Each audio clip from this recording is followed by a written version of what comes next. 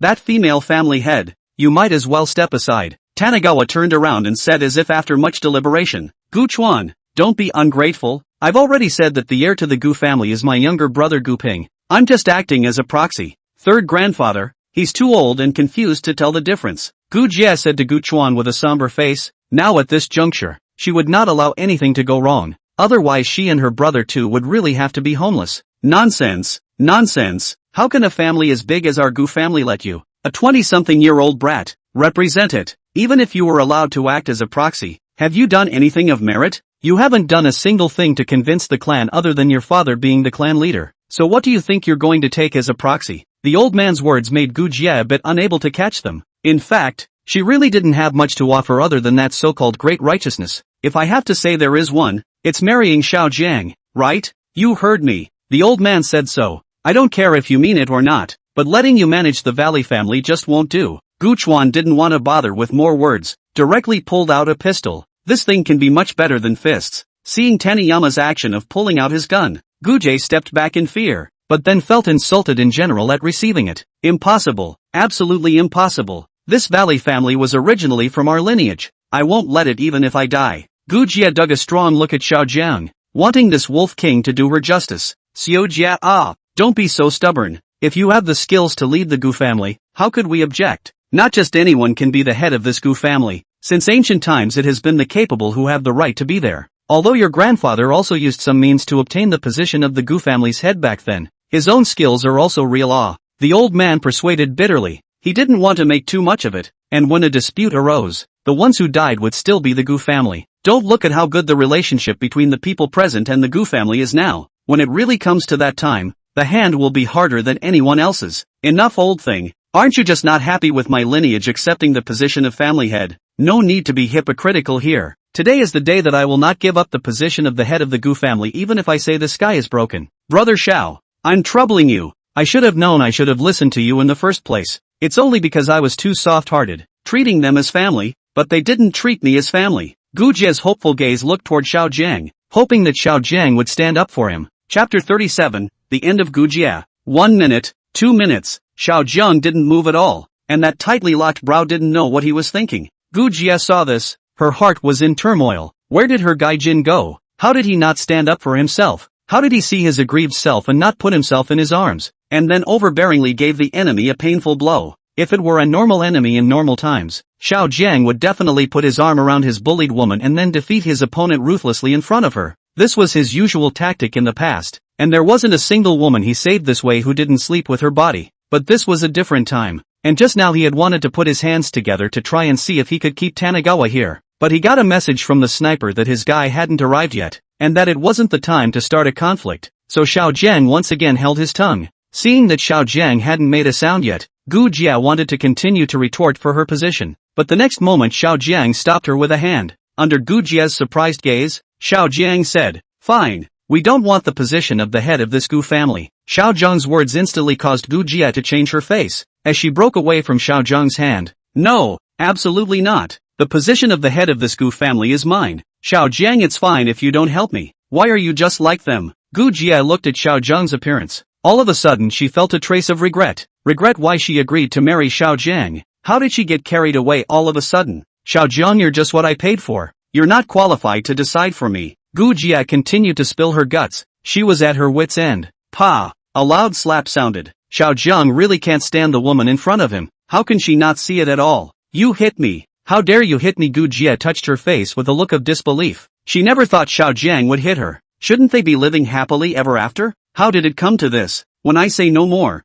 I mean no more. Can't you hear me? Xiao Jiang yelled at Gu Jia. Now he was more repressed than anyone else. In the end, Xiao Jiang took Gu Jia and tried to leave. And when he was on his way out, Gu Jia looked at Gu Chuan's back with a sinister face. It's all because of this man who suddenly appeared. If it wasn't for him, today he should be in the limelight. Why did he show up? It's not good to stay in Huarong City for the rest of your life. The more Gu Jia thought about it, the more angry she became, and her complexion became even more hideous and ghostly. Gu Jia grabbed the fruit knife on the table next to her. "Die for me. Why did you come here? Why are you here? Die for me." Gu Jia directly pounced on Gu Chuan. It is reasonable to say that at this time Xiao Jiang could have stopped Gu Jia, but he did not do it. Instead he walked out faster. This kind of woman, Xiao Jiang also does not want it. Bang! A gunshot. Gu Jia's white forehead with a bloody hole. He looked at Gu Chuan with disbelief. Did not expect this. Gu Chuan will be a small woman with her, should not be generous to let himself go, even if he was stabbed by himself. Then she saw Xiao Jiang,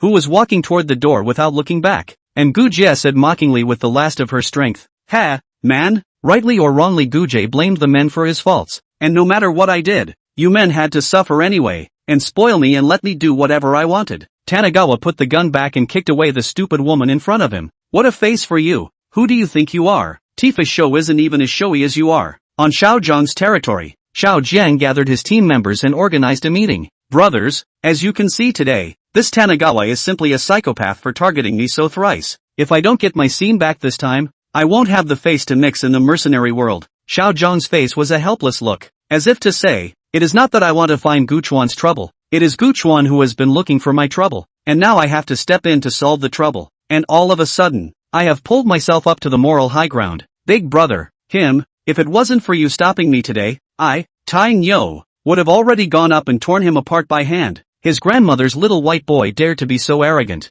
A large man was furious, like a raging black bull. "Yeah, big brother, why are you so timid today? It's not like your previous style." This time, the one who opened his mouth was spoken by a sinister-looking man whose codename in the team was Ian Ghost. "Humph, why would I not want to do it? It's Xiaoming and I who said that his guy hasn't arrived yet. So let's wait until then and we'll go together to clean him up." Everyone's gazes looked at me together. Xiaomi smiled awkwardly and said, "Jiang is right. My brand new customized sniper rifle hasn't arrived yet. That Tanagawa isn't a simple person. We need to be on guard. A few people in here, just Xiaomi is aware of the situation. It's not at all like what Xiao Jiang said. It's Gu Chuan who has been looking for trouble from him again and again. On the contrary, instead, Xiao Jiang had time and time again troubled Tanagawa for no reason. Xiaomi knows Xiao Jiang's character, likes beautiful women and pulls them into fights from time to time for his confidants. Their group was supposed to be 5, but just last time, Gu Jie was kidnapped by pirates. Originally, their squad had already accomplished their mission, but Xiao Jiang had to be a hero. And the result was that the weakest hacker expert in the team was shot to death by random gunfire. Me on you, the most wimpy. What do you care what is simple or not? Is it during the daytime so many people, and all of them are rushing to the big brother? As long as big brother has a word, one life and one bullet can consume him. Tainyo's thoughts were the same as Nagu Jie's, thinking that it was normal for these people to sell their lives to Xiao Jiang. Don't even think about what you're relying on. The protagonist's halo on Xiao Zhang's head? Don't even argue. Me is right. This Tanagawa is indeed not simple. I've fought with him several times and couldn't help him. Didn't I tell you? Tying Yo, that in the face of an enemy. Even if it's a rabbit you have to put forth your full strength. Tainyo was Xiao Zhang's ultimate brainwashed fan, and Xiao Zhang's words gave him a feeling of sudden realization. Me, has the guy you said arrived yet? If we get there. A ray of cold light flashed in Xiao Zhang's eyes. Now it was time to go after Tanagawa. Brother Jiang, my stuff will arrive tomorrow night. Mi looked at the logistics information on her phone and confirmed the time. Well then, we'll wait until tomorrow night. Xiao Jiang was eager to see Tanagawa's face when he was defeated by himself then. On the second day, with the storm coming, Tanagawa sent all the unarmed members of the Tanagawa family to a safe place early in the morning. With his senses, it was probably Xiao Jiang who couldn't help but make a move on himself. Dazhuang, Erzwang, and Sanjuan, you guys go too. Staying here will only increase the death toll. Tanagawa leaned back in his boss chair. His legs crossed and his hands kept fiddling with the pistol he had exchanged in the system. The pistol has no other characteristic than a lot of bullets, which basically means you can't run out of bullets as long as the gun doesn't break down. Boss, we're not leaving. Isn't it just a few mercenaries? So many of us are still afraid of them. Dezhuang nuggets a strong refusal. The three Dezhuang brothers grew up in the Valley family, and their parents were also employed by the Valley family, who were good to their own people in this regard. Before their parents left, they also let the three Dajian brothers help Guchuan Point. Otherwise they have grown all the meat for nothing. Ideas are great, but in the face of reality many times a large number of people is useless, but will become a burden. Let's go. I'll go take care of my parents. The three of them really couldn't argue with Tanagawa, so they could only lead the way. 2 o'clock in the morning was one of the most sleepy times for people, and all the people in Huarong City, except for those who were spending their days in the city, had gone to sleep. Tanagawa wasn't about to sit around and wait, and by 10 o'clock he had showered and gone to bed. Xiao Jiang and the others were catatonic, skillfully weaving in and out of the Gu family villa area. A few people's footsteps were very light, and the sound of insects was very good at hiding the light noise that a few people were making. This kind of thing was something that they were specialized in. Chapter 38, Can This Bullet Bend? It was quiet in the Gu family villa area. So quiet that Xiao Jiang and the others suspected that Guchuan had already escaped, but Xiao Jiang knew that Tanagawa was inside the villa, and he had sent someone to keep an eye on the outside for a day. In the bedroom, the sleeping Tanagawa slowly opened his eyes and looked out the door. Boom! The next moment, the bedroom door had just been moved, but the floor-to-ceiling window behind him suddenly shattered open, and a muscular man broke through the window. Ha ha, you fell for it. Die for me, Iron Bull. Iron Ox excitedly looked towards Guchuan, utilizing the impact of the broken window. The whole person pounced on Guchuan like a mad cow with epilepsy. Tanagawa did not panic and took out the pistol from under the pillow. Bang bang bang, 3 shots hit the heart of the Iron Ox. Even so, the Iron Ox still did not stop, but more hideous pounced on Tanagawa. At the same time, Xiao Zhang's voice suddenly came from the bedroom door. Tanagawa's your time to die has come. With a boom, the door to the room shattered open, and Xiao Zhang and Yin Ghost rushed in with 2 AK-47s directly at their disposal, strafing Tanagawa's bed for a while. Ha! The old sound bite. Although Tanagawa said this on his lips, but then he had to admit that this plan was really good. If it were an ordinary person would have been beaten into a cork a long time ago, but Tanagawa a reach, directly in front of the Iron Ox of 2,000 pound.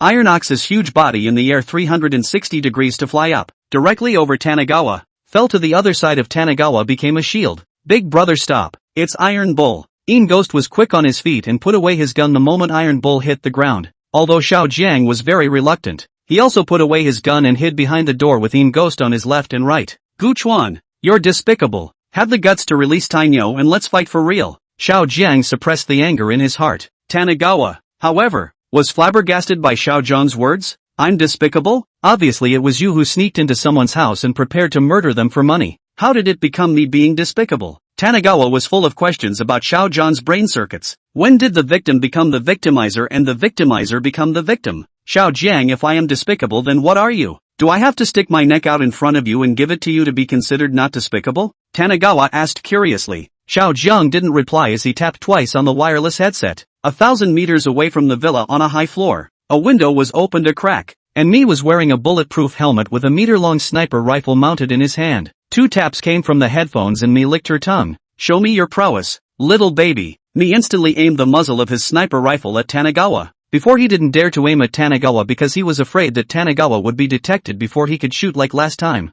Bang! The sniper shot rang out, and at the same time Tanagawa quickly deflected his head, the bullet sticking to Tanagawa's cheek and shooting into the wall. How is it possible? Xiaomi in the distance was filled with disbelief that someone could be faster than a bullet. And this is a sniper rifle bullet. This sniper rifle is enhanced and modified both in range and power. Mi tried to keep aiming and shooting, but he realized that Tanagawa had actually fired 3 shots in his direction. Ni had wanted to mock Tanagawa a bit. He was far enough away this time, not something a pistol could reach, but in the next moment, Ni dropped his jaw in shock, only to see Tanagawa shooting bullets one after the other. The bullets in the back were somehow a bit faster than the bullets in front. Before the first bullet had finished accelerating, the second bullet had slammed into the first, followed by the third. The first bullet, with stronger kinetic energy from the 2 bullets behind it, shot directly across a distance of over 1,000 meters onto Mi's bulletproof helmet. Xiaomi was scared and immediately fell to the ground and did not dare to move. In his eyes, Tanagawa was simply a demon. How could there be such a terrible person in this world?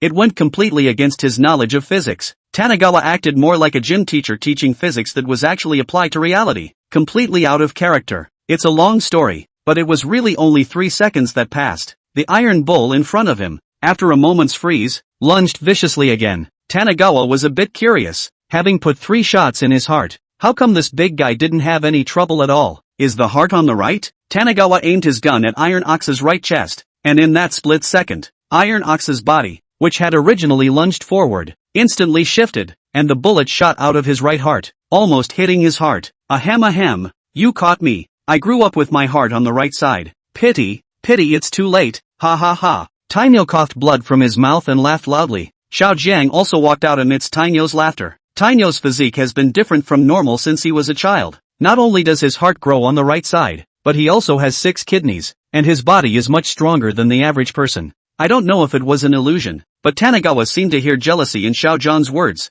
Tanagawa, bind your hands, you're holding a Desert Eagle with just 7 rounds. Iron Bull got 4 hits on him, and Mina hit 3, so you just can't get away with your wings now. Xiao Jiang excitedly narrated that he had memorized every single bullet that Tanagawa had shot. Now as long as he didn't give Tanagawa the time to change magazines, then the victory would be his own. Xiao Jiang was worthy of being the king of mercenaries. The ploys were one ring after another. The sound of the east and the west was just a cover-up. His real purpose was to let the meat shields and shooters draw fire. Who told you I only have 7 rounds in this gun? And I'm not a Desert Eagle. I'm a Desert Eagle. Tanagawa looked at Xiao Jiang with a look of disbelief. At Xiao Jiang is bang bang 2 shots. 2 shots are not enough, then shot more than 10 shots. Scared Xiao Zhan's trio to the point of hiding behind the wall for an unknown reason. This world still has this kind of pistol? How come I, the Wolf King, didn't know about it? Even the Type 92 made in the Dragon Kingdom only has 20 rounds of ammunition, right? What Desert Eagle in this Tanagawa's hand has been shot more than 30 times? Is it a model just developed by some power? Big brother, the other side's firepower suppression is too big. We can't counterattack. Ghost Grey Face said. This time the work have fired hundreds of shots. How there are still bullets. Ghost are going to doubt life. Xiao Jiang tapped the wireless headset again, wanting Xiaomi to give remote support, but Millet just ventured out. The overwhelming bullets are lined up in a long line to fly toward him. Scared him sniper rifle also don't want to, directly hiding in the side of the prepared bulletproof glass inside. Brother Jiang, this Gu Chuan is too evil. I think we should withdraw. Nini's panicked voice rang in the ears of several people. Xiao Jiang and the others were about to retreat when Tainyo let out a yell. This bullet will even turn. How the hell is this going to hit? Iron Bull wailed and fell to the ground, unable to walk with his legs shot. Big brother, Ghost, you guys go first. Don't mind me. Tainyo also knew that he couldn't leave and told Xiao Jiang and the 2 of them to hurry up. Chapter 39, The Tree of Science and Technology is Askew. Although Tanagawa's physical quality couldn't catch up with Xiao Zhan's few, the skillful means and so on were beyond the reach of Xiao Zhan's few. Tanagawa flung his hand, and the bullet, as if it had grown eyes, directly caught up with Xiao Jiang behind the wall with a flip. Xiao Jiang endured the pain, ignoring the place where he was shot, and ignoring the iron ox on the ground. He was ready to rush out with red eyes. Naturally, Gu Chuan would not let him have his way, and stepped out from within the bedroom, banging 2 shots, directly hitting Xiao Zhang's thigh. Xiao Jiang and Iron Ox in general, a stagger, both fell to the ground. Ghost wanted to go back to rescue, but after seeing Gu Chuan, his heart was ruthless, and he ran outward at a faster speed. TSK, who is this? Isn't it our dog King Xiao Jiang? Why are you free to come to my place as a guest today? Gu Chuan spun the pistol in his hand and flirted with Xiao Jiang. He knew the truth that villains die from talking too much, but he just couldn't help but be pleased. This kind of behavior of winning the opponent and then humiliating them to their face. Is it cool or not? Only the person who has done it knows. Gu Chuan, kill or die as you wish. Xiao Jiang knew that Gu Chuan would not let him go and opened his mouth very decisively. Hey little white boy, you have the balls to let go of my big brother. Have any means to come at me? You cow grandpa. Before Iron Bull could finish his sentence, Tanagawa shot him in the mouth. Don't you know that supporting characters can die from talking too much? Nope. As if supporting characters talk too much and stall for the main character. While Tainyo was talking, Xiao Jiang frantically tapped on his wireless headset, wanting the snipers in the distance to provide them with fire support. However, once Mimi ventured out and fell to the ground after being hit by a few bullets through his teeth, he was still unable to provide fire support to Xiao Jiang. In just a moment, Xiao Jiang's mercenary squad had been completely wiped out except for the Een ghosts after they escaped. Tanagawa stepped forward and was about to send them away with a single shot when the Een ghost that had already fled suddenly came back, while bringing back an old man with a child's face and hair, wearing a practicing uniform. Guchuan directly shot. That old man even directly flashed a pull over Xiao Jiang and Tainyo on the ground, and also spoke angrily while doing so. I told you guys, if you need help, come to me earlier, and you guys look at what time it is, and let people sleep. The old man blew his beard and glared, very angry, but the movements of his hands were not slow at all. Elder Wang, I'm really sorry for you. As you can see, the situation is urgent. If you had come one step later my big brother and the others would have been lost. Een Ghost sighed in relief. Luckily he caught up in time. Tanagawa was a bit puzzled. Wasn't this a world of urban technology? How come it's still a bit of a martial arts world? With questions in mind, Tanagawa looked at the system, and sure enough, the protagonist of this world had changed, or rather a protagonist with greater chi had appeared. A large part of the reason why the Dragon Kingdom did not intervene in disputes between powers was the existence of this group of people. There were martial artists in this world that had been passed down from ancient times, and the realm of martial artists that transcended the boundaries of mortals was the innate martial artist, also called the martial grandmaster, a person who had a terrifying ability to fight single-handedly. Experts who had reached this realm were no longer afraid of normal bullet attacks. Even small artillery shells couldn't harm them as long as they didn't explode at close range. This is really getting interesting, Tanagawa mouthed. Ugh, people get old and can't sleep anyway, so think of it as early morning exercise. Well, go away all. Later the old man's grandchildren will wake up. From the beginning to the end, the elder Wang in the mouth of the Een Ghost had never even glanced at Guchuan. Xiao Jiang and the others also took it for granted. The Een Ghost went forward and tried to help Tainyo up. At this point, Guchuan was nothing in their eyes. Hey, old man, you are the old man Wang next door who dances in the square with Auntie Fu every day and makes old man Lu mad with epilepsy, right? Tanagawa clicked his pistol and cocked it, pressing it against the head of the netherworlder who tried to step forward. Guchuan, I advise you not to make a mistake. Elder Wang is someone you can't afford to offend. Xiao Zhan's bottom spirit was suddenly sufficient. This was his Xiao Zhan's biggest dependence tonight. This world was far from as simple as it looked. Only when Wang Lao heard Guchuan's words did he raise his eyes to take a look at Guchuan, and said with great embarrassment, Where? It can't be helped, it's all because old man I'm a good dancer. They were all attracted by old man's charm. Valley family's kid, you are still young, listen to the old man's advice. The water of this world is much deeper than you think. Tonight, on the basis that your Valley family has been the old man's neighbor for so many years, this matter will be settled, and the grudge between you and Xiao Kid will be solved. Elderly Wang was 2 years ago suddenly lived next door to the Tanagawa family. Said next door? In fact, the two villas are almost a kilometer apart. And what if I don't? This old man Wang wasn't a good thing either. In the memory of his predecessor, this old man often went around hooking up with women based on his ability. Within the confines of this villa area, he basically has to hook up with all the ones with some poise. Humph, that's a lot of nonsense. The Gu family boy don't think that having a pistol art is something great. That thing has no use for me. You just have to say yes today even if you don't. Or you'll have something to cry about tomorrow when your parents come back. Then let's try it. Tanagawa saw that there wasn't a word of agreement and just shot. Bang bang bang. Bullets were played out by Tanagawa. Front and back, left and right, up and down. Bullet after bullet surrounded old man Wang. Old man let out a cold snort. A transparent light shield appeared on his body. The bullets impacted on the light shield. A ripple was created, all to no avail. A young age does not learn. Toasting wine but not to eat a penalty wine. The old man today called you know what is called the sky outside the sky. People outside the people. I'm going to remove one of your arms today so you know there are some people you can't mess with. Elder Wang's withered fingers curled in a tiger's claw state, directly grabbing at Tanagawa's gun-wielding right hand. Tanagawa's eyes were quick, and he flew back, but he was still a step too late, and 5 deep visible bone wounds appeared on his arms. Elder Wang held the desert sculpture taken from Guchuan's hand. He had looked at this thing in Guchuan's hand a long time ago. Ugh, what's going on? Why can't I shoot? Old man Wang pulled the trigger in confusion. Ha. Old thing, you're getting old. Li Dong Dong is long gone. You still want to shoot out? You're a fool.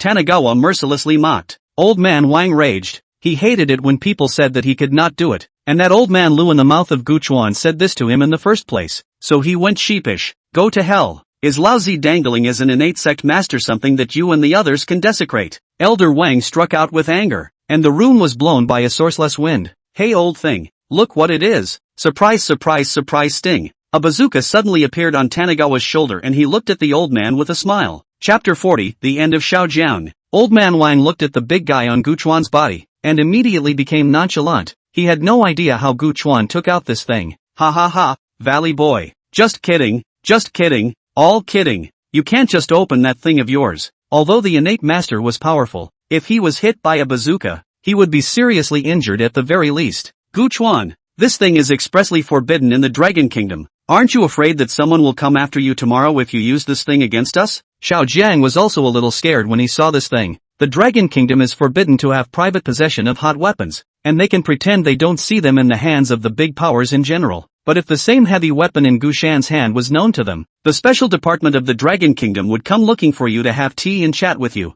This was also the reason why Xiaojiang had not dared to use heavy weapons since he came to the Dragon Kingdom. If he had used them, a squad of them would not have been able to leave the Dragon Kingdom. I'm afraid. Never take a state machine lightly at any time, let alone a large country like the Dragon Kingdom. We'll talk about that later, but right now I'm looking at this old thing in a bad way. Tanagawa pulled the trigger and a huge spark emerged from his back, the arm-thick shell emitting a hideous hiss. Wang Lao looked nervous as he pulled Xiaojiang back. As for Yin Ghost and Tainyo, he couldn't care less. After all, that person had said that he only needed to protect Xiaojiang alone. Boom! There was a roar as the shell exploded at Old Man Wang's position. Tanagawa hid behind the wall and covered his ears. This thing was packing a punch. After the loud noise, a huge hole appeared in the room before Tanagawa's eyes. An iron ox and Yin Ghost couldn't dodge in time and had already turned into a puddle of rotten meat. Only the figures of Elder Wang and Xiaojiang were missing, and further away, a broken wall was suddenly pushed open, and two gray-headed people walked out. Ha ha ha. If it weren't for the fact that old man I still have a few brushes, I would have to explain myself here today. Old man Wang twisted his stiff neck and looked at Gu Chuan with a fierce,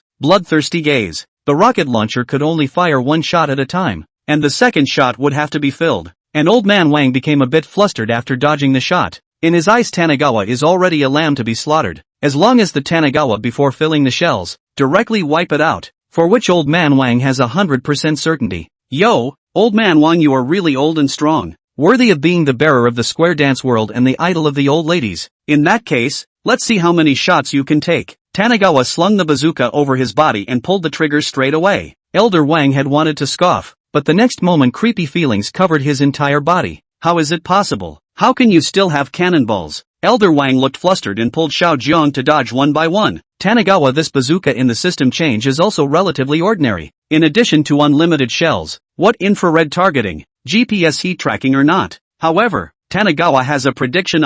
Wang old man in Tanagawa's prediction directly landed next to the cannonball. If it is not covered with true chi protection, immediately will be chattering blood. Gu family boy. Misunderstanding, it's all a misunderstanding. Stop it. It's all because the old man is guilty. The old man, I deserve to die. The old man doesn't see the sense. I won't save this Xiaojiang. Do with it what you want. As soon as old man Wang threw Xiaojiang away, he wanted to get away from this place of wrongdoing. He himself didn't know what kind of pervert he had met. Old man Wang, you dare. You have promised Lin Qi. Xiaojiang also hissed. Gu Chuan, a series of sets of not following the rules, has already let Xiaojiang completely did not find him trouble mind. Jiang kid, I'll slowly pay back Lin Qi's favor later. This time the old man also has the heart to do so. You seek your own happiness. Elder Wang had a guilty conscience in his heart and ran even faster with his feet on the ground. Old thing, do you know the saying that there is a cause and a consequence? Today your retribution is me. Gu Chuan didn't pay the slightest attention to Xiaojiang, who was thrown aside, carrying the rocket launcher. He predicted old man Wang's position, always walking by the river. How can you not wet your shoes?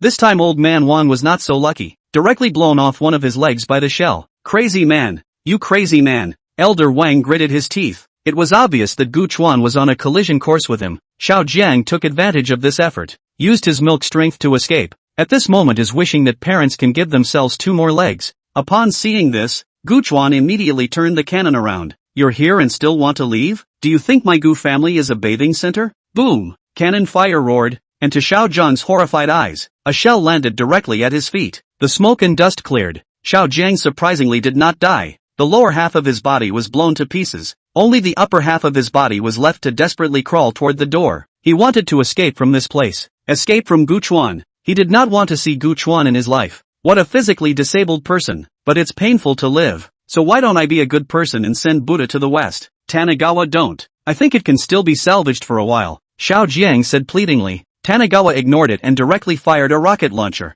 Xiao Jiang turned into a field of broken meat. Then Tanagawa aimed the barrel at old man Wang, who was trying to escape. Gu family boy. This world is not that simple. My Wang family is an ancient martial arts family with many experts in the clan. If you kill me, what are the consequences you know? You are powerful. Can you protect your mom and dad at all times? Seeing that Gu Chuan would not listen to good words, old man Wang directly opened his mouth to threaten. Since your Wang family is so powerful, I'll go and flatten your Wang family later so that I won't be in constant trouble in the future. Gu Chuan's words directly caused old man Wang to shut his mouth. Under Tanagawa's prediction, old man Wang was quickly blasted with missing arms and legs. Spare your life. No innate master could remain bland in the face of death. If I had known it would come to this, why would I have done it? Don't worry, I won't let you die. After saying his words, Gu Chuan directly broke Elder Wang's dantian, making him an invalid. It's easy to kill someone, but leaving someone powerless to live in regret is a much better form of revenge. Looking at the devastated yard, Tanagawa felt a wave of headache.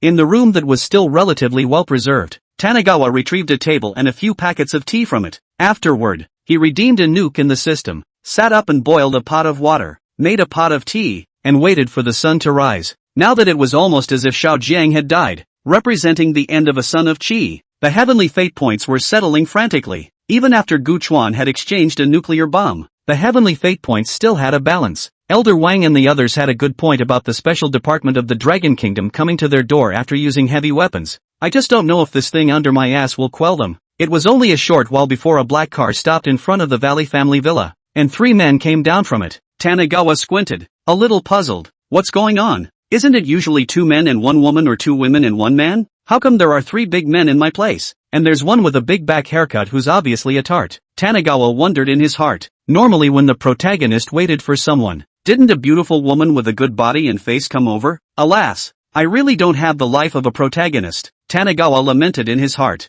The Thai man with the big back hair looked at the scene in front of him and his mouth couldn't close. They received a report of heavy weapons being used, and the trio of them, the squad, came over immediately. Originally, they thought it was just a small-scale use of heavy weaponry, but they didn't realize that the look of the scene had long exceeded their ability to handle it. 41. Special Operations Branch. Shut up, house ship. The situation here is out of expectation. It's not something we can't handle. Hurry up and inform the top. This was a tall and thin man with a gloomy expression. He suspected that with the use of heavy weapons on such a large scale, there might be a group of armed men inside that the 3 of them alone could not handle. This side of the tall thin man just finished talking. The Tart man house ship has long entered the villa inside, looked around and found that only Tanagawa, a person in the tea, also relaxed vigilance. Yo man, you know what's going on here? We're from the Dragon Kingdom's Special Operations Division, and we received a report from an enthusiastic citizen that someone here is using heavy weapons. House ship look around, no one, very familiar, over to accost, but also poured himself a cup of tea, just no stool to make him a little regret. Tanagawa was a bit speechless as he looked at the tart man in front of him who was wearing a black trench coat, a big back hair, and a gold chain. Tanagawa could feel that all 3 had strength that normal people didn't have, but how did the man in front of him look like Era? Oh, you mean heavy weapons? This one? It's what I use. Tanagawa directly grabbed the bazooka from the ground and placed it on the table. At that moment, the tart man looked like he had exploded and jumped 3 meters away, directly away from Tanagawa. The other 2 also rushed over at this time, looking at the Tanagawa in front of them with a gloomy expression. Confess and resist. Surrender and lose half. Ah shucks, mouth ladybird, sorry. Confess from leniency, resist from severity. From now on every word you say will become evidence in court. House ship warily looked at Tanagawa, leaping to take down the person in front of him. I'm Fong Zhang from the Special Operations Division. Please come with us. It was the tall, thin man. I'm House ship and he's Wu Yon. The Thai man didn't forget to introduce himself and the other fat man. What kind of oddball squad were these 3? With something this big sitting under their asses, couldn't they see it with their 6 eyes? Tanagawa helplessly knocked something under his buttocks and said, you guys woo not woo chat. Also straight talk. We're not van. The trio's eyes followed Tanagawa's hand to the nuclear bomb that was thicker than a bucket. Fong Zhang, that thing, house ship gulped, a bit incredulous. That's right, this should be a nuclear bomb. Fatty Wu Yon was also sweating coldly. He had just found an old man still alive in the ruins. He was stunned when he went up and took a look. Wasn't this the innate master of the Wang family? The director of their own sea have to give a few points of face of the person. How now into this look? Wu Yong looked at the Valley Chuan think extremely fearful. Da, big brother, have something to say. We are not enemies, there must be some misunderstanding. How ship heart indisputably fluttering beating, deeply afraid of a careless upset Gu Chuan, and the whole Huarong city with the same. The three of you can't make the decision. Let the one who can make the decision come here. Tanagawa poured a cup of tea for the three of them as well. And the three of them sat on the ground like little chickens, nervous and not daring to move.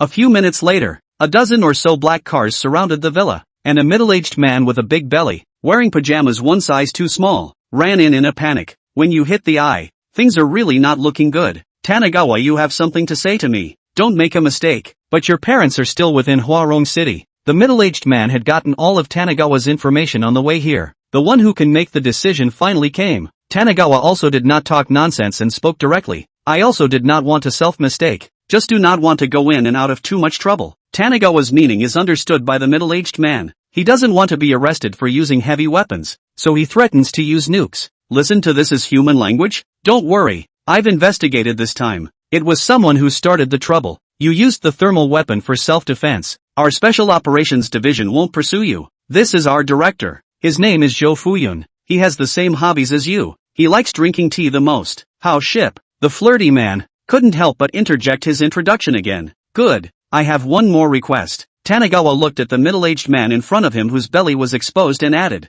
you say, I'm going to join the Special Operations Division as well. Just team up with the three of them. Tanagawa wanted to make an identity for himself, so that he could cope with whatever came up in the future a bit better. Zhou Fuyun didn't think for long and agreed almost instantly. Isn't it just a position? It's imperative to stabilize this great god first. Stamps, formalities, almost 3 minutes to go through the whole process. Tanagawa got that Special Operations Division ID. Tanagawa, you are now a member of our Special Operations Division. So, then you sit down that nuclear bomb. Zhou Fuyun said carefully. This stuff? You guys can take it if you want. I have plenty more. Tanagawa kicked the rounded nuke in front of Zhou Fuyun. Frightened Zhou Fuyun is three corpses god jumped. This melon child, how to be so tiger? In fact, Zhou Fuyun's worries are all superfluous. This nuclear bomb system production has been modified. Blow up or not in the Valley Rivers thought. There are many more? Zhou Fuyun heard the whole person is not good. This thing is a national weapon. General small countries cannot have. How can this Gu Chuan have? He really cannot think out. But it would be prudent to stabilize Taniyama first, and then let the bigwigs up there handle it afterward in the report. The people that Zhou Fuyun brought over were gone, leaving only Hao Ship Fangzheng and Wu Yong,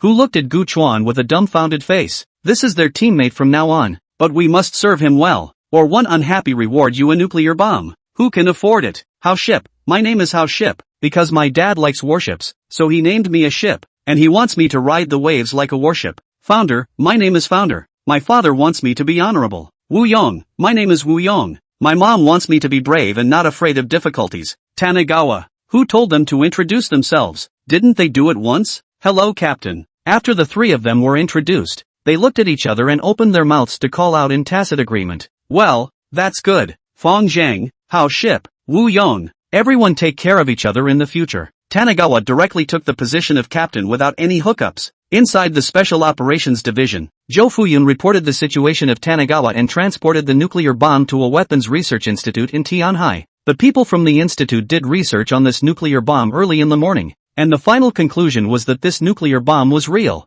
and there was a huge amount of energy in it, and if it exploded half of Tianhai would be gone. At the same time, Zhou Fuyun also received instructions from his superiors to inaugurate Tanagawa into the Special Operations Division for future observation. One of the entries in the Special Operations Directorate's personnel file, where Tanagawa's information is recorded, reads, Tanagawa, expert in hot weapon gunfighting, suspected existence of spatial powers, unknown number of hot weapons, danger level SSS. Chapter 42 Conflict. Huarong City's Special Operations Division headquarters was in a new suburban district, and Tanagawa still felt quite new when he came here. Today is the first day of work. Hao Ship in the front to lead the way. See people say a sentence. See, this is the captain of our 6 teams. Our 6 teams also have a captain, to see who dares to bully us in the future. Good lord, why does Tanagawa feel like he's here to take the fall? There were only a total of 4 people in the office of Team 6, plus Tanagawa, and the number of people in the other squads basically stayed around 30. with the team being soundly staffed in various positions. And when it came to the 6th team,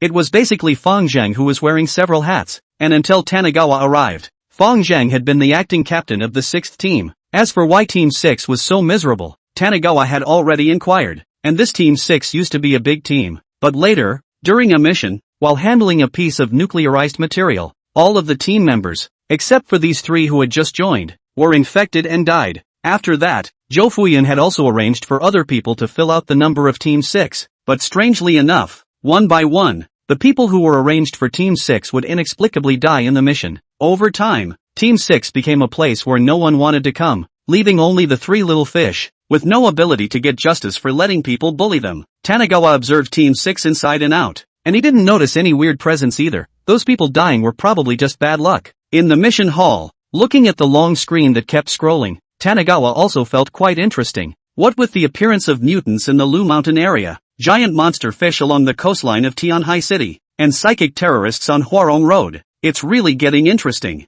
Tanigawa sighed. What I was exposed to before was the surface of this world, but now it is the true face of this world. There are psychics in this world, mainly in the Western world, and the most numerous within the Dragon Kingdom realm is the ancient martial arts, with a complete cultivation system handed down from ancient times. In Team 6, Fang Zhang is precisely an ancient martial arts practitioner, just at the realm of a third-rate martial artist, or a rookie chicken who has just started. How Ship seems to be a psychic with a strong sixth sense that just works sometimes and sometimes not. Wu Yong was also a psychic, but his psychic ability was very ordinary. It seemed like he had a strong stomach digestion ability, so he practiced some ancient martial arts on the side. The difficulty levels of the missions in the hall were categorized into A, B, C, D, E, F levels, with S, SS and the highest SSS levels higher up. This was just the general mission hall, and the highest level was an A-rank mission against a group of transnational drug traffickers. It's that A-ranked mission. Tanigawa fell in love with it at a glance. The location of this mission was on an open sea, and it was a good choice to go out and see the seascape. Team Captain, aren't you going to take another look? It's an A-ranked mission, and there are only 4 of us, so it seems difficult. How Ship's voice trembled. Their squad had never taken on a mission that was above E rank, and this sudden jump to A rank was a bit too much for him to accept. Look at you. Why are you wearing a sheet over your back hair if you're not capable? Go get me next. Tanigawa ordered impatiently. How Ship went up and trembled to take the A-class mission. After getting the mission vouchers, and Wu Yong too have been thinking about how to write a suicide note, and who the flowers are going to be inherited well. When Tanigawa and the others were about to leave, a group of people suddenly rushed in at the door, and after talking to the others for a couple of words, they suddenly shouted towards Tanigawa and the others. Stop! Hand over the A-rank quest you just took. A bald man wearing an undershirt and covered in muscles came forward. What do you want, Donkey Kong? This is the mission that our Team 6 took first. How Ship rushed forward. Now he was also someone who had the captain's cover. Humph, get lost. You Team 6 should go and take those missions of catching kittens and puppies. As soon as Donkey Kong pushed How Ship away, he grabbed the mission voucher in Wu Yong's hand with his big hand. Tanigawa pulled Wu Yong over and the Desert Eagle appeared in his hand. Hello,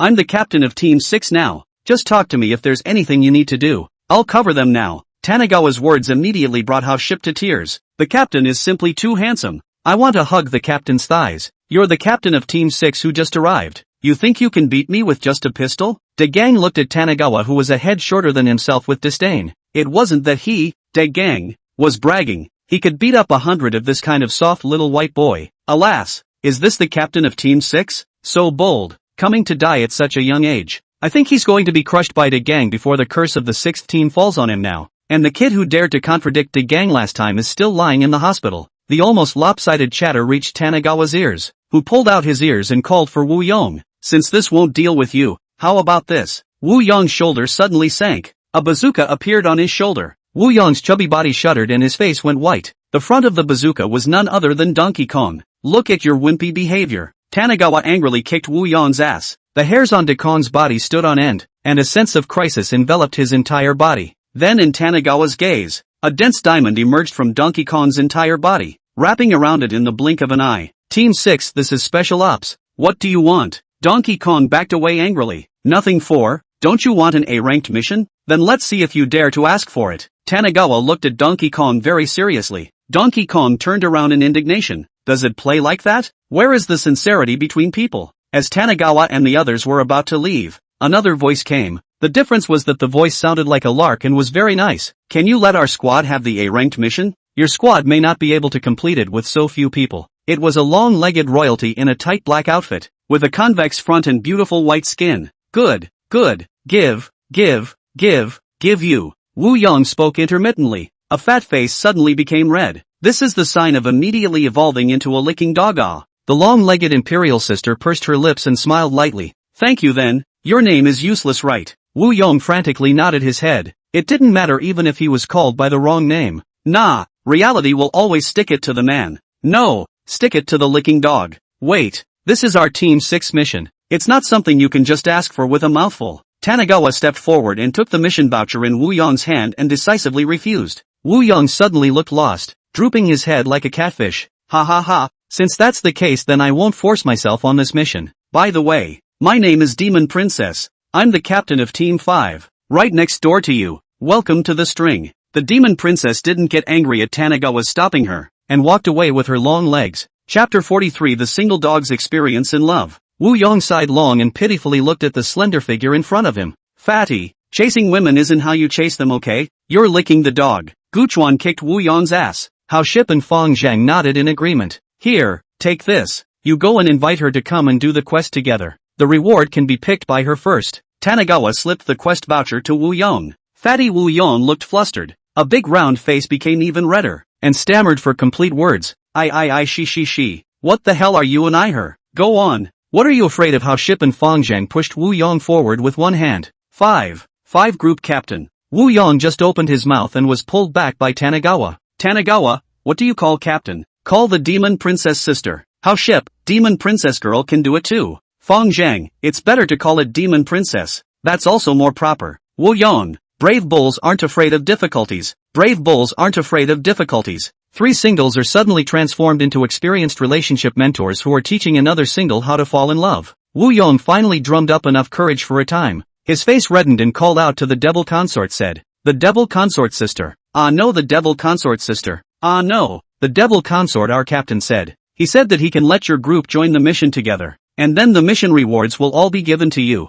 This mission voucher you take, and my name is Wu Yong, not useless. Wu Yong said a lot in one breath, and finally ran away with his face covered, not caring whether people heard him or not. Ugh, this loser, how could he give all the mission rewards to their 5 teams? Hao Ship muttered and spat at Wu Yong. But there's no way. A brother wants to pick up a girl. It's only incumbent upon a brother to be supportive. The time to go out on the mission arrived. Wu Yong let Hao Ship help comb a greasy hair, and Fong Zhang went to buy a set of suitable clothes, borrowed the desert sculptor from Tanagawa and pinned it on his waist. There's something about the human high-quality oil stuff any way you look at it. The ship was traveling fast on the sea, and the devil consort's proud figure was a beautiful scenery line when she stood on the deck. The 3 Tanagawa men are advising Wu Yong. Tanagawa, no. You should go over there and put your arm around his waist. You know the Titanic? I was on that ship at the time. Founder, no captain. You're too direct like that. You'll be kicked into the sea by Captain Devil Princess. You should first go up to her and strike up a conversation.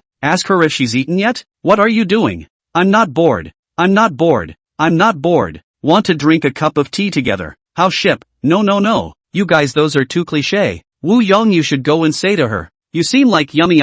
She will definitely answer. I'm milk tea. You're answering, so I can hold you in the heart of my hand. Wu Yong, am I in love or are you guys in love? Why are you guys more excited than me? It seems like you're single dogs too. What are you guys chatting about? The Demon Princess had long since seen the 4 who were muttering behind her, and finally couldn't help but curiously come up. Well, Fatty has something to say to you. Let's go. Don't bother them. Guchuan hurriedly pulled the 2 to run away, leaving Wu Yong alone in the wind. Wu Yong carefully recalled the discussion between the few people just now, and it seemed as if nothing had been discussed at all. The devil consort looked at the fat man in front of her suspiciously. This fat man liked himself, she could tell at a glance. It's just that the devil consort has a very high vision, and the person she likes must be a gaijin who will come to fetch her on a 7-colored auspicious cloud. Devil Princess, can I hold you? Oh no, Demon Princess, you look like milk tea. Wu Yong began to be unrivaled again, and tried to get on his hands as he spoke, resulting in a snap, and half of his face turned even redder.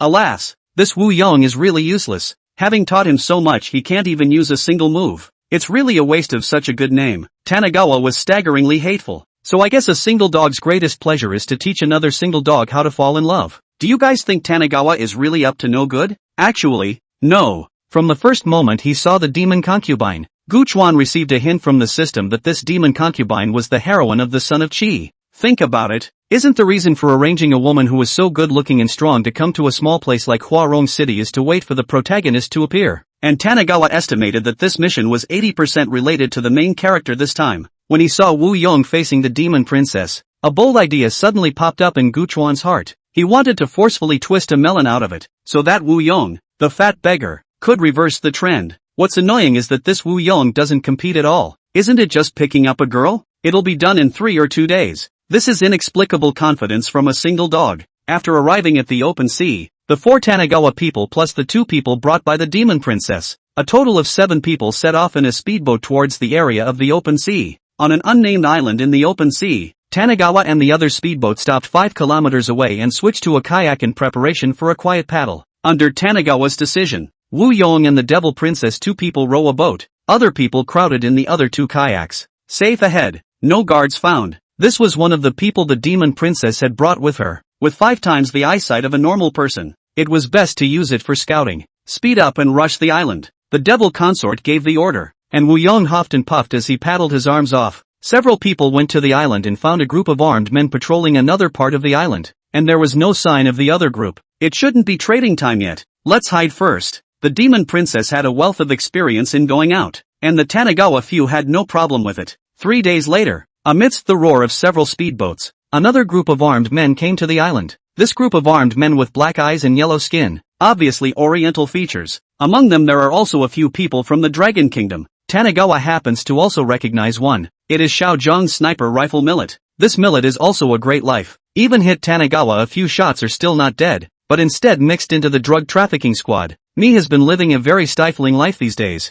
Since Xiao Zhang's death, his overseas bank account suddenly can't be used. He is usually used to spending a lot of money. He doesn't have much savings on him at all, and Mi has been a bit unable to maintain his basic life. There is no way. Millet can only come out to make a big ticket. This world is not simple. Xiaomi has also known for a long time, but has never had the opportunity to get in touch with. Before he met Tanigawa, Xiao Jiang was like an insulator. The squad he was in met basically some powerful ordinary people. What kind of alien? Ancient martial arts experts. They cannot meet one. That old man Wang or Xiao Jiang accidentally saved Lin Qi introduced to him. Said that this old man can save his life at critical times. But after that time in the Valley family villa, the world suddenly changed. What mutants? Ancient martial arts families one after another into their vision. Millet, that's when he realized that he used to be a frog at the bottom of the well. It just so happened that he had heard about this deal with something called Potion X. He had heard that it could give people psychic powers. Millet heard the news and paid a big price to get into this deal. He didn't want to be a mediocre average guy anymore. Chapter 44, The Meeting of the Protagonist and the Heroine.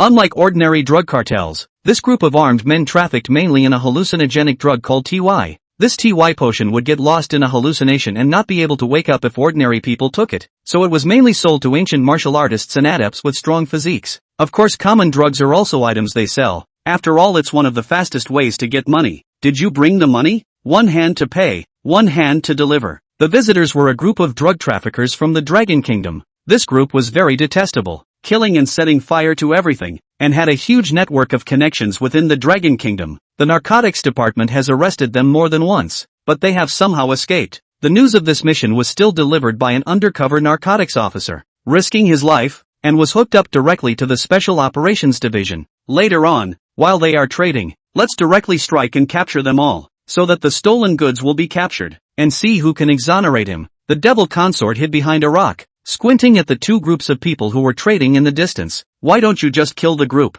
Tanigawa said with some confusion. Captain, the top wants them alive. Don't you see the mission? The big-backed house ship whispered. He doubted that he, the captain, had even read the mission, and had come over purely to have fun. Later on, our squad will go first. You guys, the devil princess said and stopped talking. She completely did not hold any hope for the few rookies of Team 6. Up, the devil consort took the lead. She was supposed to be a speed-type alien, only to see her proud figure turn into a black phantom after a word, directly disappearing from sight. Behind the devil princess followed his ancient martial arts team members. Tanigawa estimated that there was probably the strength of a second-rate martial artist. Another alien with good eyes also took out a sniper rifle and began to snipe up remotely. Captain, what do we do? House ship 3 people are a little confused. This scene they have not once encountered. For a moment they do not know what to do, all staring blankly at Gu Chuan. What are you looking at? Go help. Tanagawa took out the bazooka and threw it to Wu Yong. The guy was the right size to carry this thing. Another 2 mortars were redeemed in the system for Feng Zhang and Hao Ship to bombard.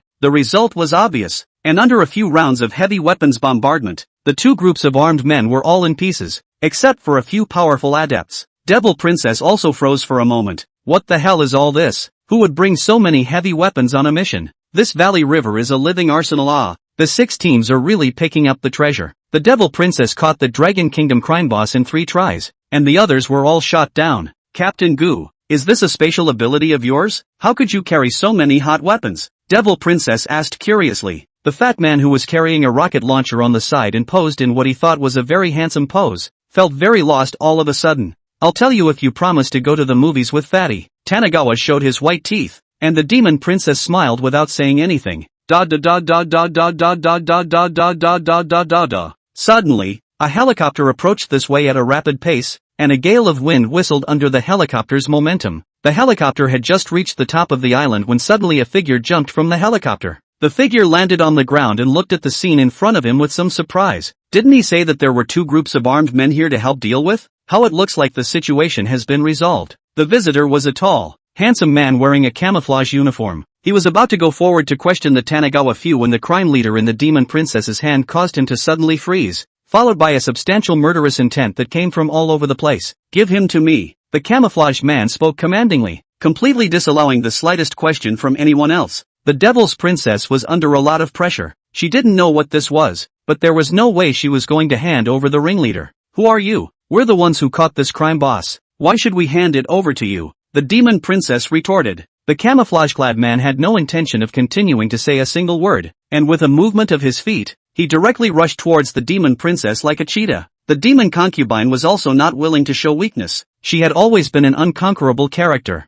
and in the blink of an eye, the 2 of them were entangled in a fight. It was just that the Demon Princess was no match at all, and the camouflage-clad man followed the Demon Princess to exchange blows as if he were playing a game, still very bashful in pointing out, this stance is not used correctly. It should be used in this way. This move is also not right. The force is not sent by you in this way. The devil consort's body was grabbed and squeezed and pinched under the camouflage-clad man's hands, causing the devil consort to blush and shy away more than a little. Is this the first time the protagonist and heroine meet? I'm sure it's the same old misunderstanding opening. Tanagawa watched the camouflage-clad man, pretending to be a superior man, while he kept jamming oil up and down on the Demon Princess. Then look at Fatty Wu Yong on the side. Those eyes were about to bulge out. Ugh, Fatty, are you outraged and angry? Asked Tanagawa curiously. Wu Yong clenched his fists at first, but then suddenly loosened them and hung his head. Ugh, so what if I'm angry? So what if I'm pissed off? I'm not as powerful as that man. Wu Yong was also able to see that this man in camouflage who suddenly appeared,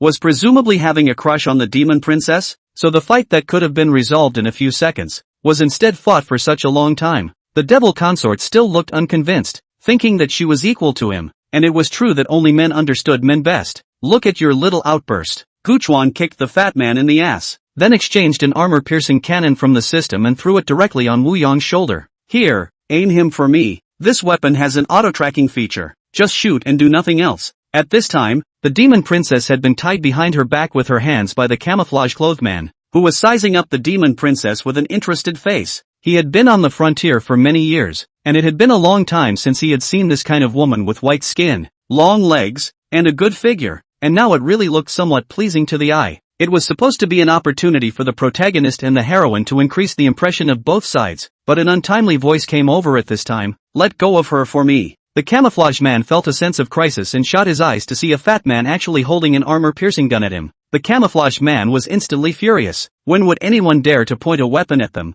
And to think that the last person who did this to them, the grass on their grave was probably already 3 feet high. However, after seeing that the other party was from the Dragon Kingdom, the camouflage man held back and explained, I'm Lynch. This crime boss is involved inside a case of mine. I'm going to take him away. Who was Lynch? It was estimated that everyone present had heard of his great name except Tanagawa. That was a martial arts prodigy who broke through to the innate master realm at a young age, and later joined the army to fight on the frontier battlefields to make a name for himself. In a normal situation, Wu Yong would have already been shivering when he heard this name, but he was now overwhelmed by love. I said, let go of him. Didn't you hear me? Wu Yong stiffened up. What if I say no? Lin Shi pulled the Demon Princess behind him with a displeased expression. Chapter 45, Drama. It was the first time that Wu Yong, Hao Ship and Fong Zhang had seen such a rigid Wu Yong. Hao Ship gave Wu Yong a thumbs up and put his black cape on Wu Yong. "Fatty, you're great. Demon princess, you come over here. If he dares to touch you again, I will snipe him with one shot."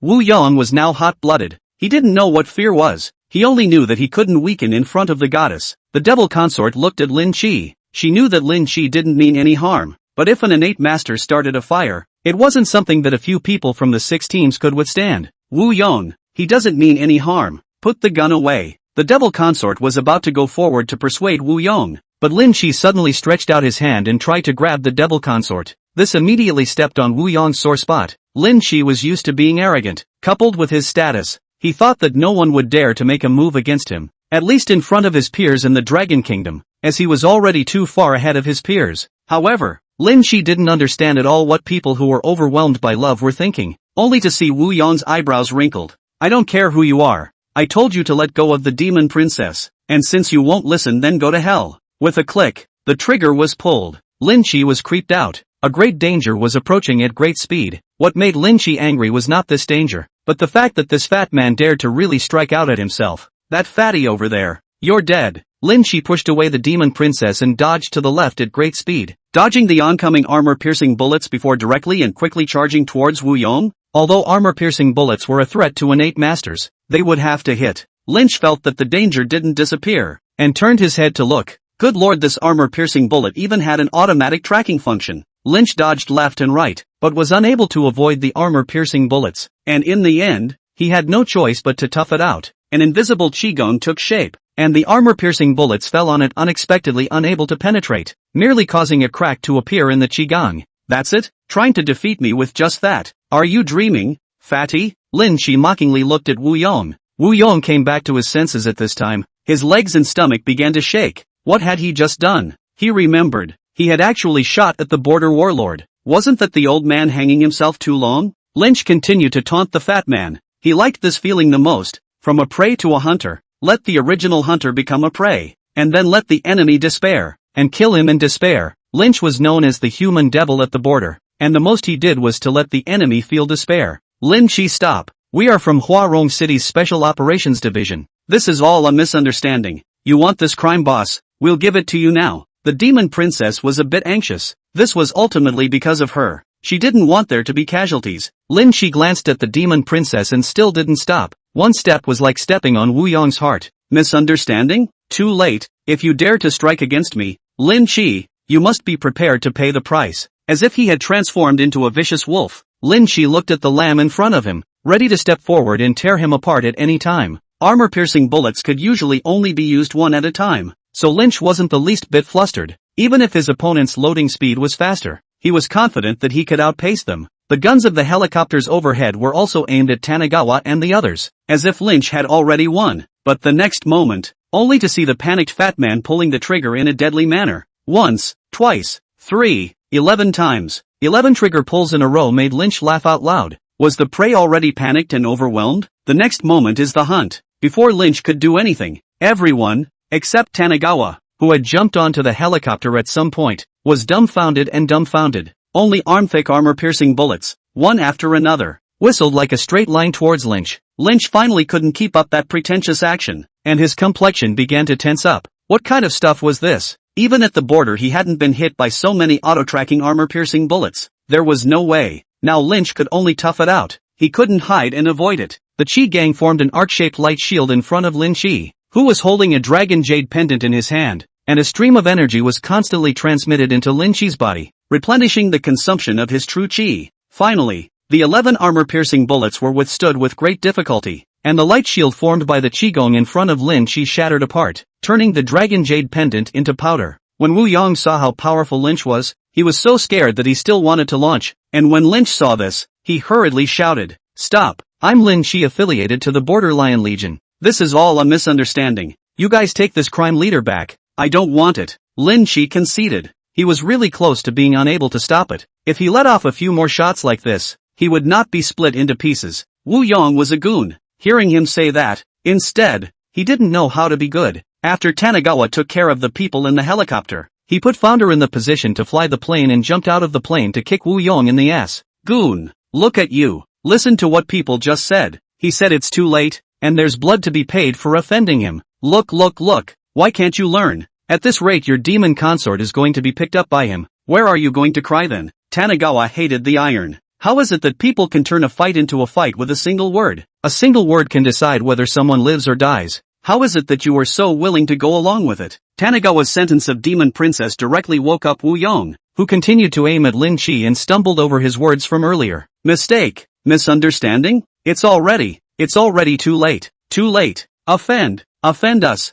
Our team 6. You will pay the price of blood. Blood. Wu Yong was about to continue pulling the trigger when he finished speaking, but the next moment, a black figure directly caused him to panic. Demon concubine. What are you doing? Quickly go away. Don't worry, there's me. He can't harm you. The devil consort stood in front of Lin Chi. He knew that he couldn't persuade Tanigawa, so he could only open his mouth to Wu Yong. Wu Yong, give me face. Forget about it. They are all your own people, there is no need to fight to death. Good guy. Earlier when Lin Chi wanted to make a move on Wu Yong, he didn't see the devil consort standing up to him so much. He just said a word and wasn't stopping. But instead, when it came to Lin Chi, he started to give up his life for the sake of justice. Wu Yong anxiously looked at the demon princess, put down his weapon and opened his mouth to agree. Gu Chuan directly kicked again. This kick but let Wu Yong has a kind of enlightenment look. Eyes turn and said, let him go is not impossible. Unless you accompany me to eat and watch a movie. The devil consort nodded her head without any good reason. Wu Yong was so happy that he was flying, and behind him,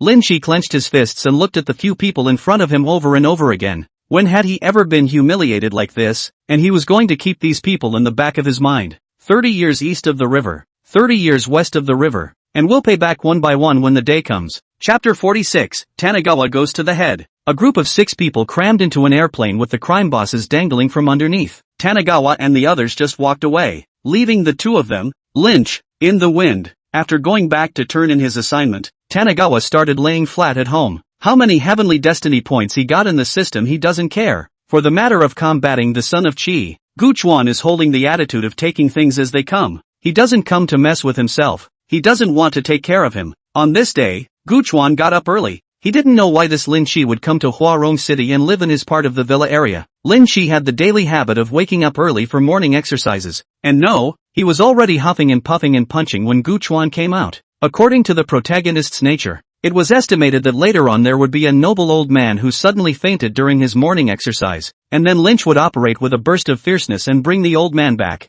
The next thing the old man would do was thank him 1,000 times, remember the favor, and give him a solution to all the troubles Lynch encountered in the future. This inference Tanigawa had come up with 3 days ago, except that his observations over the past few days had not revealed any old man of any stature at all. Could it be that his inference was wrong? Tanigawa was doubting himself. Another half hour passed, and just when Tanigawa thought that, as usual, nothing would happen, a clamor of voices came. Stop, don't run, came a valiant voice. From far away, it was a large loli in a police uniform chasing 2 thugs. Stop, give the bag back. The uniformed loli was a little tight on her chest, carrying 2 loads and chasing the 2 men with the bag and gold necklace with her bare hands. Get out of the way. If you chase us again, we will not be polite. The 2 thugs had knives in their hands. They were not at all afraid of the police uniformed loli behind them, and the pedestrians on the road were also quickly dodging, for fear of getting into trouble if they were not careful. Stop, help stop her. Get out of the way. Get out of the way. Whoever wants to come, don't blame me for not being polite. The 2 thugs waved daggers in their hands, and surprisingly coincidentally rushed in Lin Chi's direction. Get the hell out of my way. Didn't you hear me? The 2 thugs tried to attack Lynch. Lynch directly punched him twice, and the 2 thugs were already half dead on the ground. Tanigawa slapped his head. It's really here, where the main character hangs out. There will be a beautiful woman, and I don't know what kind of law this is. While the plot isn't what you think it is, it's probably not far off. Sure enough, in the next moment, an aged figure quickly rushed over, his footsteps steady, surprisingly 3 times faster than the young man. Only after seeing that the police uniformed loli was fine did she heave a sigh of relief and said dotingly, Linger, how many times have I said, don't be so adventurous. You say you are having a long and short life? How can I stand up to your parents? The big police uniformed loli tied up the 2 thugs with her hands and feet, and pouted at the old man. Grandpa, how many times have I said, don't follow me, don't follow me? Why don't you just listen? You're an old man with old arms and legs.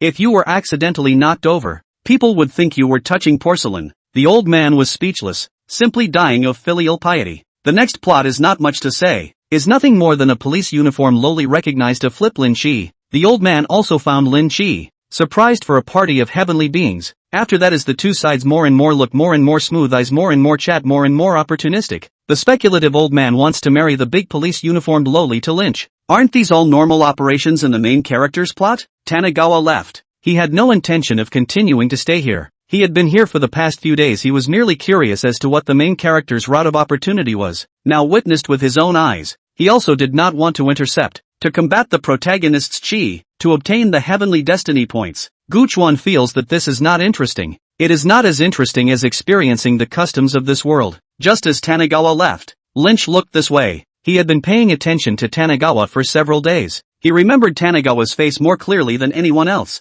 and it was this man who had been stirring up trouble that day, or else the demon concubine and himself would surely have had an unforgettable encounter. The main character is just that. Tanagawa normally encourages Wu Yong to pursue the person he likes, teaches him how to deal with love rivals and how to boost his self-confidence. All of this should have been none of Lin Chi's business, but Lin Chi just thought that Guchuan was stirring up trouble, and that his encounter with the demon princess should have been watched quietly by all. Witnessing this beautiful moment, rather than someone jumping out to cause trouble, Lin Chi clenched his fists. He wanted to go and meet Tanagawa, but he had gotten news that Tanagawa might be a space-based alien, and in the secret files of the Special Operations Bureau, it was rated as an SSS level of danger, and based on that alone Lin Chi would have to weigh his options, and just like that, a hint of an inexplicable feud arose. 3 days later, Tanagawa returned to the office of Team 6 of the Special Operations Division and looked at the sighing few people with some confusion. What's the matter with you guys? Dead parents or robbed wives? Alas, Captain, you're finally back. Our parents aren't dead, and Fatty's wife is really going to be snatched away. It turned out that after the devil consort promised to accompany Wu Yong on a date that day, Wu Yong went to the movies with the devil consort on a whim, but he didn't expect to meet Lynch right on the way. The result was predictable. Without Guchuan to help, Wu Yong was directly cleaned up by Lin Chi's followers. Fong Zhang and Hao Ship rushed to help, but the result was that the favor didn't help, but instead, all three were fatally beaten up, and the magic consort was also snatched by Lin Chi. The key is that the magic consort didn't resist, and it didn't stop a few from being beaten up, out of breath. Just as Tanagawa was annoyed that his own men were so out of breath, and would only sigh here when they were beaten up. It was simply too much. Captain, you've wronged us. It's not that we're untalented, but Lynch's gang even joined the Special Operations Division. These days they just blocked us every day. We can't take the mission, and we can't go to the training room. Hao Ship complained. The office was quiet for a few minutes. Tanagawa didn't like to babysit and didn't like to stand up for people like the main characters did, but the sixth team is its own sixth team now, and blocking these no-goods is not giving them face. Let's go. I'll take you guys to beat back. I'll see what this Lin Chi really wants. Tanagawa slammed the table and directly slammed the door. Oh, long live the captain. Captain Mighty. Hao Ship's previous unhappiness was swept away. He had waited for so long. Wasn't it because he wanted Guchuan to take the lead? Now their Team 6 was also someone with a head. Not just anyone could be messed with. Tanagawa was speechless, feeling that apart from Fatty, these two simpletons were just pretending. This is the only time, and it won't happen again. To beat the iron, you need to be hard. Starting tomorrow, I'll give you guys special training, with the goal of the special training being, to defeat Lynch. This Lin Chi even dared to rob the devil consort, and the devil consort didn't even reject it. Hearing this, Guchuan stopped. The devil consort and Wu Yong were melons that he had twisted forcefully, so how could he let someone pick them off halfway? Chapter 47, The Price of Rampage. As soon as the four Tanagawa men left the office, everyone in the Special Operations Division was abuzz. Hurry up, there's a good show. Hurry up and get a small bench. What kind of good show? The captain of the 6th team is back. Quick, bring out my bag of 82-year-old melons. Team 27, a team that had just been expanded by the Special Operations Division. A team made up of the 6 men that Lynch had brought with him. Zhou Fuyun didn't know why this arrangement was made. He only knew that the people from the military department had called with the top to arrange for Lin Chi's 7 people to be here. In the office of the 27th team, 6 big men were standing, lying down, smoking, or playing games, not in the least like people out of a disciplined army. Seeing that the clothes were not even neat, it was more like a soldier's oil who mixed with the army to eat and drink. Although the image was not good, there was no denying that these 6 people were all first-rate, all of them having the strength of a first-class martial artist. It could be said that with the addition of Lynch, this squad of 27 just swept through the Special Operations Division of Huarong City without the slightest problem. The 4 of them, Tanagawa, were walking on the road when the demon princess rushed to block the front. Tanagawa, what are you guys doing? This is the Special Operations Division. You can't mess around. The demon concubine opened her hands and tried to stop Tanagawa's men. What for? You don't know what for? Tanagawa asked. That was all a misunderstanding. The devil consort explained. Misunderstanding? How come you didn't see you stop them like that when they beat up my men? How come you didn't say it was a misunderstanding? Are you in a hurry to get rid of Fatty and go on a date with Lynch? I'm telling you, don't even think about it. If you don't do what you promised Fatty, I'll beat up your team 5 once I see them. Tanagawa pushed the demon princess away. He wasn't in the habit of pitying people. The devil consort was in a big hurry. That day she didn't know what happened, and directly ghosted and half-pushed after Lin Chi. Perhaps in her heart, Wu Yong really wasn't as attractive as this Lin Chi. The people from the 27th Division had heard the commotion long ago, but they didn't care in the slightest. They would instead become even more lawless if Lin Chi wasn't here. How Ship kicked open the door of the room. The office was in a pandemonium. The 6 people were still doing their own thing, not even looking at Tanagawa. A few people. Good. Very good. Are they all that good? In that case, Tanagawa directly exchanged a super double tranquilizer gun in the system with Heaven's Destiny points. As soon as the gun was pulled out, the 6 men's expressions changed, like vicious wolves, and a compelling aura and killing intent filled the air. Kid, I advise you to put away that thing, or I'll wring your necks out later. A man with a scar on his face opened his mouth and even smugly revealed a hideous smile. Tanagawa wasn't accustomed to them and their nonsense, and just shot past them. Several people instantly moved. The office whistled up a vicious wind. The eyes of the 6 revealed killing intent. For those who dared to strike at them, they would tear him alive. This was their tactic in the border battlefield. Damn it, one by one. They're too powerful to be given a face. Right, but they're all so capable of pretending. Although these people were powerful, Tanagawa made a few direct preemptions, and 6 of them were directly shot, and before they could react, the super doubled anesthetics directly made them lie on the ground. Tanagawa put his gun away and instructed the 3 Fong Zhangs, go get the hemp rope and chains and tie these all up for me. Tanagawa turned around, and how Ship and the others were excited to do their work. My goodness, this Tanagawa in the end, what is the beginning of I heard that those are the border of the prick, the strength of one than another. How are all put down by a shot? It's true that Tanagawa is the ruthless one. It's better to mess with less in the future. Fong Zhang's trio dragged 6 people behind Tanagawa, raising their heads and chests to be as imposing as possible. Special Operations Division Training Ground, which is as big as 2 soccer fields. Generally Special Operations Division people train here. Inside the training arena, Tanagawa told Founder to hang on to all 6 men. Tanagawa lifted the anesthesia effect in their bodies, and the 6 of them woke up leisurely, and when they saw that they were hanging on the pillar, each of them was furious and wanted to break free. But the Special Operations Division's chains were meant to be used against people like them, so how could they be easily broken free? Despicable and shameless, to use such underhanded tactics. If you have the guts to let go of us, let's have another match. The scarred man spoke viciously. Tanagawa was a bit puzzled. Could it be that the 6 of you were not despicable and shameless when you were all together earlier? If that's considered underhanded, you've all died at the border I don't know how many times, and as far as you're concerned, I'd say you're just 6 border jerks. What did you say? Say it again if you dare. The situation of the border battlefield was complicated. The space there was different from ordinary places, and those who fought and killed in the border battlefield basically did so for the special resources in that space. Some people hang themselves under the border legion to mix up an identity for ease of movement. This kind of people, in addition to handing over a part of the resources obtained, other than the other, does not have any constraints. From the system Gu Chuan got it. These 6 people are nothing more than fighting for their lives in the border battlefield. Not at all, for the Dragon Country did not do a single bit of contribution. On the contrary, sometimes will be robbed to kill the dragon people, robbing his hands of the opportunity. It was only by chance that they lost to Lynch and were taken under his wing. Slap your mouth. After Gu Chuan finished speaking, Wu Yong came forward and slapped him, when it was this scarred man who beat himself up the hardest. Damn, if you have the guts, you can beat me to death,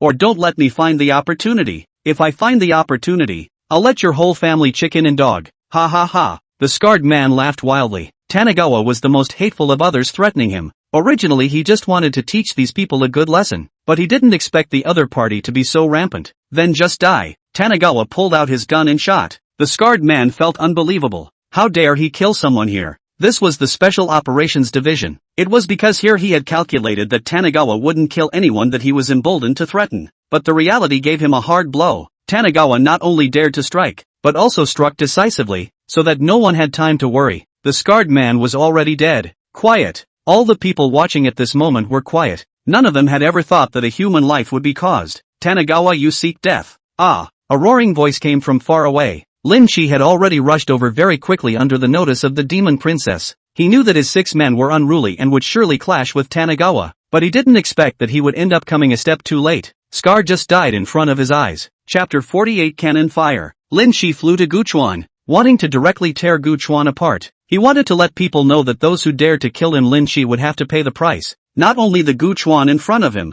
the 3 people behind him would all die today. Lynch's speed was fast, like a cheetah that had seen its prey, and Tanigawa could feel an oncoming oppressive force. Lynch was fast, but Tanigawa's speed was even faster. Rocket launcher appeared directly in his hands, and fired 3 shots in a row without looking at the front. In an instant, Lynch's forward speed stopped, looking at Tanigawa unwillingly and dodging to try to avoid the rocket attack. However, just like last time, the rockets followed him like a shadow, and Lynch suffocated and could only unleash his astral shield to tough it out. Boom boom boom. It had to be said that Lin Shi's strength was indeed okay. The 3 rockets only caused cracks to appear in his astral shield, not shattering it completely. Lin Shi looked at Guchuan. He felt like he was suffocating. How can this person be like this? Isn't this cheating? How else can people fight? Guchuan, release them all and come at me if there's anything. Although Lin Shi didn't want to fight with Guchuan, he was forced to speak. Yes, Guchuan, this is all a misunderstanding. We are all co-workers. We can't have any more deaths. Devil Princess never expected things to develop to this extent. Tanigawa looked at the demon princess with some amusement. How come you didn't see you come out to say that there was a misunderstanding when Wu Yong was being beaten up earlier, and ran over to yell at me to help out,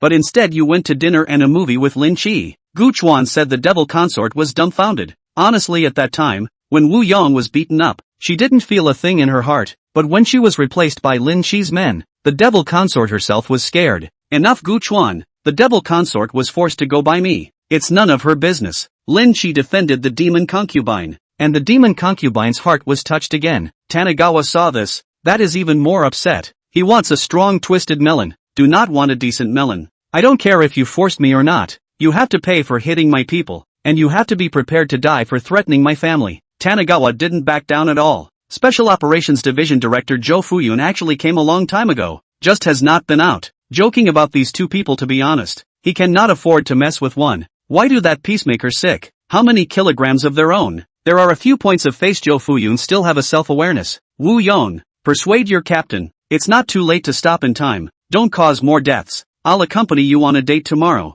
Go to dinner and a movie. Just the 2 of us. Okay. Seeing that Tanigawa was indifferent, Devil Princess could only think of a way to open a gap from Wu Yong's side. Lin Chi clenched his fists angrily. He didn't stop the words of the demon princess, but the fact that he, a big man, needed a woman to help him made him lose face. Wu Yong's eyes lit up when he heard the devil consort's words, but then he shook his head. Devil consort, it's already too late. Now we're with the captain. Yes, we're in the same boat as the captain. Fang Zhang and Hao Ship also said in unison. Tanigawa, do you have to do everything? Like an angry lion, Lin Chi was ready to strike with all his might. Fatty, how these remaining ones beat you up? You beat them back. Double. Guchuan ignored Lin Chi and directly said to Fatty and the others. The remaining 5 could only hold their tongue and endure. The man in front of them was a madman, daring to kill people in such a place. They thought they were already lawless, but compared to this man in front of them, they and the others were still a bit more honest. In that case, Tanigawa, you go to hell. Lin Chi couldn't tolerate his men being bullied in front of him and directly took out a white bead and squeezed it before rushing towards Tanigawa. Tanigawa fired backhand rockets one after the other with no intention of stopping.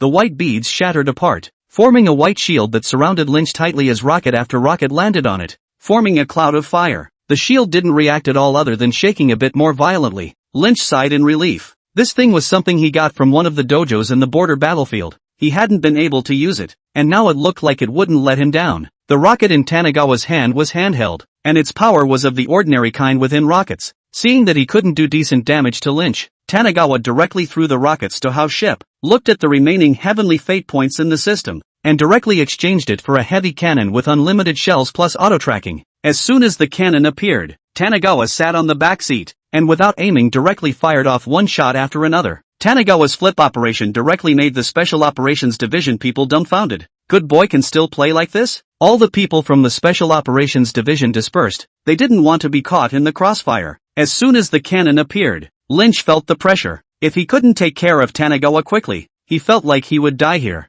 But damn it, no matter where he hid, the cannon could follow him like a shadow, and combined with the powerful impact, It made it impossible for him to even get close to Tanagawa, much less solve it. The 5 people who were hanging on the pillar were even more jaw-dropping. What kind of monster was this person in front of them? It was simply a war machine. If they had known that they were so powerful, how would they have dared to touch the people of the 6 teams, even if they saw them and called their grandpa? The situation was getting more and more critical. Lin Shi had already used all his means, but he couldn't even touch a hair on Tanagawa's head. This cannon that could fire continuously was just too scary. The shells were one after another, surrounding him in a circle. He couldn't even move. Ah, damn it. Tanagawa, come out and fight one-on-one if you have the guts. What kind of a man are you using this kind of hot weapon? Lin Shi wanted to provoke Tanagawa to give up his hot weapon, but what he welcomed was an even more tremendous baptism of fire. Just when Lin Shi thought that he was going to die here today, an old man's voice in the middle of the air rang out. Stop it. All stop it. In the Special Operations Division and their own people. All lawless, right?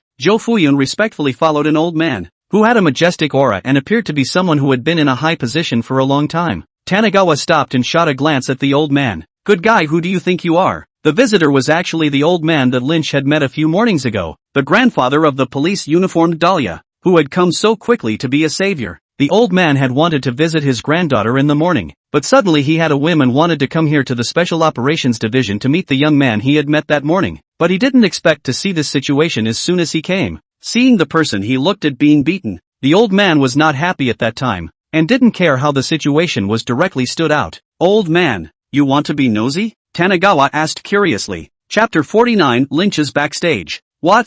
Old man, I can't mind my own business? The old man said very unhappily, while a unique aura belonging to an innate master rose up. Seeing this, Zhou Fuyun hurriedly opened his mouth and explained, Gu Chuan, this is Elder Yen, the former director of our Tianhai City Special Operations Bureau. Then he whispered in the old man's ear, Elder Yen, Tanagawa has been rated as an SSS level of danger within the Bureau. Yen Lao disdained. What's wrong with the 3S level degree? Today he's a dragon that has to lie down for me. Elder Yen, he has a nuclear bomb. Nukes? What happened to nukes? You? What did you just say? Elder Yen thought that he had misheard and looked at Zhou Fuyun with disbelief. Zhou Fuyun, Gu Chuan is a space alien. I don't know where he got the thermal weapons from. The nuclear bomb that was sent to Tianhai last time was his. Yen old man staggered. Nuclear bomb, this thing is not a joke. A moment. Yen old man is no longer aggressive. Changed his tone and said, we are all in the same department. All communicate well to solve the misunderstanding. Don't be so beaten to death. Pass it out for people to see as a joke.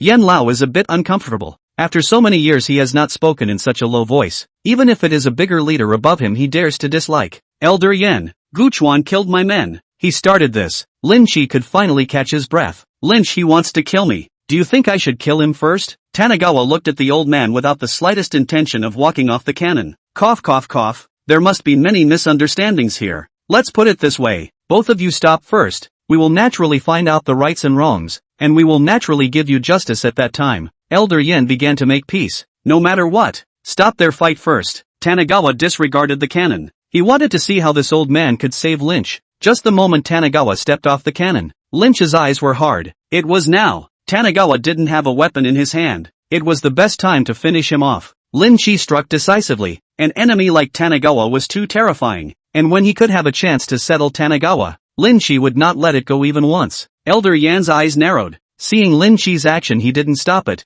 Instead, he appreciated Lin Shi even more. The decisiveness in case of trouble had the style he had back then. However, how could Tanagawa be the kind of person who could be easily attacked by a sneak attack? With a thought, the armor-piercing bullet that Wu Yong used last time appeared in his hand. In the nick of time, the impact of the armor-piercing rounds repelled Lynch, and Tanagawa turned back to sit upright on the cannon. Ha ha ha. Lynch, since you're looking for death, I'll fulfill you today. Boom boom boom. Cannon shot after cannon shot after cannon shot. Like no money. Yen Lao then realized the terror of Tanagawa and hurriedly called out. Stop, stop, stop, all of you hear me. Elder Yen yelled, trying to get Gu Chuan to stop. Gu Chuan didn't even look at Yen Lao. Old thing. It's true that he and Lin Shi are in the same nest. I'll stop. Are you going to come up together to clean me up this time? Elder Yen was a little embarrassed by Gu Chuan's words and hurriedly said that it was a misunderstanding. That Lin Shi had struck out because he was afraid and had no intention of harming anyone. Lynch also kind of regretted his impulsiveness. He was really close to not being able to hold out this time.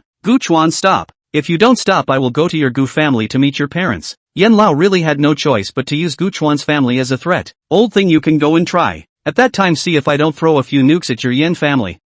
Gu Chuan. am not a human being. Gu Chuan didn't stop at all. Instead he greeted Fong Zhang's 3 people to join him. The 3 of them could only grit their teeth by now and follow Tanigawa one way or the other. With a clattering sound, Lynch saw the white shield in front of him shatter open, and his heart thumped, saying that it was not good. Then a shell hit Lynch solidly. Boom! Lynch gritted his teeth and held on for dear life, and before he could regain his senses, the second and third followed. Just when Tanigawa thought that he could solve Lynchy once and for all, another huge aura pressed over. And this dangerous aura did not hide. It directly pressed towards Tanigawa as if it was going to crush Tanigawa into smithereens. Tanigawa fired several cannons in succession towards the front, but they all turned out to be duds. The strength of the visitor had clearly surpassed that of an innate master, and was already able to affect the molecular level. Gu Chuan didn't continue to strike again, but the man's aura still didn't stop. Instead, he pressed over at a faster speed. A smile appeared on Lin Chi's mouth. His Lin Chi's backstage had come. You think I'm a sick cat if I don't show my power,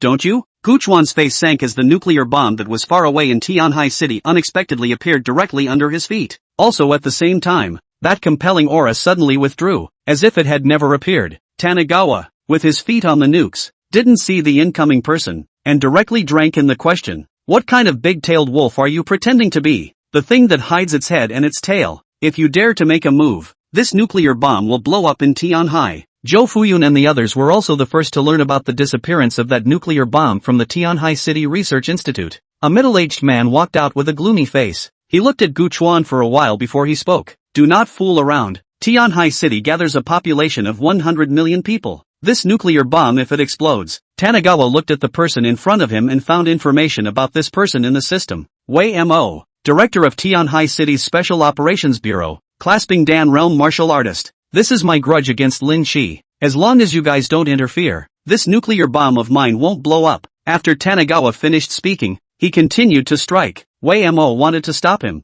but Gu Chuan's words directly stopped him. If you dare to move again, this nuclear bomb will appear in the Forest Sea Mysteries. Where is the Forest and Sea Secret Realm? The scene is the most clear. Wei Mo. There is the Wei family's base camp, the specific location of the people who know very few. But even so, Wei Mo does not dare to bet. Lynch was beaten without any power to fight back, and it was the first time that the people of the Special Operations Division experienced the power of hot weapons, and one of them was obsessed with it. Gu Chuan, there's already a crisis in the border battlefield. The 8 overseas countries have joined forces to strike against us. I hope you can put aside your grudges and join forces to repel the overseas forces first. Wei Mo opened his mouth to dissuade him, wanting to use the international situation to make Gu Chuan stop. Tanigawa didn't stop. Glancing at the undead Lin Chi, he said, my Dragon Kingdom's several legions at the border are enough to deal with the 8 allied forces. Lin Chi is just hanging around the legions. He's not even considered a regular army. So what's the point of having him? Tanigawa mercilessly mocked. Seeing that Gu Chuan had no intention of staying, Wei Mo gritted his teeth as if he had made up his mind about something.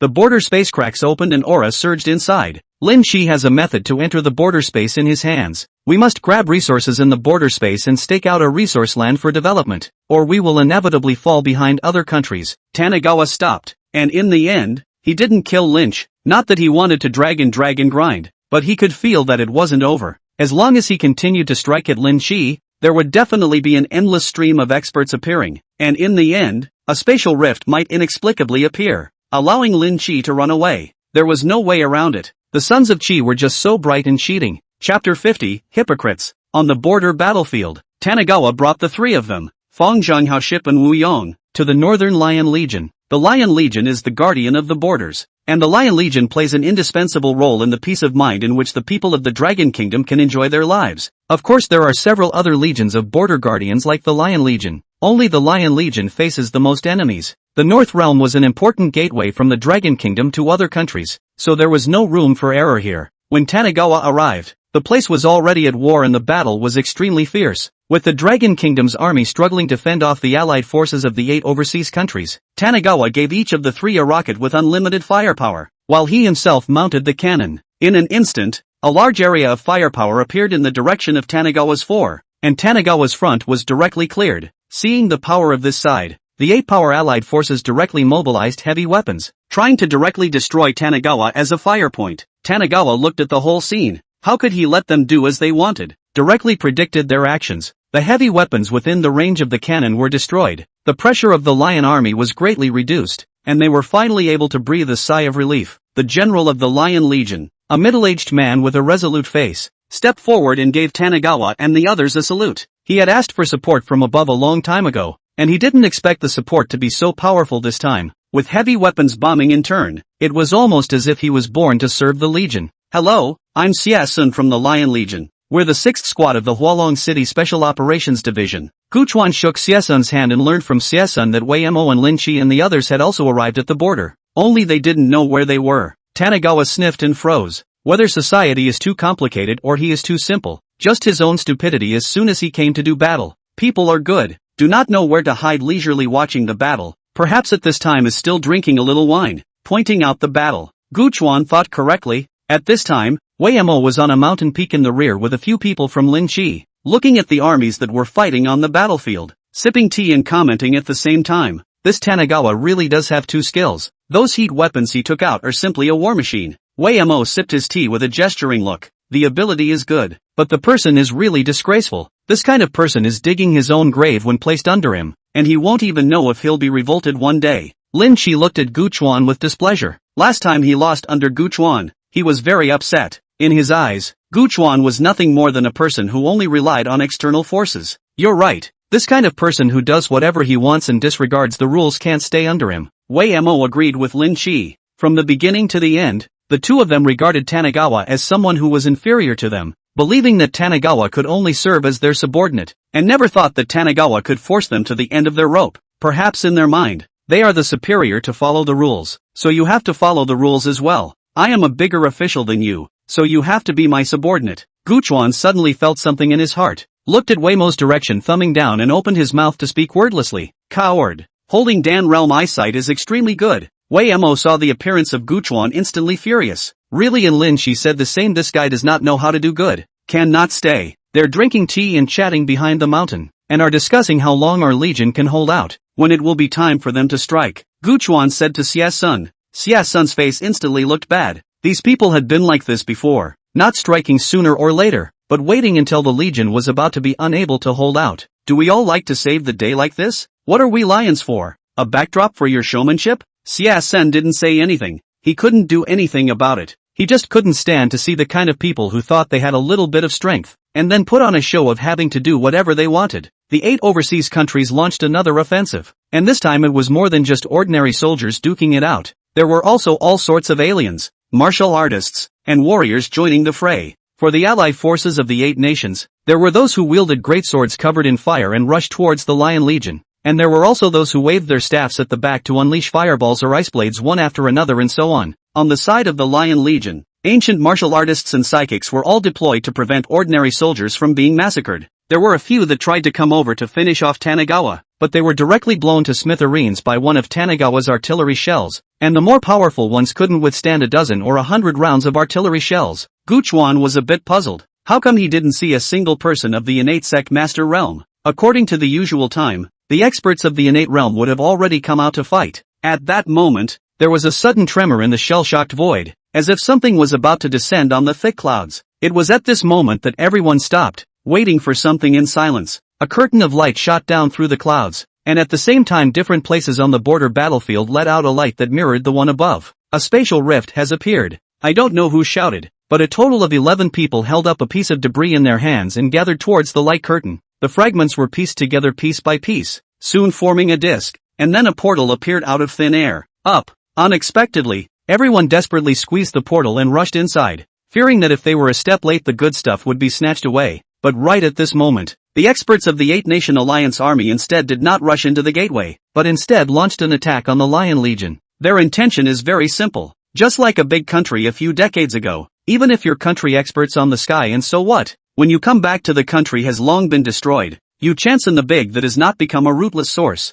Seeing that there was no reaction at all, Lynch stepped into the portal with one foot. For him the Lion Legion underneath was not as important as him getting the opportunity even if they were all dead. Captain, what do we do? How Ship was a little panicked as he looked at the increasing number of experts surrounding him. Wei Mo also appeared at this time, with one step in the air. He wanted to enter the portal, and he didn't want to care about the Lion army underneath. He also glanced at Guchuan at the bottom and said, Guchuan, the Lion Legion is in your hands. Make sure to guard this national gate. Those who didn't know thought how much Wei Mo trusted Guchuan. How could Guchuan let him have his way? Directly aiming the barrel at Wei Mo, surname Wei. If you dare to go in, I will dare to move your Wei family flat. Don't think that I don't know if your Wei family has changed places. Gu Chuan's words directly caused Wei Mo to stop and look at Gu Chuan with an ugly face. Tanagawa, what exactly do you want to do? How can you be so selfish? Now that the country is in trouble and foreign powers are attempting to invade my dragon country, how can you still have the heart to infight here? Wei Mo flipped his words to speak righteously, directly transferring the topic to Gu Chuan, who looked disdainful. Surname Wei, don't pretend. You and that Lin Shi are the same thing. After saying that, Gu Chuan also didn't care about Wei Mo and directly began to slaughter the enemy with artillery fire. Chapter 51, The Realm of the Pill. Tanagawa's point of fire was finally given special care, as a dozen or so innate realm experts from the 8 countries surrounded Tanagawa from all sides. If 1 or 2 innate realm Gu Chuan is not at all concerned, but this dozen together, is Gu Chuan crazy trigger? Cannot catch up with the speed of consumption of others. Tanagawa looked at the destiny points and could no longer afford to exchange them for a more powerful weapon at all. And the remaining destiny points were only just enough to exchange for a single Daigo card. Tanagawa also couldn't figure out how the exchange points for innate cultivation realm advancement were cheaper than large-scale thermal weapons. I don't know if it was because of Wei Moda's greeting. The experts supporting Tanagawa on this side were few and far between, and could basically be said to be gone. In desperation, Tanagawa could only redeem this Daigo. He had wanted to use the romance of heavy weapons in this world, but he didn't expect to end up with personal force. In an instant, Gu Chuan had transformed from an ordinary person into a patriarch of the innate realm. Tanagawa did not have the slightest discomfort. For this strength to come back 10 times, Tanagawa is not false. What to do? How Ship's big back had long been burned out by the cannon fire, and when he saw a dozen innate experts, his legs instantly went soft. The first person was a black man from the 8 countries, running at speed on all fours like a panther, and before he reached Tanagawa, he swung his sharp claws and leapt up. Tanagawa met the air and kicked out. The black leopard suddenly bowed and flew out, falling to the ground half unable to get up. Gave you guys face, huh? Tanagawa didn't wait for the dozen or so people to get close. He directly rushed out, destroying another person's neck to be broken. These dozen of innate realm experts would not have a single enemy of Gu Chuan. In the blink of an eye more than a dozen died, and the remaining few also fled in panic. Gulp! The 3 founders gulped. They didn't expect their captain to be so powerful. They had always thought that the captain was a handless hot weapon militant. Wei Mo also paid attention to this side, and his face became even worse when he saw Tanagawa's behavior. Not only did he have an endless supply of hot weapons, but he was also so strong personally, and more importantly, he had a history with him. Gu Chuan cannot stay. Wei Mo's heart secretly resolved to wait to find the opportunity to send Gu Chuan on the road. In the end, the borders of the Dragon Kingdom were still defended, only that over half of the Lion Legion was killed or wounded, which could not be described as tragic. It was then that Tanagawa had a chance to survey the spatial rift above him.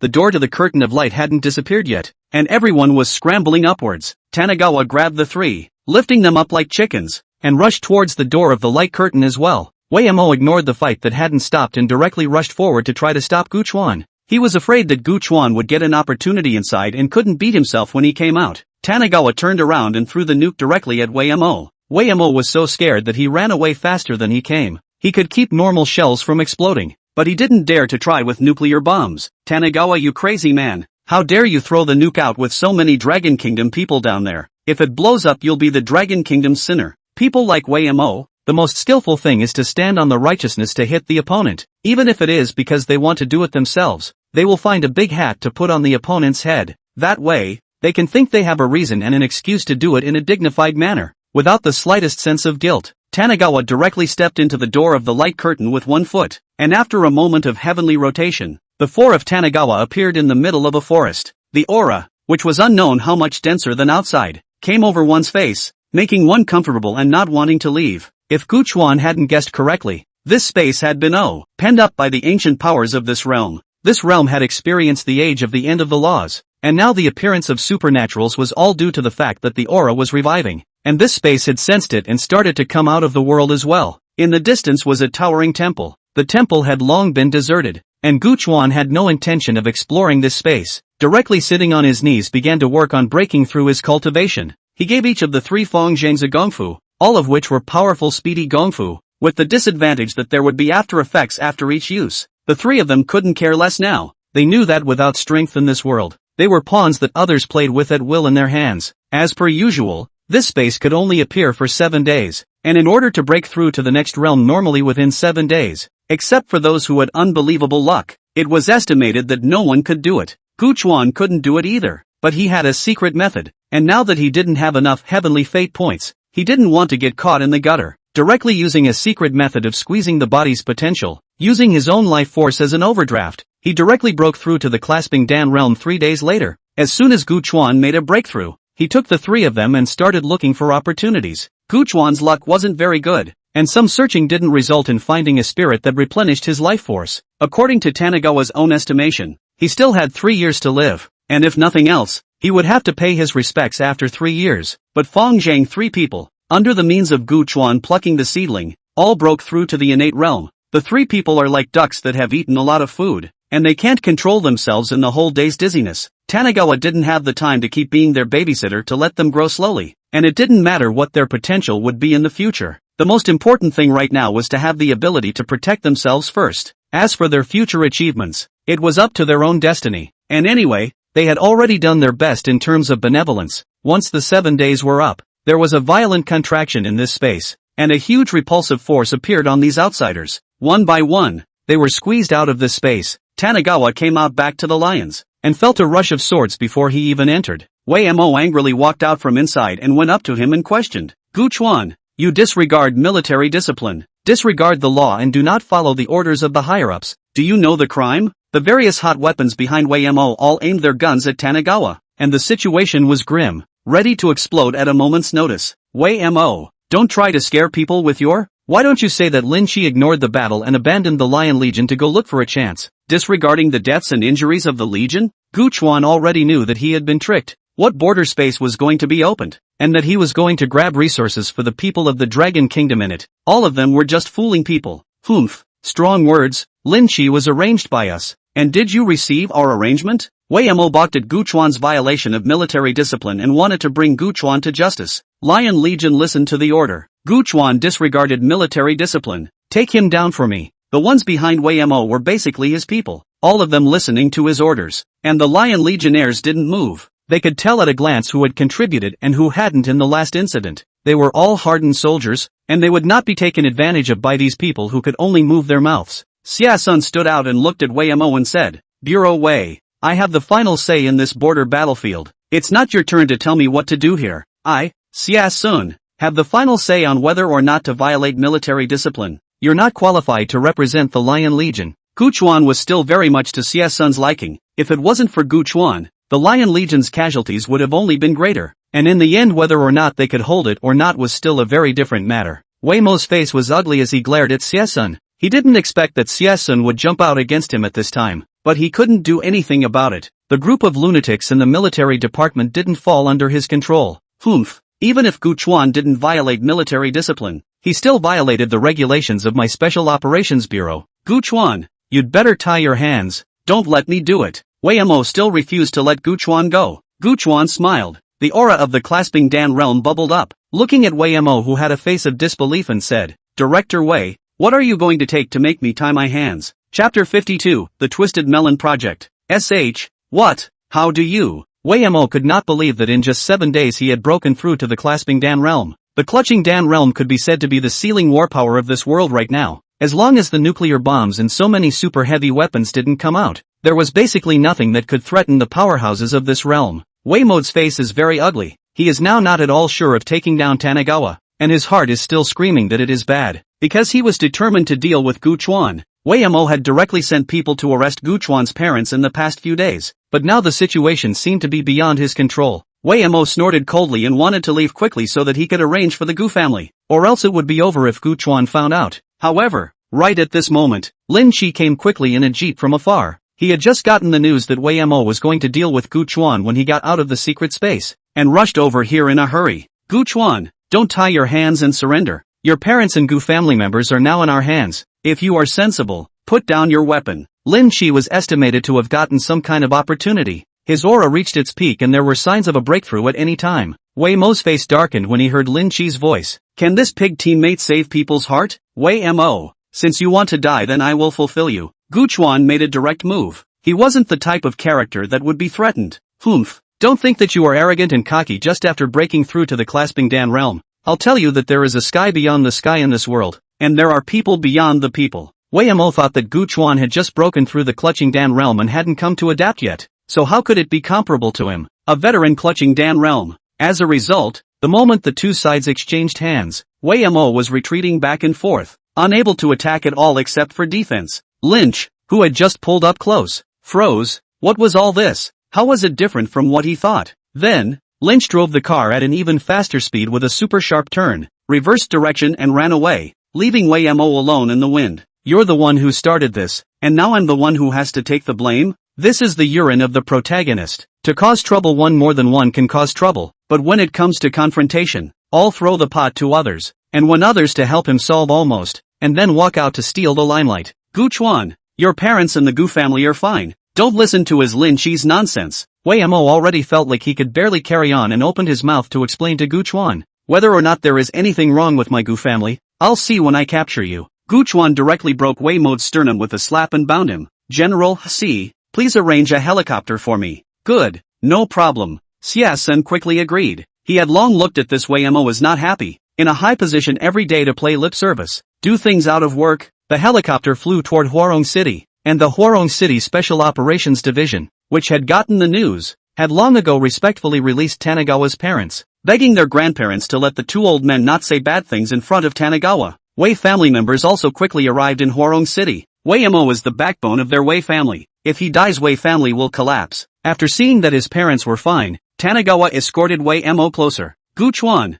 your parents are fine, so you can let me go. Wei Mo stifled his words, but reality had to make him lower his voice again. He hadn't lived long enough. It's alright, you go to hell. After saying this, he also ignored the pleas of Wei Mo and Wei family members and directly snapped Wei Mo's neck. Looking at Zhou Fuyun's heart was wow. Zhou Fuyun knew that Tanagawa was not a simple person, so the action to capture Tanagawa's parents he did not participate at all. Now it seems to be a really wise move. With all that out of the way, Tanagawa is going to start his plan of strong twisting the melon. In the original plot, the father of the devil consort was poisoned by an accident, because he could not get the antidote to be tortured by the disease for years. Recently this period of time is even more poisoned into the bone marrow, not many days to live. The original is Lin Chi in the border space to get a kind of spirit, coupled with a set of special needles to rule the magic consort's father well. But now that there was Gu Chuan in Huarong City, he, Lin Chi, didn't even dare to appear, much less treat the demon concubine's father. Gu Chuan found the demon concubine, looked at the demon concubine's waning figure, and spoke. Demon concubine, I can cure the poison on your father. Tanagawa's words were like a splash of water in the desert, causing the devil consort's disheveled eyes to light up. Really? Really, Tanagawa? You really have a way to save my father? The demon concubine's grip on Tanagawa's hand was tight. She was deeply afraid that if she let go, this hope would be gone. I can cure your father, but I have one condition. What conditions? I promise you the life-saving straw that was so hard to catch. How could the devil consort let it go so easily? I want you to marry Fatty Wu Yong. Tanagawa smiled as he looked at the demon princess, looking like a villain whose treacherous plan had been accomplished. The devil consort froze. Marrying the fat man herself? The figure of a man suddenly appeared in front of her eyes. From the first meeting, to the subsequent laughing and joking, unknowingly had been burned into her heart. Yes, can we change the terms? The demon princess looked at Tanagawa hopefully. She didn't like that fat guy, she liked the man who pissed her off all day. Forget it if you don't agree. Tanagawa lifted his foot and walked away, not giving her the slightest chance to bargain. The demon concubine struggled inwardly for a while. Her face full of tears had already flowed as she looked at the fading away Gu Chuan and said loudly, I'm willing to marry Wu Yong. Tanagawa showed a smile. Isn't that right? Let him spend so much more words. Isn't it tiring? Can I ask why you want me to marry Wu Yong? The devil consort still couldn't help the curiosity within her. In her eyes her own appearance and figure is not bad. How this person has to let her marry that fat man. If Tanagawa himself, then she can accept a little. After all, Tanagawa appeared after the experience is really too legendary. Tanagawa waved his hand at the demon princess and said with a smile, Ugh, just playing. The devil consort froze. Play? If you don't play, I have to let someone else play? A moment of confusion appeared on the demon concubine's face. Fatty was both happy and apprehensive when he got the news from Tanagawa. Happy that the demon concubine was willing to marry herself. Apprehensive whether the demon concubine would like herself and whether she would be happy marrying herself. Knowing what the fat man was thinking, Tanagawa directly kicked over. This fat man was an unsupportable bucket. Then Tanagawa filled the fat man with his thoughts and 3 views. You have to remember, the strong twisted melon sweet or not only know themselves, do not others say not sweet, you follow blindly uproar. Even if it is not sweet, that is their own hands planted melons. Others have not melons yet. Also, Get a woman's body is certainly more important than getting a woman's heart. You think about getting her person after you are together every day as a pig can be touched, and then cannot have a few more babies, so that she did not have the effort to think nonsense. Can she still baby do not want to go to run away with someone else? Tanagawa's clear thinking opened the door to a new world for them. Chapter 53, Nobody's a Bad Person. The wedding day arrived. Feng Zhang and Hao shipped to as best man. Wu Yong with 8 carries sedan chair to welcome the devil consort. The wedding is the traditional wedding of the Dragon Kingdom. Wu Yong's heart burst with excitement when he saw the devil consort, who was clad in a red cape and covered in phoenix crowns. If he were to have a speech right now, the first thing he would definitely thank would definitely be Tanagawa. Without Tanagawa he wouldn't be here today. 1 Bow to heaven and earth. 2nd Worship. Wu Yong and the devil consort held the red silk, and according to the ancient rituals, they began to pay their respects in the shouts of the bridesmaids, husband and wife to each other. This is the last bow, after which the rite is considered complete. Wu Yong bowed down, but the demon princess started to hesitate, as if she was waiting for someone. Sure enough, after the bridesmaid finished speaking, an angry voice rang out from the doorway of the lobby.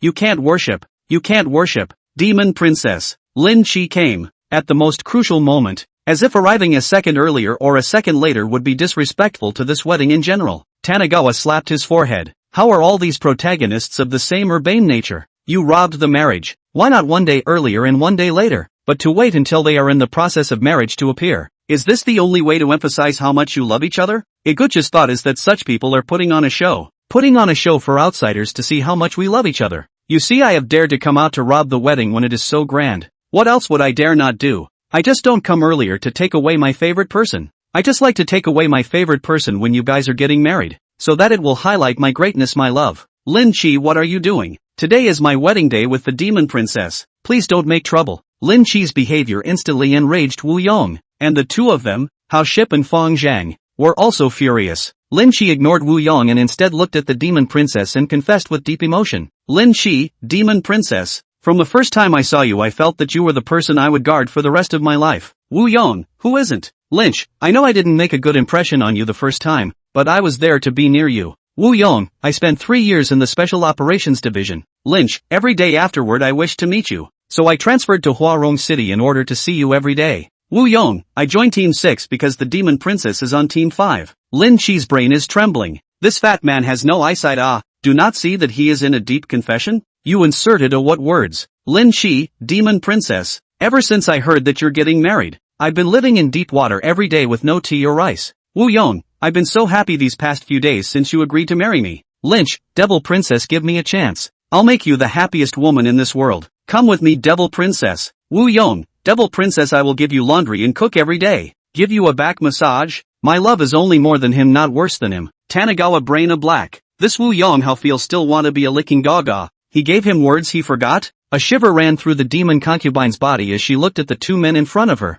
She could sense who liked her more, but she wasn't both. Demon consort, if you want to go, we won't stop you. Just your father, Tanagawa voiced out. A sentence directly pulled the demon consort back to reality. Now she has no power of choice. Here in Tanagawa it's nothing more than a deal. There's no such thing as forcing or not forcing. You can go, but I'm not a rotten person. I don't have any great kindness. I won't save a stranger without asking for something in return. In fact, Lynch was also a person who didn't see a rabbit without a hawk, and since the period of time that he had been married, Lynch had many opportunities to save the demon princess's father, but he just didn't go, and he had to wait until the last minute to show up so he could punch Tanagawa in the face, and so he could make a name for himself. Just when the demon concubine wanted to resign herself to her fate, unexpectedly, Lin Chi, who was in front of her, directly said to Tanagawa, "You think you're the only one who can cure demon concubine's father's poison? I can too." Lin Chi's words directly gave hope to the devil consort. The devil consort no longer hesitated, directly threw down the red silk, took off his outerwear, took Lin Chi's hand and said to Wu Yong,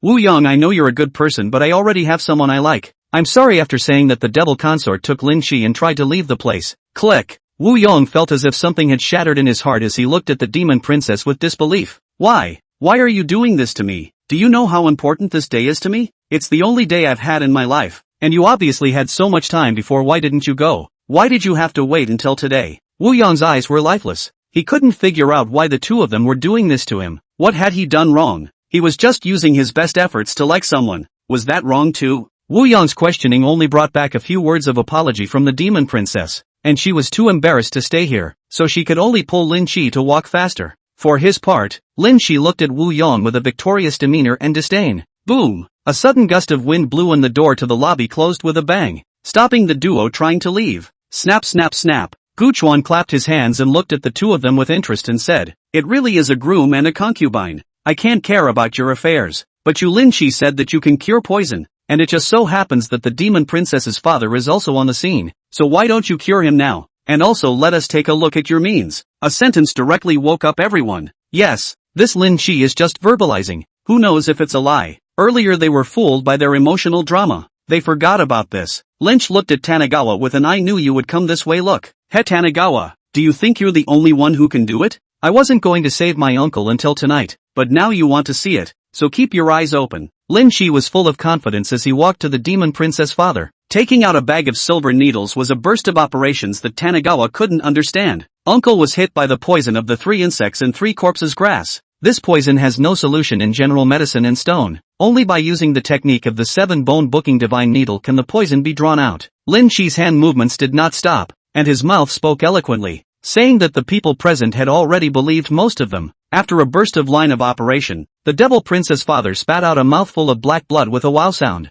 The black blood stench was incomparable, and the tiles on the floor were slowly corroded. Lynch wrapped up his work, and very confidently picked up demon princess's father. "How does uncle feel? Is he better?" The devil's consort's father felt more comfortable than ever. "Good, much better." The devil consort father, who was trying to thank Lin Chi, suddenly let out another miserable scream, felt a heartbreaking pain all over his body, and his body couldn't stop trembling, and he looked like he was going to die right away with a jerk. The demon concubine hurriedly went forward to hug her father, unable to stop the tears from coming down as she roared at Lin Chi. "Lin Chi, what have you done to my father?" Lin Chi hurriedly explained, and with his hands busy applying the silver needle one more time, his face darkened after holding the demon princess's father's pulse. "Demon concubine, Uncle has been poisoned into the bone marrow. It's already hopeless." Chapter 54, Morality of the Lips. Lin Chi's words directly caused the demon princess to collapse, and any love or impulse had been left behind her. "You're lying. Just now my father was fine. How could he be hopeless?"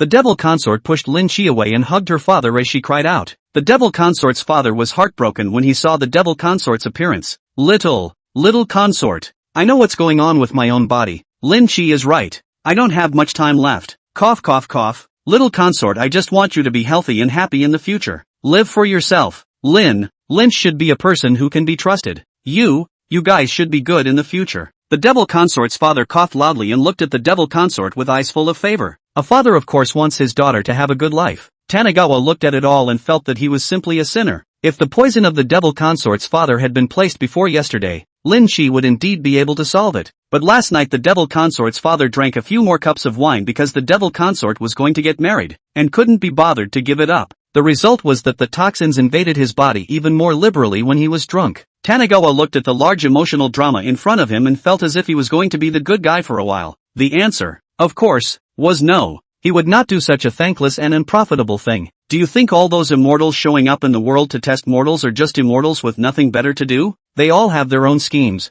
The demon princess at that moment suddenly thought of Tanagawa. As soon as he let go of Lynch's hand, he knelt directly in front of Tanagawa. "Gu Chuan, you have a way to save my father, right? I know you have a way to save my father. Please make a move. I, the devil consort, will do anything for you in the future." Devil concubine was already sobbing uncontrollably. Gu Chuan was now her only hope. "I do have a way to save your father, but have you forgotten our deal?" Gu Chuan looked at the demon concubine with cold eyes. Today he wanted to see how this demon concubine chose. Is love more powerful or is affection more powerful? Reality is so cruel. You want to leave everything behind to pursue that so-called love, but reality will give you a hard blow. To have bread in order to love. Without bread only love, that would really be death to love. Devil princess knew that. She hurriedly ran to Wu Yong again and picked up the dress on the ground and said to Wu Yong, "Wu Yong, let's get married. I'll marry you." Wu Yong looked at the woman in front of him with a complex expression. He was heartbroken and angry, and wanted to exit to let her seek her own happiness, but he remembered Gu Chuan's words,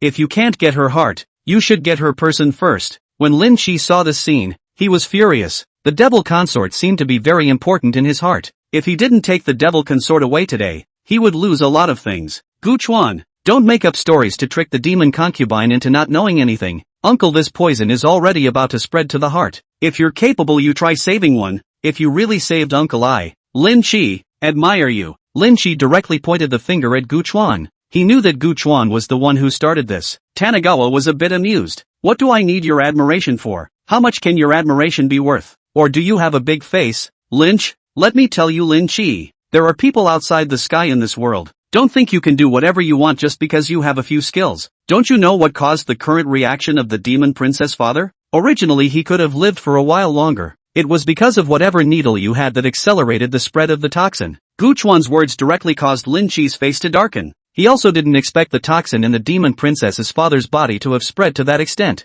The 7-stranded needles were supposed to detoxify the body, but the toxins in the other party's body were surprisingly already so heavy that the 7-stranded needles directly brought the poison into the bone marrow. But how could Lin Chi admit to this? Gu Chuan, you're bloodthirsty. If you have the ability to cure, if you don't have the ability, don't talk big here. There was no lack of experts present, and they knew the true situation as soon as Tanigawa said it, which made Lin Chi a little hungover. Tanigawa, if you really have the means to save this man, it's nothing more than a hand up to you, so why are you sticking your neck out? An old man who was on good terms with Lin Chi couldn't stand to watch. He thought that Gu Chuan was just seeing death. Yes, I see that the girl child is also strange and pitiful, so let's save it. It's not like you're going to be missing an arm or a leg if you're cured. I've never seen this person so petty. Moral abduction has begun. You have the ability to cure people. Do not save is your fault. Cannot save the life is also your fault. Tell you what, since you've all been so kind, how about each of the people who just spoke leave an arm behind and I'll heal him? Think about how good this is. Just one arm can save a living human life and fulfill these two bitter lovers. How great it is. Tanigawa, you're being forceful. You're trolling others when you clearly have the ability to save people. The person who taught you the art of healing is simply blind. Yeah, now I'm leaving that choice up to you. Just one of your arms could save a fresh life. It's up to you to save it or not. I, Tanigawa, am a man of my word. No one is a cutie. Move their lips anyone, but really pay the price and they shut up one by one. Wu Yang, I'm begging you. It was my fault just now. I promise I'll listen to you in everything from now on. I'll do all the grocery shopping and cooking and dishwashing. I'll listen to you if you want to have a few. The devil consort's words gave Wu Yang a wonderful feeling, as if he had been like this in front of the devil consort in the past. When the roles are swapped, the original feeling so good Wu Yang instantly a little fluttering. Previously what heartache anger all disappeared. Wu Yang finally went soft and nodded to the demon princess. Let's get married. Husband and wife worship each other. Right. With the last cry of the bridesmaid, everyone applauded, which was giving Tanigawa face. Lynch's fists were clenched tightly, his eyes were red and flushed, and he felt like he had lost something very important. He would love to have a sensational marriage snatch like the marriage snatch episode in the TV series, but he was unsure. Weimo's death made him unsure of Gu Chuan at all. Damn it, it's all because of this Tanigawa. If it wasn't for him all this would have been mine. Why did he appear in my world? Lin Chi hadn't left yet because he still wanted to see how Gu Chuan saved people, and he had also broken through to the clasping dam realm by getting the chance. He didn't believe that someone he couldn't save could be saved by someone else, and besides, he had just administered the needles once again, and the toxin from the demon princess's father had already spread once again. Lynch wanted to see how Tanigawa was going to end it. Maybe he would have a chance later. On Gu Chuan's side, after the demon princess and Wu Yang ended their wedding, the system's prompt sounded directly, and Gu Chuan received many more heavenly fate points. The demon princess was supposed to be Lynch's first female lead, and had a big part in the plot, almost throughout the entire show. That's why the change in the devil princess storyline still has a big impact on Lynch. The devil consort came to Tanigawa with Wu Yang at the first moment after paying their respects. Tanigawa, I'm Wu Yang's man now. It's your turn to fulfill your promise. Team, Captain, take a shot at saving my old man. Wu Yang was a little embarrassed. He knew that he could have today now thanks to Gu Chuan's blessing. If it wasn't for Tanigawa, he would probably still be the same guy who was muddling around in the 6th team, following the devil consort around all day long to offer his services, and in the end could only watch as the devil consort and Lin Chi paired up. Chapter 55, Princess of the Cherry Blossom Kingdom. Gu Chuan didn't go back on his word and directly exchanged an antidote pill in the system and fed it in front of everyone. Lin Chi was a bit disdainful. Just a mediocre elixir could save a person who was about to die, unless it was a divine elixir. However, the next moment Lin Chi was slapped in the face, only to see that the father of the demon concubine who had taken the elixir, his face, which was already pitch black, actually faded at a speed visible to the naked eye,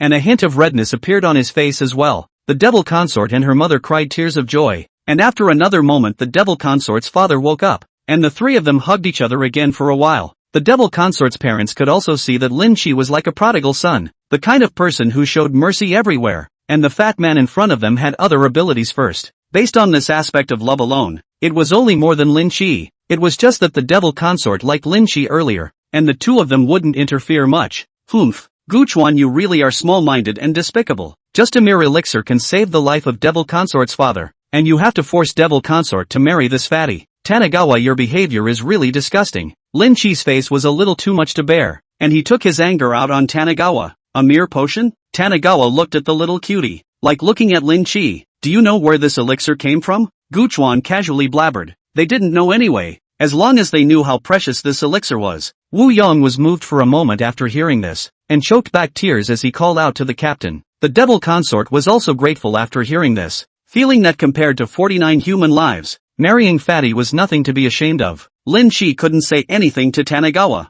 so he coldly grunted and flung his hands away. Tanagawa watched as the circle of light above Lin Chi's head dimmed a lot more, knowing that in a short while the chi of this realm would return to normal and wouldn't all be concentrated on one person. Using the entire realm to provide for a single son of chi was monstrous. In a prefecture-level city next to Tianhai City, the city was basically built on the coastline, and on the opposite side of the coastline was an island with a country called Sakura Country. The country of Sakura is rich in samurai and ninja. The people on this country have always coveted the huge and fertile land of the Dragon Kingdom, and have already waged war against the Dragon Kingdom more than once in thousands of years. The Dragon Kingdom has long wanted to turn the Sakura Country into the Sakura Province, except that although the Sakura Country is a small country, it has the backing of the Western powers. If the Dragon Kingdom made a move, it was bound to involve a lot of disputes. At this moment, Tanagawa was with Yen Shuai, a big shot in the military, who was now the director of the Dragon Kingdom's Special Operations Bureau in Tianhai City. Yen Shuai is the highest commanding person of the military of the Dragon Kingdom.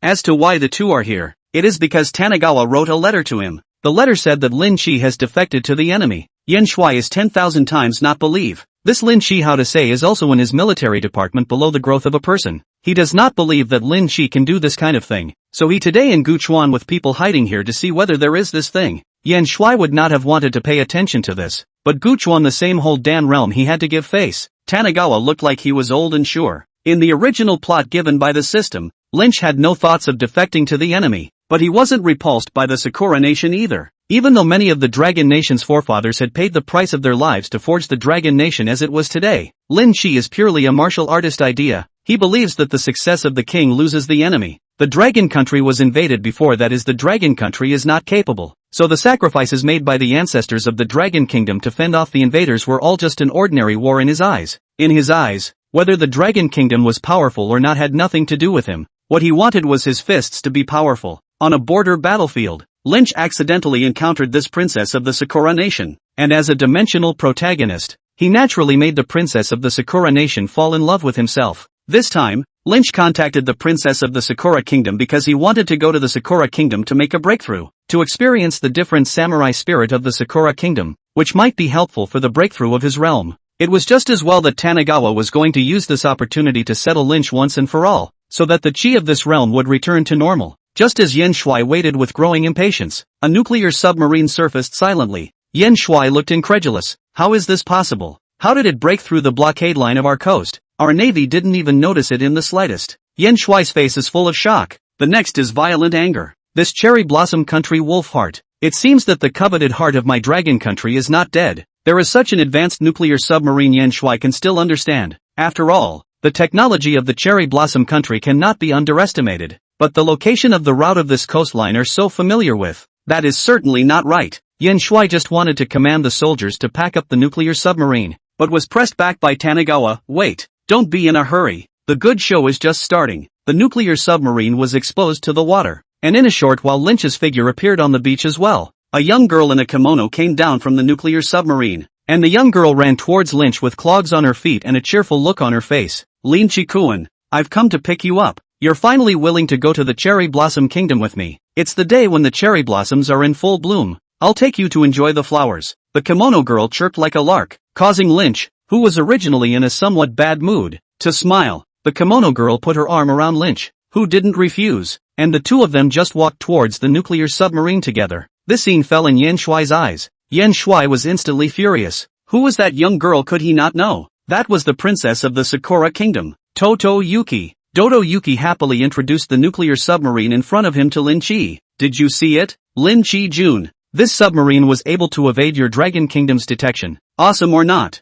Lynch hadn't asked the reason Duo-e said it all. It turned out to be the last time the border space they Sakura country got a mysterious stone. That mysterious stone any technological equipment can't detect. Do it. Arrest Lin Chi for me and seize this nuclear submarine. Yan Shui couldn't stand it anymore. He was really too disappointed in Lin Chi. The men from the War Department made a decisive move. They had notified the Navy, and the Navy had been the first to arrive to surround the group. The sudden appearance of the group caused Lynch to freeze. Why were they here? Then Yan Shui's figure appeared, which directly made him feel a hint of bad. This Yan Shui is a person who came out from the grueling war of resistance 100 years ago. The one thing he hated most in his life was the people of the Sakura Kingdom, and it was rumored that he survived the pile of corpses at a time when one of his villages was massacred by the Sakura Kingdom's army. Lynch, you're such a disappointment to me. Yan Shui was furious. At one time he thought that Lin Chi would become a great general on the side of the military department of the Dragon Kingdom, but he didn't expect that he would collude with the Cherry Blossom Kingdom. No, Yan Shui,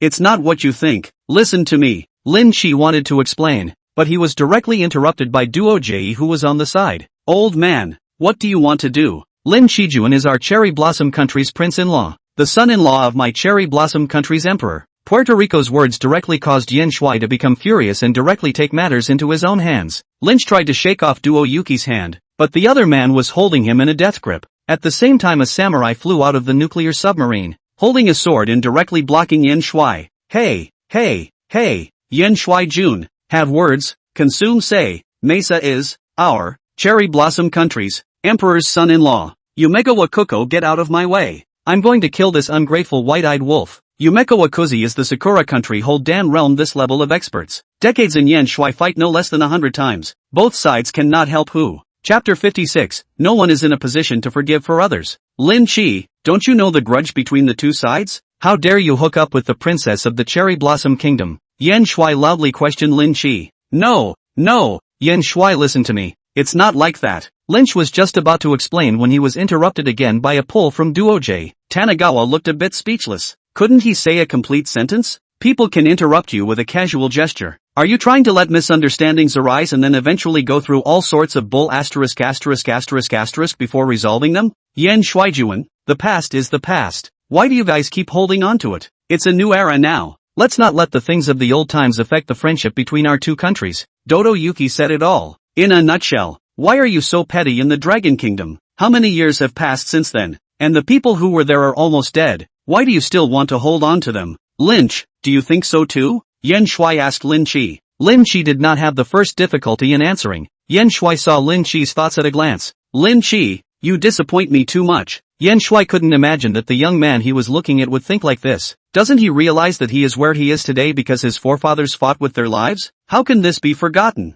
How can we forget? Lynch, Marshal Yen, I think we should be more atmospheric. I think Dodo Yuki is right. We should enjoy the present, put the present happy life, instead of thinking about grudges and feuds all day long. That's a tiring way to live. Lin Chi's words directly caused Yan Shui's two noses to sprout hot air. If not for Meichuan Kuzi stopping him, he would have to tear Lin Chi apart. Tanagawa couldn't stand to watch from the back and leapt straight out. Lynch, you fart. What kind of innocence are you pretending to have? What qualifications do you have to forgive on behalf of our forefathers? The life you are living now is what our forefathers traded their lives for. Tanagawa's own country used to be at war with an island nation that was having a good little time when he was on the blue planet, so he was doubly impressed now. Gu Chuan, so it's you. Are you the one who's messing around behind the scenes? As soon as Gu Chuan appeared, Lin Chi was enraged. It must be that Gu Chuan said something in front of Yan Shui, otherwise Yan Shui wouldn't have done this to himself, and Lin Chi spread all his anger towards Gu Chuan. Humph, Lin Chi, you even dared to defect to the enemy.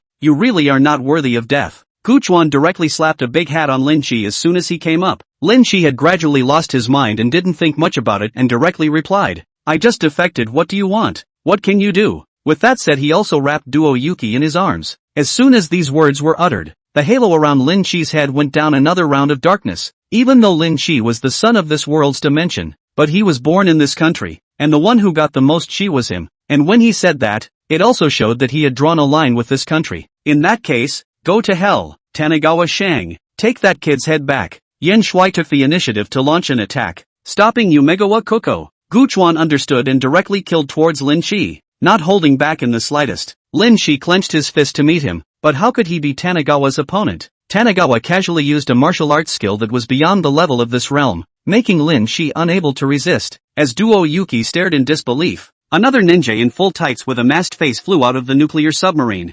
Princess, quickly leave. Their army has surrounded them. Quickly take the people and leave. The visitor looked at Tanagawa with a grave expression. The strength of the person in front of him was something he could not see through. I call, Yumekawa fierce dry. You land. Sensible quickly go away. Or my land. Shadow split technique. Spiral Maru. Chi Dori. This Yumekawa fierce dry or a treacherous person. In the kung fu of talking to you, directly open a big move. Directly using the split technique to change into 8 people, each holding a Chidori in their left hand and a Spiral Maru in their right hand. They closed in on Tanagawa. What a face you've been given. Just learning a crippled art of the 5 elements has made you all flounder. According to previous records, this Sakura country used to be a small island, and then by a chance, it stole one of the 5 elements of Taoism. So all of their current means were developed from that book of 5 elements. The samurai and ninjas of the Sakura country have one drawback. They only have jutsu and not spells, so that's one of the major reasons why they've been trying to attack us. Yumegawa fierce dryer a burst of fancy show operation. Tanagawa ignore. Directly find out the real body of Yumegawa fierce dryer. One hand grasped his head heavily pressed on the ground. Repeated friction. How can you? Between so powerful Meituan fierce dry face of disbelief. According to his current realm should be holding Dan realm experts. How can a little resistance is not? This question of yours, take it to hell and ask the king of hell. Tanagawa directly chopped Yumegawa fierce dryad's head with a foot, then looked at Lin Shi again. Lynch was wary. He felt like he had no other way back. Following Duo J might be enough to survive, but if he stayed here he would surely be torn apart by Tanagawa. Yuki, let's go. Lynch was about to run away as soon as he wrapped his arms around Bodhi Yuki. How could Tanagawa let him go so easily? In the end, it was only when Lynch decisively utilized a secret art that instantly increased his strength that he was able to get rid of Tanagawa, take Todo Yuki with him, and use the nuclear submarine to kill a bloody path. It's not that this army isn't strong enough, but this nuclear submarine is just a little too weird. So much so that even the most advanced radar can't detect his position after he dives into the water. Yumekawa Kuko is obviously stronger than Yumekawa Fierce Dry, but still couldn't escape in the nuclear submarine under Yen Shuai's desperation. Yumegawa Kuko looked at the 2 men in front of him. The samurai spirit of the Sakura country would not allow him to surrender. He looked at the Sakura country in the distance. The cherry blossoms in the Sakura country should be in full bloom at this time of the year. He hadn't been back to his home for a long time. He missed the cherry blossoms in his hometown, and the person under them. How he would love now to be listening to his men say, "Osamu, the cherry blossoms are in bloom in his hometown. Wo long live the emperor. I, Yumegawa Kuko, will go first." Yumegawa Kuko raised her katana high in the air and cut herself up in minutes as Tanagawa stared in disbelief. Although he had killed 2 experts of the Sakura nation, Yen Shuai was not happy at all. That nuclear submarine of the Sakura nation made him very worried. If Sakura nation has more than one, wouldn't our coastline be a sham? Chapter 57 Preparation for War, Attacking the Sakura Country. This is Yen Shuai and Tanagawa went back and other people discussed the countermeasures. Cannot be delayed any longer? The Sakura country, that godless nuclear submarine, really let Yen Shuai and other a group of Dragon Country executives worried. Deeply afraid that 100 years ago things will happen again. Soon, the Dragon's internal department began to quietly mobilize its troops, and the army on the borderline could not be reduced, but also increased in number. The beautiful country and the other 8 overseas countries were watching intently, and if the Dragon Country's attack on the Cherry Blossom Country was known, they would definitely send troops to attack the borderline. Everything was going on silently, and everyone in the Dragon Kingdom in the know was exuberant that they were finally going to get their hands on the Sakura Kingdom. The uninformed dragons are just curious as to how more vehicles have been added lately, and the number of trips the trains are making has started to increase. While the Dragon Kingdom was secretly and actively preparing for war, Lynch, who was far away on the side of the Cherry Blossom Kingdom, was having a bit of a bad time. Lynch, who had just arrived in the Sakura country, was still enjoying his life in a very cozy manner, following Duo J to enjoy the cherry blossoms everywhere every day. Until one day, Dodo Yuki inexplicably just ignored him and just let Lynch live in Sakura Nation. Lynch wasn't one to save himself, and with less of a princess around him and Todo Yuki, he started dabbling with the flowers again. On this day, a chance encountered him with a woman, just like the feeling he had when he met the demon princess. Upon inquiring, I learned that the woman's name was Ocho Kujo. At that time, at first sight, Lin Shi felt astonished. That enchanting figure, that moving expression, so that Lin Shi couldn't take his eyes off at first sight. Soon, Lynch took out his set of skills in picking up girls and directly packaged himself as a haikul. handsome and attractive man. Time and time again, Lin Chi pretended to have a chance encounter with Ohashi Kuju, pretending to be coincidental, but she didn't even pay attention to him, let alone say a word. Lynch fell into deep self-doubt. Hadn't it always been the case that as long as he behaved like this, all those women were attracted to him one by one? Afterwards, he fell into love with himself and couldn't get himself out of it. How did it become like this now? Lynch looked in the mirror. He was still as unchanged as before. On this day, Lynch finally couldn't help himself and went straight up to greet Ohashi Kujo. "Hi, pretty girl, what a coincidence." Lynch greeted in the broken language of the Sakura country, and put on a melancholic look, staring fixedly at Ohashi Kujo. Ohashi Hisashi blinked and blinked innocently. This man he had seen more than once, stalking and tailing her every time. She suspected the man was a demented man. Arigato. Ohashi Kujo politely replied back and was about to leave, but unexpectedly he was directly grabbed by Lynch and pressed against the wall. "This beautiful woman. It's a long night with no desire to sleep. I wonder if there's a chance to buy you a drink." Lin Chi pressed Ohashi Kuju against the wall with one hand and hooked Ohashi Kuju's chin with the other. Much like the male lead of the drama in Kimchi Nation, he thought he was very handsome and attractive and walloped Ohashi Hisashi. Under normal circumstances, if Lin Chi still had as much chi as before, then this Ohashi Joyu would definitely be filled with stars. But now that Lin Chi's chi was just a little higher than an ordinary person's, wasn't it a big hooligan when this action was compared? Ohashi Hisashi let out a shrill yell. "Ah! Help! There's a pervert! Help!" Then he kicked at Lynch's crotch. Lynch didn't expect this to happen, and directly fell to the ground and covered his crotch and cried out in pain. Don't give face to face. Lin Chi angrily looked at the woman in front of him, wanting to directly use force, but there were already people coming this way, so Lin Chi could only leave. Over the next few days, Lynch, undeterred, dragged Dodo Nadi's maid, and he found out about Ohashi Kujo's personal situation. Hisashi Ohashi works in a bar and now has a fiancé about to get married. In order to get Ohashi Kuju, Lynch directly set up Ohashi Kuju's fiancé to cheat on him, and then pretended to meet with Ohashi Kuju by accident. Ohashi Kujo is devastated, and Lynch rides this opportunity to launch a courtship that soon has Ohashi Kujo in its pocket. After that, Lynch gets lost in the lights and greenery of the Sakura country, and by chance he meets Ruwashi Sato, the man-wife who lives next door. After a burst of Lin Chi's divine maneuvers, Sato Ruwashi was also quietly taken in by him. As the days passed by, Lynch got lost in the customary streets of Sakura country, and his own strength dropped a lot instead of going up. Perhaps because of overwork, Lynch always felt weak and devoid of energy during this period of time, with back pain and kidney weakness. The night was another sleepless one with Ohashi Kujo, and Lynch had the feeling that he was going to die. Looking at the lustful Ohashi Kujo in front of him, Lynch felt that he could fight again by taking a pill. But before he could go and take his medicine, the bedroom door was suddenly broken open with a bang, and a group of masked ninjas rushed in. Without saying a word, he directly tied up the physically exhausted Lynch and then took him away as if nothing had happened. Lynch was confused for a moment. What was this? Since I came to the Sakura country, I have been honest and should not have messed with anyone. To say who is the most suspicious, it should be the next door Sato Ruwashi's husband. Lynch struggled, trying to explain to Ruwashi Sato's husband that things weren't what he thought they were, and that Ruwashi Sato had merely made a mistake that all women make. But the group of ninjas directly brought him into a secret room, and only then did Lynch react to the fact that things had gotten big. But now he didn't even have the slightest power to resist. "Who are you guys? Tell you what, I'm your Sakura Kingdom princess's friend. Still don't let me go." Lynch was tied to a pillar, struggling frantically. Pa. There was a clap, and then a pretty woman in clogs and a cherry blossom kimono walked in. The person who came was none other than the princess of the Sakura Kingdom, Duo Yuki, whom Lynch had spoken of, and was followed by Ohashi Hisashi and Sato Ruwashi. Lynch was dumbfounded and thought to himself, could it be that he had been caught out by Duo-J about his affair with Ohashi Kuju and Sato Ruwashi? Lynch hurriedly explained, "Naughty things are not what you think. It is these two first seduced me. I just made a mistake that all men make. You just forgive me this time." Lynch looked at Duo Yuki with what he thought was deep affection, hoping to touch him with some of his own. Bodo Yuki froze once she heard Lynch's words. What was going through this Lynch's head? Now that he's a prisoner, he doesn't even know? Then Duo Yuki directly said something that made Lynch crumble. "Lynch-kun, Ohashi Hisashi and Sato Ruwashi were originally my people." Chapter 58. Lin Chi froze. The princess of the Sakura Kingdom's sentence made him unable to come back to his senses for a long time. It's all fake.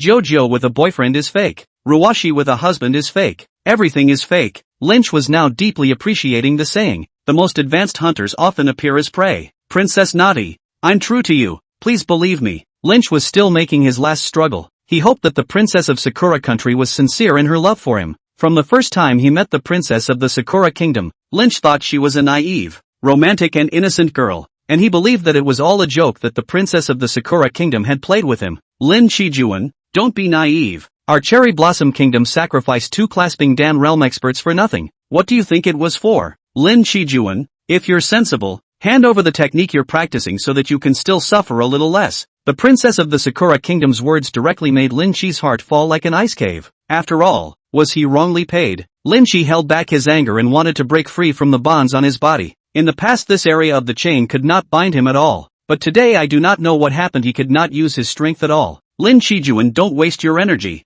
You've been with me and my 2 sisters every day. You've long since been hit by the soft sisters' dispersion. How could you possibly have any strength now? But coming back to it, Lin Shijuan is really powerful. Going out from me every day and still going to Sister Ruwashi's place for a day without coming back. Kuwabara covered her small mouth and laughed softly, looking at the shirtless Tanagawa with a pang of satisfaction in her heart. When Lin Shi heard it, he was immediately furious. When did I apologize to you? Let you eat and let you drink. Why are you doing this to me? Of course it's because Lin Shi-kun is so powerful that we in the Sakura Kingdom don't have the certainty to deal with you. But my 2 sisters are so beautiful. You shouldn't lose out by being with you for so long. Alright, cut the crap. Lin Shijuan, hand over the technique you cultivate. The princess of the Sakura Kingdom let the people put on the torture equipment after she finished speaking. Their Sakura Kingdom needed a profound gongfu too much. Sakura's art was stronger than law. So the people who practiced in Sakura had a disadvantage. That is, they had a short life. From the very beginning, the princess of the Sakura nation had started to covet the kung fu in Lin Shi's body. Originally, Lin Shi was an important person in the Dragon Nation, so she didn't dare to use force, so she could only come up with the beauty plan to deal with Lin Shi. But that misunderstanding suddenly gave her hope.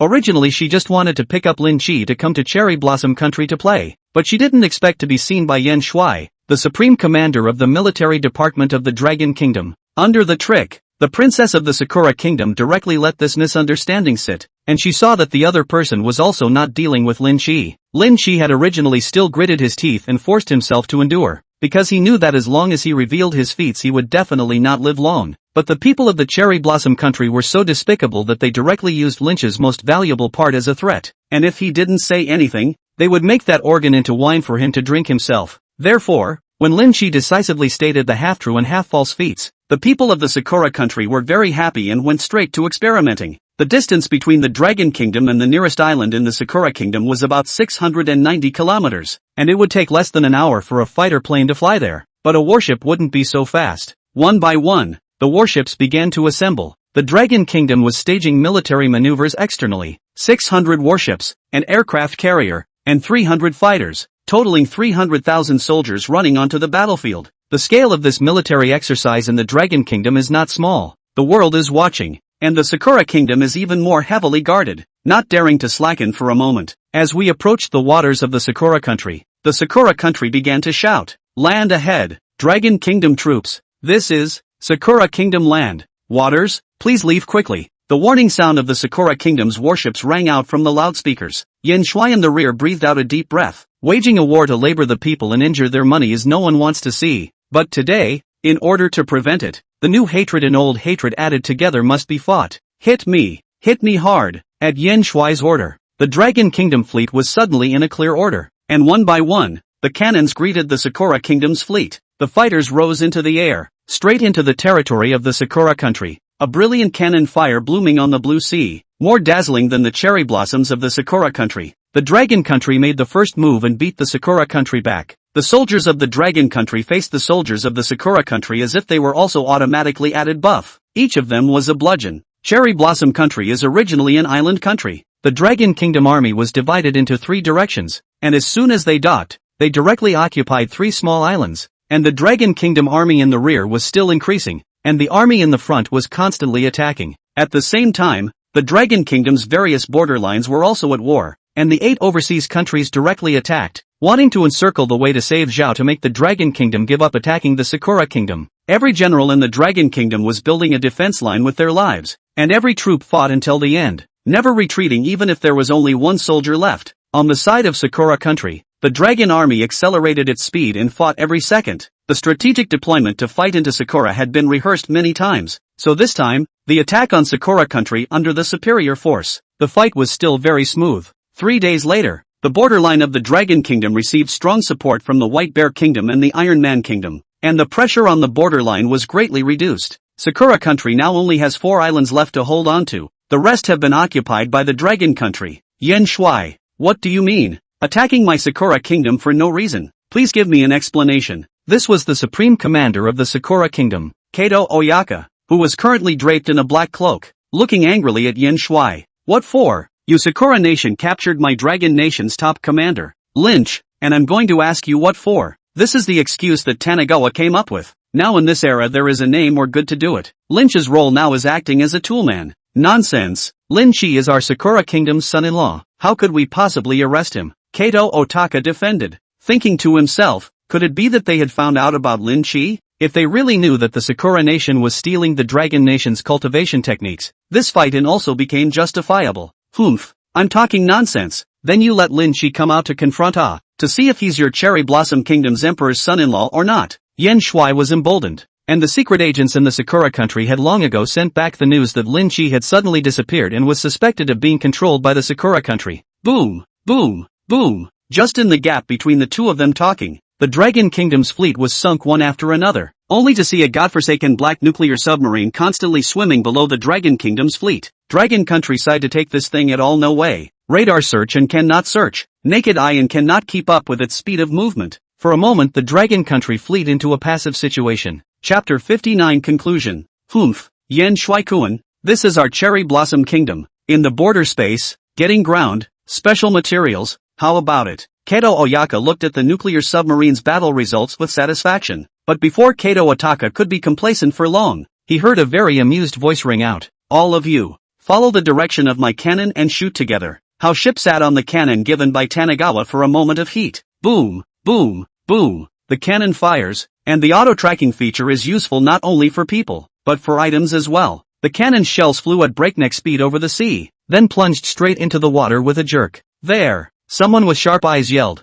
and the large weapons on the carrier fired instantly. There was a rumble, a huge wave came out of the mountains, and a black submarine surfaced. Hit me! The commander of the battleship gave the order, and at once hundreds of shells flew out, and the Sakura nation's nuclear submarine was completely scrapped. Kato Oyaka eyes round, simply cannot believe, this submarine they experimented with, are in the beautiful country under the eyes of the back and forth have not been found by the other side. How today will be found hit? Ha ha ha, Kato Great Eagle is dumbfounded, since he won't release our Lynch, then I, Dragon Kingdom, will not be polite. Everyone listen to the order, launch a general attack. Yen Shuai gave the order and all the Dragon Kingdom warriors advanced towards the Sakura Kingdom. The two armies were fighting, and there were uninvited guests on this side. Tanagawa only saw a sudden flash of holy light in the sky, and then a warrior with a sword in his right hand and a shield in his left, wearing armor, stepped into the air. This was followed by vampires clad in black robes, werewolves covered in hair, and black men with 4 arms. A total of 4 people stepped into the air and stood beside Kato Great Eagle, their gazes locking onto a few people on Yen Shuai's side.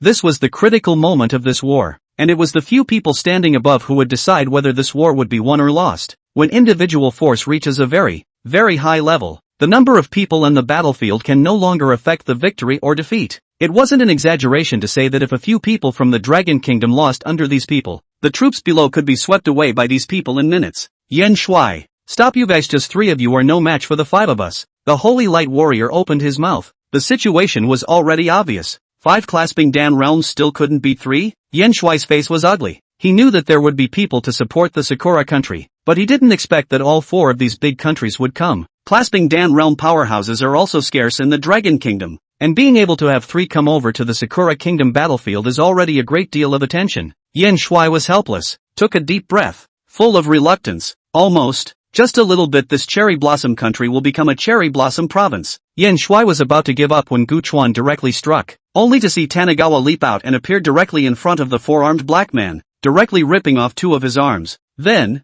with a swift motion, he directly smashed the werewolf's mouth full of big teeth with a single punch. Yen Shuai could only harden his heart once he saw that Gu Chuan was so impulsive. Yen Shuai and another person dragged 2 people. Gu Chuan, one person facing 3 people, did not lose the wind at all, but instead dominated. Tanagawa kicked away the 4-armed black man and wrapped his hands vigorously around the werewolf's neck, twisting it so hard that it fell off. The four-armed black man saw how vicious Tanigawa was and tried to run away. Tanigawa was faster than him and grabbed his two remaining arms and split him up. The vampire was more savvy. He flew away in a swarm of bats when the werewolf was under control. Tanigawa let him go because he was too lazy to look for him. When the Holy Light Warrior saw how fierce Tanigawa was, he directly shook off Yin Shui, wanting to get rid of the relationship with Kato Great Eagle. We, the beautiful country and the Sakura country, will sever our ties once and for all in the future, and will never have any relationship again. Before the words were finished, he turned into a holy light and tried to escape. How could Tanigawa do what he wanted? Tanigawa stepped on the void and stopped the Holy Light Warrior in 2 or 3 steps. The moment before the other man could beg for mercy, he punched him in the head. In a flash of lightning, Kato Otaka was left alone in the same spot, and Kato Otaka looked at Tanigawa with a dumbfounded look on his face. What kind of monster is this? How can I fight with this monster? Just surrender. Kato Otaka knew these guys wouldn't leave him alone, so he just went crazy. This hand of mine has gone through thousands of refinements, and I was able to poke a finger through a steel plate when I was not yet in the innate realm, and even now I don't know how powerful it is. I've named this hand the Hand of the Kato Great Eagle. It's my most powerful move, and I wish to use it to fight you. Kato Otaka meant to make Tanigawa take his strongest move hard, but how could Tanigawa be so stupid as to do something unpalatable? As Kato Otaka attacked with a single hand, Tanigawa suddenly rolled over and came directly behind Kato Otaka, sending him straight to the west with a kick. Before dying, Kato Oyaka is still a face of disbelief. How can this person not have a little bit of the bones of the high people? The next thing was simple, and Sakura country logically became the Sakura province of the Dragon Kingdom. When Tanigawa found Lynch, he found him bone thin, his facial dimples sunken in, and he looked like he had been overworked and sucked dry. It turned out that Sakura Nation saw that Lynch's cultivation genes were good, so they thought of borrowing a seed and sucking him dry in one go. Lynch's face was happy when he saw Tanigawa, looking forward to his savior. This Lin Chi is considered to be completely wasted. Not only was his cultivation wasted by the Sakura Kingdom, even his body has been pretty much wasted, and the world's chi luck doesn't love him anymore. Tanigawa didn't take his life. It was probably more painful than anything else to let a high-flying, once glorious man live on. After the war, the Dragon Kingdom had come back to peaceful development, and Tanigawa was no longer interested in being the director of the Special Operations Division, so he directly threw it to Fong Zhang's 3 people. On this day, Tanigawa suddenly came to the prison in Tian High City on a whim, looking at a familiar figure inside. The man was Komi, who was making lighters on the prison assembly line at the moment, and he was filled with emotion when he saw Tanigawa. It turned out that Millet did not die in a round of bombing that day, and Lynch, who was holding back at the time, did not find Xiao Jiang, who was buried in the earth. By the time people found out, it was a Navy patrol unit, and the Navy sent Mimi, a drug dealer, straight to jail. Well, have a good makeover. Tanigawa nodded as he watched me regret it. After arranging the Gu family, Gu Chuan directly turned into a ray of light and flew away in front of Yin Shui and the others, leaving all the people in this world who were in the realm of Holding Dan horrified, saying that this was the realm above Holding Dan. As for this world's dimensional protagonist Lin Chi, Gu Chuan did not take his life, although not much chi, but in the future to come out as a demon is certain. But if this little matter couldn't be solved by the 3 founders, then it would really be a failure of Tanigawa's training. As for the safety of Gu's father and mother, Gu Chuan directly left them a button, informing them not to press it as a last resort. It was something to die with. That's right, Tanigawa left that nuke and cannon at the valley home. Chapter 60, The False Saint's Son. In the space of the mysterious sense of nothingness, the system was settling the rewards of this quest. The heavenly destiny points had reached more than 60,000 points, and the power of the heavenly Tao had been replenished to 5%. In a trance, Tanigawa suddenly felt that he had appeared in a confined space, surrounded by crystal stones that glowed with a shimmering light. Tanigawa wants to move his fingers, but it seems that the tendons of his body have been drained, without any feeling, and then his head sank. Tanigawa was back in this space.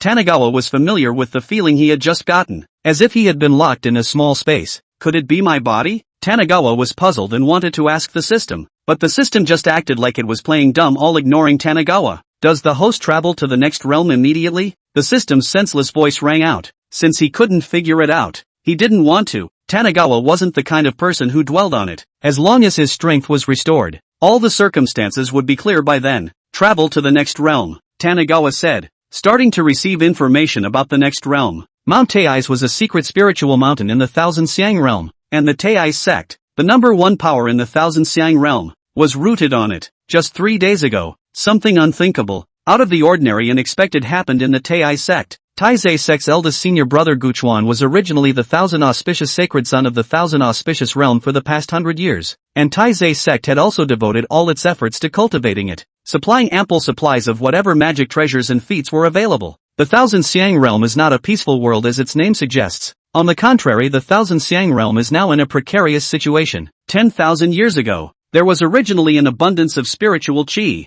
All living things. A peaceful world suddenly opened a crack in the sky above the thousand auspicious realm. Then the disastrous year came. A large amount of dark energy emerged from that crack, and the aura of the Thousand Xiang realm was instantly alienated, becoming no longer suitable for the people of the Thousand Xiang realm to cultivate. Just as the people of the Thousand Xiang realm were in a daze, a large number of dark creatures appeared again in the crack, and the dark creatures went on a killing spree as soon as they entered the Thousand Xiang realm. The Thousand Heavens realm was being killed and retreating, but at this very moment, a young man stood out from the Thousand Heavens realm. It was as if this young man had turned on, leading the people of the Thousand Auspicious realm to beat the dark creatures back, and in the end, he even sealed the spatial rift so that the people of the Thousand Auspicious realm could recuperate. This young man was the first saint son of the Thousand Xiang realm, and after that, a saint's son was born every 100 or a few hundred years to lead the people of the Thousand Xiang realm in the fight against the dark creatures. The saint's son of this generation of the Thousand Xiang realm was originally the Taizé sect's eldest disciple, Guchuan, and this was a fact recognized by almost everyone in the Thousand Xiang realm. Then just 3 days ago, a punk-looking, mediocre young man was suddenly brought to the Taizé sect. Taizé sect's sect master Gong Wenshan directly declared in front of everyone in the Taizé sect that this young man was the true contemporary saint's son. As for Guchuan, that was a stand-in that they of the Taizé sect had put out so that the holy son could grow up smoothly, with the purpose of covering their ears and drawing a portion of their unsuspecting eyes to Guchuan's body. When the news came out, Guchuan originally didn't believe it, but his master, Taizé sect master Gong Wenshan, told him personally in front of him, "You are not the saint son of the Thousand Auspicious realm." This sentence directly let the worldview of Guchuan, who had been cultivating for more than 20 years, collapse. Since he was a child, his master had often said to him that you are a holy son, you should cultivate well, and the future security of the Thousand Auspicious realm depends on you. Guchuan also kept up the momentum, not forgetting to practice hard, helping each other to his masters and brothers, and diligently helping the people of the Thousand Auspicious realm. But on this very day, his most beloved person denied him in person, and what a blow it was to him. Gong Wenshan told Guchuan to hand over the Wind and Thunder Stick and the Wind and Thunder Twin Wings, which were the holy weapons of this generation's saint's son. Gong Wenshan was unconvinced and wanted to fight that young man to see who was the true saint's son of the Thousand Xiang realm. The young man hadn't practiced much, so of course he wasn't a match for Tanagawa, who took care of the young man in 3 tries, just as Guchuan was acting like a child, about to show off to Gong Wenshan that he was the true saint's son. Gong Wenshan struck viciously, directly using both hands to harden and tear off the Wind Thunder Twin Wings from Guchuan's back, and then seized the Wind Thunder Stick and threw it to the young man. That young man initially suffered a loss harboring a grudge. Direct action sneak attack Tanagawa. Tanagawa was hit by a stick to the bed, has been in a coma for 3 days and 3 nights. Tanagawa opened his eyes, and it took a while for him to adjust to the badly injured body. What an unlucky guy. A punk hooligan can bully his way to the top. Tanagawa digested the memories of his predecessor and didn't forget to spit while doing so. The predecessor was also pathetic. 3 days ago he was a star-studded existence, and 3 days later not a single person had come to visit him. So much for the state of the world. Guchuan exchanged a bottle of dragon blood and bone strengthening Dan in the system. All the injuries are slowly recovering, and the cultivation realm is even under the effect of the elixir. There is a hidden omen of a breakthrough. The cultivation realms in this world were divided into 7 levels: mortal, ferocious, severe, evil, spectral, underworld, and king, like the realm divisions of the devious creatures of the netherworld. The cultivation realms of the Thousand Xiang realm were actually divided according to the level of dark creatures, which were more like a kind of weirdness, with an impermanent form and a dark aura. Tanagawa's predecessor conscientiously didn't dare to have a hint of slackness in his cultivation, and now he was only at the night level. And that saint's son that Gong Wenshan brought back, just by inheriting the holy relics he directly crossed over the mortal level to reach the ferocious level. It was really a case of a man being more than a man. Li Feng was still a bit confused about his current situation. 3 days ago he was a punk collecting protection money from hawkers on the street. Just when he couldn't argue with the peddler to make a move, an immortal old Taoist suddenly appeared in front of him. The old Taoist said that he was the contemporary holy son. Li Feng couldn't believe it at first and thought that the old man was a liar. But when this old Taoist just waved his hand, that peddler's wallet had appeared in front of him. Li Feng's eyes were glowing and he directly stuffed the wallet in his pants pocket, not caring that it was the peddler's few days of hard work to earn it back. The old Taoist didn't say anything when he saw him acting like this. Instead he smiled and asked him if he wanted to worship him as a teacher. The old Taoist priest had this kind of means. Li Feng, a city boy where his scene, immediately directly kneeled in front of the old Taoist priest, shouting "Master." The two men's satisfaction was thus built on an innocent peddler who was running for his life. And the peddler was expected to cry for a long time when he realized that all his hard-earned revenue for several days was gone. Next, the old Taoist brought him back to Tai's mountain, and the old Taoist bestowed the weapon of his eldest disciple to Li Feng. At least that's what Li Feng thought. Li Feng couldn't get enough of the two treasures he got from Gu Chuan. It was as if these two treasures were born to be his. Just after getting them in his hands, he felt their intimacy and was able to harness them himself at will. However, Li Feng was not satisfied. He saw that day that Gu Chuan also had a set of golden armor on him.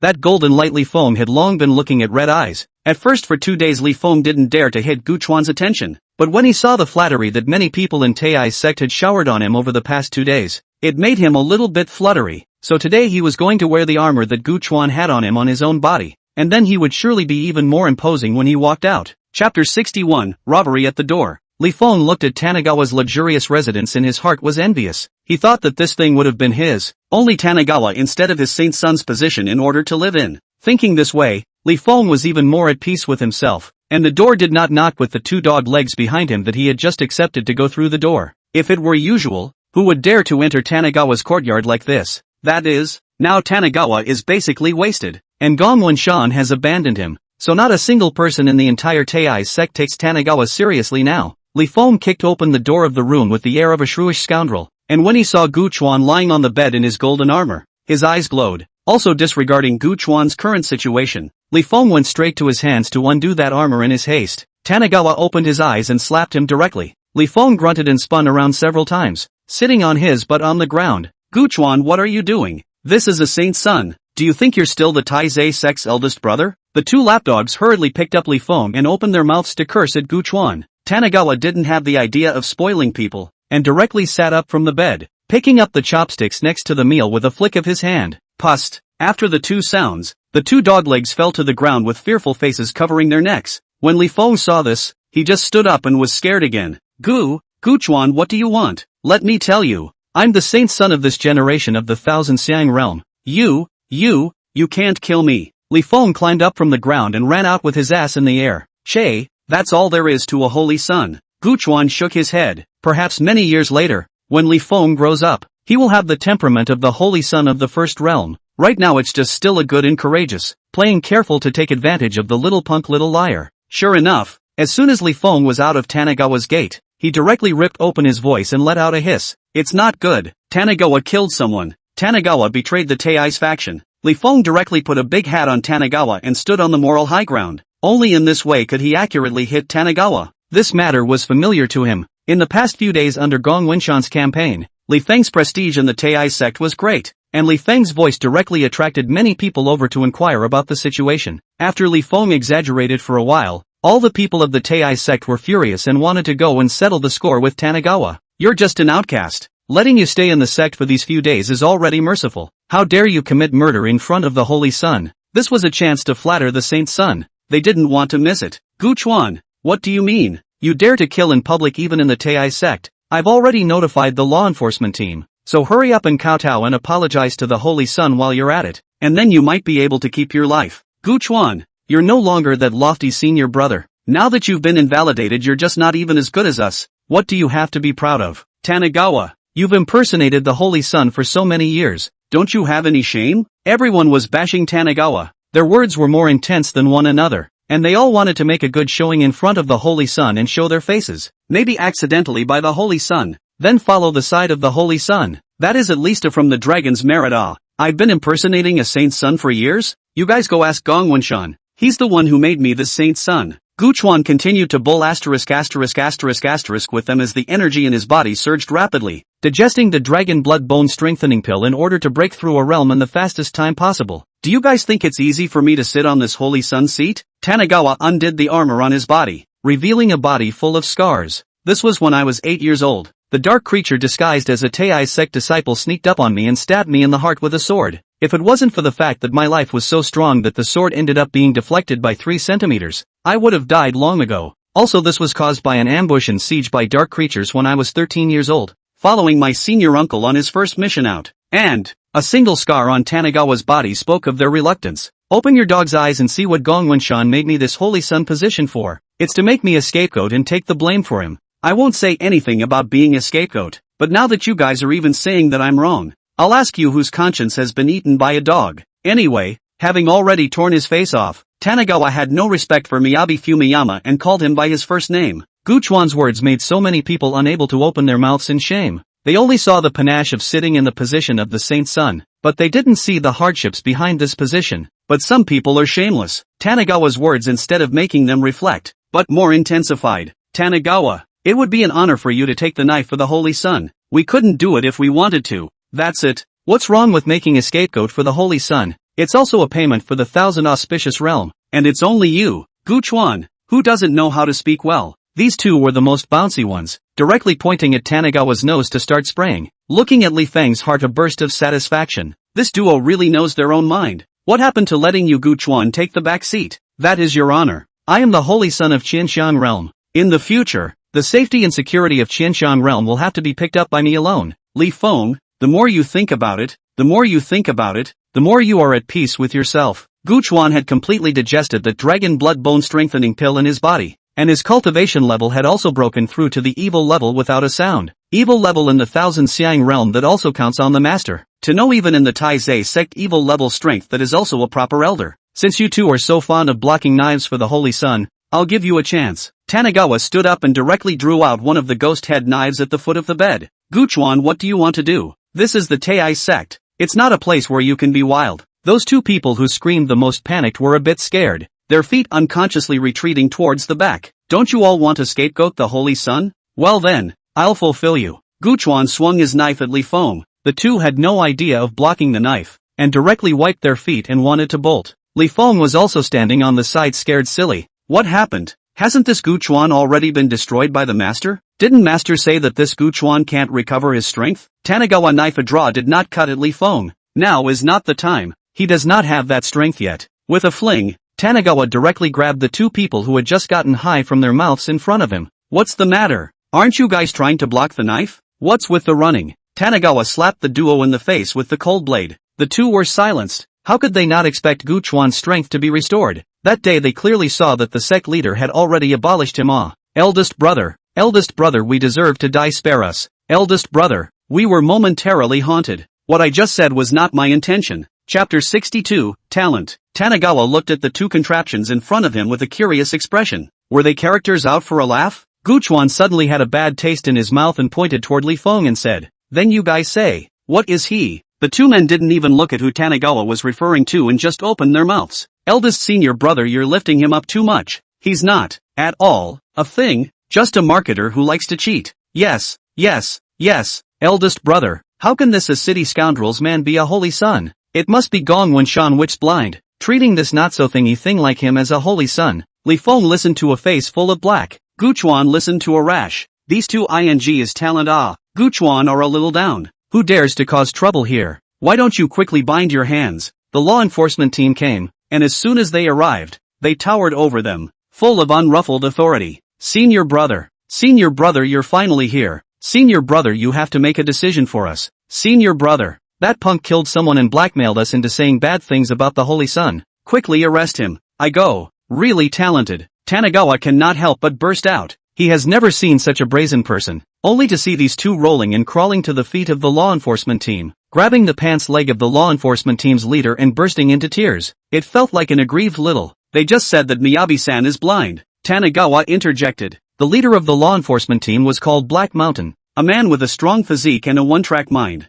As soon as he heard that the two people under his feet had cursed Gongwon-shan, he directly kicked these two people half dead with 2 feet. Senior brother Black Mountain. Gu Chuan openly provoked the Holy Son and insulted the sect leader. Someone started to snitch on Black Mountain. Li Feng was also adding oil and fuel to the fire. And Montenegro was enraged as soon as he heard that this outcast disciple had dared to openly kill the Taizé sect disciples. Black Mountain rushed towards Tanagawa like a raging bull. He wanted to crush the bones of this outcast's entire body and let him taste the 10 great tortures of the Taizé sect. To dare to kill someone in the Taizé sect was simply disregarding the king's law, and it was a slap in the face of their law enforcement team. Black Mountain was confident. Even before Gu Chuan's cultivation was abolished, he was only equal to himself. let alone now that his cultivation was abolished and the holy relics were taken. However, the idea is beautiful. The reality is cruel. Kuroyama put his best foot forward to kill only to be slapped back by Tanigawa. Unbelieving, Kuroyama charged again and was slapped back by Tanigawa again. So 5 times, Montenegro was directly beaten and spat out blood. How could you be so strong? It's not even knight level strength. You're evil level strength. How is it possible? Montenegro stared with eyes as big as cowbells, a face of disbelief. The people of the law enforcement team were all solved by Guchuan. Originally those who surrounded Li Feng all dispersed in a flurry. What for the saint's son to block the knife? For the saint's son to go through the fire are all mouth flowers. Guchuan, what are you doing? Li Feng timidly looked at Guchuan. 2 black wings covered in lightning and wind patterns stretched out behind his back, and a gilt-black scalding iron rod also appeared in his hand. These were precisely the weapons of the predecessor, the Wind and Thunder Twin Wings and the Wind and Thunder Stick, the said holy relics, which were now in Li Feng's hands. Li Feng's punk origins didn't have any martial virtues, and he directly swung the Wind and Thunder Stick and smashed it against Guchuan. He knew the power of the Wind and Thunder Stick. It was a treasure that could increase his strength exponentially. The Wind and Thunder Stick violently grew larger in Li Feng's hand, as if it understood Li Feng's meaning, and directly attacked on its own. Tanigawa's eyes snapped. Sins, think you dare to make a move on me just because you recognize a dog as your master, right? Guchuan shouted loudly, and the Wind and Thunder Stick stopped instantly at the tip of Guchuan's nose, nodded humanely at Guchuan, and sniffed again like a puppy. Then it contracted back on its own in Li Feng's incredulous gaze. Count on you having a conscience. The Wind and Thunder Stick was spiritual and had only just recognized Li Feng, and still had some feelings for Guchuan, the former owner who had been with him for more than 10 years. Tanigawa stepped forward and directly grabbed Li Feng's face and lifted him up, followed by punch after punch. Stop, asshole, don't let him go yet. Gong Wenshan finally appeared. In fact, he had long been watching from the sidelines. What he didn't expect was that his great disciple had recovered from serious injuries and also had a breakthrough in his cultivation realm. He wanted to see what kind of chance this Guchuan had gotten. Guchuan directly threw Li Feng to Gong Wenshan. Gong Wenshan caught Li Feng, who was covered in bruises. Li Feng saw that the backer had come, and he directly cried in aggravation. Ah, master, if you had come one step later you would not have seen your holy son apprentice. Master, you have to do for the disciple. This Guchuan is not a person. I was kindly trying to see how his injuries are now. He even went straight to violence and murder. My poor 2 senior brothers. Li Feng is to see people talk about people, see ghosts talk about ghosts, can bend and stretch, if given time is really a talent. Sinner, why don't you kneel down? Gong Wenshan angrily shouted at Guchuan, assuming the appearance of an elder. Guchuan simply does not eat the set. He is not the predecessor. And besides, Gong Wenshan like that to the predecessor. The predecessor is also already full of grievances. In the original plot, it was because Gong Wenshan had been suppressing the predecessor and using the predecessor as a stepping stone for Li Feng that the predecessor ended up blackening and becoming the villain that everyone in the Thousand Auspicious Realm shouted to kill. In the end, Li Feng was even more righteous to kill the predecessor with a sword, which was beautifully called to get rid of harm for the Jianghu. But he did not even think about what the predecessor had endured when he was his scapegoat for more than 20 years. In their eyes, Li Feng's sneakiness, treachery, laziness and gluttony is his honesty, and Li Feng's deceitfulness and indiscriminate killing is a direct reference to the heart of the courageous and courageous. Take this incident today. If it was written from Li Feng's point of view instead, it would be like this. Li Feng cheekily held the treasures he got from Guchuan inside. Ha ha ha, I, Li Feng, also have today. Tanigawa, you can't imagine it, you also have today. I told you to be humble and treat people with courtesy. Sooner or later you will be stepped on by others if you are so arrogant and cocky. Well, I think I saw another golden armor on Tanigawa that day. I have to go and fetch him back. I can't let him continue to do wrong in his body. I'm really a holy son who thinks about the people. In Li Feng's point of view it was probably like this. In his place he was a simple and harmless person who still looked out for others, and those who didn't deal with him were trying to harm him and spying on the treasures in his body. That's the end of the bull. Gong Wenshan asked Guchuan to kneel down. Guchuan coldly grunted. You and I had already severed our relationship as master and disciple that day, so why should you ask me to kneel down? Chapter 63, Cleaning Up the House? Gong Wenshan was furious when he heard Guchuan's words. Daring, once a teacher, always a father. You disloyal and unfilial disciple even dared to talk back. How come Gong Wenshan didn't realize before that this Tanigawa had so much guts? A tiger's venom is not enough to eat a child. You Gong Wenshan is just not even as good as an animal. Guchuan's sentence instantly caused an outcry. This Guchuan's guts were really big. The Hall of Thousand Xiang Realm's #1 powers sect leader dared to scold. Gong Wenshan was furious and blew his beard. Since becoming the sect leader, How many years had it been since no one had scolded him? Sinner, since you want to die, then I will clear the door for the Taai sect today. Gong Wunshan's clothes were windless. The wind and clouds changed colors in a fit of rage. Gong Wunshan was just going all out when he struck, showing no mercy at all. Emboldened, Tanagawa directly spent 10,000 heavenly fate points to exchange the underworld level peak 1 strike card in the system. Tanagawa was greatly distressed, knowing that the two protagonists in the last dimension had only settled for more than 50,000 providence points. The moment Tanagawa took out the card, Gong Wunshan suddenly felt a huge crisis. His intuition told him that if he continued to make a move, there was a possibility that he would die here today. Gong Wunshan withdrew his attack with an ugly face and looked at Tanagawa, who was holding a strange card in his hand, not knowing what he was thinking. Yo, why don't you do it? Don't you, Gong Wunshan, want to clean up your house? Come on, today I, Gu Chuan, still want to bully my master. Gu Chuan flirted with Gong Wunshan, but in his heart, he didn't have the slightest bit of relaxation. There was no way that the number one force in the Hall of 1,000 Xiang realm would only have one expert. Humph. For the sake of your and my past relationship as master and disciple, I'll spare your life for now today. Get the hell out of Tai's mountain today. Gong Wunshan maintained his majesty and found himself a step down. Ha, cowards. Tanagawa didn't have the slightest sense of cooperating with him and directly opened his mouth to curse.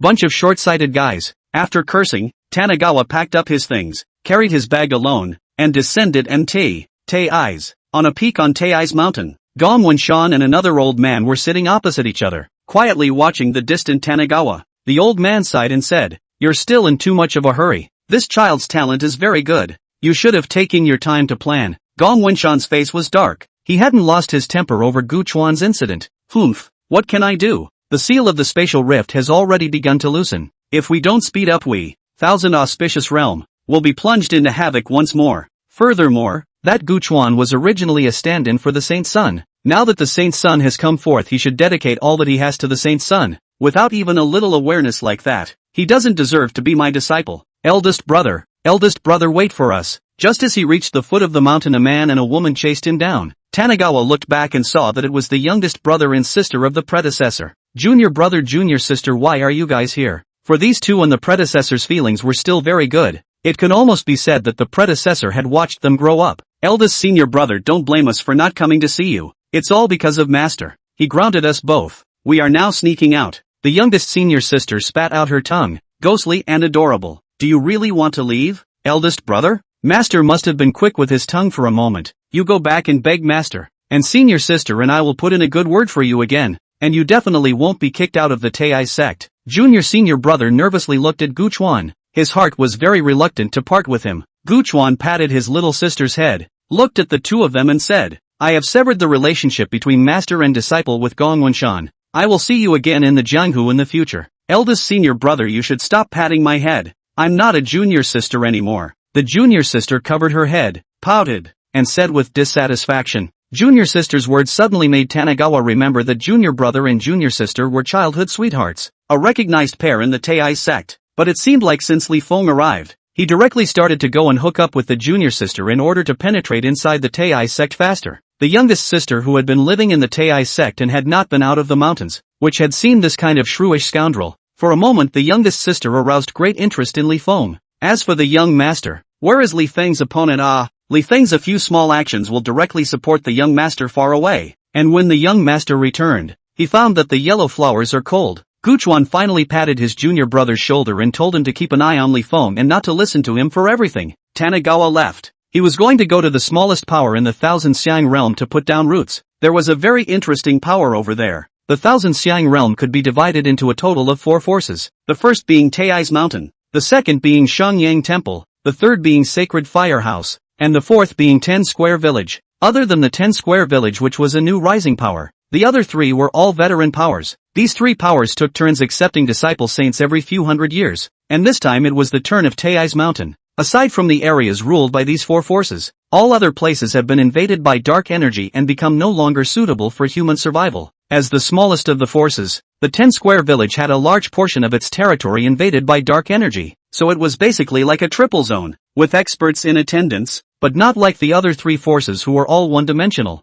This is arguably one of the very inclusive and open places, one of the most radical places to study dark energy. Tanagawa also came here for the purpose of researching dark energy. In Tanagawa's eyes, dark energy is nothing more than a kind of, did not find a way to put him to use, rather than something that everyone is afraid of like a tiger, talking about. It's like some people practicing poisonous arts. Those deadly poisons that normal people see blood in their throats are a great tonic for such people. As long as you find the way, then you are practicing even in the end times. Just like the nitrogen dioxide, etc. contained in the air is a very powerful type of energy. It's just that individuals can't find a way to use it. 10 Square Village is said to be a village, but the area is very large. The village is just a name. There is also 10 Square City inside 10 Square Village, Oriental Village, one of the most remote places in 10 Square Village. 500 meters out of the village was the place where dark energy and aura intersected. It was a harsh environment, and the people living here were basically those with a purpose. Tanagawa spent some money to buy a yard outright, and the next day he went out of the village to observe what these dark energies really were. Depending on the degree of strength, Tanagawa's evil level of strength could move around in the dark energy for about 2 hours, and if he stayed any longer without being replenished with aura, he was going to be eroded by the dark energy. Tanagawa ingested a trace of dark energy into his body, and the dark energy was firmly attached to his meridians like a bone attachment. The aura in the meridians and the dark energy were like opposites, looking at each other as soon as they met and clashed directly. Subsequently, Tanagawa came to the conclusion that dark energy was more advanced than the auras of this world. Chapter 64 Young Master's Distress. The places eroded by the dark energies had long since lost an inch of grass, and the deeper they went the denser the dark energy became. Tanagawa was about to go back when several voices rang out in the distance. Stop! Don't run! Radicals like you disregard the safety of the Thousand Auspicious Realm and go so far as to repeatedly extract dark energies. You simply deserve to die. These words directly caught Tanagawa's attention. The Radicals were an organization in this world that had similar ideas to Tanagawa. Both wanted to use dark energy to find a way for humans to survive, and Tanagawa was looking for this organization. But while the organization's ideas were good, its actions were really too radical, experimenting on ordinary people, introducing dark energy into the city's water system, and much more. So the Radicals became a force that everyone cried out to kill, and behind them became a character that acted as a stepping stone for the Holy Sun. Tanagawa walked in the direction the voice came from, only to see a group of 6 men surrounding a teenager. The teenager struggled to fend it off. His eyes suddenly lit up when he saw Tanagawa, who walked in. Quick, take the dark secret stone away and leave me alone. The teenager threw a pitch-black stone over toward Gu Chuan, and before Gu Chuan could take a closer look after receiving it, those 6 people even directly abandoned the teenager and surrounded Gu Chuan. Kid, if you are sensible, hand over the thing to me. This thing will only do wrong in the hands of your radical faction. Because of the teenager's words, Tanagawa was also treated as a member of the radical faction. Big brother, what's the point of wasting words? Directly kill him to rid the people of evil. Some people already couldn't help but make a direct move. A few night level strength only. Tanagawa directly blasted the first person who called out with a punch. Then before the 5 people could react, one punch a little friend. All of them were blown away by Tanagawa. To these people Tanagawa did not have the slightest pity. Mouth said that the Radicals are evil, but Tanagawa can see that these people have a lot of human lives in their hands. Senior, spare my life. I was forced to do this. The teenager was stunned and dumbfounded. He originally wanted to divert the trouble and share the pressure for himself, but he didn't expect that he would draw out a fierce man. You're from the Izumo Palace? Tanagawa asked. Yes, I'm from the Exodus Cloud Palace. The teenager didn't dare to lie. Take me to the Izumo Palace branch in the Eastern Village. The Izumo Palace is the Radicals, and Radicals is just what outsiders call them. At the teenager's introduction, Tanagawa joined the Izumo Palace's branch in the Eastern Village, and since Tanagawa had only just joined, he had not yet been able to see the information on the Izumo Palace's research into dark energy. However, since he had already found the Exodus Cloud Palace, Gu Chuan was in no hurry. He had one more important thing to do now. On Tei's mountain, Lu Hao's days were not easy since Li Feng came, and every month when he went to receive missions, they were all long and risky missions. Lu Hao was the youngest senior who came to deliver Gu Chuan that day, and the youngest senior sister was called Jun Susu. Every time Lu Hao came back, he always felt that his little sister had distanced herself intentionally or unintentionally, and 8 out of 10 sentences when they were together were discussing Li Feng. At this time, Lu Hao remembered what Gu Chuan had said at first. This Li Feng is trying to dig his own corner, and the damn thing is that this corner has been dug most of the time before he realized it. Lu Hao stopped taking on quests after he got wary, and instead spent every day with his little sister to salvage his feelings. Li Feng saw where he was willing to do it. Every time Lu Hao and Jun Susu were together, Li Feng would follow like an ass-kisser and then make Jun Susu laugh. It was this that Li Feng was still unsatisfied and directly requested Gong Wenshan to arrange a task for Lu Hao to go out and guard the town. Gong Wenshan could also see that Li Feng had an interest in Jun Susu, so he also fulfilled him, directly arranged Lu Hao to the border of Tai's mountain closest to the dark energy, in the name of letting him experience for a period of time. Lu Hao did not want to go but was ruthlessly suppressed by Gong Wenshan. At the same time, Gong Wenshan also brought the duo of Li Feng and Jun Susu down the mountain. Lu Hao was sitting on the back of his horse drinking wine, and his hair was unkempt and randomly strewn about. When he was leaving he saw Gong Wenshan and Jun Susu riding away in the same carriage, and Li Feng even glanced at Lu Hao with great complacency. Lu Hao dared to be angry, and could only sulk alone in his heart. Why? Such a dead look. Is the wife being robbed or is the wife stealing a man? Lu Hao was drinking away his sorrows when suddenly a voice came from the front, followed by Lu Hao's joy. Eldest senior brother, why are you here? Lu Hao was so happy that he wanted to go forward and hug Gu Chuan and cry. He felt that someone finally knew his grievances. Look at your bear-like behavior. Let's go. I'll take you to chase the little sister back. Big senior brother, you know all about it. Lu Hao scratched his head in embarrassment, but master also followed little sister down the mountain this time. Thinking of Gong Wenshan, Lu Hao's heart was a little scared again. Let's go. That's just an old lickspittle. What's there to be afraid of? There's nothing more fun than spoiling a protagonist's plans. And in the original episode, Li Feng did a straight-up play to get Jun Susu. Li Feng had a few of his recently bonded brothers pretend to kidnap Jun Susu and poisoned her with a kind of 7-colored acacia. After that, it was Li Feng's heroic rescue of the beauty. Seeing Jun Susu's appearance had to use his body to cure the poison. After that, not only can he get the beauty, but also get the fame. It is really two birds with one stone. And the strangest thing is that the beginning and end of this matter Gong Wenshan has always been very clear. Li Feng's approach was not only not criticized, but was instead praised by Gong Wenshan as being courageous and resourceful. In a bazaar, Jun Susu was shopping with Li Feng, but suddenly she and Li Feng got separated. When Jun Susu was anxiously searching, a group of masked men appeared and without saying a word directly tied up Jun Susu on the street. Someone tried to notify the patrol. Li Feng directly appeared and took out the token of the Tai sect and said in a loud voice, "The Tai sect is doing its job. Don't mind your own business." That hooligan's aura instantly scared the passers-by, and each of them dared not care. A remote lake parked a cruise ship. This boat looks like the product of the kind of spring breeze building. What? There is no shortage of anything inside. It seems that Li Feng was prepared. Lu Hao, who was hiding in the shadows, looked at the unconscious Jun Susu and instantly panicked in his heart, wanting to go to the rescue immediately, but was stopped by Gu Chuan. What's the hurry? The good show hasn't started yet. When he came, Tanagawa had roughly told him about Li Feng's plan, and now it was causing Lu Hao to be worried. Within a few breaths, Li Feng also boarded the boat, and after making polite conversation with the few men in black, he saw Jun Susu waking up. Li Feng directly pretended to shout, "Tai, where are the little thieves running? Don't let my little senior sister go yet, or else I'll have you all in trouble." What follows is a couple of ping-pong feints at a fight. Truly worthy of being the holy son of the Tai sect. We are inferior. I'm telling you, this woman has been hit by the poison we've concocted. If we can't find an antidote in half an hour, she'll turn into a puddle of pus. The masked man in black pretended that he couldn't fight and retreated. Li Feng put away the lewd smile on his face and hurriedly pretended to be worried as he wanted to go inside the boathouse to look for Jun Susu. This poor acting Tanagawa was embarrassed to watch. There we go. Now it's our turn to play. Chapter 65, Has the poison been cured? When Li Feng was about to enter the boathouse, Gu Chuan and Lu Hao arrived. Gu Chuan directly grabbed Li Feng's neck and threw him into the water. Li Feng looked at the Gu Chuan duo with a dumbfounded face. Why are you guys here? Gu Chuan, how dare you make a move on me? Have you forgotten that I'm only the sacred son now? When master comes later, see if I don't skin you. Li Feng cursed and tried to climb into the boat. Tanagawa directly kicked again, and Li Feng fell into the water again with a dog's poop. Gu Chuan, what are you doing? Susu is now suffering from severe poisoning only I can solve, and then not let me go in.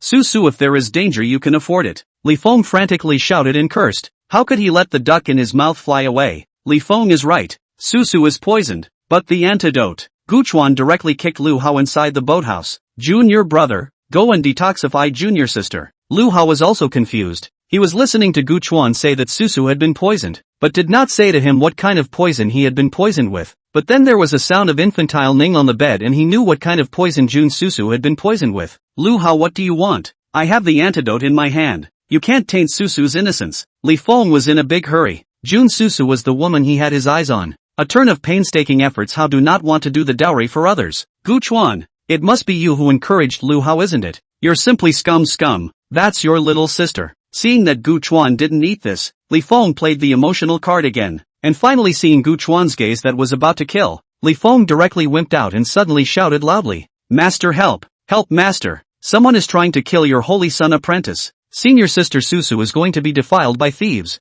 Thieves shouting to catch thieves. Li Feng has always had a knack for it. Li Feng's behavior, Gong Wunshan are in the eyes. He also does not stop but a little happy to see it. Two are their favorite disciples. When the time to add to the family is not better. Gong Wunshan, who was 10 miles away, suddenly received Li Feng's plea for help and hurried over. He was deeply afraid that his disciple would be in some kind of danger. The first to rush over was not Gong Wunshan, but the few black-clothed masked men who had just left. Seeing Li Feng's appearance, he rushed up to rescue him. Big brother, second brother, 3, fourth brother, fifth brother, help. This person wants to kill little brother. Seeing the help coming, Li Feng directly began to sell his misery. The masked big brother in Li Feng's mouth looked at Gu Chuan angrily. Dare to disturb my brother's good deed, die for me. The 5 black-clothed masked men did it together. Each of them had the strength of evil level. Li Feng was directly happy on the shore. Surely this is the benefit of having many brothers. But the next moment, click, the masked elder brother had his neck snapped. Click, the masked second brother was killed by a punch.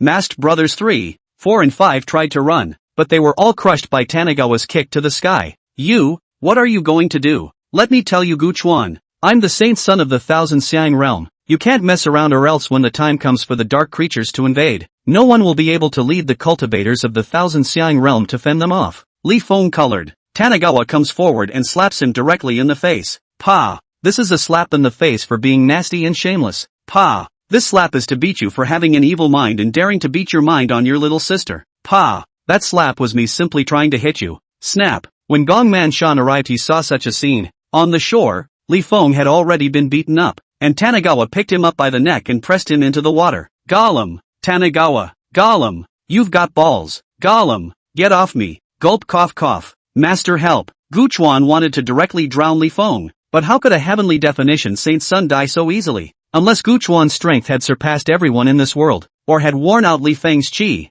In the underworld, Gu Chuan could feel that there was a great terror underneath all of this plain mountain lake, and as long as Gu Chuan wanted to get Li Feng killed, the things underneath would definitely come out to stir up trouble. Sinner, don't stop! Gong Wunshan saw the scene in front of him and instantly became furious, feeling that this Gu Chuan was the one who was in conflict with his destiny. Gong Wunshan, if you want him to die, I will fulfill you. Gong Wunshan threw in the towel and ended up not striking out at Gu Chuan. Master, quick! The youngest sister is still on the ship. Lu Hao is going to plot against her. By now Li Feng was still thinking about Jun Susu. What kind of person is Gong Wunshan? He didn't need to think about it to know what was going on. Lu Hao, you dare to do such a thing to a fellow disciple's senior sister? Let's see if I don't clean up the door today. Gong Wunshan blew his beard and glared. It was even if Gu Chuan, this sinful disciple, didn't listen to himself, now even Lu Hao didn't listen to himself. Gong Wunshan also did not think about how he was a master. All blamed the wrong on the disciple. Didn't you hear what I said? Gong Wunshan? Gu Chuan grabbed Li Feng by the neck and stopped Gong Wunshan, who wanted to strike. Right at this moment, Lu Hao came out in disheveled clothes. Seeing Gong Wunshan directly kneeled down and said, Master, Li Feng is a wolf. He even instigated others to kidnap the youngest sister, and also poisoned the youngest sister. Master, you have to do justice for the youngest sister. It was fine if Lu Hao didn't say anything. As soon as he did, Li Feng exploded. Lu Hao, don't spit blood. The one who misbehaved with little sister is obviously you. Li Feng's eyes were red, and he had the heart to kill LV Hao. Master, eldest brother knows about this. Eldest brother, quickly tell master about the situation. Lu Hao hurriedly turned to Gu Chuan for help, and Gu Chuan now looked at Lu Hao's eyes a bit strange, muttering, counting the time to remove the clothes and pants. It's only 3 minutes. This poison in the end has not been solved. Tanagawa was a bit puzzled, and his words made everyone freeze. Lu Hao was so ashamed that his face turned red. Li Feng laughed out loud. You can't do it, Lu Hao. It's better for me to go and detoxify my little sister. At this time, the youngest senior sister also came out, also with a red face, and seeing Li Feng asked with some disbelief, Li Feng, is what Lu Hao said true? What kind of person was Li Feng? That was someone who had been hanging out in the land of fireworks for years and treated it as his home. As soon as he saw that Jun Susu had lost her body, he directly lost interest and played a scoundrel, saying, why? So what if it is true? I just want to play with you. Who knows that these two crazy people? Jun Susu was sad and shed tears. She did not expect Li Feng to be such a person. Li Feng's image had once left a deep impression in her mind, but now it had collapsed directly. I beg master to do justice to my disciple. Jun Susu knelt in front of Gong Wunshan and cried with tears streaming down her face. Gong Wunshan was a bit unable to wipe his face. Let's talk about this when we go back. At that time, My master will punish Li Feng severely. Gong Wenshan maintained his majesty as a master. Gong Wenshan, you dare to say that it wasn't you who condoned these tactics of Li Feng? Gu Chuan looked at Gong Wenshan with disdain and directly tore apart his disguise. Lu Hao and Jun Susu were in disbelief. Was this still their amiable master? You guys don't know it yet, do you? Little sister, little brother. That your master is an old licking dog. Chapter 66, Transformation. Tanagawa ignored Gong Wenshan's ironclad face as he continued. This recently accepted holy son of the Tei sect is the son of his youthful crush. Gong Wenshan, you are really ridiculous. People used to ignore you so much. Now they have a hard time remembering you, letting you take care of her son with another man. And you still assiduously agreed. You can't wait. Do you want to be a stepfather to Li Feng? Gu Chuan directly uncovered Gong Wenshan's bottom. It turned out that Gong Wenshan had liked someone else when he was young, only that he had never been able to compete with another man, and in the end, he could only watch those two kiss each other in front of his eyes. Also at this time Gong Wenshan developed a habit. He is most unable to see the kind of childhood sweethearts who have a couple, saw him to break them up, which is also one of the reasons why he acquiesced to Li Feng's behavior. Gu Chuan, this is a family matter between our master and disciple. You've already betrayed your master. It's not your turn to be in charge of this now. Before Gong Wenshan could open his mouth, Li Feng started to counterattack. In Li Feng's eyes Tanagawa was a meddling outsider. Is there a place for you to talk too much here? Gu Chuan directly broke one of Li Feng's legs. Li Feng yelled in pain, Gu Chuan, are you crazy? I am a holy son. Stop Tanagawa. What will you do to let Li Feng go? Gong Wenshan's face was blue. He felt that he had lost face in front of his disciple. Give me that storage ring in your hand and let us leave. Tanagawa hit on Gong Wenshan's idea. No way. I'm telling you Tanagawa. Don't you dare. Ka chow. Ka chow. Ka chow. Oh. Before Gong Wenshan could finish speaking, Li Feng's limbs had been crushed and fractured. I'll give. Gong Wenshan gritted his teeth and took out his storage ring. It was at this moment that a gust of wind rose up and a man dressed in white flew down from the air. He greeted Gong Wenshan. Brother Gong, I called you for so long but you didn't come back, so I came to take a look. You don't suggest it. Alas. Accepting an unfilial disciple has caused Brother Zhang to look at him funny. Gong Wenshan had a melancholic look on his face, and those who didn't know really thought that this Gong Wenshan had suffered as if he had been wronged. You're that saint's son stand-in. Zhangli had heard about Gu Chuan for a long time. Perhaps you're still young and unaware of things. The saint's son stand-in is actually a follower chosen for the saint's son, and everything in the stand-in belongs to the saint's son, and the Thousand Auspicious Realm has had this practice since the beginning of time. Zhangli seemed like a pedagogue, attempting to teach Tanagawa these truths so that Tanagawa could repent and properly assist the Holy Son. Gu Chuan smiled disdainfully. I just want to be a follower for the Holy Son. Just this loser, would he dare? Dare. I'll take you as long as you dare to give me a follower, and I can pretend that any past transgressions never happened. Gu Chuan also didn't expect that this Li Feng was so mixed up that he dared to pick up the conversation just after he had finished. It was estimated that Li Feng was used to it. In the past he didn't risk his life no matter who he was playfully smiling and gagging in front of, which had developed his fearless character.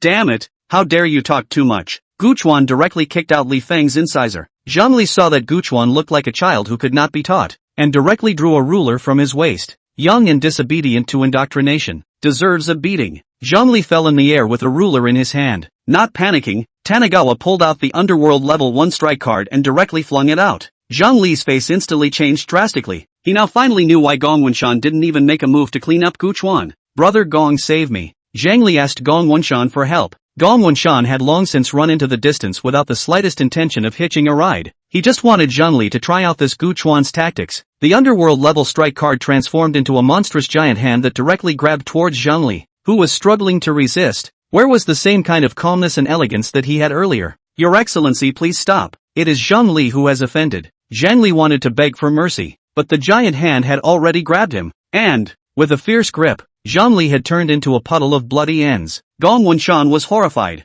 glad that he did not do it rashly. This Gu Chuan even had this kind of means. Under his eyes for more than 20 years he did not know. Gong Wenshan suddenly regretted his recklessness. If he could have handled the relationship with Gu Chuan properly, maybe Gu Chuan's achievements would only be below Li Feng in the future. But now it is already too late. Gong Wenshan knows that Tanagawa has now broken with himself. Not a trace of master and disciple feelings. You can release Li Feng now. Gong Wenshan had already bet all his treasure on Li Feng and didn't want to see Li Feng suffer any losses. Gu Chuan took Lu Hao and Jun Susu away. Looking at Jun Susu sitting on the horse with a breathless look, Gu Chuan flirted. Junior sister, is it that Lu Hao can't do it? The poison on his body hasn't been lifted cleanly yet. Do you want the two of you to go and relieve the poison again? One sentence made Lu Hao and Jun Susu two people full of embarrassment, especially Lu Hao, although he couldn't understand what the minutes in Gu Chuan's mouth meant, but it should be describing the extremely short time. It was 10 days later when he returned to the eastern village, and as soon as he returned Tanagawa found the Izumo Palace branch in the eastern village. The top person in charge here is called Gao Lin, a fanatic who studies dark energy. You're Tanagawa? Takabayashi looked at Tanagawa curiously. The great name of Gu Chuan must have been spread all over the Thousand Auspicious Realms' various forces in the past few days, and the fact that the identity of the Saint Sun's double was exposed meant that the real Saint Sun had appeared, and that a disaster was about to come. I want all the information on your research on dark energy. Tanagawa also directly stated the purpose of his visit without being polite. Interesting, but I just don't know if you have the skills to dabble in this anymore. Let's see what you've got. Gao Lin's eyes flushed red, revealing a bloodthirsty expression. Mania filling his heart as he tore apart every living thing in front of him. Before Gao Lin could make a move, Tanagawa directly stepped forward and grabbed Gao Lin's head, ruthlessly pressing a hand to the ground to rub it hard. What's the point of pretending to be a god? What's the point of making a fool of yourself? I'm asking you if you're going to give or not. Gao Lin manic mood instantly broken. The heart actually also surged a small aggrieved. Why cannot let people pretend to be a master. As expected of a Saint Sun double, everyone said you only had night level strength, but I never imagined that you would have evil level strength. In that case, try this move of mine, the dark enchantment spell. Gao Lin pretended to be calm for a while of gibberish, saying a bunch of avenue ideals to keep himself from losing face. A strange dark aura radiated out from Gao Lin's body, and Tanagawa realized that Gao Lin's original night level strength was climbing upwards, and in a few breaths it had turned into evil level strength. Then Gao Lin's body unexpectedly twisted strangely, and something that looked like an octopus tentacle reached out from Gao Lin's body. Holy, that's a ing tentacle monster. Tanagawa curiously surveyed Takabayashi's transformation. Chapter 67, Exit Cloud Palace. Gorin transformed into an 8-legged tentacle monster. Meanwhile, the dark energy seemed to have affected his ability to think. Sanity was slowly disappearing, and a manic, bloodthirsty madness festered in Gao Lin. The 8 tentacles pressed down on the ground and lashed out, trying to directly overturn Tanagawa on his back. 1 moment Tanagawa doesn't move. 2 hits Tanagawa doesn't move. 3 strokes Tanagawa remained firmly motionless. Losing his mind, Takabayashi was feeling a bit suffocated, and his 8 tentacles were directly winding towards Tanagawa. Tanagawa grabbed a tentacle in one hand, made a knot and then another, and the 8 tentacles were knotted together and thrown to the ground. Gao Lin's manic bloodthirsty anger had no place to vent. Impotent rage was not going to last long. Sanity was eventually slowly returning. Come down, quickly come down. I know you have the ability, is not it? Quickly let me get up. Gao Lin saw that Tanagawa was so powerful and directly began to concede. Tanagawa let go of Takabayashi, and it seemed that the Izumo Palace had reached a certain level of using dark energy. The Oriental Village was just a tiny branch of the Izumo Palace, and there was very little research information about dark energy in it. Mostly Gao Lin alone was tinkering with dark energy and found some strange and weird things. Tanagawa flipped through the materials in a secret room in disgust, reading one and throwing it away. What the hell is all this? Look at these book titles taken. On the durability of the increase of dark energy on the average person. On the strength of the impact of dark energy on the taste senses. On the cosmetic effects of dark energy on the face. What's this all about? Dark energy hasn't even been used safely yet and you're hitting ideas into everyday life. Alas, big brother don't throw this can be all my treasure. It's hard for me to research. Gao Lin dared to be angry, picking up his treasures one by one behind Tanagawa. Tanagawa was a bit disappointed. It seemed that the only way to get more in-depth research information was to go to the Izumo Palace headquarters. In fact, Tanagawa could have started working on the dark energy from the first step, but he felt that would be too much trouble, and he just wanted to see what difficulties Izumo Palace had encountered and failed to work on. It's always easier to move forward on the shoulders of giants than to fumble around alone. Is there any way to reach the people at the top of the Izumo Palace? Tanagawa asked Takabayashi. Gao Lin didn't dare to lie and said after some thought, in 10 days, the deacon of the Exodus Cloud Palace will come over to check the results of the Eastern Village this month. The results that Gao Lin was talking about were actually some ordinary people who had been either captured or cajoled or bought, and these ordinary people were the subjects of the Izumo Palace's experiments. Now the Izumo Palace, everyone shouting to kill, has rarely arrested ordinary people, usually looking for the streets of the people who cannot survive, give each other money after the other party voluntarily agreed. With 10 days to go, Tanagawa was ready to give himself a boost. After spending the remaining 40,000 heavenly destiny points, Tanagawa's strength directly broke through from the evil rank to the underworld rank strength. For some reason, these few realms that Tanagawa had visited seemed to be incomplete. The realm of strength was only a crude use of energy, and even the aura was of a low quality kind. 10 days later, Tanagawa followed Gao Lin and waited in a remote place in the Oriental village. Behind him was 18 men and women. These 18 people had confused faces. They didn't know what would happen next. Even if it's worse, it's probably not much worse than starvation. A fat man riding a high horse slowly walked in and looked at Gao Lin without dismounting, arrogantly saying, "Is that all there is? Gao Lin, do you not want to do a good job anymore and want to serve Lord Ear?" Gao Lin shivered as soon as he heard Lord Ear, as if he had remembered something terrible. "Deacon Lu, I really tried my best. You also know that the Oriental village is barren. Those who can go have pretty much gone, leaving those who can't go anywhere." "Humph, strong words. I don't care what's going on in this eastern village. I only want people. Since this you can't meet the standard, let your people fill this skeleton." Deacon Lu didn't wait for Gao Lin to finish his sentence before he swung the horsewhip in his hand, and the whip transformed into a black spirit snake that wrapped directly toward Gu Chuan behind Gao Lin. It was simply an unmitigated disaster. Originally Tanagawa was going to talk to this Deacon Lu properly. In that case, it was better to come faster with his fists. As soon as Gu Chuan grabbed Gao Lin's whip, the black spirit snake that the whip transformed into turned into a reptile the moment it touched Gu Chuan. "Get the hell off!" Tanagawa pulled so hard that Deacon Lu fell straight off the horse. Deacon Lu looked at Gu Chuan with an angry face. "Who is your excellency?" "I am a deacon of the Izumo Palace." Even if Deacon Lu was stupid, he could see that something was wrong. How could this Gu Chuan's strength be under someone as stupid as Gao Lin? "I'll fold it." Without saying a word, Gu Chuan directly tackled Deacon Lu. The huge dark energy in Deacon Lu's body gathered and tried to resist Gu Chuan, but the result was directly dispersed by Gu Chuan's kick, and he even spat out his overnight meal. Senior,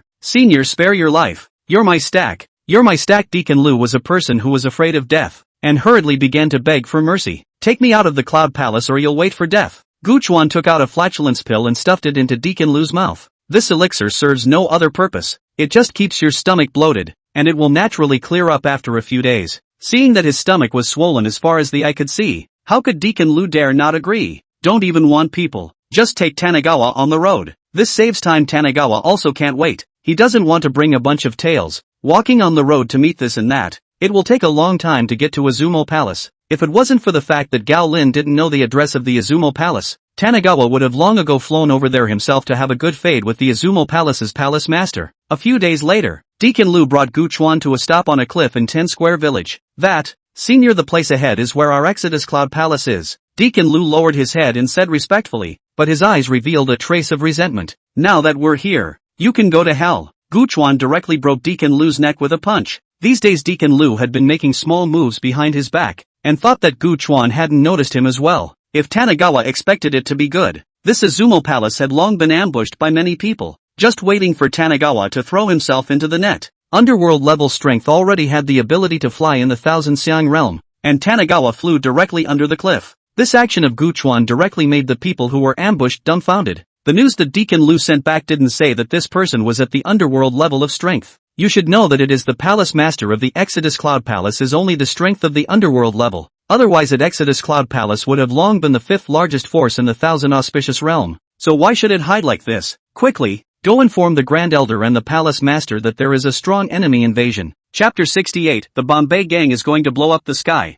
Who is your excellency? And what is the so-called matter of trespassing into my Izumo Palace? Out of the Clouds Palace's Palace Master Yun Tiannan's face was grave as he blocked in front of Gu Chuan. Although the Exodus Cloud Palace was being shouted at by everyone outside, it was at least a power with 2 underworld level realms sitting on it. In the absence of the king level, the underworld level was the ceiling of combat power in this Thousand Xiang realm, and Gu Chuan was still the first one to directly break into the mountain gate of the Exodus Cloud Palace like this one. "I've come to borrow your research materials on dark energy to take a look." Tanagawa directly stated the purpose of his visit. Yun Nantian heard that. How could he be happy? This is the heart and soul of the Exodus Cloud Palace for many years. "Your excellency is joking." "I'm not kidding you. Since you don't want to take it out, I'll come and get it myself." Without any nonsense, Gu Chuan directly struck out, while opening his mouth and shouting loudly, "Your palace master has been possessed by a dark creature, and Yunnan Sky is no longer the original Yunnan Sky." Gu Chuan's words directly surprised everyone in Izumo Palace. The palace master of Izumo Palace was possessed by a dark creature?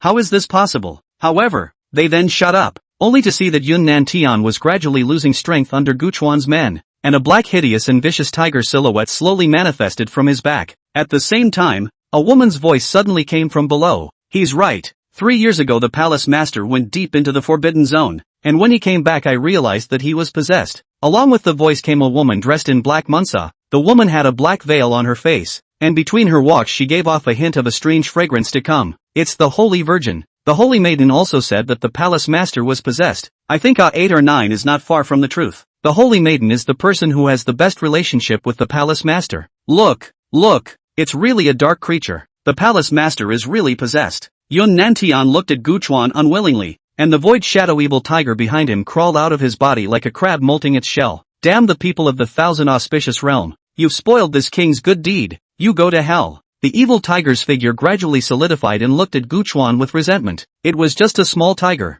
Tanagawa wasn't afraid of him, even if he was using dark energy. The evil tiger roared and pounced towards Tanagawa. In the same realm, even if the energy used by the other party was one level higher than him, Tanagawa had a way to get him killed. The evil tiger had his mouth full of teeth shattered by a punch, and his forehead dented by another. Before Tanagawa finally grabbed the back of the evil tiger's faithful neck with one hand, the Holy Maiden of the Exodus Cloud Palace slumped to the ground and cried out as she looked at Yun Nantian's corpse. Whoa, father, this thief is finally dead. You can rest in peace in the bottom of your grave. This is another dog blood story. Yunnan days that year in order to seize the treasure to kill the whole family of the Saint Girl. See the Saint Girl born from childhood lovely to let her go, and hold her back, and do not know what madness also put her stand up to make the Saint Girl of the Cloud Palace. This is not a brain-dead villain. People are chopping the grass and not leaving the roots. You are good to chop the grass but take the roots home to raise, but also give her fertilizer. But in Tanagawa's estimation, this must have been set up for the protagonist. In the original plot, the Holy Son of the Tei sect and the Holy Maiden of the Exodus Cloud Palace fell in love with each other, and in the end, Li Feng even stepped on the Exodus Cloud Palace to take out his anger on her. Look at you, a holy son and a holy daughter. What is this if not an advance arrangement for him? From today onwards, the Izumo Palace master has changed. Those who have opinions should get out before it's too late. Tanagawa didn't have the time to watch this Holy Maiden crying here, and directly carried the evil tiger to force the issue. Tanagawa had wanted to find another underworld level Grand Elder, but it turned out that this old thing had long since run away when he saw that the situation was bad. Above the main seat of the Izumo Palace, Tanagawa looked at the few people standing below him, his youngest sister, his youngest brother, Gao Lin, and the Holy Maiden of the Izumo Palace, plus a few people who were not very strong but were fanatics who were researching dark energy. From today onwards the Izumo Palace shall not use ordinary people to do experiments, and shall not force people to do experiments. Since he was ready to take over this Izumo Palace he had to lay down the rules. Someone tried to debate with Tanagawa and Tanagawa just told him to shut up and get lost. Also, from today onwards this Izumo Palace is renamed the Flying Sky Gang. The Flying Sky Gang Master is called Su Jiao. You guys have to remember that in the future. I will first temporarily take over the position of the Gang Master, and you'll still be the Saintess of the Flying Sky Gang. Guchuan directly applied the name of a big brother. Why did you change the name to the Flying Sky Gang? Jun Susu asked suspiciously. Blow up the sky? Is eldest brother trying to go to heaven? I'm going to blow up the sky, so that dark space in the Thousand Xiang realm will completely merge, and from now on, the Thousand Xiang realm will be exterminated. Jun Susu looked at the hesitant Tanagawa and spat out her tongue, thinking that he was struck by the matter of the false saint. However, this sentence was directly followed by the group of unkempt fanatics underneath. What were they eagerly researching dark energy for? It was not for the sake of being able to make the Thousand Auspicious realm completely free from dark energy. It was just that some of the Izumo Palace's tactics over the years went against the original intent, not to mention the decisions Yun Nantian had made after being possessed by the dark creature. After saying that, Guchuan became a shirker and threw the affairs of the Flying Sky Gang to Lu Hao. Nothing is more comfortable than being a shirker. In the former Izumo Palace's current Flying Sky Gang storeroom, Tanagawa looked through all the information. At the same time, the matter of the Izumo Palace changing its name to the Flying Sky Gang spread throughout the large and small forces of the Thousand Xiang realm. The false holy son of the Tei sect had occupied the Exodus Cloud Palace and captured a living underworld-class dark creature. The first news was already shocking, but the next one was even more boisterous. A living underworld-level dark creature being captured. That was something that basically hadn't happened in the Thousand Xiang realm. And underworld-level dark creatures weren't said to be much stronger than the underworld level in the Thousand Xiang realm. Even if he was caught, he would explode himself to death. And even a king-level strength expert wouldn't be able to control it. Do you think the dark evil tiger doesn't want to blow himself up? He just didn't know why. After being strangled by Tanagawa, it was like a shackle had been put on his neck, so he couldn't even use the strength of his entire body, let alone explode himself. So a living, imprisoned underworld-class dark creature would be tempting to whichever power it was, and this dark creature might give them a greater understanding of dark space. On the third day after the news came out, The Flying Sky Gang welcomed a large group of people who all came jammed into one day as if they had agreed to do so.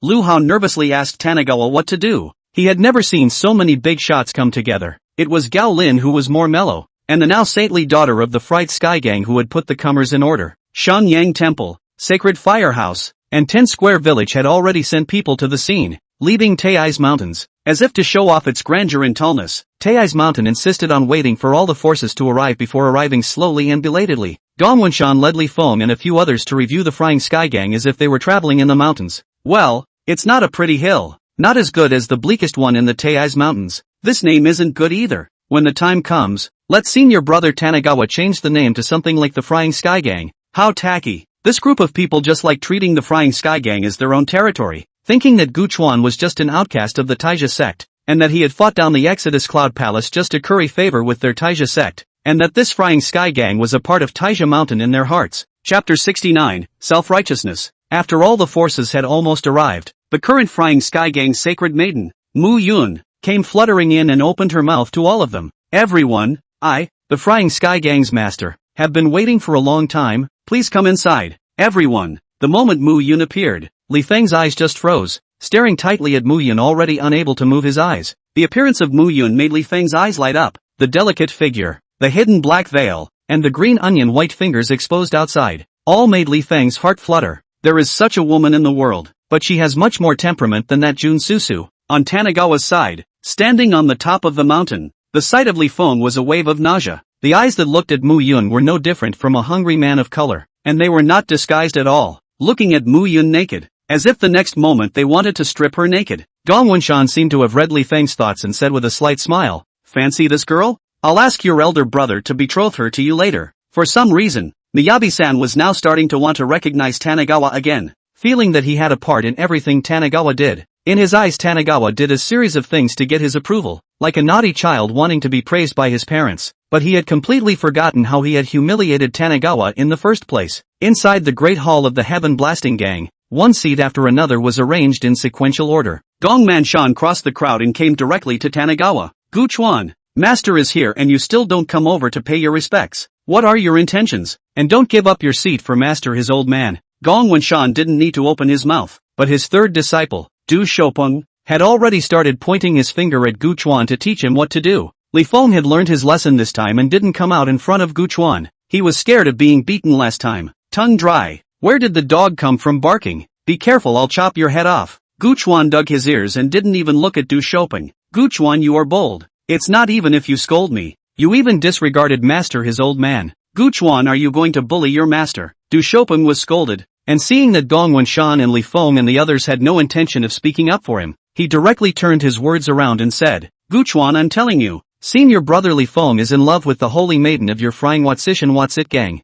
My master asked you to betroth her to Li Feng." Du Shoupeng looked at Gu Chuan with a smug face, and thought in his heart, quite beautiful. "Little boy, wait to see how the master will pack you." Du Shoupeng's words forced Gong Wenshan to speak, and he looked at Tanigawa with an unhappy face. I thought to myself, why is this Tanigawa so unintelligent? Can't you see that he is still standing? Half a day does not allow to sit down, is trying to make himself as a master embarrassment? But Gong Wenshan's face did not have any performance. Still some cloudy and light said, "Gu Chuan, I see this girl child is good, born pleasing to the eye. I see that she is promised to Li Feng. Just tomorrow is the auspicious day. Tomorrow I'll give the two of them to arrange." Gong Wenshan, this is not like asking Gu Chuan. It is clearly a look of "I order you. You have to do it tomorrow." Li Feng looked at Mu Yun with a hot face. He already couldn't help but think about how he would hold Mu Yun in his arms tomorrow. Tanigawa looked at the group in front of him in surprise. "Where's the face? The three of you. One for the old, one sneaky, one dark and meticulous. Truly a nest of snakes and rats. You asked Li Feng to take a piss and look at himself. Is he worthy? Just his 3-2 meat, sharp mouth and monkey cheeks.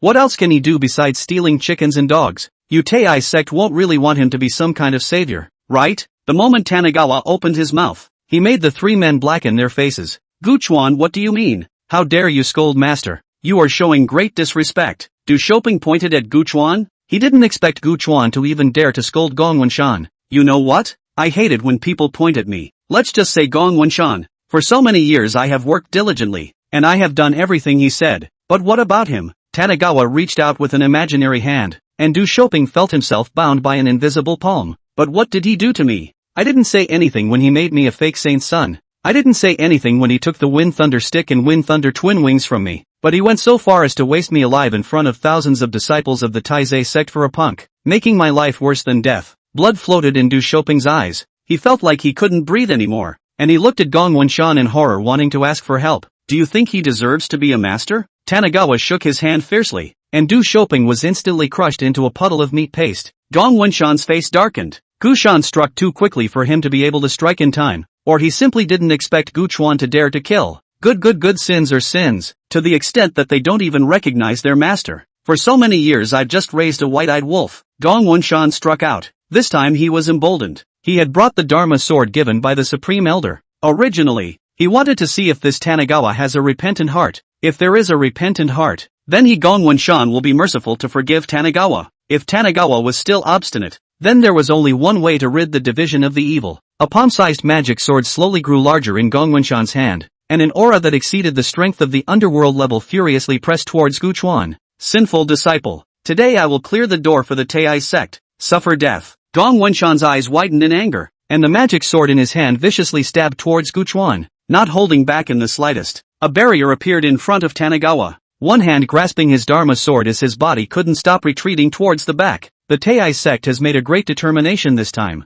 going so far as to even invite the Dharma sword of a king-level expert. Alas, it's a pity for this young underworld rank. If we give him time, he will definitely be another king-rank expert in the future. The other forces were all watching the fun. For them the Taizé sect fought even more fiercely. That was none of their business. They only cared about that underworld-level dark creature right now. Boom! There was a puff of smoke and dust, and everyone thought that Tanigawa had died under the magic sword. Gong Wenshan smiled smugly, and Li Feng's mouth and face were grinning to the roots of his back teeth. Gentlemen, having dealt with a family matter, I've made you laugh. Later on, Taizé sect, will never be selfish, and will definitely interrogate the dark creature with you all. Gong Wenshan was now treating himself as if he was the master of this flying sky gang, and began to greet everyone warmly. Gong Wenshan was immersed in joy, enjoying the hypocritical compliments from the other forces, but behind him there was a quiet sound of debris falling to the ground. Cough cough, is this the strength of a king level? It's really strong enough. It's a pity that it's not him in person.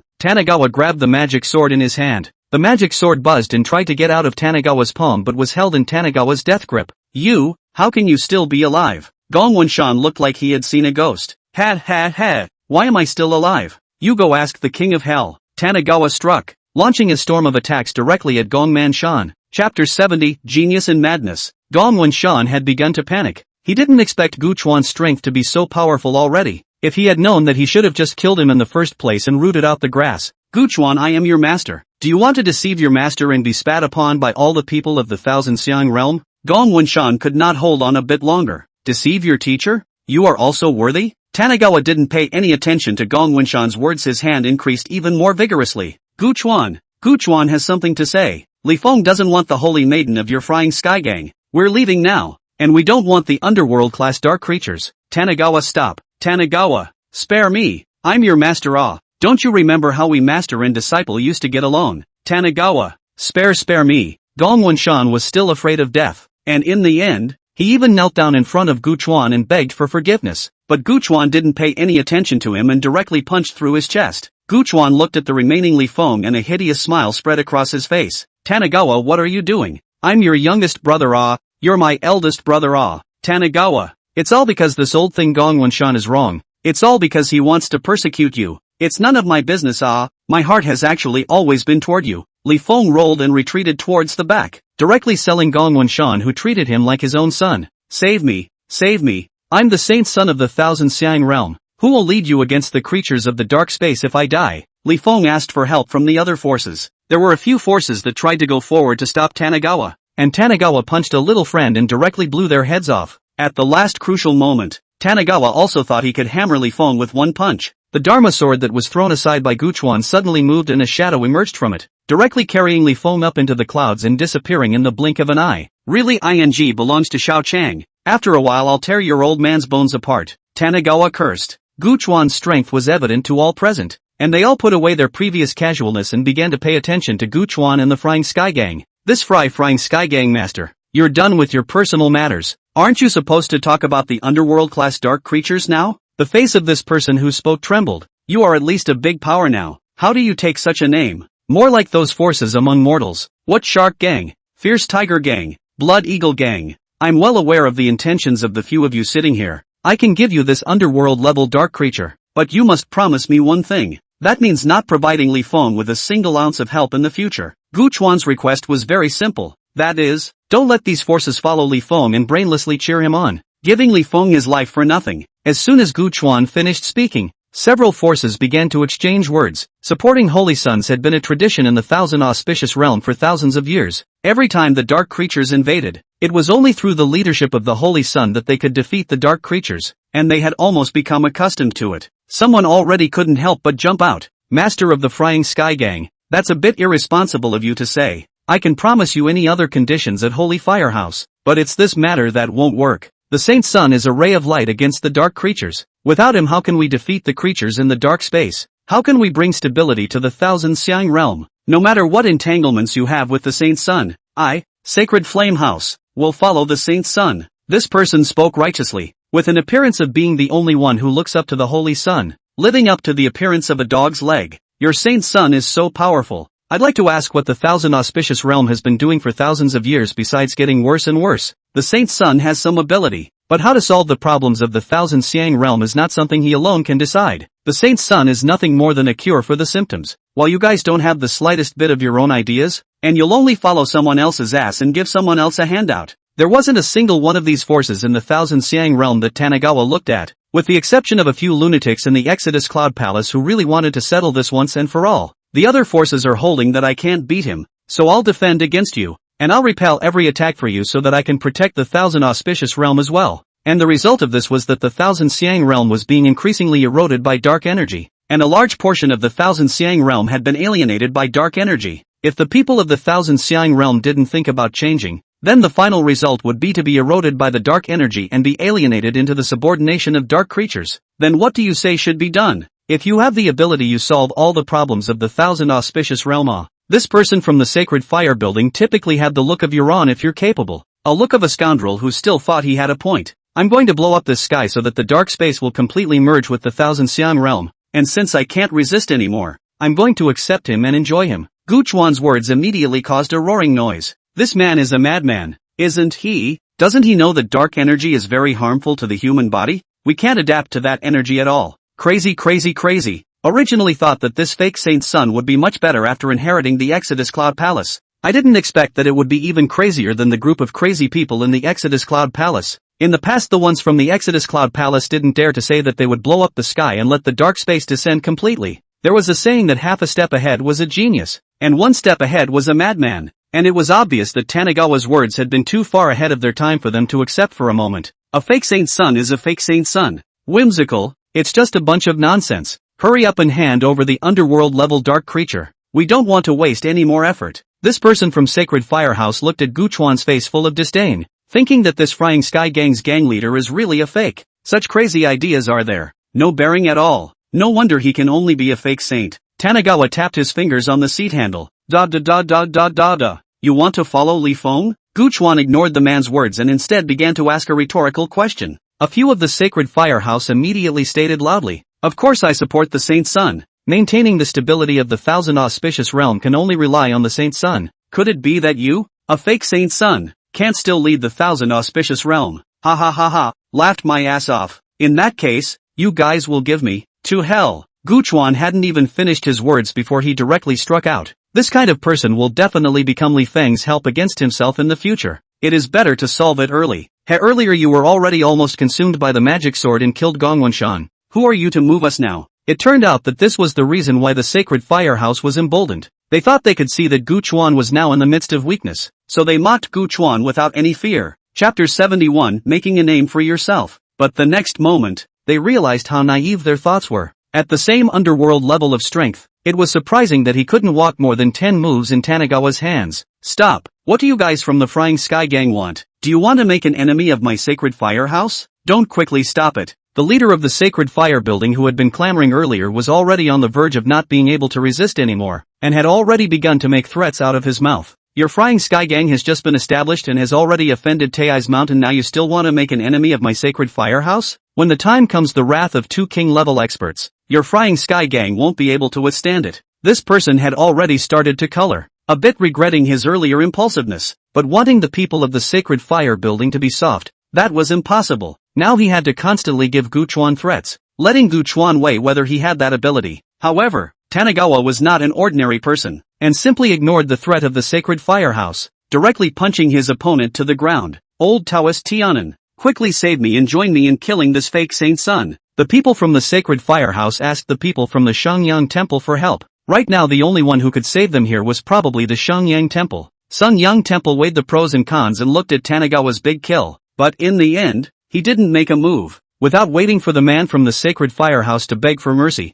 Tanigawa had already stomped on his head. Anyone else? Tanigawa returned to his seat after looking around the room in what he thought was a domineering manner. Mu Yun was very eye-catching, and the few remaining holy firehouse minions were all destroyed by her and her men. Then several of you, what do you think of my plan now? The remaining forces had already been intimidated by Gu Chuan, deeply afraid that if they answered incorrectly, they would also step into the sacred fire building's back door. In the end, it was old Taoist Tianan of the Shangyang temple who spoke up. Gang Master Gu, as you said, if there is a way to resolve the Thousand Auspicious Realm and the dark space once and for all, we would definitely be eager to do so. If the method you mentioned works, then I, Sun Yang Temple, will support you unconditionally. Shen Yangmia took a stand. Looking at the appearance of Tianan old Taoist, Gu Chuan all thought, this Shen Yang Temple seems to be not small this Tianan old Taoist look is not simple Although the Shangyang Temple was also a major power in the Thousand Xiang realm, the number of times a saint's son had worshipped under them was only a handful of times,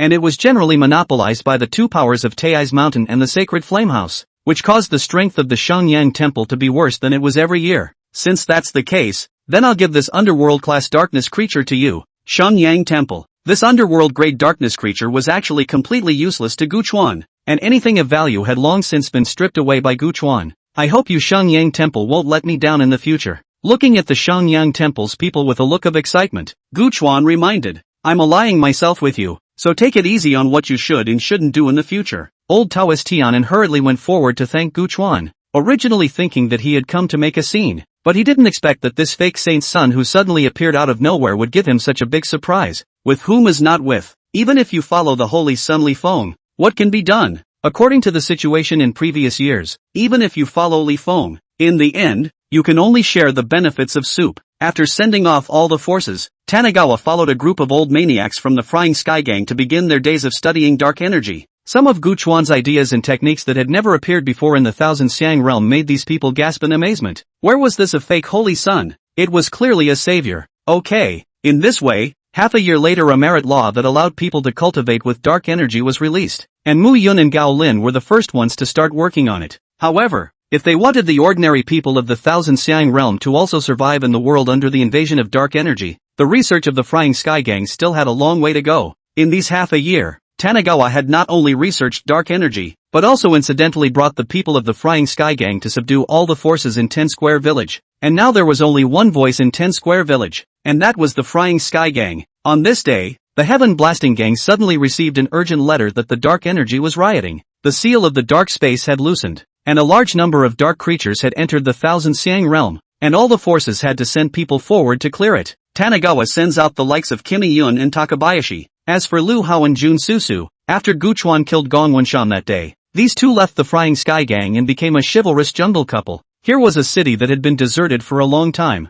and the traces of slashes on the city hadn't been eroded by the years, as if it was more like a statement about the cruelty of war. Li Feng was wearing a black armor with gilt-stamped edges, holding the wind and thunder stick, with his wind and thunder wings spread wide behind him, and was enjoying the compliments of the people around him with a smug look on his face. In less than a year's time, Li Feng was able to go from an ordinary person with no cultivation to a master of the phantom-level realm. It was Gu Chuan who didn't have the help of the system. He didn't even have the certainty of making a breakthrough so quickly. Li Feng was proudly pointing out to his junior sister who had just been initiated. Junior sister, this is not how you use this move. Come let me teach you. It should be used this way. With those words, Li Feng touched his little sister's small hand and began his playful mooching teaching. Look, the Fried Sky Gang is here. Is that the former holy maiden of the Exodus Cloud Palace? It's really pretty. If only we could take off the veil and see her true face. Humph. I don't think it's anything more than that. The name is quite loud. I just don't know if it's a name that doesn't live up to its name.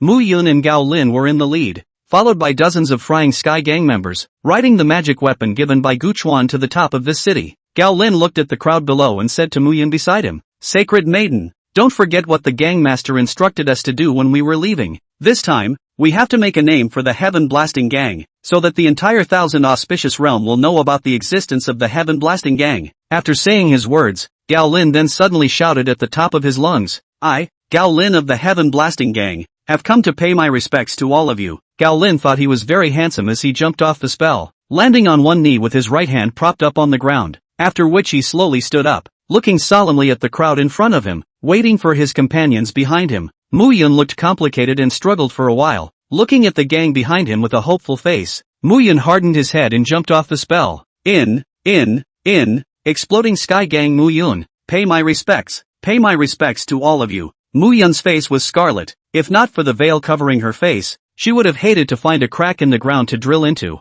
Suddenly Mu Yun remembered Tanagawa's words, "As long as you're not embarrassed, then it's others who are embarrassed." Mu Yun suddenly had an inexplicable confidence and looked at the person in front of her without embarrassment. "I, Cao Sheng of the Heaven Blasting Gang, have come to pay my respects. I, Wang Dafu of the Heaven Blasting Gang, have come to pay my respects. I, Zhong Shan of the Heaven Blasting Gang, have come to pay my respects." After everyone arrived, Mu Yun collected her magic weapon, and Gao Lin led the Flying Sky Gang, saluted everyone and shouted in unison, "Everyone, long time no see." Chapter 72, The Oddball Li Feng. Clueless, everyone who looked at the Fright Sky Gang was confused, said that the Fright Sky Gang was a villain. How to see today and imagine that it is not the same. Still the playful Li Feng was the first to react. Looking at Mu Yun in front of him, he hurriedly stepped forward and said, "I, Li Feng of the Tei sect, the contemporary saint son of the Thousand Auspicious Realm, shouldering the burden of the life and death of the Thousand Auspicious Realm, is the main person in charge of this siege of the Darkness Creature Alliance. You all have heard about it for a long time." As soon as Li Feng came up, he talked about his status and position, fearing that everyone did not know about it in general. The little sister behind him had her eyes glowing. "Wow, Sacred Sun's senior brother is so handsome." Mu Yun simply returned the salute and ignored Li Feng. This Li Feng is also an oddball. It is reasonable to say that his master Gong Wenshan died under Gu Chuan, and the Tei sect and the Flying Sky Gang should have a deep hatred. Although it was a very critical time for the invasion of dark creatures, Li Feng was surprisingly not showing a hint of a desire to avenge Gong Wenshan's death. In these half a year Mu Yun had been indoctrinated by Tanagawa's thoughts, and had already become less sacred to the identity of the Holy Sun than before. The Saint's son was just the one who had better luck in the Thousand Auspicious Realm. Other than that he was no different from an ordinary person.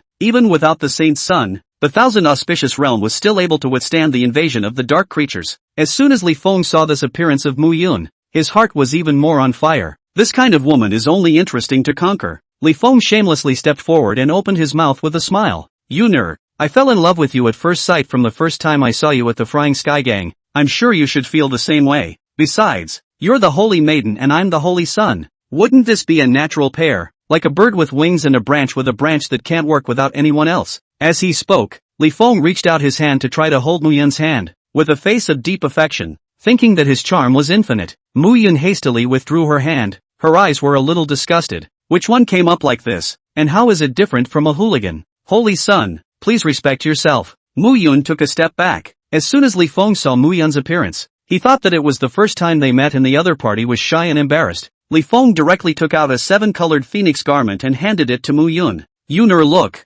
this is the 7-colored phoenix clothes that I got in the Kaiyun Fairy's cave some days ago. This magic weapon can resist 3 attacks from an underworld level expert. And more importantly, the treasure clothes match the beauty. I'll give you the 7-colored phoenix clothes today." Li Feng put on a generous look. The 7-colored phoenix clothes was indeed a good magic weapon. If it was any other person, I am afraid that he would have happily accepted it. Mu Yun was also stunned when she saw this magic weapon. This 7-colored phoenix garment was indeed beautiful. Any woman would not be able to help but look at it twice. This performance of Mu Yun fell in the eyes of Li Feng. Li Feng thought that Mu Yun was too happy, too touched. Did not she have been unable to speak? "Yuner, come, I'll put it on for you, and in the future you and I will both live together, wander the world, and be a pair of fairy couples who play the world." Li Feng smugly hugged Yuner, wanting to personally put on the 7-colored phoenix clothes for Mu Yun. He thought that he had already taken Mu Yun with his flurry of deep love. Mu Yun also reacted at that moment and directly slapped her face. "Pa, Li Feng, you're shameless, and please call me by my full name from now on.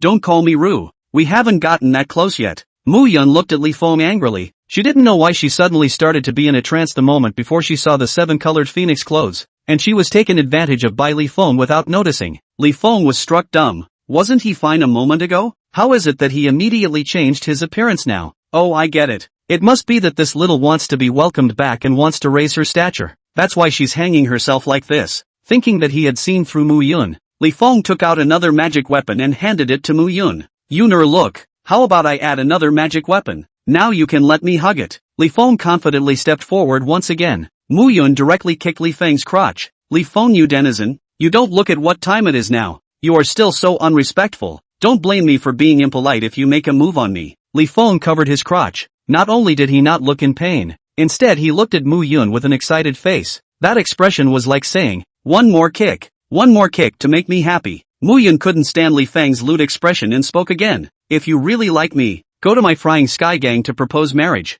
and if the gangmaster agrees to betroth me to you, then I'll be willing to marry you. This sentence directly caused Li Feng to put away his smile and turn his face into a grimace. This person, Gu Chuan, had become his nightmare. Li Feng felt that Gu Chuan was his archenemy in this life, born to be at odds with him. A false holy son who didn't even have the slightest bit of self-knowledge and still presumed to replace himself to save the 1,000 auspicious realm was simply a fool's errand. Shut up. Li Feng's face became livid. A scum who deceived his master. What qualifications does he have to decide on my marriage? One day I will bring Tai's mountain to step on the Flying Sky Gang, and use Gu Chuan's head to pay homage to my master in the 9 Springs. Li Feng deeply and emotionally accused Tanagawa, portraying the other party as a villain who deceived his master and destroyed his ancestors without humanity, and portraying himself as a righteous man who avenged his father with love and justice. The people from Tai's mountain and sacred firehouse had already taken out their weapons and were in a sword fight with the people from the Flying Sky Gang. Li Feng stood up and directly waved his hand, displaying an appearance of great benevolence. All stop it. Now is the time of life and death of the 1,000 Xiang realm. My Li Feng's personal grudges will be put to one side first, and all of them will be focused on the general situation of the 1,000 Xiang realm. Li Feng had a look of self-sacrificing. I don't go to hell, who goes to hell painful look. Uninformed people thought that Li Feng was a sentimental and righteous flesh and blood person. Humph. Pretending. It's just like what the gangmaster said. This Li Feng is still a hypocrite even if he's a bit more sophisticated than before. Gao Lin despised Li Feng's appearance the most and directly mocked and left with Mu Yun. Li Feng turned his back to the crowd and looked at Mu Yun's back with an ugly face. Really? Toast to the world. I will let your ungratefulness pay the price later. Let you kneel on the ground and pray to me. Li Feng was originally a person who bared his teeth. In the past in the city, only he took advantage of others, where others took advantage of him. It's the butcher at the food market who will take an extra cabbage in the hands of the vegetable vendor if he doesn't get an extra tail. The battle to kill the dark creatures was fierce. This area was already eroded by dark energy, and the general forces could not stay here for long. Dark creatures, on the other hand, had no such worries at all. They could survive even in the pure aura of the 1,000 auspicious realm. Under this, the people of the 1,000 auspicious realm were struggling to resist, and in just the first day the people of the 1,000 auspicious realm were more than half dead or injured. Chapter 73, Stop Young Flower. Mu Yun cut down the dark creature that looked like a catfish in front of him with a sword and looked around warily. Just a pillar of incense ago, she and Gao Lin and the others had broken into a messy forest of rocks, after which they had inexplicably dispersed. A black silhouette flashed by, and Mu Yun hurriedly turned her head to look. A humanoid creature was currently sizing her up with a bloodthirsty face. Mu Yun held her sword in her right hand and felt a pressure. This dark creature was more powerful than the ones she had encountered before. Just as Mu Yun was about to make the first move, a voice suddenly came from above. Bold demon, how dare you take liberties in my 1,000 auspicious realm? This saint's son will never allow you and the others to destroy the 1,000 auspicious realm. Today you will leave your life behind. Li Feng opened his wind and thunder wings and held the wind and thunder stick as he pummeled down at the humanoid creatures below. Between the various moves such as fireworks like splendor, could have been a simple move to control the enemy, but he had to be covered in golden light. Behind the wind and thunder rolling, the momentum is bluffing, but the attack power did not look so strong. Probably what the world said that the flower show is this way. Li Feng babbled, calling out its name loudly with every move, fearing that the other party would not be able to hear it if his voice was small. After resolving this humanoid dark creature, Li Feng flew to Mu Yun's side with a single wing. The wind and thunder stick in his hand was pestled towards the ground and his hand was inserted into his waist, posing as a returning god of war. Li Feng looked proud and was waiting for Mu Yun's adoration and acknowledgement, but after waiting for half a day there was not even a single sound. Instead, Mu Yun walked further and further away. Li Feng's face darkened, cursing the woman Mu Yun for not knowing what she was doing. Her own good intentions were treated as a donkey's liver and lungs. Yuner, wait for me. It was hard for me to help you with the dark creatures. How come you're still so heartless? Li Feng followed in a deadpan manner. I didn't ask you to make a move. It's your own fault. Please don't follow me. Mu Yun was disgusted and wanted to pull away from Li Feng, but Li Feng stomped on his nose and directly went up next to Mu Yun. Yuner, look what this is. I just got it on a dark creature. You also know that my cultivation time is short. There are so many things that I can't recognize. Help me see what kind of treasure this is. Li Feng looked around and took out a colorful and bright flower. Mu Yun couldn't help the curiosity in her heart to look over. This is. Mu Yun was about to explain when this colorful flower skeleton suddenly spewed out a misty fog. Mu Yun hurriedly covered her mouth and nose and backed away. Li Feng, you are despicable and shameless. Mu Yun fled from Li Feng with indignation, and with a flash of dark energy behind her, a pair of black feathered wings appeared on her back, and she flew towards the air. When Li Feng saw this, his expression became more and more exuberant. I have wings and you have wings too. Mu Yun, we really are a natural pair. Today I'm going to make you my woman. Mu Yun didn't know what kind of ecstasy he had been hit with, and just flew twice before falling from the sky. Li Feng ran over with a stick in his hand with gusto, like a toad that saw a swan. Yuner, what happened to you? Li Feng picked up Mu Yun and pretended to be concerned, but his hands were not honest at all, directly going up and down on Mu Yun. Stop, Li Feng, what do you denizen want to do? Aren't you afraid that our frying sky gang leader will find you in trouble? Would Yun in shame and anger? The clothes on the body has long been messy. The veil has also long been torn down by Li Feng. Would Yun want to resist, but found that all the body is powerless? Li Feng looked at Mu Yun's appearance, even more excited, directly toward the red and glossy lips of Mu Yun, biting, like a pig nibbling ginseng fruit as a flurry of gnawing. Li Feng couldn't get enough of it. Then he suddenly felt something was wrong. He couldn't even be humanized. Li Feng reluctantly tried a few more times, but the part was like a disobedient child. It was useless to coax it with sugar. Li Feng immediately panicked. How could this happen? Yesterday was fine. How could it not work today? No matter what Li Feng was using, it just didn't work. Mu Yun looked at Li Feng's appearance and suddenly laughed in a mocking manner. Li Feng, you won't even be able to do it later. Do you know what's painted on my lips? It's the flower poison of the sun-stopping flower. Stop the sunflower is a kind of poisonous flower which is very harmful to men. Often people touch a drop. Will be 10 days and half a month no reaction. If you eat more than this life you can only say goodbye to the opposite sex. This flower is non-toxic and harmless to women, and is usually used by women to deal with some negative men. If the antidote cannot be found in a short time, Mu Yun at this moment is also $1 million. When he was leaving, Gu Chuan gave him this poisonous flower. If not, Gu Chuan himself is now being defiled innocence. As soon as Li Feng heard this, his complexion changed drastically, and he directly grabbed Mu Yun on the ground and hissed violently. Where is the antidote? Where is the antidote? If you don't want to die, quickly hand over the antidote. Mu Yun laughed out loud. Wanting the antidote is fine. You first hand over my antidote. Mu Yun didn't budge at all. Her eyes were resolute as she looked at Li Feng. She had already given a signal to Gao Lin and the others. It wouldn't take long before they should come over. Li Feng had no choice but to hand over the antidote first, and the strength in Mu Yun's body finally returned after she took it. Where's my antidote? Hand it over quickly or I'll let you die without a body. Li Feng had completely lost interest in this woman at this moment. This kind of snake and scorpion woman was too scary. He didn't want to sleep next to such a woman every day. Antidote? I'm sorry. It seems like the gang master didn't give me the antidote. Mu Yun looked at Li Feng with a serious expression. Gu Chuan had indeed not given her the antidote. He had only given her this flower to use as a defense.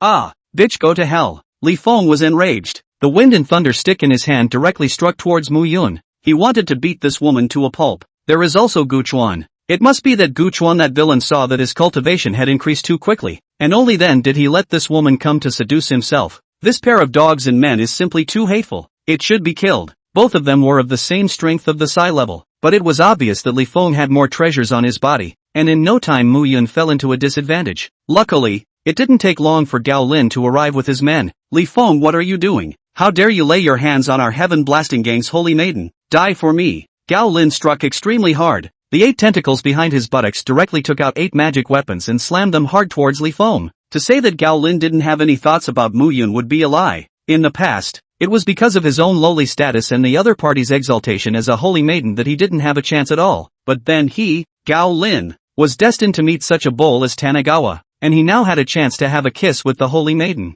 It can be said that now Gao Lin is the #1 fan of Tanagawa in the Frying Sky Gang, and he doesn't dare to go west when Tanagawa says he will go east, and he doesn't dare to go east when Tanagawa says he will go west. Chapter 74. It seemed like everything in this world had a coincidence. This side, Gao Lin and the other members of the Flying Sky Gang had just arrived, and over there, the people from Tai's mountain had arrived. As soon as the two sides met, swords were drawn and they fought in a flash. The people of the explosive Sky Gang were all like fish out of water because they had practiced the new technique. The dark energy was more like a booster, illuminated as a means of attack. Some used dark energy to manifest two more arms on their backs, others manifested a long spear, and others manifested a fierce beast to help them. The more Tai's mountains people fought, the more alarmed they became. How come one of the Flying Sky Gang was so weird? They all had one more attack than you. How can you still fight? Li Feng's face became more and more ugly. In his heart, this group of people from the Flying Sky Gang had really become an alien. Which person could still be like a fish in water under the attack of dark energy? He also didn't think about it. Just a moment ago he was still talking to Mu Yun that both of them had wings and were a natural pair.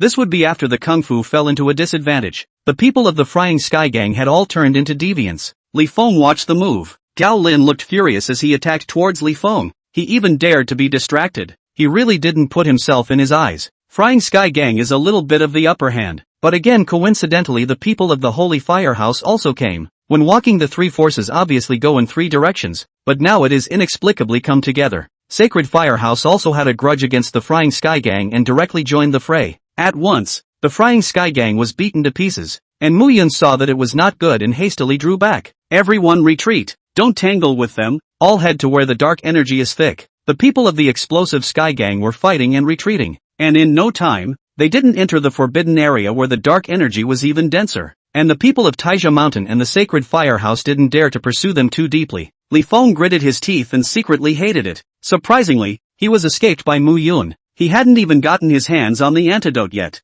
There was also a great deal of buzz over these people. A middle-aged man who was poorly dressed and unkempt was stopped in his way by two people, both of whom were experts at the underworld level. One being Ling Tao of the Tai sect and the other being Bing Gengi of the Sacred Firehouse. C1. I can't imagine that fake saint's son has released you. Does he have no one to use? Ling Tao mockingly looked at the scruffy man in front of him, and Bing Gengi surrounded his path one after the other. This person, C1, was legendary in the Thousand Auspicious Realm. His cultivation soared all the way up when he was young, and at one point in time, he was considered to be the saint's son of this generation. But at a later date, C1 suddenly joined the infamous Izumo Palace and began to study dark energy, attempting to delude himself into thinking that one day the dark space would harmonize with the Thousand Auspicious Realms. He also used himself as a human experiment, constantly inhaling dark energy into his body, and finally turned into an insane being, and the Izumo Palace had no choice but to imprison him. When Tanagawa saw C1 also spent a good deal of time to comb the dark energy in his body, perhaps it was the previous thick and thin.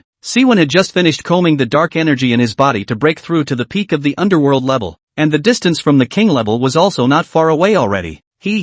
Both of you. Times are different nowadays. You should stop being stubborn. Using the Holy Sun to deal with the dark creatures is only treating the symptoms but not the root cause. What can truly cure the root cause is still to make everyone in the Thousand Xiang realm adapted to the dark energy, which is not only good for us, but I'm afraid it's good for the Thousand Xiang realm as well. Sechin explained the stakes and wanted these two to understand the philosophy of the Flying Sky Gang as well. Nonsense. See culture, you are still the same as before. You love to talk about unrealistic things. The invasion of the dark creature. We can only defend the Qixing realm by defeating him. Your Flying Sky Gang's philosophy is a crooked one. What about the fusion of the two worlds and letting the people of the Thousand Xiang realm adapt to the dark energies? These are all bluffs from that fake Saint's son who was unwillingly trying to add to Saint's son Li Feng's problems. Ling Tao mocked sea culture, and the idea of a holy sun saving the world was already ingrained in their hearts. Or maybe they hadn't even thought of using other methods, just thinking about how much benefit they could enjoy as people on the side of the holy suns after repelling the dark creatures. They're like the kind of people who would rather be a backroom aide with a little bit of power than break into something else. Then if we say that if one day our Thousand Auspicious Realm's strength is higher than the dark space,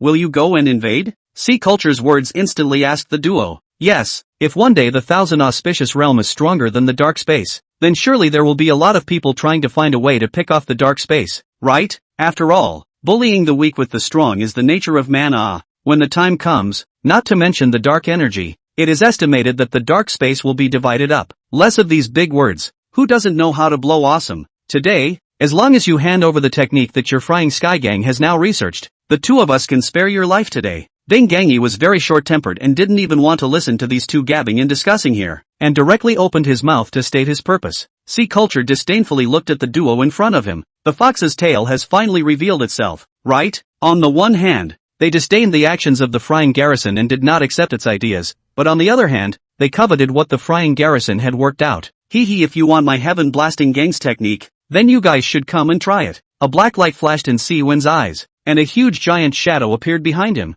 and upon closer inspection this shadow bore a slight resemblance to Si-Wen Shan. The Frying Sky Gang's use of dark energy was more like a phallic manifestation. Gu Chuan had integrated the cultivation of phallic forms in the Great Desolate into the Thousand Auspicious Realms cultivation system, and the dark energy was more like being differentiated into different means of attack. Ling Tao and Bing Ganyi were a bit red-eyed at the sight. This ability to move around in the dark energy at will and make it a means of attack for themselves. They wouldn't admit that they were envious. Good guts, how dare you make a move in front of the two of us? When we take you down we will definitely let you taste my sacred firehouse's fire prison torture. Ling Tao and Bing Ganyi didn't dare to slow down, and the three of them quickly battled to a standstill. Sea culture more and more brave. Ling Tao and Bing Ganyi more and more fight, more and more shocked. The same realm sea culture plus the shadow behind him strength even exponentially in the growth. Si-Wen roared. The shadow behind him suddenly condensed into substance, directly abandoning his defense against Bing Ganyi, and Ling Tao was directly suppressed under the full force of the strike. Ling Tao looked at Si-Wen with disbelief, not understanding that he could obviously retreat in one piece. So why did he have to spell out a serious injury to get over himself? Why, what said Ling Tao? His eyes lax. Cough cough cough, don't blame me. The gang master said that he wanted me to hand in the surrender, and the Tai sex people are the surrender. Si-Wen coughed up blood and accepted Ling Tao's head. He then looked at Bing Ganyi, who had retreated to the side. Actually, I see you as even more unpleasant. I'll come back for your head next time. After saying this, Sea culture broke into the place where the dark energy is more dense. There is no way that now the Frying Sky Gang is only left with 3 or 2 big fishes and kittens, and the one who can fight is only Gu Chuan, and the others haven't grown up yet. So Sea culture had to escape. Chapter 75 Crusade. In the gathering place of Tai's sect, Li Feng rushed to find the antidote as soon as he came back, and it was hard to find various antidote pills. No matter if they were right or not, all of them were taken directly. After that, he impatiently pulled his little sister into the room, and under a burst of sweet words the little sister completely fell. Li Feng took this opportunity to try on his little sister. Once there was no reaction. 2 or 3 times there was still no reaction. Li Feng collapsed a little. The youngest senior sister looked at Li Feng behind her in surprise. She felt that she had discovered an unbelievable and shocking secret. The saint's son was actually inactive. Mu Yun Yu, I don't share the sky with you. Li Feng gritted his teeth. Looking at the little sister with snow-white skin and attractive body in front of him, Li Feng could only dryly swallow his saliva now. Then a flash of killing intent, if any, surged in Li Feng's eyes. This matter was so humiliating it couldn't be spread out. The youngest senior sister tremblingly pushed Li Feng away, pulled up her clothes and nervously opened her mouth. Sacred son, senior brother. You, don't worry, I won't say anything. After saying that, the youngest senior sister hurriedly fled out of Li Feng's room. She was afraid that if she stayed for a long time, Li Feng would really kill and exterminate him. On the side of the explosive Sky Gang, all the gang members were traveling through the realm invaded by dark energy, a place called the Land of Black Abandonment by the people of the Thousand Siang realm. The plants on the Black Abandoned Land had long since mutated, and the Fright Sky Gang, in addition to supporting this mission, also had the task of collecting the situation of the plants within the Black Abandoned Land. If we wanted the ordinary people of the Thousand Siang realm to survive in the Black Abandonment Land as well, then we couldn't avoid researching these mutated plants. Si-Wen Shan carried Ling Tao's head back to the headquarters of the Frying Sky Gang. Gu Chuan nodded when he saw him and let him sit in the position of the second in command of the Frying Sky Gang. Now the Frying Sky Gang is short of people, and Gu Chuan doesn't want to let go of any of the talents. As for Li Feng, after returning to the Tai sect, he directly went to meet with the Elder Tai Shang, and after some rescue treatment from the Elder Tai Shang, Li Feng finally lifted his head. But the good times don't last long, and on the night that he raised his head, Li Feng immediately pulled his little sister with gusto and rubbed and rubbed and rubbed. No response. Why is there still no response? Li Feng was furious. The youngest senior sister looked at Li Feng very puzzled. Could it be that the Holy Sun senior brother had this fetish and only liked to grind a few times before being satisfied? No wonder those people say physically challenged people are psychopaths. At the back mount, Ein of the Tai sect, Li Feng knelt down in front of the Supreme Elder and said in a sad voice, Senior Elder, is this poison of mine really hopeless? The Taizé sect's Supreme Elder Zhuo Qiuming shook his head. Idiot child, you came a step late. If you can come back a few hours earlier, this poison can still be solved. But you, alas. Li Feng finally couldn't stop crying out, and fell on the ground and rolled around. Wow, how am I so bitter? It's all because of you guys. I was originally doing well at home, besides collecting protection fees every day. I could still go to Spring Wind House a few times a month to have a good time. It's all because you guys insisted on making me this saintly son. It's even if you let me be this holy son,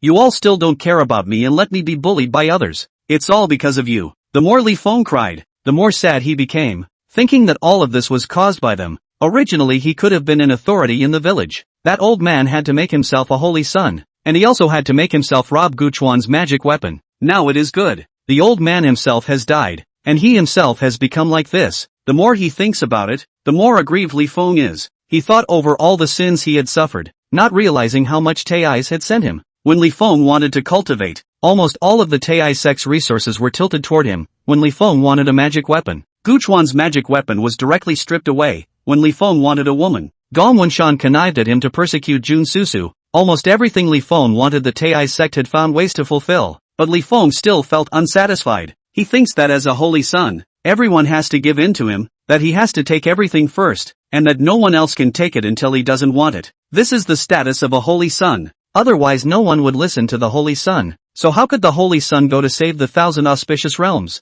Zuoqiu Ming couldn't he? If an ordinary disciple was like this in front of him, he would have already slapped him into meat. Perhaps, Tanagawa that has a way to let you recover. It was only after this comparison that Zuoqiu Ming remembered how good Tanagawa was. Guchuan saw himself respectfully, not to mention that in the division is also responsible. Righteousness to the brothers and sisters. Unlike Li Feng, this skinny bastard will only reach out and ask for it. Yes.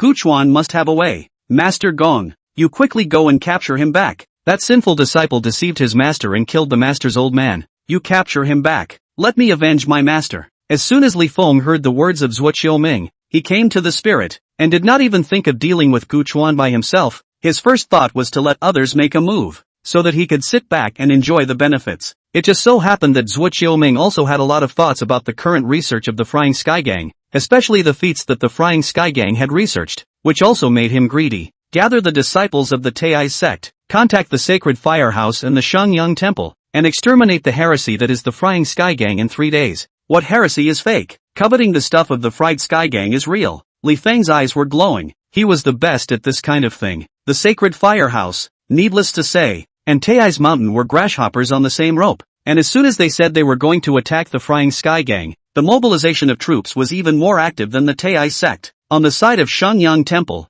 after receiving the news, Shengyang Temple didn't move around, and the ancestor of Shengyang Temple didn't know how long he had contemplated before he finally sent out his believers. 3 days later, the Tai sect marched towards the 10-square village under the banner of killing scum and exterminating heretics. Li Feng took charge of the flag, and all kinds of forces along the way responded positively to the clouds, and the Sacred Fire Building and Shengyang Temple converged. Nearly 80% of the strength of the entire Thousand Xiang realm was vastly heading towards the explosive Sky Gang. Tanagawa didn't worry much about getting the news, still letting the people of the Flying Sky Gang study what they should study and prepare for war, as if they didn't put them in the slightest bit in their eyes. In Tanagawa's eyes, other than those 3 experts with king-level strength, what other phantom level and underworld level were not even in his eyes. Above the abyssal cliff, at the base camp of the Flying Sky Gang, Li Feng now felt that he was very honorable. That's how a saint's son should be. As long as he waved his hand and said a word, the entire Thousand Xiang realm should respond. Holding the wind and thunder stick in his hand,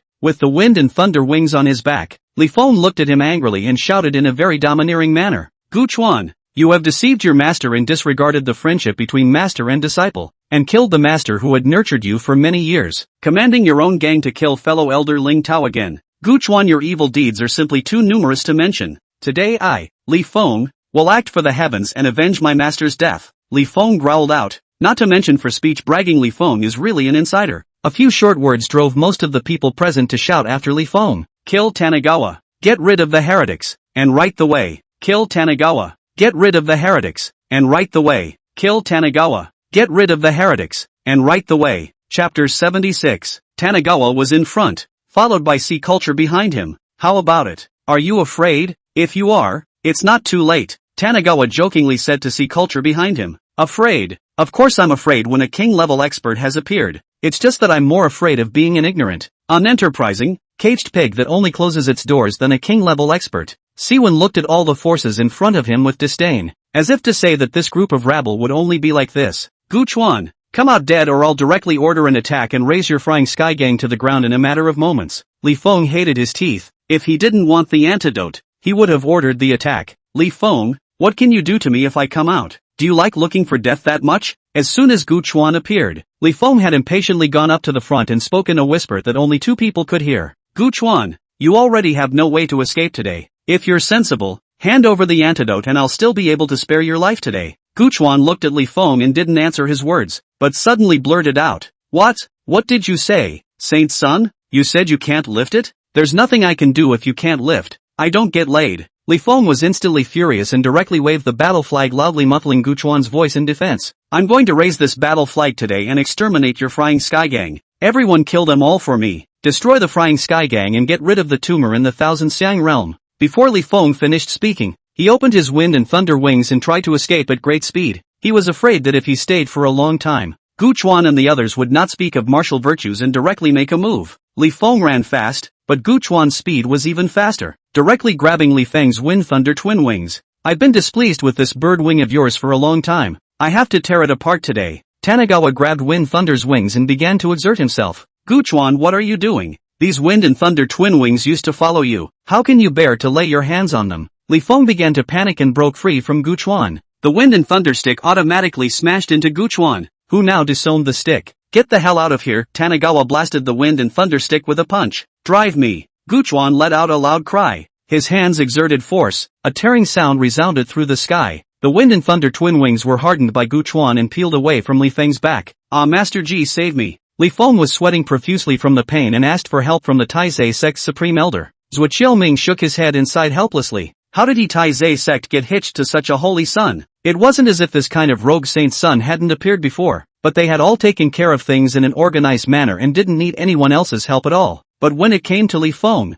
the Taizé sect directly became like a babysitter. Or rather, Gu Chuan, the fake saint's son, was different from usual. The usual false saints would either kneel unconditionally at the seat of the saint or be directly resolved by the saint and the forces to which they belonged. Zhuo Qiuming couldn't sit still. At this rate Li Feng was probably going to be drawn and quartered by Tanigawa. If Li Feng died, the Taizé sect and Sacred Firehouse would have no greater justice. Zhuo Qiuming struck without mercy. He wanted to completely wipe out Gu Chuan, a foreigner. He really did not want to make any more mistakes. There is no way. Zhuo Qiuming surrounded the way to save Zhao to let Gu Chuan let go of Li Feng. If he continues to lay hands on Li Feng, Gu Chuan is expected to be half dead by Zhuo Qiuming. A king-level expert. Then let me try. Gu Chuan was covered in black gas. A huge black human figure appeared behind. This is the phantom that Gu Chuan cultivated with dark energy. It is much more solid than sea winds can be. The statue of the law had 3 heads and 6 arms, each arm holding a kind of weapon, and its face was hideous and horrible, like a Yama who had crawled out of hell. Tanigawa's statue directly subverted the cognition of everyone present. The original dark energy can really be used. If this is the case, the 1,000 auspicious realms invaded landmasses will all become resources.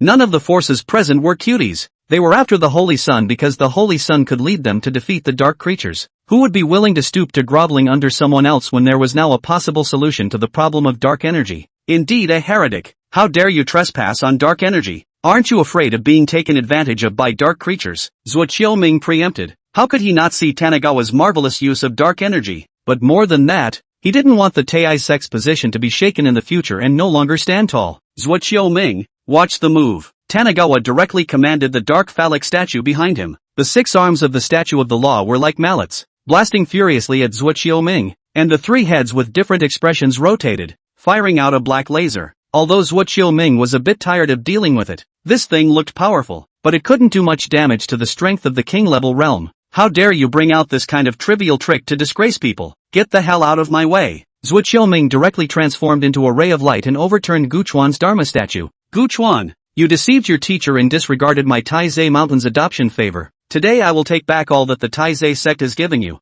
Zhuo Qiuming's 2 fingers turned into a sword, and he directly slashed and pulled at Gu Chuan. Just when everyone thought that Gu Chuan was going to die, old Taoist Tianan of Shanyan Temple suddenly blocked in front of Zhuo Qiuming. What are you doing, old Taoist and Tian? Do you want to preserve this heretic? This is the scourge of the 1,000 Xiang realm. Zhuo Qiuming was more than angry, looking at old Tao of heavenly peace with annoyance. Gu Chuan was a bit surprised as he looked at old Taoist Tianan. Should I call you Tianan or in Tian? Tianan Lao Dao was not simple. Gu Chuan had seen it a long time ago, but he just didn't expect Tianan Lao Dao to be the king-level expert of Shenyang Temple. All are nothing more than common names. When I was young, I had a strong ambition to secure the sky, but then I was powerless to do anything about it but to pray for the peace of heaven. Old Taoist and Tian sighed. as if remembering his young and foolish self. I hope that what you say is true. Don't let me down. Elder brother Zhua, you stop him. I'll go and clean up that fake saint's son. Everyone on me. The sacred fire building's king-level expert, Fire Liang,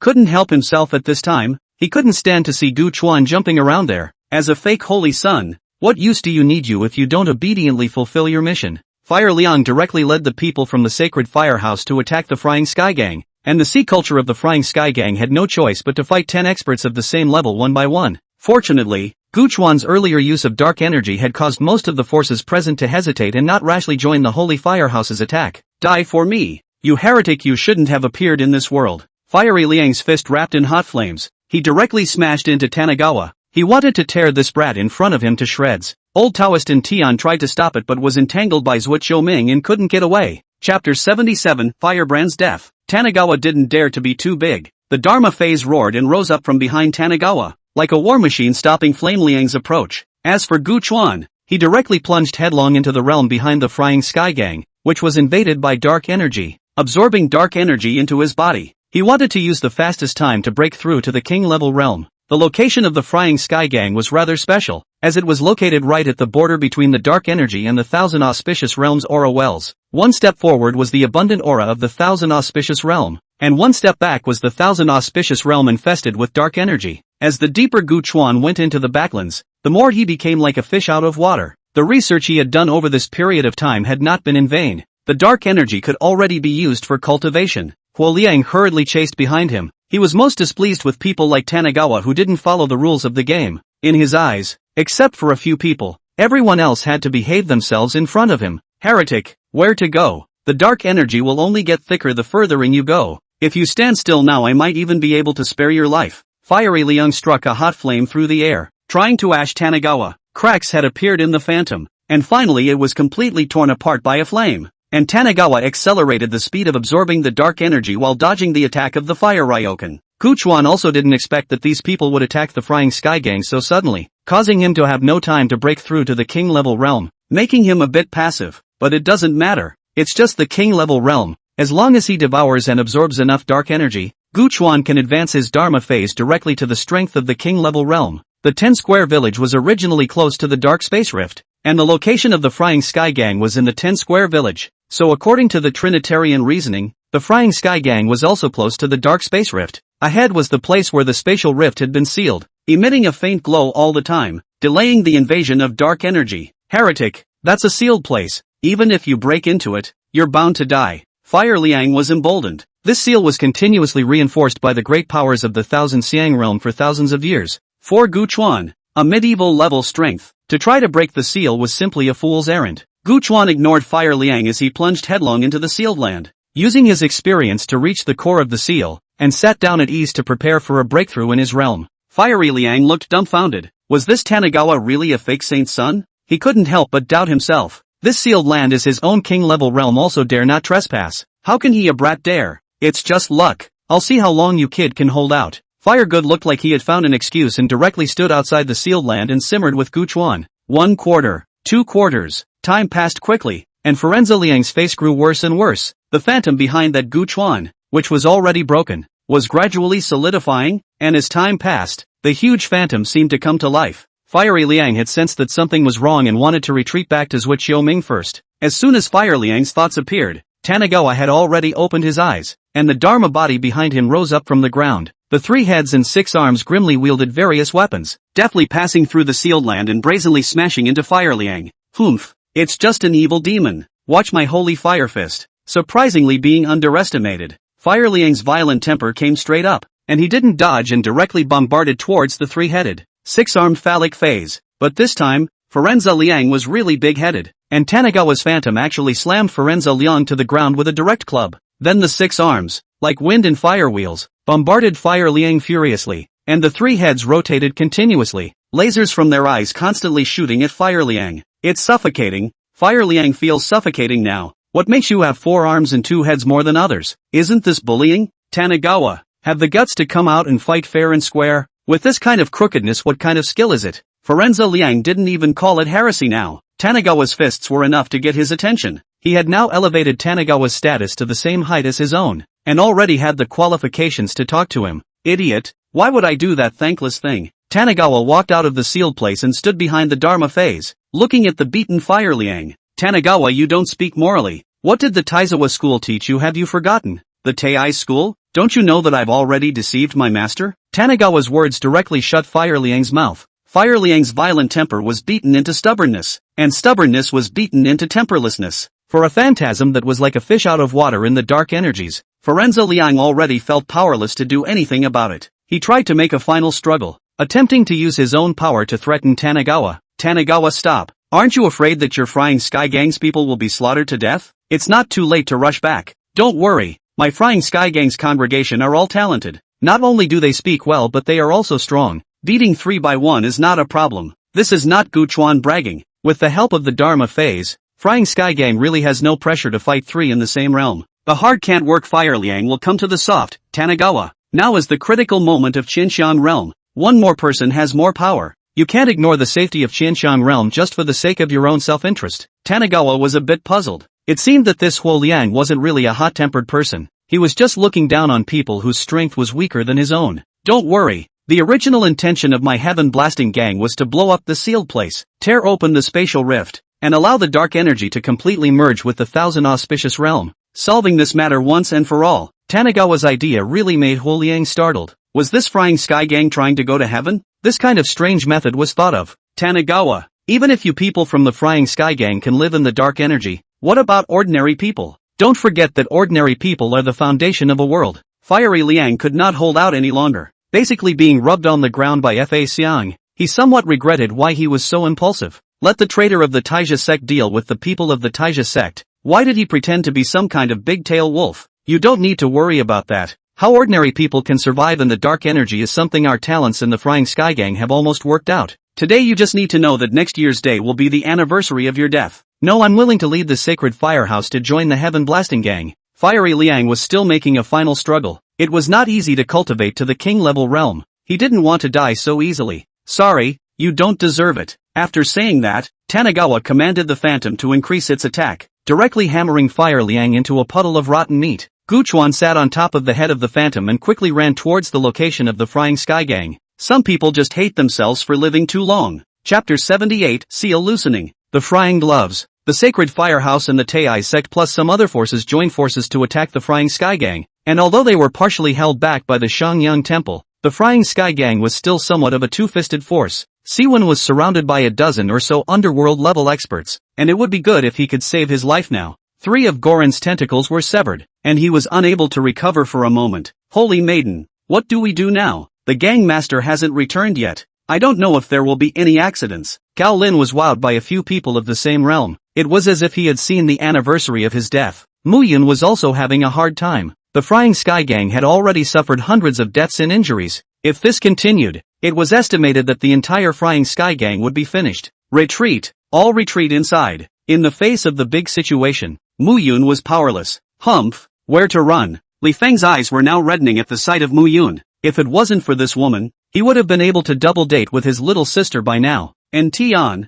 do you really want to go against us for this fake saint's son? Zhuo Ming wanted to persuade Old Taoist and Tian in front of him, but Old Taoist and Tian's eyes were tightly closed and he had no intention of opening his mouth. As long as Zhuo Ming does not make a move, he is also too lazy to care. As for the Frying Sky Gang below, he can only listen to the fate of the sky. He has done what he should do. The explosive Sky Gang was retreating. Li Feng looked grim and happy as he caught up with Mu Yun. The wind and thunder stick smashed down without any hesitation. He wanted to let this woman know the price of offending him. Right at this moment, Guchuan finally arrived. The phallic phase roared, and Li Feng was directly blown away. This is hilarious. Guchuan also did not talk nonsense. The phantom behind him flew directly in the direction of sea culture. A mallet went down. An underworld level expert became meat paste. Run. This thing is too weird. The cultivators who surrounded sea culture wanted to escape from the huge phantom, but it was already too late. The phantom's 6 arms came out in unison, taking away a life each time, frightening all the forces into retreating.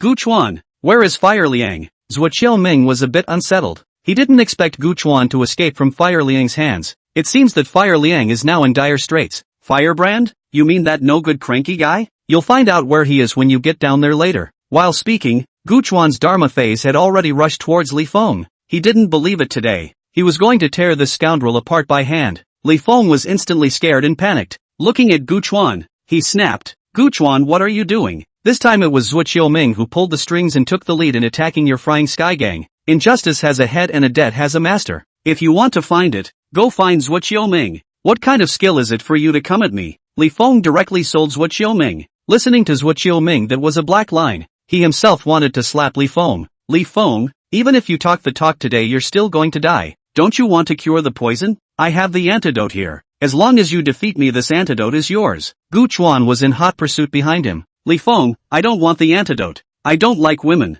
I just like men. Li Feng's eyes were bared. Seeing that he couldn't run away, he directly made a cruel decision. And the wind and thunderstick was heavily pounded towards Gu Chuan. But the next moment, he was directly slapped into the ground by Gu Chuan's Dharma phase. Then there was a furious bombardment, and Li Feng was beaten to a bloody pulp. Gu Chuan, stop. Zhuo Qiuming really couldn't sit still, but he was stopped dead in his tracks by old Taoist and Tian who couldn't rescue him. Tanagawa, you can't kill him. The status of Saint's son is not something to be called lightly. The appearance of every Saint's son of our thousand auspicious realm is related to the seal of the dark space. The Saint's son is the backbone that leads the defense against the invasion of the dark creatures, and at the same time, he is also the chosen one of this seal. If Li Feng dies, the seal of this dark space will definitely shatter. What will we use to resist then? You can't let the entire living beings of the Thousand Xiang realm fall into a crisis for the sake of your own selfishness. Do you want to become the Thousand Xiang realm's eternal sinner? Zhuo Qiuming explained the greatness of the Saint's son status, hoping that Gu Chuan would be afraid and be able to save Li Feng's life. But what kind of person is Gu Chuan? He is the one who wants to blow up the sky. Originally he was still thinking about how to break this seal, and now he even dozed off and someone came to send a pillow. Curious, Tanagawa went forward and grabbed Li Feng's arm and helped him up. Although Li Feng's face was in a sorry state and covered in blood, he couldn't help but feel smug in his expression, as if saying, I am the final victor. Tanagawa, now you know how powerful I am. My body is tied to the thousand auspicious realm. If you're sensible, you'll let me go back, or else if I have a death, you, Tanagawa, will be the sinner of the thousand auspicious realm. This kung fu, Li Feng even threatened Gu Chuan, just like that joke, if you do not stop I will shoot myself off. However, before Li Feng's face could smile, there was a tearing sound. The sound of blood and flesh tearing resounded, and Li Feng's entire arm was ripped off by a handful of Tanagawa. Gu Chuan, what are you doing? Li Feng screamed in pain, which was several times more painful than being punched by Dharma phase before. It was also at this moment that a voice suddenly rang out from the direction of the dark space rift seal. If someone was here, they would have noticed that the sealing array's formation had cracked. A large amount of dark energy instantly gushed out, expanding towards the Thousand Xiang realm at an extremely fast speed. All the forces hastily retreated. In their eyes Tanagawa was now a madman. Whoever got close would be in bad luck. Li Feng didn't dare to make a sound. He didn't want to provoke the madman in front of him anymore. There was a real possibility that he might kill himself, even if he had to carry the thousand curses of the Thousand Xiang realm. Pure dark energy rushed in, and Gu Chuan's phantom solidified a few more points in this instant. Almost indistinguishable from a real person now. It's out. This seal is finally open again. My green-headed devil's chance to make a mark this time has come. The ants of the thousand auspicious realm, wait for your Lord Devil's slaughter. Meanwhile, along with the dark energy came a dark creature with a black body with a green head, and the moment it appeared, it was at the strength of the king-level realm, frightening the people of the thousand auspicious realm into trembling. After the green-headed demon appeared, another black man appeared behind him with a turban on his head, earrings in his ears, and a gold necklace around his neck. That's right, it's a black man, dressed like a generic Indian athlete. Valmont, I discovered this seal loosening first. If you grab this thousand auspicious realm griffin with me, I'm not done with you. As if he didn't care about Tanagawa and the others in front of him, the green-headed demon started discussing directly in front of them. Green-headed demon. The resources of the thousand auspicious realm are available to everyone, and who gets it will depend on who is more capable. The reason why the creatures from the dark space wanted to invade the Thousand Xiang realm was because the Thousand Xiang realm had resources that they didn't have in the dark space. Even the most ordinary spiritual grass in the Thousand Xiang realm was precious in the dark space's view. So for the Thousand Auspicious realm, dark space had been happy for thousands of years. Cough cough. Gentlemen, aren't you forgetting something? Don't you always say hello first when you come to someone's house? That's really rude of you guys. Tanagawa carried Li Feng and looked at the two dark creatures in front of him, curiously surveying them. Chapter 79, Sneak Attack. The green-headed demon and Valmont sniffed and looked at Tanagawa. It was unforgivable that the dwarf in front of them, who was only as tall as their chests, dared to interrupt their conversation. Little shorty, do you want to die so badly? Old me will fulfill you this time. The green-headed devil directly slapped down on this mole cricket who dared to provoke them. He wanted to slap this native into mush. Tanagawa in fact is not short. His height of nearly 1 meter 8 in the world of 1,000 siang normal. But I do not know why the creatures of the dark space as if they ate siang grew up in general. Even one of them are 2 or 3 meters tall. Boom! Tanagawa raised his hand to try the strength of the green-headed demon. He didn't expect to be knocked away in one go. These dark creatures are definitely much more powerful than the 1,000 siang realm in the same realm. I'm laughing my ass off. You griffin even tried to fend me off. Don't you know that the aura level of your world is inherently a grade lower than our dark space? A mole cricket is a mole cricket. How dare you try to overrate a big tree? Go to hell. The green-headed demon mocked Gu Chuan, then with a faster speed wanted to kill Gu Chuan. The Dharma phase behind Tanagawa appeared, and a huge 10 feet tall figure rose up from the ground, holding Tanagawa up to the head position. Now then, let's see who's the mole. In the green-headed demon's horrified gaze, the Dharma phase dropped the weapons in his hands, and his 6 palms slapped at the green-headed demon one after another in succession. Dust and dirt flew. The green-headed devil was beaten by the phantom and held his head. How could he not expect that in only a few hundred years, the people of the 1,000 siang realm had developed this kind of attack? And if he wasn't mistaken, this huge 3-headed, 6-armed giant was made of dark energy. The green-headed demon said darkly that it was bad. Valmont, what are you standing there for? Come help!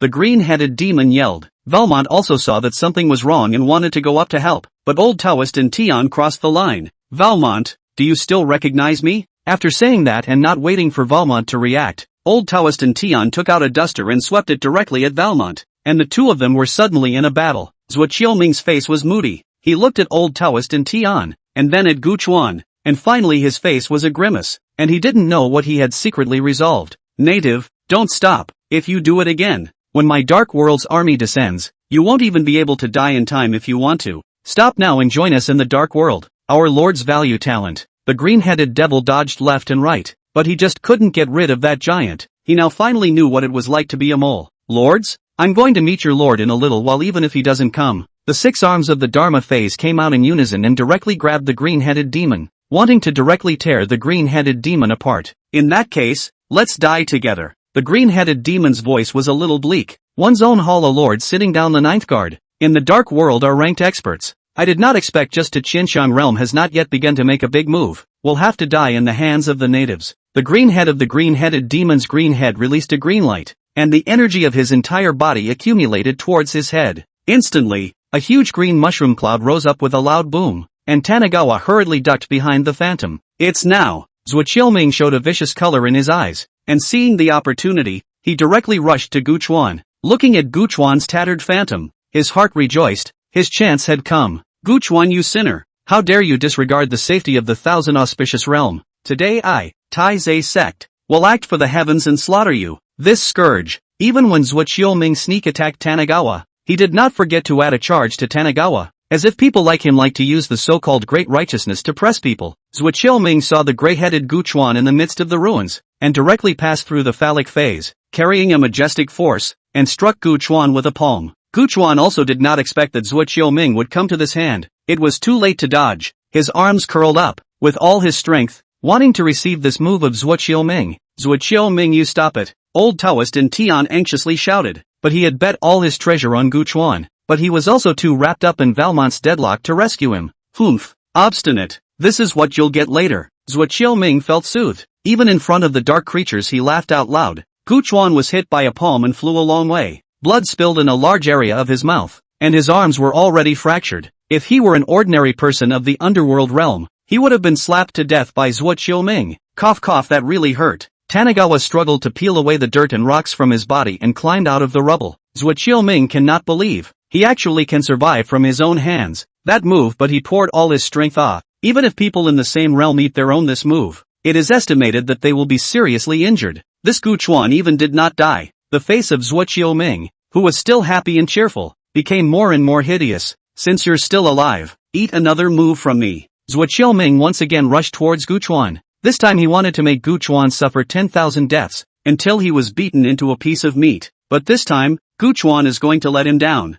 The broken phantom appeared in front of Gu Chuan, and only one head and 3 arms were left, stopping Zhuo Qiuming in front of him in death. At the same time, Tanagawa dragged his injured body and quickly moved to the side of the green-headed demon that still had a breath. The green-headed demon's construction was very peculiar. The head had already blown itself halfway up, and it was surprising that it could still live on. Tanigawa stepped forward, not caring if it was evil or not, and directly inserted one hand inside the green-headed demon's head, and a strand of pure dark energy was quickly extracted by Tanigawa. The broken phantom gradually solidified again, and the missing head and arms were slowly growing apart. Tanigawa, what are you doing? The technique of sucking people's cultivation is a taboo in this world. Do you want to not die? Everyone has seen it. Tanigawa is a devil reincarnated. If we let him live, I don't know how many more people he will brutalize. Don't be quick to join me in killing him. Zhuo Ming was a bit scared, seeing that the strength of the Dharma phase was getting stronger and stronger. He wanted to encourage other forces to deal with Gu Chuan together, but no one paid any attention to him at all. Zhuo Ming used all his strength to repel the huge phantom with a single move, and with a turn, he tried to escape. Stay in the mountains, not afraid of no firewood. This reasoning Zhuo Ming still know. He has a Tai's faction so big a force. Another day to make a comeback, no problem at all. Zhuo Ming wanted to run, but Gu Chuan was not happy. After absorbing the dark energy of the green-headed demon, Gu Chuan directly broke through to the king-level realm. With a flash, Tanigawa arrived in front of Zhuo Ming. Pa, this slap is back to you. Pa, this slap is a reward for being a hypocrite. Snap snap snap. Zhuo Ming didn't have the power to fight back at all, and was directly dumbfounded by Tanigawa's slap. Chapter 80, Holy Water. Stop stop. Gu Chuan, I am your master grandfather. Zhuo Ming did not expect Gu Chuan to be so powerful, which is what fake saint's son Even if it is a true saint's son, it is just like this. Master Gong? The one I'm hitting is the senior male. Don't you know that I like to bully the master the most? Killing the master to kill the senior male. Later on, I'll kill a little senior brother. You say it hurts. Tanigawa grabbed Zhuo Ming's neck and lifted his knee. Zhuo Ming wailed with blood all over his face. Tanigawa, now is not the time for infighting. The priority is to solve the dark creatures first. We can't consume each other anymore. Zhuo Ming was still struggling to find an excuse. You mean that Black 3? Don't worry about it. He'll go down and chat with you later. As he spoke, Tanigawa's phantom had already walked towards the Val gate. Startled, Valmont hurriedly dodged in Tian Lao Dao and tried to escape, but 3 lasers from Tanigawa's phantom shot out, causing him to stop and deal with them. Zhuo Ming, completely desperate. This Gu Chuan soft and hard even if it is not. But even 1,000 Xiang realm and the dark space of the world's feud are disregarded. Tanigawa, this is what you made me do. As soon as Zhuo Ming broke away from Gu Chuan, his whole body's chi coalesced. He wanted to learn from the green-headed demon. He wanted to die with Gu Chuan, but before he could make a move, Tanigawa directly grabbed his head and pressed it to the ground with a boom.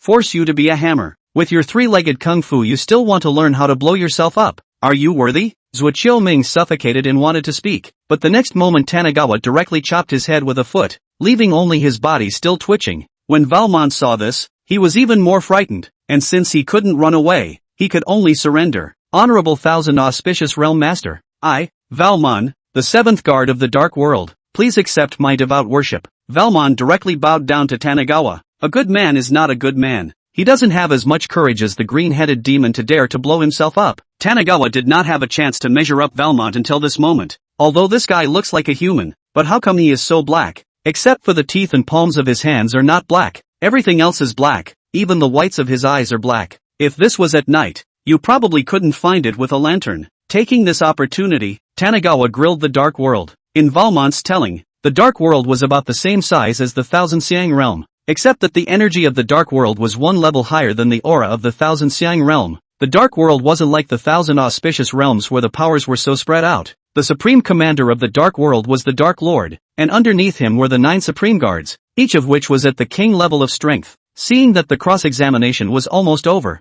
Gu Chuan also didn't care if it was true or not, and directly opened his mouth and said, since you've said what you need to say, then you have no more use for it, and you can go and accompany Zhuo Ming. As he spoke, Tanigawa was about to make a move, but Valmont, looking stifled, suddenly pulled out a bottle containing murky sewage that could be seen at a glance. I already knew that you wouldn't let me go. In that case, let you taste the power of my clan's holy water. As soon as the words were out of his mouth, Valmont opened the cap of the bottle and drank the murky effluent inside in one gulp. This holy water of mine is taken from my clan's holy river. The holy river baptizes an unknown number of people every year. Today I'll let you see the power of my Vol clan's holy river. Valmont felt his whole body filled with power. He felt that his heavenly god was calling him to have inexhaustible strength. Native, suffer. Valmont confidently clenched his 2 sandbag-like fists and slammed them directly into Tanigawa's chest. Pa! Tanigawa caught it. Valmont looked incredulous. The holy water has given me infinite power. How can he catch it? Valmont is throwing punches and getting caught by Tanigawa with one hand again.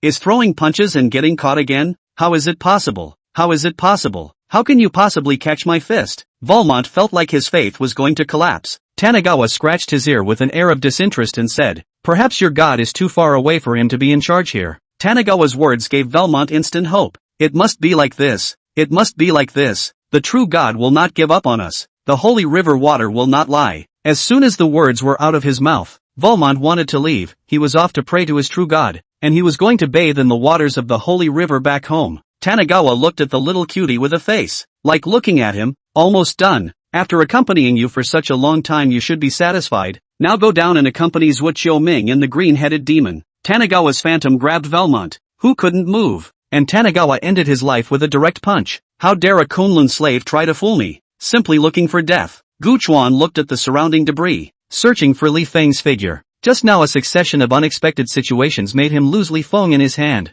but after scanning around, there was no Li Feng at all. Li Feng had already fled long ago. He saw that his senior grandfather could not do anything to him, and he did not run and stay as a little cutie. What? Since Li Feng had already run away, let's take the few forces in front of him first. But he remembered that there were a few forces that were screaming the loudest. After resolving a few pricks, Gu Chuan looked at the remaining forces that were shivering and said, "I, Gu Chuan, am not a person who kills indiscriminately, and today's deadly sins can be avoided and living sins cannot be escaped. Within today give me the holy fire building in Tai's mountain. If you can't knock them down today when this seal is lifted you'll all wait for death." After Gu Chuan finished speaking, all the forces rushed home to pull out all their forces to attack the sacred firehouse in Tai's mountain. They heard from Tanigawa's words that he was going to teach them the cultivation method of dark energy. Could they not be positive? Gao Lin, Mu Yun, gather the gang and let's go step on Tai's mountain. Hearing this, Gao Lin hurriedly rode his tentacles to make arrangements. But today he had just seen the power of Tanigawa's phantasm. Now he was using his tentacles all the time no matter where he was. This was his Gao Lin's phantom, and in the future that would also be an individual that could fight independently. Not only Gao Lin, Mu Yun was also spreading her black wings. Previously cultivating dark energy brought about alien eyes, but now she had unexpectedly become the most dazzling existence in the entire Thousand Xiang realm. Kirito glanced back at Tanigawa, the man who had single-handedly changed it. Frying Sky Gang immediately appeared. The phenomenon of cow ghosts and snakes gathered in a nest. Some people wielded a huge crab pincer. Some people appeared on the body of a pitch-black armor. There are also people riding a big fish shape and shadow. In short, that look is a variety of what people have. Tai Zhe sect, Li Feng and those who escaped back were rushing to pack up their things. A few of the strongest ones in Tai Zhe sect were almost dead. Li Feng didn't dare to stay here for a long time at all, but on his way out, he had to take away one thing, and according to his master, Gong Wenshan, that thing was unique to successive generations of holy sons, and only a holy son could open it. Chapter 81-83 Generations of Holy Sons. At the back of the Tai sect, Li Feng quietly came to the sect's forbidden land alone, and there was only a dying caretaker inside the forbidden land. The janitor took a broom and swept the fallen leaves over and over again. Even when Li Feng came, he didn't look at it more than once. Li Feng stepped forward and put on a good and sad face and said, "Senior, my Tai Zhe sect is in trouble today. Master Gong and a few of his elders have been killed by that traitor. I beg Senior to let me take out the Saint's son's object and come out to the mountain with me to jointly fight against the traitor." Li Feng thought that this old man sweeper was some kind of expert, so he was very respectful and didn't dare to be half-hearted. Can wait for half a day? But see this sweeping. The old man did not have a reaction. Li Feng and begged for a moment. See, there is no reaction. Directly forward to grab the old man sweeping the ground. "Hey, who the hell are you? What exactly are you doing in my Tai sect? But you have some mischievous intentions." Li Feng was very careful. By doing so, he could on the one hand confirm whether this old man sweeper was an expert of the Tai school, and on the other hand, he could find a good retreat for his disrespect in the worst-case scenario.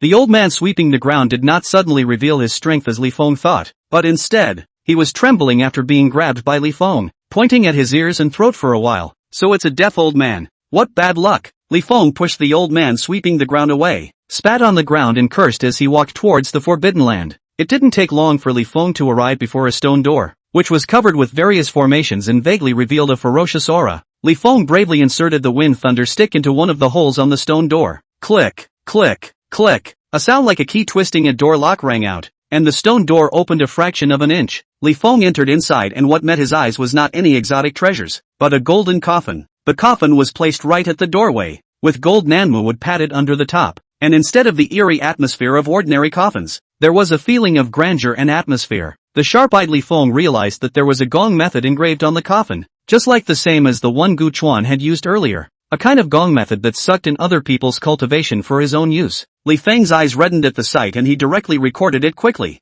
after which he surveyed the coffin. Could it be? Li Feng thought of a possibility and directly moved his hand to lift the coffin lid. Inside the coffin lay a man of about 30 years of age. The man's face was white and beardless, and he wore a golden wisp of jade, so it was clear at a glance that he was a big shot. Before Li Feng could take a closer look, the man slowly opened his eyes and looked straight at Li Feng. What year is it? Has dark space invaded again? As soon as he opened his mouth the man asked two questions. Who are you? How dare you lie in my Tai Sect's forbidden land? Li Feng asked in disbelief. I am the 83rd generation saint son of the Thousand Xiang realm. Who are you that you don't kneel down when you see this saint's son? The man in the golden coffin sat up with a start, looking at the person in front of him with a displeased expression. How did this person's behavior not understand the rules at all? The man's words caused Li Feng to freeze. Then he said, that's great. I'm the 85th generation saint son of the Thousand Xiang realm. We're all family. 83rd generation saint son. Now that the false saint son is rampant and wants to kill me, the saint son of the Thousand Auspicious realm,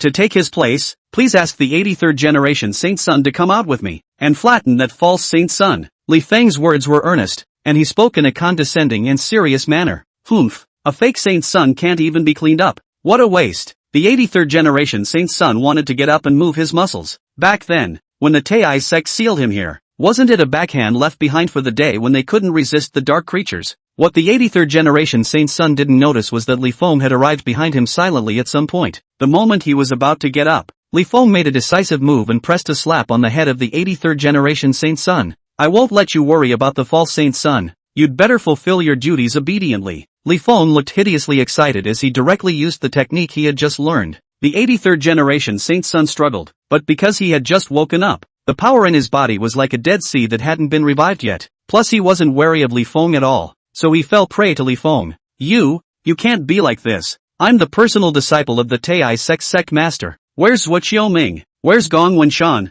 The 83rd generation saint's son had a stifled look on his face. He had been overrunning an era, and had thought of sinking into the next era and continuing to overrun the world. But he didn't think that this situation would occur. You mean them? You'll be able to meet them later. Li Feng's cultivation was growing rapidly and he felt like he had inexhaustible power all over his body. The body of the 83 generations of saints dried up, and Li Feng's cultivation increased to the realm of the king level. Ha ha ha ha ha, Tanagawa, you're not the only one with king level strength. I have it too, and in the end it's not certain who the deer will be. The sudden surge of power caused Li Feng to lose himself, and instead of fleeing, he directly appeared in the tumultuous Tai sect. Stop right there. Anyone who dares to touch the things of the Tai sect, anyone who dares to step out of the Tai sect, don't blame me, Li Feng, for being impolite. Li Feng sat on the main hall of the Tai sect with a big horse and his voice spread throughout the entire Tai sect. The unexplained Tai sect disciples simply ignored the voice. Hey, you really think you're still a saintly son? The Frying Sky Gang is going to beat down the door. I still want to live a few more days. Che, you really think that there is no tiger in the mountain and monkeys call themselves kings? No matter what happens to the Tai sect, it's not your turn to be in charge. Not many people paid much attention to Li Feng at all. Now that they were on the verge of a catastrophe, who would pay attention to you, a powerless saint's son? Toast. Li Feng flung his wind and thunder stick, which broke through the wind, and a few Tai sect disciples who were chewing on the back of their mouths were directly smashed in the head with a stick. Everyone listened to the order. I, Li Feng, from now on, will be the head teacher of the Tai sect. All of you go back to the formation to meet the enemy. Whoever still dares to sneak around, don't blame me for not being polite. Li Feng's aura of a king-level expert was revealed, as if he had already treated himself as the master of the Tai sect. Tanagawa has finally arrived at Tai's mountain with the Frying Sky Gang, and Gao Lin comes out to call for battle. Li Feng of the Tai sect, my Frying Sky Gang leader, has descended and still not come out to greet him. Do you want to die? He, a mole cricket even dares to be so arrogant. Go to hell for me. Li Feng squeezed his hands and a huge force appeared on Gao Lin, constantly squeezing him, trying to squeeze him into mush. Gu Chuan saved Gao Lin with his quick eyes and looked at Li Feng, who had broken through to the king-level realm not far away. His heart was puzzled for a while. Is this saint's son's luck really that good? He just came back for a while and broke through the king level. Wouldn't he be going straight to the heavens after giving him some time? Chapter 82. Li Feng looked at Gu Chuan with disdain. Now that he was also a king-level realm, along with the wind thunder stick in his hand, He felt that he had 80% certainty of defeating Guchuan. A bunch of rabble, Tanagawa you, the bombing sky gang, have done a lot of evil for the wrongdoers. Today I'll do the right thing for the heavens and take you all in. Li Feng's wind and thunder stick pointed towards the front and rushed towards Guchuan with a rumbling aura. His body's power compressed and released, all of which was focused on the wind and thunder stick. Boom! Guchuan had wanted to catch the wind and thunder stick with one hand, but he didn't expect to be knocked back directly. He didn't expect that this Li Feng's strength was suddenly so strong, as if he had eaten hormones. Ha ha ha, Guchuan, today is the day you die. Go to hell. This was the first time Li Feng had gotten the upper hand in front of Guchuan, making his mind expand even more. Something Li Feng. Guchuan opened his mouth in surprise. The Dharma phase behind him rose up from the ground with great vigor, 3 heads and 6 eyes staring angrily at Li Feng. Then, Guchuan and the Dharma phase struck at the same time. The huge Dharma phase cut off Li Feng's retreat. Guchuan struck Li Feng head-on, equivalent to 2 king-level realms striking a king-level realm. Li Feng was suddenly a bit exhausted. If he blocked the attack of the Phantom, he would be directly sneaked by Guchuan. If he blocked Guchuan's attack, he would be directly slapped on the ground by the Phantom. Guchuan, you're shameless. If you have the guts, let's go one-on-one. What kind of skill are you cultivating with this dark energy? Li Feng stifled his anger and screamed. Guchuan directly broke 2 of Li Feng's incisors with an underhook, and Fa Xiang slapped Li Feng to the ground. Who do you think you are? You can do whatever you want. It really gives you a face. Guchuan grabbed the wind and thunder stick, which tried to resist, and was directly twisted into a circle by the Phantom and thrown aside. What dark space seal was broken? What dark creatures invaded? Guchuan didn't want to care about it now. He only wanted to slap Li Feng to death now. Being slapped on the ground, Li Feng looked like he couldn't believe it. How could it be like this? Obviously he was in the same realm as him, and he had absorbed all the cultivation of the 83 generations of saints, and the general king-level realm in front of him was surely not even his opponent. Nothing is impossible. Get on your way. Tanagawa waved his hand, bringing up a gust of wind that hit his face. Li Feng was horrified and hurriedly roared. Stop, Guchuan. My life and death concerns the living beings of the Thousand Xiang realm. This was Li Feng's last card. Thousand Auspicious Realm? What's it to me? I'd rather punch you in the head than the Thousand Auspicious Realms. The chi on Li Feng was now almost consumed, and Guchuan stepped forward and was about to directly finish Guchuan off with a kick. Li Feng looked at Guchuan in despair. He regretted being this bull saint's son. It would be better to be at home by himself in the first place. Just when Li Feng was waiting to die with his eyes closed, a wind suddenly flashed in front of his eyes, and then he was suddenly pulled out of the range of Guchuan's attack by whoever he was. Li Feng opened his eyes and realized that it was the old man sweeping the ground from the Forbidden Land earlier. He immediately said in surprise, Senior, I knew you were a senior. Elder, you quickly make your move. This Guchuan has gone against our Tei sect 3 times. You quickly make your move to destroy him, or else our Tei sect will really be finished. Li Feng was happy now. It was true that he could not die no matter what. He would always meet a noble person. Then the sweeping old man's next sentence directly made Li Feng froze. Do you know who I am? I am the 82nd generation saint's son, Lu Peng. The words of the old man sweeping the ground directly caused Li Feng to freeze, but the next thing he did was as if he had found an organization. He directly grabbed Lu Peng's thigh and started crying. Lu Saint's son, my generation of saint's son when not easy, master cannot, master grandfather and cannot be relied on. My saint's son when too suffocating,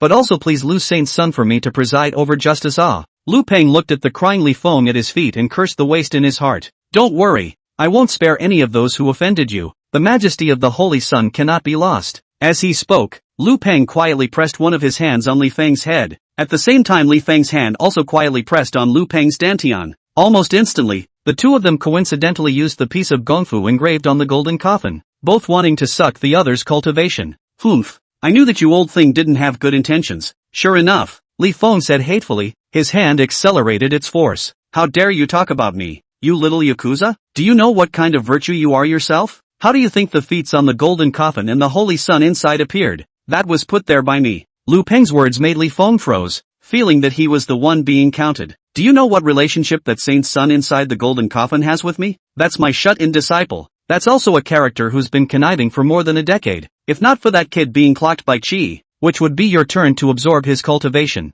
Lu Peng's words refreshed Li Feng's cognition over and over again. According to what he said, he even became a medium. But he is also the holy son of this generation. Could it be that he is not favored by the Qi of this era? Li Feng thought of a bad premonition. Tanagawa looked at the two vegetable chickens pecking each other like Saint's son in front of him. These two do not know what kind of brain. In front of everyone started to use this kind of feats. Think that everyone else will obediently wait for you to raise your cultivation before fighting with you? Tanigawa dodged to the back of the two saint sons, who were in the middle of running their energy and could not move easily. Two saint sons? How can such a good thing as sucking someone's cultivation be without me? Both of Gu Chuan's hands rested on the two of them, and the huge Dharma phase lifted the three of them up and protected them in his hands, not allowing others to disturb them. Gu Chuan, you are really despicable. Let go of me. Li Feng's eyes were bared. It was all because of this 82nd generation saint son, otherwise he would have escaped long ago. Quickly stop. I am the 82nd generation saint son of the Thousand Xiang realm. This is the Saint Sun order. You may not know that the Saint Sun is not a person, but an organization. A shining gold medal suddenly flew out from Lu Peng's body and waved in front of Gu Chuan's eyes. Tanigawa didn't pay the slightest attention. So what if you're an organization? Mess with me, your cultivation, I'll just suck it up. Gu Chuan's gong method was obviously much superior to these two's, while Lu Peng's methods were a few points higher than Li Feng's. Thus such a link was formed. Gu Chuan extracted the cultivation of Li Feng and Lu Peng, and Lu Peng extracted Li Feng's cultivation to replenish his own. And Li Feng couldn't rob Lu Peng, could only watch his cultivation rapidly diminish, and finally turned into a dry and slim old man. Lu Peng is no better. If not for Gu Chuan wanting to keep him alive and ask what this Sacred Sun organization is about, Lu Peng would have died long ago. Chapter 83, Breaking the Seal. From Lu Peng, he learned that the Saint Sons of the Thousand Xiang realm had formed an organization called the Saint Sons League, and by Li Feng's generation, it was already 80-something generations old. Each Saint Son was basically the top of an era, and according to Lu Peng's estimation, there were at least dozens of Saint Sons still alive. It was just that he didn't know where they had gone. Dozens of king-level experts. Even if Tanigawa thought about it, it was a headache. If he really wanted to clean it up, it would definitely take a lot of effort. Tanigawa kicked Li Feng, who had fallen to the ground, and was curious in his heart. Wasn't this Saint Son's body linked to that seal? How is it that now that he's been beaten half to death, how is it that he doesn't see the slightest reaction from that seal? Two dark creatures had been released by ripping an arm earlier. If Li Feng was beaten to a pulp, I don't know if the seal would just disappear. As if Lu Peng could see Gu Chuan's doubts, he spoke directly. Li Feng has no relationship with the seal now. One sentence let Li Feng, who already didn't have much gas, directly lost his breath. Have you pitched people like this? That seal was set up by the first Saint Sun. The chosen Saint Sun is just fooling you outsiders. The real controller of the seal is the first Saint Sun, Song Cheng, and he's still alive. Even though after so many years, the seal has long since not been the original seal, Song Cheng was still able to influence it. At the end of the speech, Lu Peng's eyes even showed fear. A monster that has lived for 10,000 years. It is Gu Chuan who is a little guilty of listening to it. Tanigawa willed his foot to break Li Feng's neck, and this generation of the Saint Sun of the Thousand Auspicious Realm was thus ended, and the sky seemed to resound with a mournful sound, sending him off. Gu Chuan ended up leaving Lu Feng alive. He didn't want to go through all the trouble in subduing the Tei sect's forces, and with a Tei sect ancestor in hand, that would save a lot of trouble. Things were simple after that. Under Lu Feng's intervention,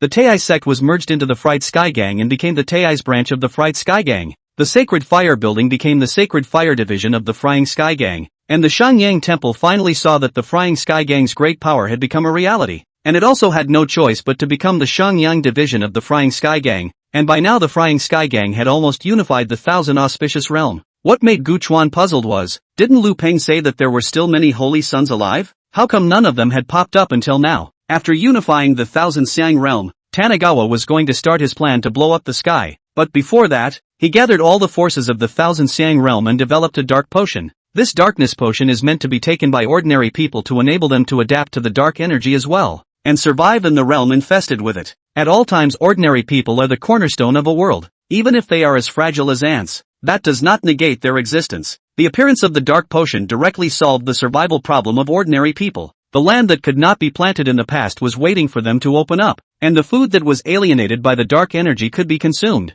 The Thousand Xiang realm was developing in a good direction. 3 months later, on this day, Gu Chuan brought Old Taoist and Tian, C1, and Lu Peng to the sealed place of the Dark Space Rift. After such a long time, sea culture had also broken through to the king-level realm in a thick and thin layer. A huge crack of darkness above his head looked like a hideous mouth, trying to devour everything around him all the time, and that seal was like a needle and thread, densely sewing this huge mouth, not allowing what was inside to come out, and not allowing this huge mouth to open even wider. Gang Master, are you really going to blow up the sky? Old Taoist and Tian was still apprehensive in his heart, although, like his name, he had the will to secure the sky, but when it really came to this moment, such a crazy behavior, he was a little unsure again. Siwen's eyes flashed with madness. He had been waiting for this moment for a long time. He had dreamed of counterattacking the dark world. What are you afraid of, old Taoist and Tian? With the helper master here, even that so-and-so dark lord is no big deal. The Dharma phase behind Siwen Shan roared violently.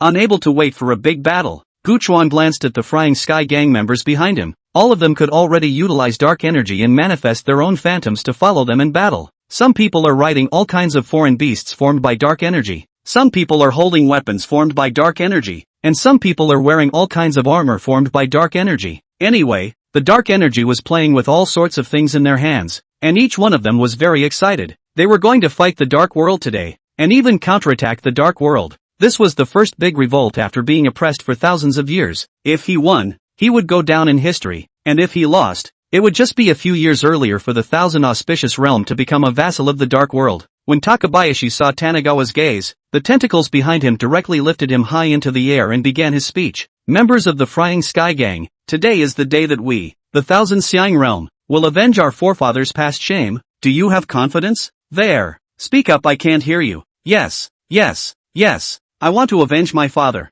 who died in the last invasion of dark creatures. I'm going to do right by my Willow family. My Willow family is not a deserter. I will avenge the village folks who died in the clutches of the dark creatures. Blowing up the sky wasn't a skillful endeavor, and as early as 3 months ago, Tanagawa had already had the entire Thousand Auspicious Realm prepared for it. What Kashui in thunder, Hao Huayang thunder, purple water golden thunder and whatnot are a whole lot of them, coupled with the self-detonation of some magic weapons. The crowd of the Thousand Auspicious Realm could definitely be able to break this seal with a single effort. Tanagawa asked people to prepare these mines and spells not for any reason, just want to hear a sound. Otherwise how can we count the bombing of the sky? Blast Gang Team 1 stand by to detonate the lightning method. Team 2 stand by to detonate the spell. Team 3 ready. With a loud boom, the huge seal trembled, a crack rapidly expanding, and it was about to see the seal shatter. Everyone get ready to attack towards the seal. Boom! A magic weapon or a powerful martial art directly smashed towards the seal. The Dharma phases of Tanagawa and sea culture rushed out, raising their hands and slamming them heavily towards the seal.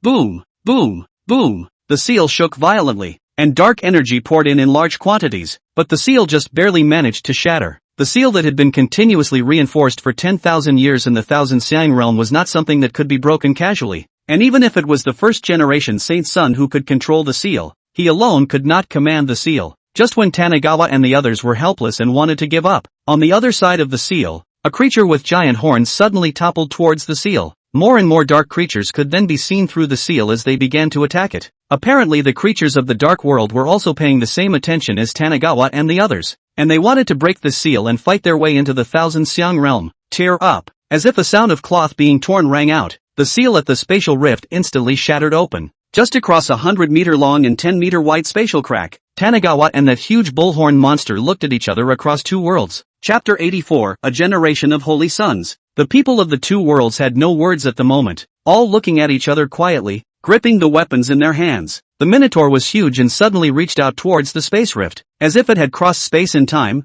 the giant hand appeared directly above Tanagawa. The Dharma phase rose up, and 6 arms came out in unison, directly stalemating with the bull-headed monster. Sure enough, he has 2 skills, worthy of being the man who defeated the Saint Son of the Thousand Auspicious Realm. The bull-headed monster opened his mouth in a jar, his voice coming out from inside the spatial rift in a peculiar manner. You are the Dark Lord? Tanagawa looked at the Minotaur, who was not much smaller than his own phallic form, and asked in confusion, Help Master, he is the strongest person in the Dark World. Dark Lord Bulchang. Before the Minotaur could speak, Lu Peng had already taken the first step closer to explain for Guchuan, but it is this step. Before Lu Peng finished his words, all of a sudden, he slapped his palm at Guchuan. Lu Peng is doing a sneak attack. Tanagawa rushed to fend off Lu Peng and blasted him with a punch. Lu Peng was not discouraged, and with a quick turn he rushed towards the spatial rift, his mouth shouting, Holy Lord! Lu Peng is fortunate to have fulfilled your entrustment and has finally succeeded in opening the seals of the Thousand Xiang Realm and the Dark World. Lu Peng's words made everyone freeze, and Tanagawa didn't realize that he was the one being counted. He wanted to rush over and end Lu Peng's life, but the Minotaur directly launched an attack, making it impossible for him to get away for a while.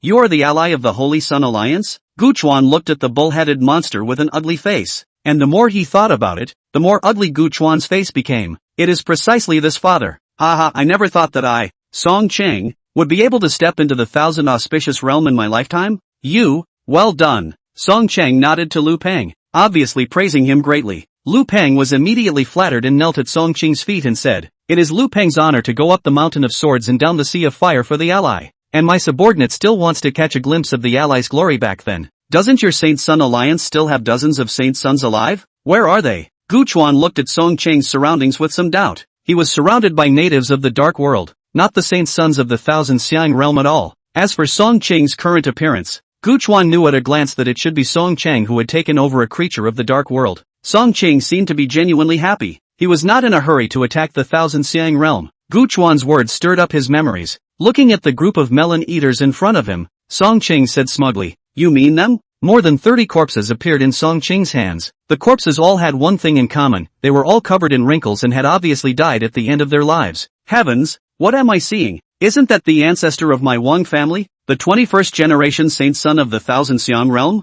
How did the corpse appear in his hands? That's the 17th generation Saint Son of my Zhao family's Thousand Xiang realm. Those are the 5 holy sons of my Sungyang temple. The people of the Thousand Xiang realm let out a gasp, looking at the familiar and unfamiliar corpses. Who would have thought that Song Qing directly shook his hand, and the bodies in his hand all turned into pieces? You mean them? Each and every one of them are my carefully selected flesh. Ah. Song Qing's words once again refreshed the perceptions of the people of the two realms. Back then, as the first Saint Son of the Thousand Xiang realm, I came to the Dark World after repelling it, because I saw the opportunity to break through to the king level realm here. But unfortunately, even though the dark energy is of a higher grade than the aura of the Thousand Auspicious realm, instead, it still didn't give birth to an expert above the king level realm. But I wasn't willing. I believed that there must be a higher realm above the king level, so when I was about to die, I founded the Holy Sun Alliance. Every Saint Son can come to this world through the formation I sealed after defeating the dark creatures. I took their flesh and extended my own life. But in the end I realized that the flesh of the dark creatures was the perfect one, not only long-lived but perfectly adapted to the dark energies. So I resolutely took over a Minotaur,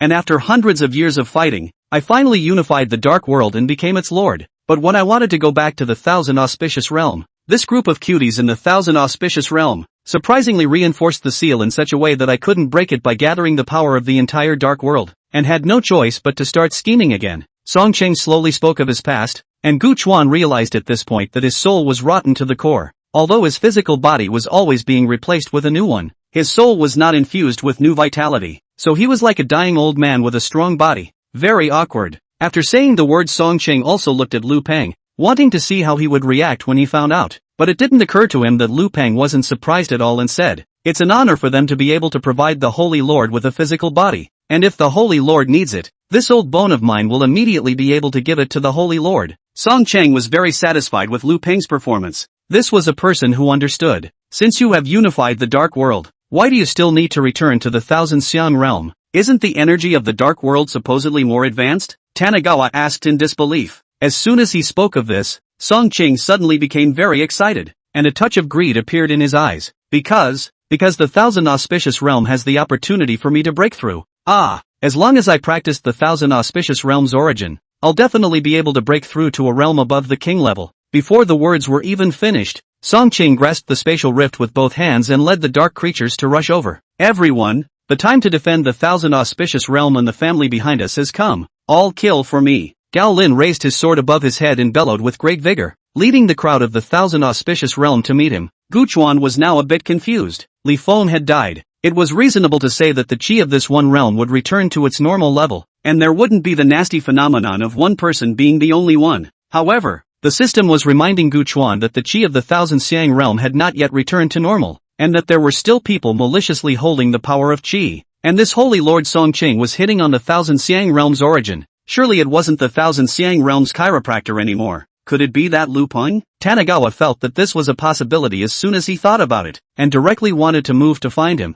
But Song Qing directly pestered him. In Song Qing's eyes, Gu Chuan was his biggest obstacle in the Thousand Auspicious realm. As long as he killed Gu Chuan, then the Thousand Auspicious realm would still be at his mercy. Gu Chuan was blocked and directly rushed towards Song Chang with the phantom behind him. Since you want to die so badly, then leave your life behind. Song Ching simply didn't expect that Gu Chuan and Dharma Phase were actually two individuals that could fight independently. And although he was powerful, Gu Chuan was obviously not a vegetarian either. Tanagawa plus Fa Xiang simply wasn't a 1 + 1 = 2 strength. And as a result, Song Ching was a bit of a tragedy. Chapter 85, Mantis. Yellow Bird, Hunter. Song-Ching originally thought that with the dark energy can crush the same level of Thousand Auspicious Realm King level realm, but never thought that just a contact he fell into the bottom. 2 King level realm and are the kind of high strength. You let me still how to play Demon Tiger, Blood Wolf, you guys come help me. Song-Ching couldn't help but start calling for help. Song-Ching's 9 guards were killed by Guchuan, 2 of them, and there were still 7 left. Old Taoist and Tian and Sea culture could only stop 5 of them even if they put their lives on the line. And the Demon Tiger and Blood Wolf rushed directly towards Guchuan. The Devil Tiger and the Blood Wolf were also 2 humanoid creatures, one with a tiger's head and a human wolf's body, and both of them brought up a storm of bloodshed when they arrived. Guchuan's Dharma phase came out horizontally, 6 palms fiercely grasping at this demonic tiger and Blood Wolf, 6 eyes tightly staring at them, not allowing them to cross the slightest bit. Seeing that Guchuan was out of help, Song-Ching directly transformed into a raging minotaur, white gas constantly coming out of his nose, and blood constantly overflowing from his eyes. The black and hairy bull's paw fell directly from the sky, and Tanigawa leaped and escaped Song-Ching's range of attack. Song-Ching does not die. The 2 huge bull horns on his head directly to Guchuan atop. No imaginary bulky. The bull horns are like riding the wind. Very fast. What an inch. Tanigawa grabbed a huge bull's horn with one of his 2 hands and backed up violently. It couldn't be helped. The minotaur's size was too big. Tanigawa could only manage to grab a horn with both hands. Hey, get up for me. Tanigawa's body was storing up strength, extending from his feet to his waist and back to his arms, and a majestic and powerful force suddenly surged from Tanigawa's hands. Song-Ching's forward speed became slower step by step as Tanigawa's feet plowed a deep furrow. Mao! Song-Ching reluctantly let out a cow moo, and the cow's head rose up trying to top Tanigawa. But how could Tanigawa do as he wished? Directly taking advantage of the fact that his old strength had been exhausted and his new strength had yet to be born, he flipped and put Song-Ching down on the ground. At the same time, Guchuan kicked down, and under the powerful impact, even though Song-Ching's body was huge, he was kicked out of a hole. On the other side, the Dharma phase was ultimately lacking a trace of spirituality and didn't know how to adapt, allowing the demonic tiger and the blood wolf to break through. Big brother, how dare you hurt my big brother? Go to hell. When the devil tiger and the blood wolf saw the collapsed Song-Ching, they were furious and swung the sharp claws on their hands to attack Guchuan. Facing Song-Ching, Guchuan also looked a few more points, and it would take more effort to clean up, but dealing with these 2 was as effortless as Valmont. Tanigawa grabbed the claws of the blood wolf's hands and folded them with a force. With a click,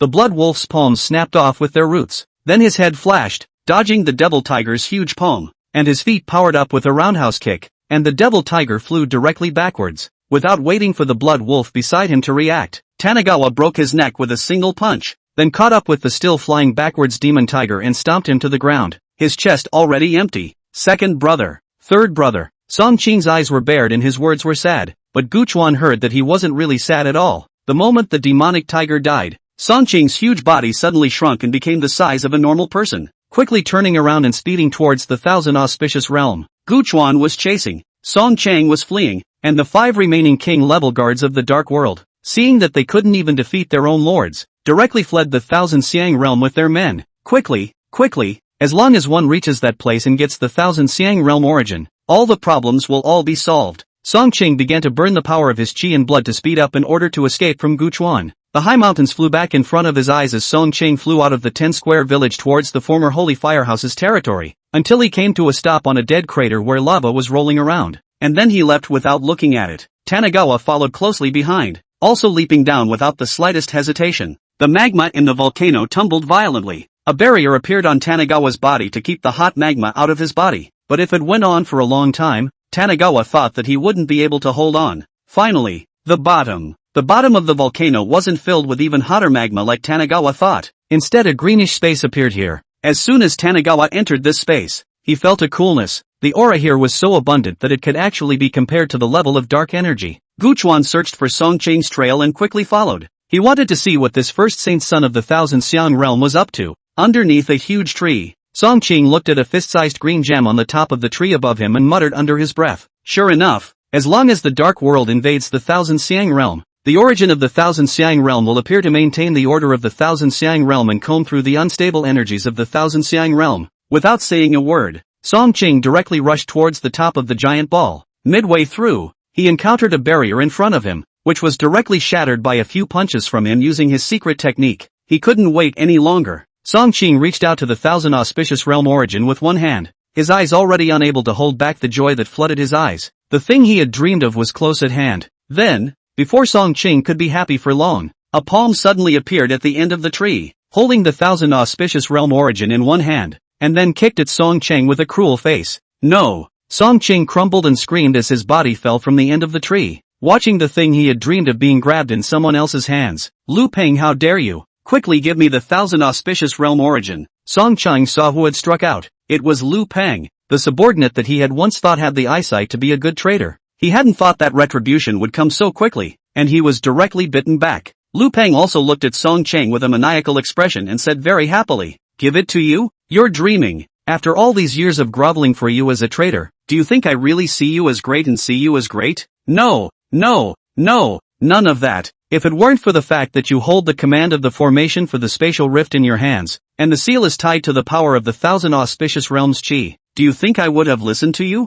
You're a holy son. I'm also a holy son. By what right do you have to be taller than me? By what right is your status higher than mine? I am not convinced." Lu Peng seemed to have voiced all of his grievances for so many years, accusing Song Ching of his crimes and telling of his own unwillingness. There is a saying that a mantis catches a cicada and a yellow finch is behind it, and the hunter opens his bow behind a tree. Until the last moment, you never know which one is the real winner, the mantis, the yellow bird, or the hunter. Song Ching looked at Lu Peng at the end of the tree and rushed up again. He wanted to get back that which was rightfully his, and then tear Lu Peng apart, letting him know the consequences of offending himself. Chapter 86, Without a Woman in My Heart. I can draw my sword naturally. Song Ching angrily wanted to go up and tear Lu Peng apart, but Lu Peng, who had gotten the thousand auspicious realm origin, looked like he had beaten up some kind of chicken blood. Song Ching was not his opponent at all, and was directly kicked down. Song Ching, do you think you're still that high and mighty Saint Sun Alliance Saint Lord? Do you think you can still easily control the lives and deaths of others?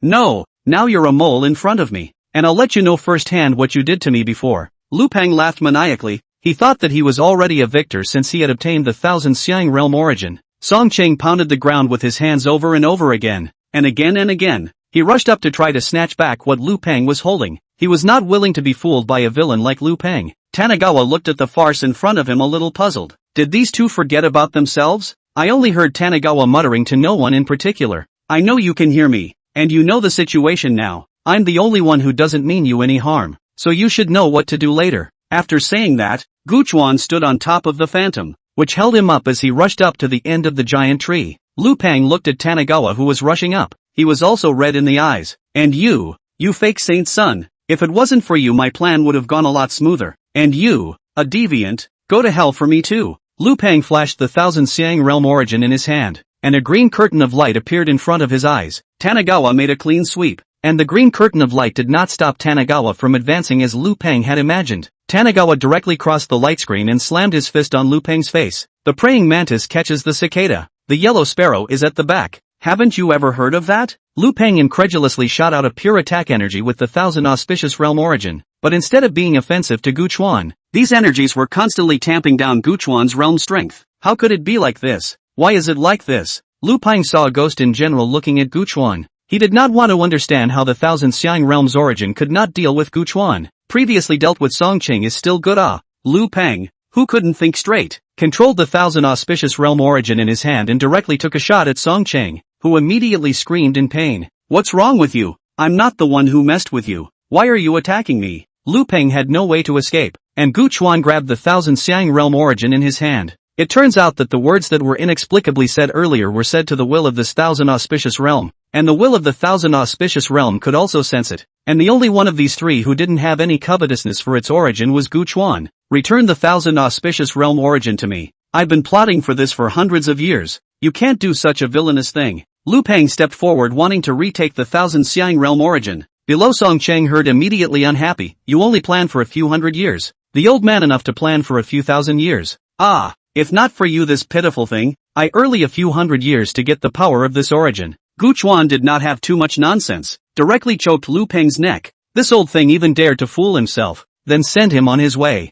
Seeing Lu Peng die, Song Cheng was so scared that he turned around and ran. But this time, how could Guchuan do what he wanted? Fa Xiang had long ago blocked the entrance to the cave before him, and Song Ching could only stand there with no way to retreat. Ugh, I admit it. After all the bad things I've done over the years, I've thought about it for a long time. Song Ching still wanted to express his feelings before he died, but Guchuan didn't want to spoil him at all and directly teamed up with Dharma Face to suppress him. Guchuan finally returned the Thousand Auspicious World origin to the Thousand Auspicious World. To be honest, this thing Guchuan looked at it and coveted it. Just devouring this thing will have to carry the karma of the Thousand Auspicious World. Guchuan doesn't want to be dragged down by this world. The Thousand Xiang Realms Flying Sky Gang, at this moment, was celebrating with joy. This was the first time ever that the Thousand Xiang Realm had defeated the Dark World, in the true sense of the word. If it wasn't for someone stopping him, C1, who was overwhelmed by the victory, would have wanted to kill directly into the Dark World. While the people of the Thousand Xiang Realm were discussing how to attack the world of darkness, Tanagawa didn't want to care about these things at all. His purpose had been achieved. He had allowed the cultivators of the Thousand Xiang Realm to cultivate in the dark energy, and allowed ordinary people to live in the Thousand Xiang Realm that had been mutated by the dark energy. As for what would happen to these two worlds afterward, Guchuan didn't want to care. There was a possibility that Qianxiang Realm occupied the Dark World,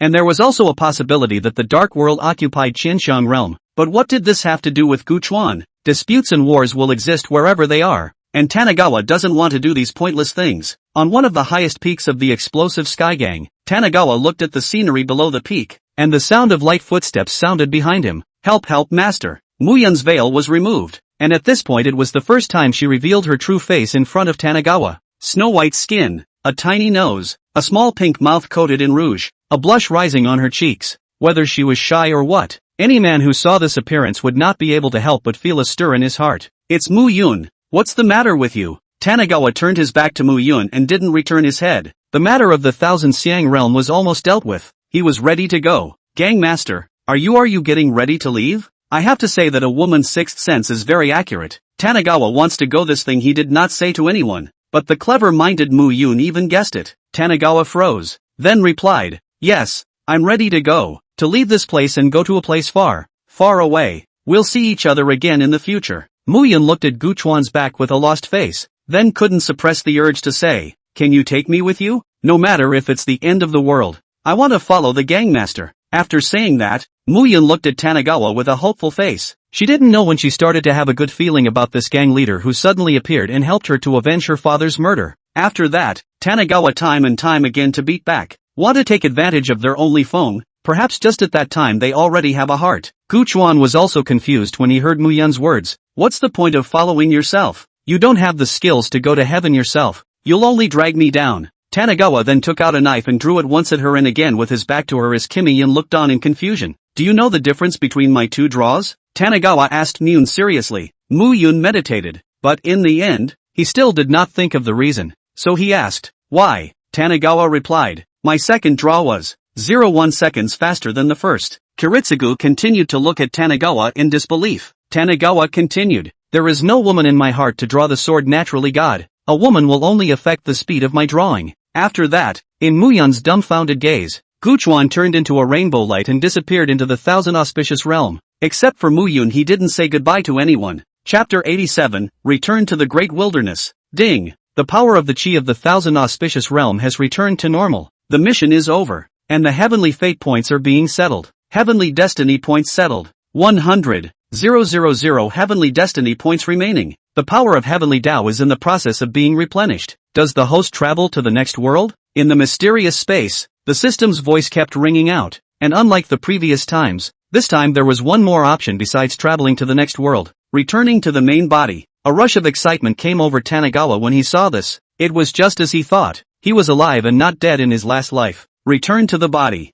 Guchuan couldn't wait any longer. He wanted to go back to the great wasteland, back to the great world filled with the savage atmosphere, where there were ferocious beasts that crossed the heaven and earth. There were great powers that ruled over a domain, and even more so, there was his enemy, the one who had made underhanded moves behind his back and directly brought him to this point. After a moment of heavenly rotation, Tanagawa felt as if his eyelids were filled with lead, so heavy that he couldn't open his eyes, and every part of his body was aching. Even if there was an energy nourishing his body all around him all the time, it was still very hard to bear, as if his body was going to explode in the next moment. Opening his eyelids with great difficulty, Guchuan realized that he was lying inside a crystal coffin, which was constantly emitting an icy cold aura. Easing and healing Guchuan's injuries, Tanagawa endured the severe pain and lifted his hand to look at it, realizing that it was covered with dense threads that had obviously been stitched up, and there was more than one such place. Tanagawa remembered that his last image was stuck on a boulder that had smashed down in the air. System, Use the heavenly destiny points to exchange for an elixir to repair your body. Gu Chuan searched through the system mall, constantly comparing his heavenly fate points in an attempt to exchange them for a value-for-money elixir. But in the end, there was no choice but to exchange one earthly Shen Dan for 2 few heavenly fate points, which was already the best kind of elixir that heavenly fate points could buy to repair the flesh. After Tanigawa took it, his body was rapidly recovering, and the severe pain in his body rapidly reduced and finally disappeared. Lying inside the crystal coffin to recuperate for a few days, Gu Chuan is not in a hurry to go out. This crystal coffin is obviously an indispensable treasure. It should be Gu Chuan's closest relatives who prepared it for him. There was no rush to break out of the coffin, and Tanigawa slept in the crystal coffin for a while longer. On this day, a few sizzling sounds came from around the otherwise peaceful and quiet crystal coffin. Tension, is it really okay for us to do this? This is the place of the Shanqing sect. A nervous voice rang out, but was immediately interrupted by an arrogant and domineering voice. What are you afraid of? We are the friends of the holy son of the Taiqing sect, Jin Yang. Even if we are discovered, what can they do to us? We are here as guests of the Shanqing sect. That's right. With your guts, I don't know how you became a friend of the Golden Sun Saint Sun. 3 uninvited guests came into the quiet, cold cavern of the ground, and it didn't take them long to get in front of Tanigawa's crystal coffin. Look, found it. This is the coffin of the previous generation's Saint Son of the Shanqing sect, Gu Chuan. I heard that he was competing for the treasures on the path of Heaven's Pride 10 years ago, and was defeated by another Heaven's Pride who suddenly killed him. TSK, Tisk old man Yuan Cheng is really willing to give up his blood. This crystal coffin is an extraordinary treasure, but to give a dead person to sleep with this kind of treasure, it's really a waste of resources. Zhang smacked his lips and commented on the crystal coffin in front of him, his eyes revealing a greedy light. In the eyes of outsiders, Gu Chuan had long since died in the Heaven's Pride Road, and what now lay inside the crystal coffin was nothing more than a corpse. Tanigawa in the crystal coffin had long heard the commotion and was a bit puzzled by the sound of talking outside. If he wasn't wrong, he should have been in the cold ice cave, and it was his master Yuan Chang who had collected his flesh for him, preserving his last breath. Outside, the tension he had heard of before, 10 years ago, was still a brat, the thief's thief's son doorboy. Just don't know what has become in the past 10 years. Quickly come over and we'll open the coffin. We can't take away this crystal coffin, but with how much that old man Yuan Chang loves his disciple, there must be few treasures in the crystal coffin. Instead of being possessed by a dead man, it would be better for the 3 of us brothers to enjoy. The 3 of them dragged the lid of the coffin and exerted force, and the crystal coffin was opened a little bit, revealing what was inside. Quickly look, that's a pure Yang magic weapon. That's a cultivation jade plate. Both are famous treasures of the Great Wasteland. The crystal coffin slowly slid, revealing the treasures on both sides of Tanigawa's body. The crystal coffin continued to slide, and the eyes of the 3 people grew more and more excited. Boom! With a loud bang, the lid of the crystal coffin slid off, revealing everything inside. But when they saw Tanigawa's open eyes, all 3 of them froze, thinking it was a fraud. Tension. Is this his death? I guess it is. A hallowed generation of Saint Sons died so suffocatingly. Who would rest in peace? With those words, Zhang Li stepped forward and stroked his hands towards Gu Chuan's eyes. Rest in peace. This is no longer your time. Your enemy has left you far behind. It is the current Saint Son of your Taiqing sect who has to grovel when he sees him. Tension tried to close Tanigawa's eyes, but as soon as he did, he immediately opened them, and did so 3 or 4 times like this, as if they were all telling of his unwillingness. For s sake, I'm not the one who has a grudge against you. Why are you glaring at me? Zhang Li was furious, as if Gu Chuan had refuted him. Tension, he seems to be alive. Tension's partner instantly saw that something was wrong and immediately warned nervously. Zhang Li took a look and saw that it was true, but the next moment he had a hard face. Don't blame me. Blame yourself for seeing what you shouldn't have seen. If you say it out, we'll definitely end up in a bad situation. Instead of hanging on to your breath like this, why don't you just die early and stay on this earth? Zhang Li struck his palm at Gu Chuan's chest. He wanted to break the last ounce of life of the man in the crystal coffin. Otherwise, if something happened, none of them would have a good time. However, what he didn't expect was that his palm was suddenly grabbed by Tanigawa and was thrown straight out. You can actually still move. Zhang Li's face was filled with incredulity. How was it different from the rumors? Gu Chuan sat up with a start from within the crystal coffin, stretched a big waist and took a breath of the cold and bone-chilling air. Under the repair of the elixir provided by the system, his flesh was no longer very painful. Looking at the 3 uninvited guests in front of him, Tanigawa directly struck out. Having played enough with them earlier, it was time to send them on their way. Zhang Li did not believe in evil, directly tried to resist Tanigawa, but found that he was unexpectedly not an opponent at all, and was suppressed by the other party with a single fist. Stop! I'm the doorboy of the Saint Son of the Thief Gate. Don't you recognize me, Saint Son of the Valley? In the past, you even praised me for being cute. Zhangli pulled out old stories to save his life. Tanigawa seemed to be triggered by the memories. You were cute as hell. Still not waiting for tension to speak, it destroyed the three people, picked up the coffin lid on the ground. Guchuan lay back again, or lie in the inside comfortable. Chapter 88, Former and Present Holy Sons. On the peak of the Holy Son of the Shangqing sect, Jin Yang is the Holy Son of the Taiqing sect in this term. Young and high cultivation, only 18 years of age, has already Yuan Dan realm. He met several interesting friends on this trip down the mountain and brought them back to the Shangqing sect for a few days of fun. But just a few days ago, these people suddenly evaporated in general. How can he find cannot be found? Jin Yang had no choice. Reported to the law enforcement team of the Shangqing sect. After days of searching, the law enforcement team finally found a clue. Jin Yang was led by the people from the law enforcement team to the coal ice cave, the innermost part of which did not have anything other than a crystal coffin. Saint Son of Golden Sun, according to our probing, this is where a few of your friends disappeared. The law enforcement team explained towards the Golden Sun. Saint Sun. Jin Yang frowned. Of course he knew where this place was. It was the resting place of the previous generation's Holy Son. It was supposed to be undisturbed, but his friend had disappeared here. Open this crystal coffin for me, Jin Yang commanded. Holy Son, but this is, didn't you hear what I said? Open this crystal coffin for me. Jin Yang's eyes stumped, and a few people from that law enforcement team immediately stepped forward to peel open the crystal coffin. Boom! As soon as the crystal coffin was opened, Tanigawa stood up straight. Fraud. Some of the less courageous ones immediately flew back, thinking that they had encountered some evil creature. The Golden Sun. Saint Sun was also surprised to see Guchuan. You're actually still alive? You are the Saint Son of this generation of the Shangqing sect. Not bad, not bad. Guchuan commented on the Golden Sun. Saint Sun in front of him. Humph, what qualifications does a loser have to comment on me? You'd better obediently lie down in your coffin and don't come out and pop up at will. Whether or not one's friends had been killed by Tanigawa was not important now. What was important was that the previous generation's Saint Son was surprisingly still alive. If he was allowed to go out, he would definitely seize the right to speak with himself and affect his prestige. The Golden Sun. Saint Sun made a decisive move, and a red fiery light suddenly transformed into a giant hand that grabbed down towards Guchuan. Go to hell. The deceased old man should stay honestly where he should be and not come out to make a demon. Jin Yang's eyes were filled with bloodlust. Facing the sudden attack, Tanigawa did not panic and pointed out a finger. And immediately the giant hand of flame was crushed by a finger. Unbelievability appeared in the eyes of the Golden Sun. Saint Sun.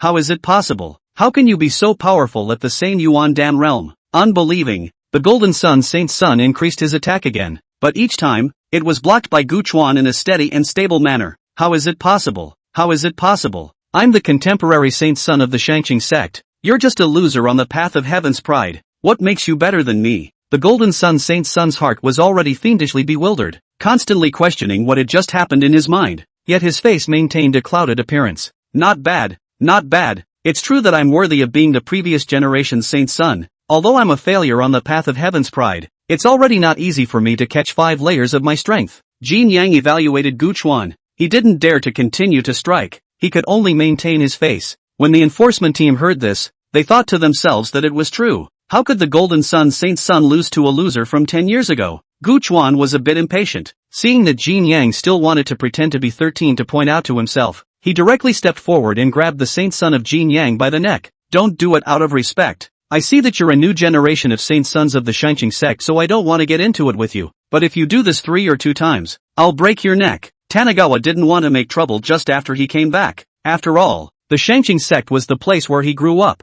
and he still had feelings for it. However, Jin Yang didn't think so. He had already notified his forces that he was going to use the fastest speed possible to kill Guchuan without waiting for the people from the Shangqing sect to find out. I'm here. Holy Son. What happened? A man in his 30s rushed in, thinking that the Saint Sun was in some kind of danger after he received a message from him. When Jin Yang saw that his men had arrived, he immediately changed his face and said hideously, Wang Shan, kill him for me as fast as you can. Don't make too much noise. Wang Shan sniffed without saying anything more and stepped forward to make a move, but the person in front of him made him freeze. Guchuan, why are you still alive? Guchuan also tickled his thoughts when he saw Wang Shan. This Wang Shan was from the same era as him, and he used to be spirited and fought with Guchuan for the position of Saint Sun. Wang Shan, I thought that you were also an unruly person back then. Why are you willing to be a traitor now? Tanigawa was a bit puzzled. Wang Shan's face was gloomy for a while, and he spoke. It's not your turn to comment on my affairs. Now you'd better obediently lie back in the crystal coffin. That's where you should stay.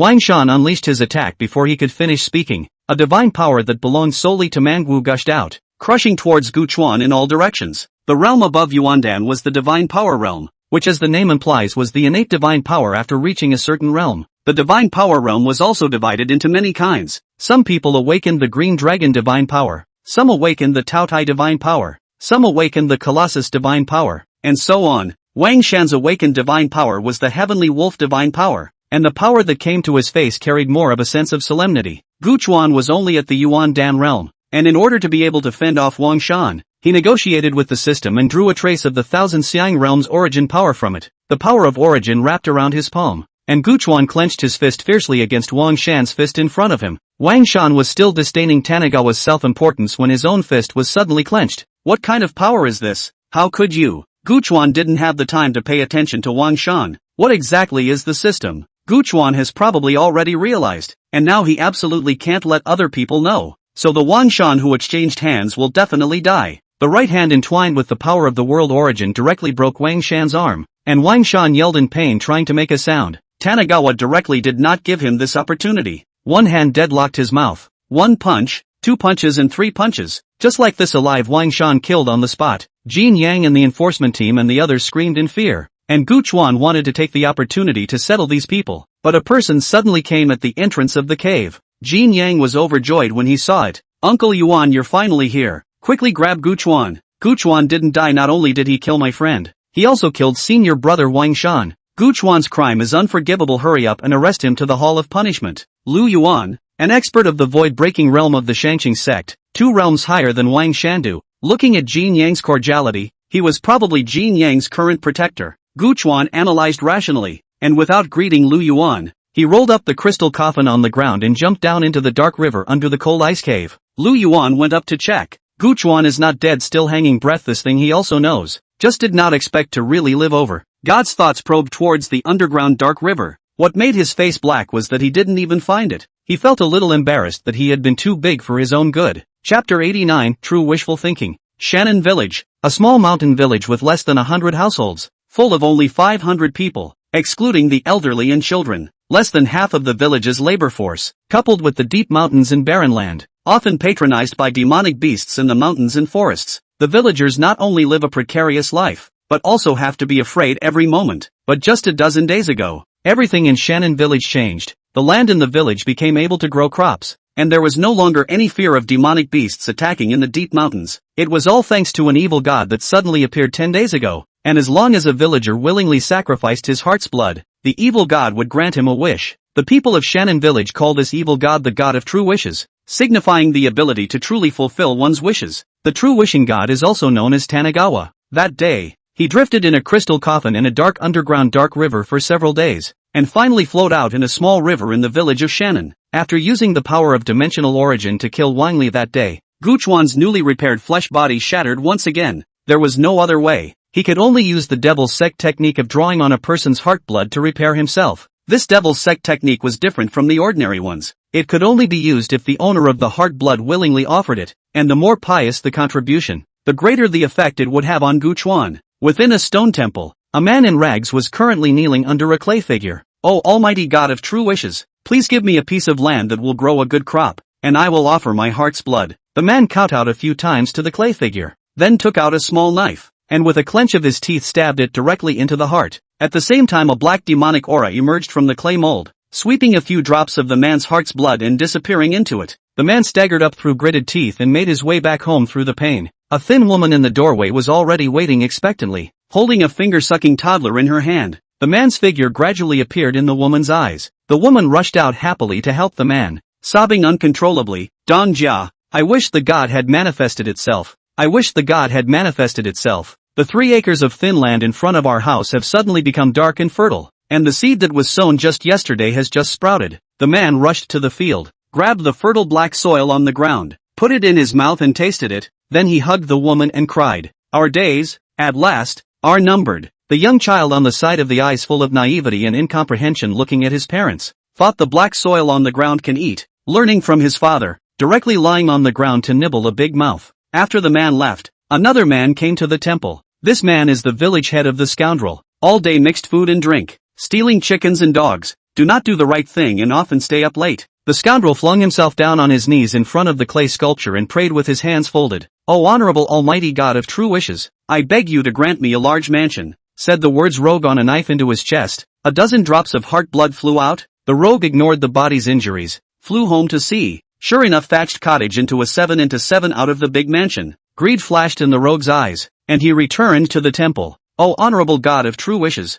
grant me 100 taels of gold and 1,000 taels of silver, I beseech thee." Other than that, the scoundrel's prayers were still sincere, and the heart's blood was absorbed into the clay mold without money. The rogue's eyes appear gold and silver, the rogue face pale breathless lying on it. The joy in his eyes has not yet dissipated, has died of gas, after the ground of gold and silver also disappeared. Tanigawa is not a rotten man. As long as you dare to sacrifice, he will take as much as he can. As for whether you want to live or not, that's none of my business. This happens every day. But the few hundred people in Shannon village alone cannot fulfill Tanigawa's needs. Therefore, Guchuan secretly spread the news to the neighboring villages. Just 3 months, Guchuan used this magic skill to repair his physical body. It must be said that all hearts are greedy. In 3 months of work, Shannon village had long since changed drastically, and because of the location of the true wish god, the neighboring villages that couldn't make it through the day had all gathered to become a 10,000-person village. On this day, several cultivators suddenly came to the village head's house in Shannon village and were telling the village head about something.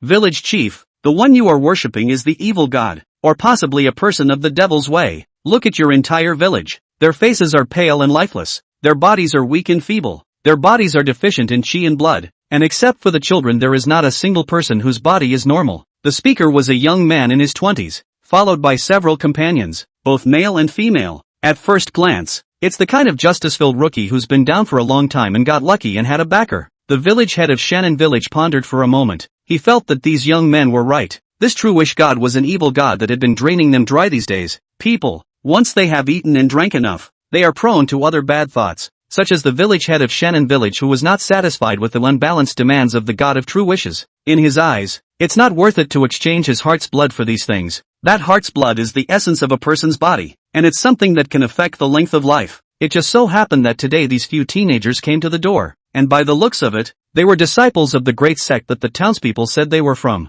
And surely they must have a way to solve this kind of thing, so that the god of truthfulness would willingly serve Shannon village. And only then would Shannon village consider whether or not the incense of the temple of truthfulness was to be continued. These few young warriors are truly discerning, seeing our Shannon village's problems with a single glance. The village chief's words made these few youngsters flutter, as if a light of justice had shone on them. The mayor of Shannon village intensified his complaints about the true wish god's exploitation of their village, and even united a few people who thought with him to add fuel to the fire there. It probably means that their Shannon village was originally a pure, kind and energetic honest rural people, and the appearance of the god of true wishes made them more vain and greedy, and even more so, made them change from a physically fit person to a weak and powerless person. Hearing the village chief's words, several young men, each filled with righteous indignation, led the village chief and the others in a hooting and hollering rush toward the True Wish temple. In front of the temple, a few young men started smashing the wall straight away. They want to rid the people of the evils, cut down the demons, and be the 5 good youths who uphold the righteous path. Entering the temple, one of the several young men suddenly crossed the line and said,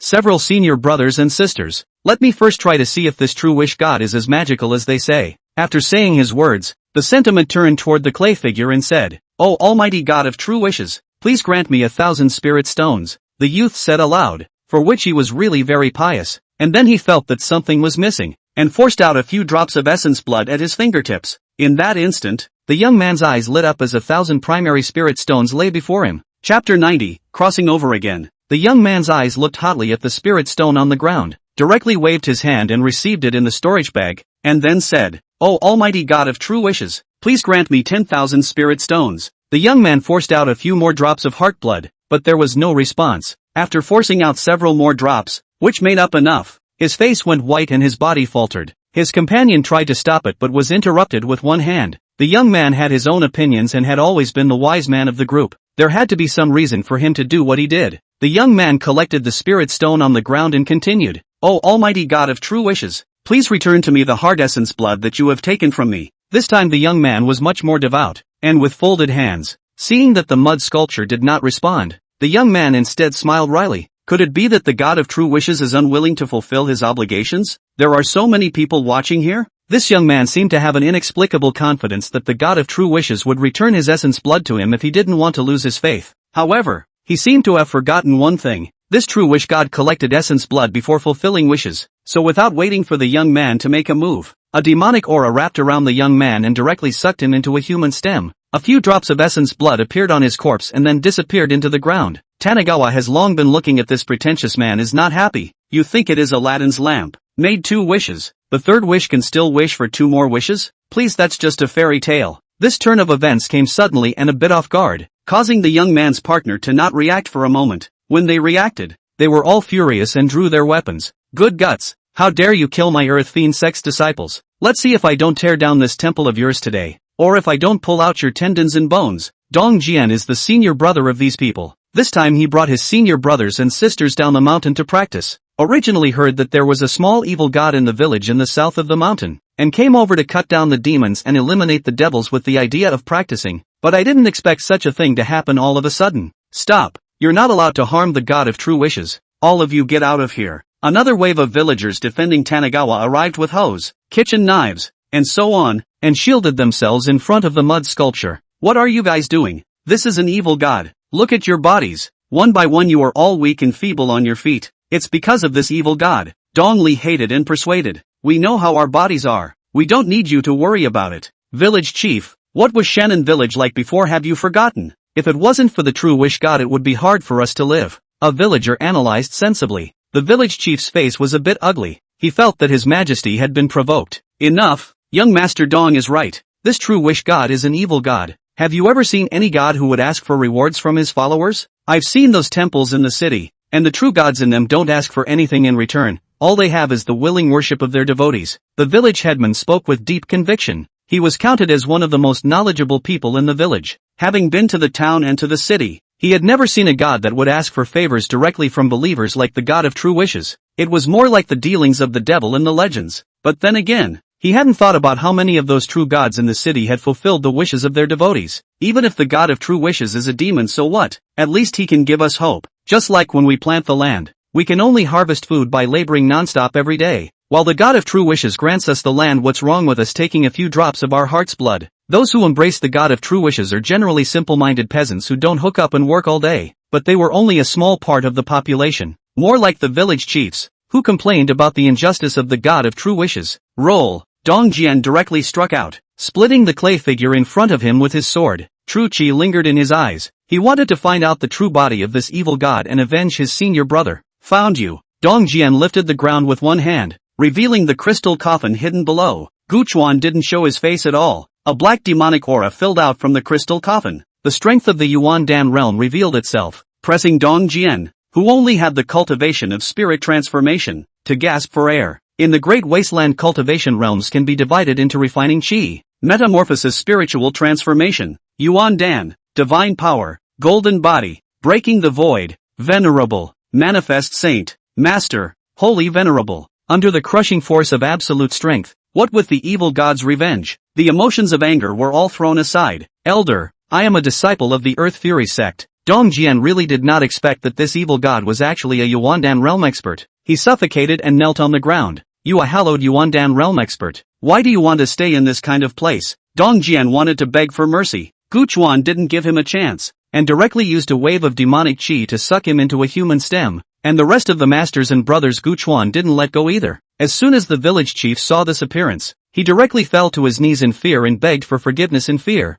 truly wishing, God, it's all my fault. I shouldn't have listened to their slanderous words. The old man's trembling hand, a slap on his own face. He also did not expect these few sect disciples were so useless, now leaving him an old man to face awe. A voice came out from the crystal coffin. Since you don't want my shelter, then I'll take everything back. Tanigawa snapped his fingers in the crystal coffin, and in just an instant, all those good land and mansions bestowed by Tanigawa disappeared, and the ferocious beasts in the mountains and forests began to leer again. Without the trouble of these ferocious beasts, Guchuan again moved with his mind, and a huge amount of demonic chi surged out of the crystal coffin, and the village chief and the others who wanted to overthrow Guchuan all died, and their bodies' chi and blood were drained out in one go. It didn't stop there. The demonic chi became even stronger after devouring the chi and blood, splitting into thousands of hundreds of strands, heading towards the 4 years and 8 directions of Shannon village. Someone was looking forward to the village chief and others overthrowing the god of true wishes, an evil god, when all of a sudden a demonic aura appeared taking away his life. Shannon Village. Some ulterior motives. People finally cannot sit still,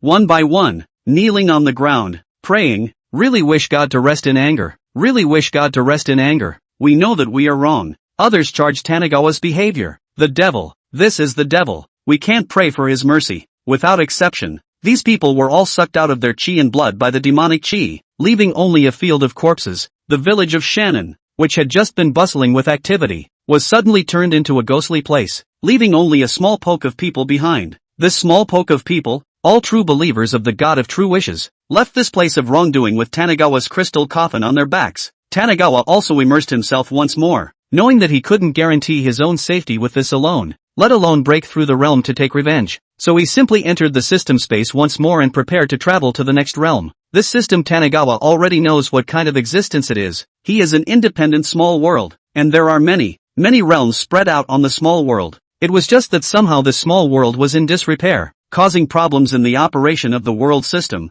and a large amount of chi power appeared to flocculate, spawning some unnecessary chi children that constantly consumed the world's resources. What Guchuan had to do was to sort out the problematic dimensional chi, so that the world system would function properly, and the benefits he would receive then would definitely be numerous. Chapter 91 Morality. The real nightlife in the bustling metropolis, under the tantalizing colors of the night, is just now beginning. This is a dilapidated old neighborhood. The wall skin has long been peeled off out of shape. The iron water pipes in the building have long been rusty. The wires on the columns in the area are like cobwebs generally entangled. Even if it is a high-level electrician to see a headache. This neighborhood is called the Happy Neighborhood, was established in the 80s. Each room is not large. Most of them are only 70 square feet, but located in the downtown area. It is considered a good location. Inside the Happy Neighborhood A306, the furnishings of the house are very simple. A few cabinets, a black and white TV, a table, the standard 2 rooms, a hall and a kitchen. The modest table was decorated with several awards. Revealing a few large letters can be seen in the words Excellent Teacher.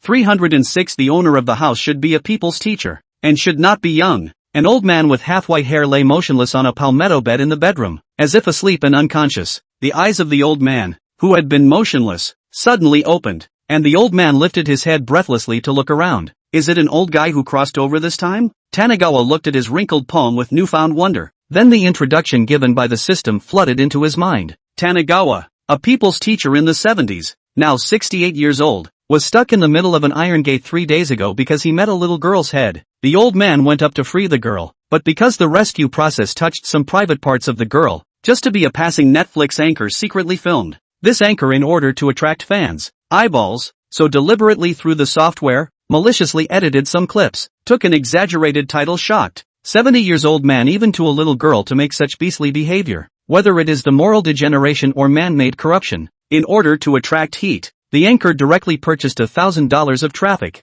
after which an army of unknown internet spammers formed an army of people who humanized the old man's home address. The old man is alone, have a mouth difficult to defend. These days is even more out of the house or afraid, finally unbearable under the disturbances. In tonight directly took a sleeping pill, opened the gas of their own homes, ready to die to prove their innocence. Tanagawa, also known as the current old man, looked a little speechless. The old man is not childless. On the contrary, he also has children. Only the daughter is a rebellious woman, married to the husband's family, not only to serve the husband's family, but also to put up with her husband's kicks and punches. Her husband is a mixer, a drink, beat his wife, upset, beat his wife, and usually go out to buy a food to report to him. The son is even more of a douchebag, a real streetwalker who just got married last year and comes to the old man for his pension and old age pension every 3 days. This strange family Tanagawa now have no time to comment. Sleeping pills taken not much nothing, but this gas is excessive. The points in the system had already been used by Tanagawa without any left, so now he could only rely on himself.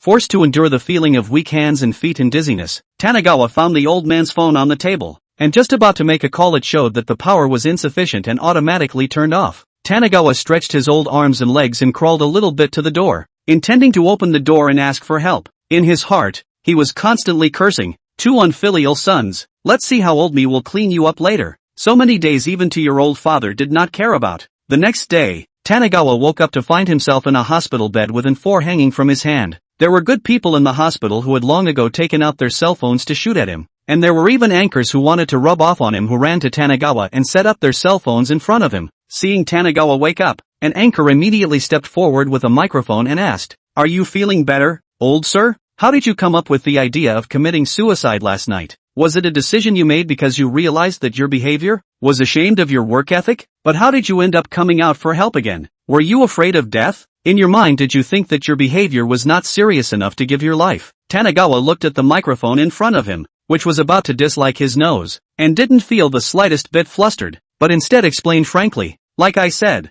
I didn't do anything excessive to that girl. I just went to rescue her. As for that girl and his parents, why aren't they willing to come forward and clarify? You can ask them. I, Tanagawa, have been teaching for over 50 years and have never wronged anyone. I have a clear conscience." With that said, Tanagawa pulled out the needle and walked away as he pushed the anchor in front of him. Back in the happy neighborhood, just as he got out of the car, Tanagawa was met with finger pointing. "He's a big celebrity in our neighborhood." That's right, now our happy neighborhood is famous. Every day there are young people with cell phones blocking the door, just to see the real face of our teacher Gua. At the entrance of the neighborhood, two old men who got up to run were pointing at Tanagawa without any regard for Tanagawa's face. "Old Zhang too, I tell you last night our teacher Gu also thought of suicide. 8 sleeping pills, opened the gas canister, but in the end, even afraid of death, climbed out of the door of the room by himself. If not for my son happened to pass by to save his life. Humph, if he really dies, I, old Zhang, still admire his courage, but he is still a shrunken head turtle who dares to do but dares not act." Tanagawa originally didn't want to pay any attention to these two old things, but these two were going overboard the more they talked. "Old Zhang too, do you think you're a true brother if you're inseparable from old man Wang every day? Let me tell you, this old man Wang has peeped at your mother-in-law's bath more than once, and he also dances with your mother-in-law in the park all day long, so you'll know if there's anything wrong if you ask your mother-in-law." Guchuan's few words directly broke the same enemy of the two. The more old man Zhang thought, the more he felt that Guchuan said reasonable. No wonder these 2 years his mother-in-law always excuses his poor health. Do not want to be close to him. Guchuan, you're bloodthirsty, old man Zhang, don't listen to him. Mei and I are innocent without a single relationship. Let's go. As if he had been caught in the act, old man Wang jumped to his feet in anger, pulling old man Zhang and trying to leave. "Yo, all called Mei. This relationship can be really good.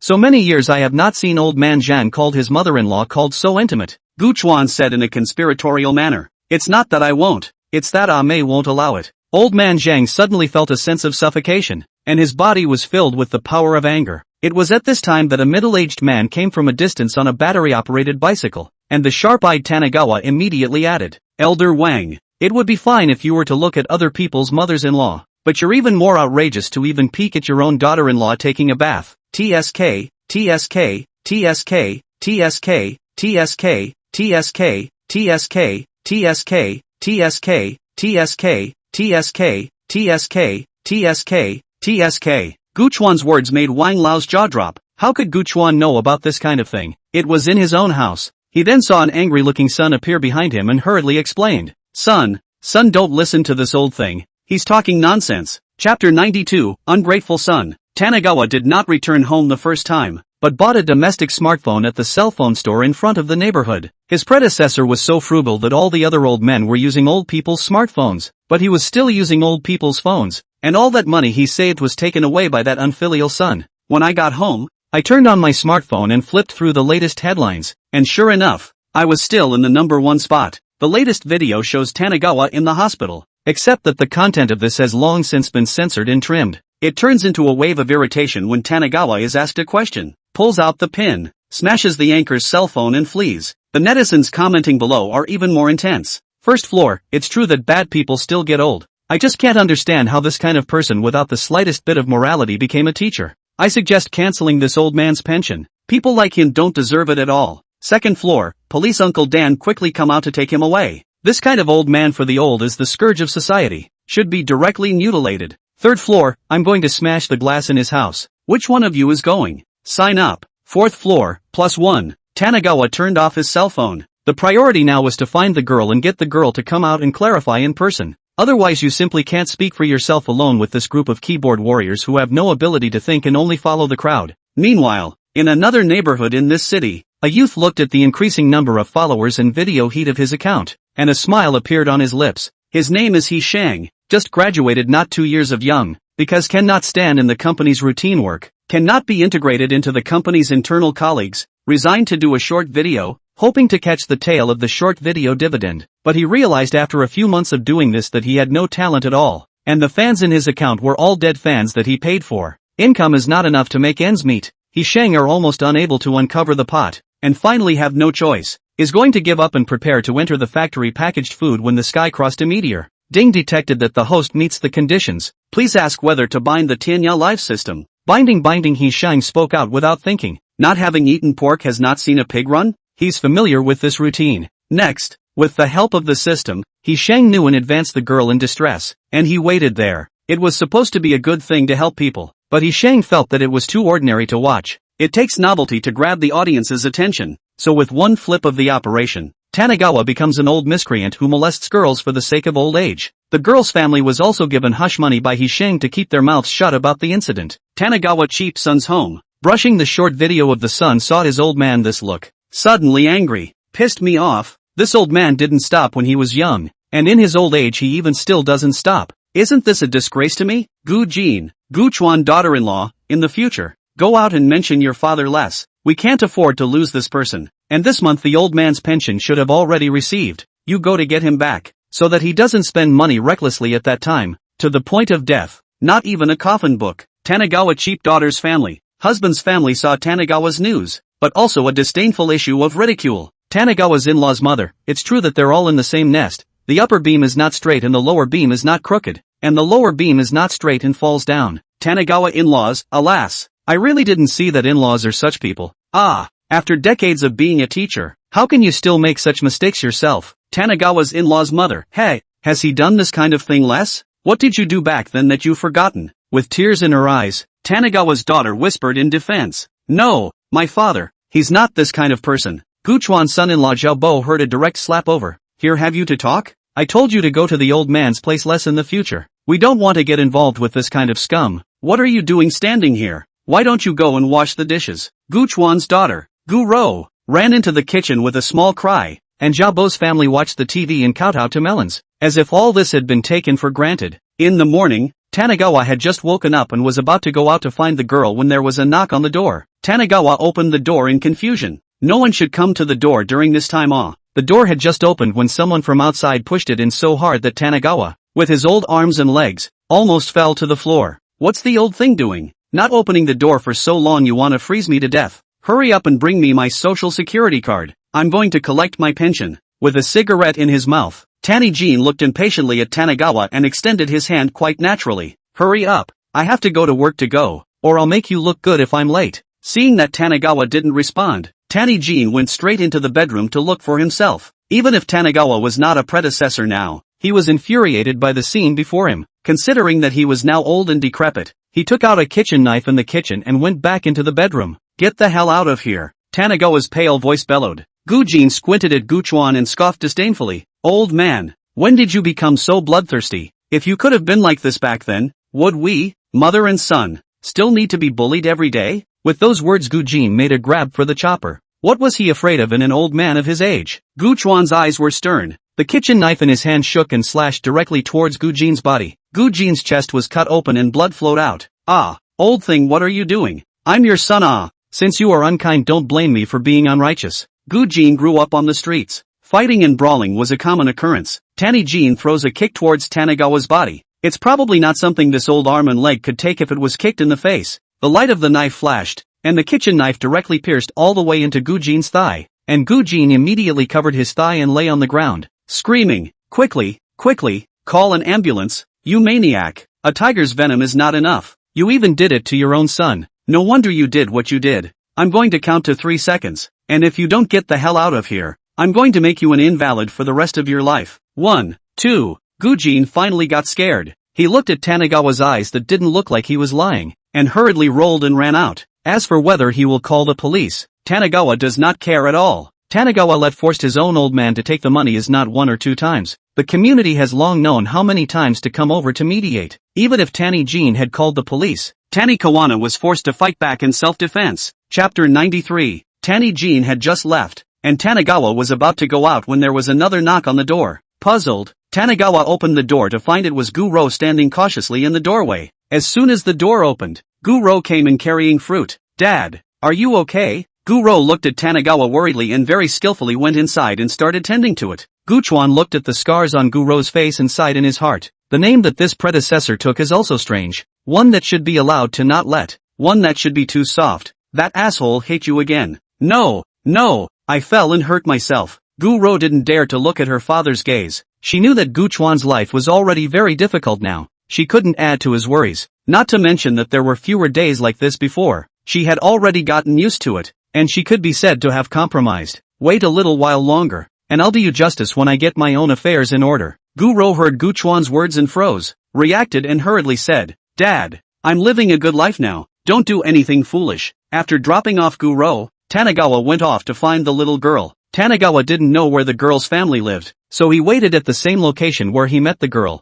and when he didn't wait one day, he waited the next. Finally on the third day Tanagawa met the little girl. The little girl saw Tanagawa seems to be scared, directly scattered legs and ran. Tanagawa followed to the little girl's house, and after seeing that there was someone in the house, he slowed his breathing and went up and knocked on the door. As soon as the little girl's parents saw Tanagawa, they immediately wanted to close the door, but Tanagawa stuck the doorway first. "Are we going to have a good talk?" Tanagawa's pale face was full of seriousness. "Go away. Who are you? We don't know you. Hurry up or I'll call the police." The little girl's mother saw Tanagawa a little flustered. Her eyes dodged, not dare to look Tanagawa in the eye. "Yeah, just what I need. I'll call the police now." With those words Tanagawa pulled out his cell phone and prepared to call the police. The little girl's father rushed out from the inner room and snatched Tanagawa's cell phone. "Where did the beggar come from? Don't you know that trespassing on other people's homes is against the law? Don't give me a roll. You think I'm not going to call the police if I leave?" Tanagawa twisted his head and left, and the girl's father rushed to stop him. "So what if you're an old man losing a bit of reputation?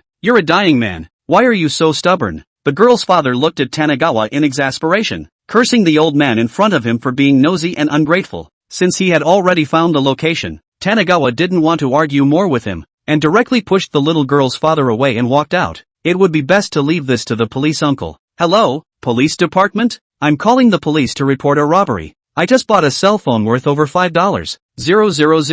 The invoice is still there. The location is." Tanagawa played it safe, and this reason for calling the police was definitely the fastest way out. Inside the room, the little girl's parents are teaching the little girl how to make up lies, and a few minutes later the sirens go off, and the police arrived and both Tanagawa and the little girl's family were taken to the police station. "Officer, this old man is trespassing in my house without my consent. Arrest him." The little girl's father was wicked. Because the little girl's family was brought to the police station, the plot was altered, and Tanagawa got a little bit of heavenly destiny points, and directly exchanged this bit of heavenly destiny points into the truthfulness card. Under the truth card, the little girl's father spilled all the beans on what happened. It turns out that after the video was released that day, a young man found the family and gave them $10,000 to keep it a secret and not to come out and clarify it. This family was also money-minded and took the money directly, completely disregarding the feelings of the benefactor who had saved his daughter's life. The police station in the whole video know the truth of the people. Look at the parents. Eyes showed shame. Have you so as parents? The people who know the truth are looking at the parents with shame in their eyes. Are you such parents? The matter was cleared up and the police department promised to publish it to do Tanagawa justice. The little girl's father came back to his senses and was directly confused, directly grabbing Tanagawa's sleeve and bitterly begging, Teacher Tanagawa, please don't announce it." "Okay, you are also a teacher. You should know that if a student is known to have lied, he will definitely be ostracized in school. You are a respected old gentleman. Surely you won't be bothered with us over this matter, right? 1,000 wrongs are my fault. How about I give you the money I got as compensation? You don't want an elementary school student to be treated abnormally in the future." If it were the old Tanagawa, he would have been shaken by this paragraph, but not the current Tanagawa. Tanagawa shrugged off the disingenuous man. "I'm doing this for your daughter's good, so she'll know early on what kind of person she can't be when she grows up." Tanagawa left. Back home that night he received another phone call. This call is a young man called, said in the hands of his handle, "Want to talk to him?" Tanagawa directly hang up, but it wasn't long before there was a knock on the door, and Tanagawa opened it to a young man dressed in black. The young man was very self-possessed, entering the door by himself without waiting for Tanagawa to greet him, pouring himself a cup of tea and sitting on the sofa without speaking. "You don't know who I am, do you? First introduce yourself. Your name is He Shang, a short video creator. You made the video that day, You're the one who slandered me. Hisheng hadn't finished speaking when he heard Gu Chuan say a whole bunch of words, and directly froze. You? How do you know it's me? We shouldn't have met. Hisheng forcefully pretended to be calm, but in his heart he was already a bit flustered. In the end he was still a youngster who had just graduated. Hisheng took a deep breath to calm himself down. He is now a man with a system. He is afraid of what? Now the system is in 360 degrees without dead angle record. By the time they go back and then sew a clip. System, are you recording? Hisheng inwardly asked, and waited for half a day for a response. The system is in the process of updating. Please finish updating before opening the system. The system's reply made Hisheng freeze, but it was fine. He had other leverage in his hands now. Old sir, how about I make a deal with you? As long as you don't pursue this matter anymore, I'll hide the secret of your youth forever. If you pursue it, then don't blame me for not being polite. A hideous expression appeared on Hisheng's face. The thing that Hisheng said Tanigawa knew that the predecessor taught in the countryside when he was young, and at that time,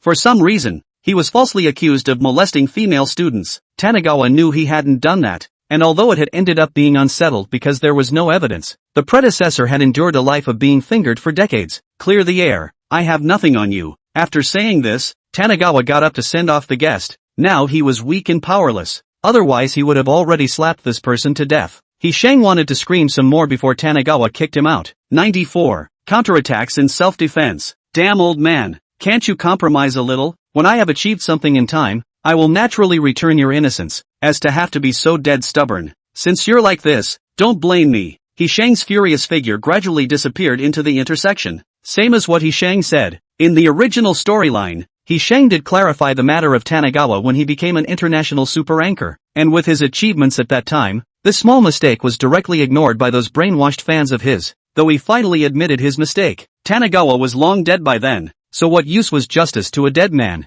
The next day, the Public Security Department issued a clarification report, clarifying the matter for Gu Chuan and returning Gu Chuan's innocence, and Hisheng's account was directly blocked because of malicious editing. Meanwhile, the keyboard warriors of the internet are at it again. Keyboard warrior number 1, I told you so. How could a veteran teacher who has been a teacher for decades do something like this? Keyboard warrior number 2, the first floor was spewing yesterday that Mr. Valley was an old, bad man. Keyboard man number 3, I'll testify to the second floor. I'm the one with the keyboard in his hand. Just as this matter was gradually being clarified and everyone was pleading for Tanigawa's wrongdoing, an account called Tianya Players suddenly posted a short video. The title of the short video is shocking. 70-year-old teacher turns out to be a QJ offender. Takes you into the dusty past to learn how a bad guy gets old. The main character of the short video is none other than Tanigawa. The content of the short video is about Tanigawa in the 70s and 80s when he went to the countryside to work as a teacher. Molested QJ2 students, resulting in the 2 female students' future is ruined. As soon as the video came out, netizens who had just been seeking justice for Tanigawa immediately pointed the finger at Tanigawa again.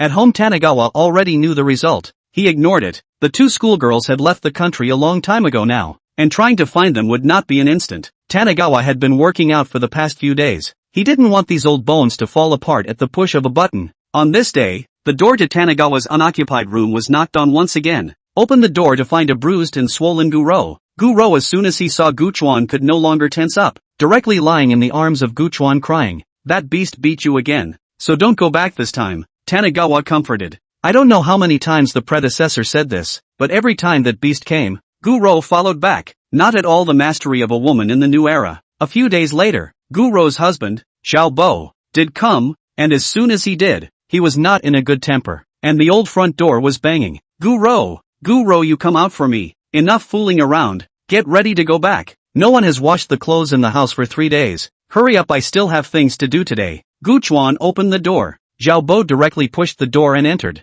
Seeing Gu Chuan also did not call. Where is Guro? Where is she hiding? Quickly let her come out to me. Xiao Bo didn't see Guro's figure. He directly raged and lifted the table in the living room. Guro, you've got the guts to fatten up right. If you don't come out again, I'll tear this house apart. Guro heard the commotion and rushed out. Xiao Bo, you stop. I'll go back with you. I'll go back with you right away. Guro held back her tears, not wanting her old father to see her vulnerability. Xiao Bo grabbed Guro's arm and left. Gu Chuan bellowed. Stop. You don't want to take Guro away today with me here. Xiao Bo glanced at Gu Chuan disdainfully upon hearing this. Don't give face to the old man, seeing as you're Guro's father. I'm not going to see eye to eye with you. Tanigawa slowly drew out a wooden stick behind him. which he had sharpened by hand over the past few days, and it was very easy to use. Before Zhao Bo could react, Gu Chuan went up and clubbed him. Zhao Bo was furious, and as soon as he pushed Gu Rou away, he wanted to teach Gu Chuan a lesson. But it turned out that this old man is like an unpredictable general. His own every action he can anticipate, although dodge a little slow, but Tanagawa downhearted, only to see Tanagawa slammed a stick on Zhao Bo's temple. Zhao Bo slumped on the ground and couldn't move. Tanagawa didn't let go of the other party. The stick was almost swung into shadow in his hand. Don't hit dad. Hit Zhao Bo again and he will die. Gu Rou rushed out from the side and hugged Zhao Bo and cried bitterly. Angry Gu Chuan directly gave Gu Rou a few sticks. Is this cheap daughter's brain sick? Also to you, but still protect him. Get lost. You guys do what you like. Don't even bother me. Gu Rou assisted Zhao Bo to leave. When he was leaving, Zhao Bo wanted to put a few harsh words, but he was directly smashed by Gu Chuan's incisors. Alas, the old man is really difficult to be a son. Son unfilial, daughter stupid. Tanagawa do not know what to say good. This predecessor in the end is how to educate Tanagawa really curious. Back to Zhao Bo's home Gu Rou. Naturally, Zhao Bo's parents a burst of cynicism. See Zhao Bo's appearance as more want to come to find Gu Chuan fight. Zhao Bo looked at the busy Gu Rou in front of him. If it is not this woman himself guilty of taking this beating, looking at the labor of Gu Rou, Zhao Bo instead of a touch, but feel a burst of disgust. So he grabbed Gu Rou's hair and vented all his anger on Gu Rou, vowing to seek justice from the old man. Zhao Bo is also a street gangster. He has a lot of brothers on the road, and after spending some money, he found a few fighters to go and teach Tanagawa a good lesson. And this is the reason why he didn't call the police to take revenge. Late at night, Tanagawa's door was kicked right in, and a couple of yellow-haired dyed punks came in and smacked down everything in sight, babbling and thinking they were awesome. Then they broke into Tanagawa's bedroom, poured gasoline, and tried to burn down the home in a single fire. Tanagawa was really angry. What unfilial son or daughter, he had never been so angry. These people who had no grudges with him dared to act like this, then they had to pay the price. Tanagawa takes out his cell phone and starts recording. He wants to leave evidence. One of the yellow hairs lit a lighter and laughed out loud as he looked at the old man in front of him. Run, old man. Your house will be gone later. Ha ha ha. Just as he finished speaking, Tanagawa took his stick and knocked it straight up. The yellow-haired youth's arm was directly fractured. Ah, my hand. Old man, are you looking for death? Give me to beat him. Yellow hair yelled for his brethren to get on. But the next moment the stick in Gu Chuan's hand arrived again and directly smashed his heavenly cap with a stick. The scene in front of me directly made these few remaining yellow hairs scared silly. Although they fight and brawl every day, but all of them don't dare to make a human life.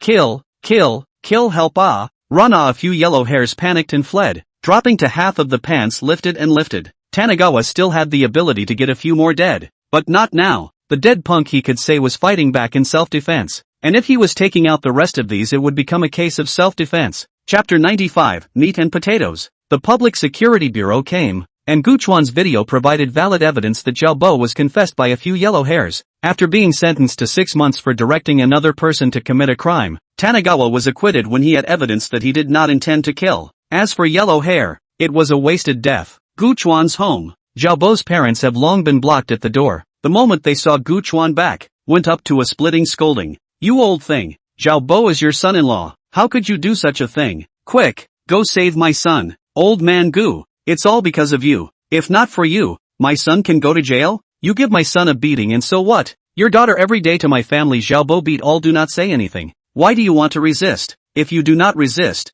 this back where are you harmful?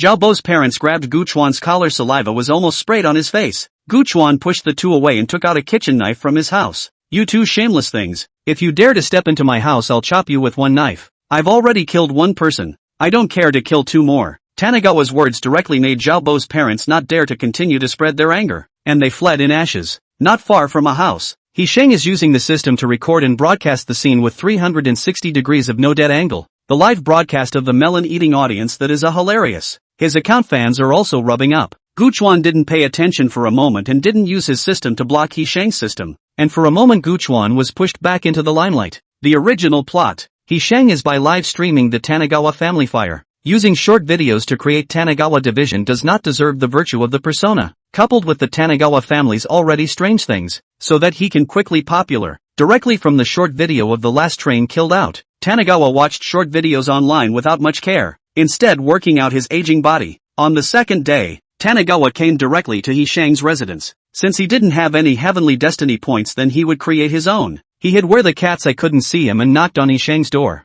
Who is it? He Shang asked in a daze. There's a delivery, Tanagawa shouted back. Express bring it. He Shang opened a doorway and extended his hand. Tanagawa's quick eyes and hands. A hand will be confused He Shang pulled out. Burst his head. Shoes directly paste on his face. Followed by a fat beat. Who hit me? I told you it's a law and order society now. System quickly record it for me. He Shang couldn't open his eyes from the beating, so he could only command the system. The system is in the process of updating. Please open it again later. Host, Ho Shang. Hit and run. Tanagawa and Old Bone. The body is still very sharp. Just like this, a wave of destiny points came. Guchuan directly exchanged an intelligent remote monitoring in the system, which could be monitored without installation, and began to live broadcast He Shang's private life. Who is this guy? So shameless. He's wearing pants and live at home. Where's the official? Where is the official? How come no official came out to ban this account? Look.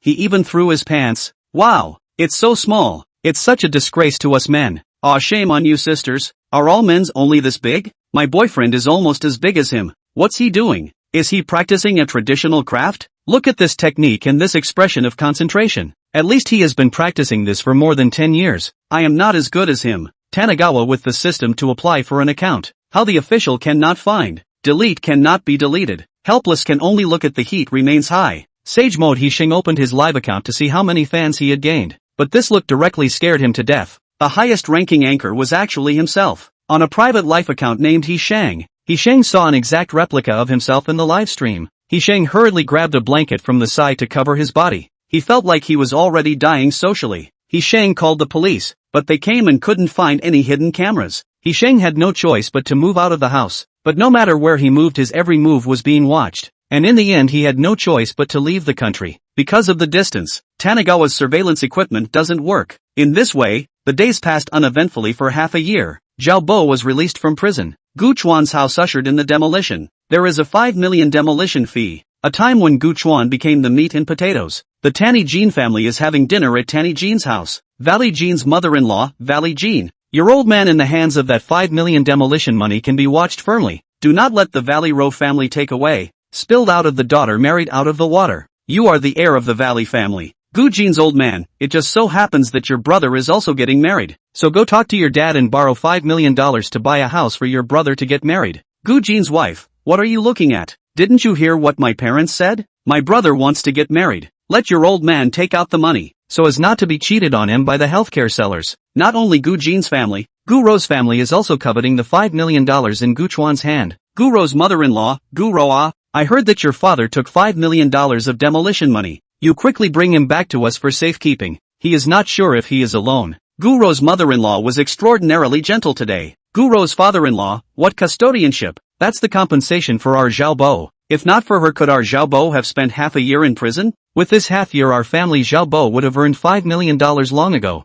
Gu Ro's husband, Zhao Bo, rubbed Gu Ro's hair. Go get this money tomorrow. I'll support your father, and I promise I'll never hit you again. Gu Ro didn't dare to speak. This family's behavior today was too strange for her. On the second day, as if by appointment, Mr. and Mrs. Gu Jin and Mr. and Mrs. Gu Ro arrived at the same time at Tanagawa's new residence. Dad, we came to see you. How have you been? This is the orange we bought for you. Imported from Europe. Absolutely sweet. Zhao Bo led Gu Ro to enter the door first, with Mr. and Mrs. Gu Jin behind them empty-handed. Next time you lie, tear the domestic label on the orange. When did Irma downstairs $10 for 3 pounds of oranges become imported from Europe and the United States? Tanagawa unceremoniously opened his mouth to mock. And you too, what are you doing over here without saying a word when you see your old man? Dad, we are not outsiders. Why are you so nosy? Gu Jin was a bit scared of Guchuan now. He was really beaten up last time and his old man had killed people. Dad, see what you say. We came in a hurry. Did not bring a gift. This gift next time we'll definitely give you. We came this time as to want to take Dad to the home to live. My parents are also very miss you.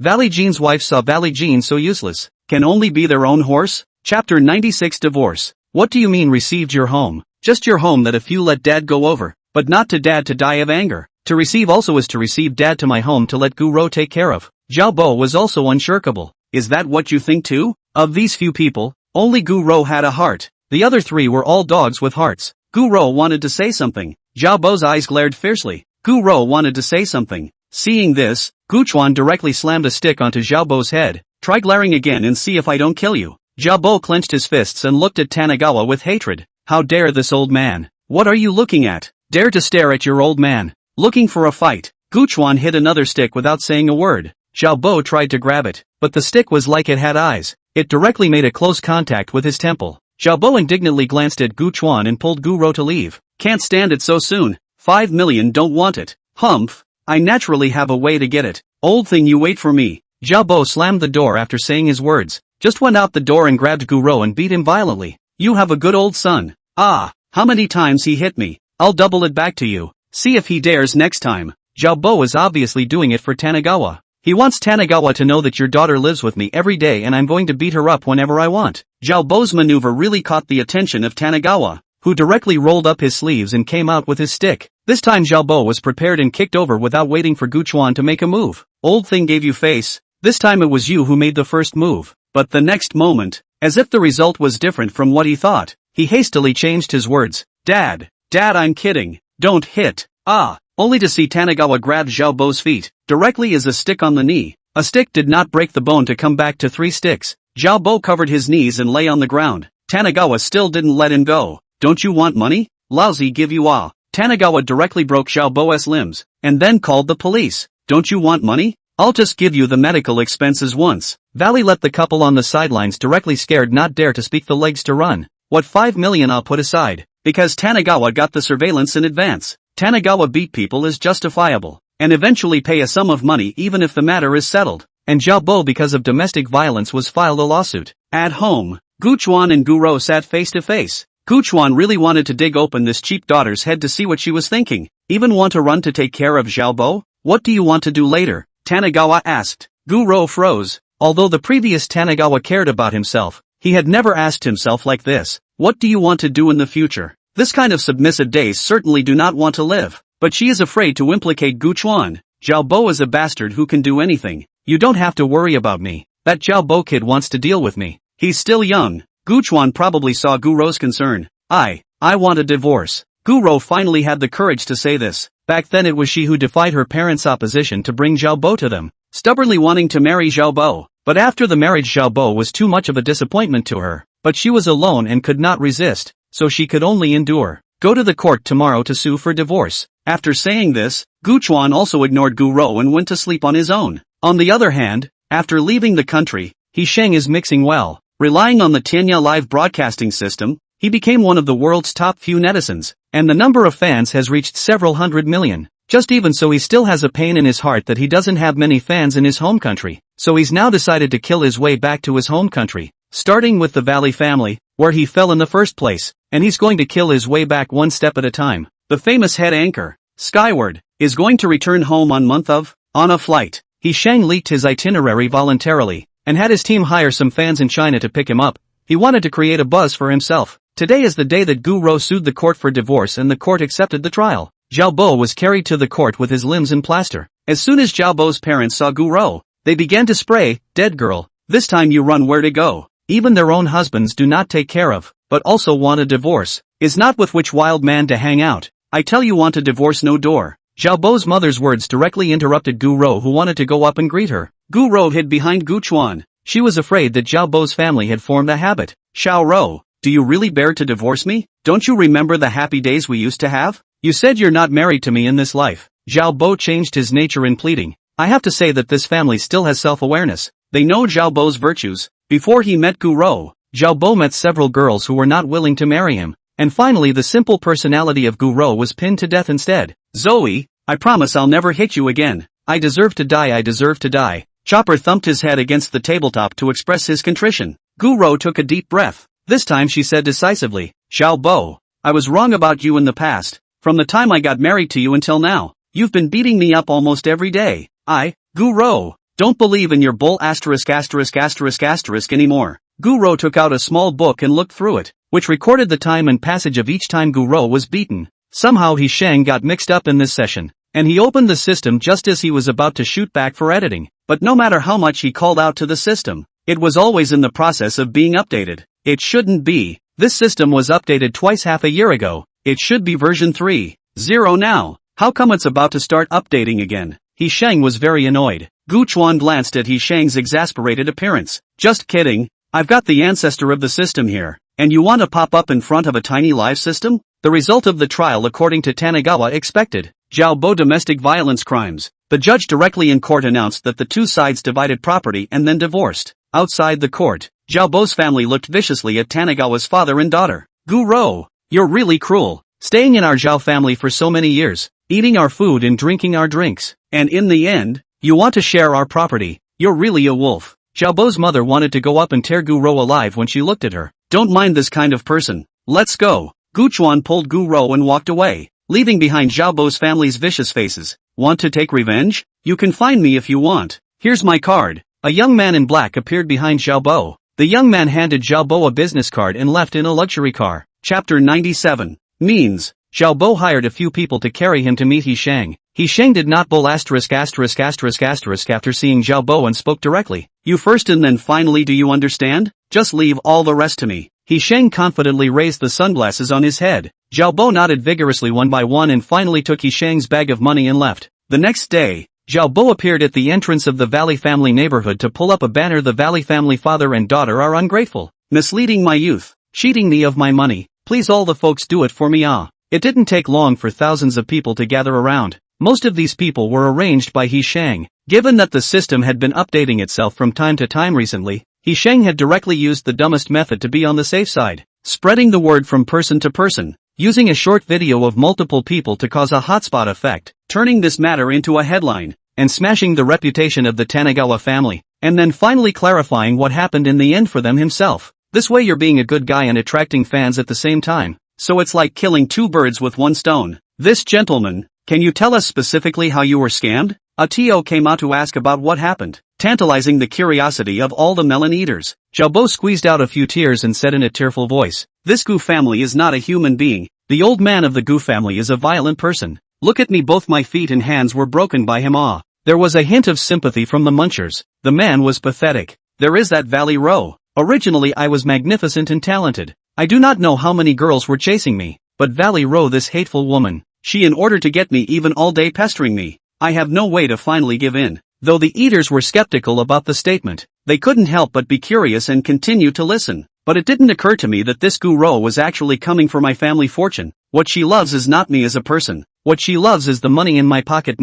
Ever since we got married, she's been constantly looking for excuses to take money from the family. You guys look at the Valley family house. That was supposed to be ours. But all these years Gu Rou has been taking money to his dad so that his dad could afford this house. Otherwise, how do you think a person who was a teacher would have so much money? He Sheng constantly accusing Gu Chuan and Gu Rou's evil deeds. Gu Rou listening to the atmosphere, tears in the eye sockets. No, not what he said. He is nonsense. At this time, the number of people in He Sheng's live broadcast room had broken through to 10 million, all watching the farce. He Sheng on the side of the timely commentary. Hello families, I found a very interesting thing today. It seems that someone was cheated of money and sex. I will take you to see. Really childish. Tanagawa looked at the scene in front of him a little speechless. You a big man crying and crying, good point. But again, he had to address this matter, which was clearly directed at him. Gu Chuan took out Gu Rou's court trial divorce agreement and used the system to cast the screen directly onto Xiaobo's head. Then another alarm call was made. Hello Public Security Bureau?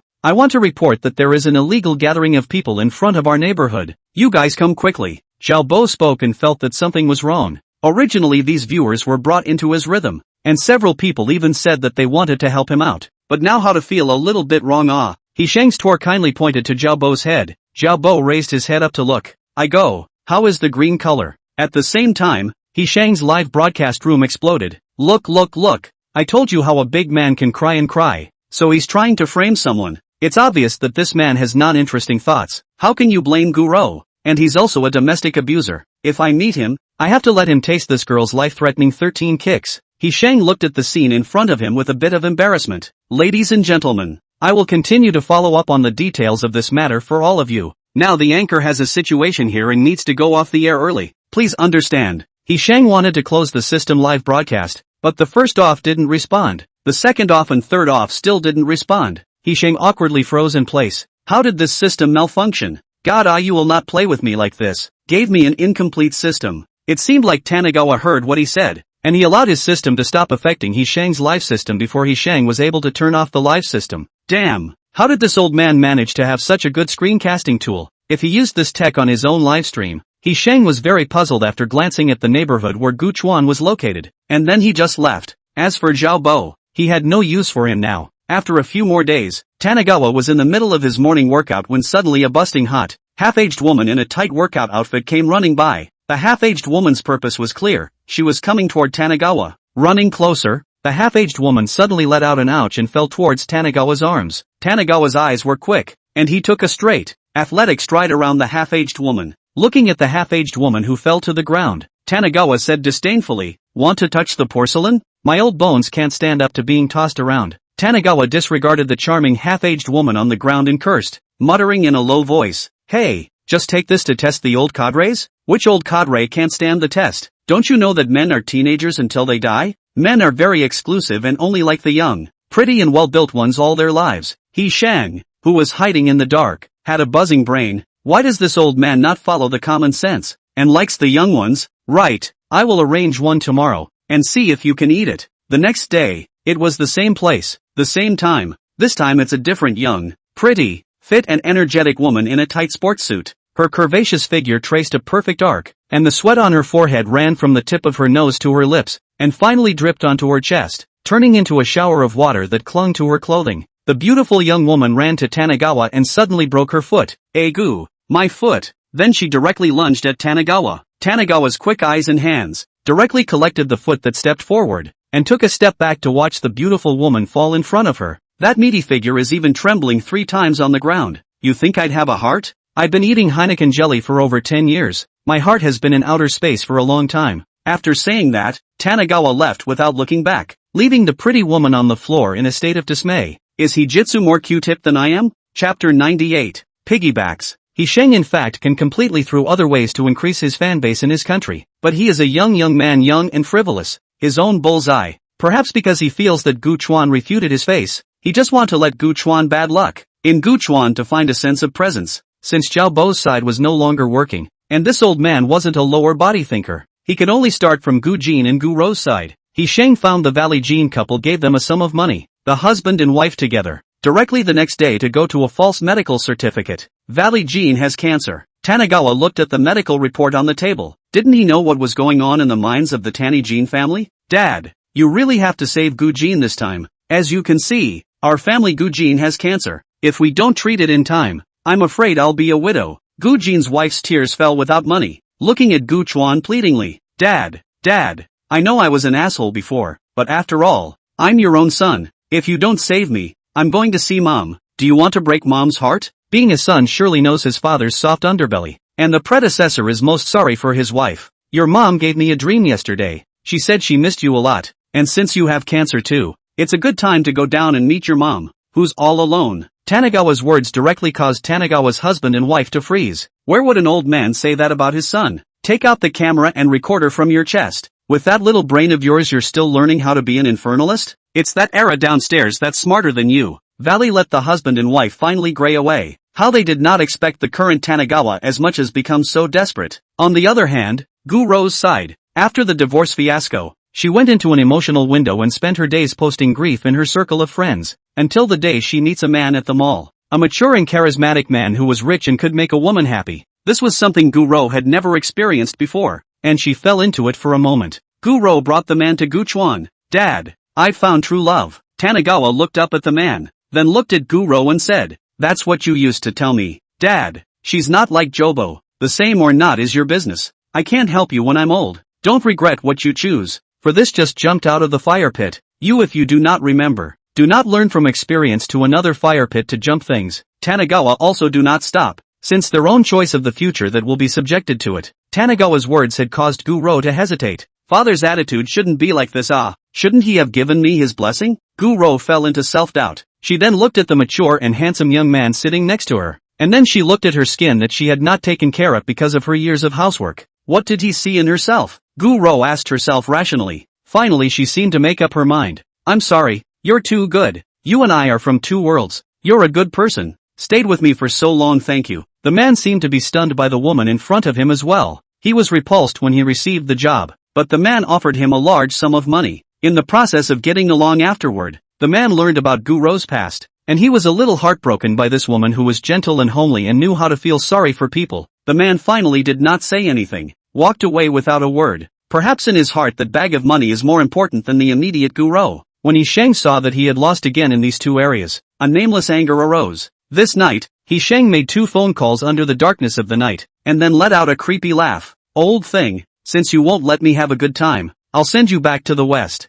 The reason why Sheng is so hot internationally is because he live-streamed 2 gangster drug deals on the high seas. That live broadcast directly wiped out 2 gangs and made him famous at the same time. In fact, it's all a trap set up by Sheng and another gangster. Sheng met a gangster by chance, and in order to fight the other 2 rival forces, so they set up a trap. On this day, 2 strangers in a hurry appeared in different directions on the parkway. One went into a high building on the side of the parkway and set up a sniper rifle, and the other blended in with a dagger in a group of morning exercisers. It was just that this sniper had his head cocked and squinted his eyes, looking not too smart, and he wondered if Sheng had ever seen him in person. Tanagawa was surrounded by a group of middle-aged and elderly people who were exercising, when suddenly he felt a hostile approaching. It was the man with the duck-tongued hat, who was approaching. Tanagawa didn't move, and just as the duck-tongued man approached and Tanagawa wanted to take him by surprise, an even more intense sense of crisis came towards him. Meanwhile, far away on the other side of the city, Sheng ate his breakfast and leisurely made phone calls. Sniper, boss,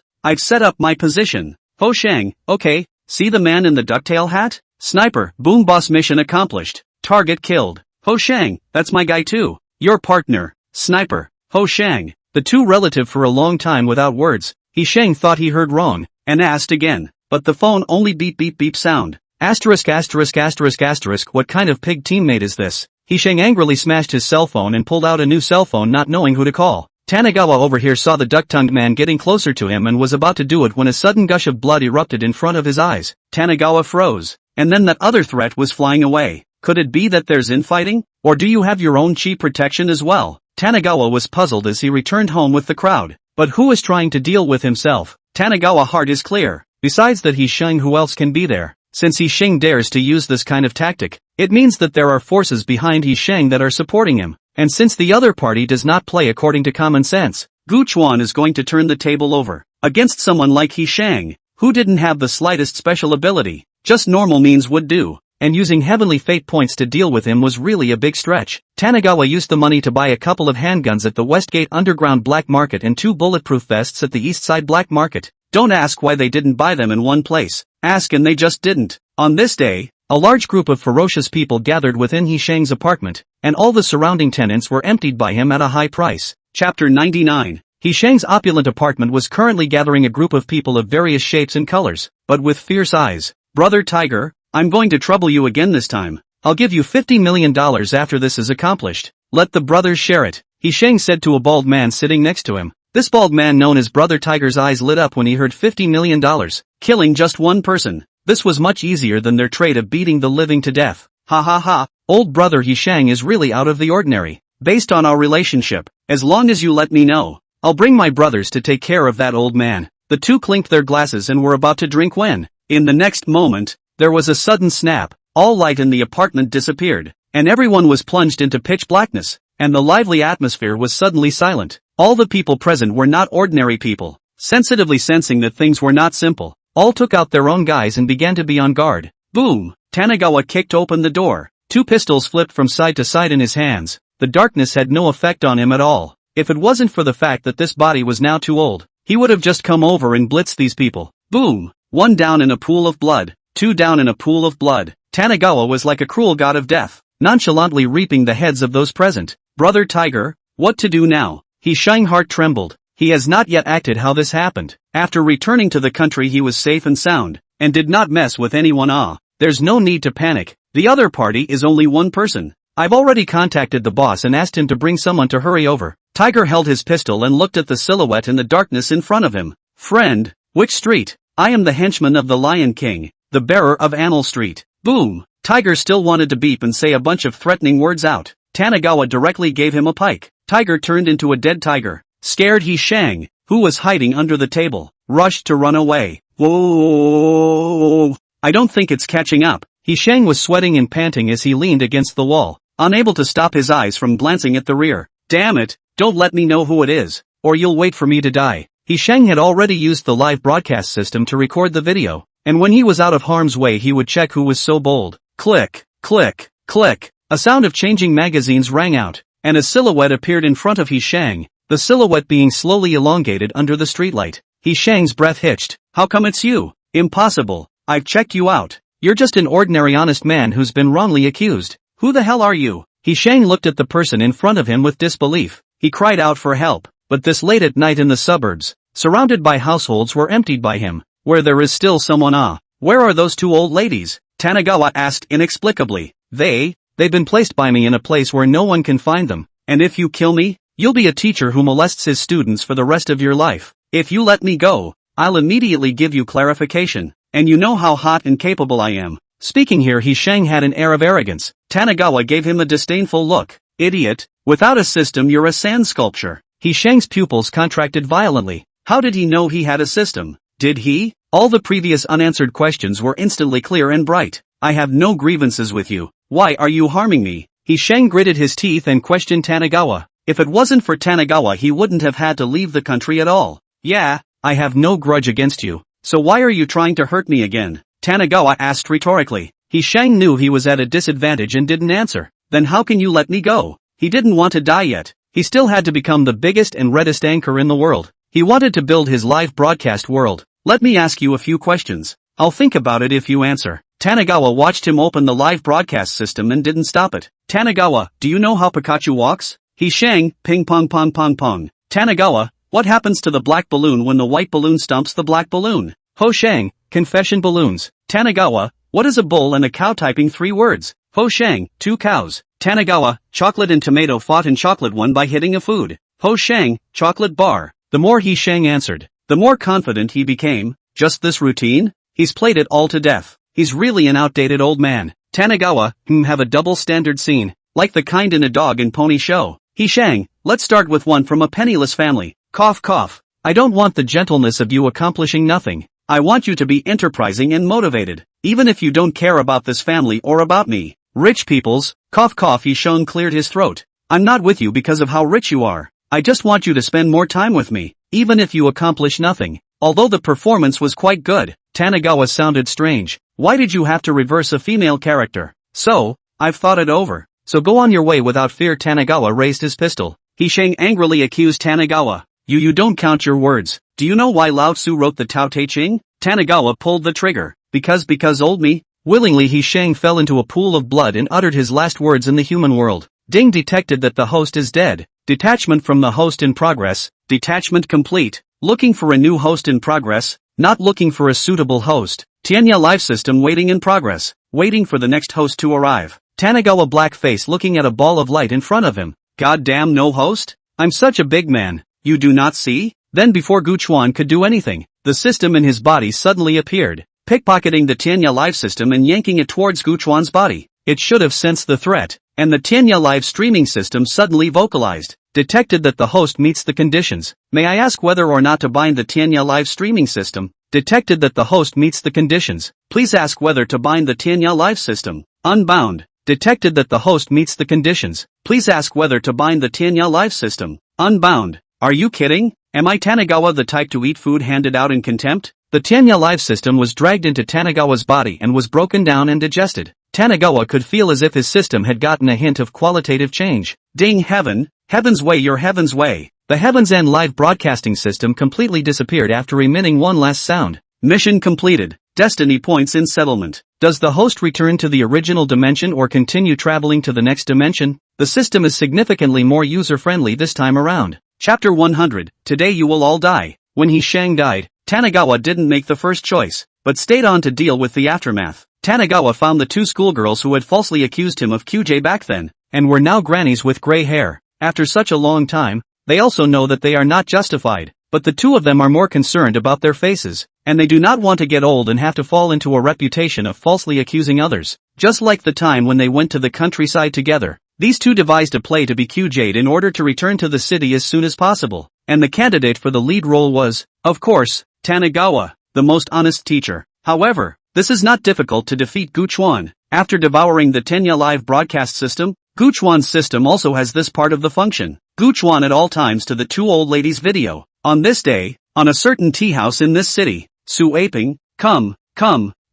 here. Ugh, I'm coming Avon. Two grannies with mostly gray hair sat in a corner and discussed it. Su aping, that Mr. Gu found me again yesterday. What are we going to do now? Ignore him, what else can we do? It's not like he can do anything to us as an old man. Su aping, you can't say that about Mr. Gu. If it wasn't for him back then, the two of us might have been just like those old classmates, still facing the ground. This old thing, a handful of years old, not to enjoy the blessings, but also tossed us to do what? Are almost into the ground of the people. Wronged or not wronged, and what is the meaning? What the duo didn't know was that their every word and action was broadcast live to all the netizens. Netflix number 1. What kind of melon is this again? Let me see. Netizen number 2. Isn't this the incident where a very popular international anchor exposed a decades-old rural teacher QF female students some time ago? Now it's surprisingly reversed on 2 levels. Netizen number 3. It's true that the ancients did not deceive me. Only small people and women are hard to raise. Crowd. With this matter settled, Tanagawa was ready to die on his own, leaving half of the inheritance to Gu-ro, the other half all donated. As for Gu-jin, this unfilial son, let him go to hell. Gu-chuan once again returned to the great wasteland, or this world full of savage wildness makes him more comfortable, not to mention other things. At least this world is complete. While Gu-chuan traveled through those realms, cannot even say that it is the world. Can be said that it is a kind of world fragmented. After that one incident in Yamanami village, Tanagawa, along with the crystal coffin, was resealed under a clay mold by his faithful followers. Gu-chuan came out of the crystal coffin and stretched comfortably, breathing in the fresh air outside. Coming back from the dimension he had traveled through, Gu-chuan immediately exchanged his points for pills to restore his flesh, but this time he learned his lesson and left 10,000 points as a backup, or else he'd be a bit uncomfortable going to the next world naked once again. The population of Shannon village is now only about 3,000 people, and these people are basically all loyal followers of Tanagawa. In order not to repeat the kind of tragedy that happened on that day, the people here all keep their mouths shut and don't reveal the wonders of Tanagawa's clay sculptures to the outside world. But that's not what Tanagawa wants. He had been asleep for more than 10 years and had already injured his foundation. Ordinary Gongfu simply couldn't give him the ability to quickly have a foothold in the Great Wasteland. The Shangqing sect did have it, but that level of technique was not something that could only be practiced by the sect leader. It was something that could only be practiced by the great elders and the peak masters. Although Gu-chuan used to be the holy son of the Shangqing sect, he wasn't qualified, and his master didn't have the time to pass on the techniques he practiced to Gu-chuan, who died prematurely on his own. Shannon village people work at sunrise and rest at sunset. Usually on the first 15 days of the year will also give Gu-chuan's clay sculpture incense. Only when they encounter cannot be solved they will go to pray for Gu-chuan. Overall, this is a group of honest farmers who are peaceful, not greedy, and not climbers. On this day, a group of uninvited guests dressed in yellow suddenly came to the closed Shannon village. This group of people obviously came from the same power, and the leading one held a compass in his hand, constantly guiding them in the right direction. Senior Brother Fong, Senior Brother Dong Jian and the others ended up disappearing from here. The man with the compass said to the square-faced fat man behind him, "There's a village up ahead, we'll go and have a look. I've received news that Senior Brother Dong Jian ended up checking out an evil god, so all of you be careful." At the entrance of the village, under an old acacia tree, a few small children were playing with catching stones, and when they saw a group of strangers arriving, they immediately wowed and fled. Irma, because she was a girl, took a bad fall and stayed where she was. Irma wasn't afraid of being born when she saw these people and asked curiously, grasping her crocheted hair, "Who are you, big brother? What's the matter with coming to our Shannon village?" Elder Brother Fawn looked at the area in front of him and his eyes stared. A fury appeared on his face. There was even a demonic aura on this little guy. If Gu-chuan here certainly know this two girls. When this girl with a high fever looked hopeless, her father to Gu-chuan pleaded. Gu-chuan with a wisp of magic to save the girl. "Little girl, we are from the Earth Fiend sect. Have you ever seen someone wearing the same clothes as us before?" A female cultivator came out behind Senior Brother Fong and said amiably to Arya. Irma's eyes gurgled as she remembered her father and mother's orders and immediately replied, No, Irma hasn't seen those people you mentioned." Ama and Irma said not to talk much to strangers. "I'm leaving." After saying that, Irma pulled out her legs and ran. Senior Brother Fawn looked at the running, tiny figure in front of him and said with a serious face, "Kill it, we can't let her scare the snakes." The others heard it without a hint of any other reaction, as if it were a matter of course. The female cultivator who had previously struck up a conversation with Arya, directly flung out a stone, which carried aura like a sharp dagger and directly pierced into Arya's heart. A stream of blood sprayed out of Irma's little mouth. and her innocent eyes revealed a sense of ignorance and incomprehension. She didn't understand why these brothers and sisters, who she had only met for the first time, wanted to kill her. Ah, father. Ah, mother. Irma hurts. Irma hurts. Irma curled up her small body. Her mouth spoke intermittently, her eyes gradually glowing, and she looked like she was about to lose her breath. At the other end of the village, Guchuan suddenly felt the wisp of demonic chi in Arya's body. Huanchuan. Guchuan immediately came out from the system's void space, and the scene in front of him directly made him furious. How dare you! With a loud shout, Guchuan appeared in front of Arya in an instant, and a magic chi protected Arya's heart chakra. As senior brother Fawn looked at the visitor in front of him, a wave of gravity appeared in his gaze. This person was actually a Yuan Dan realm demon like himself. Devil, was it you who killed Dong Jian and the others? Senior brother Fawn drank in Guchuan. Today you will all die. Chapter 101, The Mountain Rain is Coming. Today, all of you will die. Tanagawa's voice echoed in the air for a long time. Humph, big talk, let me meet how many pounds you devil have. Senior brother Fawn grabbed the first move. He wanted to take Guchuan by surprise. Earthly fury, heavenly star, die for me. A yellow light was attached to Senior Fong's right hand as he punched towards Tanagawa.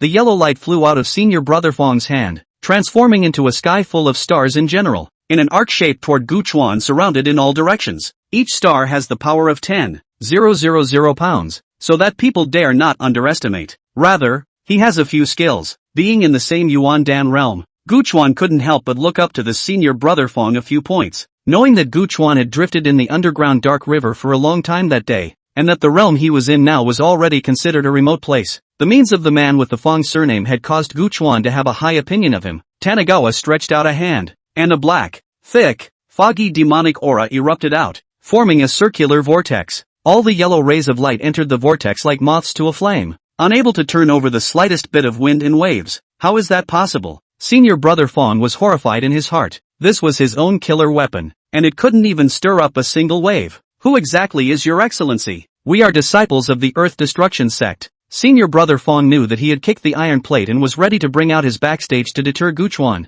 Never mind who I am. Just know that you're all going to die today. As soon as the word death came out, the demonic aura rolled over Guchuan's body, and an even larger vortex of demonic aura appeared behind him. Guchuan quickly stepped forward and punched a geomancer dizzy to death, throwing his body directly into the vortex behind him, instantly transforming into a wisp of essence to be absorbed by Guchuan, with the useless remnants being spat out again by the vortex. Ah, devil, how dare you kill people and harm their lives? Die for me. Seeing that his senior brother's corpse was nowhere to be found, Fong's eyes turned red and he directly rushed forward to fight with Guchuan. You guys quickly leave. Go back and inform the patriarch to come and get rid of the demons. I'll stop him. Senior Fong sacrificed his life, wanting to hold off Guchuan by himself, but Guchuan simply ignored him, and with a fold of his body, he flew around Senior Fong, his demonic aura spreading rapidly in the air, and in no time at all, he wrapped around a DZ son of the Earth Fiend sect, and directly transformed into a huge black dragon to devour him, one after another. These DZZ of the Earth Severance sect, who were one or even two realms lower than Guchuan, were simply no match for Guchuan, and in an instant, they all transformed into essence to replenish Guchuan's broken foundation. Senior brother Fong was furious, his fat face shaking violently. Devil, you killed my senior brothers, then I'll let the people in this village bury them. Senior brother Fong didn't care about Guchuan anymore. He flew directly above Irma and slapped his palm towards the bottom. Tanagawa arrived in time to stop it, and Senior Fong ran to the village settlement again, directly using a large spell to cause a massive earthquake, with all the housing collapsing into rubble. Senior Fong seems to have found the survival code, and the villagers of this mountain village seem to be Guchuan's soft underbelly. Senior Fong grabbed an old farmer and mentioned it to the front. Stop, I'll kill him if you come any closer. They should be important to you. Senior Fong revealed a cruel smile, snapping the old farmer's neck with one hand and immediately grabbing another villager. If you want to blame, you should blame this devil. Who asked you to be his followers? Marred, what a face for you. Guchuan transformed into a black shadow and swept towards senior brother Fong. Don't come over. I'll kill him if you come over again. A confident and cruel smile appeared on senior brother Fong's face as he thought he had captured Guchuan's handle. But then he was a bit flustered. What happened? How could this devil dare to disregard the safety of his believers? It was really a devil, without a bit of compassion, treating human life as grass. As soon as Senior Fong strangled the person in his hand, he wanted to turn around and escape. His self-knowledge in this regard was still there. He was no match for Guchuan. You want to run away now? It's too late for you. Guchuan exploded his full cultivation and chased after Senior Fong directly above him and stomped down. Senior Fong wanted to struggle, but realized that the foot on his body was as heavy as a mountain. Boom! With a roar, dust flew up as senior brother Fong was stomped on the ground by Gu Chuan and couldn't move. The broken flesh inside his body had been coughed out. I'm the true first son of the Earth Fiend sect. If you kill me, you're bound to be hunted down by the Earth Fiend sect. Our patriarch is an expert of the divine power realm. Now the sect had become Senior Fong's only hope of survival. After all, the Earth Fiend sect was still very famous in this region. Do you think I'll be afraid? After Gu Chuan finished speaking, he stomped on Senior Fong's neck to break it. If it wasn't for the fact that there were so many of them, and they were afraid that the people of Shannon village would be killed off if they were scattered, the first one to die would be this Fong senior brother. The Earth Fiend sect was just as its name suggested. The sect was situated in a land of fiend concentration, and the disciples within the sect had all been cultivating fiend shi as their main focus. Earth Star Hall. This was the place where all the disciples within the sect placed their soul lamps. Suddenly the temple gusts of wind, one after another soul lamp extinguished. Guarding the lamp first son was anxious. How one after another so many extinguished? The clan elder came over to check and only said, check for me. Elder brother Fong is the most outstanding disciple of the Earth Fiend sect in the last few hundred years. He is already in the Yuan Dan realm at a young age. You have to know that the Yuan Dan realm that is a strength that can already be used as an elder in the Earth Fiend sect. Shannon village was quite calm these days, and did not fall apart because of the deaths. Instead, Tanagawa's flurry of actions made them feel that the god of true wishes was willing to shelter them. After all, survival is hard in this world, and the people of their Shannon village also came to this remote place to survive because they couldn't survive elsewhere. The calm before the storm. Gu Chuan knew that the Earth Fury sect wouldn't let up. Although he had the means to get the average divine power realm dead, he would have to pay the price. Every second of these days he was seeking the opportunity to break through the divine power realm. Divine power realm. To receive a mysterious power from the underworld and make it part of one's power. The most common ones in the great desolate divine power realm were all beast powers. What with the fierce tiger divine power, blood wolf divine power, and so on. Of course there was also the power of ancient ferocious beasts and divine beasts within the beast power, all of which were very powerful. Gu Chuan remembered that in his time there was a genius who came out of nowhere, receiving the power of one of the stars in a sky full of stars, and the star divine power killed few people in the divine power realm. All of the demonic feats that Gu Chuan was now practicing were from a book of heaven-swallowing demonic feats, which Gu Chuan had obtained in the ruins of a demonic sect in his early years, so the one that matched Gu Chuan the most was the Tao Tai divine power. Of course the universe and the black hole divine power in Gu Chuan is more than a match, but Gu Chuan knows his own skills. That black hole to now their own level of contact cannot touch, not to mention under the power of the reception of it. Chapter 102, The Realm of Divine Power. This is a space that exists in the underworld, but cannot materialize in reality. Gu Chuan was walking in the darkness. One light spot after another appeared in front of him. As he approached there were fierce tigers, giant elephants, shin turtles and so on. These were beast god power. As long as Gu Chuan was willing to, he could defeat them and receive their power to advance to the god power realm. But he couldn't look at such ordinary ones. As Gu Chuan continued to advance, a silhouette blooming with golden light appeared. The silhouette was holding a huge sword and wearing a dragon robe, apparently once a human emperor. The human emperor's power was powerful, but it didn't give a damn about Tanagawa. Searching, Gu Chuan just do not see Taodai divine power appear. He did see a Tai Ching divine bird flying over his head. If it was in the past, he would have seized the opportunity. This Tai Ching divine bird is a divine power ranked by the Shang-Ching sect, which is very compatible with the cultivation technique. Just as Tanagawa was about to be unable to maintain it, a loud noise suddenly came from the darkness in front of him, only to see two behemoths actually in the fight. One of them is precisely Gu Chuan Harkness Taotai beast, and the other is not simple as the ancient barbaric giant elephant, although not as loud as Tao Ye's name, but the strength is not bad at all, and even in the power is stronger than Tao Tai more than a chip. The savage giant elephant's leg, which was several times thicker than a bucket, stomped with force, and a spider-like crack appeared in the dark space in all directions. Throwing his long trunk and huge tusks, he rushed at Tao Tai, who did not show any weakness and opened his hooves to meet the giant elephant. Tao Ye's goat body and human face, eyes in the armpits, tiger teeth and hands, filled with an evil intent. Good chance. Seeing that the two were at a stalemate, Tanagawa came directly to Tao Tai to join forces with the giant elephant. The easiest way to gain divine power is to defeat the divine power holder so that you can get him to willingly channel his divine power for you. The savage elephant and Tao Tai were already evenly matched, and Gu Chuan was like the straw that broke the camel's back. Tao Tai was losing ground and was finally thrown out by a roll of the barbarian elephant's trunk. Tanagawa ran over with gusto, wanting to pick up Tao Ye's divine power.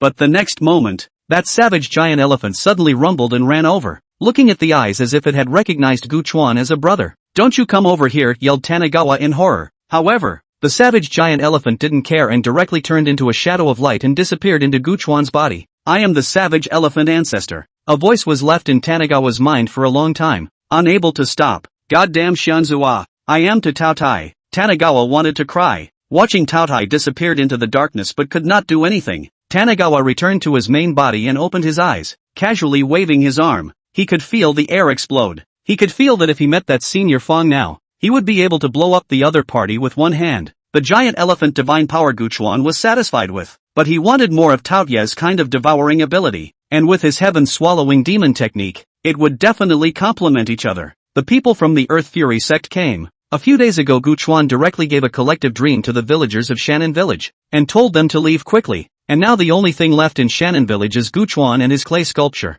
The three of them, Earth Fiend Sect Patriarch Heavenly Fiend and Grand Elder Earth Fiend Second Elder Human Fiend, joined forces and came directly before Guchuan's temple. These three were the backbone of the Earth Fiend Sect. The Heaven Fiend had the highest strength and was the head of the sect. The Earth Fiend had the same name as the sect and was the guardian of the sect. And the Human Fiend had the weakest cultivation and was the administrator of the sect. Patriarch, the demonic aura inside is tumbling and thick. Fonger and the others should have fallen into his path. The second Elder Man Fury's eyes were heavy as he spoke to the person at the very front. Patriarch Heaven's Fury frowned. Let's go. Let's go in and meet this devil for a while. Coming to our Earth Fiend Sect's territory even dares to be so unbridled. Tanagawa looked at the three Furies in front of him and was a bit speechless, muttering under his breath. Shouldn't they be coming over in waves to give me experience? How come it's this kind of big booze as soon as it comes up? It seems like somewhere it's opening the wrong way. Your Excellency is. Don't ask anything and cut the crap. I killed the person. Don't ask why. Killing is killing. Tanagawa didn't want to bull ***** with the other party. Your Excellency has a big mouth. Then let me, the Earth Fury sect, meet you. Heaven's Fury had never had anyone who dared to ignore him like this before in his long time in a high position. The Earth's fateful heavenly star shining on Earth. Uncountable stars appeared in front of the Sky Fiend, and like Senior Brother Fong's move, they surrounded Guchuan from all sides. The difference was that there was a running baby elephant in each of the stars of the Heavenly Fury, and the space around Tanagawa was filled with rumbling and stomping noises, as if a giant elephant herd was migrating, and even the air was being stomped out in a circle of ripples. Is it also the power of a giant elephant? Let's see whose is more powerful then. Mine is the power of the elephant ancestor. Tanagawa closed his hand to build up his strength. Instantly his right arm became more than 3 times thicker, and the explosive feeling of strength filled Tanagawa with a wild and unrestrained feeling that a man should be of great strength. With a fist blast, a black savage giant elephant appeared from in front of Guchuan, and with a hiss, the giant elephant threw its thick hooves forward and began to run. Along the way, the roiling stars of the Heavenly Fury shattered apart, and the little elephants inside made whimpering noises, as if they had seen their old ancestors. How is that possible? Skyfiend let out a cry of disbelief. This giant elephant power was clearly not an ordinary giant elephant, causing him to feel a wave of suppression. Boom! The black giant elephant ling body. The Heavenly Fury was sent flying by a collision. The Earth Fury and the Human Fury a wave of disbelief. Their patriarch who had fought all around the neighborhood without any enemy had actually lost the wind. Your Excellency has good cultivation. The mountains don't turn to water. The water doesn't turn to people. We of the Earth Fiend sect will keep this account. The Heavenly Fury turned around after saying that and left, not caring about the Earth Fury or the Human Fury. You're here and you want to leave? Stay for me. Although he had just advanced to the Divine Power realm, the power of the giant elephant's strength impressed Tanagawa. Heaven's Fury's giant elephant power and Tanagawa's giant elephant power weren't even on the same level. Tanagawa's entire body muscles increased in size several times over, as if he had transformed into a demonic sinewy man, defeating him with 3 punches, putting him down with 5 punches, and sending the Heavenly Fury away with a final punch. The Earth Fiend and the Human Fiend looked dumbfounded. Their legs and stomachs softened. What kind of ruthless person is this? How could he appear in the Earth Fiend sect? It was all because of the kid surnamed Fong. He had to mess with this kind of big devil to mess with whoever he wanted to mess with. The sharp-eyed Human Fury suddenly saw the crystal coffin behind the clay sculpture. His eyes were horrified, and he said in a trembling voice, You're the traitor of the Shangqing sect, the previous generation's saint's son Guchuan. The Earth Fiend's eyes also stared as he listened. If it was someone from this kind of large sect, it would be understandable to kill someone of the same realm so easily. Oh, have you been discovered? Then you guys go and accompany your patriarch. None of the 3 Furies of the Earth Fiend sect should be left out. Earthbender Manbender just came out and didn't say a few words before being killed by Tanagawa with a punch and a headbutt. Chapter 103, The Devil's Game. Several of the top pillars of the Earth Fiend sect were dead. so of course Gu Chuan wouldn't let go of the Earth Fiend's sex treasure trove. Looking at the entire room of treasures in front of him, Tanigawa laughed out loud. It's really a gold belt for killing and setting fire. The ancients honestly don't deceive me. Although the Earth Fiend's sect was not a great power, it was still an overlord in this land. Not to mention that after leaving from the Shangqing sect, Gu Chuan was penniless, and now that he had seen these treasures and spirit stones he was of course excited. As for these forces of the Earth Fiend sect, Gu Chuan had no desire to take them in at all. In his eyes they were not as valuable as those villagers of Shannon village. After leaving behind the village of Shannon for them to spread the faith of the god of true wishes, Tanigawa began his dimensional travels again. It was a world shrouded in darkness and slightly eerie. The neon lights on the streets were constantly flashing, but the city was surprisingly quiet. The supermarkets and stores along the streets had all long been closed. The entertainment venues that provided nightlife were empty. There were only a handful of lighted rooms in the residential neighborhoods, and the entire city revealed an eerie quiet. Unlike the quiet of reality, the internet has long since exploded. ID Skyward Sword, who do you guys think will be chosen for the Devil's Game today? I hope it's not me. ID Shivering Ming, the demon game seems to randomize the audience. We could all be chosen. ID, you have to remember to pay attention to details if you become the chosen one, because those things will do the opposite of what is normal, as summarized by the greats who survived the demon games.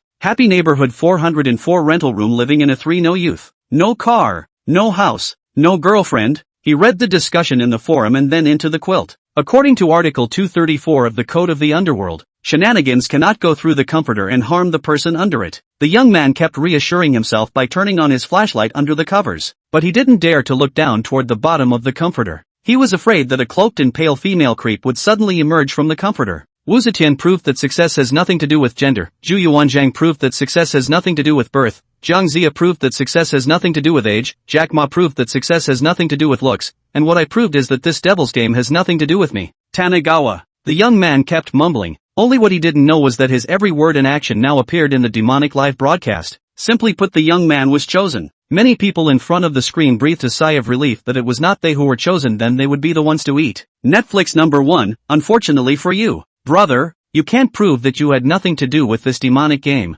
Netizen number 2, I bet this guy won't live more than 3 minutes. Tick tock, tick tock, tick tock. The sound of a drop of water came out from the kitchen, followed by the sound made by the chopper and the board. Chop chop chop chop chop chop. It was as if someone was in the kitchen, but the young man under the covers knew that he lived alone, there could be no one else at all. Just then, the sound of the door opening and closing rang out from the restroom as well, causing the young man to curl up under the covers and stiffen. No way, no way. Could it be that he was really chosen? The young man's heart was bitter, but he couldn't say it. Squeak, squeak, squeak. It was as if someone under the bed was scratching the bedpans with their fingernails, making a piercing sound that kept clawing at the young man's trembling mind. There were people in the kitchen, people in the toilet, and people under the bed, and the young man felt that he must be very much alive in this room.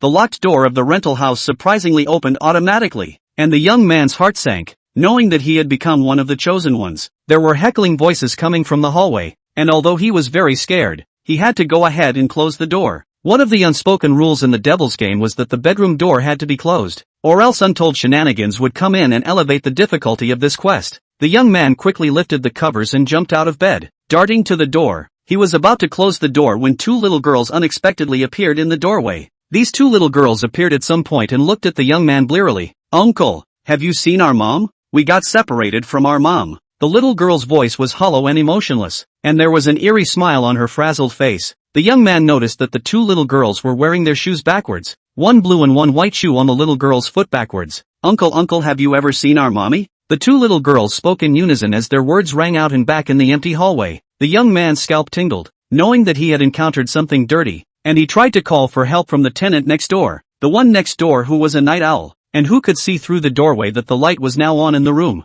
But the next moment, before the young man could speak, the lights next door suddenly went out. I am already asleep. Something will be said tomorrow. A voice came from next door. On the computer table in the next room, a mental boy was sweating as he watched the live feed in front of him, which was of the very doorway next door to his house. The young man's heart was about to reach his throat. He didn't know how to cope with the 2 creeps in front of him. He just shut the door and said he didn't know. But the next moment, before he could catch his breath, the door opened with another eep, and the 2 little girls outside let out a creepy laugh. He, uncle, come and play with us. Come play with us, he. The 2 little girls directly embraced the young man's thighs with one left and one right, climbed onto the shoulders, and stretched out their miserable white hands with pitch-black nails, grabbing fiercely at the young man. In his haste, the young man took out the amulet he had been wearing around his neck, and a flash of golden light dropped the two little girls to the ground. The young man peeled off his legs and rushed out of the house, the amulet already dimmed and obviously not working. "Uncle, play with me. Uncle, play with me." The horrible hollow voice without a trace of emotion behind him was getting closer and closer.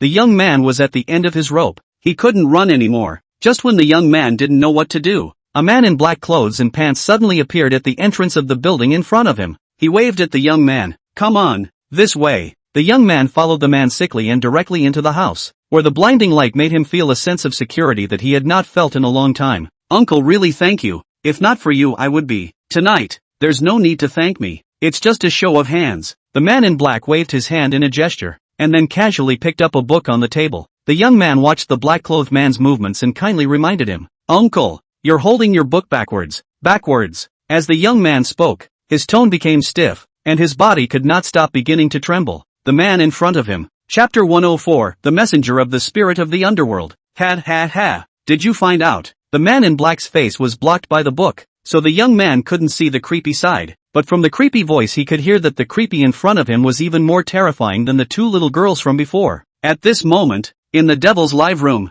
a crowd of eaters resounded with the sound of sucking in cold air. "Hiss, my goodness, one ring after another. Even ghosts and monsters can play tricks now? Hiss, if this person doesn't run out of the room and find a way to deal with those two little girls, there might still be a chance of survival. But if he runs out of the room, the difficulty of this mission will rise exponentially. And if he wants to survive, it's hard.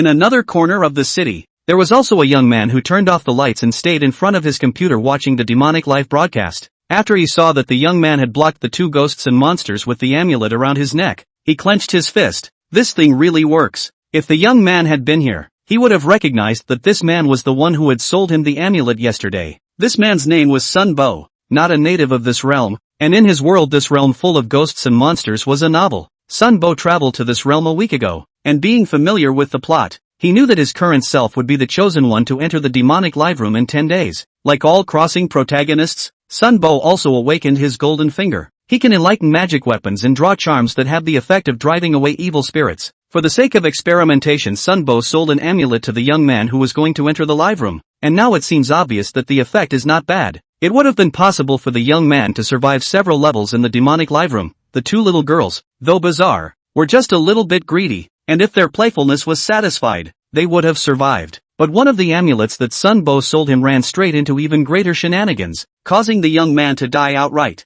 "You've had a good death. You're proud enough to be able to hurt a ghost with my amulet. You're going to die anyway. There's no difference between 2 days early and 2 days late." Sun Bo's eyes were icy cold as he closed the demonic live broadcast. There were still 3 days left for him to become that chosen one. He had to make full preparations. In the room of the ghost in black, seeing that the young man's face gradually lost his breath in terror, the ghost in black continued to turn over the book that was held in his hand. 104th. The ghost in black silently recorded something in the book, but what made it strange was that the font it had written on was disappearing fast. Once like this, twice or so. The ghost in black was a bit puzzled. Could it be? The ghost in black looked up at the young man sitting on the sofa. The ghost face was shocked. What happened? This person was not smothered by himself. How is it that now he is still there staring straight at himself? And that the eyes? Tanagawa curiously surveyed everything around him. This strange space was filled with a large amount of yin-chi. Everything around him seemed so unreal. He looked at the black-clothed ghost in front of him and wondered why this guy was holding the book upside down.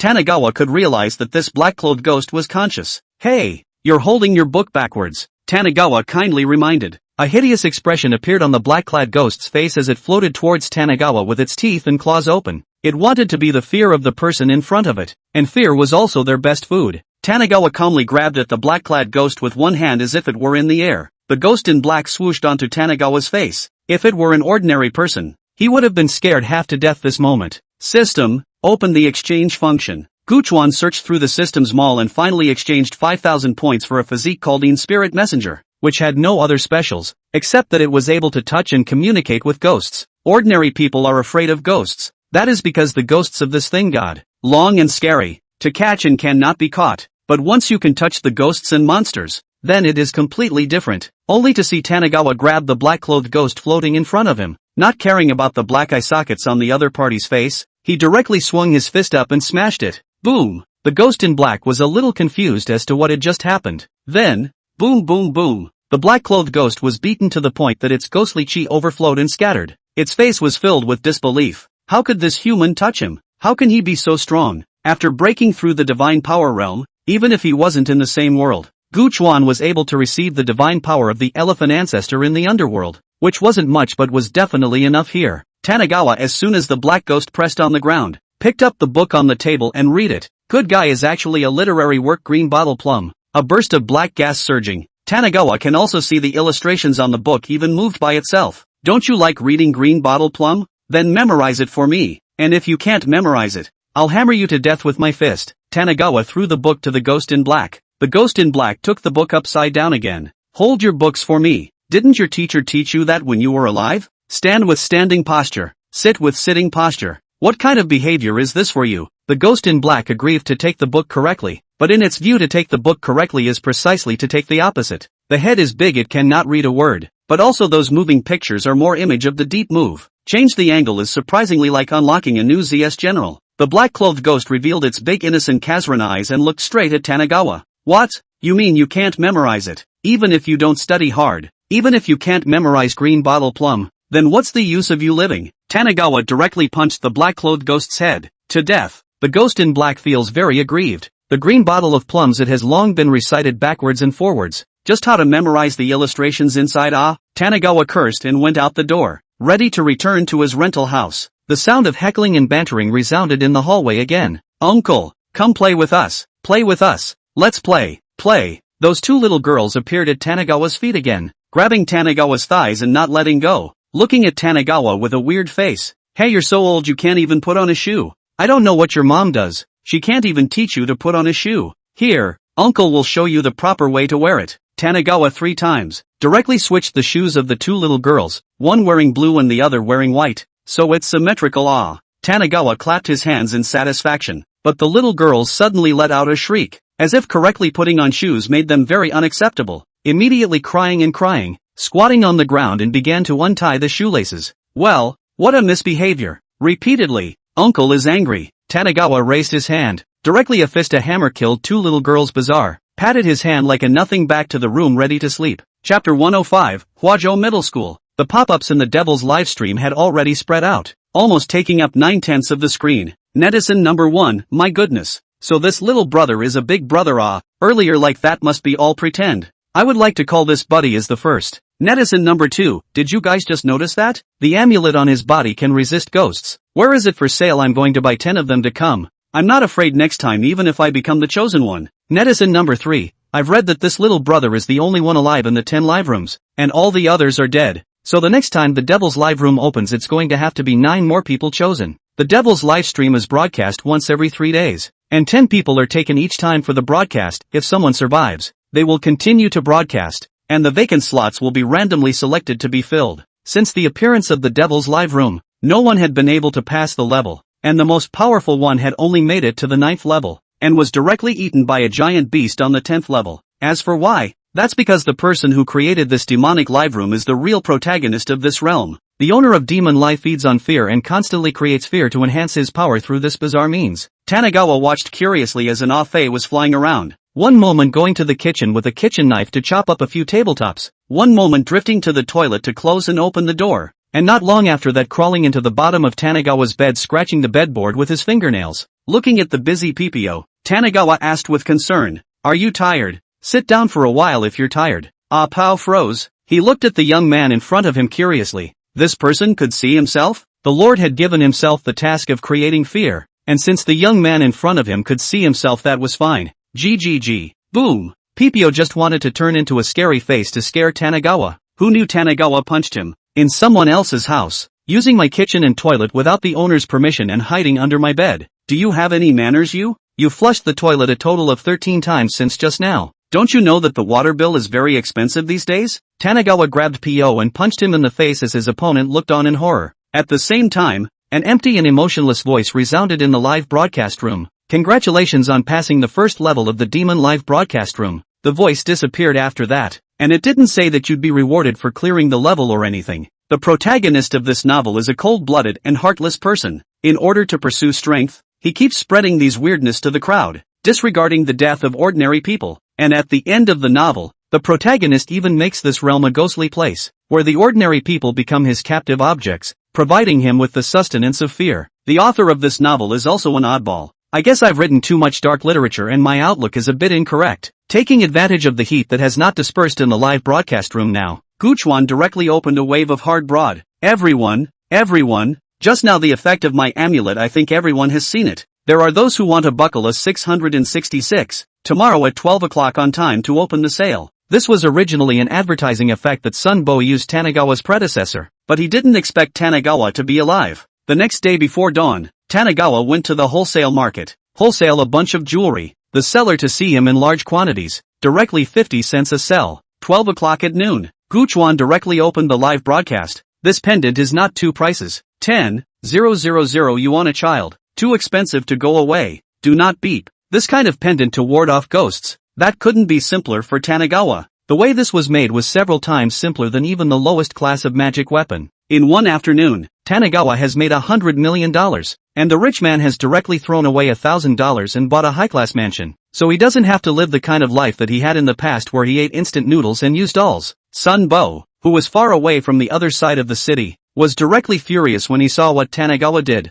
That was an advertisement that he had designed with all his heart and soul, and it was just like that he was plucked out of the peach. As for why Tanagawa was still alive, that was none of his business. What Sun Bo cared about was that he was now upset that his business had been taken away from him. 3 days passed in a flash. Tanagawa, who was still sipping his tea, suddenly felt a suction. Tanagawa could always cut it off if he wanted to, but that would be pointless. Huazhou Middle School, a school that has been abandoned for many years, is said to be haunted, with several dead students and crazy teachers, and had to be shut down due to public opinion. The old site of Huazhou Middle School was a mass grave, and then because the Huazhou district developed, this land was seen by the chairman of Huazhou Middle School, and Huazhou Middle School was built on the mass grave. It was only a series of bizarre events that followed that forced the closure of Chemical State High School. After a moment's reprieve, Tanagawa suddenly realized that he was wearing his school uniform and sitting in a classroom that was bustling with chatter all around him. Tanagawa noticed that there were 9 other people who looked confused and out of place in this environment, and these 9 were presumably the ones who had been chosen tonight. Quiet, quiet, quiet.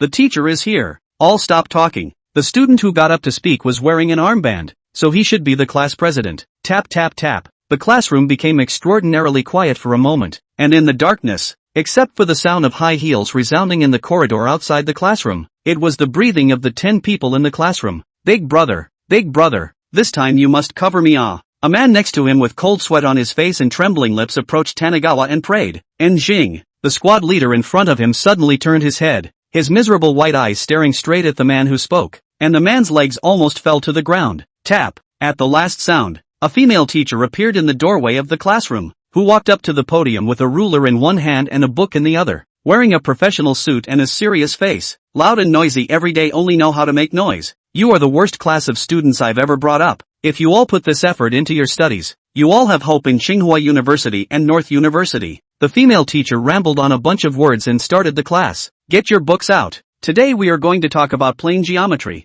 Who remembers what we talked about last class? Tanagawa interestingly looked at the scene in front of him. This demonic live room was quite interesting. There were all kinds of ghosts. At that moment, Tanagawa's deskmate suddenly put his hand on Tanagawa and said, Tanagawa, have you heard that rumor lately? What rumors? Tanagawa asked curiously. The table next to him looked around and suddenly came in front of Tanagawa, who slapped him across the face. You have bad breath. Don't get so close to me. The table aggrievely covered his face and whispered, Rumor has it that our math teacher accidentally fell into a river and died 3 days ago. Chapter 106, The Pen Fairy. As with the situation here in Tanagawa, those who were chosen all giggled in their hearts at the table's introduction and looked at the female teacher on the podium, not daring to breathe. Ding, ding, ding, ding. The sound of class dismissal rang out, and the students around them rushed out of the classroom like crazy. Seeing how happy they were, Tanagawa's deskmate whispered to Tanagawa as he was leaving, be sure to come back early at night, or else you'll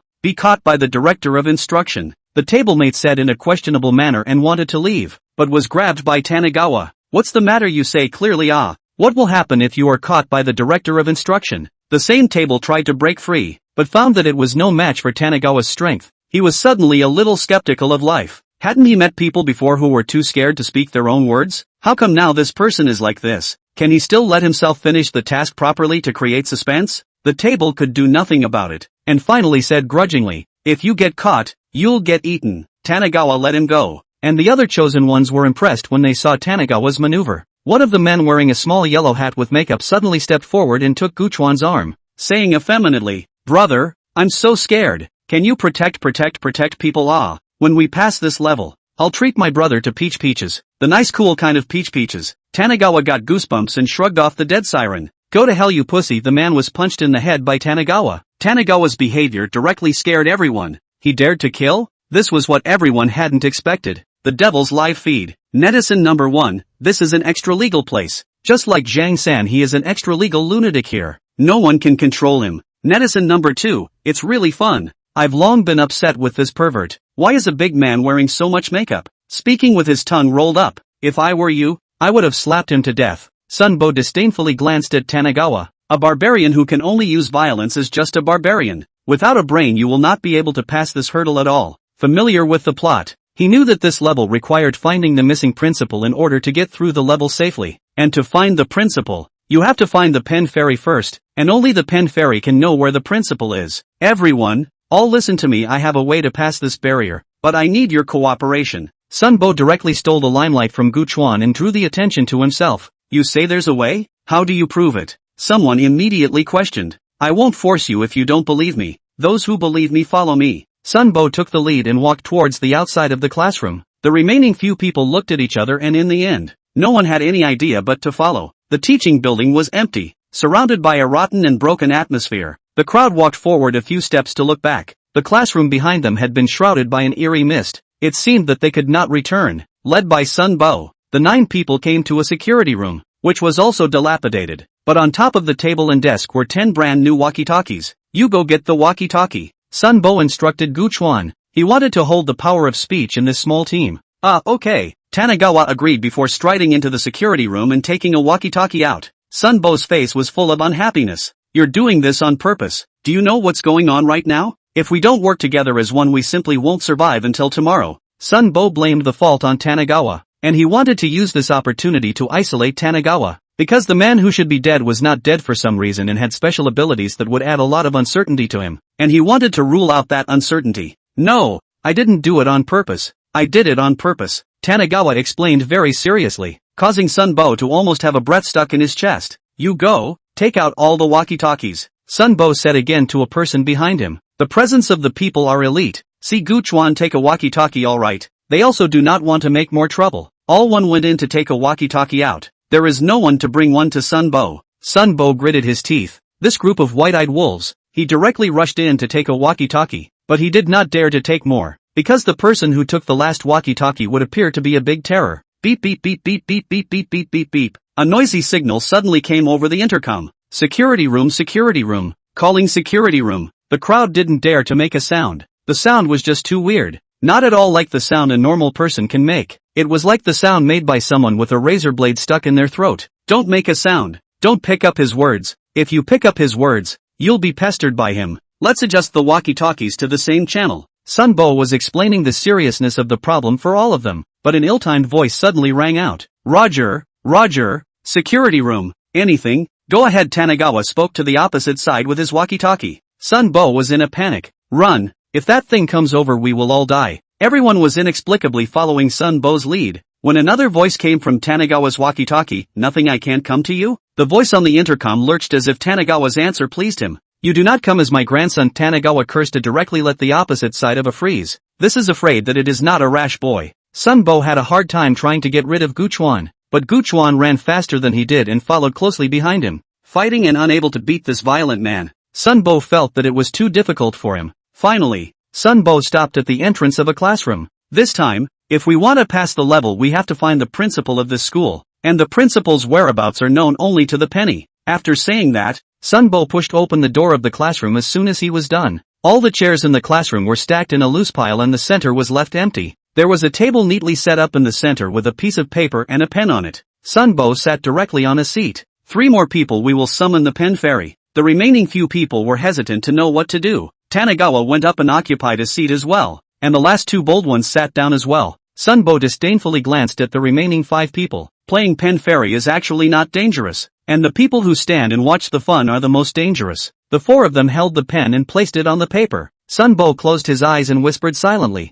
pen fairy, you are my past life. I am your present body. If you want to come draw a circle on the paper. Chapter 107, Drawing Triangles. A hint of sourceless cloudy wind blew through the room, and the air inside became oppressive, and Tanagawa felt a hint of coldness appear on the backs of his hands. Under the hazy moonlight, it seemed as if several dark shadows flashed by, and one of them, a shadowy figure dressed in white, walked up to the 4 and transformed into a wisp of unseen clear smoke that disappeared into the pens that the 4 were holding. A force that appeared out of nowhere began to propel the 4 men's hands. You guys, are you the ones moving? A man said with a slightly horrified expression. Shut up, don't get distracted now that the pen fairy is here. Sunbo drank down the person who was talking so as not to scare away the pen fairy. The tip of the pen moved under a surge of power, and red handwriting slowly appeared, trying to draw a circle. Tanagawa suddenly had a bit of a bad taste. Why did he have to draw a circle? Couldn't he have drawn a triangle? Tanagawa's hands secretly exerted force. The pen fairy died to resist, but in the end there was nothing he could do,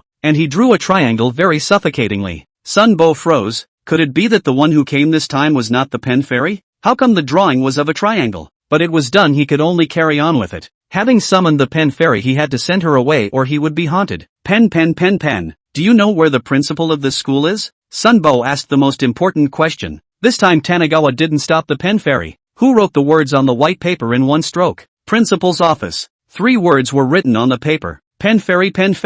Do you know how to get to the principal's office? Sunbo asked the most crucial question. Although he knew the plot, he didn't know where the principal's office was, otherwise he wouldn't have to ask pen fairy. The pen fairy drew a road map on the white paper, and after Sunbo knew the information he wanted to know, he silently chanted, pen fairy, you are my past life. I am your present life. If you want to go, please go back. A cool breeze blew through the pen, and the pen fairy in the pen transformed into a white shadow again, and she came to each of them and inhaled the yang energy of a human being. There's no such thing as a no-brainer in this world, and the penny doesn't answer your questions for no reason. When Pen Sinyu walked up to Tanagawa and beamed, ready to take a big gulp of yang qi in front of Tanagawa, Tanagawa directly turned his head away. Even though this fairy was a sister, Tanagawa wasn't going to give her yang energy. Penjin's little face was full of unhappiness. Guchuan turned her head, she followed and disliked Guchuan's face. She could feel it. The yang energy on this man was very strong. Inhaling a mouthful of it was definitely a great tonic. The penny dropped into a greedy little expression, looking at the man in front of her with his little tongue licking the corners of his mouth, getting more and more aroused. Well, now that we know where the principal is, let's get moving and find him or end the mission. Tanagawa pretended to have no intention of waving his hand, and the tireless penny was instantly knocked to the ground. Pen fairy in front of Tanagawa, teeth and claws playing a ghost face, but Tanagawa is pretending not to see her. And finally Pen fairy really cannot absorb the yang energy. The boredom of her in the corner of the wall drew a circle. When a sound like the ringing of a bell in a temple rang out, and the hearts of all the people tightened. No good. It's the time for the nightly bed check. That desk of mine told me that I absolutely can't show up in the school building right now. If the dean of instruction finds out, then it's, hey, you believe in such nonsense. Although the two were arguing, their voices gradually decreased, and they all hid in the corner of the classroom, not daring to make a single sound. Tap, tap, tap, tap. A sudden stomping sound rang out in the quiet walkway, a staccato sound that must have been coming from classroom to classroom as they made their rounds. Not long after this voice stopped outside the classroom of Tanagawa and the others. Tanagawa looked up. A black shadow stood at the window that did not move, except for Tanagawa. Everyone's atmosphere didn't dare to take a breath, and a wisp of fear filled the air and was swallowed up by the demonic live broadcast in a silent manner. 1 minute, 2 minutes, the black shadow outside the window was slow to move, and the pressure in the hearts of the crowd was growing. Tanagawa, however, couldn't help himself at that moment and stood up directly, pushing the window open with one hand. Why are you standing for so long? It's tiring for other people to accompany you in acting, do you know that? Giving you face, isn't it? Outside the window stood a Mediterranean middle-aged man, only as tall as Tanagawa's shoulder, and at this time was looking at Tanagawa with a confused face. The way this was open seemed to be where it was wrong. The middle-aged man slowed down and his face sank, pulling up a stiff upper lip as his eyes became hollow and the darkness around him deepened. What time is it now that you're not sleeping, and why are you all here? The middle-aged man spoke slowly. Ghosts can't do whatever they want either. They will only do it if it violates their rules. And apparently, Tanagawa and the others not sleeping in the dormitory triggered the rules for him to do it. Run! Quickly run! Sunbo rushed out of the classroom first. Damn Guchuan! If it wasn't for him, the director of instruction couldn't find himself and others. Sunbo really hated Guchuan. Run? Wait for me, don't leave me alone. Tanagawa directly gave the director of instruction a punch. The director of instruction's ghostly face was immediately dented. The director of instruction was confused. He hadn't even made a move yet. Tanagawa was fast, passing one after another straight away and running into first place. Sunbo was about to die of anger. This guy is quick to cause trouble and even quicker to run away. Separat. Sunbo didn't want to be on the same path as Tanagawa and directly stepped onto another step of the school building. The others also separated in twos and threes. The survival rate of being separated now was obviously much greater than being together. It was as if the head instructor had identified with Tanagawa, and he followed Tanagawa wherever he went. In a darkened corridor, the head instructor had his dark fingernails outstretched, a hideous, ghastly expression on his face. Ha ha ha ha, students who don't obey will be eaten at Waju High School. The head teacher deliberately dragged his long voice. He wanted to make his prey feel fear. Corner of the corridor. The director of instruction deliberately stood there motionless, a gust of cloudy wind blowing around him. He knew that his prey was hiding around the corner. He wanted to cause psychological pressure on his prey, so that he would be afraid and not be able to find the source of his fear. On Tanagawa's side, he was indeed hiding around the corner, and he could have his perspective that under the reflection of the classroom glass. The director of instruction had a lewd look on his face, looking at the front with a smile from time to time, and blowing out a ghastly wind from time to time with his mouth open. Students who don't listen are eaten. The head instructor, seeing that the time was right, suddenly stepped forward. He wanted to scare the man to death all of a sudden, but he didn't expect to be greeted with sandbag-sized fists. Pretend. I told you to pretend. Tanagawa grabbed his opponent by the collar, and with a single punch, he scattered the head instructor's mouth full of teeth, and punched his opponent's face with another punch. No, it wasn't supposed to be like this. How come the one who was beaten became himself? The head teacher tried to fight back, but was met with an even more horrible violent attack. Chapter 108. Go ahead, tell me everything you know. Tanagawa sat in a chair that was about to fall apart, with the head instructor sprawled out on the floor. The director of teaching, his already ghost body unsteady, about to be dispersed look. He looked at the young man in front of him. If not cannot shed tears, he would have already been in tears. This student, it's not right to hit a teacher. The middle-aged man still wanted to argue, but he turned good with a slap from Tanagawa. I don't know much. All I know is that after I died, a young man appeared before me and he asked me to run the barrier and told me to kill anyone who entered it and broke the rules. The middle-aged man covered his face and said softly, being a ghost to the extent that he was also very disappointed in himself. Where is your principal? Isn't it true that if you find him, you'll be cleared? Tanagawa continued to ask. Headmaster? Pass? The middle-aged man continued after a moment of confusion. The principal, I haven't seen him for a long time either, but finding the principal will clear the level. I didn't hear anyone say that. That is, the master didn't mention that this level would clear the level. Usually the people who enter this place just stay up until the end of the time and clear the level. Tanagawa already knew what he wanted, but it was impossible for him to let go of such a ghost who wanted him dead. The middle-aged man seemed to see Tanagawa's thoughts. Directly pounced on Tanagawa's feet and said, Classmate, you cannot kill me. I have already died once. If I die once more I do not know what I have become. How about this then? You go find that Sunbo, go scare him, go beat him up, and I'll let you off. Tanagawa spread his hands and thought he had come up with a good solution. Tanagawa was skulking around the school building when suddenly two figures appeared in front of him. Tanagawa looked a bit familiar, as if they were the chosen ones who had just been with him. Zhang Wen, Wang Wu, what are you guys doing? The two men in front of them shivered at the call, and when they saw that it was Tanagawa, they hurriedly ran over. Great God Gu, Great Master Gu, this time you really have to cover us. Just now we encountered a big man more than 2 meters tall. Green-faced fangs scared us to death. If not for the two of us running fast we were going to be directly captured. The two of them hugged Tanagawa left and right, not letting go of their hands even in death, as if this could bring them a sense of security. Tanagawa looked at these two people some weird. He just clearly saw that these two people are padded heel walking. Now the two people entangled themselves cannot look closely. As the three of them walked, a voice suddenly came from Guchuan's walkie-talkie. Attention everyone! Just now I saw Zhang Wen and Wang Wu being killed by a ghostly monster. You guys need to be careful. In an instant, Zhang Wen and Wang Wu on both sides of Tanagawa's body stiffened and slowly raised their heads, staring eerily into Tanagawa's eyes. Tanagawa also showed no weakness, his eyes staring straight at the duo. 1 minute later, 2 minutes later, 10 minutes later, Zhang Wen and Wang Wu finally couldn't help it. How come the man in front of them wasn't scared or afraid? Hasn't it been made clear in the intercom? The two of us are already dead. The two of us are now ghosts. Ha ha ha, did you find out? Wang Wu put on a horrible expression in an attempt to break Tanagawa's mental defenses. Yeah, you guys won't be able to leave if I find you. Gu Chuan's arm suddenly became a circle bigger and directly choked Zhang Wen and Wang Wu's necks. How could the two ghosts not have imagined that Tanagawa would have this kind of ability? And immediately showed their prototypes. Two male ghosts in security uniforms. Let go. Let go, let go. We're ghosts. You can't do this to us. The two security ghosts kept threatening Tanagawa. Tanagawa ignored the two. His arm muscles exerted force and directly pinched and exploded the two ghosts, clapped his hands and continued to walk towards the front. In one of the corridors of Building C of the school building, a 2-meter-tall green-faced fanged ghost wearing a propped-up security uniform was confronting a young man holding a Buddha pendant. The young man was none other than Sun Bo, and the Buddha in his hand was emitting a golden-colored light that made the security ghosts not dare to approach. I told you, the person who told you to come wasn't me, and the person who called you grandson wasn't me. It was that Gu Chuan fool. Sun Bo was about to be exasperated to death. This is obviously the trouble that Gu Chuan caused. How did he take the blame himself? Captain Yang,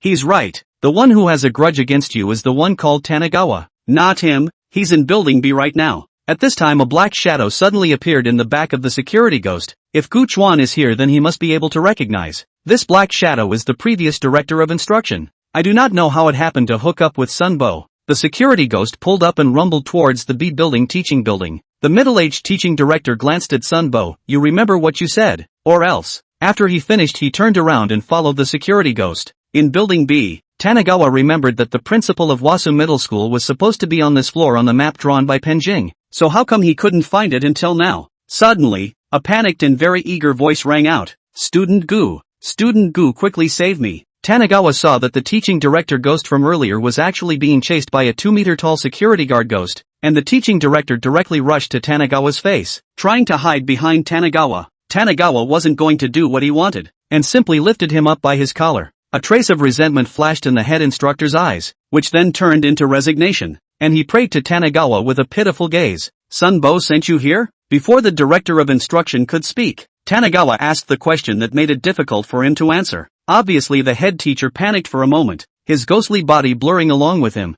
No, nothing like that. Who are you listening to? Mr. Gu. Ghost words really can't be believed. I just saw you all on the roof. Since you don't know how to cherish the opportunity, then you can die again. Tanagawa's right arm grew violently, and he finished him off with a single punch in the eyes of the director of instruction's terrified eyes. The eyes of the director of instruction were filled with the last remorse. Originally prepared to deal with Sun Bo, but I don't know how. 2 or 3 times, Sun Bo was moved by Sun Bo, and in a hot brain, he wanted to come over to deal with this kind of ruthless character. The security ghost behind him roared in anger and charged. He wanted to tear the man in front of him alive and let him know the price for offending him. As a result, Tanagawa, who was transformed into a muscular demonic tendon man, knocked the security ghost away with a single punch, and not waiting for the security ghost to react, he directly went up and snapped his neck. Since having the physical body of the Yin spirit emissary, and the ghosts to the same dimension, fighting is no different from physical combat, and physical exorcism of ghosts is much more effective.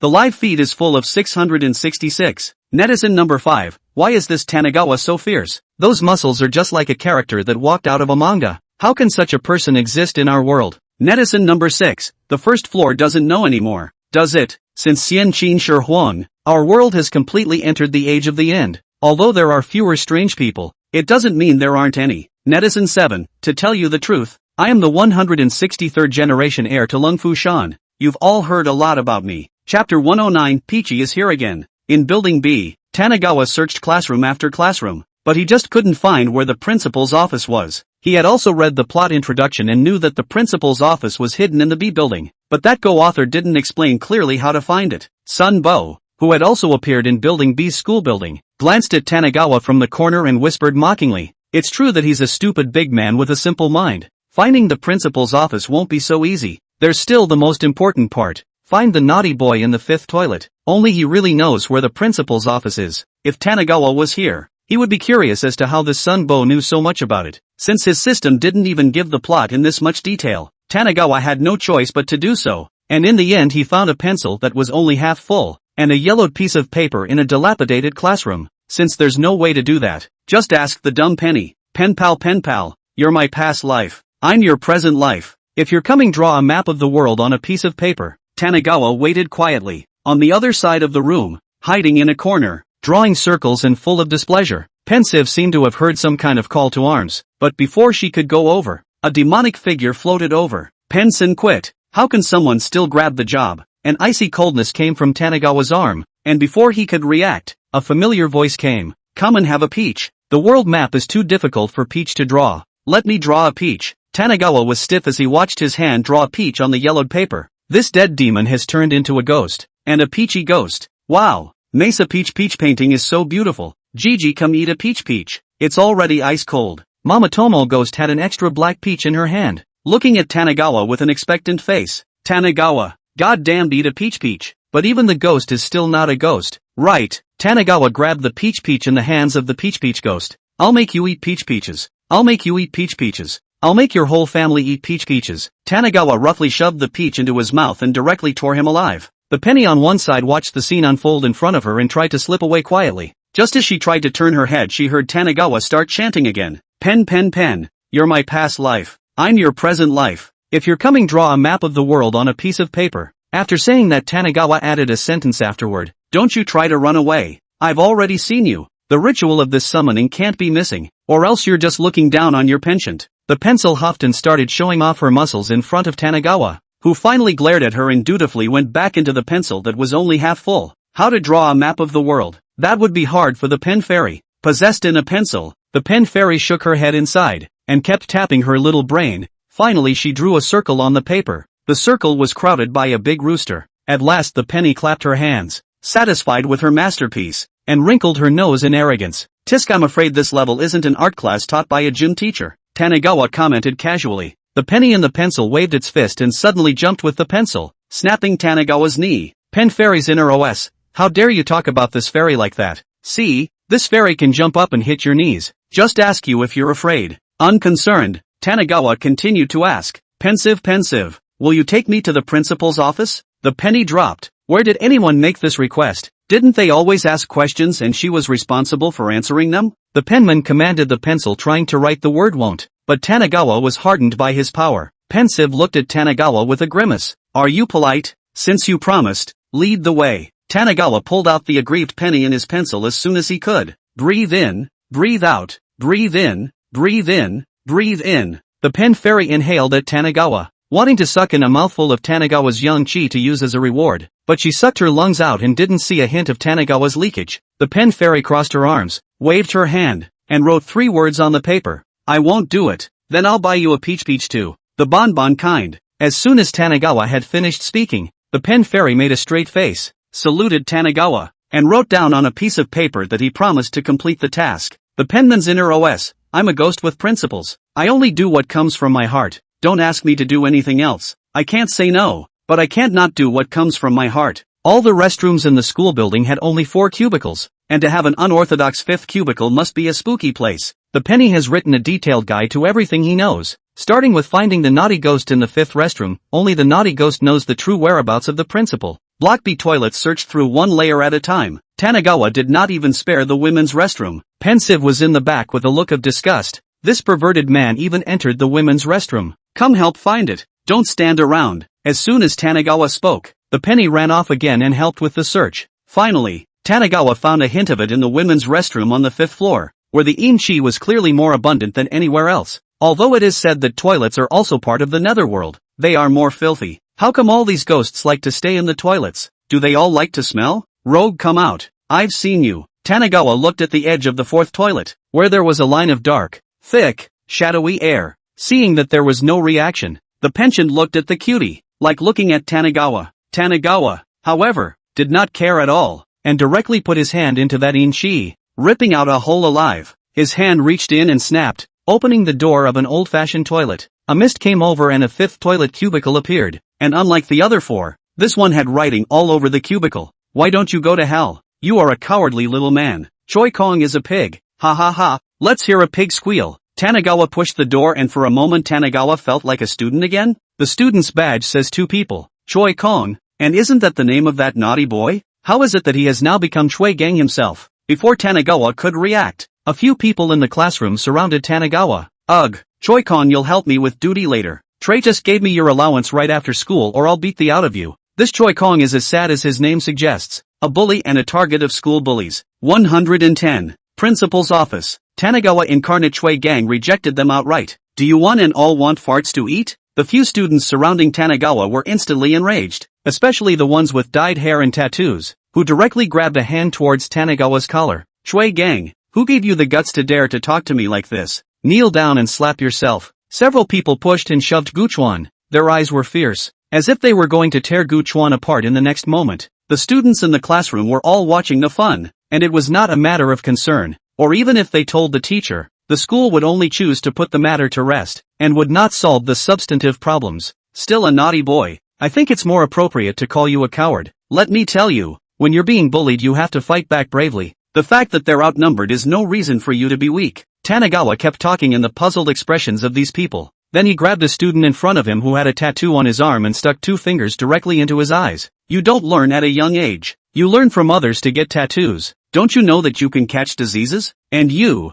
to be a student, should have the appearance of a student. Dye what all hair. Shave a small flathead cannot. Tanagawa grabbed a small yellow hare's hair. Even the scalp was lifted off. Tanagawa now turned into Choi gang, a small-bodied naughty boy. Under the double fists, he directly unloaded a table leg, swinging a tiger and killing. By this time someone had gone to report the teacher. Not long after a bald middle-aged man walked in. Wasn't it the director of instruction who had been busted by himself earlier? The director of instruction didn't ask any questions and started to reprimand Guchuan as soon as he stepped forward. Choi gang, what do you want to do? You think you're the monkey king for taking a table leg? Don't put it down yet. Do you know that you'll be sentenced to jail for assaulting a classmate? When they used to beat me up, how come I didn't see you come out to help me? Tanagawa asked suspiciously. The head instructor didn't even think about it and said directly, did they hit you then? It's all playful with you. Are you hurt in any way? Still, don't put down your weapons and go to the police station for me. The few school bullies lying on the ground cooperated and wailed. Egu, it hurts me. It hurts me. I feel like I'm going to die soon. I'll teach you another trick. Since you're being targeted, it's better to just flip them over. Without saying a word, Tanagawa struck the bald middle-aged man in front of him on his temple. Then the killing started. The yellow hair died. The tattooed one died. The one who watched and went to steal the news also died. Tanagawa killed from inside the classroom until the collapse of the illusion in front of him. Tanagawa opened his eyes, only to see that there was suddenly a 5th bathroom in the women's restroom. A skinny figure curled up on the toilet lid, and in front of him stood Sunbo, who was holding a jade Buddha statue. Sunbo gave Guchuan a surprised look. This stupid big man was able to break out of the illusion so quickly, but he had already gotten the message that this robe was no longer of any use. The jade Buddha statue emitted a golden light, and the naughty ghost screamed in terror as his ghostly body began to spill out a little. Did I forget what I just taught you? Tanagawa didn't mean to intervene. If he wasn't strong himself, then he would always just be the target of bullying. Rogue's eyes flashed with a hint of madness. If he continued to be such a coward and didn't dare to fight back, what awaited him would only be death. The rogue finally extended his fangs, and under the black aura, he looked like a demon from the abyss. Sunbo is a bit unbelievable.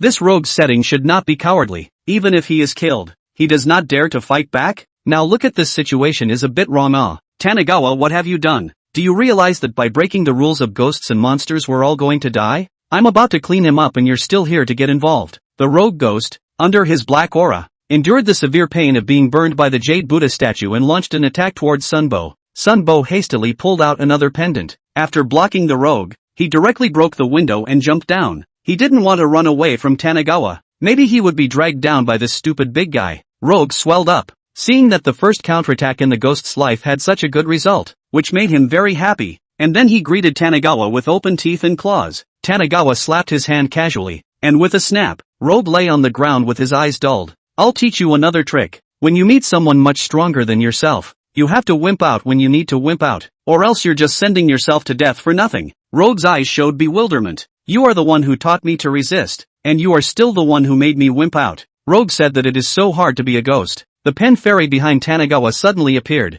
and his eyes lit up when he saw the naughty ghost lying on the ground. Straight away, he went up and hit the rogue's head hard. Obviously he had been teased by this rogue before, and now he had finally found his chance. After the penny hit the fan, he gave a small look of satisfaction and clapped his hands together and hid behind Tanagawa again. Where's the principal? Tanagawa asked directly. Rogue was confused for a moment before coming back to his senses after a moment. Why do you guys want the principal too? The principal is really a good guy. The principal's a good guy? What does that have to do with him passing? If it wasn't for the principal who has been sheltering us, we would have been captured by that person long ago. I will never tell you where the principal is, even if it means I die again. Rogue's eyes revealed determination, but Tanagawa's following sentence directly broke his defense. But you just told that guy. Tanagawa's words caused Rogue to freeze, then to hide his embarrassment. In annoyance, he pointed forward, with the principal in that direction. Tanagawa was no cutie pie, and he believed it when someone else casually said so, and just grabbed the Rogue and told him to lead the way, with the pensive supervising with a ruler behind him. Rogue brought Tanagawa to the first floor, but this Tanagawa had already gone through the first floor. Where is the principal's office?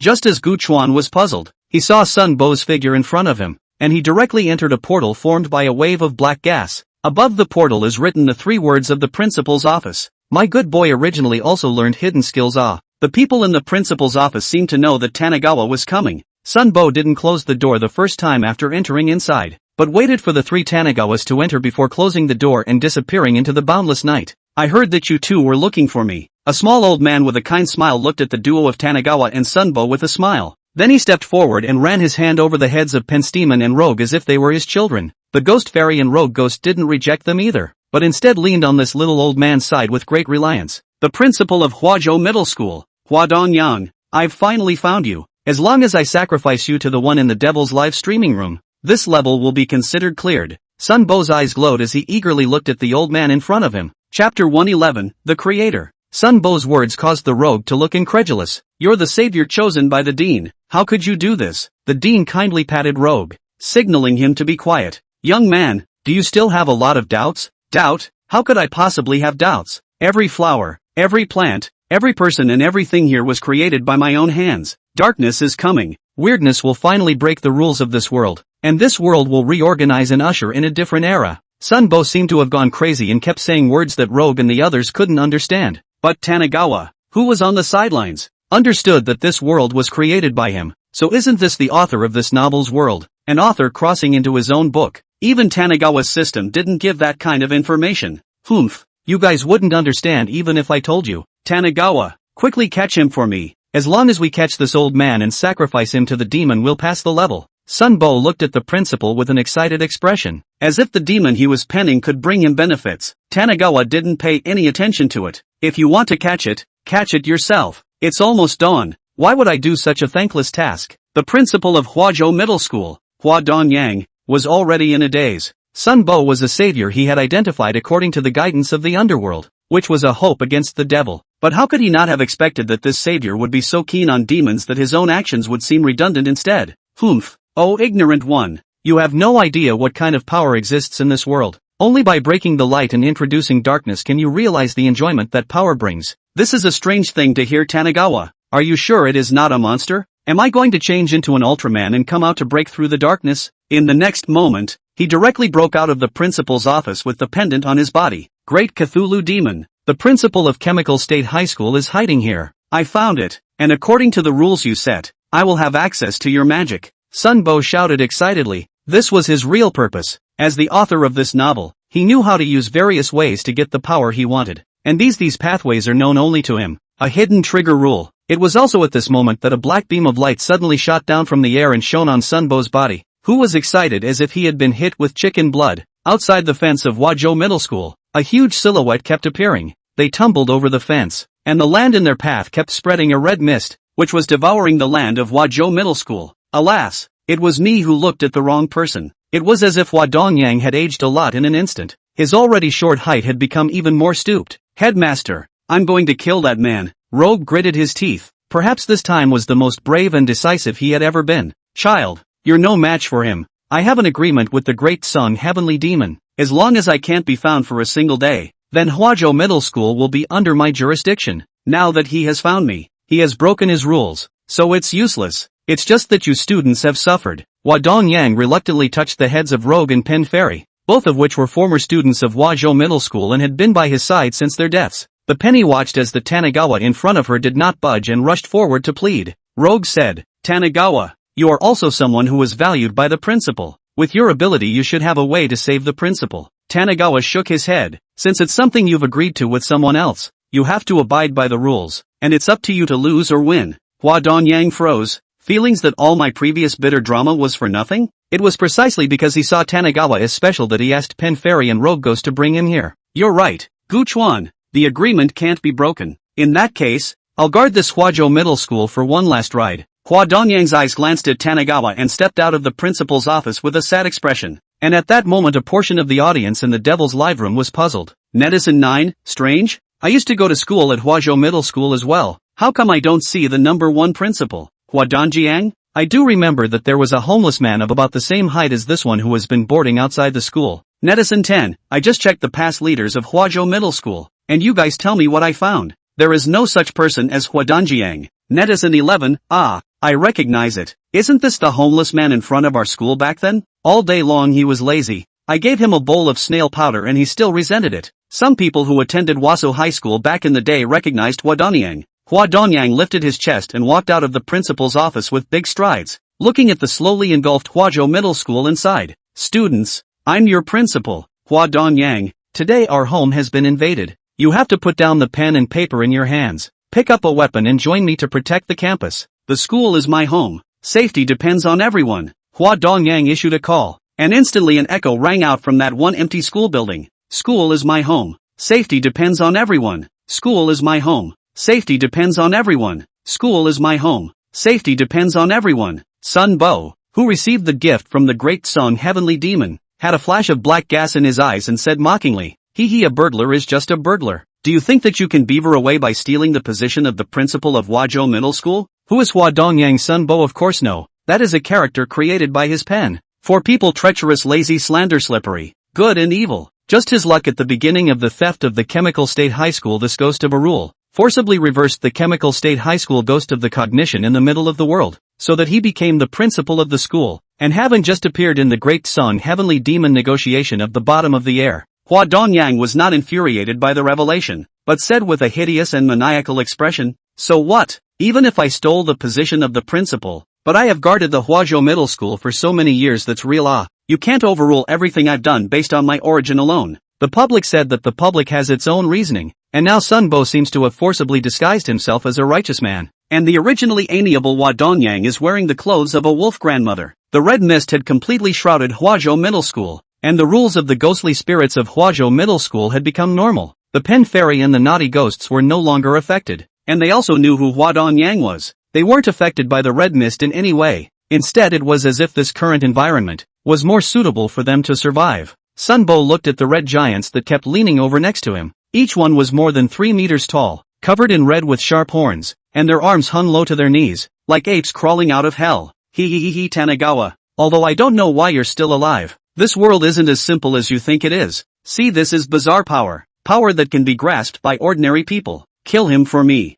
Sun Bo issued a call to the red giant, but he himself disappeared to the back. As the creator of this world, he would not put himself in front of danger. 112. Route 44. Tanigawa counted the time. There were still more than 10 minutes less before the demonic live broadcast would end. Since traveling through the various realms, Tanigawa had never felt as stifled as he did now. And how this bureau tonight felt like he had become a pawn to be manipulated at the whim of others, foolishly knowing nothing. It was a bad feeling, and Tanigawa wasn't happy about it, so he was going to flip this board over, and the best way to break the deadlock was, of course, power. Gu Chuan felt the divine power of the elephant ancestor in the underworld. Although Gu Chuan had traveled through various realms, in the final analysis this world existed in the great desolate world. Gu Chuan regretfully realized that he was surprisingly not strong enough to traverse the power of the world's rules and receive down more elephant ancestor divine power. Just as he was a bit puzzled, a rough and bulky voice suddenly resounded in his mind. Interesting. You little human doll even has this kind of treasure. Then, Tanigawa felt a great divine power break through the darkness and descend on his body, and his body involuntarily swelled several times. Already as tall as the red giant,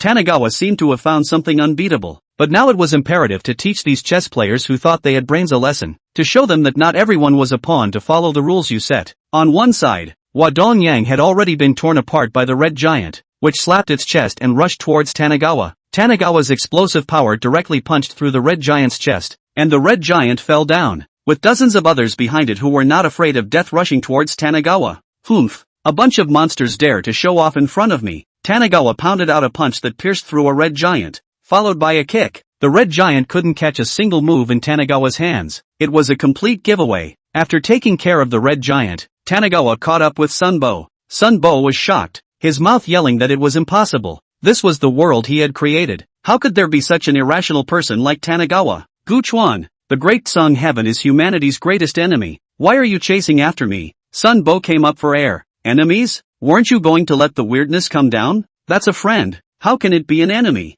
Tanigawa's words made Sunbo dumbfounded. It seemed that he couldn't be too arrogant in the future. This world had already made some mistakes because of his arrival. For sure. Great Song Heavenly Demon. I know how to make the shenanigans come faster. Do you still want to watch the fun like this? Sunbo shouted to the sky. It was this sentence that a pair of pitch-black eyes appeared in the sky filled with red mist, and then a red mist transformed into a giant hand and fished towards Sunbo. Tanigawa's quick eyes and hands grabbed Sunbo in advance, and before the great Cthulhu demon could react, he punched him. No, you can't kill me, I'm the creator of this world. You can't be so. Sunbo was left with a brain before he could speak. The great Cthulhu demon began to get angry that someone dared to kill in front of him, and he wanted to defend his dignity. But before he could continue, it was time for tonight's demonic broadcast, and the will of the world was still there, and Creepy wasn't so good at invading. Back at home, Tanigawa took a shower and cleared his mind of thoughts. This world Deetsong Tian demon is the original protagonist. Sunbo is a wearable protagonist, but Guchuan did not expect Sunbo is still the author of this book. The main quest to come to this world was also unclear. It seemed like the system had recently gone wrong. Could it be that something was wrong with the main world? The system didn't talk to him. Then Guchuan could only keep guessing that the system was a heavenly incarnation of a world that Guchuan had known for a long time. I just don't know whether it is a small thousand world or a middle thousand world. At first the system can still talk to himself a few more words, but now the system has a mechanized tone except for the system mall. Moreover, that elephant ancestor easily broke through the world rules last night, which further indicated that the situation was somewhat not optimistic. Another 3 days later, a dilapidated number 44 bus suddenly arrived in front of Tanigawa's house, with several people with their heads bowed on the bus. The Devil's Live room started up again, and Tanigawa got on the bus in no hurry, and the bus was awfully quiet, without the slightest murmur. The Devil's Live feed. Netizen 12, my god, what do I see? Isn't that the No. 44 bus that sank into the river 5 years ago because of a conflict between passengers and the driver? Surprisingly, it appeared here. Netizen 13, seems like the news reports at the time only saved a few people, and that bus wasn't salvaged for some reason. The bus was traveling in the darkness of the night. He passed a stop sign and stopped when someone stopped and no one stopped, like a bus doing its job. Tanigawa sat in the center of the position. His side is two gripping the railing on tiptoe standing two men. The position next to a lowered head of the old man. The whole car on him and the old man too are alive. Ugh, there are so many spots here. Why are you two standing by me? Now that it's nighttime, the grandparents are definitely not coming out. Seeing that his words did not cause any reaction, Tanigawa directly went up and pressed the two of them on the chair one after the other. The two had just sat down and tried to get up with a grimace, when Tanigawa simply removed both of their legs and threw them out the window to be crushed by the wheels. Let you two make a demon. Now let's see how you stand. Tanigawa clapped his hands and looked at his masterpiece with satisfaction. The car drove soon, and stopped at a stop sign, where stood a young man wearing headphones. The young man saw the car came to see without looking at how many routes on the up. The mouth from time to time also yo-yo check house. The young man just threw in 2 coins and sat in front of the old man. The car just started. The old man suddenly grabbed the young man and shouted, "You're a thief. You stole my wallet. Hand it over quickly." The young man was a bit puzzled. "Grandpa, you cannot say this nonsense. I do people upright. In addition to often peep at the female neighbor's bath, other things have not done." The old man, however, didn't care so much and said in a brutal and unreasonable manner, It's you who stole my wallet. Stop the car quickly. I want to go to the police station. Stop the car quickly. Stop the car quickly." Bus 44 slowed to a stop, and the old man grabbed the young man and was about to get off. Tanigawa kindly warned from the side, "It's best not to get out of the car now, or, none of your business. I'm going to the police station right now." Without waiting for Tanigawa to finish, the old man grabbed the young man and got out of the car. In his eyes, Tanigawa was even more terrifying than those ghosts. The young man who got off the bus flipped off the old man in a huff. The old man sighed and said, "Young man, I'm doing this for your own good. You can't ride in this car. Didn't you see that when you got in the car? Those two were standing on tiptoe." The young man said he didn't see it. He only saw 2 disabled people sitting. "And didn't you realize when you got in the car? That car was terribly quiet. Not even the sound of the engine. Think about how weird it was." The young man also came back to his senses. It seems that he did see a few passengers in the back seat with their heads. At first thought it was still a prop, but after listening to the old man, the fine thought, just as the young man was thanking the old man, another car was traveling behind them. and it was no other than the 44 bus. Before the two men could react, they crushed through them with a loud bang and continued traveling down the empty road. Chapter 113, Cinema. Bus 44 continued to move, the passengers on board gradually increasing, except for Tanagawa, the one living person, who was not. The bus was traveling over a bridge when an older woman, who had been in a trance, suddenly came to her senses and stood up as soon as she could. Stop the car, stop the car, stop the car. I'm sitting over the station, stop the car quickly. The big mom waved her thick arms and squeezed into the driver's seat. I said stop the car, didn't you hear me? If you don't stop the car again, I'll hit the demon spirit. The big mom said rudely, brash and unreasonable. How can we stop here? We can't stop until the next stop. The driver refused sternly, but the older woman refused, reaching out to take the steering wheel out of the driver's hands. Tanagawa's eyes were quick and grabbed the big mom's arm. I say, Big Mom, how did you die yourself? Have you forgotten? Is it fun to repeat the process of death like this every day? Tanagawa's words directly caused the older woman to reveal her true form, which was a bloated and flooded with dead fish eyes, wet and obviously a drowned ghost. I died a horrible death. The older woman paled and reached out her hand to grab at Tanagawa, like a stern ghost who had come to claim her life. Big Mom, I respect the old and love the young. Since you want to go down so badly, then I'll give you a ride. Tanagawa directly broke the window glass and threw the bloated Big Mom down with a flutter, falling back into the river with a thud. What are you looking at? Each one of you will only watch the fun. If any of you were more decisive and made a move to stop it, do you need to die? Tanagawa pushed away the crowd of ghosts and returned to his seat, but just sat down. He felt wrong. How he stopped the irrationality of the mom, how the car is still driving diagonally and then continue to not fall into the river, only strange. Asterisk asterisk asterisk asterisk, you bunch of dead ghosts, don't want to drag little master me to be buried with you. Tanagawa roughly pushed away the crowd of ghosts who wanted to block the way and grabbed the steering wheel. We're so dead. Come down and stay with us. A wailing sound rang out, and all the ghosts in the car swung their arms towards Tanagawa. Tanagawa grabbed the driver's ghost and threw him out, bringing the car to a steady stop. After that it was easy. The group of fancy fighters in the car were no match for Tanagawa. After a while, the crowd of passenger ghosts in the car were obediently lined up, and Tanagawa parked the car at the edge of the bridge. Don't you want to go into the river? All of you line up and go down one by one, and I'll get anyone who can't hold down the water splash. Tanagawa stared at the group of ungrateful deadbeats. Dong. Dum dum dum dum dum dum dum dum dum dum dum dum dum dum. One by one, the passenger ghosts jumped off like dumplings, and finally Tanagawa drove off alone in the 44 bus. The first stop you come to across the bridge is a movie theater, and by now there are many cars parked outside the movie theater, where the other chosen ones have apparently been taken as well. Tanagawa had just gotten out of the car when he smelled the odor of blood. Obviously someone had already died.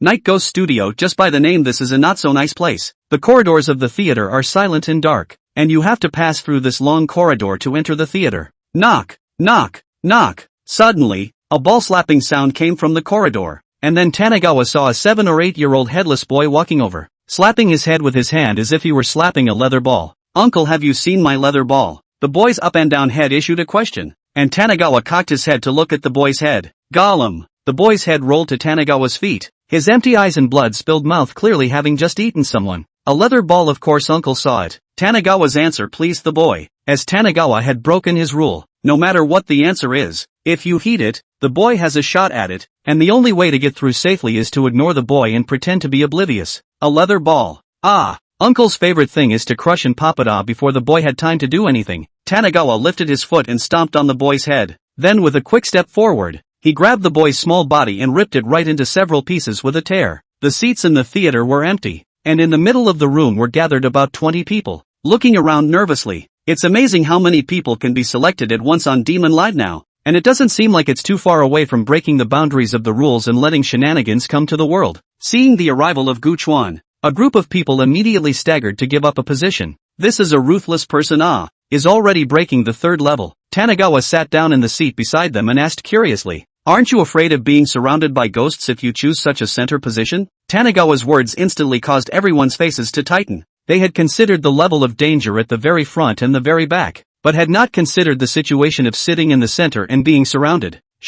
I don't think so. Great God Gu, you can cover us. Before the crowd could make a move, suddenly the lights shifted, and the seats, which had been empty all around, were suddenly filled with people. Each of these people looked stiffly at the big screen as the movie began to play. The movie plays a film called Scarecrow, about an innocent man disguised as a scarecrow who was brutally murdered and then transforms into a scarecrow in a frenzy of revenge. As the movie watched, All of a sudden the Scarecrow's face was pressed against the top of the screen, and with a hoarse voice and no head, he said, "I'm right here among you." And after that the Scarecrow in the movie completely disappeared. Everyone shivered, especially those sitting next to the pale-faced spectators who felt a chill run through their bodies. Ka-chow. The lights suddenly went out for a moment, and by the time they came back on, one of the chosen ones was suddenly missing, and the person next to him didn't even feel how it disappeared. A wave of fear slowly amplified in everyone's heart, fearing that they would be the next to disappear in general. Ka-chow. There was another sound. The lights suddenly went out, and Tanagawa felt a flicker of movement around him as he pulled out the lighter he'd brought from home. Snapped. The fire shot up into the sky just as an arm made of straw reached toward Tanagawa. There was a sudden flash of fire in the pitch blackness, and the Scarecrow's expressionless face lurched, and before he could recover, there was a clattering sound, and his whole arm burst into flames. The Scarecrow hurriedly blew towards the lighter in Tanagawa's hand. Hoo. Tanagawa looked awkwardly at the Scarecrow beside him and said shyly, "This lighter of mine, it's fireproof, the kind you buy for $2. Chapter 114 Armored Warrior and Black Magic Fairy. Oh! The Scarecrow let out a horrific scream and swung his flames directly towards Tanagawa to engulf him. He was going to make a scarecrow out of the man in front of him who dared to offend him. Ah! Another scream. Tanagawa shoved the lighter directly into the Scarecrow's mouth, and the Scarecrow screamed in a rush and kept fluttering the flames on his body. Scarecrow tried to run. Tanagawa grabbed his legs and dragged him back again. The inexplicable appearance of the audience around him had long since disappeared, deep in fear that if he took a step too late, he would become the same end as Scarecrow. After the Scarecrow was burned alive, Tanagawa pulled a cart full of people and started on his way again. The rules of the Devil's Live Room were such that it was either you stayed on the mission or you died. There was no third option. Outside a hospital, bus 44 rattled to a stop. Is this the next mission point? The Forgotten Asylum. The bus rattled into the hospital with yellowish lights, and the courtyard was very empty, surrounded by a high fence that was supposed to stop the mental patients from escaping. At a dilapidated fire hydrant, Tanagawa found a fire axe, and with Zip dragging it on the ground he entered within the hospital. The others behind them looked at each other in disbelief. How come this big brother Gu is not united at all? One person dares to enter this hospital is really out of his depth. When he comes out and sees that only he is still alive, see if he is not bored. Don't pull your punches. Want to follow? I'm not going. I feel safer staying in the car. Then I'm not going either. I'm just going to lay flat. Even if Tani-sama wants to fencing, I'm willing. The red-handled axe kept rubbing on the floor as Tanagawa opened up one room after another. Rather than sit back and wait for it to happen, he would take the initiative. At the same time, a black wind blew outside the hospital, and after the wind stopped a dozen green-masked clowns with hideous faces and hostile eyes appeared. The leader of these green-masked clowns is a man wearing a red clown mask.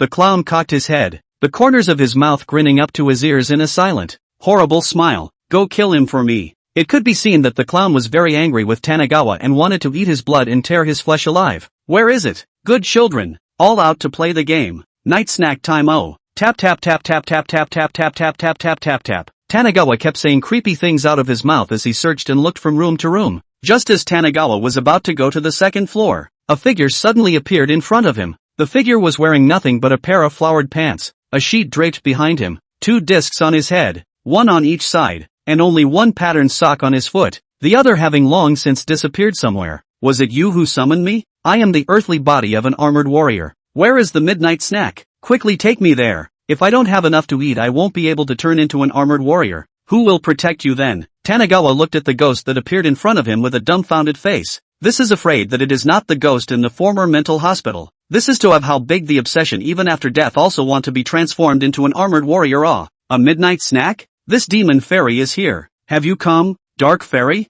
The armored warrior crossed his arms and looked at the dark figure in front of him. Yes, armored warrior. I hear the call of the midnight snack. Darkside kept waving a thermometer in his hand. What about the promised spooky horror? How did 2 patients with the depth of the middle-aged 2 diseases appear? You guys look like this. Tanagawa is embarrassed to do it. It's not time for the midnight snack yet. I'll let you know when it is. Tanagawa sensed another kill, and dismissed the 2 interesting hungry ghosts to leave first. Humph. I'm pissed. You'll never summon me and the armored warrior again. Armored warrior transformation. The armored warrior was thrown around in a single motion, 2 discs on his head waiting to be worn above his eyes. Then holding his hands in a Superman-like position he flew away. Gun Allah dark god. Woohoo lahu, this demonic fairy goes. The dark demonic fairy followed the armored warrior and waved the thermometer away as well. Jia jia jia. Jia jia jia. A creepy, goosebumps-inducing sound rang out, and a stomping sound resounded in the hallway of the building. A clown suddenly appeared in front of Tanagawa with open arms. and Tanagawa blinked as a dozen more clowns appeared in different poses. Damn it, how come he doesn't have any fear at all? This is a fear clown, the ghost that can evoke the most fear in one's heart. The red-masked clown saw this scene with some exasperation through the eyes of a green-masked clown. Hey, do you have any other means than to scare people? Let me give you guys a taste of what the fear of death is all about.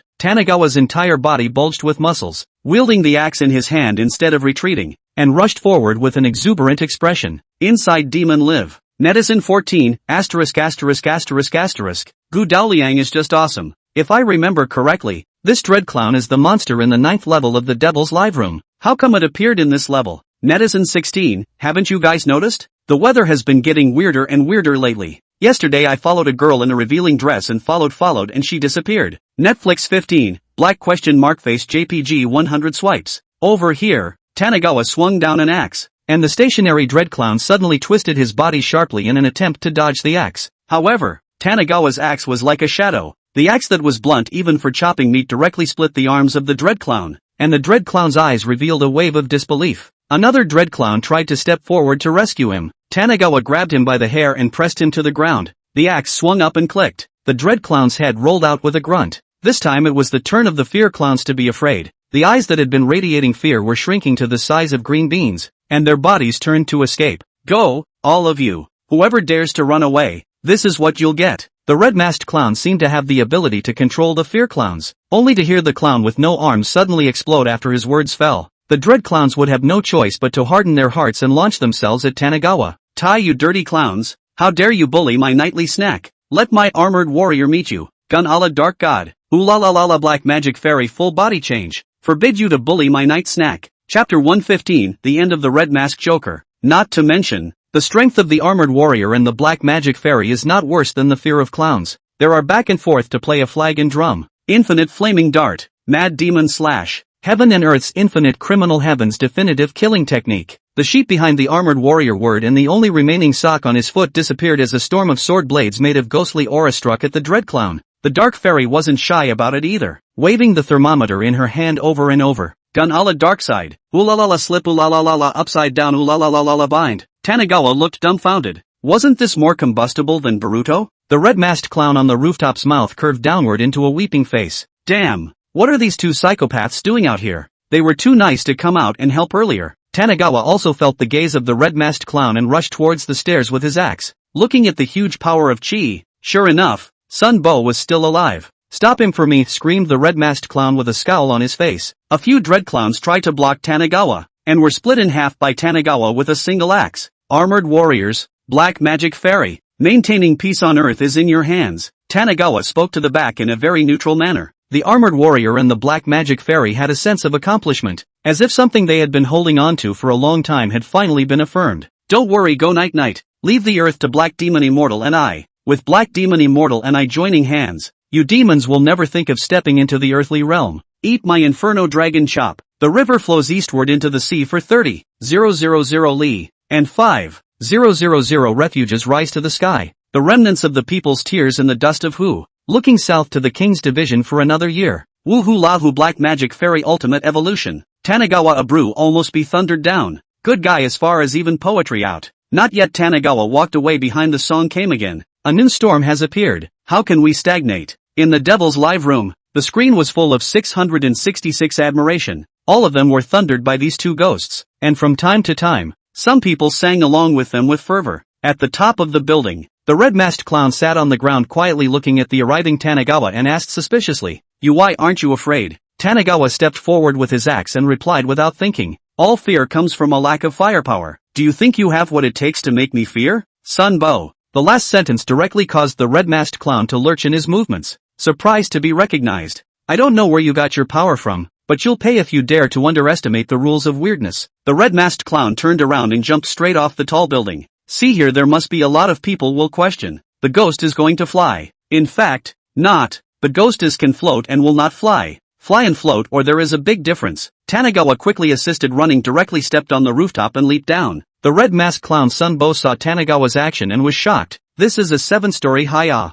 Before Sun Bo's mouth hung a happy smile, Tanagawa had already stepped on Sun Bo's back, and Sun Bo swayed from side to side just couldn't shake Tanagawa off. Under the acceleration of gravity, Tanagawa and Sun Bo were falling fast. Tanagawa raised the axe in his hand and chopped hard towards Sunbo's head. "Stop!" yelled Sunbo in fear. He had only just experienced this weird power and didn't want to die once again. A smirk appeared on Tanagawa's face. "Let's see if you can still survive this time." Tanagawa swung an axe down. The clown mask on Sunbo's face shattered open, and with another axe down, Sunbo's head fell straight down. A cloudy wind blew, and a giant hand in the sky fished towards Sunbo's corpse. Tanagawa didn't stop it. He wasn't much sure about letting him face off with the demonic live streamer right now. Tanagawa was also waiting for the time when Guile would break the rules, and it wouldn't just be his Guile power that would descend then. It was also getting light out from the asylum, and it was time for Devil's Lift to go off the air again. In a high-rise building in a bustling metropolis, a modest young man wrinkled his nose and rubbed his temples. His name was Zhao Xin,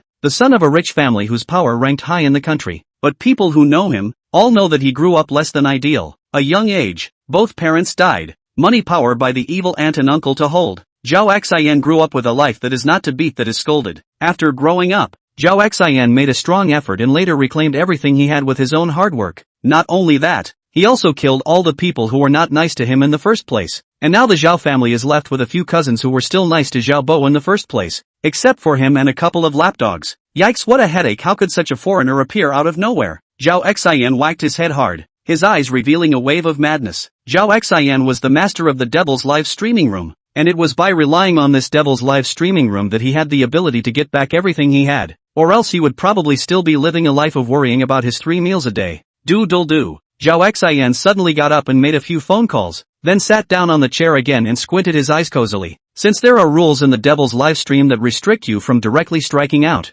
then I'll just use the power of reality to make you disappear. And this douchebag who claims to be the creator. That's pretty funny. On the second day after leaving the Devil's live room, early in the morning Tanagawa went to the breakfast stand to eat breakfast. Something didn't feel right this morning. The grandparents who usually get up early to exercise were gone, and even the pedestrians on the street were replaced by strangers they had never seen before. "Boss, check out," Tanagawa called out. The owner wiped his hands and ran over, smiling and holding the QR code. "That's $6. Tanagawa took out his cell phone ready to scan the code to pay. Drop sound. Tanagawa saw the QR code payee unexpectedly popped up a company called Blackwater Killer Organization. At the same time, the boss, who was still smiling, suddenly handed over a knife from the QR code and stabbed it straight towards Tanagawa's heart. However, Tanagawa was faster. Before the other's hand could reach up, Tanagawa directly slapped his face, and with a bark, a piece of face skin fell off the shopkeeper's face, and then the whole person flew up. 1,000 faces has failed. Do it, make it quick. In an instant, all the people who were originally loitering around became killers. All of them rushed towards Tanagawa. Tanagawa's performance in the Devil's live room was obvious to everyone, and no one dared to be careless. Tanagawa dodged a bullet with his head down, and directly grabbed a man who tried to fight Tanagawa in close combat, using him as a weapon and shield. Chapter 116 Namo Gatling. Not good. Bakuda got caught. It's too late. Keep firing. Da da da da da da da da da da da da da da da da. A shower of sparks came out, and the man in front of Tanagawa had been beaten into a pile of rotten flesh. The enemy fire was too fierce. Tanagawa silently opened the system, and at this time, the destiny points had reached 30,000 points. Tanagawa dodged his opponent's attack while checking it out, and he saw those things that he had forgotten in the corner. A thermal imaging auto-tracking infinite shell cannon suddenly appeared in the field. Those killers' eyes glazed over. What the hell is this? Have you ever played like this? Pull back. The killers wanted to retreat, but it was too late, and with a loud boom, several killers who couldn't escape in time turned into piles of flesh and blood. There was a sniper in the distance trying to rescue, and the bullet he had just fired was directly knocked back by an arm-thick shell, and with a loud boom, the sniper disappeared into the artillery fire. Zhao Xin wasn't surprised when he got the news. A person who could survive a demonic live broadcast must have fewer tricks up his sleeve, but it would be soon.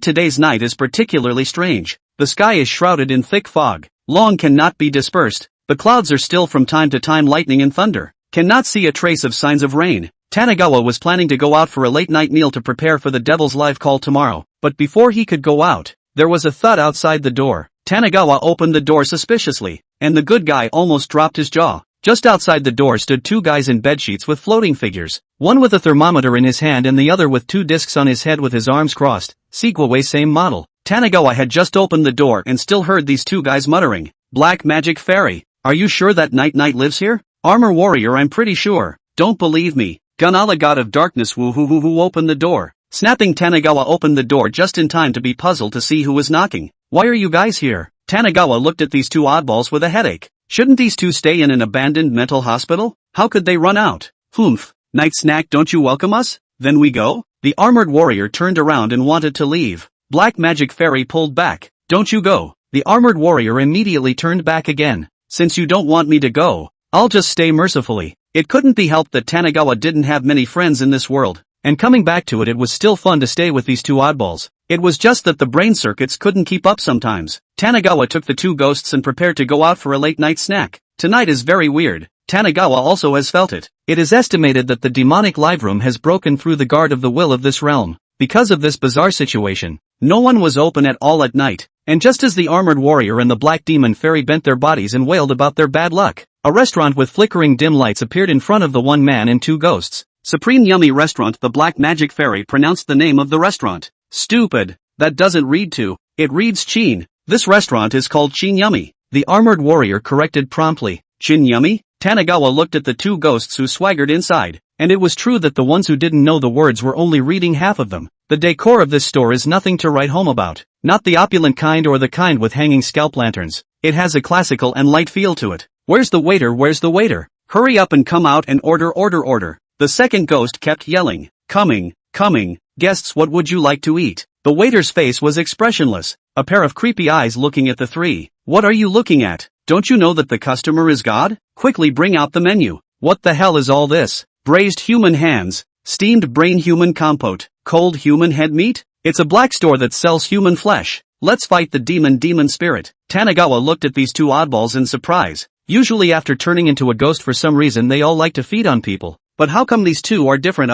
Or do they think they are not dead at all? Guest, please don't talk nonsense. Our store is a 100-year-old store. If you don't eat, then pay for your seat and get out. The waiter's face began to scowl. What? You guys want to charge us before we've even eaten our kingly meal? The armored warrior said loudly in disbelief. We are God, and how dare you? A shady store. Screw us. Feeling that these two are ready to come for a bully dinner, the waiter finally revealed himself as a green-faced, fanged brat, only to let out a shrill voice that said eerily, have you all heard of the Twilight of the Gods? Meanwhile, the sound of killing and sharpening suddenly came from the back kitchen of the restaurant, followed by a big fat man covered in stitches and a chef's hat. Who's the one who wants to eat the bully's dinner? I'll chop him up right here. The chef ghost chopped the kitchen knife on the table with a chopping sound. The armored warrior and black demon fairy were instantly displeased. I'm the armored warrior's chosen earthly body. How dare you guys try to slay a god? Armored warrior inferno dragon armor transformation. Trying to defeat me, black magic fairy. Ganera darkness gadu la la la la turns him into a pig. The two ghosts made a move at the drop of a hat, and in an instant the three were surrounded by ghosts throughout the hotel, and a pressure came from the second floor. Armored warrior, black magic fairy. What should we do? There are so many of them. Black magic fairy, will run first in the fight later. Tanagawa. What's wrong with having a lot of people? Earlier in the system Mall Tanagawa saw a very interesting thing worth more than 10,000 points. It seems to be called something like Namo Gatling Bodhisattva, a machine gun that can fight ghosts. Clicking on the exchange, a machine gun appeared in Tanagawa's hand in an instant. A golden-colored body with 8 barrels in a circle. Tanagawa could still hear a murmuring sound when he held it in his hand. The armored warrior and the black magic fairy's eyes instantly glistened and they reached out to get it, but they were kicked out by Tanagawa. Guchuan directly struck without saying anything, and every single ghost in the hotel instantly turned into flying dust and disappeared into the air. Don't you dare. The one on the second floor of the hotel finally couldn't help but make a move. A red mist filled out, but was directly dispersed by Guchuan's Namu Gatling Bodhisattva. A huge fat man in red appeared on the second floor, and with one of his movements, the entire restaurant shook 3 times. Dare to make trouble in my Jinyami. Die for me. The fat man in red stretched out his giant hand and grabbed at Tanagawa. Each bullet from Namo Gatling Bodhisattva transformed into a monk and kept practicing on the fat man in red. Under absolute firepower, the fat man in red, a stern ghost, was beaten into a sieve. At the same time, a loud bang suddenly came from the sky, and a bizarre force swept across the entire night sky. Chapter 117. Welcome to the Devil's Live Room. An eerie voice sounded in everyone's head at the same time. What's going on? How did I get pulled into the Devil's Live Room? Why am I so unlucky? It's not just you. We've been pulled into the Devil's Live. It's not just you guys. The internet has blown up. People all over the world have entered the Devil's Live. No, it's more like the Devil's Live has descended. An amusement park where the weather had been sunny and clear suddenly became overcast. A clown bounced along with a balloon in his hand. happily giving each person he met along the way a balloon. When the balloon was down to the last one, the clown suddenly did a magic trick in front of them, conjuring a dove out of thin air from his body, which rested on the balloon in the clown's hand. And then the balloon exploded with a bang, turning the dove into a puddle of broken flesh. All the people with balloons tried to throw them away in horror, but it was too late, and the clown made a helpless gesture with his hands in his pockets. And finally, boom boom boom boom boom boom boom boom boom boom. Instantly the playground turned into a hell on earth, a small workshop that produces dolls. Also on this day one of the remnants of one of the thrown away suddenly came to life, with its bizarre means of living the workshop owner into a doll. At the same time, when the demonic live broadcast descended into the world and the weird rules overcame the will of the realm, Tanagawa also suddenly felt that the descent of the elephant god's power was no longer obstructed by the will of this world. It's time to settle the shenanigans. I have to rush to the next world to jerk off. Tanagawa took a big step out of the house and headed in one direction. At the same time, Zhao Xian felt filled with power, surrounded by his many henchmen, masked clowns, fearful scarecrows, shrieking puppets, and evil spirits, to name a few. Go on, let the whole world feel your fear. All creatures, the food of your fear. But before that, let's erase that uncertainty. We don't need heroes and saviors. Zhao Xian also seemed to sense Tanagawa's arrival and brought his men to stand by in a tight formation. An eerie silence flowed through the 44-story high-rise above, which had long been cleared of the living around it. There were scarecrows hanging on the wall staring at Tanagawa motionless, clowns with their heads cocked in exaggerated shapes, and many more sorts of shenanigans waiting for Tanagawa to enter their shura. You're here. Zhao Xian sat on a boss chair, crossing her legs and cozying up to the red wine in her hand. Do you want a glass? Unmoved, Tanagawa stepped forward and kicked over the desk, grabbing at Zhao Xian with one hand. Tisk, you're really grumpy. Zhao Xian mocked Tanagawa, trying to gracefully avoid not spilling a single drop of wine from his cup, but the next moment he was in tragedy. Drink your grandma. Tanagawa quickly grabbed the loach-like Zhao Xian with one hand and punched him in the face before the other party could react. Zhao Xian's elegance was all gone, and that lofty expression turned into a scowl. No one has dared to beat me like this since I was a child. Zhao Xian's eyes were lowered, and the bizarre power in his body was constantly erupting, wanting to break through Gu Chuan's blockade. However, the elephant ancestor divine power was clearly not something that could be compared to this district's shenanigans. No one has ever beaten you? Lao Zi is not a human being? Gu Chuan punched Zhao Xian's body again. Zhao Xian's body arched up like a limp shrimp lying on the ground. Kill him for me. Zhao Xian was enraged, and he wanted to use the power of the demon live stream to tear Tanagawa apart. All sorts of weird roars rushed up in a rush. Gu Chuan unhurriedly took out the Nanwu Gatling Bodhisattva. A tongue of fire roared. The surrounding area was cleared of a large area, and Zhao Xian's face revealed a wave of disbelief. But just with a handful of Namo Gatling Bodhisattva is far from enough. The surrounding weirdness seems to be endless to kill. Wave after wave is like a tidal wave. Gu Chuan knew that the only way to completely solve Zhao Xian was to break the rules of the Devil's live streaming room. But the rules of the Devil's live streaming room weren't something Gu Chuan could defeat right now. Elephant ancestor, this ghost is all yours. Tanagawa spoke out loud. After a while of silence in the sky, a giant elephant waved its long trunk in a deadly squeeze into the realm. Valley boy, just leave this little thing to our elephant clan. Do your own thing. There was a buzzing in his head, the thick voice of his elephant ancestor enduring. That day Gu Chuan and this inexplicably appearing elephant ancestor made a deal. Gu Chuan gave him permission to enter this place, and the elephant ancestor sent the elephant clan to Gu Chuan as a fighter. The price was to wait until Gu Chuan had completely collected this treasure and give the barbarian giant elephant clan a place to live. Listening to the tone of the elephant ancestor's voice at first, he was going to snatch it, but for some unknown reason he ended up giving it up and turned to make a deal with Tanagawa. Above the eerie sky, a demonic live stream manifested a troll and giant elephant fighting it out. Although the troll had great staying power and recovery, the giant elephant was no slouch, and the huge elephant foot directly opened up the troll. Zhao Xian was incredulous. How could it be? How could such a power exist? Demons are the power that should have appeared in this world. It's you! You made all of this. You damn heretic. Zhao Xian's eyes were bloodshot as he looked at Gu Chuan. It was this person in front of him who had broken the bizarre world he had created. Zhao Xian was covered in a bizarre aura, and with the help of the demon's power, he wanted to tear Gu Chuan apart. Gu Chuan Chu's hand clenched his fist and blasted out. The elephant ancestor divine power exploded the void, and the enormous pressure was like a giant beast stomping towards Zhao Xian. Zhao Xian manifested a pair of feathered wings behind him and wanted to fly into the air. Gu Chuan ran directly to his feet and leapt up, dragging Zhao Xian down again. The surrounding weirdness couldn't get close to these two at all, and the aftershocks caused by the two's attacks almost killed these weirdnesses. The battle in the sky came to a close as the giant elephant heaved the troll under its feet and let out a lumbering roar, glancing at Tanigawa before disappearing into the canopy. At the same time, the will of this long-suppressed dimension struck, and the tattered rules of the demonic broadcasting room were being devoured by it. Zhao Xian on the ground is even less of a match for Gu Chuan. The moment he failed in the devil's livestream, he was completely disheveled.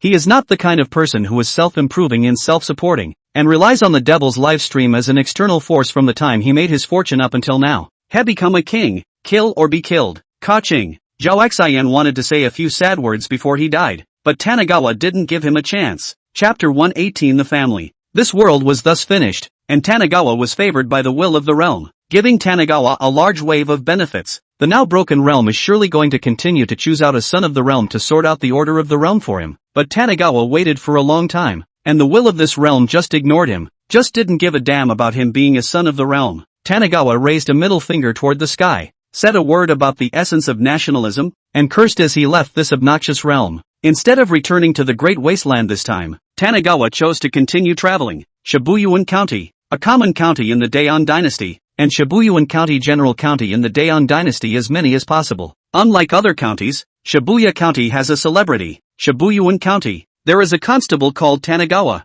Since the conscientious, year-round 365 days has never been late in early retirement, works seriously and responsibly, all in accordance with the laws of the court. He is kind and courageous, treating others always courteous. In case of trouble first step back, is a good old man in other people's mouths. In fact, another meaning is that this person is good to bully. Tanigawa was also a happy person in Shibuyuan County, a happy family, both parents are alive. 2 years ago, but also married a beautiful wife, gave birth to a big fat boy. Just as Tanigawa is spirited and more stubbornly adheres to his code as a human being, the unexpected happens. His wife in a incense praying on the way back, was a playboy directly in broad daylight to rob the people of the girl, and finally when Tanigawa arrived, his wife has been humiliated to death. Only just turned 1-year-old son was smashed on the ground, fell to death. Gu Chuan, in order to give his wife to redress the grievances of his paper, sued to the Yamen. Yamen people see each other, cannot afford to offend the direct dismissal of Gu Chuan. Valley Chuan not convinced, he wrote another paper petition, ready to go to the capital to sue the royal court, but not yet wait for him to go out of Shibuyuan County much farther. The playboy led people to beat him half to death. The family's old father and mother was also at this time by a group of bandits to kill. The money was ransacked. Ugh, why are all the people in this world with the same name as me so pathetic? Tanigawa possessed the corpse that had been dead for 3 seconds, doing all the good things in life. No one to collect your body until you die. Your good old boy code won't work. It's so sad and pathetic. Nah. Tanigawa got up and moved his badly injured bones, checking the memories of his predecessor and letting out a lament every now and then. The world is like this, a good deed without asking for a return. The other side will only think that what you do is deserved. You do not do as that should be heaven and earth. However, when Tanigawa was looking through his predecessor's memories, he discovered something extraordinary. His predecessor's identity was not simple, and this realm was not simple either. Redeeming an elixir from the system, the injuries on his body instantly recovered. Gu Chuan wasn't satisfied yet. He used the points again to redeem a top level of strength in the mundane world,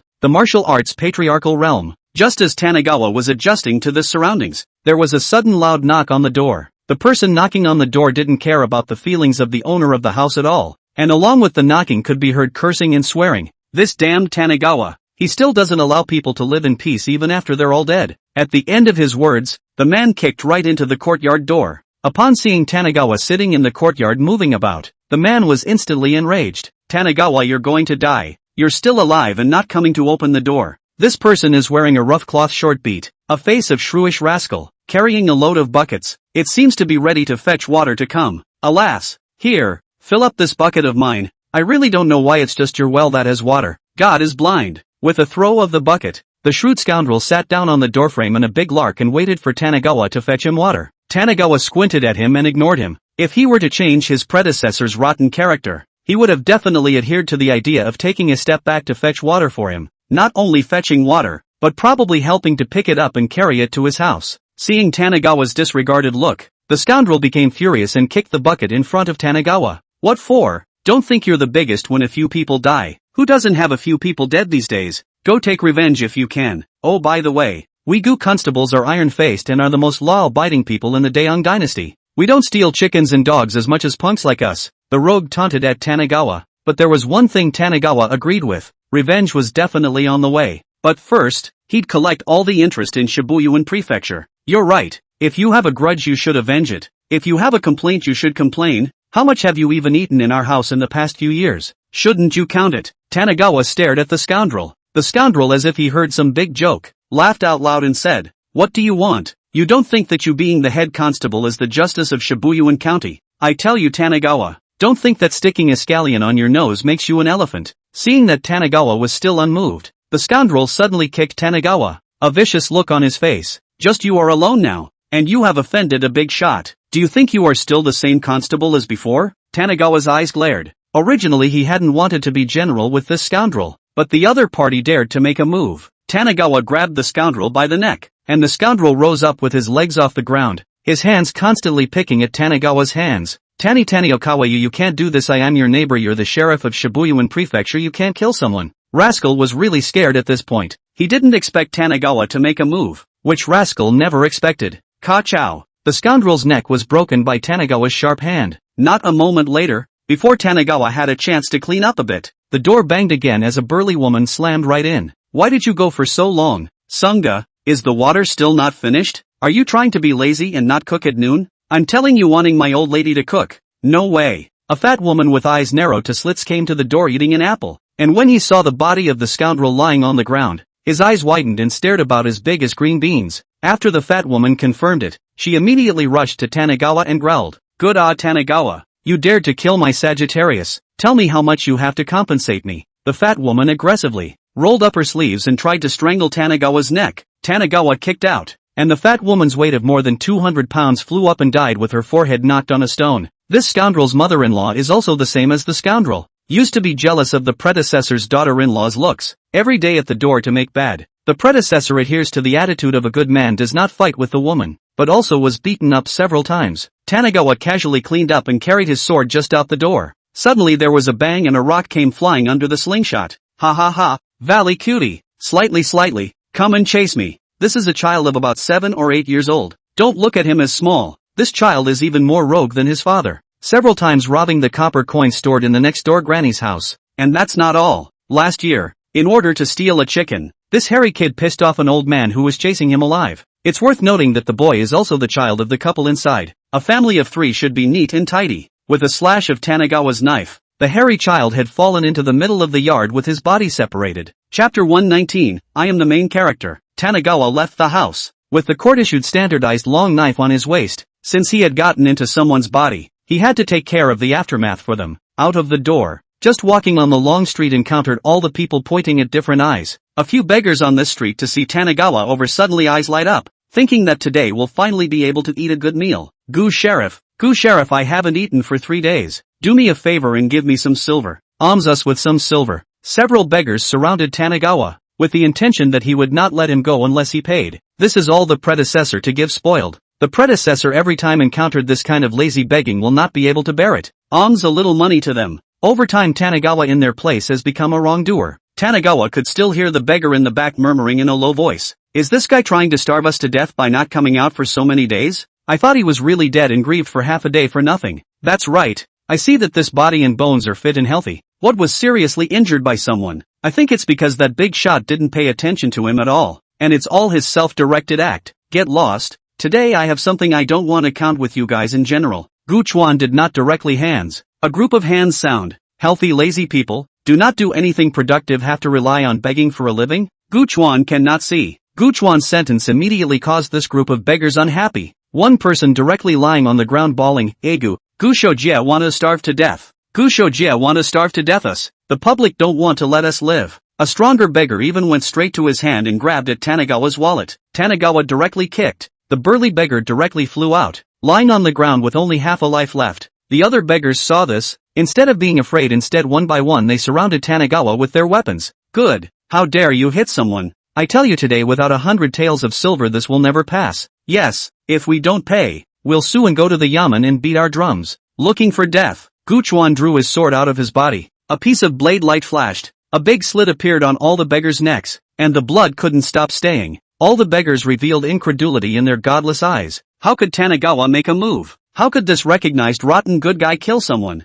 Looking around at the people watching, Tanagawa gave a mocking laugh. Eating human blood buns? Want to eat it while it's hot. A single word instantly caused several people to rush towards the bakery, not caring about the horror of the bodies on the ground, dipping into the human blood buns. Before Tanagawa even arrived at the county office, the magistrate of Shibuyuan County had already stopped Tanagawa with a group of people. Good. Which one you dare to kill in the street? Why don't you tie your hands and listen to the punishment? The magistrate rode on a high horse, looking down at Guchuan, a sneer imperceptibly showing on his face. This stupid rash, when we take him down to that lord, there will certainly be no shortage of rewards. As for whether you can take down Guchuan, this magistrate feels that he has 100% certainty. This Guchuan is the entire Shibuyuan County most abide by the royal law of the Daeon dynasty people. Tanagawa counted the heads. 1, 3, 5. Are all here? So I don't need to find them one by one. So I'll collect some interest for you first. Tanagawa ignored the magistrate's words. It didn't make sense to talk to someone with this kind of brain that was all about favoritism. Bold Valley Chuan, even dare to take the knife. All the people listened to the order. Get me to take down Valley Chuan life and death. See, Valley Chuan even dared to pull out the knife. The magistrate was furious. Usually this Valley Chuan to see their own days are not careful and respectful. Now even dare to pull out the knife to themselves. Simply ate a bear's heart and leopard's gall. A few soldiers disdainfully stepped forward, and Tanagawa directly cut over one by one. Tanagawa's former colleagues, a few head constables, rely on a few skills. Want to capture Tanagawa? Tanagawa again, a knife ahead to the ground. Seeing that Tanagawa was so powerful and ruthless, this Shibuyuan County magistrate was finally a little bit afraid. Guchuan, what do you want? This Daeon dynasty is not something you can do whatever you want. There are many more capable than you. Don't make a mistake for yourself. The magistrate colorfully said. Tanagawa, you say, if I tie my hands now, do I have any chance of surviving according to the Daeon law? Without waiting for the other party to reply, Tanagawa had already grabbed the magistrate's head, and with his hand rising and falling, a great head fell to the ground. Instantly, all the people on the street avoided Tanagawa like the plague. No one thought that the usually polite and obedient Tanagawa would dare to kill someone, and killed the biggest figure in Shibuyuan County. After killing the man, Tanagawa ate at the inn and collected a bit of the county office, knowing that it would be something he wouldn't be able to use. But there was a pleasure in it that only those who knew how to do it understood. A mile out of the county town there is a lookout slope pavilion. The predecessor is here to meet a person was seriously injured, dying, if not a few passing by the courageous people to rescue, but also cannot hold out the arrival of the Valley River. There is a person in the pavilion who is cooking wine and warming tea. The wine is freshly heated and the tea is also freshly warmed. Obviously someone informed him that Tanagawa is out of the county again, and this person just improvised. Why bother? The dead are gone, the living remain. Little brother, something to think about. The other side is not a power that you or even I can't afford to mess with. I'm also entrusted with the job, so don't blame me when you get down there. The man rambled smugly, supposedly trying to look a little more classy, and waved his sleeve. Thick fingers cupped a cup of tea and drained it in one gulp, pouring another cup of cloudy yellow wine, never once looking at Tanagawa. Tanagawa silently walked behind the other. Had enough to eat and drink? Then let's hit the road. Tanagawa's words came from behind this man, and the expression that was still old and calm, a bland and high-minded look finally hung on. Goosebumps stood up all over his body, unbelievably trying to dodge, but a huge crisis came, and he was already too late. Tanagawa grabbed the opponent's long hair, and with a sharp swing of the large knife in his hand, this person who wanted to pretend to be a bully had landed on his head. Tanagawa clapped his hands and said disdainfully, drawing a cat is not a good idea. The ability is not high, have to go to learn these boring things. Do you know why those masters like to cook wine and discuss heroes? Because they all have nothing to do with high strength. Not far outside the pavilion, suddenly a figure on a fast horse galloped away, obviously ready to go to ventilate. Tanagawa did not stop. He also wanted to experience the joy of being a protagonist. Anyway, now Guchuan identified himself as the protagonist identity. Look at the family are gone, left alone.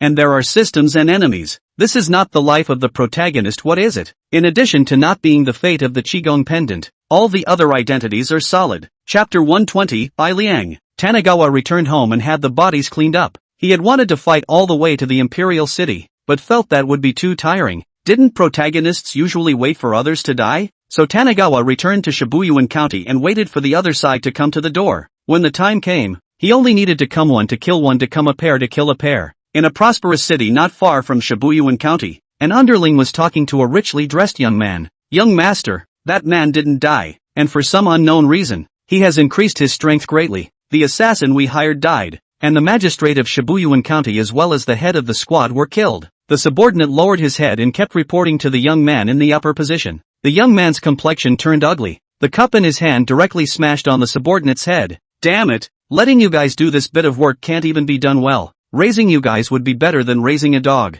The subordinate bowed his head and dared not speak, letting the blood drip from his forehead. You go and tell the bandit gang from last time that I'll give him 1,000 taels of gold if he kills that man. Inform the blood-killing sect that their people have failed twice. They can't just collect money and not do anything, or their reputation will be ruined. Also, hasn't there been a very famous god's arrestor in the imperial dynasty recently? Think of a way to give him this wanted notice. The young man gave one command after another. Obviously not your average dude. In the past few days in Shibuyuan County, no one dared to mess with Tanagawa, and Shibuyuan County, which had no backbone, did not become chaotic under Tanagawa's intimidation. Instead, those shrews who have nothing to do all day have come out to do justice, so that these shrews who would otherwise have accomplished nothing can enjoy the benefits of power. On this day, outside Shibuyuan County, there was a sudden rumble of hoofbeats, and a group of bandits with wild looks and all kinds of weapons rushed in on horseback. The people in Shibuyuan Prefecture were in an uproar, all of them looking terrified and hiding, and the bandits went straight to the Tanagawa family without giving anyone else a hard time. Big boss,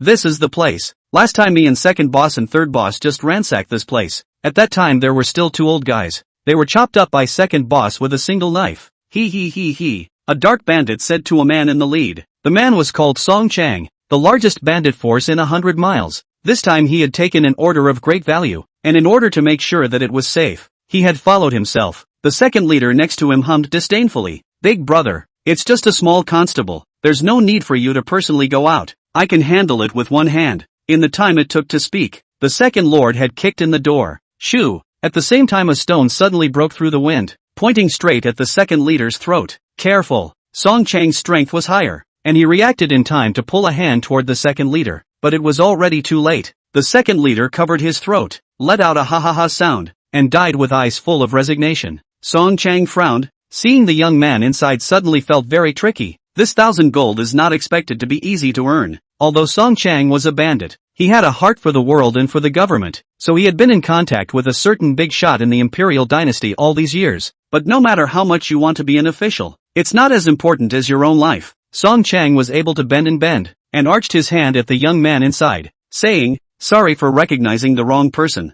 Excuse me. Song Chang took 2 steps back and was about to leave with his men. There's no mistaking you. You're my father's murderer, and I'm the root you're chopping up. Tanagawa slowly pulled out the long sword that had already curled its blade a bit. Song Chang knew that he couldn't have a good day today, but he wasn't someone who was afraid of things. Since he entered the innate realm, there had been countless big battles and small battles, and even the most dangerous one. When facing an old sect master he was able to kill the other person back. Since your excellency refuses to give up, then don't blame me, Song Chang, for being impolite. Song Chang was also a ruthless character, or else he wouldn't have been able to become the big boss. Go, whoever wants to kill him will be rewarded with 1,000 gold. Song Chang still had a lot of prestige in the fortress, saying what he said out loud. Plus, these people were all knife heads who hadn't seen anyone really powerful and only thought that they could kill if there were more people. Kill avenge the second leader. Kid, take your life. I'll take your $1,000 head. A group of bandits staggered in, weapons in their hands all flashing with bloodthirsty cold light. Tanagawa laid down his sword, and a 5-meter-long blade broke through the air. You know nothing of the power of the strong, and only bully those weaker than yourselves to reflect your strength. Tanagawa swung out his sword, and the originally 5-meter-long blade burst back out to 8 meters long. At once, those bandits who were charging forward saw that their legs had failed to keep up with their bodies, and before they could react, numerous bandits had been cut in two. Martial Dao Sovereign Realm. How is it possible? Song Chang's eyes widened with a look of disbelief. So what if it's a martial arts master? It's not like I, Song Chang, haven't killed one before. Sky magic, demon sky fury possession. Song Chang let out a furious roar. A baleful chi suddenly surged out from his dantian. A powerful force spread throughout his body, and in an instant, Song Chang had the power to rival the Zhongshu realm. Die for me. Song Chang was covered in black chi, and his palm struck towards Tanagawa's chest with a whistling wind sound. Guchuan crossed his sword to parry, secretly saying that it was interesting. Song Chang's technique was obviously not what the martial arts hierarchy was supposed to be. Kill! A malevolent ghost avatar appeared behind Song Chang's black aura and roared at Tanagawa with its huge mouth open.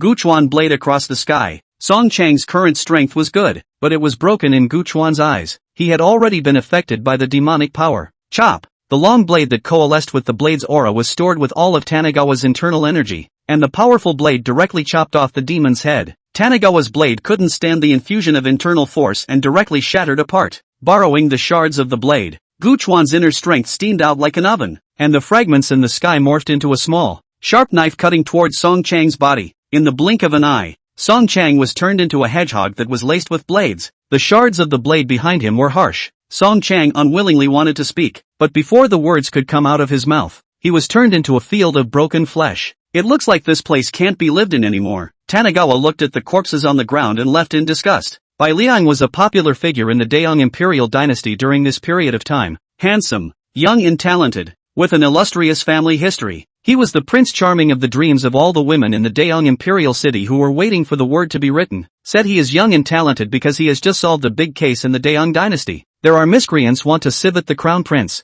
Attempting to restore the former dynasty, was Bai Liang timely detection, and found the real prince. A moment of Bai Liang became the youngest Daong gold medal god of the arrest, with the right of first to decapitate, and then to report to the police. 3 days ago, Bai Liang received an errand to catch a wanted murderer in Shibuyuan County. Bai Liang has checked this person. No, the person's life is pitiful, are forced by this world, but the law of the Daong dynasty is larger than life. You kill people have to pay for life. As for the son of the big man who robbed the people's daughter, but was automatically skipped by him. Chapter 121 You Old Demon. Shibuyuan County was a gathering of clouds for a while, and many people arrived early in order to catch a glimpse of Daong's gold medal god arresting Bai Liang, and some self-proclaimed righteous people even ran over to assist in the fight. Daong Imperial City to Shibuyuan County. The fastest will take more than half a month. Bai Liang has not yet arrived. Shibuyuan County has come to many chivalrous people with swords. They are in Shibuyuan County to eliminate violence and peace. The road to see the injustice. Bai Liang hadn't arrived yet, but the Blood Slaughter sect's people were a step ahead of him. The Bloodslayer sect is an assassin-killer organization that dares to take on the job of assassinating the current emperor as long as you pay the price. Of course, it's one thing to dare to take it, it's another to be able to kill it. However, since the establishment of the blood-killing sect, there were countless successful assassins and only 3 unsuccessful ones. One is the blood-killing sect's own master. How can anyone take a mission to assassinate their own boss? The second is that before the assassin arrives, the person is already dead. The third is the number 1 expert of today's Daong, Liao Muhan. And the 3 assassins sent by the blood-killing sect were directly killed by the counterattack. The Bloodslaughter sect has a rule that things don't happen in threes. As long as you can catch the 3 assassins of the Bloodslaughter sect, then this matter will be settled. The one who had previously surrounded Gu Chuan in the pavilion was considered the first assassin, and now came the second. The famous bloodthirsty devil You Old Devil in the Jianghu. You Old Devil with a devil's kung fu work has reached the innate. On the devil's kung fu was more famous as his means. Just a few years ago, in order to fulfill the assassination mission of Old Devil Yu, he alone killed all 877 members of the family of the person on the mission, just to force that person to show himself. Old Devil Yu didn't come quietly like the other assassins. He instead rode his horse with his men and swaggered into Shibuyuan County.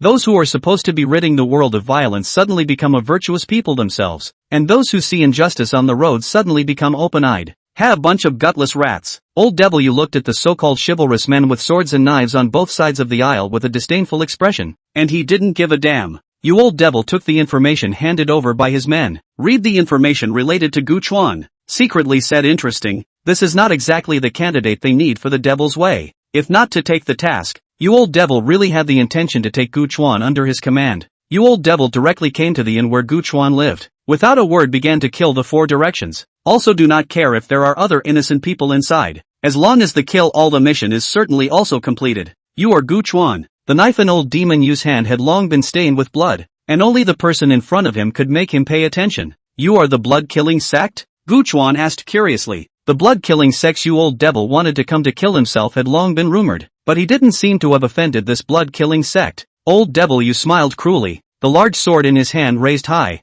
as if he was going to let Gu Chuan's head fall to the ground in the next moment. Your grandfather. I'm Old Devil Yu of the blood-killing sect. Remember to mention Master's name when you get to hell, so that Master will have a long face in front of the King of Hell. You Old Devil was about to slash down. Gu Chuan directly slapped his palm. You Old Devil looked at himself with disbelief and flew backwards. Martial Arts Grandmaster Realm? How is it possible to be so young? Old Devil Yu was seriously injured under one palm. Before Gu Chuan could make a move he had already jumped out the window and ran away. Just this? Gu Chuan was a bit puzzled. This blood-killing sect was looking down on themselves too much, sending just one innate realm over. But this is the second one already. Shouldn't the third one just send a female assassin? After all, Isn't that what being a protagonist, self-appointed, is all about? With the killer beauty from killing each other to love, together to topple the killer organization. This killer beauty is not only high-strength, young and beautiful, and certainly also have a grudge against the sect. I've heard that the blood slaughter sect's holy maiden is very beautiful. I wonder if I'll have a chance to encounter her.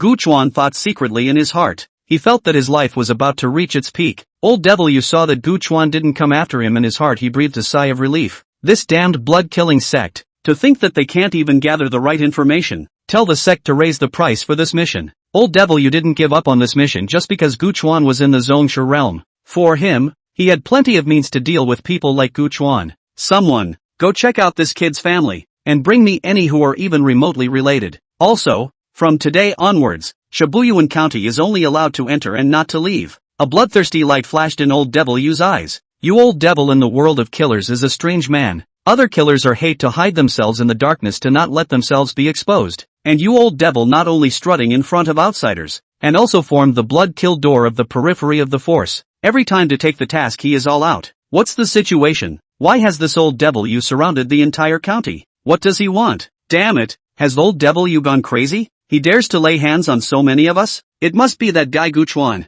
Old Devil hasn't solved it and is ready to take others down. Do we have Gu Chuan's friends and family here? Hurry up and leave them so as not to spill over into the pond. Old Devil's men were fast, and in just one night they had captured a man who was said to be a cousin of Tanagawa. Old Devil stood outside the inn, sitting cross-legged on a eunuch's chair with a large horse. Ha ha ha, Tanagawa, look who's this. Is it your brother? Come out and recognize your family, ha ha ha. You Old Devil opened a wine pot and poured several mouthfuls into his mouth. Although he looked wanton, but those eyes were staring tightly ahead. His whole body was tensed. As soon as there was something wrong he could throw away his men and run away alone. Tanagawa opened the window door and looked at the man kneeling on the ground, his mind constantly searching for memories of the man. As soon as the man saw Tanagawa he immediately wailed, "Cousin Tanagawa, save me, please save me, my life and family are all in your hands." Old Devil laughed out loud when he heard that. Gu Chuan, how about I let him go as long as you break your own arm? I don't think you can see your cousin suffer either. Old Devil looked at Gu Chuan in a self-satisfied manner.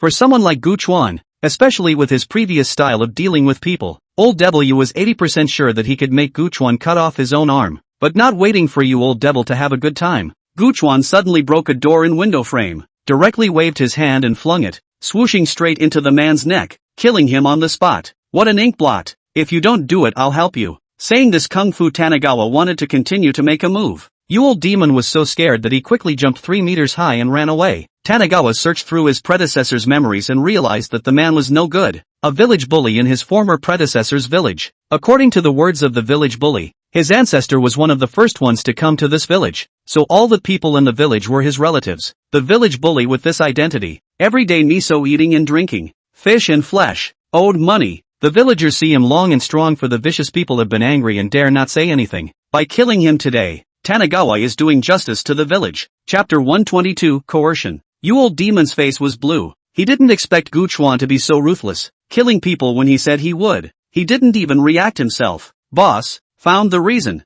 The guy we caught wasn't even some cousin of Tanagawa's. Not only wasn't he a brother, he had a grudge. You Old Devil heard and then suddenly realized. No wonder this Gu Chuan a word to kill. The original is an enemy. Since this, a dangerous light flashed in Old Devil's eyes. On the second day, You Old Demon's men suddenly rushed into Shibuya County and abducted more than 10 people and escorted them to Tanagawa. Tanagawa, these are people from the same county as you. Do you want to watch their heads fall to the ground? This time, You Old Demon was afraid that Gu Chuan would suddenly rise up and hurt someone. He directly retreated to 500 meters away and ordered his men to come up and shout. Gu Chuan remained unmoved, and with a wave of Old Devil's hand, a dozen heads fell to the ground. In an instant, the people of Shibuya County began to everyone's own danger, all questioning Tanagawa's cold-bloodedness and heartlessness, that he would see death and save them, especially those who claimed to be righteous people. Inside and in, all the chivalrous men who had been here for a while were gathered. This Old Devil was really bullying people. Everyone, let's go and fight him. Fight? What are you going to fight with? The best of us here is only a second-rate expert. Aren't you going to die? It's all because of that Gu Chuan. With that much ability he still didn't make a move. If I had that much ability, I would have packed up Old Devil a long time ago. Wouldn't I have let him be arrogant for so long? Yes, the greater the ability, the greater the responsibility. This Tanagawa is really an improper son, to watch so many heads fall to the ground without doing anything about it. Now the chivalrous men here, again, seemed to have forgotten what they had come here for, and instead blamed Tanagawa for their inaction. Humph, if he doesn't make a move tomorrow, we'll go and force him. Okay, that's it, he has to be the one to do it. He started this, if he doesn't deal with it, who will? After another day, all the warriors in Shibuyuan County formed an alliance just to force Guchuan to make a move to finish off old W. Tanagawa, come out, don't be some kind of shrunken turtle. The lives of the entire Shibuyuan County are now in your hands alone. You can't be so selfish. That's right, if you don't make a move, then the entire Shibuyuan County is dead at your hands. Think about the sins involved. Amitba Buddha. Gushir's saving a life is better than building a 7-story pagoda. Gushers can't see death and save Tanagawa then wondered, aren't these people ready to give that what Bailiang gold medal god a rest to help boxing? How come they are now forcing themselves here? Master, that's not right. The devil is killing people in front of you with his eyes open. Instead of killing that devil, you beg me to do it. Aren't you asking me to make more killings? This is how you Buddhist people pit people against you to do your labor. Master Gu, this statement of yours is not correct. As the saying goes, sacrificing the small for the big, sacrificing the master alone for the good of all. This is great love. The monk continued with his set of great reasoning. If that's the case, then why doesn't the master go ahead and offer to sacrifice himself for the lives of others? Tanagawa asked suspiciously. The monk put on a look of compassion. Master Gu, as the saying goes, if I don't go to hell, who will go to hell? But if I go to this hell, who will be able to solve the calamity of the people of this day on? Without blinking his eyes, Guchuan replied, as long as you kill yourself, monk, then I will go and kill that old devil you. How about it? This is a good deal. Just like the master's saying of sacrificing one to make all whole. The monk couldn't speak anymore. To sacrifice him to fulfill others. On what grounds? Guchuan, cut the crap. Today you either go to kill you old devil, or listen to you old devil's self-severed arm. Someone roared at Guchuan, relying on the number of people. Guchuan directly reached out and pointed. An invisible chi force erupted out, directly penetrating the head of the person who spoke. You have the courage to confront me. Why don't you dare to fight old devil you? Do I really look that easy to bully? Guchuan looked around. There was no descending wisdom aura in awe. Guchuan, you dare to kill people. Everyone cannot believe it. Their own people are many. He dared to lay a dead hand. He is not afraid of being Jianghu people. One person a mouthful of spittle sprayed to death. These people are like that. They have little ability yet they have a lot of things to do. As soon as they can't solve something, they gather everyone and call it a law. Tanagawa smiled cruelly. Not only do I dare to kill, I dare to kill all of you. Guchuan saw a yellow chi flourish in the sky and knew that a son of chi had arrived. At that time, these people would 80% become the help of that son of chi. Instead of that,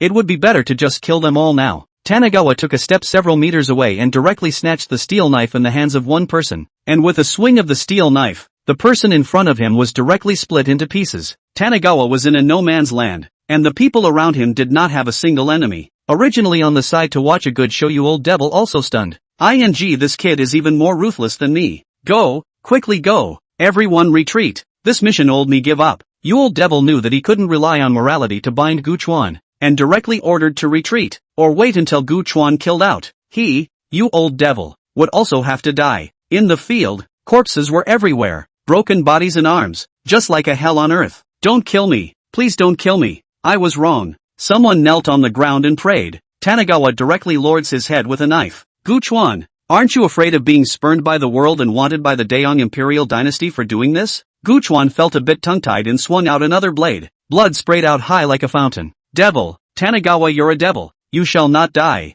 No one will be in the middle of the field. Died more than 100 people. The rest only hate themselves not to grow 2 more legs. As long as the run is not the slowest, the death will certainly not be him. Bold maniac, how dare you commit murder in broad daylight? Let's see if I don't put you on the spot today. Yang my Daeong's authority. A figure came galloping on a fast horse. The fast horse was very handsome and majestic. Look at the hooves that were thicker than the mouth of a bull. If it stepped on a person it would not have broken his sternum. It's the Bailiang Divine Constable. The Bailiang Divine Constable is here. Great. We're saved. Help from the White Divine Constable. This devil has killed his eyes. It was as if these people had seen a savior. And at the moment, the Bailiang Divine Constable was so sacred in their hearts. Devil die. Bai Liang bellowed, and the steed underneath him let out a hilly sound as he raised his hooves and stepped heavily towards Tanagawa's chest. Borrowing this force, on the horse Bai Liang posture floating a sword stabbed out, right on the Tanagawa's brow. Looks like this man and a horse has been very tacit understanding,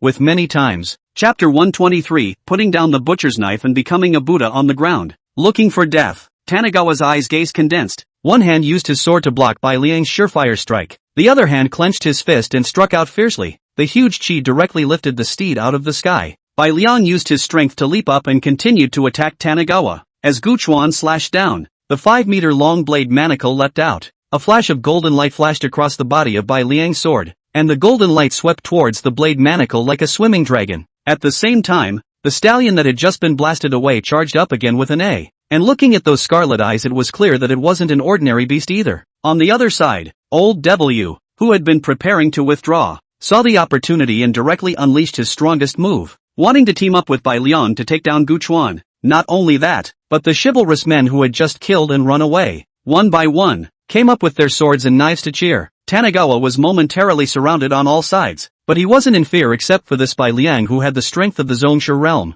Everyone else was a rabble. Tanagawa's feet built up strength and leapt up. His whole body's speed increased to the extreme, and he made 3 slashes in a row. A knife blocked away Bai Liang. Another knife quickly chopped through. You old devil painfully dropped an arm. The last knife focused on the steed above. Guchuan already look at this thing is very bad. Steel knife from above and down, steed directly split into 2 halves. Intestines and blood fell all over the place. No Yutaka. Bai Liang let out a wail. His eyes were red and he looked at Guchuan angrily. This shown foam had already accompanied him for 5 years. It was Bai Liang who had watched it grow up. Tanagawa, die for me. Hatred blinded Bai Liang's eyes. Tanagawa had seen Bai Liang's cracks getting bigger and bigger, and was about to go up and finish Bai Liang off with a slash when he defeated him with his last move. A dangerous aura suddenly appeared in Tanagawa's perception, and a flash of cold light shook Tanagawa's eyes for a moment. Immediately after that, a pretty woman in black tights with her hair tied up and a fair face suddenly rushed in with a sword, aiming for Tanagawa's head. Old W in the distance was overjoyed when he saw this. Holy Maiden Sume,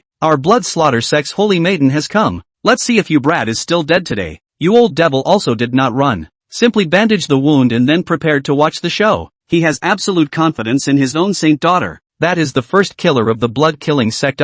Coming? Guchuan was also happy in his heart after hearing you old demon's words. His own persona, identity, plus the current situation, which is not the treatment of the son of Chi. Moreover, this blood-killing sex holy maiden came at the right time. Tanagawa was considering how to have an unforgettable memory good later. Should he go for the high and cold model or the comical model? Or the melancholic model would be good too. Tanagawa was full of thoughts about what kind of encounter to have, when Bai Liang's words completely confused him. Mayor, be careful. This devil is not easy to deal with. Bai Liang warned worriedly from the back. That tone of voice, that affectionate attitude made Guchuan a bit indignant. Dare to spread dog food in front of me. Let's see if I don't chop your dog heads off. Originally, he was still thinking of taking pity on his wife and experiencing the treatment of a son of Chi, but reality gave him a hard blow. Sume was a little puzzled. Just now she and this person were still fighting back and forth. How is it that just this moment she fell directly into the wind? Mayor, I'll help you. Bai Liang flew into the fray, trying to save the day, but Tanagawa wasn't going to give him that chance. Showing love? Get me to go down to hell to spread dog food in front of the king of Hades, and see if Mona,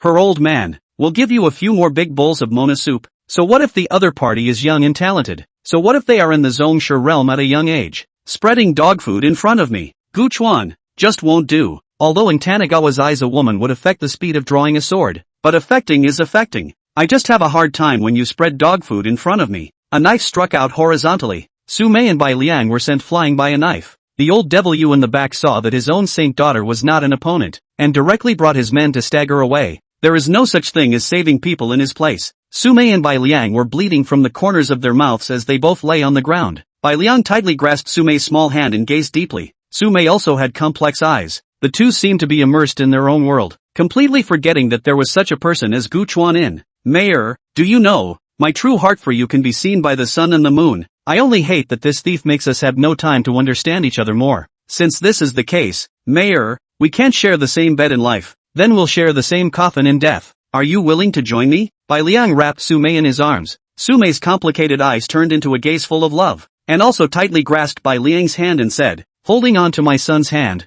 and growing old with my son, Bai Liang, I'm willing to do it. After saying this, these two closed their eyes and did not resist, only wanting to be a pair of dead ducks right now. I disagree. Tanagawa finally couldn't look at it anymore. This is a metaphysical world, not an urban love sadistic movie. Please can you guys be more formal and get up quickly to cut me with a knife? Bai Liang and Sume looked at Guchuan in dismay. What does this devil mean? Could it be that us being together could still be in his way? Gu Chuan, even though you kill without blinking an eye, you used to be a good person. Otherwise you wouldn't have become a demon for the sake of your wife. I don't think you'll break up Su Mei and I after death. Bai Liang looked at Gu Chuan with an ugly face. This atmosphere-defeating scum. Su Mei's good-looking face also looked at Gu Chuan with indignation. Devil, I'm in love with Bai Liang. Who are you to disagree? Tanigawa smiled cruelly. Not only do I not agree, but after your deaths I will also bury one of you to the ends of the earth and one to the corners of the sea, so that you will live in different beds and die in different seats. Gu Chuan is healing to solve these two people. The front came another person,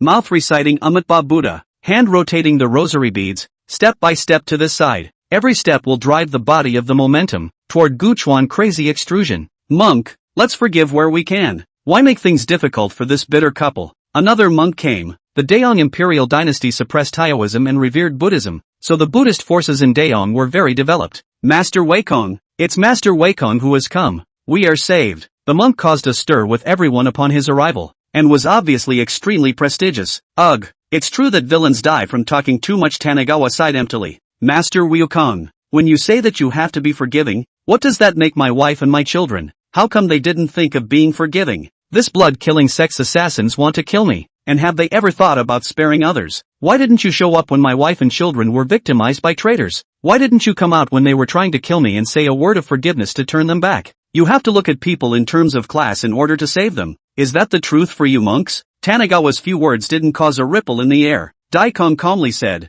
Gu Sure Master, we Buddhists emphasize on the word karma. Poor monk happened to pass by today. I hope that Gu Sure Master will not create any more killing sins. Put down the butcher's knife and become a Buddha on the ground. I hope that Gu Sure Master will turn back to the shore. According to the monk said, and I have a destiny I will save you, and you do not have a destiny that is sorry. Whether there is a destiny is what they say. Then let me ask Master Daiko. I have already killed over 100 people. Can I become a Buddha on the ground by putting down the butcher's knife now? Tanigawa mockingly looked at Daikong. Yukong, as long as the monk knows his mistakes and will change, we Buddhists can tolerate you. Tanigawa, did you guys hear that? As long as I put down the butcher's knife, I can become a Buddha on the ground. So I killed you guys. This is to become a Buddha faster. Chapter 124, Blood-Killing Sect. Master Daikong's eyebrows trembled in anger, and he added, Master Gu, you have misunderstood what poor monk means. What poor monk means is that as long as you recognize your crime now and are determined to change your ways, then you will still be able to become a good person in the future. Tanigawa continued to debate with Daikong. Then according to Master Daikong, it is a crime for me to avenge my wife and son? Killing others to save my life is a crime? I remember that you Buddhists have such an illusion. Right, the butcher to see the little monk because of the killing of a frog is going to commit suicide. The thought that he killed a lifetime of pigs more sinful. Then you have not thought. This butcher, why kill pigs? You do not go to persuade those who eat pork, instead of persuade a pig killer. Eat pork can go to the incense and worship Buddha, while the pig killer has become a sinful. Daiko's brow furrowed. In his perception it was Tanigawa who had been misrepresenting him, but he couldn't refute it for a moment. Buddhists have always advised others to put down the butcher's knife and put down their grudges, but never advised themselves to mind their own business. In their view, regardless of the cause and effect of things, as long as I advise you to put down your grudges, then this is me doing good and virtuous deeds. Since the Gu cultivator is obstinate, the poor monk can only suppress you first and bring you back to the courtyard so that he can recite scriptures for the cultivator day and night to sensitize the cultivator. Daikong waved the robe on his body, the rosary flung in his hand directly under the dead hand. Another master of the Zhongshu realm. Gu Chuan felt how today's Zhongshu realm is as much as a cabbage. Master Daikong, have you ever heard of the Buddhist sect that has a palm technique that falls from the sky? At Dukong's puzzled gaze, Tanigawa leapt up. Bold demon, I was displeased with you at the first glance. A small carving skill. How dare you show off your skills? Dewei Tianlong, the heir anxious, not to mention his status in Buddhism, but also in the Jianghu, that is also the status and prestige are very high, when have received this kind of insult. Never only he scolded other people, demons share. Daikong, Master Gu, you slander the poor monk. The poor monk. Tanigawa, demon shut up. Cut the crap. Dawei Tianlong, Prajna Buddhas, Shurzuan Jizo, Prajna Abracadabra. Look at my big gongs and golden bowls to collect. Dawei Tianlong, Shurzuan Jizo. Gu Chuan's double palms came out, and one huge palm print smashed into Daikong without the slightest bit of hesitation.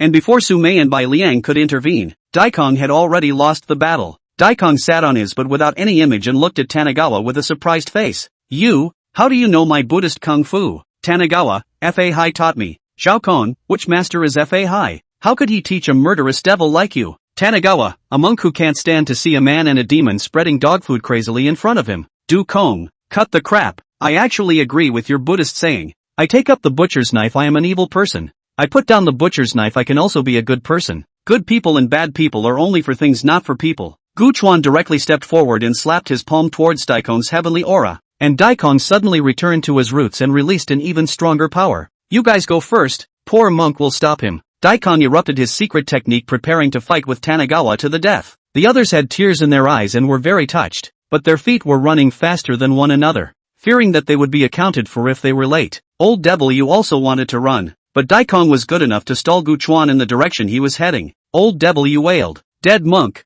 don't drag me along with you when you're going to die, but I still want to live. Amitabha Buddha, scholar, you has committed many sins, so join the poor monk in hell to atone for your sins. Daikong dying still want to pull you, Old Devil, for his own death to leave a good story of eliminating the devil, but Gu Chuan will not be as he wished. Directly before he had a knife to the head of the Lord. You Old Devil, he left there is still useful, now cannot die. A knife on the neck of you Old Devil. You Old Devil shivered. Bai Liang and Su Mei had long ago run away. Now even if they chased after them, it would be a waste of effort with many changes occurring. Spare your life. Old Devil, you knelt on the ground with an ugly face. Take me to the blood-killing sect. Gu Chuan had no intention of letting go of the blood-killing sect. Since you struck out at me 3 times, I'll return the favor. You Old Devil heard directly unbelievable. Gu Chuan, you do not delusion. Blood kill door, but there are 5 master realm experts. Sume is only the newly promoted master strength, but not compared to the 5 blood kill door. And the blood killing door people are crazy. You take a shot at him, he will do whatever it takes to take a shot at all the people who have a relationship with you.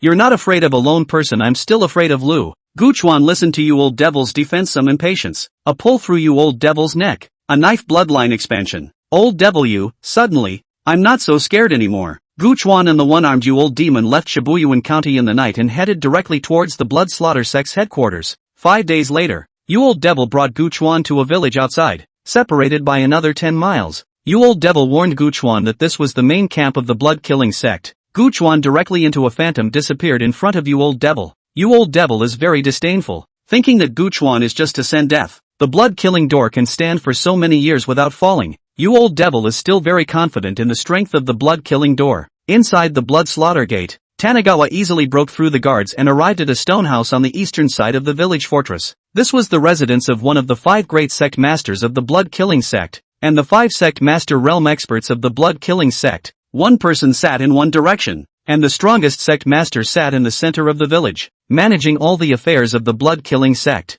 These are all forced from the You Old Devil. As for whether the You Old Devil is a lie or not, try not to know. Tanagawa didn't care if the commotion was big or not. He directly broke the door, only to see a middle-aged man practicing inside. The middle-aged man opened his eyes, thinking that it was a disciple of the sect who had disobeyed and unintentionally collided into his residence. But before he could get angry, a power of the same realm came crashing down on him, and a long blade was constantly zooming in his eyes. Good guts, how dare you make trouble in my blood-killing sect? The middle-aged man was very confident as he clamped his hands together, ready to clamp down on Tanagawa's incoming long sword. The middle-aged man used to be a gold medal assassin of the blood-killing sect, and his pair of iron hands were scandalous in the Jianghu, so he was very confident that he could clamp down on this oncoming large knife. Besides, he'd already figured out how to mock the other man a few times for his lack of self-importance after he clamped down on his weapon. But the middle-aged man he never expected. This clip only caught a flash of phantom, did not wait for him to clip again. The blade has not entered his neck.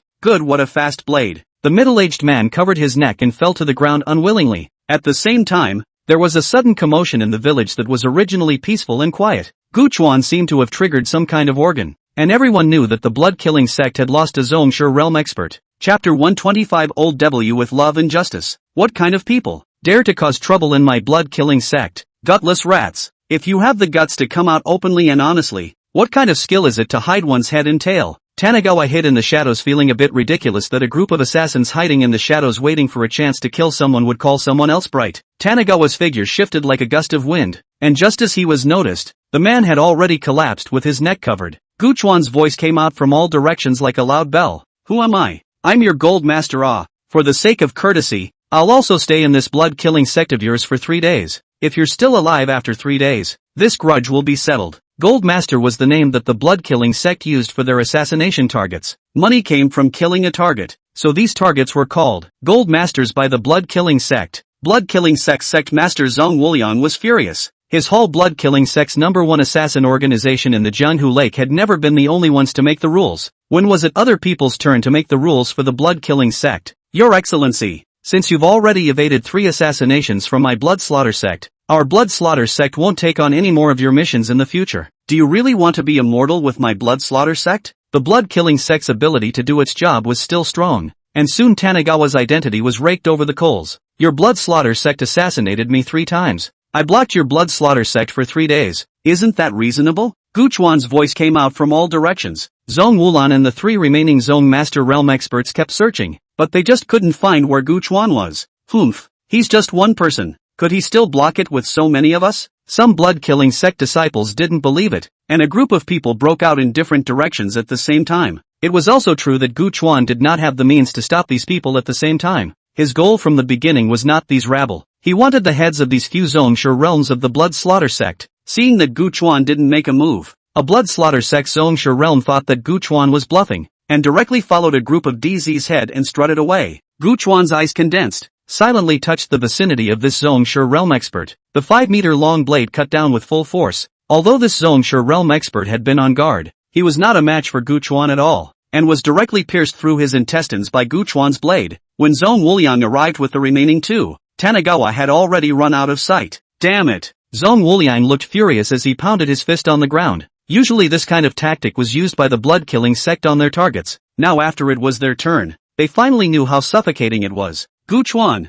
my blood-killing sect is merely taking money to do a job. The real enemy is the one who paid to find us. If you have the ability to find him, why come to make things difficult for our blood-killing sect? Zhong Wuliang now as if he has become that victim. He is only taking money to do the job. And it's not that he wants to kill people. If you want to blame it on the person who wants you to die, it's none of our businessman's business. Who is that person? Tanagawa asked curiously. The predecessor honestly hadn't offended anyone, so how could someone find an assassin to take his life? That person's status is very high, not to mention you. Even our blood-killing sect won't be easily offended. Zhong Wuliang was still a little bit pleased in his heart at this time. How is it? They are all forces that you can't afford to mess with. You are nothing but a clown. Tanagawa, since I can't afford to mess with that guy, I'll just mess with you guys. Tanagawa was dry and killed at the drop of a hat, and after a battle, took away another expert of the sovereign realm. When the disciples of the blood-killing sect saw how fierce Gu Chuan was, other than some who were still loyal to the blood-killing sect and stayed, the other first sons had long since run out of sight. Old W was very busy right now. He was holding a bag in his hand. When he came across a group of disciples coming out from the blood-killing sect, he took out a black medicinal pill from the bag and told them to take it. If they didn't take it, the consequence would be their heads falling to the ground. Alas, I think you old devil, have lived half of my life, but I can't imagine that I have fallen in the hands of an honest man. It is true that honest people can't be messed with. As soon as they are messed with, that honest person will be reckless when doing things, especially the kind of honest person who has the ability to do things. Old W had been bemoaning the fact that he had added another experience to his shallow life, and was at that moment speaking eloquently to those who had taken the pills. Boys, do you know what you just ate? To tell you the truth, this is called the 10-day intestine breaking pill, and if you don't have an antidote after 10 days you'll be waiting to die. Don't take this kind of look at me. This old devil also ate. Manly man can bend and stretch. This point counts for nothing. You old devil began his eloquent talk again, narrating his life experience. Zhong Wuliang was now suffocating. Just now another Zongshe sect master realm expert had died under Gu Chuan's blade, and now he was the only one left alone. Originally, he was still thinking of preserving the reputation of the blood-killing sect and not telling Tanagawa who hired the blood-killing sect to kill him, but what was all this under the threat of his life? It's the Prime Minister's office. It's people from the Prime Minister's office who want to kill you. Zhong Wulan shouted out, his expression alerting the surroundings, fearing that Gu Chuan would suddenly kill him. The Prime Minister's residence? That makes sense then. Tanagawa appeared in front of Zhong Wulan, his steel blade dragging on the ground with a harsh sound of nuisance. The deaths of Tanagawa's wife and son were caused by that gentleman from the Prime Minister's residence. I've told you everything. Can you spare my blood-killing sect now? Zhong Wuliang was also very angry now. Gu Chuan was so strong that the people of the Prime Minister's office only paid so little. It was too much of a loss. While Zhong Wuliang was talking, he saw old W, who only had one arm left, return with a group of Dizzy. The you old devil, who was originally not well received in the blood-killing sect, immediately brightened Zhong Wuliang's eyes, and he secretly said that he had not misjudged anyone. The few dizzy around Zhong Wuliang who were already in despair were also delighted to see Old W calling out affectionately one by one. Old W ignored Gu Chuan and walked straight to Zhong Wulan from the other side in front of him. Clasping one hand, he said to Zhong Wulan, "Sect Master, we have returned to assist you." Zhong Wuliang happily patted Old W's shoulder and said 3 times in a row, "Good good good good." Since there were so many people here, he would definitely be able to draw back. Zhong Wuliang all but lost the look he had just held back, turned around and resumed his sect master demeanor, saying with a spirited voice, "Gu Chuan, see, my blood-killing sect is united. Zhong Wuliang hadn't finished speaking when he suddenly saw the blade exposed at his chest, turning around and looking at Old W with disbelief. What about the promised sentiments and righteousness? Gu Chuan smoothly subdued the blood-killing sect. Gu Chuan was the blood-killing sect's master. You Old Devil became the blood-killing sect's grand elder, and the body and life of the first son of the sect was under Gu Chuan's control, and nobody dared to disobey. Chapter 126, 10 Great Masters. The blood-killing sect officially became a sect, and all the outside branch organizations got the message that they were not allowed to take assassination missions in the future, and those whose missions were not completed would have their money returned in the original amount. During this period, some powerful branches wanted to set up their own departments, but as a result, You Old Demon directly brought people to the door and peeled open their mouths to force-feed the medicine. You Old Devil's arm has been exchanged by Gu Chuan with heavenly destiny points. Regrow out. Gu Chuan is also a good face. How can let a crippled person as his own henchman? If others see it, he blood-killing door now only a group of old and weak to be bullied it. This hand of Gu Chuan's art of reconstructing out of thin air directly made You Old Demon admire him to the core,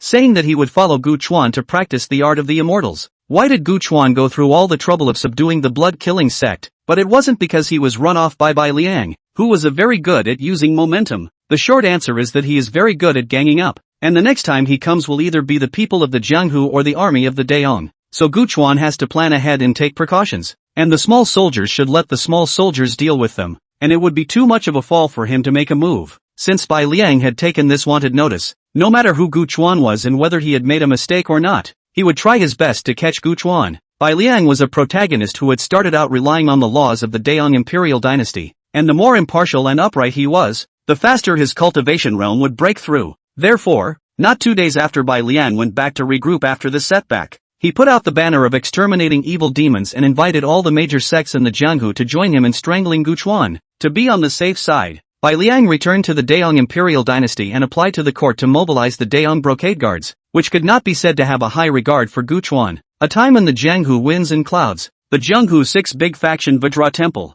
Shanglong Temple, Dharma Phase Sect, Flower Rock Nunnery, Jiuhua Faction, Iron Hand Door, Buddhist forces only 4. The 6 great sects brought their own men and responded to Bai Liang's call to converge in the land of dragon origin, preparing to take down Gu Chuan's blood-killing sect in one fell swoop. Jianghu is a big die bull. These 6 factions are so active as not to see the blood-killing sect dead. 5 master realm experts, now out of the way, can certainly expand their own power. Think when although the blood kill the door because of the reputation is not included in the Jianghu big faction of the quota, but the strength of the blood kill the door is not to be underestimated. That silent assassination of the art ranked to the top 3 of the 6 Jianghu faction have no problem. Inside the blood slaughter sect, Old W immediately ran over in a panic when he got the news that the 6 sects and the brocade guards were going to attack the blood slaughter sect. Sect Master, what should we do now? Should we run quickly? Old W felt that if he didn't run, he would suffer. The blood slaughter sect's location had no treacherous terrain to hold on to, and if they fought, Old Demon, you could imagine being under siege. Tanagawa, just a bunch of rabble. Look at you.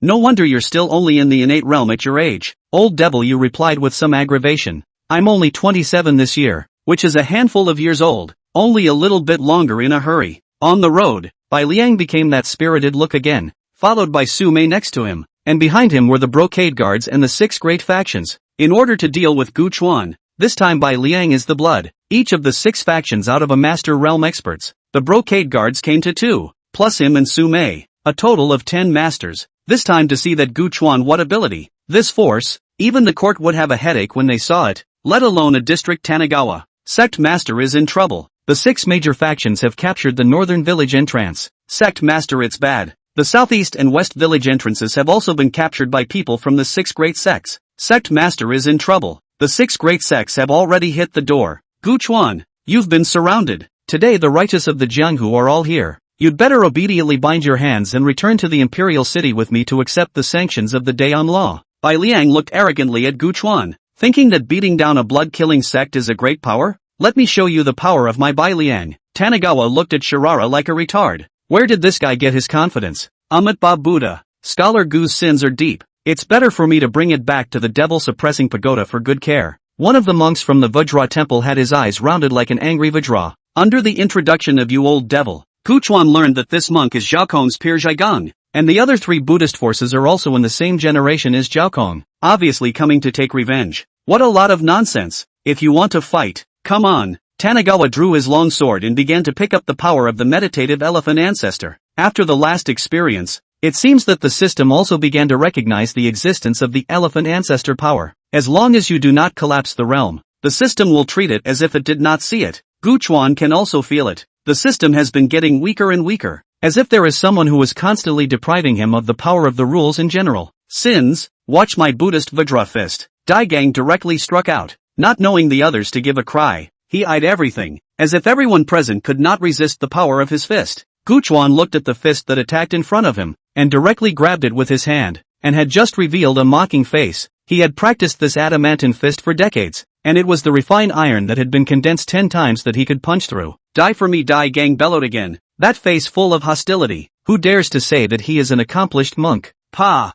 There was a crunching sound, and in the unbelievable gaze of Duogang, his own Vajra fist was actually caught by the other party with just one hand, and he could not advance an inch. How is it possible that you? Dugong's face was unbelievable, but Tanagawa wouldn't spoil him. His other hand directly raised his hand and one of Dugong's arms fell to the ground. Go, everyone go together. This devil is powerful. A single person is not his match at all. Bai Liang took the lead with the 2 brocade guards patriarchs, and the others hurriedly followed, especially those few of Dugong's brothers and sisters, who had a look of hatred on their faces. Kill. Tanagawa is not afraid in the slightest. So what if there are 10 people on the other side? I can kill them with one person with a horizontal sword. This is not a blind confidence, but it is the truth. Tanagawa's elephant ancestor's power was added to his body, as if he was a powerful god of war, and he repelled the 3 with a single punch, and a sword was not sent into the chest of the nun of the Painted Rock Nunnery. Again bare hands between the fight to kill the Jiuhua school and Iron Hand sect masters. Guchuan more and more courage. Bai Liang and others more and more fight the more shocked. This Guchuan in the end, what a monster. Even that one does not have the ability to do it. Especially the 2 patriarchs of the brocade guards. Originally thought it was a small matter to make a good relationship with Bai Liang in the meantime, but they didn't expect that this time it came to be a dragon's den. Tanagawa drew the long sword on the nun of the Painted Rock Nunnery and swung it again with all his might, and the monk of the Shoryuken temple died with a face full of unwillingness. Ah, you devil, I'll fight you. Had Kong's eyes blood red, glaring at Tanagawa directly, one hand up to fight for his life. Tanagawa threw out a punch, and Yugang's head instantly exploded like a watermelon, and with a final fling of his sword, the monk of the Dharma phase sect also collapsed on his way back. The scene became awkward for a while. Bai Liang and the others came with a bang, but now they were killed with only 4 people, and the 2 Jinui patriarchs were even more trembling. Chapter 127, Request for an Imperial Decree. Bai Liang, what to do now? Hurry up and ask for the holy decree. A brocade guard anxiously said to Bai Liang. He did well in the imperial city as a brocade guard commander. Had to come to this muddy water. Really don't know what the guilty. Bai Liang looked grim, and didn't follow the words of the brocade guards. No, the holy decree is our last safeguard. We can't invite it as a last resort. Tanagawa didn't want to watch their nonsense. Directly stepping out, the air made a rumbling sound, as if it was the roar of an engine. The 2 brocade guards turned around and tried to run, but Bai Liang and Su Mei had already withdrawn backward 10 meters away. The 2 brocade guards had ugly faces. This was using them as a shield. Guchuan, I am the Grand Commander of the brocade guards of the Daong Imperial Dynasty. It is all a misunderstanding. The Jinshur guard's scalp tingled as he tried to explain, but Tanagawa didn't care. To hell with your damn misunderstandings. The 2 brocade guards were knocked to the ground by Tanagawa one after the other, with only one breath left to languish. Mayor, run. Bai Liang pulled Su Mei and prepared to escape, but Su Mei's speed obviously couldn't keep up with Bai Liang, and she was grabbed by Tanagawa by her braid. Want to leave? Didn't you ask me? Last time, didn't you want to be a pair of deadly lovebirds? I'll fulfill you. As soon as Gu Chuan pulled Su Mei over and was about to make a move, Bai Liang hurriedly pulled out a golden scroll from his waist, presumably the imperial decree that the 2 brocade guards were talking about earlier. Bai Liang threw the holy decree in his hand towards the sky,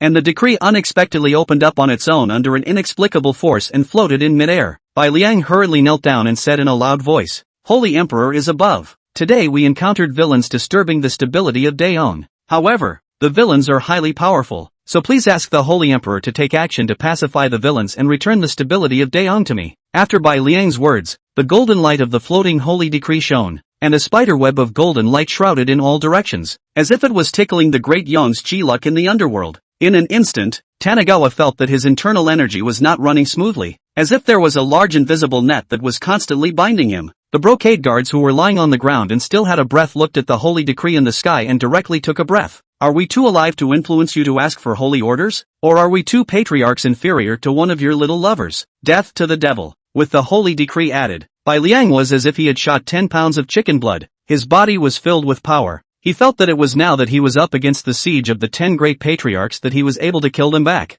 The idea is very beautiful, but the reality is very cruel. Gu Chuan, although a body of internal energy running poorly, but he is a body of power, is not the slightest impact. Bai Liang threw a punch with great interest, as if he had already seen Gu Chuan being punished on the spot by himself, abolishing his cultivation and escorting him back to the imperial dynasty to be tried. However, Bai Liang struck fast and flew backwards even faster, one arm pulling his crotch down, apparently having been broken by Tanagawa. How is that possible? How could you still have such strong means under the great mediocre Chi La net? Bai Liang's face was filled with disbelief. Hey idiot, if you had taken out this holy decree in the first place, there's still a chance that you could take me down with the force of the 10 great masters. Even when the 2 brocade guards were still alive just now, you wouldn't have ended up in this situation if you took out the holy decree in the first place. And you're to blame for your blind arrogance and forgetfulness. Was Bai Liang wrong? Of course he is right. He will not admit that he is wrong. How important is this holy decree? How can it be wasted on these unimportant people? Of course Sume is very important in his heart, but in Tanagawa's opinion he just loves to show off, wanting to end up with the power of the holy decree so that he alone can solve Tanagawa,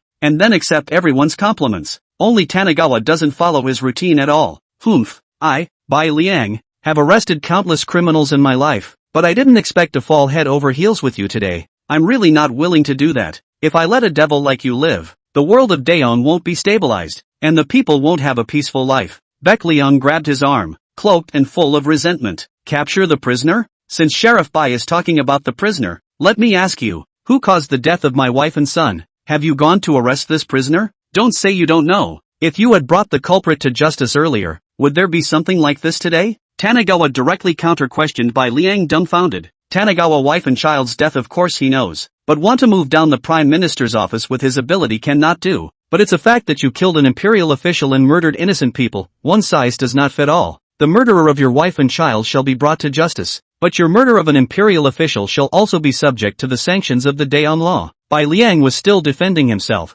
No matter what, the faith in his heart couldn't collapse. That was the code he had practiced for his whole life. Since you can't do me justice, what's wrong with me coming to get justice myself? A few hundred years ago, weren't you Daong a rebellious force against the former dynasty? Gu Chuan no longer say more. Bai Liang as a court official, sacrificed the holy decree in the Daong territory. Want to kill him? Gu Chuan also have to be to pay some price. Gu Chuan think it is not worth it. As for Sume, Tanagawa didn't have the slightest idea of pity. Gu Chuan, what are you doing? If you have the guts you come at me. What kind of skill is it to charge a woman? Bai Liang yelled as he pounced on Tanagawa but was sent flying by Tanagawa's punch. Blood Slaughter Sect Holy Maiden Sume, right? Even though I'm the Blood Slaughter Sect master now, I won't forget this account of you assassinating me. Bah! Devil, you kill my master, destroy my sect. Long ago already, do not share the same day. To kill or die. I Sume's eyes absolutely do not blink. Sume had a generous look on her face. If people didn't know her identity, they would have thought that she was a chaste martyr. Tanagawa felt a little ridiculous. An assassin who was an assassin killing people indiscriminately called someone else a devil, and really thought that he was just a businessman without sins. What's more ridiculous is that the self-proclaimed upright swore to catch all the lawbreakers beside the god arrest, but can follow a crime-ridden killers? Is in his heart killers are a formal profession. Killers are also not illegal? Gu Chuan directly chopped off Sume's beautiful head with a knife, and Bai Liang, seeing that it was impossible to do anything, used the power of the holy decree to directly run away. The Prime Minister's residence of the Daong Imperial Dynasty. This place was heavily guarded and full of experts, as the place where the second-in-command of the Daong lived was certainly not to be underestimated. Duanmu Xing is today's Prime Minister. Duanmu Repentance Son. Duanmu Repentance of the Sun cannot be said to be not spoiled. In addition to some people cannot offend. Duanmu Xing is in the territory of the Daong. Do whatever you want. But today, Tuanjixing received a package. It contained a dozen or so deadheads, and the follower on the side recognized them at once as the blood-killing sect assassins he had hired. Song Chang, the the bandit leader of Shibuyuan County, and others. Young master, it's that person. What do we do? The follower looked a little alarmed. Duan Muxing slapped him. Look at you like that. What are you afraid of? This is the Imperial City. He still dares to make trouble here. Duan Muxing's face is also very ugly, although he is a dude, but also know what people can mess with, what people cannot mess with. Just this time in a small county, how to kick the iron plate? Chapter 128, Entering the Imperial City. There was the power of humanism in this world, and it was obviously unrealistic for Gu Chuan to fight against the Daong Imperial dynasty if he wanted to rely on the power of one person. Unless there is a power far beyond this realm. Otherwise, even if you take out a nuclear bomb, it will be disintegrated by the power of the rules of this realm. This is also the reason why Gu Chuan doesn't use guns and cannons in these martial arts and immortal realms. It's hard to function when it's not a product of a rule unless the power of this product is greater than the rule. However, these were not matters. Gu Chuan was the one who had discovered an extraordinary identity in the predecessor, a heavenly emperor who had entered the calamity. This world wasn't as simple as it was thought to be, although the top battle power in this world wasn't as high as Tanagawa's divine power realm back in the Great Wasteland. But the rules of this realm are very perfect. There are earth and heaven and demonic beasts. Although this world's heavenly immortals cannot live forever, but the life expectancy is not short. Tanagawa immersed his consciousness in the depths of his mind, where there was a place shrouded by a mysterious mist, through which he could see that inside was an imperial fate that shimmered with golden light. Tanagawa's consciousness awakened the destiny that was in slumber, and in an instant a tall silhouette dressed in yellow robes kept enlarging in his mind. I am the heavenly emperor. A deafening voice seemed to resonate through the heavens and earth, but then it only echoed in Tanagawa's mind. The heavenly emperor's consciousness gradually became clearer,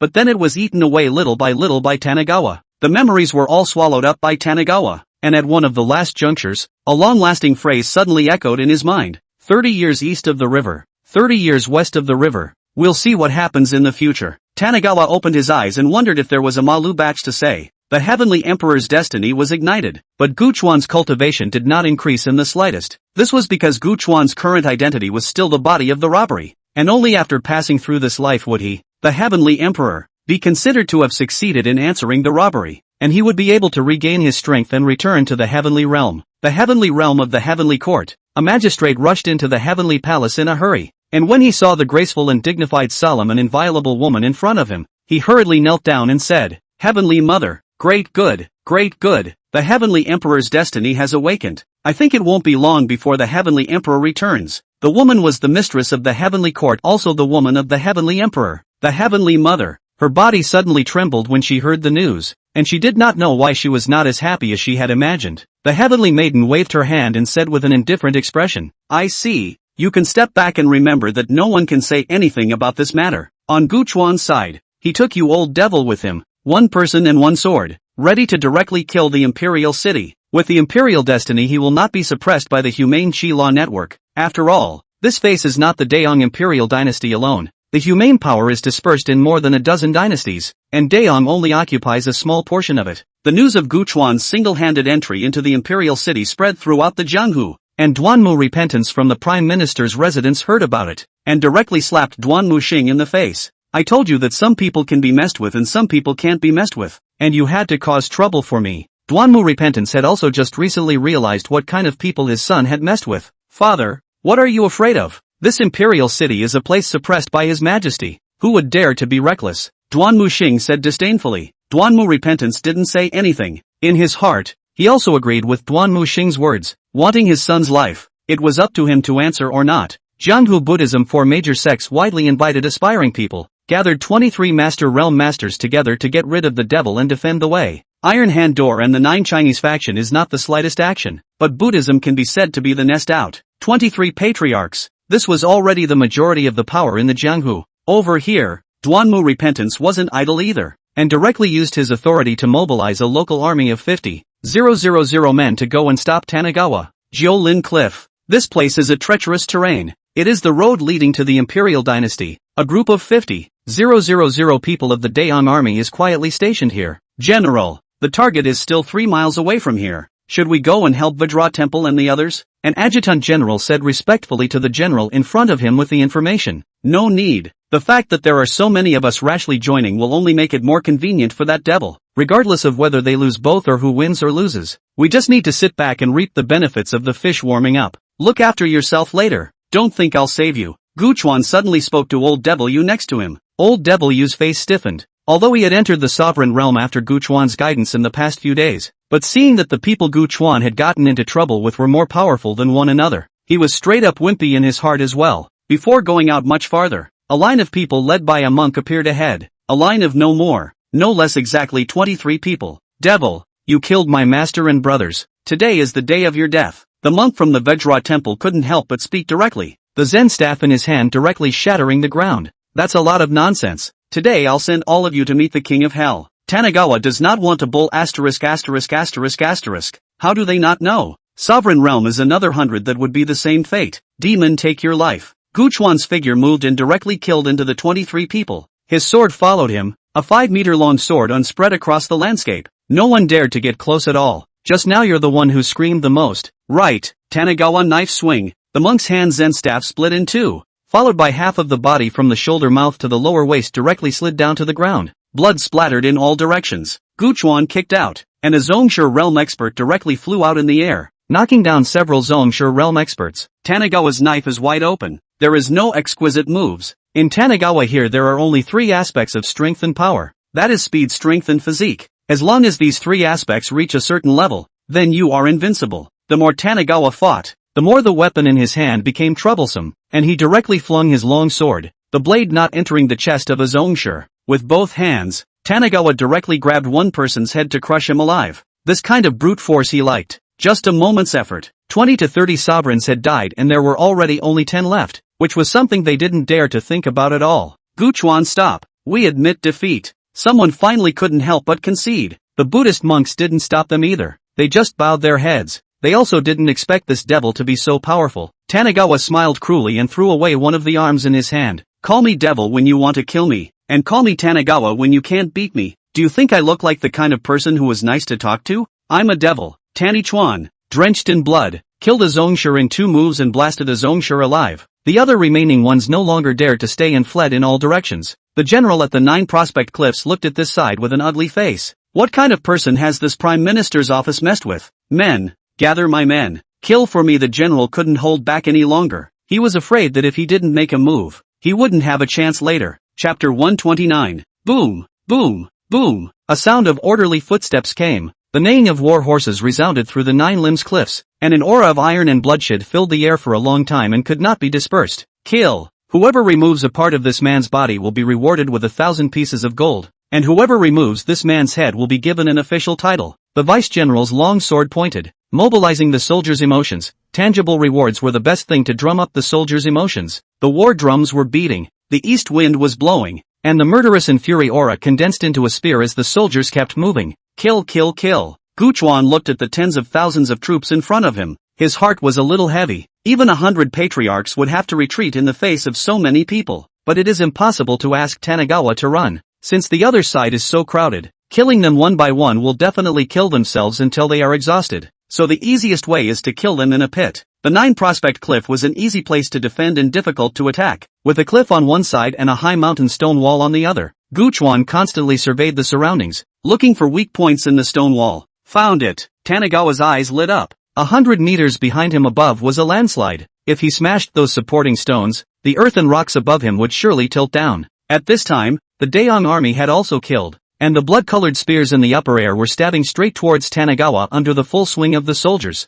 As the wind rose, Gu Chuan continued to channel the power of the elephant ancestor, and a savage giant elephant awakened within Gu Chuan's body. With an explosive blast of a fist, a giant elephant charged towards the spear with lumbering yet nimble footsteps. Boom! The air vibrated and hummed continuously as the spear and the giant elephant both faded into the void. Kill! The soldier in the front row had already contacted Tanagawa and directly swung his spear to stab at him. With that ruthless expression, it was clear that he had killed a lot of people. Tanagawa snatched the spear and threw it out with all his might. Immediately hundreds of Daeong soldiers were skewered in a gourd, but this did not make these soldiers afraid. Instead, it provoked their ferocity even more. Tanagawa was fighting and retreating, and for a distance of 100 meters, he had attacked and killed thousands of people before reaching it. The generals and vice-generals at the back blandly commanded the army. No matter what your strength was, as long as you still belonged to the category of human beings, there was a chance to pile you up with human lives. No, with this devil's strength it shouldn't be difficult to break away. Why would he fight and kill these ordinary soldiers? A ray of light flickered continuously in the general's gaze as he pondered the reason. The vice-general had disdain in his heart. It must be that this devil is high-minded and has not seen the power of my Daeong military formation.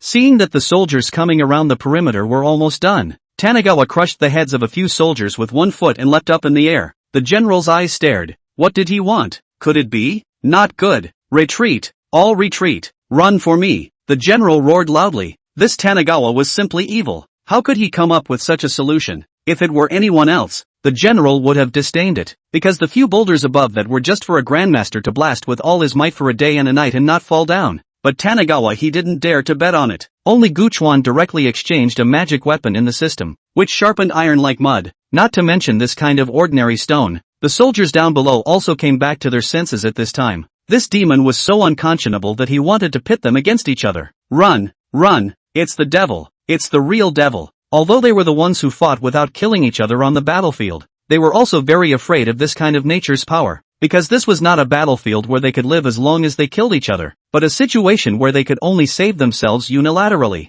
Rumble, rumble, rumble. A burst of earth and rocks tumbled and fell from above. As if it had triggered the butterfly effect, the earth and rock collapses stretched out for thousands of meters without stopping. The general's eyes were bared. His hand gripping the hilt of his sword tugged red. It was unthinkable that his brother who had fought with him for several years did not die on the battlefield, but instead died in the hands of a devil. The power of nature is unpredictable. In a short time, Daeong's 50,000 soldiers, only less than 5,000 luckily survived. The others were either buried, or washed down the cliff by the earth and rocks, life and death unknown. The general looked at Tanagawa, who was walking slowly, and pulled out his matching sword and roared madly. Why are you doing this? They are warriors who have fought hundreds of battles in Daeong. Do you know how many families behind them are looking forward to their return? Tanagawa was a bit baffled. Did it now become my knot again? Did I deserve to die? Tanagawa asked suspiciously. The vice-admiral's eyes watered as he drew his sword and rushed towards Tanagawa. Yes, you're the one who deserves to die, not these thousands of warriors. Tanagawa lifted the vice-general by the neck. I'm telling you, those who kill will always be killed. Don't play the bitterness card with me. Doesn't my family matter? If you want to blame them, blame the people who let you send them to their deaths. Click. Tanagawa snapped the vice-admiral's neck directly. At this time the general also came back to his senses. It was he who had lost his temper. He was just not happy that the warrior who had lived with him for so many years had died just like that. Ha, it's a done deal. The general was cloaked and trying to say something heartfelt when Tanagawa directly took the adjutant general's matching sword and gave him a penetrating blow. Foolish, do you think the world revolves around you? That only you can kill others and no one else can kill you? Guchuan cursed and crossed the Jiolin cliff toward the direction of the imperial city, behind the you old devil trembling to follow. Too ruthless, you old devil is ready to never call old devil again. In front of this person he is not worthy of mentioning shoes. The news that nearly 50,000 soldiers had died and a general had been killed in the imperial city of Daeong came back to the courtroom. The face of the emperor of the Daeong imperial dynasty was very ugly. Unexpectedly someone dared to provoke his majesty, although he knew that the army was instructed by others, but this was still hitting his face. Your Majesty, this person Guchuan has become a demon. Please send someone to suppress this person as soon as possible. Duanmu Repentance also had a very ugly gloomy face. He never thought that Guchuan would dare to pit and kill 50,000 generals. Hey, it's not that your family's uncontested second-generation ancestor that caused this. The son does not teach the father's fault. Killing his wife and child, this kind of thing is done. I think the Prime Minister should reflect on himself the most. At once, there were officials who didn't get along with Duanmu Repentance who directly disliked each other. This was the daily routine of the court and what the emperor was happy to see. They didn't get along in order to check each other. Duanmu Repentance's face was unsightly. If my son is in the wrong, I'll teach him a lesson. It's not your turn to talk about it. That official is not weak, and is not afraid of Duanmu Repentance. Still teaching a lesson? What do you think we should do now that people have come to our door? Because of your son, let my Daeong 50,000 soldiers died in vain. You say you can afford it? And I heard that those 50,000 generals are still under the instruction of your old man. Prime Minister. Chapter 130, Entering the Imperial City. Tanagawa swaggered into the Imperial City without encountering any obstruction. The second generation in the Imperial City all shrank from coming out of their homes today, fearing that they would accidentally provoke this killing star. Ministry of Criminal Affairs Master Lu Ha had already stood by. He was pushed out by everyone, who asked him to be in charge of the Daeong law and punishment. Who would come out if he didn't come out? Lu and a face of majesty, followed by Bai Liang, as well as the Imperial City Guards, surrounded by a large number of ambush manpower. As long as the Valley River Arong he will order to take down. Stop, who is in front of you and what is your business? Lu Ha put on his official voice and pretended to be unrecognizable. Tanagawa lit up his sword and asked directly, how to get to the Prime Minister's residence. I'll take Duan Muxing's dog's head. Lu He's head was big. Why didn't this killing star follow the routine? Shouldn't he answer his own question first? Bai Liang crossed the crowd. Gu Chuan, this is Lord Lu Ha, who is in charge of Dayan's laws and penalties. Speak to him in detail about your matter and he will do you justice. Duan Muxing killed my wife and son, you say how this should be handled, Lord Lu. Tanagawa's sword was sheathed. Lu, and the head is even bigger. Yesterday the people have long been discussed. Give Gu Chuan compensation. See, now this looks like a bit unworkable. But he can only harden his head and said, Duanmu Prime Minister knows that he taught his son poorly, is willing to compensate for the gold 10,000 taels. How do you see? Yeah, then I will kill your whole family and pay you 10,000 taels of gold into the bargain. And I will kill this Emperor Dayan's dog's head and pay him 10,000 taels of gold into the bargain? Lu Ha was still happy to hear the first sentence, but when he heard Gu Chuan's following sentence, his face instantly sank. Bold fanatic, how dare you blaspheme His Holiness? Come on people, take him down for me, life or death. Lu Ha directly opened his mouth, and after saying that, he wanted to quickly retreat into the guards, but it was already too late. After telling you so much nonsense and you can't solve it, what's the use of keeping you? Tanagawa took one step and directly crossed 10 meters away.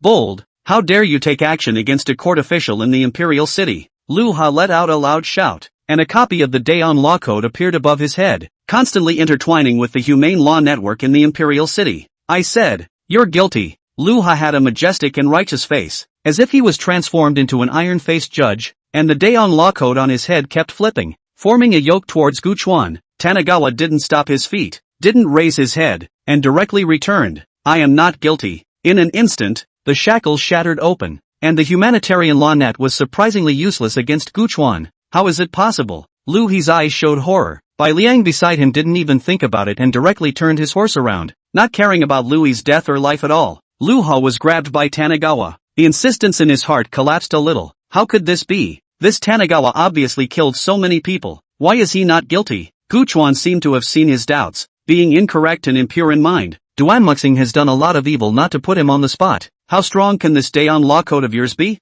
Tanagawa slashed through. Another great head of death. Kill. The imperial city guards rushed out to surround Gu Chuan. Gu Chuan ignored it. Since he couldn't find his way to the Prime Minister's residence, he would just go straight to the imperial court to find Emperor Daong. Stand still. In front of you is today's saint. The leader of the Forbidden Guards came out, and before he could say 2 words, he was put down by Tanagawa with a slash. The East Factory and West Factory are all out, but they still can't resist Gu Chuan, and the humane power of the imperial city doesn't seem to be restricted to Gu Chuan at all. The emperor also saw it, and directly let Tanagawa in. Where is the Prime Minister's residence? Gu Chuan asked nonchalantly to the person above the throne. The Emperor of Daong, Emperor Yong, was filled with helplessness. What are you doing looking for the Prime Minister's office to come to my place? However, as an emperor, he naturally would not easily give up his subordinates. There was a wooden box in Emperor Yong's hand, which contained the jade seal, and yellow humane power was gathering as he weighed Gu Chuan's weight. If you dare to make a move, I'll take that dog's head of yours. Gu Chuan's voice was like a bell. The heavenly emperor's destiny turned, and the power of humanity that had just gathered in Emperor Yong's hands suddenly collapsed. In the end, Gu Chuan is also a human race. His current identity is the body of the heavenly emperor's response to the calamity. That is, reincarnation. Reincarnation has not broken the mystery of the fetus. As a heavenly emperor, Gu Chuan would naturally be favored by the power of humanity, not something this tiny mediocre emperor could compare to. Emperor Yong's body trembled as his eyes looked at Gu Chuan in horror. Someone, take him to the Prime Minister's residence immediately and inform everyone that they are not allowed to participate in the feud between the two. Gu Chuan walked away. The young emperor still looked at that back for a long time and could not calm his emotions. He seemed to have met someone who could not afford to be messed with. Prime Minister's residence. Duanmu Repentance, all disheveled, sitting on the stool. He has gotten the news. His Majesty does not care about it, but also directly dismissed his position. Just now the big inner eunuch has preceded Gu Chuan's step. Father, what to do? What to do now? Duan Muxing walked around in panic. Father, why don't we run? Duanmu Repentance glanced at Duan Muxing with a gloomy gaze. The family business that he had fought so hard for was just going to be lost in the hands of this brat. He was not willing to do it. Run? Where to run? Your father, I have been in the officialdom for half a lifetime. I didn't expect to be planted in your kid's hands, but wanting my Duanmu family to perish, how can it be so easy? A hint of sternness flashed in Duanmu Repentance's eyes. He still had his bottom card. Gu Chuan went straight into the Prime Minister's residence. No one dared to stop. Duanmu Repentance was drinking tea in his old age. He wanted to stall for time. Young warrior Gu is truly young and talented. Duanmu Repentance had nothing to say. Where's Tuanjixing? Tanagawa said directly. Duanmu Repentance's complexion stiffened. Come on. Escort Duanmu Xing out for Gu Chuan to dispose of at will. Duanmu Repentance's finger bones pinched white. His gums were about to bleed from biting. Duanmu Xing knelt in front of Gu Chuan with a horrified face. Don't kill me, don't kill me. It was her who bit her tongue and killed herself, and the child fell on the ground when she snatched it. It's none of my business. Gu Chuan was about to slaughter Duanmu Xing with a knife when Duanmu Repentance suddenly spoke out. Hold on. Can you let me have one last word with my boy who is not a thing? Duanmu Repentance had a look of pity for his beloved son, and the average person looking at him would pity this old man, right? Fine. Go ahead. Duanmu Repentance turned around with a grateful face, but his complexion was immediately gloomy again. Xinger, my father is sorry for you. You. Duanmu Repentance still wanted to put on a bombastic and bitter show in front of Tanagawa to stall for time, but he didn't expect Tanagawa to go straight for him, and the tip of a snowy blade had already penetrated his chest. Tanagawa looked at Duanmu Repentance. Old thing, acting in front of me. Your acting skills are still poor. How about I give you a taste of this pain of losing a loved one as well? Tanagawa had wanted to see Duanmu Xing's face of grief, but he didn't realize that he didn't have a chance at all. When Duanmu Xing saw Duanmu Repentance die, he didn't feel any sadness at all, and hurriedly said to Gu Chuan, my father has already paid for his life. My father has already died on my behalf. You can't kill me. Tanagawa. Duanmu Repentance, a Daeong Hall Prime Minister, how could he give birth to this kind of person? Tanagawa was about to send Duanmuxing off to be reunited with his old man with a single slash when a voice came with the fast horse. Stop. Chapter 131. Stop. Bai Liang leaped directly into the courtyard on his black steed, holding a jade token in his hand, which was engraved with the word water. Bai Liang flung the token, which seemed to be a sharp sword, straight toward Tanagawa's face. Tanagawa crossed his sword to resist. The blade shattered. His body's internal force formed a barrier still pierced through. His right hand, attached to the power of the elephant ancestor, grabbed forward. The token finally stopped, but its constant trembling still wanted to put Tanagawa to death. Bold Gu Chuan, how dare you kill an imperial court official? What should be the offense? Bai Liang looked righteous and wanted to invoke the court's legal network to deal with Gu Chuan, but what he didn't expect was no reaction at all. Gu Chuan exerted his force. The token in his hand let out a trembling wail and was directly crushed by Gu Chuan. Your family's emperor doesn't care about it. You're the one who will meddle in it. Bai Liang was a bit confused. Earlier he heard Duanmu say that there was a noble guest in the imperial city and he went to look for that noble guest. He didn't really know what happened after that. Bai Liang shook his head inside, painfully saying, Your Majesty, you're really too disappointing to me. Do you not care about this kind of devil who was a scourge on earth? Bai Liang's brain does not know what is loaded, is to want to bring Tanagawa to justice, as if the whole world's people make mistakes are not wrong. Only he, Tanagawa, made a mistake is wrong. Since this is the case, then let the micro-minister cut down the demons for this Daeong, uphold the righteous path of Daeong, and return peace to the Daeong world. It was as if Gu Chuan had become a 10 evil sinner. Brain has a pit, right? So in two. Gu Chuan really did not think that this White Liang is such a pedantic person. You are pedantic even if, but also to Gu Chuan a person pedantic. This Duanmuxing kills and harms people also do not see you pedantic will be put on the spot. Bai Liang's next words made Gu Chuan even more speechless. Brother Zhang helped me kill this demon. If you can't beat it, you call out to someone. A person stepped from a distance, followed by a man and a woman. The three seemed to be walking slowly, but in a few breaths they arrived in front of Gu Chuan. Brother Bai, is this the person who has kept you from advancing in your cultivation? Zheng Gui asked curiously, not taking a proper look at Gu Chuan. Bai Liang hurriedly dismounted and stood on the side of the three. Let Brother Zhang laugh. It's that this demon is powerful. My strength is low. I can't cut down the demon. Please Brother Zhang, do justice for this Daeong world. Bai Liang's words are sincere. Gu Chuan to hear what it means. He did not die to hinder his progress in cultivation, but also really think that this Bai Liang is a selfless, iron-faced justice. To Zhang Gui here indifferent, Zhang Gui most valued is Bai Liang's sentience and righteousness. I do not know why the moment I saw this Bai Liang felt like a good friend at first sight, as if born confidant general. Brother Bai, rest assured, this devil is handed over to me. Seeing the duo chirping me, Gu Chuan couldn't take it anymore, and the Duanmu Xing on the ground didn't care, and directly struck out. The two of you have an end. I don't have the time to watch you guys blindly compare. Tanagawa killed directly, and the ground under his feet cracked from the tremendous force. Humph, just a reckless man. With a wave of Zheng Gui's wide robe, a water dragon scroll appeared in front of him, which gradually grew in size and whistled towards Gu Chuan. If it were someone else, they would have dodged it, but Tanagawa directly reached into it with both hands and ripped the water tornado apart alive. It's a bit interesting to the point. Zheng Gui stepped back and another sword with a cold light appeared in front of him. Zheng Gui pointed with both hands and the sword flew directly towards Tanagawa.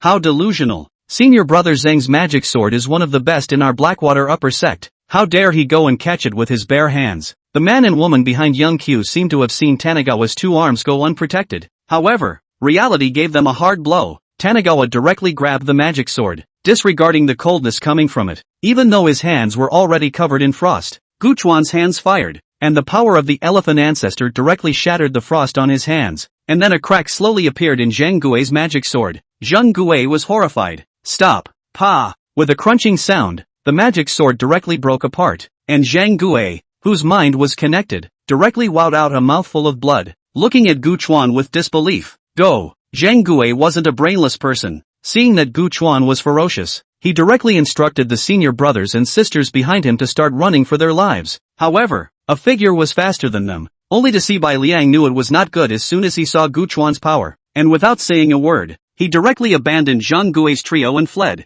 Zheng Gui was angry and anxious. Reckless himself also appreciated this person is very important. I did not expect that it is such a person. Wanna go? You guys can't leave. A good one has to be used as a gun by others. Isn't it good to live a good life? Tanagawa had already gotten close, and young Q was struggling to resist. This brother, we are disciples of the Blackwater upper sect. Please be merciful. It's us who are ill-advised and have fallen for the treacherous plans of this thief Bai Liang. On the other side has long run out of a long way. Bai Liang heard this sentence immediately not happy. Zhang brother, you cannot slander my person. This demon removal but you promised yourself. I just want to borrow the strength of Zhang brother. I did not expect. Bai Liang did not have a bit of shame of leaving his partner to run away, but instead blamed Zheng Gui for his lack of strength.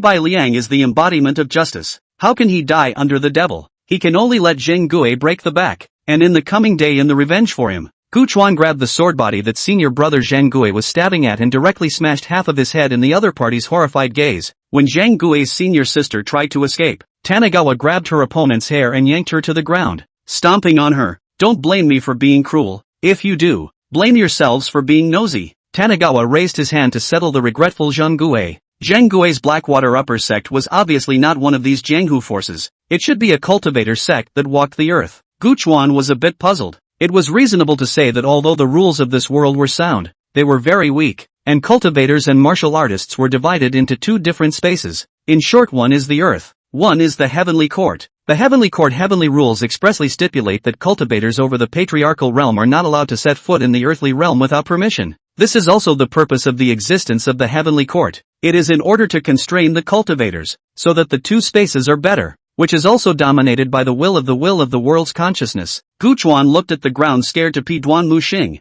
This is the heavenly emperor's human robbery in this life. As long as you kill him this robbery is even through. The predecessor had passed through 36 lifetimes, with a full 72 culpas, and this one happened to be the last one, the last culpa. Don't kill me, don't kill me. I know I'm wrong. I'm willing to go kowtow to your wife and son to make amends. Tanagawa, if making amends works, then why do you need the sword in my hand? Tanagawa finished tuanjixing with a knife. Before he could take a break, another huge aura suddenly came from behind him, and the majestic pressure of the aura made the surrounding space a little unstable. Chapter 132 Return of the Heavenly Emperor. Who dares to harm my Blackwater upper sect's first son? Lord True Water came in anger. A few months ago, he heard from someone in the heavenly realm that Black Spring sacred water appeared in the Daeong imperial dynasty in the earthly realm, and immediately came down to the realm quietly with his first son. However, after searching for months, there was not even the slightest clue. The Black Spring sacred water was a good thing for practicing the Blackwater upper sect technique. After searching for a few months, the True Waterman was truly unwilling.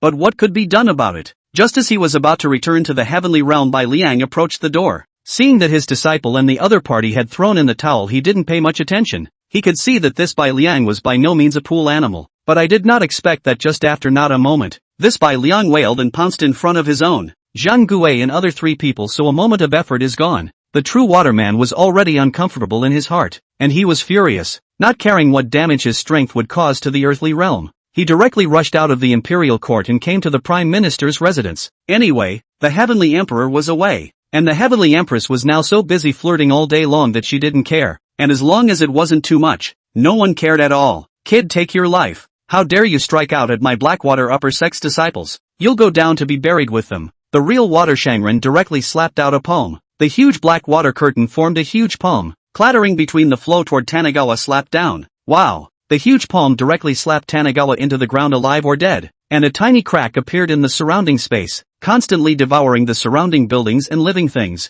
Tanagawa could actually block the palm, but he didn't put up a fight, and another identity should have come out, only to see Gu Chuan's Heavenly Emperor's destiny segment ticking and turning, a disdainful imperial aura gradually emanating out. A golden-colored stream of light was constantly turning, and it was as if the spiritual chi in the heaven and earth had found a floodgate and broke the dike as it rushed towards Gu Chuan. Makamizu-sama's face was puzzled as to what was going on. Bai Liang looked at the streaming light in front of him with a gloomy face, as if something had not lived up to his expectations. An emperor's robe suddenly came from the 9 heavens. The true waterman's eyes stared, his voice a little trembling muttered, "Could it be? Could it be?" Immortal music chimed, white cranes lit up their wings, heavenly maidens scattered flowers, purple energy came from the east, and all sorts of visions occupied the sky for a long time without being able to stop. "I am the Heavenly Emperor." A loud cry came out from Gu Chuan's position. It was not his intention. It was a sound made by the fate imprinting the Heavenly Emperor. It could be said to be a status symbol. True water upper man's legs trembled,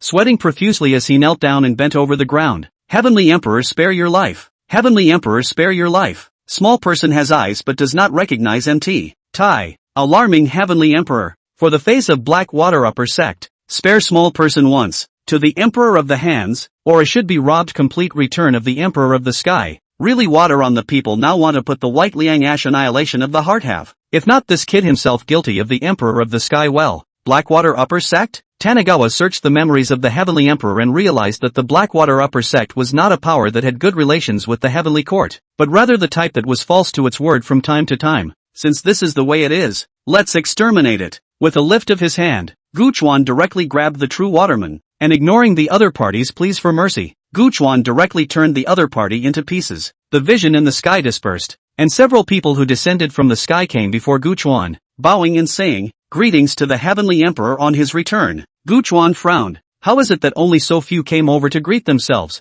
The hallowed Heavenly Courtmaster returned unexpectedly. No one came to greet him, not to mention others. The Queen of Heaven should always come. As if he could see Gu Chuan's doubts, one of the first people whispered, "Heavenly Emperor, the Heavenly Empress is having a peach banquet today, inviting all the immortals." Good Tanagawa to go to see the predecessor's mother-in-law in the haunting what demon? Predecessor and the Queen of Heaven is not the kind of office-colleague relationship you think of, but a real husband and wife. Has been more than 800 years of old married couple, but before that there is still a reptile to be solved. I didn't know before, but now that the Heavenly Emperor's destiny has awakened, who this Bai Liang is Gu Chuan has already guessed, before Gu Chuan even made a move. Bai Liang was already standing on the moral high ground to slam Gu Chuan. Gu Chuan, the son of heaven commits the same crime as the common people. Can you do whatever you want to kill the human race just because you're a heavenly emperor? Even if you are a heavenly emperor killing people, you still have to pay for it. Bai Liang's voice was so loud that the entire imperial city could hear it. He understood the character of the heavenly emperor, the kind of person who had regard for the eyes of others and loved his reputation. Only by making him feel guilty could he escape with his life. But Bai Liang certainly can't get what he wants today.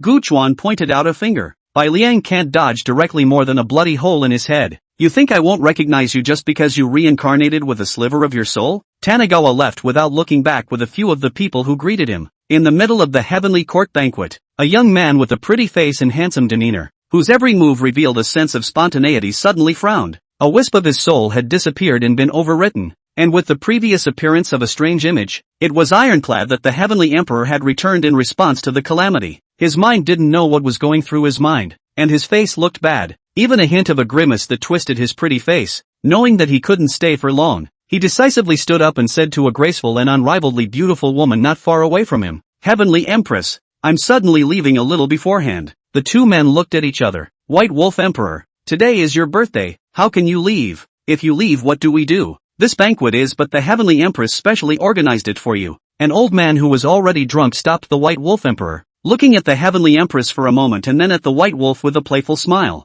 "Dear old man, you've had too much to drink." The White Wolf Emperor pushed the dear elder Wang away as he walked straight towards the outside, leading a cadre of his men directly out of the heavenly court. Dear old man looked at the White Wolf Emperor somewhat unhappy. If not for the marriage line he held in the first place, this White Wolf Emperor could grow so fast. Could he develop to appear in this kind of power? The White Wolf Emperor had just left on the front foot, and Guchuan arrived with his men on the back foot. Everyone was stunned to see Tanigawa's return, but they all just got up and gave polite greetings, after which they went about their own business of eating and drinking. Although they hadn't seen the Heavenly Emperor for quite a long time, they had the impression that the Heavenly Emperor was a very easygoing person who wouldn't be bothered with them in general. The drunken dear old man even took the wine and came forward. Gu, this is not the Heavenly Emperor. The Heavenly Emperor should be robbed to return to congratulate you. Come, old man, toast you a cup. Dear old man drank a cup of wine to himself. He was in the eyes of the others unrestrained, loose and accustomed to the character of an old boy who did whatever came to his mind. Heavenly Emperor, I tell you, during the time you are not here, the Queen of Heaven, she is alone but lonely. Chapter 133, Dog Blood Incident in the Heavenly Court. Heavenly Emperor, I tell you, in the days you are not here, the Queen of Heaven, she is alone but lonely. Dear old man was full of red face, staggering playfully with Tanigawa. Drunkenly he exposed his own nature. At the time when the Heavenly Empress was due to be reincarnated, it was he who went to match the Heavenly Empress with the White Wolf, allowing the White Wolf to meet the Heavenly Empress. He just couldn't stand to see the Heavenly Emperor's lofty appearance. Why can you sit in the position of the Heavenly Court's Lord while I am only able to sit at the bottom of the list? Dear old man is the kind of strength is not high, do not want to work hard to cultivate, but also fantasize about being in a high position all people around him, and he labeled what he did as a sex-jumping old boy. Later, seeing the development of things more and more uncontrollable, he again lying in front of the Emperor crying, said he had good intentions to let the Queen of Heaven should be robbed of the time to live a better life, but did not think that it would happen. This kind of thing? Should be robbed of the Queen of Heaven. And the White Wolf nodded. Yin and Yang locks. Yin and Yang locks once nodded that would mean that the marriage of the heavenly bond. The predecessor was also generous, thinking that the dear old man was really that kind of jumpy old codger, and didn't hold him at fault. However, he didn't expect that the White Wolf was even wolfishly ambitious, attempting to overthrow the rule of the Heavenly Court, playing out the slogan that kings and lords would rather have seeds, wanting to make himself sit on the position of the Heavenly Realm's co-owner. At that time, the Heavenly Court is strong. The White Wolf followed by some bandits, naturally not the Heavenly Court's opponent, directly by the Emperor of the Heavenly Emperor to kill people and horses, and finally if not the Queen of Heaven to plead for mercy. The White Wolf has long been thwarted in the dust. But the Emperor did not expect is that the Queen of Heaven should be after the return of the tribulation has not yet cut off the karma, often avoiding the Emperor to see the White Wolf, but also to take the things of heaven to fund the White Wolf. Now the strong White Wolf Emperor has a large part of the credit is the Queen of Heaven to send. That's not all. When the Heavenly Emperor realized that something was wrong and wanted to deal with the White Wolf, the Heavenly Empress suddenly came to his door, and a trace of karmic chi from somewhere allowed the Heavenly Emperor to reincarnate to answer the karmic attack. Should be robbed is not a mouth to say so simple, which the timing of the people and it cannot be less, or a careless will be lost forever in the endless cycle of reincarnation. When the Queen of Heaven should be robbed Heavenly Emperor but arranged almost everything. Dear old man is precisely the Queen of Heaven's caretaker. I did not expect this old thing even make this kind of means. The predecessor in the cycle of reincarnation should be robbed that is really in the cycle of reincarnation. 72 difficulties is true, but this 36th life is not known to be the first. In the White Wolf's intervention, sometimes just 1 year to be reincarnated 10 times. In the end, if it were not for the number of reincarnations, the predecessor is almost completely lost in the reincarnation. Others have been unable to accurately find the specific location, or the predecessor is still in the midst of being tormented. But that's the case. The White Wolf also tore out a sliver of his own soul, transmigrated to the predecessor reincarnated in the approximate location, and the Queen of Heaven even pretended not to know, do not care about it is just, but also to prevent the die-hard loyal to help the Emperor of Heaven. So the forces in the Heavenly Court quickly divided, a gang toward the Queen of Heaven, a gang toward the White Wolf, toward the Emperor of Heaven's forces instead became the least. Tanigawa kept looking over the memories of the Heavenly Emperor. His heart became more and more speechless. How did this soft bone become the Heavenly Emperor? Tanigawa pushed the dear old man away and raised his steps to go forward. Dear old man froze. He was a patriarch of the Heavenly Court. How could he dare in front of so many people? Immediately, the dear old man took advantage of the wine, began to play his old boy nature. Gu, the Heavenly Emperor hit someone. The Heavenly Emperor cannot see me this old thing. Dislike me dear old man. I dear old man for the Heavenly Court conscientious and dedicated. Dear old man rambling. Tanigawa a little impatient. The people in the banquet are teasing the dear old man, but not a single person to say that he does not know the dignity. Tanigawa lifted one of his feet out in a turn of direction, directly stepping on dear old man's chest. Don't take your irrationality as characterization of sprightly diffidence. I have no time to take care of you. If you dare to say a word again, death. Once the word death came out, dear old man directly did not say anything. and the wine also woke up most of the time. He could feel that the Heavenly Emperor was not joking. He could feel the murderous aura, and felt that the Heavenly Emperor seemed to have changed. Everyone suddenly quieted down, finally remembering that that person was the Heavenly Emperor. Even though he was not in power for so many years, that temperament still remained as it was back then.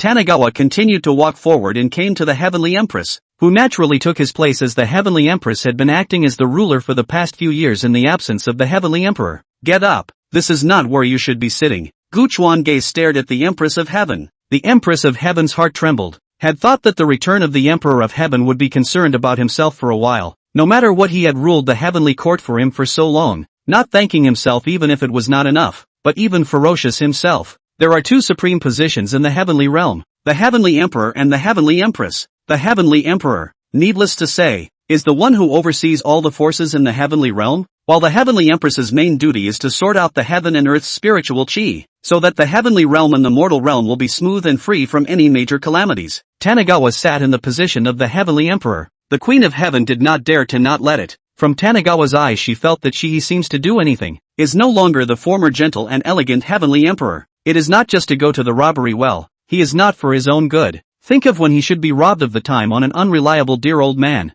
Thinking about the thought of the diva and then thought of the white wolf, the corners of the mouth showed a hint of a smile, but saw the bad-faced Tanigawa and hastily converged. During these years of this emperor's absence, the heavenly realm has relied on all the immortals to work on things. Tanigawa's sentence directly broke the quiet atmosphere, and everyone resumed their previous banter. Sure enough, the Heavenly Emperor was still the same Heavenly Emperor as before. Your Majesty, working for the heavenly realm is our duty. We should not be flattered, but my white wolf tribe is really barren.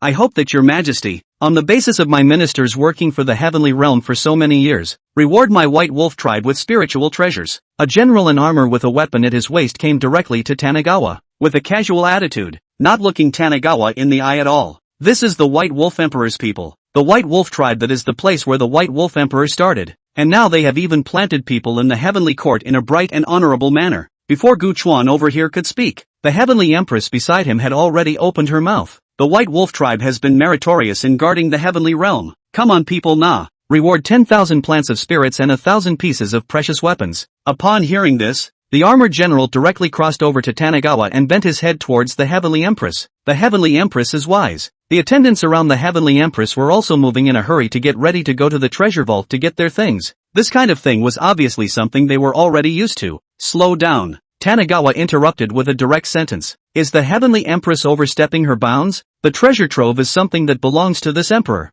not to you. The face of the Heavenly Empress is ugly. It is said that husband and wife are one. Isn't your stuff my stuff? Aren't all my things taken for you to train your great generals? The armored general was not pleased. What do you mean? Your Majesty, are you looking down on my White Wolf tribe? Yes. Is it possible that all the work we've done for the heavenly realm is a lie? Your Majesty has really chilled our hearts. Chapter 134, take your time. The few people from the White Wolf tribe kept chattering, completely looking like they didn't put Tanigawa in their eyes. Guchuan raised his eyebrows. Then tell me what your White Wolf tribe has done for the heavenly realm. If you have merit, you will be rewarded. If you don't, then it's the crime of deceiving the king. The armored general was a bit speechless. He just got used to taking things in the heavenly court in the last few years. Usually as long as there was a hint, he would just ask for a reward, and the Heavenly Empress would satisfy it every single time. Which was like this time when the Heavenly Emperor didn't follow the routine. Humph, my White Wolf tribe has conquered several forces over the years, including those of the few people beside you, and as they disobeyed the Heavenly Queen's discipline, my White Wolf tribe directly stepped in on behalf of the Heavenly Court. The armored general looked at the Heavenly Emperor in triumph. He was the White Wolf Emperor's man, and now that the Heavenly Emperor had almost become a bare-knuckle commander, if today's matter of him forcing the Heavenly Emperor to seal the reward was spread back, it would definitely be very long in the tooth. Guchuan raised his hand to stop the few people who wanted to cry with himself and continued. So it was you, the White Wolf tribe, who exterminated this emperor's forces. Tanigawa deliberately aggravated his tone, but it was as if the armored general didn't hear it at all, and said in a very self-satisfied manner, I'm doing this for the Heavenly Empress, who told them to disobey the Heavenly Empress's discipline. Tanigawa glanced at the Empress of Heaven, who bowed her head without saying anything, as if she was acquiescing to the matter. Since you've admitted it, then go to hell. No one expected Guchuan to make a move at the drop of a hat, and the Heavenly Emperor's pressure directly immobilized the armored general, but he still stubbornly opened his mouth. I'm doing this for the Heavenly Empress. I'm the White Wolf Emperor's man. You can't touch me. The Heavenly Empress also spoke up on the side. Heavenly Emperor, those few forces are indeed disobedient. Tanigawa didn't even lift his head and directly drank. Shut up. Why should my people take orders from you? Heavenly Empress, don't you forget your duties. Don't overstep your bounds. Since their disobedience has to be dealt with, shouldn't your White Wolf tribe's disobedience also be dealt with? The Heavenly Emperor's chi came out, fiercely pressing towards the armored general and a few others. A few people even didn't know that they were afraid, and dared to talk back. Dim-witted ruler, if you dare to kill me, the White Wolf Emperor will definitely bring people to step on the heavenly court. I was afraid that he wouldn't dare to come. Guchuan directly extinguished these few pricks. The people in the banquet were surprisingly quiet. Even dear old Wang shrank into a corner, not daring to play the game anymore. The Heavenly Emperor killed people so recklessly. That was how many years ago? The diva's face was also very unpleasant. Wasn't it obvious that this was a slap in her face? Diva wants to go, but Tanigawa is refusing. He has not yet settled the account. Some people's faces are like, have not yet torn open. Men, bring the heavenly book. The heavenly album could be said to be a notepad of the heavenly realm, and the recorder was the will of heaven and earth, and the powers and responsibilities of the Heavenly Emperor and the Heavenly Empress were originally conferred by the will of heaven and earth. Guchuan to look at the heavenly album. The face of the most unattractive is the Heavenly Empress. Over the years she is busy with the White Wolf Emperor's feelings to deal with. There is not much time to comb the heaven and earth aura. Many places natural disasters and man-made disasters she did not pay attention to. The more Tanigawa turned it over, the harder his face became. In the 600th year of the celestial calendar, there was a deadly upheaval west of the celestial realm, affecting millions of celestial beings, and the celestial court failed to sort it out in time. In the 639th year of the celestial calendar, there was a breach in the mortal barriers, and cultivators entered the mortal world to cause destruction, leading to the destruction of living beings, which the celestial court failed to stop in time. There are not one or two such incidents, but hundreds of them. It can be said that the present heavenly realm of song and dance is all a flowery framework, and the inner world has long been full of holes. Tanigawa threw the heavenly album in front of the Heavenly Empress with one hand, not to mention other things. What have you done for me in my reign all these years? Not even doing your part. What face do you have to sit in this Heavenly Empress position? In the face of Tanigawa's chorus of questions, the diva ignored the content of Tanigawa's words and instead blushed in aggravation and said, "You've changed. You weren't like this before." Tanigawa was a bit speechless to this diva. You talk sense to her and she even talks to you about feelings. Is this the same thing? I'll give you a month's time, and if you can't even do your part properly, I'll take back this authority of yours for the heavenly realm. Tanigawa didn't have the slightest regard for the face of the Queen of Heaven, but don't doubt that the Heavenly Emperor just had that much authority. Then Guchuan continued to order, Jade Heavenly Father, Purple Sun Star Lord, you two lead, responsible for the heavenly realm inspection, checking for defects. If there is any ungrateful, first cut off and then report to the police. Jade Heavenly Emperor and Purple Sun Star Sovereign were one of the several people who greeted Guchuan's return, and were also the two with the strongest strength. Although their power in the heavenly realm was being eaten away by all parties, the strength of these people was also unquestionable, or else they would have long since been annihilated by the White Wolf Emperor. And how could they still wait for the Heavenly Emperor's return? A few people heard the words of the Heavenly Emperor were all happy. They are not afraid of disputes. They want this name. With this name in will be able to develop openly and honestly. Do not need to be afraid of the suppression of others. As soon as Tanigawa gave the order, there was someone on this side who didn't want to do it, and this was a force that belonged to those close to the diva. Your Majesty, aren't you going too far? The Heavenly Empress has already given the position of inspecting the heavenly realm to our Chui family. How can you hand it over to them again? Inspecting the heavenly realm was a fat job, and the Chui family was not willing to simply hand it over. Tanigawa, give it to your Chui family. Will you Choi family be useful? Also, who is in charge of this heavenly realm? Have you guys forgotten that the person who is truly in charge is me? Guchuan, not the Heavenly Empress, nor that White Wolf Emperor. Guchuan mentioned the White Wolf Emperor again, which made the Heavenly Empress blush again. She thought that Guchuan was there to intentionally disgust her. There were some things to see through. There was no need to bring it to the surface. Gu Yan at your service. Tanigawa searched again from the predecessor's memory to find a reliable person. Is the predecessor's sister? She certainly will not betray Tanigawa, but waited for a long time. Just do not see movement. The Xiang Star Lord whispered, Your Majesty, immortal Yan went down to the realm and married a mortal and gave birth to a son.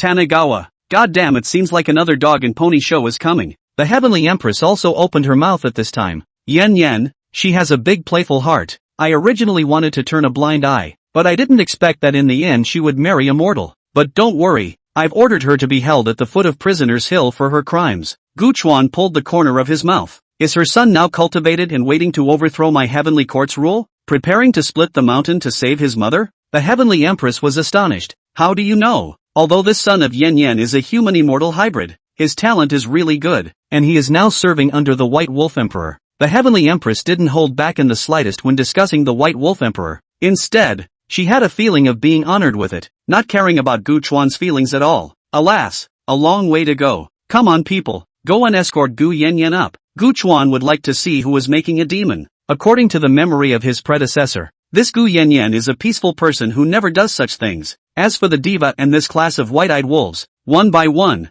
slowly clean them up. There will be plenty of opportunities later. Chapter 135, Are you stupid or am I? Gu Yenran has been imprisoned in the prisoner mountain for almost 100 years, and at first she was desperate, not understanding that her sister-in-law, the Queen of Heaven, on one side encouraged her to go down to the earth for fun and games, and on the other side she told her that she had violated the rules of heaven. One foot is still encouraging the pursuit of one's love, but the next foot is telling oneself that there is a difference between the immortal and mortal worlds, and sending the heavenly lords to arrest oneself, detaining oneself under the prisoner's mountain, and sending one's own son to the White Wolf Emperor, who is hostile to the heavenly court, in the beautiful name of doing it for your own good. At first Gu Yenyen still do not understand, but the longer she was locked up the more she thought the more she understood. His own this diva sister-in-law cannot have the surface of such a pure character. The interior of the dark tricks one set after another. Rather than dark is more like a self-righteous idiot. So many years Gu Yenyen put what things are figured out. When her brother should be robbed as the Queen of the Sky to get the ghost, this should be robbed of the law at first only the Queen of the Sky will. She disregarded the Emperor's discouragement to practice this should be robbed of the heavenly power. As for why, it was because the heavenly empress had met the White Wolf when she was reincarnated to answer the tribulation.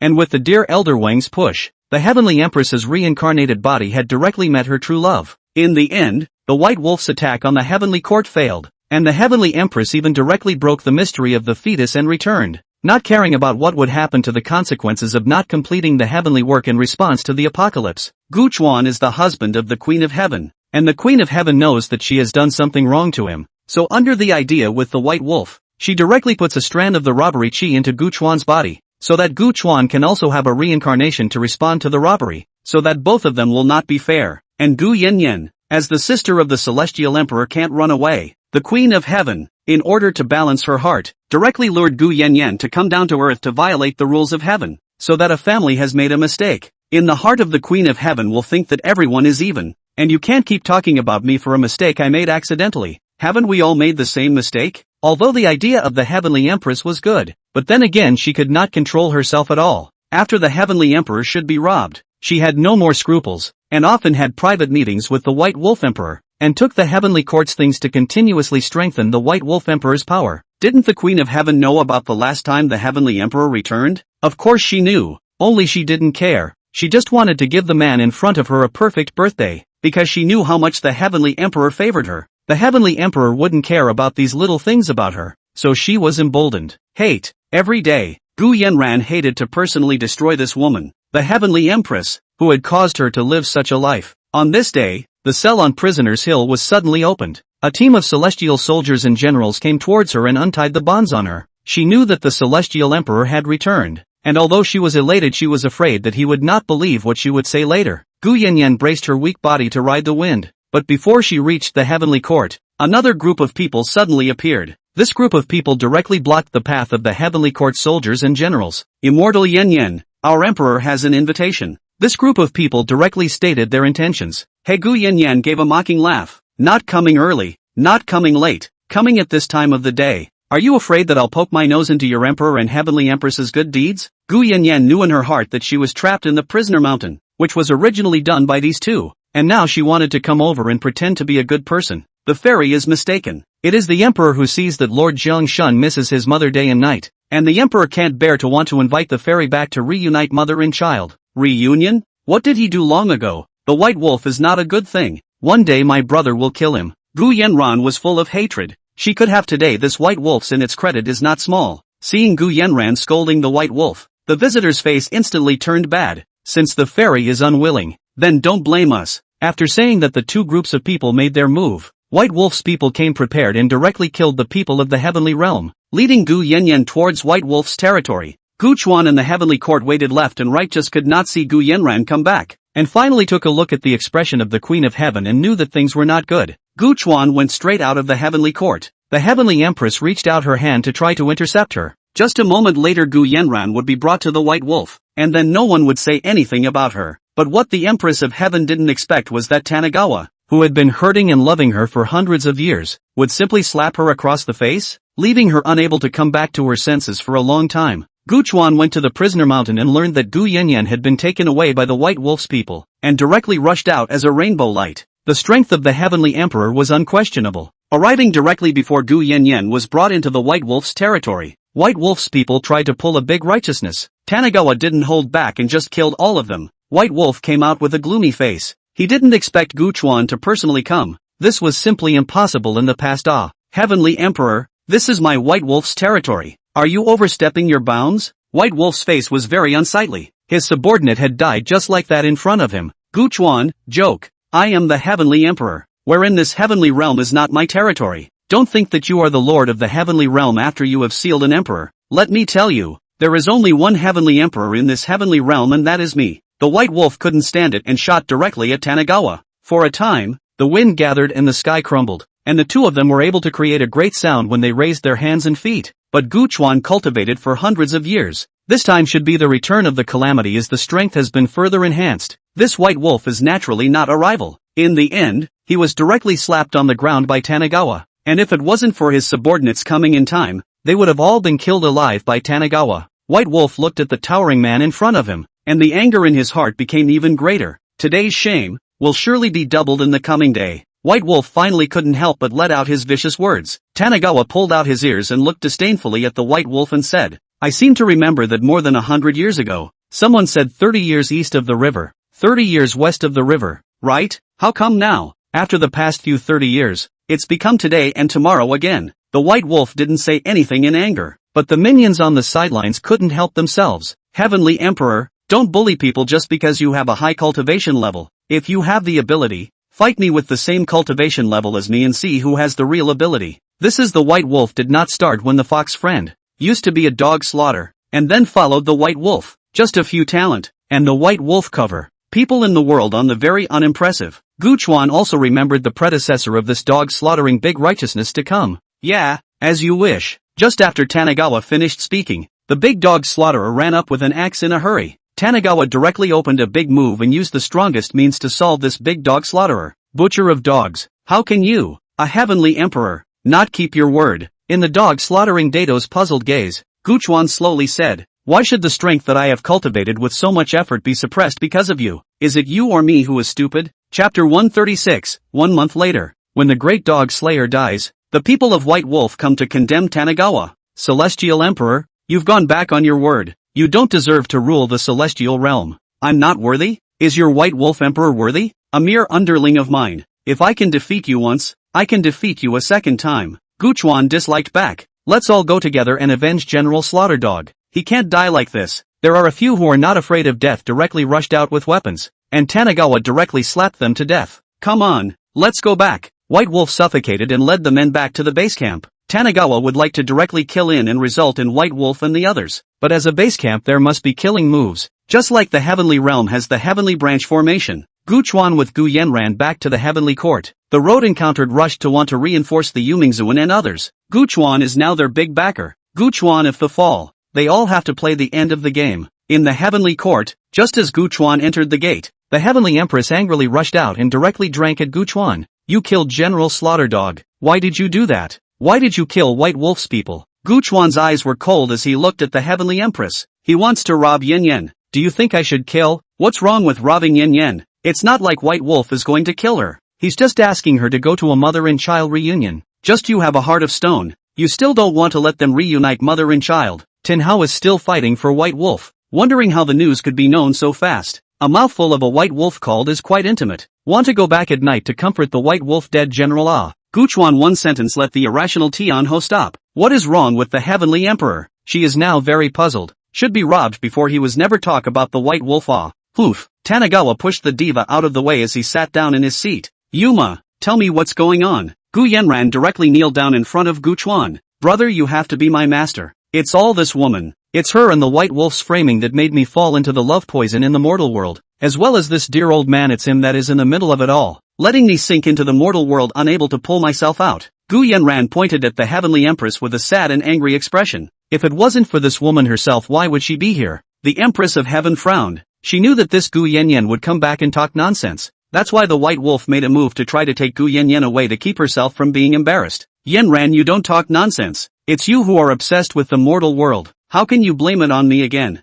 That is also a piece of good intentions to let you go down to the realm. Who would have thought that you would violate the rules of heaven? The heavenly empress justifiably defended herself. Gu Chuan in turn, his eyes lit up. Originally thought it was another love to love dog blood drama. Did not expect this. Gu Yanran's brain is not stupid.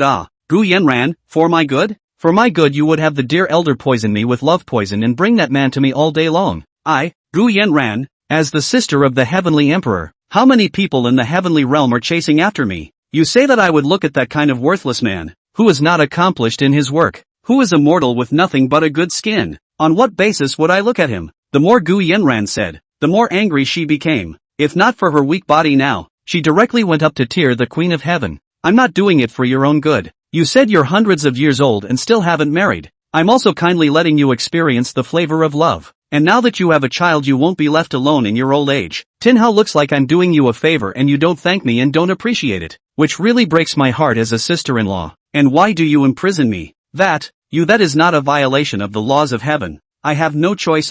Even if you are the sister of the heavenly emperor violated the laws of heaven will be punished. The heavenly empress began to double standard. She was annoyed that this little aunt of hers didn't understand her good intentions. This was something she and the white wolf emperor had discussed together. How could it be wrong? Gu Yanran laughed coldly and did not speak again. Talking to this kind of person, she will never be on the same channel as you. Saying more people cannot listen to it. People white wolf bullying the king to violate the laws of heaven are alright. Gu Yanran violated the laws of heaven less than him to be punished. This is what is the reasoning. Dear old Wang, come out. The heavenly empress still had the power of heaven and earth in her now, so he couldn't move. But this dear old Wang, dear old man cringed and stepped forward, not realizing that the fire was back on him. Your Majesty, I had good intentions. I didn't think that good intentions would lead to bad things. Dear old man took out his usual excuse. I originally wanted to help others, but I did not expect to do bad things with good intentions. My intention is not wrong, just that I have no way to control the back of the matter. Then what can I do? Wrong is wrong, and you have to pay the price for being wrong. Gu Chuan ignored dear elder Wang's sophistry, and his gaze went to Gu Yanyan. Yanyan, what do you say to dispose of it? Gu Yanyan, imprison him in the prisoner mountain, plant love poison on him and experience my pain. Gu Yanyan didn't choose to kill dear old man. Killing a person is simple, but letting him live in the pain he once felt, that's revenge. Dear old man was escorted away. Another person spoke up. The heavenly court could not become the one voice of the heavenly emperor. They had gotten used to the scattered days of the heavenly emperor's absence. They could not let the heavenly emperor establish his majesty. Your Majesty, although Fairy Yen Yen was used and framed by someone with a heart of gold, she has after all violated the heavenly laws, so she should be punished in all senses of the word. Otherwise how can she convince the public? Yes, if there's a mistake, there's a penalty. It's impossible to escape the punishment of the heavenly rules just because she's the sister of the heavenly emperor. The murmurs below grew louder and louder. Gu Chuan didn't even bother to explain, directly leaving behind a sentence and walking away. I'm the heavenly emperor, I have the final say. A sentence directly left many people speechless. The heavenly emperor reincarnated and returned to become so overbearing. Gu Chuan gave the heavenly empress a month to comb the heaven and earth aura. Although a month was a bit short, but with a bit of hard work time was certainly enough. In the first few days the heavenly empress was still leading people diligently in combing the places where there were strange movements in the aura of heaven and earth. These were all left over the years and it was naturally troublesome to deal with them. Originally, the Queen of Heaven thought that she would do a few days Gu Chuan would come to help herself, but waiting left and right is to not see Gu Chuan arrived. She was angry and ran directly to the White Wolf Emperor to cry their grievances to go, leaving their own men with a dumbfounded face at that. The White Wolf Emperor looked at the woman in front of him. Did he like her? To be honest, there was a time when he liked her, but when he knew her identity it was more of a utilization. White Wolf used the Queen of Heaven to know the troop deployment of the Heavenly Court, know some of the secrets of the Heavenly Branch formation, but also in the Heavenly Court to install their own manpower, and got many treasures in the Heavenly Court treasury, just waiting for him to wave the flag, and fight into the Heavenly Court, and that the Heavenly Emperor throne will definitely be his in the end. the White Wolf kept comforting the woman in front of him, taking her on a tour of the mountains and waiting for her to calm down before letting her go back. This woman still had great use with him. After returning, the Empress of Heaven did not continue to comb the heaven and earth aura, but directly locked herself in the palace, the White Wolf, and she said, "The heaven and earth aura anomaly is a normal phenomenon. There is no need to comb." A month later, Tanigawa took the sky book. Chapter 137, A Dear Old Man is Cleaved Out. A month later, Guchuan looked at the hands of the heavenly book. He had long expected the outcome of the matter. The Queen of Heaven was originally the kind of person who did not like to do this kind of cumbersome things. Before combing the heaven and earth aura is the predecessor to help. The Queen of Heaven is only in the last critical moment to show up, so that people know that this merit are all her Queen of Heaven to do out. At this time, the Heavenly Empress was still dressing herself in the palace, and now that the Heavenly Emperor had returned, she could finally not have to work as hard as before. In the middle of the Heavenly Court, Guchuan held the Heavenly Album with both hands. Not seeing the Heavenly Empress, he didn't care. Directly with the Heavenly Emperor's destiny to the will of heaven and earth to open his mouth to say, "The Heavenly Empress is negligent of her duties and negatively neglects her work, and is unable to fulfill her duties. Today I take the name of the Heavenly Emperor to take back the Heavenly Empress's power and authority." The Heavenly Emperor is the agent of the will of heaven and earth, and when the Heavenly Emperor opens his mouth, his words follow the law, and the Heavenly Empress is directly deprived of her authority in her body, no longer able to command the aura of heaven and earth and the rivers and mountains. The Heavenly Empress in the palace immediately came to Guchuan and questioned towards him. "Guchuan, what are you doing? What gives you the right to take away my authority? Do you know that if you take away my authority my strength will drop and my cultivation speed will slow down? What do you want me to do in the future?" Tanigawa threw the Heavenly Album directly in front of the Heavenly Empress. "I said I'd give you a month, and look what you've done. If you're not an officer, don't occupy the pit." The Heavenly Empress had an aggrieved look on her face. "The White Wolf has said that all the heaven and earth's strange movements are more than normal. We can't intervene across the board." The Heavenly Empress moved out the White Wolf again. Now in his heart what the White Wolf said was all right. "Tanigawa, what about the White Wolf's land? But I've heard that they're windy and rainy with no disasters. So you're saying it's man-made or something?" Diva face ugly. This Tanigawa witch pot does not mention which pot. Fortunately the diva played up. In the past this way Tanigawa will comply with her. "I don't care. In any case, this heaven and earth authority is mine, so you have to give it to me." The Empress of Heaven's face turned, waiting for Guchuan to comfort her. Otherwise she wouldn't forgive Guchuan. "Gu Yen Yen, this authority is now handed over to you, and you are limited to combing through all of the heavenly realms' descent within a month. Can you do it?" Tanigawa didn't even pay attention to the Empress of Heaven, and directly gave the authority he had just stripped to Yenran Gu. Gu Yenran led the order and left, and did not forget to give the Empress of Heaven a smug look as she left. "See, how can a vicious sister-in-law fight over a witty sister-in-law? Guchuan, what do you mean? Handing over the authority to this woman who violated the heavenly laws and not to me? It's true as the White Wolf Emperor said, you don't deserve to sit in this position." The Heavenly Empress gritted her teeth, but there was nothing she could do about it. She only had the name of the Heavenly Empress but did not have the strength of a Heavenly Emperor like Guchuan. Tanigawa didn't raise his head, not even bothering to look at the Heavenly Empress. "Since you like the White Wolf so much, just go to his place. Don't think that I don't know what you guys have done." The Queen of Heaven looked at Tanigawa with annoyance. Why is this Tanigawa so calculating? Didn't she say that it wasn't her own intention? She doesn't know how to sympathize with herself at all. A little bit of manliness is not there. These are all old stories. It's not like you married and had children when you answered the robbery. "We are half a catty. How much better can you be?" Heavenly Empress was now very happy. Happy that she also let Guchuan answer a robbery, so that everyone is fair. No one can say anything about anyone, even if you don't care about this. "But what about the days when you returned from the tribulation and I wasn't in the heavenly realm? I did hear that you were having private meetings with the White Wolf for 3 days. Tanigawa directly tore away the shroud, and as if the diva had been caught in the act, she jumped to her feet and left. Tanigawa didn't stand in the way. It was better to leave this kind of strange woman for the White Wolf to face. The Heavenly Empress ran to the White Wolf Emperor in a fit of anger. She swore that the Heavenly Empress wouldn't be a proper queen anymore, and that she was going to draw a line in the sand with Tanigawa, and was going to single-mindedly live here at the White Wolf Emperor, and take good care of the housekeeping for the White Wolf. However, life wasn't as happy as she thought it would be. On the first day when the Heavenly Empress first arrived, the White Wolves favored her, and the White Wolf tribesmen adored her. But when they learned that the Heavenly Empress had already broken away from the Heavenly Court, one by one, they weren't so positive, especially the harem of the White Wolf. Originally the Queen of Heaven thought that the White Wolf only loved her alone, did not expect this time to stay for a long time. The White Wolf's 8 wives and 3 children have come out, especially the main palace, in order to show their own status to the Queen of Heaven to toast tea to her. The Queen of Heaven were to suffer this kind of anger. She turned around and went to look for the White Wolf to cry again. The White Wolf burst into flowery words, promising her that as long as she took down the heavenly court, she would still be the Queen of Heaven, and that the authority of heaven and earth would be returned to her at that time. In this way, the Queen of Heaven, under the brainwashing of the White Wolf, told the White Wolf all the secrets of the heavenly court, and the White Wolf got the news and actively prepared for the war, ready for the time when a hand lifted the Valley River to sit on the throne of the heavenly emperor himself.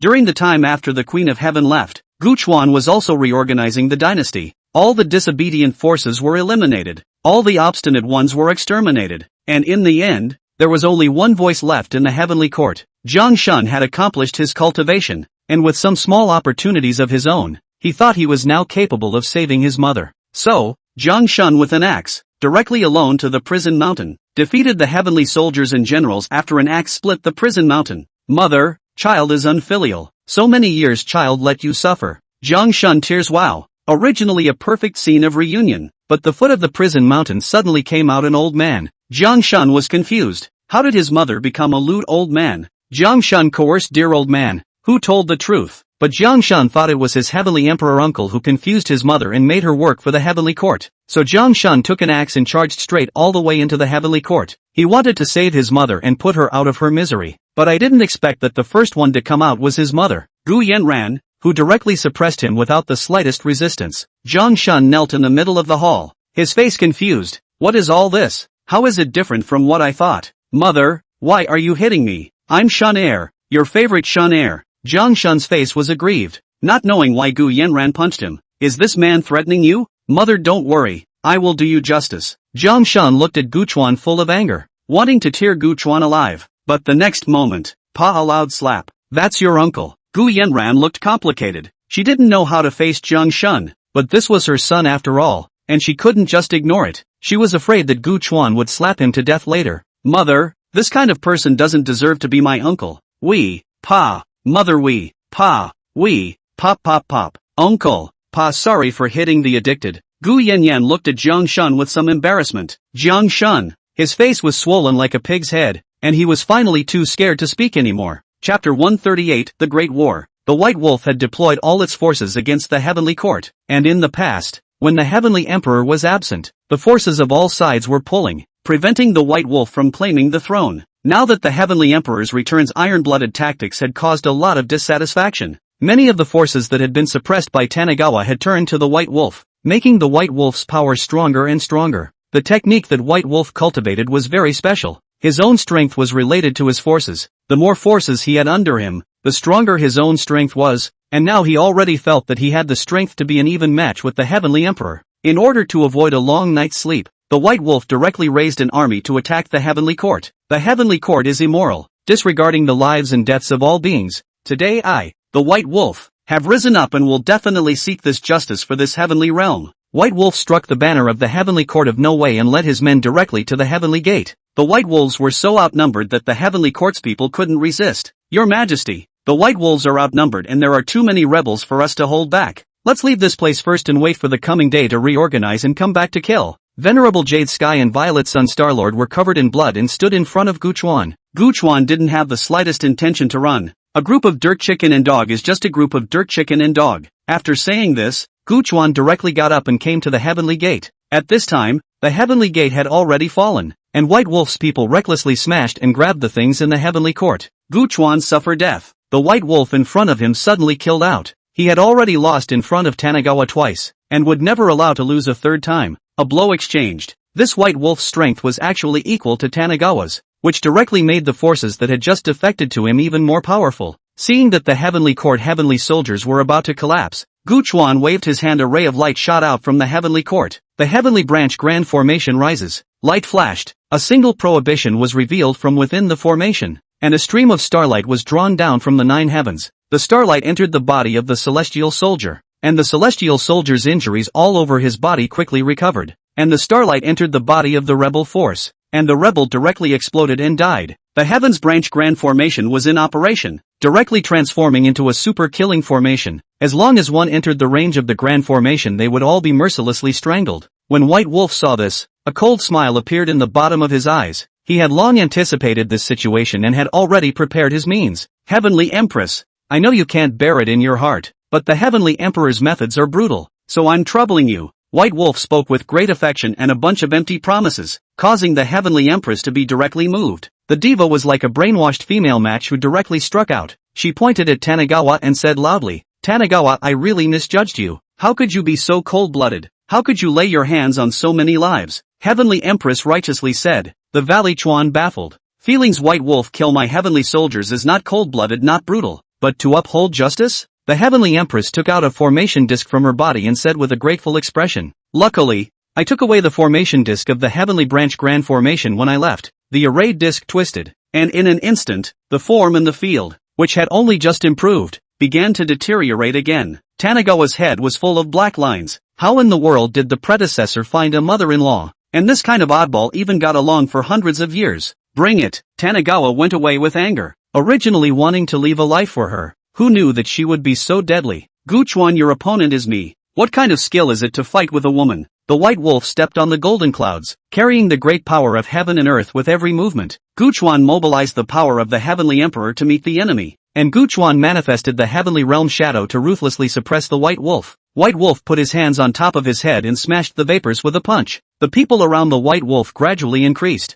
They have to join forces to kill the Heavenly Emperor. This heavenly realm to be the master can only be them. They're all pretty much here, aren't they? Tanigawa waved his sleeve. Then all of them should not leave today. Guchuan's eyes snapped open as the power of the elephant ancestor descended from the sky, and with it, a savage elephant with a fierce face. Everyone was dumbfounded. What kind of operation is this? The savage giant elephant was sent in by the elephant ancestor. Don't doubt that the elephant ancestor, who had gotten permission from Tanigawa, had this kind of ability. "Your Excellency, do you need me to help you with these people?" The barbarian giant elephant was covered in long red hair, with two huge tusks rubbing against the light, and spoke in a buzzing voice like an honest man. Tanigawa hemmed and hawed. "Go on, crush all these rebels." Before the words were finished, Tanigawa made a dash towards the White Wolf. The White Wolf had no idea what this was all about, but he was still confident in his own strength. The White Wolf ran up. A white giant wolf figure emerged on its body. The giant wolf raised its head to the sky and whistled. The coldness in its eyes seemed like it was going to freeze everything around it. The giant wolf stepped on its robust limbs and bit towards Guchuan's neck. It was going to give the prey in front of it a fatal blow. However, in the next second,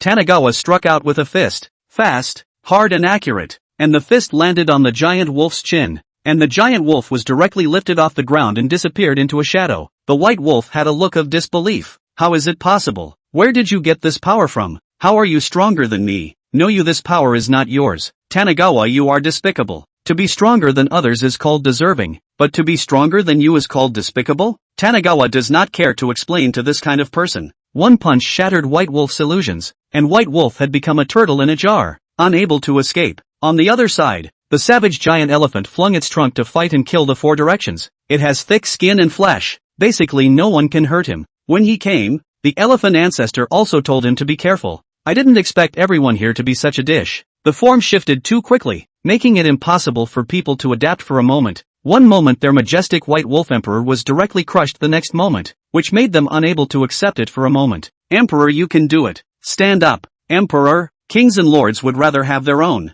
Emperor, you are the hope of all of us. You cannot fall." A cup of chicken blood was poured into the White Wolf's mouth, and for a moment the White Wolf seemed to feel like he could do it again, and his heart was filled with inexplicable confidence. "Yes, I can." The White Wolf stormed off the ground, but the next moment Tanigawa's fist gave him a hard blow, and the White Wolf smashed down to the ground again like a cannonball. "Jumping clown, this emperor has no time to perform with you. Go to hell." Tanigawa directly rushed to the ground, ready to give the White Wolf a vicious blow. "Stop." The Heavenly Empress's pleading and trembling voice came, directly blocking in front of Tanigawa. "Spare him, he knows he's wrong." The Queen of Heaven also didn't expect the White Wolf to fail yet again, but there was no way. She was too deeply bound to the White Wolf, so she had to keep him alive. Asterisk asterisk asterisk asterisk off. Tanigawa pushes the diva away, and the diva doesn't relent, launching herself directly at Tanigawa in an attempt to intercept him. Tanigawa was stopped like that, and not spoiling for diva, he directly punched diva in the face. "Really think I'm easy to bully, don't you? I've put up with you many times." Empress of Heaven's eyes are still not dare to believe. How can he lay his hands on them? They are several hundred years of husband and wife. Empress of Heaven's eyes are full of loss. She again looked to the White Wolf, the man who suddenly broke into her life. But where is still the shadow of the White Wolf? Long ago did not know where to escape. P.S. Think of a white wolf to stay in the next chapter and then kill it. Some things still need to write about it. Not that I do not want to add more. I really have to work big brothers. This novel every day just a few cups of milk tea. I still have to earn a living Chapter 139 Very watery background introduction. White Wolf fled back to the White Wolf tribe with the remnants of his army. He was not willing to After plotting for so long it was still a failure. Why should they be high and mighty? What do they have to look at their faces? The White Wolf is not convinced. White Wolf was born in a cultivator family in the heavenly realm, with loving parents and harmonious relatives at home. It is reasonable to say that the White Wolf should be happier than many people, but he still does not know enough. The White Wolf every time he sees the strength in his own. The family power is stronger than his own people, he is indignant. He hated those people for being better than he was, for being richer than his family, and shouldn't everyone be equal? So whenever he accomplished something, he would set his eyes on another person who was stronger than him, and in this way inexplicable jealousy turned into hatred. According to White Wolf's reasoning words, he was born to be equal to the highest status person in this world. When he first saw the Heavenly Emperor, he knew he wanted to become that kind of person, that was truly equal for everyone. White Wolf began to shrink his forces. He still has self-awareness, knowing that the most urgent thing now is to ensure his own safety. There is life in order to rise again. Guchuan's side then set up a celebration banquet, and the barbarian giant elephant was ordained by Guchuan as the four-elephant magus, responsible for suppressing the four poles of heaven and earth. No one dared to object, and those who did had already had their heads kicked in by the savage giant elephant. The repair is almost done. It is time to uproot the White Wolf. Tanagawa personally take command, riding a giant elephant soundly toward the White Wolf tribe. On the other hand, the White Wolf tribe, because of the contraction of forces, so that many forces that were once suppressed to see the hope. The Chen family and a few families or even directly rise up. Playing in White Wolf general named the king and vassal would rather have the seed. The White Wolf saw the face of the iron blue, hurriedly sent people to suppress. This flag is other people can fight? That is the only belongs to his White Wolf's flag.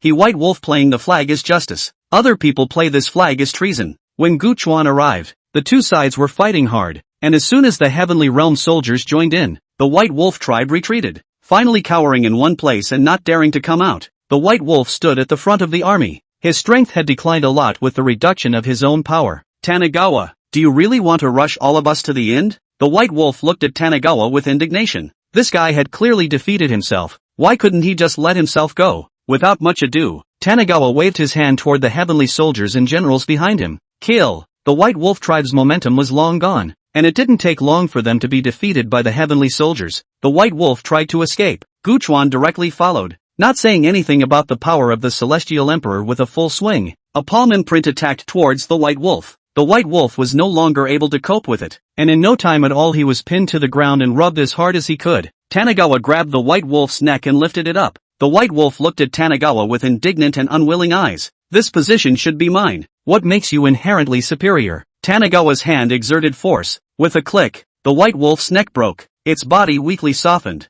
Not to avoid another accident, Tanagawa thwarted the White Wolf's corpse again. On what basis? I've been cultivating for more than 800 years as a whole, and you're only about 300 years old. So what do you think I'm basing this on? The heavenly realm is back to its former peacefulness, and the earth is also smooth. Guchuan stayed here for a while longer, and after a long inspection elected a successor to him, after which he directly transformed into a rainbow and flew up in full view of all the people. Guchuan returned to the Great Wasteland to take a look and saw that there were no major accidents, so he chose to go to the next world again. It is imperative that this treasure is repaired, so that it can provide itself with a boost in the future. Jianglong City, one of the most powerful cities in this area. Not only did it rule over a vast area, but the residents underneath the city also lived in abundance. Jianglong City's city lord was young and talented, inherited the city lord's position in his 20s, and was a far-famed expert, the object of adoration for many young girls and widows. However, the lord of Jianglong City could not see any woman, except for Meng Shui, the daughter of the lord of another city, Gongliang City. As soon as the Gongliang City lord saw that the Jianglong City lord had personally proposed marriage, he was directly happy to agree to the marriage. But I didn't expect Meng Shui to be very dissatisfied with the marriage, and like in many novels, Meng Shui didn't run away early or late, but had to run away on the wedding day.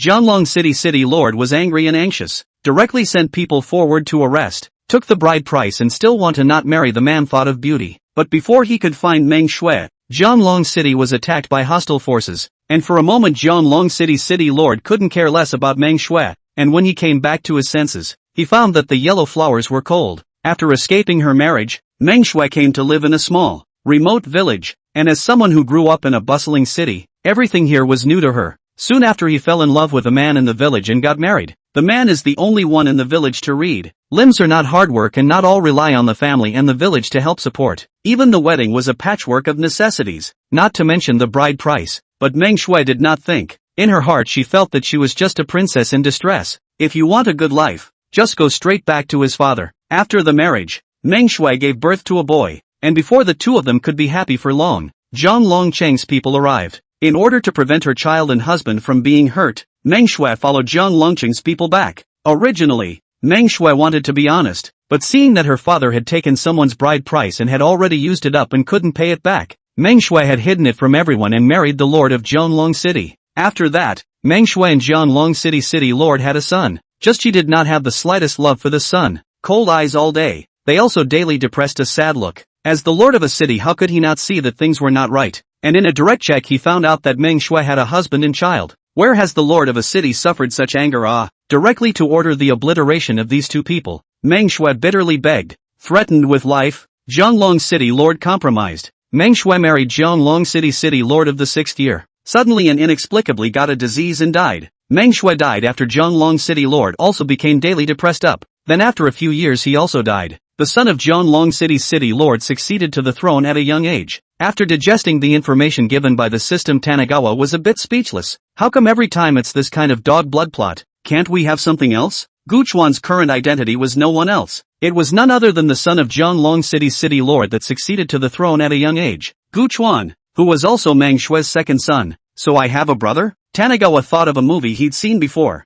It seemed to resemble the plot in it. Chapter 140, A Bunch of Rats. In the Jianglong City lord's mansion, Guchuan constantly felt the power in his body. The power in this realm was very special. It was tied to the territory and livelihood. In short, the bigger your territory and the better the lives of the people you manage, then the stronger you are. Jianglong City's territory was huge. The previous city lord kept waging wars to expand his territory during his reign, but he hung up before he could develop. The predecessor who had hastily succeeded to the throne had followed his father's example and was also dead set on expanding. And the current lord of Jianglong City was a tyrant in the eyes of the others. No, the predecessor was assassinated to death, and the one who assassinated him was a princess of a small city that had been defeated by Jianglong City, and she wanted to avenge her father's death and the people of her city. Originally, she didn't have a chance with the strength of her predecessor, but the predecessor was very lustful, and this princess was sent as a trophy, but she didn't expect to fall into her way. In the cell, Dudan was full of pity. Just a little bit, as long as you give yourself a little bit more time, that Guchuan's head will be cut off by yourself. But with such a serious injury, plus his own dagger is poisoned, he should not be able to live. However, the cell door that then opened shattered her last thought. What? Are you surprised I'm still alive? His men brought a chair and Tanagawa sat down looking at the woman in front of him. It must be said that although this Duden is now pudgy, but that face is still very much a bit of posture, especially the body that has been working out all year round, but also has a proud curve. Guchuan came here not because he looked at Dudan's posture, but Dudan had a gang. She united up several descendants of the city that was destroyed by her predecessor, and constantly stirred up trouble and created chaos in Jianglong City, coupled with the fact that many of the people in the city were shady towards him as the city's lord, so it was difficult to catch the gang. Humph, tyrant, count your life as strong. You can't even die like this. Dudan's eyes were filled with resignation. Since I've fallen into your hands, it's up to you if you want to kill or die. Dudan's eyes closed, as if she had already resigned herself to waiting for Tanagawa to abuse her. Men, keep her under strict guard, don't let her die. Put out the news of the beheading at the noon gate in 3 days. I want to draw out all her accomplices. Knowing that there's no use in torturing a confession, Tanagawa directly uses Duden as bait and prepares to fish for the bait. On the first night, Duden was anxious when she heard Tanagawa's words, but she didn't do anything about it. And on the second night she finally couldn't help herself, and she rummaged inside her thick hair and pulled out a razor blade. Originally this blade was going to be given right to that tyrant, but apparently not now. Taking advantage of the gap between the jailer's absence, Duden kept on plowing the wall. The blade did not know what material was very sharp. In no time a hole appeared in the wall. Duden took a deep breath, tried to make himself as small as he could where he needed to be, and burrowed out in a flash. Duden escaped. The process went surprisingly smoothly and she didn't think much of it. Now she just wanted to quickly inform her companions so they wouldn't fall for it. But behind her, unbeknownst to her, there was already a wave of people quietly following. Guchuan was among them, followed by the city guards of Jianglong City. Dudon was still alert, and after circling around and around, she really didn't notice anyone following her. She entered a narrow alleyway, through the hutong. Inside was a dilapidated house where a group of them were hiding out so that they could one day take Tanagawa's dog's life. Knock knock meow meow meow. Dudon knocked on the door while learning to purr like a cat, which would be the code word. Not a moment later a man opened the door and saw that it was Dudan with a surprised face. Dudan, how did you come back? Weren't you captured by the city lord's office? It's a long story. Quick, have everyone gather, I've returned. Don't fall for the city lord's trap. The two glanced at the alley behind them and hurried inside after seeing that there was nothing. Tanagawa led the men out of the alleyway, the city guards around him still holding two men in their hands. These two were in charge of sentry duty. With a wave of Tanagawa's hand, the city guards walked silently toward the front like ghosts. Durden took a sip of water and was about to relate his thrilling prison break to his companion. However, in the next moment, the originally closed door was suddenly kicked in with a bang, and one person with a machete walked in with a cold face. It's the city guards' run. Someone yelled in panic. Dudan, are you in cahoots with the city lord's mansion to bring them here? Some people suspected that it was Dudan who brought the people. Not me. I didn't. Duden kept explaining. The city guards came in and did not say a word, directly began to kill. This city guards is the most elite army in the hands of Tanagawa. Is the predecessor's father left behind the die-hard loyalty? The predecessor is also relying on this army to hold down the city's financial wolves. Otherwise the predecessor has long been divided and eaten dry. Not a moment's effort. Originally also crowded and lively room of people, are now almost become the soul of the knife. Only a few lucky to be escaped. When Dudan saw Guchuan come in, his eyes were filled with anger. It's all you. It's all you, right? You deliberately used me. Duden rushed towards Tanagawa with his dagger, and was lifted up by Tanagawa with a grip on his chin. You guessed it right. I'm just using you now. I've been watching you rats for a long time. As soon as Tanagawa threw Duden to the ground, he said that he would take her life in 3 days and then he would take her life in 3 days. When the 3 days were up, the pimply-faced and hollow-eyed Duden was escorted to the execution platform.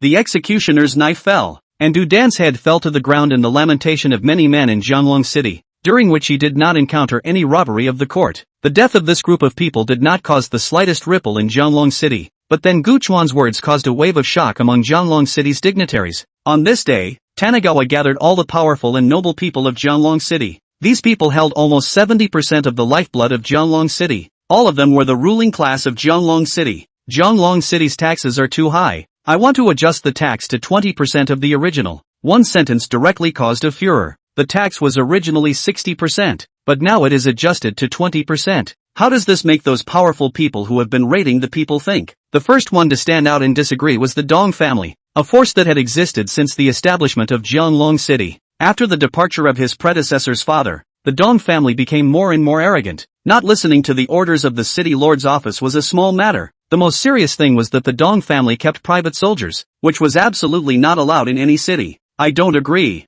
City lord, you don't want to be childish. This is not a family game. You're not too young, you should have your own opinion. If the tax drops to 20%, who will support the soldiers of Jianglong City? How should we open up the territory at that time? Thinking that someone was giving Guchuan advice, the Dong family head was the first to step forward immediately. His tone casual, not giving Guchuan any face at all. Chapter 141, Lu Shucai's family. Guchuan kept tapping on the table and finally spoke up when Family Master Dong ran out of patience. Does Family Master Dong really disagree? Thinking that Guchuan had compromised, the Dong family lord spoke with a disdainful expression. Yes, city lord. This method is not feasible. I don't know which third-rate goods are instructing you behind your back. You are still young. City lord, do not be gullible enough to believe in the words of such a villain. Guchuan didn't take the Dong family master's words, waved his hand and said to the city guard commander behind him, the Dong family hires private soldiers. Go and take down everyone in the Dong family for me, and kill anyone who dares to resist. The commander of the city guards led the order and left. The Dong family master didn't react for a moment. The city government wanted to take the Dong family down?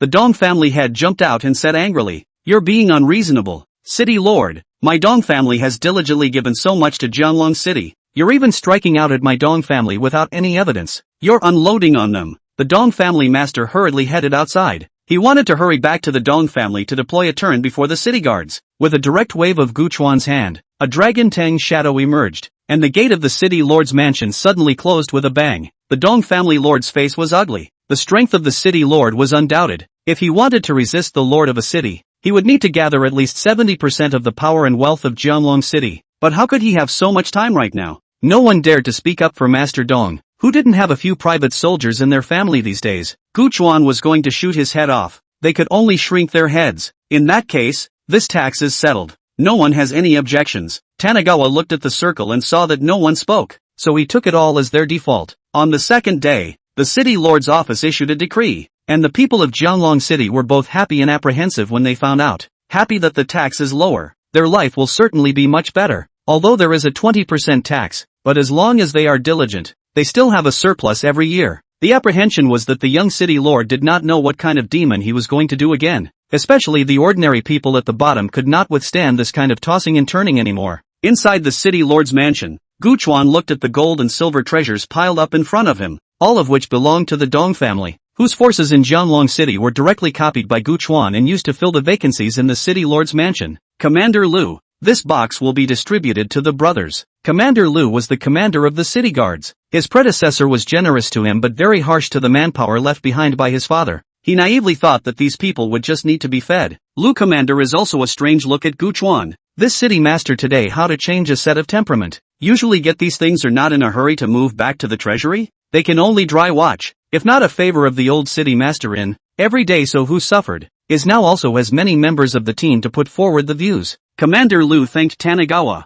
No matter what, Tanagawa's behavior was good for him now. A remote mountain village under the jurisdiction of Jianglong City, which was originally not under the jurisdiction of Jianglong Village, but a few years ago, Tanagawa directly led the people to take down this piece of territory. Hundreds of families live in the mountain village, and all of them make a living by farming. The man of the house is a scholar. The village people call him Lu Xiukai. Lu Xiukai is the kind of year after year, but still die test. No talent for reading but think that the bad luck of the readers. This person is not hardworking. 5 grains, but it is lucky to marry a beautiful mother-in-law. Gave birth to a tiger-headed boy. A dozen years ago, his mother-in-law suddenly disappeared for a few years, and just when the village thought she couldn't stand the poverty and ran away, the woman came back. The family simply do not farm. The woman left the time Lu Xiukai's life is really lonely and bitter. But wait until the mother-in-law returned to the time that day and became the richest in the village. That's right, this woman is Tanagawa predecessor disappeared for more than 10 years mother Manhwa. Do not know what means to fake death. Fooled predecessor father. Now is living a nominal life of male farming and weaving with her favorite person. Why is it nominal? Because they rely on the purchase of food, clothing, housing and transportation. Lu Xiucai's ancestors left a few acres of land has long been deserted into the mountains and forests. But this period of time Lu Xiucai's family is not good again. Meng Shui brought the money spent almost. Lu Xiucai is a person who does not work. Then the Kong Yi is even worse. This time as his son Lu Hai rely on hunting to barely maintain the livelihood of the family. Lu Hai was born tall and big, is a hegemony in several villages in the vicinity. On this day, Lu Xiucai, who was used to living a good life, finally couldn't help himself and pulled Meng Shui and Lu Hai to say the decision he had considered for a long time. Xiao Hai, I have an important thing to tell you. Seeing that Meng Shui didn't interrupt, Lu Xiucai spoke more openly. In fact, this Jianglong City Lord is your brother. Lu Xiukai's words directly shocked Lu Hai's brain buzzing. That tyrant is his brother? He looked at his mother again,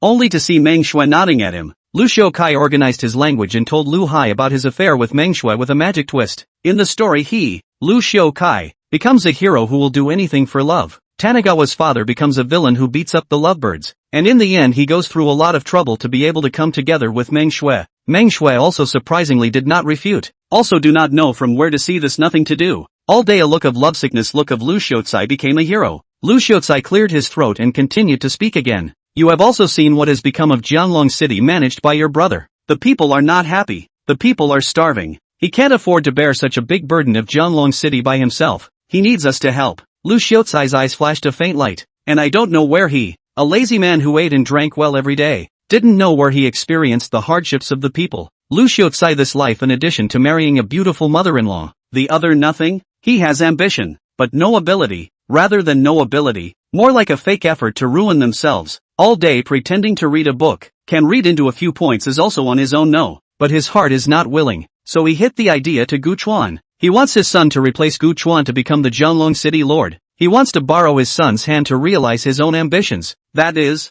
as the saying goes, hope that his son will be a dragon. Xiao Hai, your brother is younger than you don't know how to do things. This time we went you have to help him well. Especially the political affairs and army of Jianglong City. He is too small to be able to sway. This time we went you have to point him out more. There are some things that he doesn't have the main opinion and can't be the master of the matter. so just watch over it. Meng Shui also nodded with a deserved look, followed by a nostalgic look. I haven't seen Xiaochuan for a long time either. Lu Xiaokai's family simply packed up and set off, and the three of them heard something about lower taxes before they left. To the three men who had never labored before had no idea what it meant, and the villagers cheering made them think Tanagawa had done something else that the heavens were angry about. P.S. I could have watered down several big chapters. You guys don't want to read it, then just get straight to the point. I've been working overtime lately, so I can only do one shift in the morning and one at night, or I can save it for posting at night. What do you guys think is good? Chapter 142, Meeting of the Brothers. It had to be said that Lu Xiaokai still had a few bits of cleverness, and after their family came to Jianlong City, they didn't go directly to find Gu Chuan. Instead, he inquired about news in the city, and he inquired about which forces were at odds with Gu Chuan, and revealed another hint that Meng Shui was alive. Who was Meng Shui? As long as the people who had stayed in Jianlong City for a long time knew, that was the wife of the previous city lord and the mother of the current city lord, so it could be said that she was the mistress of Jianlong City. After these forces got the news that Meng Shui was still alive, their eyes rolled and they didn't know what they were all thinking anymore. As for Lu Hai, he has been defending justice in the city for the past few days with his brothers from the village, and ever since Lu Xiaocai told him that the lord of Jianlong City is his younger brother, he has had an inexplicable sense of responsibility, and even the poor governance of Jianlong City he feels that it's his fault. Strangely enough, once Lu Hai came, the Yi family's little princess inexplicably became restless. The Yi family was the number one power under the Jianlong City city lord's mansion, and it could be said that the Yi family had already taken root in Jianlong City before it even existed. Yilan is the daughter of the Yi family's contemporary head of the Yi family,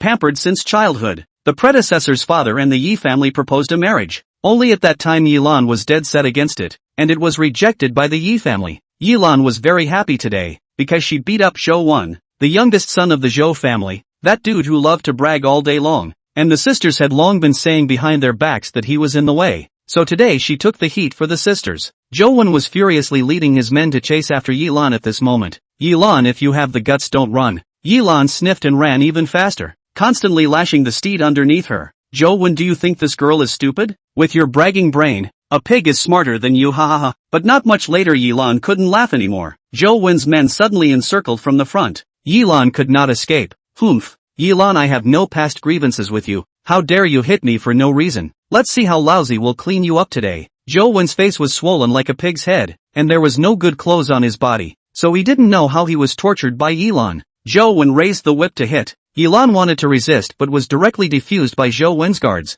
At this rate Yilan's body must be whipped. Although the Yi family was the number one power in Jianlong City, the Zhou family was also close behind, the second largest power in Jianlong City, and was not afraid of the Yi family at all. Just as Yilan's eyes were closed, full of despair and wanting to receive a few lashes, a tall figure suddenly appeared. Stop! How dare you bully a weak woman in broad daylight? What kind of man are you? Lu Hai passed by at this time just in time to see the scene, and without even thinking about it, he directly struck out. Lu Hai directly stepped into the circle of the Zhou family guards, quickly reaching out and holding the woman on the horse at arm's length, with one hand steadily grabbing the whip that was thrown over. Zhou Wen was furious. He is a weak woman, then what am I? I'm still a weak man. Zhou Wen pointed at his face and looked at Lu Hai angrily. Where did someone come from to meddle? Lu Hai only now to see Zhou Wen's appearance. Directly a blank stare, but he is not yet willing to put down the woman holding. This woman is more beautiful than the women he has encountered. Soft jade in the arms of Lu Hai for a moment cannot give up. Oh, this brother, you must do right by my little girl. This Zhou family's son has been bullying me based on his family's power, and when I refused he chased after me to beat me up.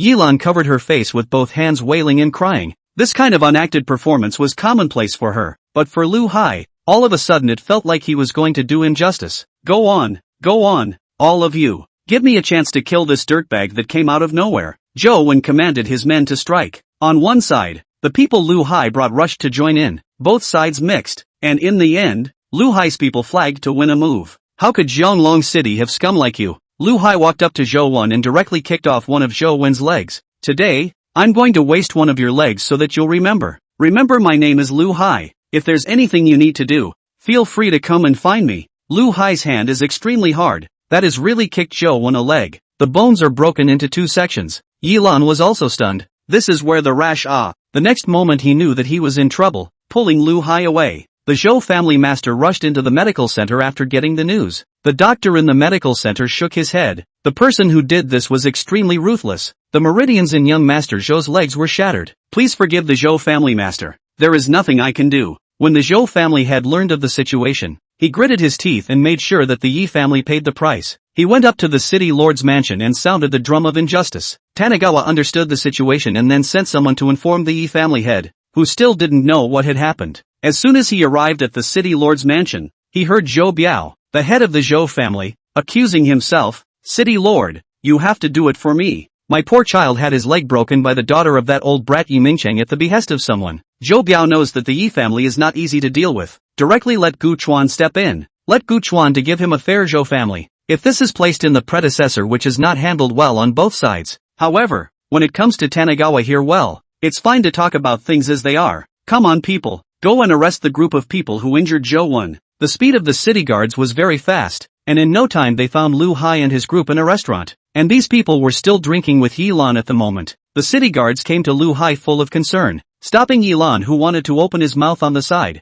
"It's fine, I'll go with them." Lu Hai looked derisive. "Surprisingly, it is to meet in this way, my good brother. Just do not know what expression you will be after seeing me as a brother." Lu Hai interestingly thought. Lu Hai and other line of 20 people came to the city lord's mansion. These people came to the city lord's mansion also do not pay respect, just too hard to survey the surrounding. Lu Hai but with them through the bottom. He is the city lord's own brother. Bold, this is the city lord's mansion, not your home. How dare you be so unbridled? Seeing this situation, Commander Lu directly couldn't help himself and ordered his men to take them down. Lu Hai waved his hand. "Stop, do you know who I am?" Everyone except Tanagawa looked at Lu Hai suspiciously, wondering if there was something wrong with this guy's brain. "I'm your half-brother." Lu Hai crossed his arms and looked at everyone in surprise. Lu Hai was waiting for Gu Chuan to come forward and identify with him whether it was real or not, but he didn't expect Gu Chuan to directly order, "Who gave you the guts to dare to impersonate my elder brother? Someone come and take these people down for me, life or death." Although there were many doubts, the city guards were determined to carry out Tanagawa's orders, especially since Tanagawa had taken out that box of gold and silver jewels a few days ago, which made them even more energized. A few of Lu Hai's brothers who wanted to resist were directly chopped off their heads by the city guards, and in just a few moments Lu Hai's brothers were more than half dead or wounded. Lu Hai was furious. "Stop, all of you! You dare to kill my brethren! All of you give me death!" Lu Hai angrily rushed forward and grabbed the weapon in the hands of one of the city guards, but before he could make any moves, he was directly suppressed by Tanagawa and could not move the slightest bit. Lu Hai's eyes were bared, staring at Tanagawa's eyes full of anger. This younger brother from his parents' mouth dared to make a move against himself, and for the first time, he was made aware that there was even this kind of magical power in this world. Yilan saw this situation and hurriedly begged his father for help. Yi Mingcheng knew that this kid had helped his own daughter, plus the couple that had been hanging around in the city during this period of time. Yi Mingcheng was ready to help this kid out. "City Lord, this matter was caused by my daughter at home. My Yi family is willing to compensate for the losses of the Zhou family, and I ask City Lord to spare this person." On the other hand, Lu Xiaocai and Meng Shui, who had gotten the news, were also quickly rushing towards the city lord's mansion, hoping that everything was still not too late. Chapter 143. Who is the man in front of him? Tanagawa surely knows. Is not that half-brother? However, Tanagawa pretended to be unaware of this and looked at the scowling Lu Hai on the ground and said, "Do you know that impersonating a relative of the city lord is a felony in Jianlong City?" Lu Hai's voice was hoarse as he tried to break free from the invisible bonds on his body, but he couldn't do anything about it. "I didn't cheat. City lord, please still give me face to spare this person." Yi Mingcheng couldn't stand his daughter's pleading and continued to say to Gu Chuan. Gu Chuan looked at Yi Mingcheng. "Since you said it has nothing to do with him, then it has to do with your daughter. The rules of my Jianlong City are simple. Since you broke someone's leg, then you return that leg, and I don't mind if you return your daughter's leg to someone else. I have no opinion." Zhou Biao directly took over from the side, not even giving Yi Mingcheng time to react. Yilan was not happy. She was originally that kind of jumpy nature. In the past she couldn't look at Gu Chuan, thinking that this was a person who had no skills but was showing off. "Tanagawa, what do you mean? Are you going to break my legs? I told you no way. Also, I'll save this man posing as your brother today. I don't care if you give face or not. I'll take this man away today." Yilan crossed her arms. She was used to being lawless at home, and now that Gu Chuan had become the city lord she was even more unable to look at it. Instead, this man who suddenly appeared to save himself today was more interesting. As soon as Yilan finished speaking, Commander Lu shouted, "How dare you! The city lord's mansion is not your Yi family. It is not a place for you to spread your wildness." Yi Mingcheng hurriedly pulled Yilan. Although their Yi family was not afraid of the city lord's office, there was no need to start a dispute. City Lord, it's me who spoke too much. My little daughter doesn't know any better, please don't bother with her in general. Since the City Lord has said so, let's follow the rules of Jianglong City. My Yi family will never get involved. Yi Mingcheng pulled back Yilan, who wanted to continue speaking. Gu Chuan glanced at the Yi family's father and daughter. If there was no surprise, this Yi family would become Lu Hai's help in the future. If it was according to the original plot, Lu Hai would definitely marry Yilan and make the Yi family his external force to sit in the position of Jianglong City's city lord. Men, break his legs for me, and after this the grudge will be cleared. The guards obeyed the order and went forward to press down on Lu Hai, who could not move, and were about to break one of Lu Hai's legs when a voice suddenly appeared. Stop, you guys, stop. The water has washed away the Dragon King's temple. We are all family. Lu Xiaocai hurriedly pulled Meng Shui and ran in, but fortunately in time, Lu Hai did not have any major problems. Lu Xiaocai's voice seems to have a magic power. Directly let those two guards stop their hands. Gu Chuan is not happy. Who told you to stop? Who is the city master? What are you still waiting for? Don't do it yet. Is it that you don't want to do it? The two guards finally came back to their senses. You looked at me and I looked at you, and then looked at the couple that ran in, and finally waved their hands with force, and one of Lu Hai's legs broke off. Half a caddy and half a caddy with Zhou Wen's injury. Lu Hai covered his leg and screamed in pain. When had he ever suffered this kind of loss? His eyes were full of hatred as he looked at Tanagawa. God damned, how could you lay your hands on him? This is your own brother.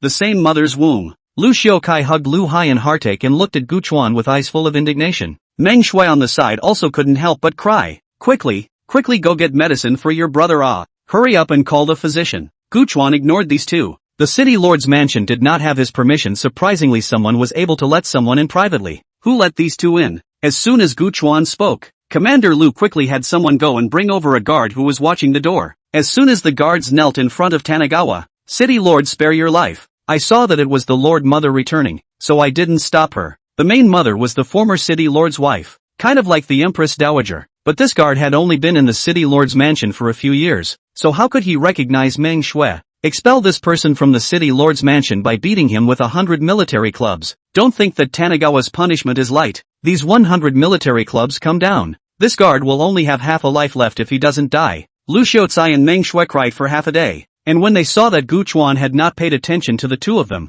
they became a little anxious. Lu Xiaocai squeezed his eyes at Meng Shui, who collected her sad eyes to look at Gu Chuan. Ogawa, I'm your mother. Meng Shui's eyes showed deep affection and wanted to go up and touch Tanagawa's head. Xiaochuan, do you know how much I've missed you all these years? Today I finally had the chance to meet you. This is your brother. You really shouldn't have hurt your brother. Meng Shui spoke about Lu Hai in 2 or 3 sentences, and Gu Chuan mentioned it in passing as if it was sent by charging a phone bill. Aren't you dead? Tanagawa asked, feigning confusion. Meng Shui, alas, thanks to your uncle Lu I can survive. You haven't met your uncle Lu yet. Thanks to him I haven't suffered much over the years. Lu Xiaocai nodded at Tanagawa with a strict fatherly unsmiling look. You said you missed me. Why didn't you come to me for so many years? Tanagawa asked the question in his predecessor's obsession. A wave of anger appeared on Meng Shui's face. It's not even your father. He's alive. I don't dare show my face. I'll be taken back by him. Meng Shui's words were somewhat inconsistent, and Gu Chuan asked the question from his predecessor's obsession again.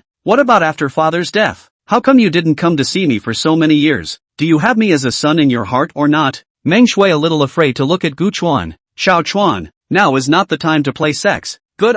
First go to find someone to save your brother, and then we will be reunited as a family, and then slowly say, here in plain sight, let people look at the joke. A family? Just those two losers behind you don't deserve to be in my family. Don't pretend to show up here. My mother died when I was 6. Tanagawa was blunt. He wasn't the kind of man in his predecessor who was stupid enough to believe what others said at the drop of a hat. Seeing that Meng Shui had no way to deal with Gu Chuan, Lu Xiaocai directly opened his mouth and said, Gu Chuan, what's your attitude? No matter what, she's your mother. You should respect her and honor her. Gu Chuan raised an eyebrow and waved his hand. A slap mark appeared on Lu Xiaocai's face with a snap. Is there a place for you to talk here? Father, mother, let's go. Don't ask for this thing that is not human. Lu Hai forcefully endured the pain in his body and told Lu Xiaocai and Meng Shui to hurry up and go. He is finally see that this Gu Chuan is not at all as warm as his parents said. This is simply an inhumane, cold-blooded demon. They wanted to leave, but Tanagawa wasn't having any of it. Hey, what kind of place do you think my city lord's mansion is? A place where you can come and go as you please?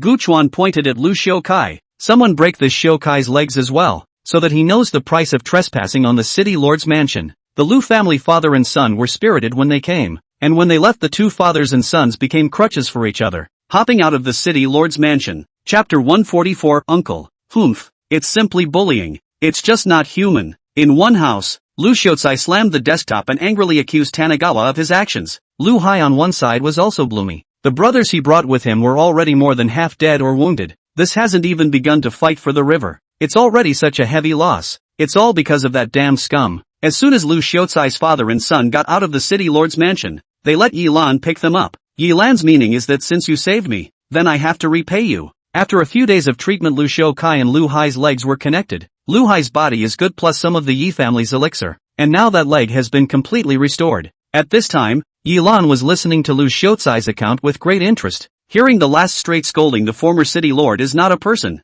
The current city lord Gu Chuan improper son. Uncle Lu, brother Hai, I have a way to deal with Tanagawa. I heard my father say to me before that there is a divine weapon in my family. As long as this divine weapon appears, the city lord's kind of arcane strength won't be able to be exerted, and then he'll be like an ordinary person, and Hai will be able to teach Gu Chuan how to be a human being, and you'll be able to teach this ungrateful son a lesson. Yelan's eyes were glowing, and he didn't know what was going on in his mind. Lu Shotsai's father and son still want to pretend to sympathize for a while, but Yi Lan has already staggered towards home. She wants to steal the piece of artifact at home to teach Gu Chuan a lesson. I don't know how. This artifact of the Yi family was originally guarded 24 hours a day, but this day I don't know how suddenly no one was here to guard it, allowing Yi Lan to get his hands on it very smoothly. Lu Shotsai father and son to see the great joy. Just as Yi Lan inquired about the city guards in the past few days were sent out by Gu Chuan. In addition to a few guards within the city master's mansion, there are no other powerful people. The two people who are just injured and ran to the door of the city master's mansion. Tanagawa, if you have the guts to come out and fight me in a fair and square match, what kind of skill is it to use the kind of tactics of your city lord?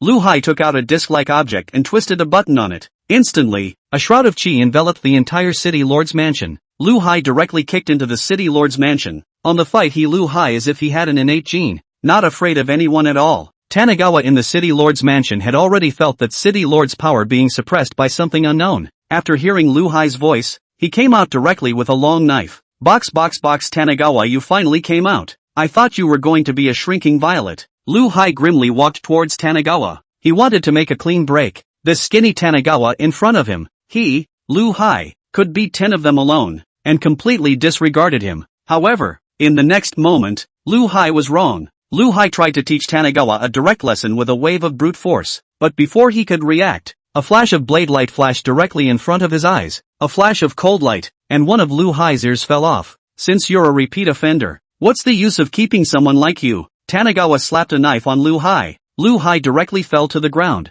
looking at Tanagawa with a face of disbelief. How could he be so powerful, running over to cause trouble twice in 3 days? Do you think I'm an idler like you? Gu Chuan is very busy right now. All day long he's trying to find ways to develop Jianglong City. I didn't realize that this Lu Shoukai's family is just a ghost that can't be stopped. Lu Hai missing an ear face color, trying to retrieve the ear on the ground. Was Tanagawa directly a foot stomped to pieces? Gu Chuan, you unfilial son, what are you doing? That's your brother. You as a city lord even fraternized with each other. You don't deserve to be the city lord of Jianglong City. Lu Shotsai also did not expect in the 4 miles and 8 townships of the dominant Lu Hai is not the opponent of Gu Chuan. Originally he was thinking of letting Lu Hai catch Gu Chuan beat. He was in the shot to stop it, to put on his own strict father's appearance. It seems that the lesson from last time wasn't enough. In that case, leave your life behind, so that you don't have to bite back when the time comes. Tanagawa up a knife chop. Lu Hai hurried to avoid. I have to say that Lu Hai's physical quality is very good. Tanagawa knife law tricky and a knife across the chest of Lu Hai.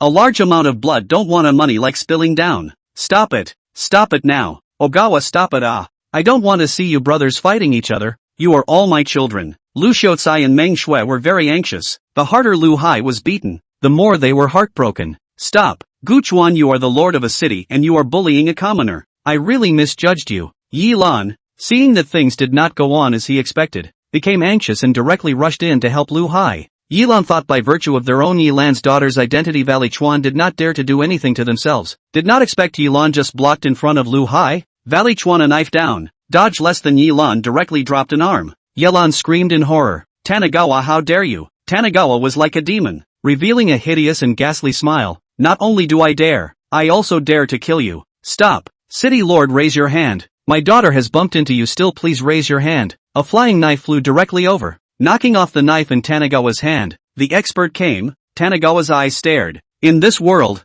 apart from the power of the City Lord, there was of course the force of an individual, and it was obvious that this time the Yi family had brought an expert. Tanagawa quickly came to the place where Lu Hai had placed the disc, picked up the disc and twisted it. The light shield that had enveloped the City Lord's mansion disappeared, and he felt a force that could be controlled by him again. This thing is simply a killing weapon. No wonder these clans have been standing. The City Lord has so much power, will be killed. Tanagawa saw that Yi Mingcheng still had a disc in his hand, and now it became him alone. Yi Mingcheng looked at the things in Gu Chuan's hand with an ugly face. Falling into Gu Chuan's hand, wanting to get it back would be difficult. Yi Lan pounced in front of Yi Mingcheng and cried. Yi Mingcheng also ignored it. If it wasn't for this daughter, could that artifact be lost? Cough cough. The thing in your hand, City Lord, is my Yi family's? Your daughter doesn't know how to behave, you've already given a lesson. Can you return that thing to my Yi family? Yi Mingcheng's tone had more than a hint of oppression in it, wanting to make Gu Chuan know what to do. What? Your Yi family wants to rebel? The power of the City Lord was mobilized. A huge sound pressure came. Gu Chuan had the certainty that he would finish these people off before they could make a move. Yi Mingcheng felt a suffocating sensation. Let's go. Yi Mingcheng took Yi Lan and left, not even looking at Lu Hai. The trouble was all caused by this family. Before Tanagawa could make a move on Lu Xiaotsai's father and son, a group of people came out of nowhere again. Tanagawa, stop it. Your mother has had a hard enough time. I forbid you to do this to their family again. The visitors soared eyebrow and starry eyes, and Tanagawa and Lu Hai have a 3-point resemblance. Tanagawa searched for memories. Seems to be the predecessor's uncle. Gu Chuan looked at this family and suddenly thought of a funny thing. Let this Lu Xiaotsai father and son go to wreak havoc on the Meng family. Chapter 145 Rebellion. In Gongliang City, Lu Xiaotsai's family was picked up by Meng Ping, Lu Hai's uncle. As for how Meng Ping got the news of Meng Shui, of course, it is Lu Xiaokai deliberately spread out. At first Meng Ping did not dare to believe, but Meng Elder thought of his daughter eagerly, has been urging Meng Ping to go to Jianglong City. Did not think that once he came to encounter this kind of thing, after dealing with Tanagawa to no avail, Meng Ping brought the family of 3 back. In Meng Ping's heart, he still despises this Lu Xiaokai in front of him, but it is the tall Lu Hai that makes him look high, much better than Gu Chuan's skinny appearance. In Gongliang City Lord's mansion, the old City Lord Meng Da was currently embracing Meng Shui, and Meng Shui was crying. Meng Shui's mouth was saying that she was sorry for Master Meng and her dead mother. This Meng Shui is also an oddball, and Lu Xiaokai living so many years do not see her to say that she thought about the old man Meng. The mother died and did not come back to see a side. Put all the blame on the dead Gu Chuan father. Lu Hai's days are better these days. With the identity of the grandson of the City Lord, everyone in Gongliang City gives him a point of face. Coupled with the world of flowers outside is something he never thought of. It makes him lose himself for a moment. On this day, after Lu Xiaotsai had mingled in front of all the forces in Gongliang City, he made a request to Elder Meng. He wanted Lu Hai to take charge of the army. What? That's impossible. Taking charge of the City Lord's soldiers is never child's play. Lu Hai is still young. He can train in our army. It's not too late for him to take charge of the army once he has experience. Letting someone else be in charge of the soldiers. Meng Ping was the first to say no. If he was the Gongliang City Lord it would have been fine, but now he wasn't. Before he succeeded to the position of the City Lord, he wouldn't let anyone covet the Gongliang City house soldiers, even if it was his own nephew. Great uncle. I also know that Xiao Hai is still young, but letting him start as a junior soldier for outsiders to see isn't a joke on our family. What Xiao Hai wants is just a dummy position so that he won't lose the face of our Meng family in front of outsiders. But in reality, how about Xiao Hai starting from the bottom under his great uncle? Lu Xiaokai set his head. Since he failed in Jianglong City, he was more careful and cautious. For the sake of Lu Hai's future and for the rest of his life, Meng Ping still did not agree. Lu Xiaokai looked at Meng Shui. Meng Shui will understand. Directly jumped to the front of the old man. Meng begged, Father, you just agree. Xiao Hai born in the countryside would have been bitter. Often be disliked this and that. I do not want to let Xiao Hai and the other people ridiculed. Ooh-hoo. No, this is absolutely not possible. Xiao Hai is young and inexperienced. How can he be given the charge of the government soldiers? A virtual position is not acceptable either. Meng Ping felt a little bit like leading the wolf into the house at this time. He didn't expect this Lu Xiaotsai to be such a person. Other people cannot see he, Meng Ping cannot see it. Gongliang City is so big. What is the position in charge of the City Lord's soldiers? That is in Gongliang City to speak have weight. Seeing his uncle so disapproving of himself, Lu Hai directly got angry. Humph, he Gu Chuan is younger than me, can become the lord of a city. Why can't I be in charge of the government soldiers? Lu Hai's words directly made Elder Meng clap his hands. Good. Ambitious. Xiao Hai, the 3,000 prefectural soldiers under me will be given to you. Do a good job. You're no worse than that Gu Chuan. As for Gu Chuan, Elder Meng had no impression of him, and had come to Gongliang City only a handful of times. Meng Ping was annoyed in his heart. People Gu Chuan can become the head of a city is a good old father. You want this kind of status, how not to ask your father to work harder? Meng Ping dared to be angry. Elder Meng's words still carried a lot of weight in their hearts. On the government soldiers' school field,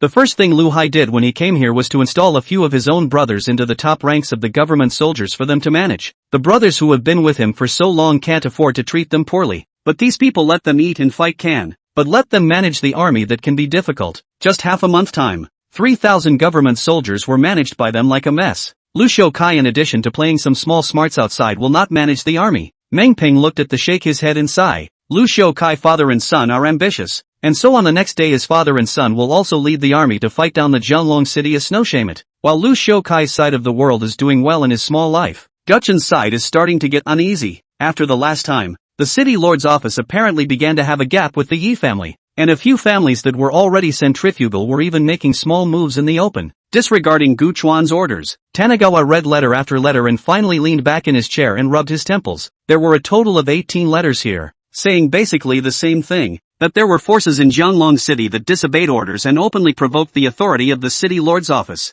18 letters represent 18 places. No wonder the power of the city lord is getting weaker and weaker these days. So it's because someone disobeyed. Commander Lu. Tanagawa called out to Commander Lu and then said, "How many people are left in the city guards of our Jianglong City right now?" Commander Lu replied with some confusion. "There are 30,000 whole men." Tanagawa thought for a moment and said, "Enough, gather 10,000 city guards to march with me." Commander Lu was a bit surprised that this Gu Chuan even wanted to go on a personal expedition. In the past that was absolutely impossible. However, Lu Commander did not ask more questions. The leader explained what you do as long as you do it well. Tanagawa rumbled and disappeared in front of Jianglong City with 10,000 men. Meanwhile, inside the Yi family's council chamber, almost all of the Yi family's top management were present at this time. Yi Mingqing opened his mouth. "What do you all think? Gu Chuan has already left the city. After last time our relationship with the city lord's mansion has deteriorated. If we don't make a move this time, it will be too late. He already knows that we have this kind of artifact in place. Do it. It's about time for this position to fall to our Yi family to take a seat. Pick a day, might as well be today. I'm in favor."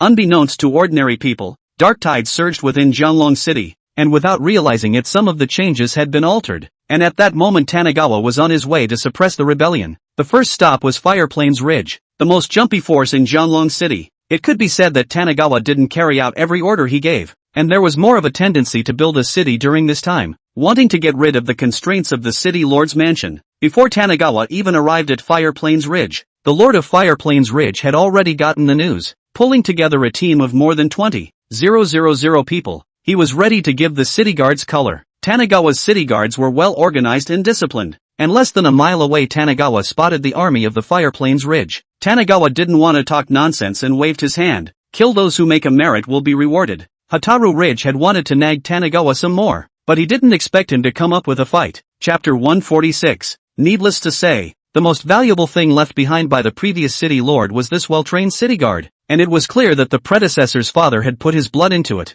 Every city guard was well-trained and disciplined, and even if the other side had twice as many people as they did, the city guards still attacked calmly. Commander Lu escorted the left side of Tanagawa. He still had confidence in the city guards he had trained. The army of the Fire Plains Ridge was killed and wailed, and was killed through and routed in no time. The person in charge of the Fire Plains Ridge was the fire industry of the Fire family, and the closest to the Yi family was also his force. Fire industry was anxiously watching his army being devoured bit by bit at this time. "Why don't you do it yet? Don't do it yet. Do it quickly." Just as Fire industry couldn't resist the urge to retreat, two more teams killed from the left and right sides, directly surrounding Tanagawa's city guards, who were surrounded by enemies on their backs. "Ha ha ha, Guchuan Jr. today is the day you die." Although Fire industry was angry at these two forces for showing up so late, he was happy at the thought of overthrowing the city lord's mansion. A vulture circled the sky and kept making unpleasant cries. Fire industry saw even more joy. "Kill, all kill for me. The Yi family has already made a move. This Guchuan little child is now a turtle in a jar." Tanagawa also felt it, and in a flash, His own kind of power to control everything as a city lord suddenly declined drastically, and had reached the point where it was almost minuscule. City lord, you go first, we'll break your back. Commander Lu could also see that something was wrong. This was no ordinary rebellion. This was clearly premeditated, and the kind that had been plotting for a long time. Escape? Escape where? There is only one city lord of this Jianglong city, and that is me, Gu Chuan. Tanigawa drew the long sword at his waist and slapped the horse's buttocks, the warhorse neighing and leaping out with both hooves open. Ugh! Protect the city lord. All of you protect the city lord for me. Commander Lu sighed helplessly and could only follow Gu Chuan to kill in. Hui was overjoyed when he saw Tanigawa, who did not retreat but advanced. Whoever kills Tanigawa's little boy will have 100 taels of gold and 100 acres of good land. After saying that, he led his guards towards Gu Chuan to kill him. Fire Industry does exactly what Tanigawa wants. Takedown attempt. With a slash that cut through the neck of a Fire Plains Ridge soldier, and another slash that cut open the way ahead, Tanigawa was like nobody's business. Although this body's physical strength wasn't very good, Tanigawa had already begun to channel the power of the lower elephant ancestor, and power-wise was crushing almost everyone in the battlefield. Commander Lu could no longer keep up with Gu Chuan's pace. His eyes were filled with horror. The city lord was really showing off. Surprisingly, even he didn't know that Gu Chuan still had this hand. Fire Industry also saw that something was wrong. Looking at the figure of blood-red Tanigawa directly in front of him, he wanted to turn his horse around, but his earlier words had made his own soldiers so hyperactive that they couldn't hear any of his other orders. Retreat, retreat. You all heard wrong. What I'm saying is whoever can survive the hands of Tanigawa's little boy will be rewarded with 1,000 taels of gold and 1,000 acres of good land. Tanigawa urged his warhorse to kill directly in front of Fire Industry. Is Tanigawa's little son also something you can call? Take the head on your neck to thank you for your offense. A blade directly cut off the sword in Fire Industry's hand. Another blade cut off Fire Industry's personal guard. And the last blade directly sliced Fire Industry's neck. And the huge head directly flew up. Tanigawa grabbed a handful of them. His voice like a flood bell spread throughout the entire battlefield. The Fire Industry is dead. Who still dares to be negative and recalcitrant to kill without amnesty? The sudden death of Fire Industry directly left the soldiers of Fire Plains Ridge without motivation, and the city guards took this opportunity to launch a frantic counterattack. The other two groups of forces tried to leave, but they were viciously bitten by the city guards, and Gu Chuan and Commander Lu took the opportunity to directly decapitate the leader of the other group. Fire Plains Ridge Battle of the City Lord's House of 3,000 dead and wounded. Tanigawa is leading people in the Fire Plains Ridge to consolidate. As for the Fire family, if they dared to be rebels, all the male members of the Fire family were directly executed as an example to others. City Lord, what should we do now? I've gotten word that only 10,000 of our city's 20,000 city guards have escaped out. Lu Commander clenched his fists. That can be his brothers who stay together every day. If it is said that he will not say anything if he died in battle on the Fire Plains Ridge, but many of them died in Jianglong City. Tanigawa does not have much feeling about this. This world is dying every day. How can they not be the same? Every day. Desperate is not trying to keep themselves alive. After resting for 10 days at the Fire Plains Ridge, the city guards that had escaped from Jianglong City had also converged. Seeing this, Tanigawa had to admire his predecessor's father again. Instead of raising their parents in the city, their former father had raised them in 3 different places in order to better serve these city guards, coupled with the fact that the predecessor's father had handpicked and favored most of the city guards in one way or another. These city guards were still very loyal to the city lord's mansion. In Jianglong City, at this time, the Yi family had already taken the position of the city lord, but they were not the least bit happy. Tanigawa surprisingly did not die, although they had thought about this situation. But Tanigawa was stationed in the Fire Plains Ridge with honor. This was something they did not expect. As long as Gu Chuan didn't die, they wouldn't be able to live up to their name. Plus there was still the Zhou family watching from the sidelines, and the Yi family knew that they couldn't delay it for too long. Yi Mingqing's eyes were stern. Bring the divine weapons and unite the other forces. We need to kill Gu Chuan with the fastest means possible, or else it will be too late. The Yi family was out of Jianglong City, and although the Zhou family and other forces had tightened their strings, they hadn't made any moves yet. They were waiting to see what would happen. And far away in Gongliang City, Lu Xiaocai learned the news. Directly hands, with Lu Hai and Gongliang City 3,000 government soldiers, greeting without a word on the troops. According to Lu Xiaocai's words is that soldiers are expensive. No matter which side of Jianglong City is victorious, Lu Xiaocai feels that he is profitable. 10 kilometers west of the Fire Plains Ridge was a broken valley, and the Yi family had united all the forces totaling 100,000 troops stationed here. Gu Chuan had also gotten the news that he had only 20,000 people full of people, and although the city guards were well trained, The city guards had already begun to go negative in the past few days as the Yi family kept spreading the news of their troop strength. Commander Lu could see that it was not good. City Lord, let's retreat for the time being. There is no fear of not having firewood to burn, Commander Lu persuaded bitterly. Although he was surprised by the power Tanagawa had revealed over the past few days, he was still not confident. Tanagawa signaled him not to be discouraged. There would be a group of reinforcements arriving in time. On this day, the Yi family took out their divine weapons and planted them in the four directions of southeast, northwest, and north, and the fire plains ridge was surrounded in the center. They wanted to make it difficult for Gu Chuan to fly. With a buzzing sound, a curtain of light hooked up from the four directions of southeast, northwest, and north, directly enveloping the entire fire plain ridge, and Tanagawa felt his minuscule power of the city lord disappear. The two chapters 10 will be made up later when I get a chance. Chapter 147. There was a solemn smell in the air. 20,000 people against 100,000 people. Basically everyone was not looking forward to it. The Luo God Temple is going to open, right? Yi Mingcheng said under his breath, looking up at the sky not knowing what he was contemplating. Yes, family master. There's still a month until the Luo God Temple opens once every 10 years, so we can just take this opportunity to seize a city lord position. The Luotian Temple was one of the most mysterious places in this continent, opening every 10 years, and every time it opened it was a time to fight for the position of the city's lord. Ordinary city lords were all over the place, but if one wanted to wield the power of an arcane city lord,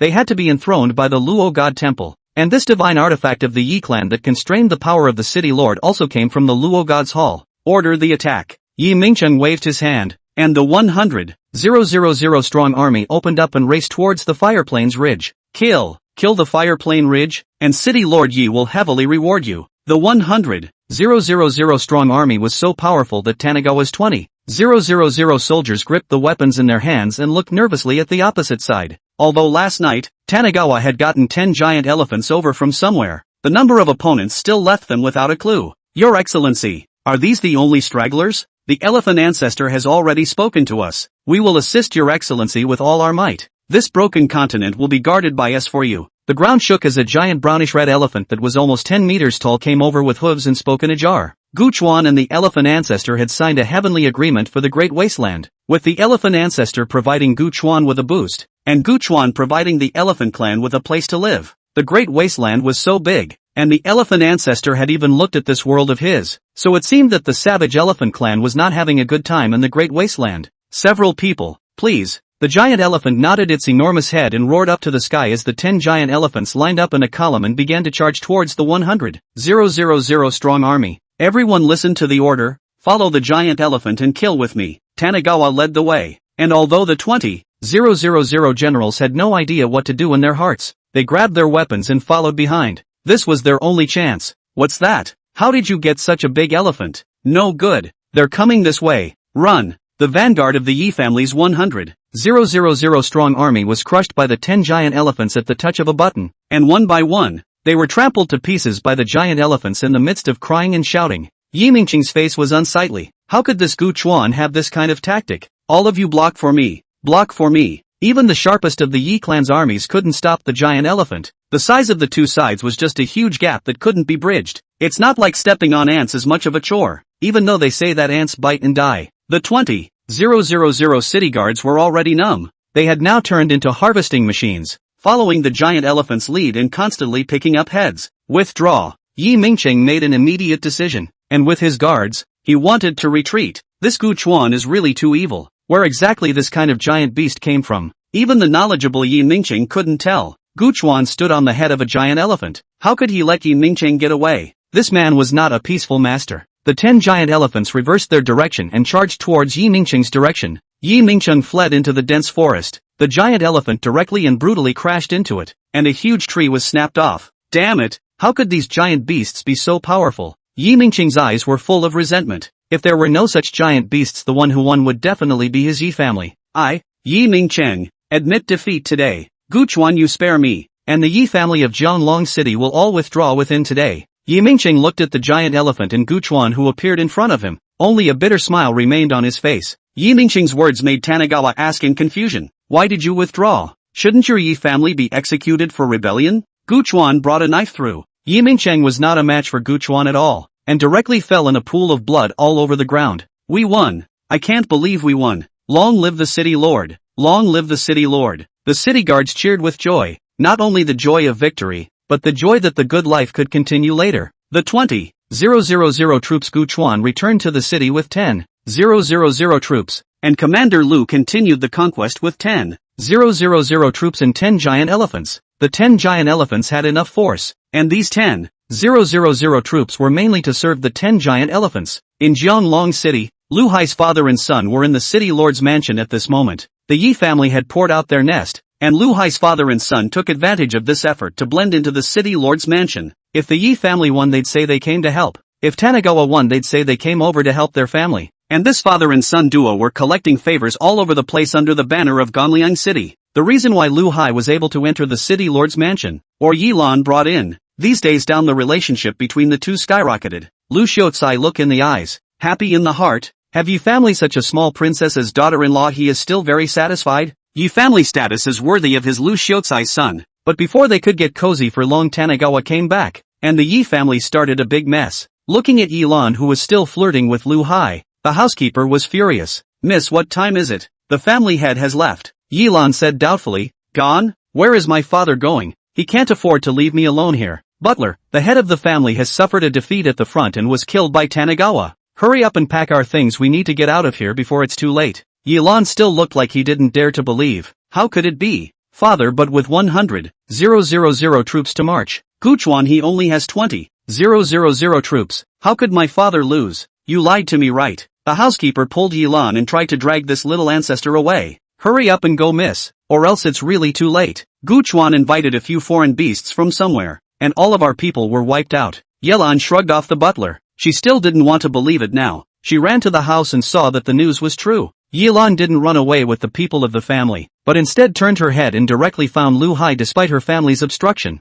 Oh big brother Hai, you have to avenge me. My father was killed by that dog thief Tanagawa. Oh, Yelan lying in Lu Hai's arms crying. Lu Hai hastened to comfort. He would like to go out to teach Guchuan a lesson, but he has also been informed. Lu Xiaocai has already given him the idea to not be impulsive, but to save a Yelan, Lu Hai feels that he still has this confidence. Xiaolan, don't cry. Don't worry. I won't let Guchuan hurt you in the slightest. You stay here with me first. Yi Lan nodded. Now in her heart Lu Hai had become the person she could rely on the most. Guchuan returned to the city. The Zhou family and several other forces had already lined up at the city gates to greet him. This is a ruthless man who killed 100,000 troops. They asked themselves that they could not afford to offend. Chapter 148, The Temple of the Law God. The city lord's mansion had already been cleaned up long ago, and the Yi family's people were blocked by Guchuan before they had a chance to escape. Lu Xiaocai's father and son are actually in Jianglong City. This is what Guchuan never thought of. This Lu Hai is really a person of good luck. This is only a few days ago. He has already led 3,000 soldiers and horses in Gongliang City. Lu Xiaocai looked at Guchuan with a big smile.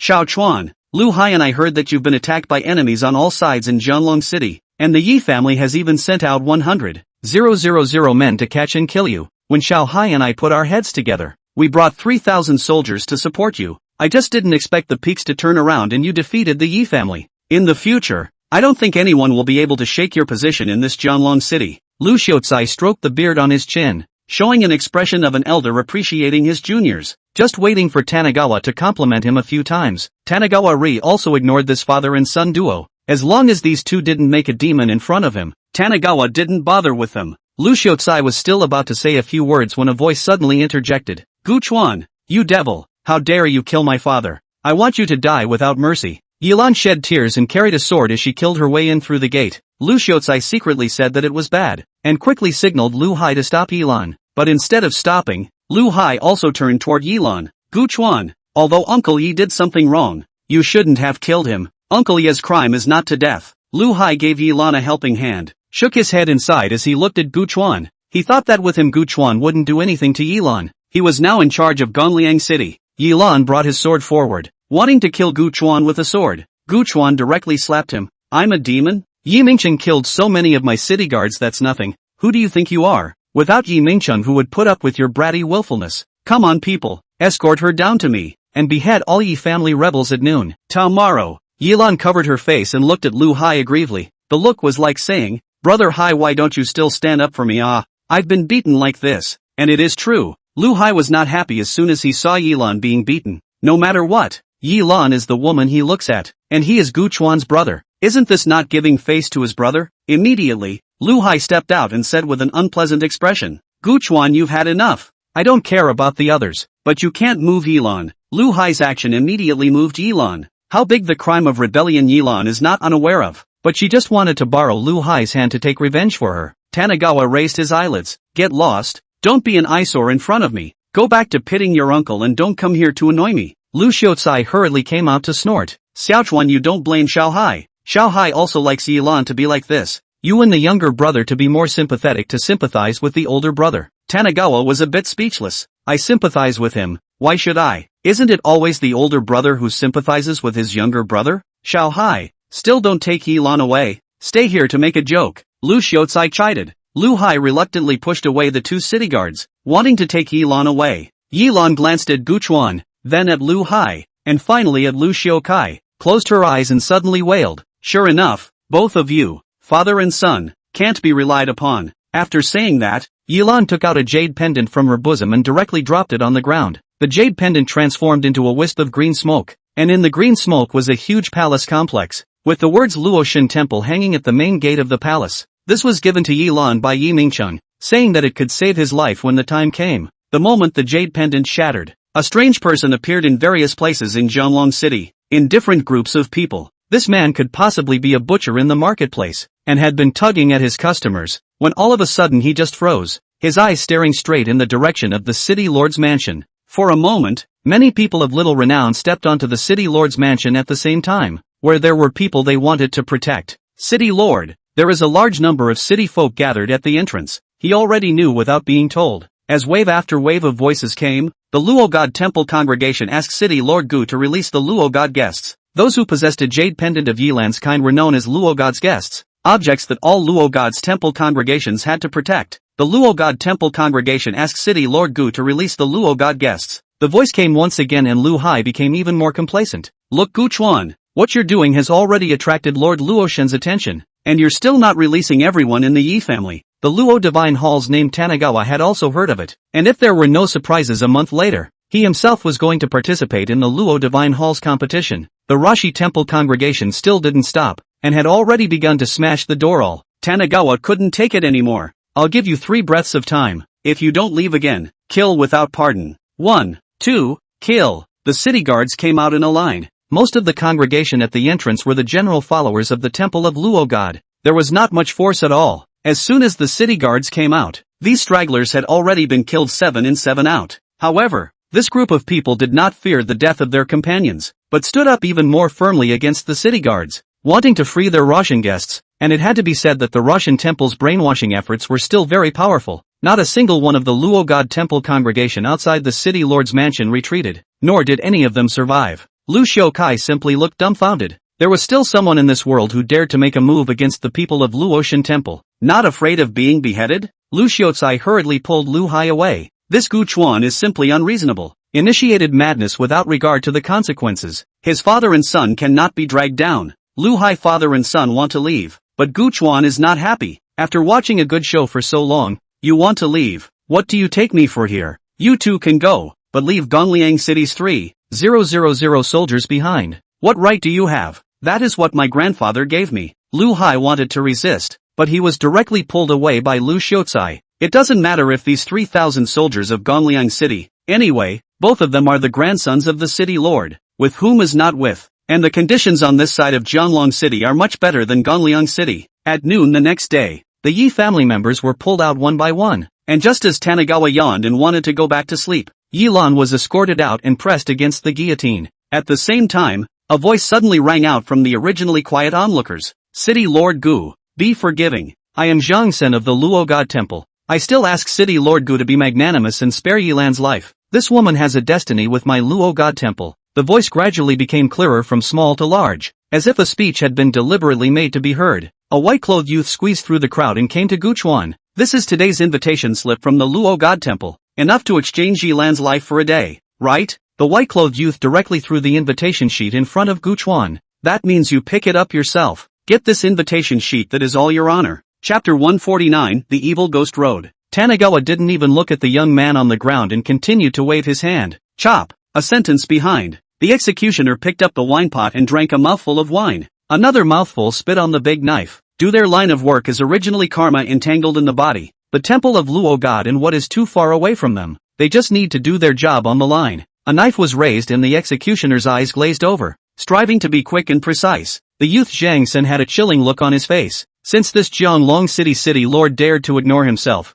even that little executioner dared to disobey him, it was really the same as what eldest senior brother had said. The Luo Divine Hall not coming out for 10 years had already made a lot of people forget about the majesty of the Luo Divine Hall. Didn't you hear me when I said stop? Zhang Sen's body vaporized as an invisible wave of qi rushed out. The executioner on the execution platform was directly lifted off the ground. If it wasn't for Tanagawa's quick eyes and hands, throwing the order sword in his hand and knocking it off the ghost head dagger, the executioner would have been dead by now. As Zhang Sen watched Tanagawa's movements, the chill on his face became even colder. Wasn't it obvious that he was giving himself a hard time? This Yilan is the person eldest brother has his eye on. You can't touch her, and you can't touch her with me around. Zhang Sen walked towards Guchuan step by step, a greater chill spreading out around him, a smear of frost forming under his feet and flying into a sheet of ice crystals. This is the greatness of my Roshan temple. See mortals, all your city lord powers are bestowed by my Roshan temple. Without our Roshan temple you are nothing. Zhang Sen walked in front of Guchuan and said condescendingly. At this time Guchuan was a lamb to be slaughtered in his eyes. Tanagawa saw the invitation slip at his feet and frowned.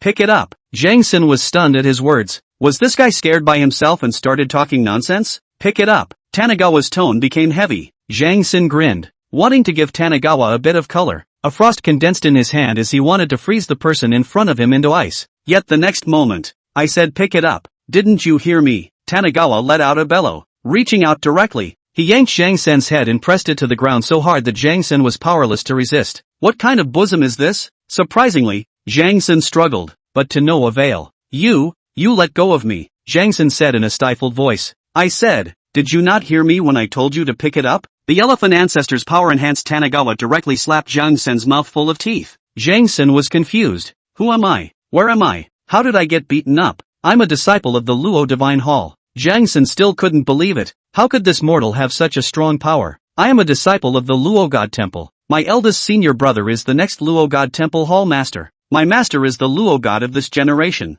If you dare to move me, Zhang Sen's mouth said some of the most ruthless words, but his hands are wise to pick up the invitation sheet on the ground, and wiped it on his clothes and handed it to Tanagawa. The one who recognizes the time is a wise man. Zhang Sen is not a villain. Well, count on you to be sensible. Tanagawa took the invitation slip. I accept this invitation from your Luo Divine Hall. After saying that, he twisted off Zhang Sen's arm with 2 clicks and threw him onto the execution table. Add one more person and continue the execution. Zhang Sen was again confused. What did it mean? How come he was going to be executed too? Before it was too late to think more, the Yilan beside him had already been clicked to the ground with a head, and even in death, he was staring at Tanagawa with wide open eyes. Zhang Sen, who was beaten and unable to move, was also pressed down and bent over on his knees, and the executioner raised his huge ghost head knife. Zhang Sen struggled violently against the resistance, but the ghost head knife fell. He still could not escape. A time on the execution platform head rolled. The moment Yilan died,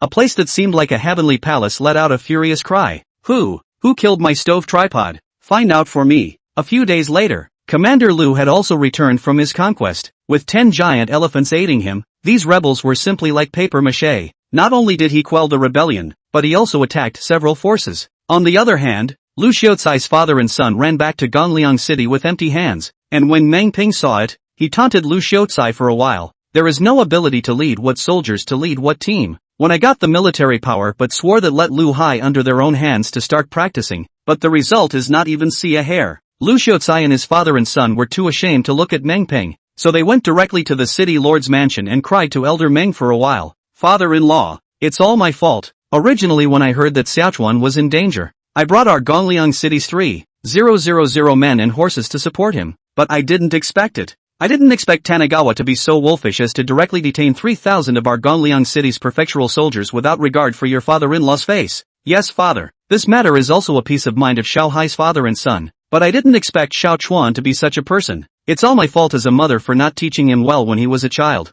Lu Xiaocai and Meng Shui sang together, and Elder Meng was fooled, and finally even slapped his thighs and said angrily, this Tanagawa is really disobedient. Does he still have an old man like me in his heart? Don't worry Xiao Hai. Isn't it just 3,000 men? I'll have Meng Ping transfer 5,000 government soldiers to you. Father, we also only have a total of 20,000 government soldiers in hand, and then give Xiao Hai and the others 5,000. I am afraid. What are you afraid of? That Tanagawa is not detained 3,000 government soldiers. You go to negotiate for him, will not listen to you as an uncle. Although Meng Ping is not willing in his heart, he still obediently handed over 5,000 government soldiers. Lu Hai father and son have the military power in their hands, and began to work around again. A month's worth of work had taken down several small forces in the neighborhood. This day was also the day when the Luo God Temple opened once every 10 years, and all the city lords or family heads, as long as they were famous and powerful, received the call from the Luo God Temple. The summoning was marvelous, like a teleportation spell. One moment Tanagawa was reading a book in his study, the next he appeared outside the huge palace complex. The Luo God's Temple is open. The Luo God's Temple is finally open. Quickly go. With the opening of the Luo God's Temple, it's time for my generation to show off their skills again.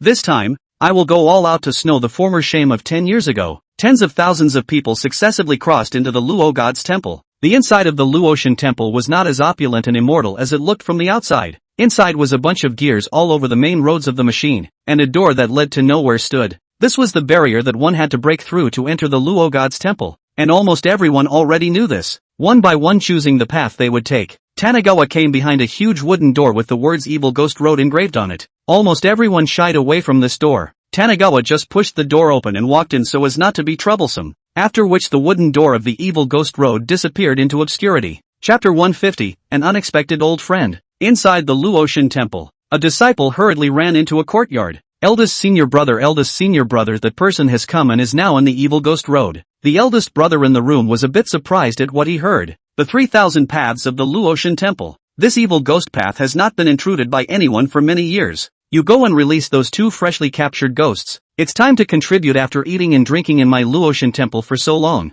Eldest senior brother commanded his visitor and kept deploying. The person who came was a little hesitant. Eldest senior brother, although those 2 ghosts are very strong, they seem to be very strong. The person pointed to his head, signaling that those 2 brains are a little problematic. Just do as I say. Eldest brother was confident that he had already made an agreement with those 2 goods. Luo God Temple 3000 Road as long as participated in the people know. This is a human-shaped Shura. Now more than 10,000 people can successfully walk out of the last estimate is also a few hundred of the number. After Tanagawa entered the Evil Ghost Road, a burst of blinding light lit up and Tanagawa had arrived within an eerie and dark cell. Before Tanagawa could observe, a pair of evil eyes appeared in the cell. Brothers, there are newcomers, let's treat them well. A dozen or so ghostly creatures came out of the darkness of the cell. These ghostly creatures had an extremely heavy aura of fury, and they must have all been 10 evil people in their lives. Ah, how many years has it been? I remember the last time I visited a newcomer was decades ago. Ha ha ha, isn't that newcomer you?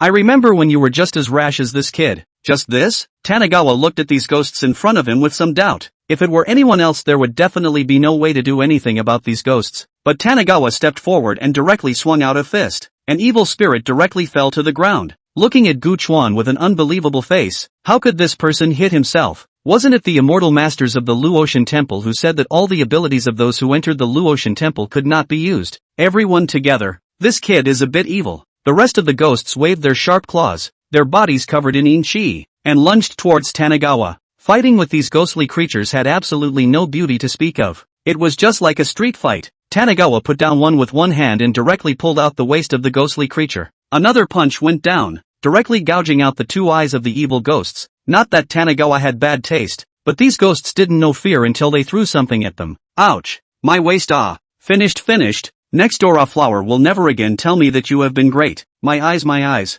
I can't see. You villain, gouge my eyes after that I can't peek at a flower bathing anymore. Goo. Big brother, I'm convinced. I'm not even convinced that a flower hand feeds me medicine. I'm convinced you. Tanagawa. There's a lot of information in there. Who's the awa next door? Do you have to take a bath and take medicine to be a ghost? In the crowd of evil ghosts respectfully escorted Gu Chuan left the cell. The cell disappeared. Gu Chuan reappeared in a graveyard, which made him a little sorry. He also wanted to go next door to see a flower exactly what kind of charm seduced a cell of ghosts. In the middle of the graveyard, the smell of rotting coffins filled the air, and there were naked broken coffins with undecayed corpses lying in them, bruised and stiff. as if they were going to break out of the coffins in the next moment. Tanagawa did not know what the meaning of the Luo Divine Hall to engage in these things. Is it to emphasize the mystery of the Luo Divine Hall? It should have an unknown desired. A white bone palm reached out from the ground and grabbed at Tanagawa's ankle. Tanagawa directly stomped on it, then directly put his hand into the mud and pulled out a white bone. Since you like grabbing people so much, then I'll play with you. Tanagawa grabbed at the white bone's body with one hand. One section of bone was grabbed off. The white bone struggled violently. Tanagawa finally directly lifted its skull as well. A flip of the action directly caused the white bones trying to break out of the ground to shrink back, and there was nothing wrong with keeping it from the heart. At the very center of the graveyard was a huge sarcophagus. Looking at the size of this sarcophagus, the thing lying inside was estimated to be 5 or 6 meters high. Tanagawa went forward and directly pushed open the lid of the coffin, and the head of the thing in the coffin was bigger than a stone mill, and when it heard the movement, it directly opened its eyes and looked at the mole cricket in front of it and wanted to sit up. Tanagawa reached directly toward his head and pressed, "Get up for what? I'll just see if you have anything valuable here." Tanagawa is still yearning for those grave robbers, especially the autobiography written by a certain uncle in his previous life, and is very envious of that kind of iron triangle friendship. The thing inside the sarcophagus let out an angry hiss, wanting the mole in front of him to die without a burial place, but just as he got up, he was forcefully pressed back by Tanagawa. So 3 times, it learned the hard way, and its eyes softened, confirming that the big man in front of it was someone it couldn't afford to mess with. "I go, really poor huh?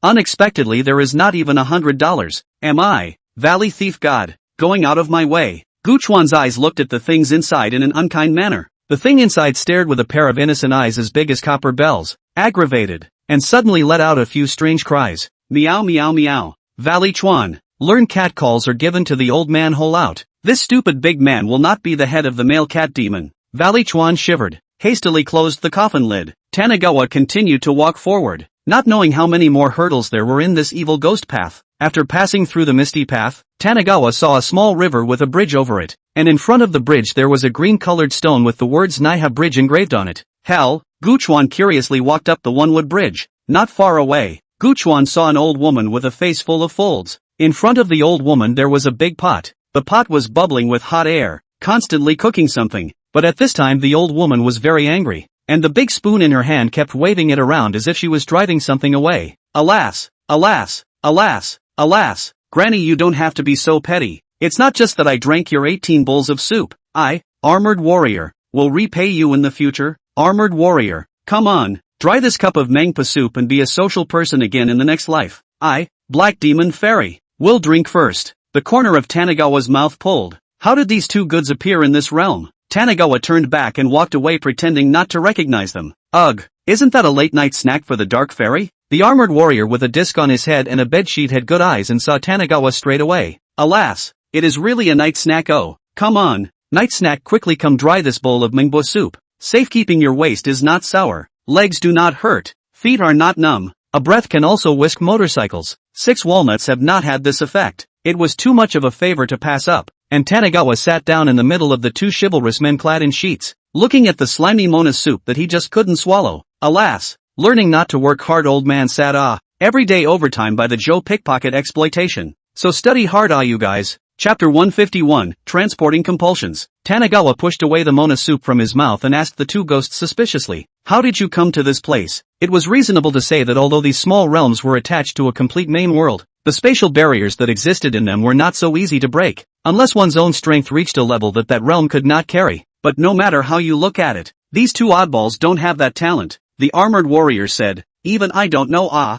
that day I just sunglasses so wear, cape so throw. I and the Black Magic Fairy came to this place." Black Demon Fairy couldn't wait to take over the conversation and said, "You know what, night snack, the people here are quite good. One by one, their mouths speak and listen well, and they often send us food and drinks, and the 2 of us also promised to help them solve an enemy." Tanagawa listened to some speechless. "You are sold by others but also give others to count bills. The problem is that the bills are not counted correctly." Tanagawa listened to the clouds, and finally added his own understanding. It should be that the rules of the main world were weakening. The space barrier became weaker and weaker, and finally these 2 goods stepped into that space barrier to this world by chance. It can be imagined that if they arrive at the main world later, one by one, they are all the children of destiny who have crossed over. The granny stirring the cauldron next to her signaled the 2 ghosts with a frantic look. "Black Magic Fairy, have you gotten sand in your eyes? Granny, come let me help you pick out your eyes and wash them." The armored warrior slapped the black magic fairy on the head. What's in the sand? Granny is clearly hinting at us. Hinting that our enemy is right in front of us. Granny, am I right? The armored warrior was like a child who had answered a riddle. Happy beyond belief. The granny was furious, but she forced herself to hold back when she thought of the mission that had been arranged from above. Yes, this is the enemy that the Luo Divine Hall needs your help to solve. The granny bared her green-faced fangs and pointed her withered fingers toward Tanagawa. The dark fairy turned her head. Where is it? It's all on your own here. Ha! It's him, your night snack. He's the enemy of our Luo God Temple. The granny screamed frantically, feeling like she was going to be driven mad. Tanagawa also pointed to himself, indicating that he was the one you were looking for. The enemy. The black demon immortal finally reacted. His face kept changing, his heart kept struggling, and finally after a full tea time, the black demon immortal directly lifted the whole pot of mangpa soup. Night snack is our best friend. How could we possibly sell our friend for just a few meals in the area? Black demon immortal swallowed his saliva and said righteously.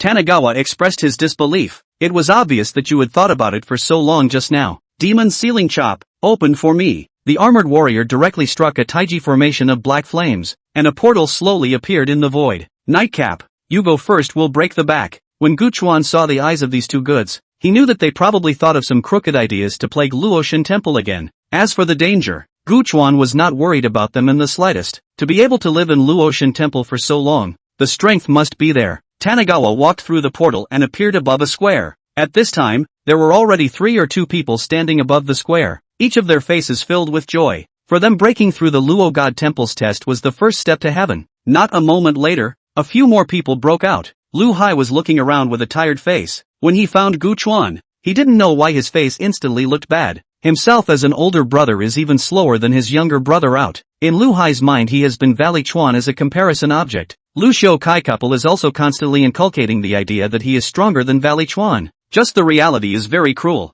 In front of the square was a huge palace, and in the palace slowly walked out a few people. A few people walking with the wind, their faces indifferent, as if the people in the square were all mole crickets. Is it someone from the Luo Divine Hall coming? A first-timer wondered out loud. Call the immortal. Don't be rude. An older one corrected from the sidelines so as not to get caught in the crossfire. Greetings to the immortals of the temple. Immortals in peace. Everyone in the square except for Tanagawa paid homage to a few people, and there were even a few exaggerated ones that directly knelt down with all 5 bodies on the ground. Why don't you worship? Tanagawa was as conspicuous as a golden chicken standing on its own, and the people who were next to it directly withdrew 10 meters away. Senior brotherly. For this kind of person there is no need to bother with him. Just give him some color and he'll know what he is. Let me break your arrogance with my own hands and show you what it means that there are people beyond the sky. The person who spoke put his hands together, gazing forward and pointing out a finger. A sharp longsword met the wind and plunged towards Tanagawa's eyebrows. It could be sensed that this person was using the same kind of city lord's power that he had used before.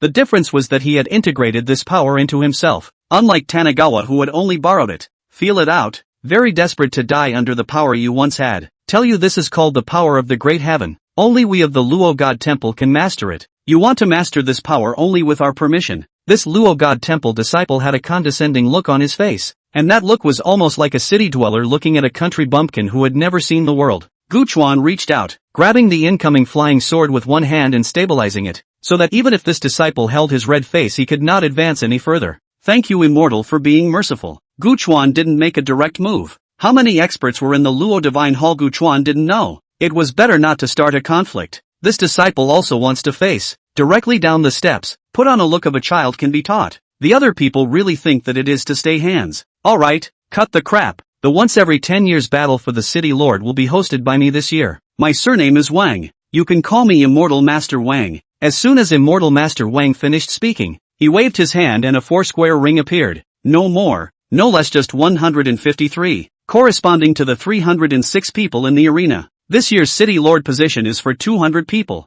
and the city lord power will be assigned in order of strength. Immortal Master Wang stopped speaking after he finished. The battles of these mortals did not interest them a bit. Guchuan easily overcame his opponents and squeezed into the ranks of the 200. But in the rankings after that, Guchuan was not interested. What he wanted more was to explore the reality of this Luo Divine Hall. Ranking battle, Guchuan do not care, so Guchuan just ranked at the end. Lu Hai saw Guchuan's ranking as the heart of a burst of complacency. Look at Guchuan's eyes have changed, as if it is angry, also as if it is mockery. After the ranking battle, Tanagawa and the others were then taken to another palace which had 200 positions from low to high. All of them sat down in turn, but Immortal Master Wang left with his men, closing the door behind him. Inside another palace, Immortal Master Wang looked respectful as he said to the youth in front of him, "Eldest senior brother, the 200 transport compasses are already in place." Eldest brother nodded and said, "Got it, go down." Chapter 152, Don't be rash. Click, click, click, click, click, click, click,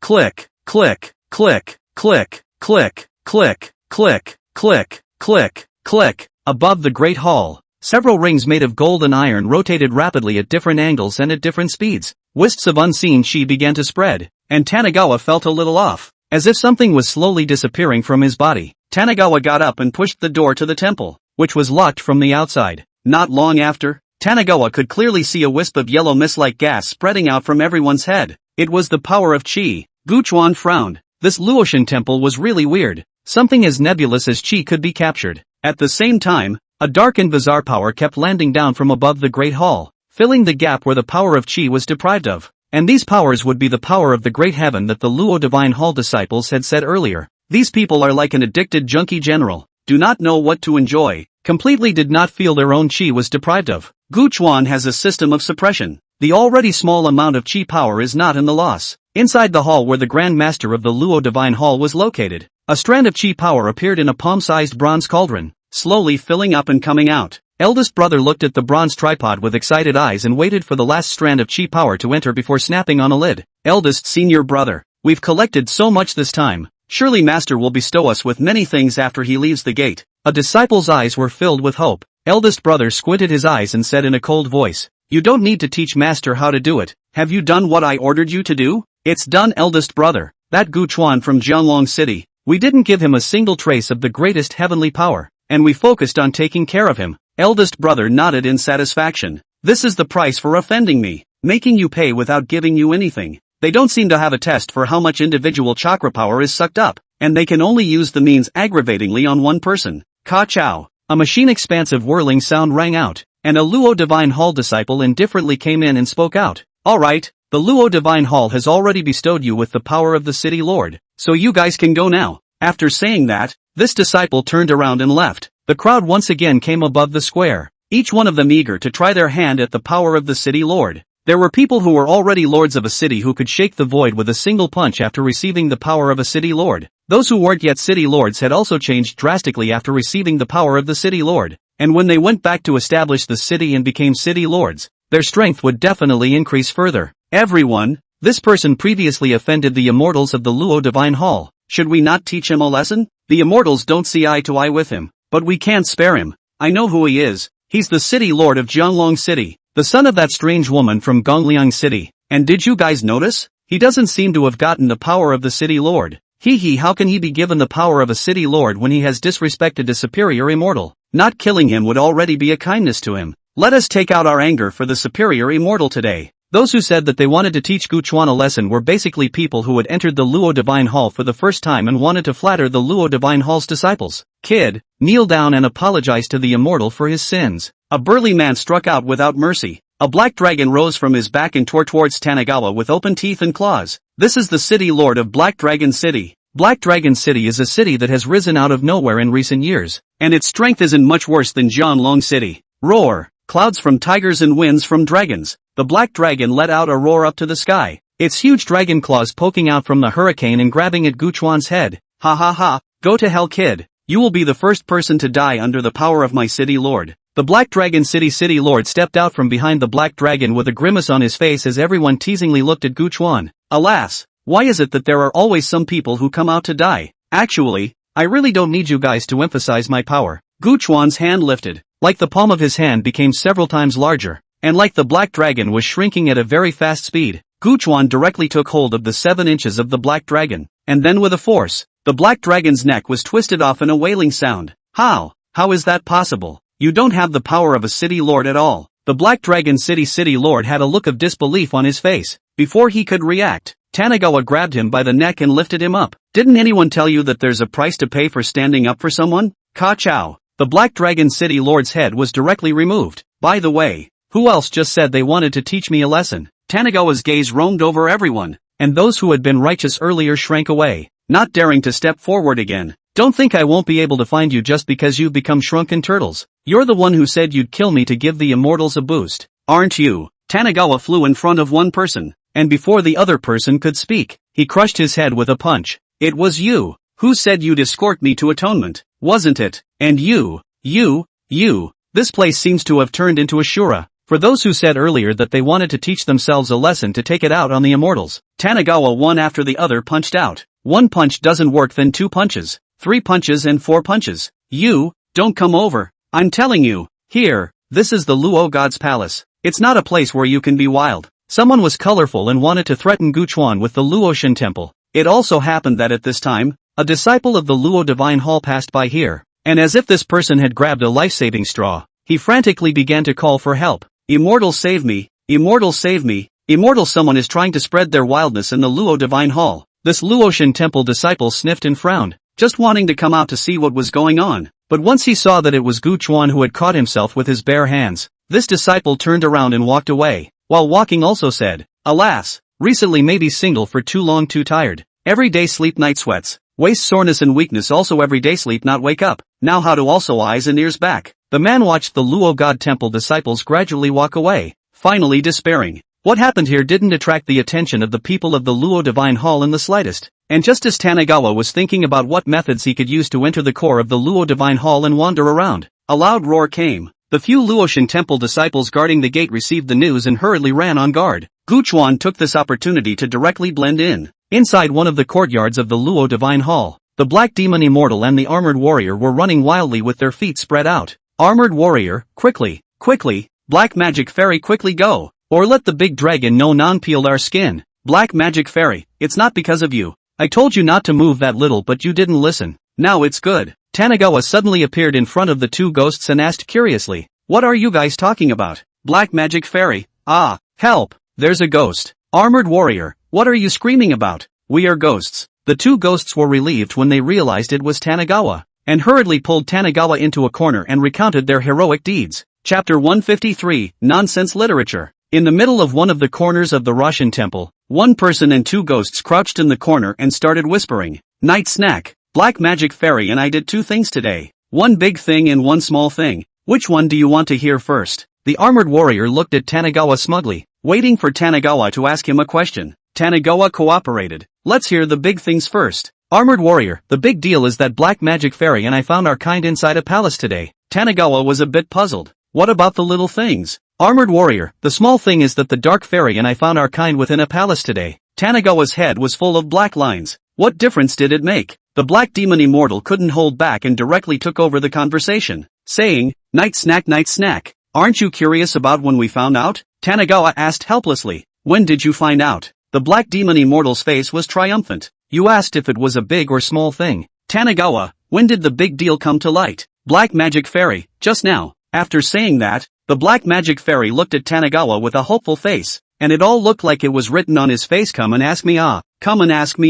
Tanigawa, when did that little thing come to light? The Black Magic Fairy thumbed the tip of his nose and said smugly, just now. 2. Tanigawa felt like a mouthful of old blood was about to spurt out. Was this the legendary nonsense literature? During the ramblings of the 2 ghosts, Guchuan finally sorted out what had happened. Presumably these 2 ghosts had entered the home of a Luoshan temple disciple and opened an altar containing the remnants of a soul. The residual soul said to them that her name was Yilan, and after saving her, she would repay the 2 ghosts as an ox. And the 2 ghosts really believed it, and happily brought the residual soul of Yilan out, not expecting to meet a few disciples of the Luoshan temple afterward and be forced to separate. Hearing all this, Tanigawa had to feel the strong vitality of the heroine. This is not even dead, but even managed to escape through the hands of others. If Tanigawa's expectations are good, the plot after this Yilan escapes would be to send 1,000 miles asterisk as a way to help the protagonist grow up, right? What Tanigawa expected was good. On the other side of the square, a black shadow slammed directly into Lu Hai's arms without anyone noticing. Lu Hai was still in a state of shock and uncertainty, but the familiar voice suddenly rang in his head. He pressed on and pretended that nothing had happened.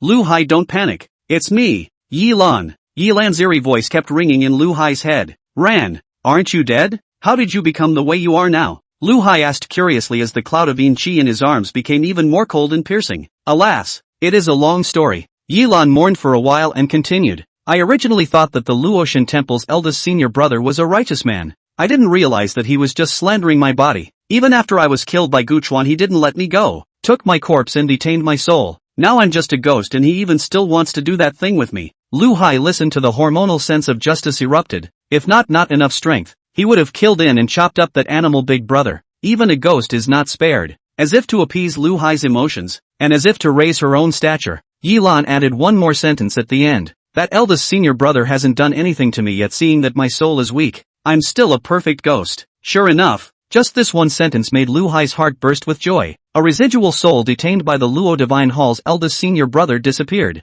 and the Luo Divine Hall was instantly alerted. With their master's father absent, the one with the most say in the Luo Divine Hall was the eldest senior brother. One by one, the people in the square were being lined up and Lu Hai nervously watched as the Luo God Temple disciples checked over one by one. Lu Hai's heart is very struggling. On the one hand is Lu Xiaokai's earnest teaching not to cause trouble. On the other hand is the person he once liked. He cannot make a decision for a moment. Yilan had a quick mind and had already seen Lu Hai's inner wavering. Her voice resounded in Lu Hai's head again. Lu Hai, I haven't spent much time in the Luo Divine Hall, and I know of a way for you to raise your strength by leaps and bounds. Yilan's words with compulsion directly made Lu Hai make up his mind, and before the Luotian temple disciples could reach him, all of a sudden Lu Hai ran wildly in one direction under Yilan's instructions. Tanagawa took the second ghost of the crap literature inheritor on a leisurely stroll through the Russian temple. This Luotian temple was suspended above the land like a magic weapon, and although it was a palace complex, it was more like a tightly structured magic weapon. One person and two ghosts arrived outside a heavily guarded hall, 3 pairs of glowing eyes firmly staring at the palace in front of them. Black magic fairy, with so many people guarding this place, there must be something delicious in there. Armored warrior, today we're going to make a big mess in Lao Luo's alchemy room. Now you're Black Demon Goku, you're Night Goku, and I'm Armored Goku. Naturally, Tanagawa was assigned to it as well, and he actually refused to be called by such a shameful name. Tanagawa's face was covered with a circle of black cloth, which the two ghosts had requested, saying it was to fit the persona. One person and two ghosts combined their efforts and directly knocked out the Luo God Temple disciples who were guarding outside the main hall. The hall was empty, and in the middle of the large space, there was only a palm-sized bronze tripod placed in the center. The two ghosts opened it with gusto, inhaling one after the other like addicts, and Tanagawa curiously went up to take a look. Holy, you two are eating alone. Just such a moment of effort. The bronze tripod inside the fog into the substance of the power of the chi unexpectedly has been sucked away 80%. The remaining 2% Guchuan rushed forward to snatch it. The Luo Divine Hall was once again on alert. The previous incident with the eldest senior brother could be considered urgent, but what was happening now was obviously even more urgent. Lu Hai and Yilan took advantage of this opportunity to directly escape from the Luotian temple. Guchuan also knew that it was bad, and took the two ghosts to directly step out of the Luotian temple. Although the Luotian temple was mysterious, it could not stop him. After Lu Hai returned to Gongliang City, he couldn't wait to bring Yilan into the middle of the room, and after an in-depth exchange, Lu Hai's strength had indeed improved significantly, worthy of being the furnace tripod valued by the Grand Master of Luotian Hall. By the time Lu Hai had raised his cultivation day and night, 10 or so days had passed. This day, Gongliang City's old city master suddenly spread the news of critical illness. To the evening, the old city master explained some words after even more directly to the west. Meng Ping hurriedly rushed back from the field. He felt that there was something strange. When he left Gongliang City, the old city master was still fit and healthy. How come in just a few days he could not? But before he returned, the old city lord's body had already been cremated by Lu Xiaocai on his own initiative. In the city lord's mansion, Meng Ping saw that no one was around and cried,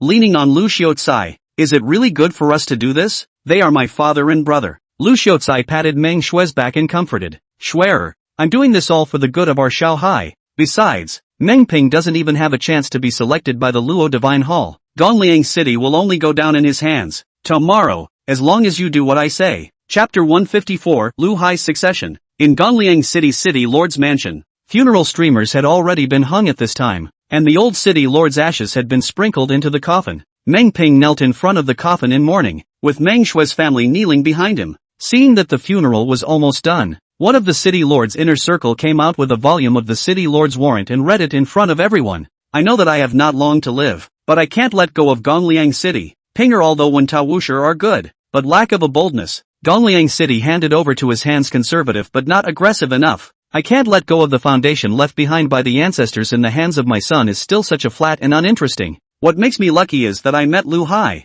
This kid is very good. He has all the guts and vigor. It's exactly what Pinger lacks. So in the end I'm going to pass the position of Gongliang City's lord to Lu Hai. Pinger, you remembered to assist your nephew. Whether Gongliang City can grow or not, it's in your hands. The more you listen to Meng Ping, the more you feel wrong. Your own father knows himself, usually rarely call himself Pinger. Moreover, he did not say his own literary and military strategy. In his heart he will always be the worst one. As soon as Meng Ping snatched the city lord's order book, he noticed something was wrong with 2 glances. This city lord's order book is a fake. Meng Ping held up the city lord's order book in his hand for all to see. Just as he was about to continue explaining, Lu Xiaokai directly interrupted him. Big brother, father just died, so don't throw a tantrum here. How else can you let father rest in peace? Lu Xiaocai righteously persuaded Meng Ping, wanting him to put the matter to rest and put the old city lord in the ground first. Meng Shui also chimed in. Big brother, why are you like this? You disappoint me too much.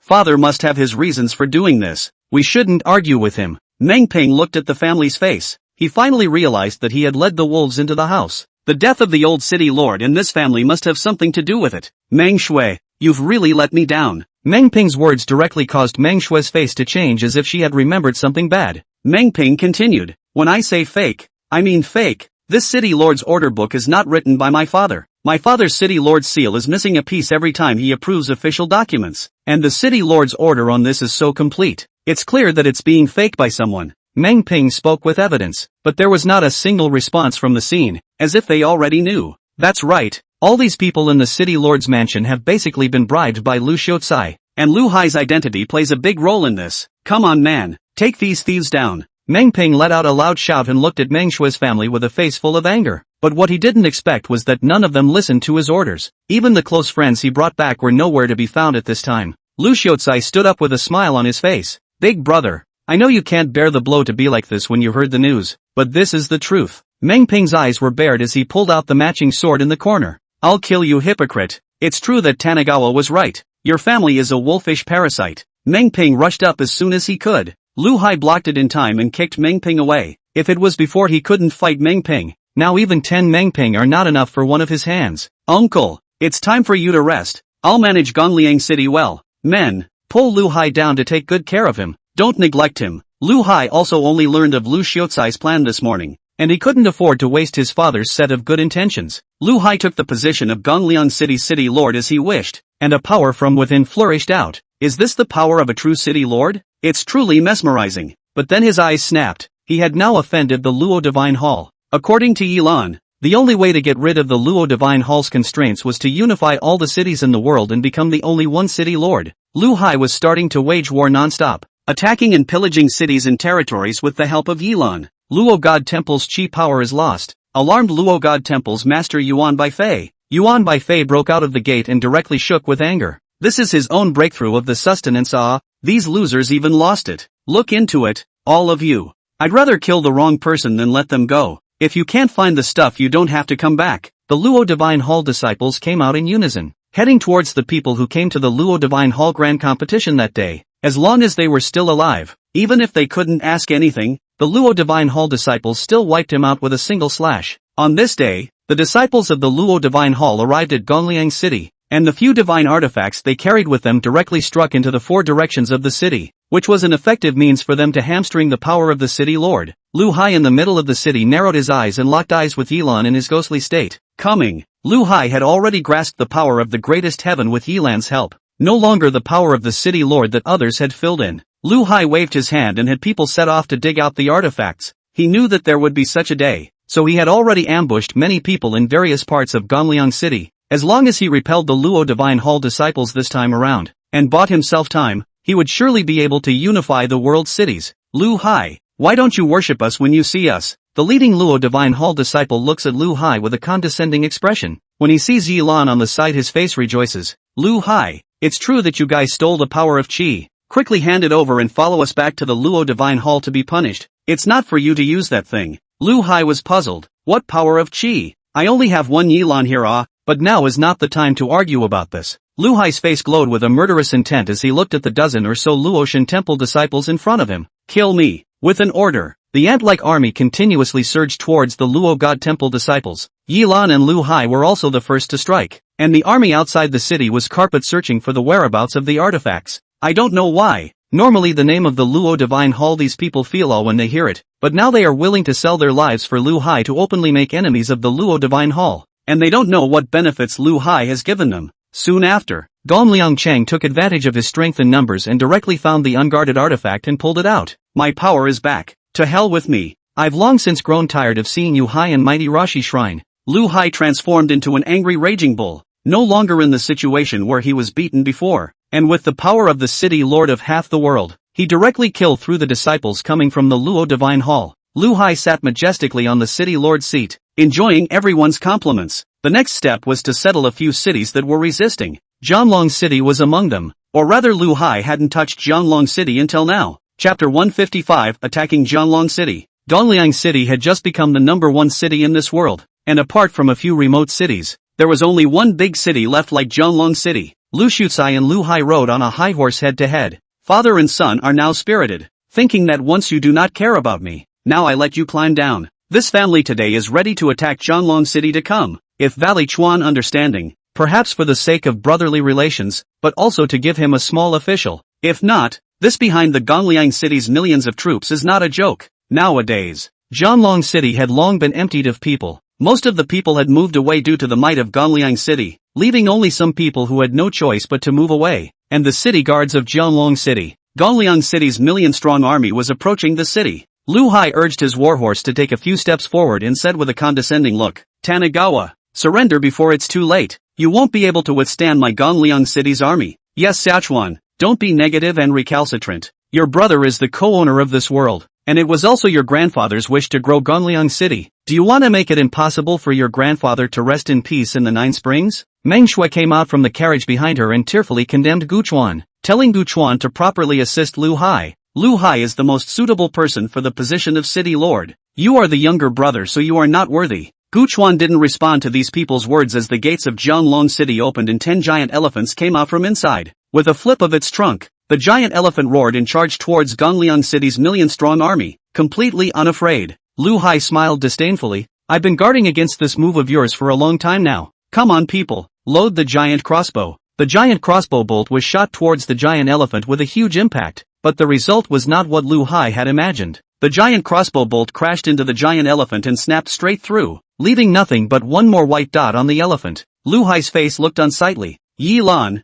help me stall these beasts. I'll go and finish them off. A black gas that filled the entire field swept out, and the thick-skinned giant elephant couldn't even find its way for a moment, as if its eyes were covered by a ghost. Yilan, this period of time and Lu Hai yin and yang intercourse, their own strength is also in a substantial promotion. At this time she seems to be incarnated cultivator general, her eyes indifferent to look at everything around. Only the sight of Lu Hai can let him feel a trace of warmth. Just as Lu Hai wanted to take the opportunity to settle the 10 giant elephants, 2 voices suddenly rang out. Ugh, armored warrior, isn't that the little who promised to be a cow for us? The black magic fairy appeared on the wall and spotted a familiar face when he shot a glance. The armored warrior took a look. It was really the little he had met at first, and said with an excited face, That's her. What are you still waiting for here? Quickly let her come to be an ox for us. I want to ride the big horse, and you ride the big ox. The 2 ghosts were very excited and came to Yilan's side. Yilan was also stunned when she saw the 2 ghosts. Then she reacted and said without losing her politeness, The 2 benefactors,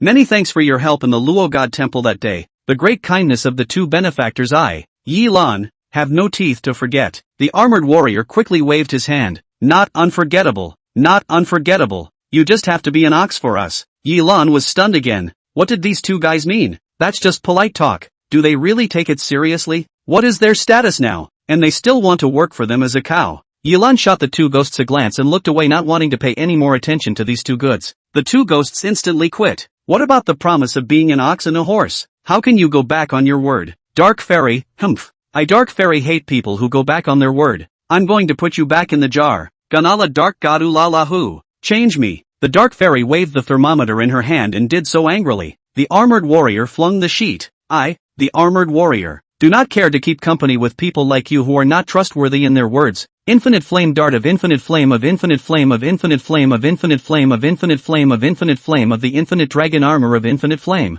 The 2 ghosts directly struck out at Yilan, even though Yilan's strength was increasing with each passing day. But these 2 goods had absorbed the power of Qi in the Luo Shin Temple, and their strength had increased even faster. Lu Hai waved his big hand. directly shielding Yilan as the black power of the city lord filled the air, directly repelling the two ghosts. Enough, you two don't give an inch. Saving my family Yilan, that's your honor. Lu Hai looked arrogant. Now he couldn't even look at these two ghosts. The wind is tight, tugging and whistling. Can't fight but go back to find a night snack just now. The two ghosts looked at each other, confirmed that the other party was someone they couldn't beat, and directly turned into a black mist and ran away. On the other side of the 10 giant elephants, Les Yilan's intervention, directly transformed into a war machine, charging across the battlefield. Above the battlefield, no one could stop them. Jianlong City's city guards followed behind and kept harvesting heads. This was the power of the perfect coordination of meat, shield and warrior. Lu Hai looked in his eyes and charged directly towards a giant elephant. He had to get a giant elephant killed to restore his army's self-confidence. However,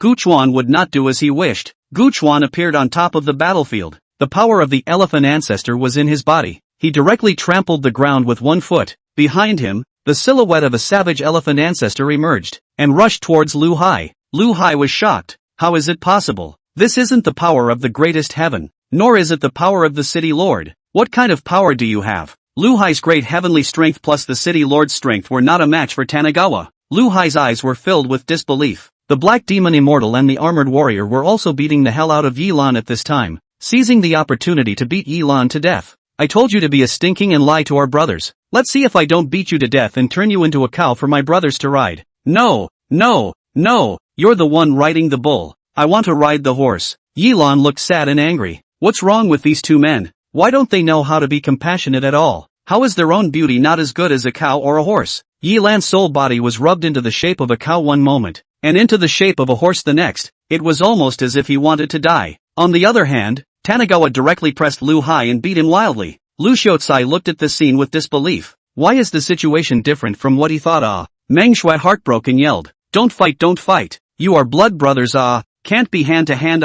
Gu Chuan, you do brother, how can you hit brother? You have to let brother hear it. Of course Tanagawa heard it, more than heard it, and punched it harder. Why have you tried to mess with me 3 times? Do you think I won't kill you by virtue of that insignificant blood relationship? Tanagawa grabbed Lu Hai's arm and twisted it with a click. Lu Hai cried out in pain. Gu Chuan, now that we have all offended the Luotian temple, only a unified world can fight against the Luotian temple. Don't be stubborn anymore or we will all be finished. Lu Hai reasoned with Gu Chuan in an attempt to convince people with reason. Tanagawa, you're right. If I kill you I'll be the only city lord in this world. Lu Hai, when did I ever say that? Chapter 156, Stop. Speaking of Kung Fu, Tanagawa has already choked Lu Hai's neck, is waiting for a hand to solve the Lu Hai. Tanagawa know that this will be Kung Fu will certainly have a change of heart. As expected, a huge shadow shrouded the sky above Jianlong City, and a cluster of palaces that stretched for an unknown number of years inexplicably appeared above. At the same time, a majestic voice came from above. I am a disciple of the Luo Divine Hall, and I have come with orders to capture the sinner Lu Hai. Accompanying the voice were several young men dressed in white descending from above on the wind, the leader of which was none other than Immortal Master Wang, whom he had met that day. Immortal Master Wang's goal was clear. After Lu Hai had beaten and killed the Luo Divine Hall disciples that day, the Luo Divine Hall concluded that it was Lu Hai who had stolen the power of Qi, so the entire Luo Divine Hall rushed over. Tanagawa threw down Lu Hai as soon as he could. His goal from the beginning to the end was not Lu Hai, but this entire Luotian Hall, just in the way of finding the location of the Luotian Hall. So he tried to use Lu Hai to see if he could lure out the Luotian Hall. After Lu Hai was free of Gu Chuan's restraints, he directly threw his legs open and tried to run. But Immortal Master Wang was quick and directly stepped in to nullify his city master's power, easily taking hold of Lu Hai. Immortal Master Wang looked at Tanagawa warily. The man in front of him gave him a lot of pressure. He had also observed the other party. The other party's power did not come from the Luo Divine Hall, nor was it the power of the great heavens of this world. It was more like a pure power, which made him not dare to act rashly. It would be better to wait for the eldest senior brother to come back from his punishment and deal with it. Immortal Master Wang and the others tackled Lu Hai and Yilan back to the Luo Divine Hall. Gu Chuan didn't make things difficult for him.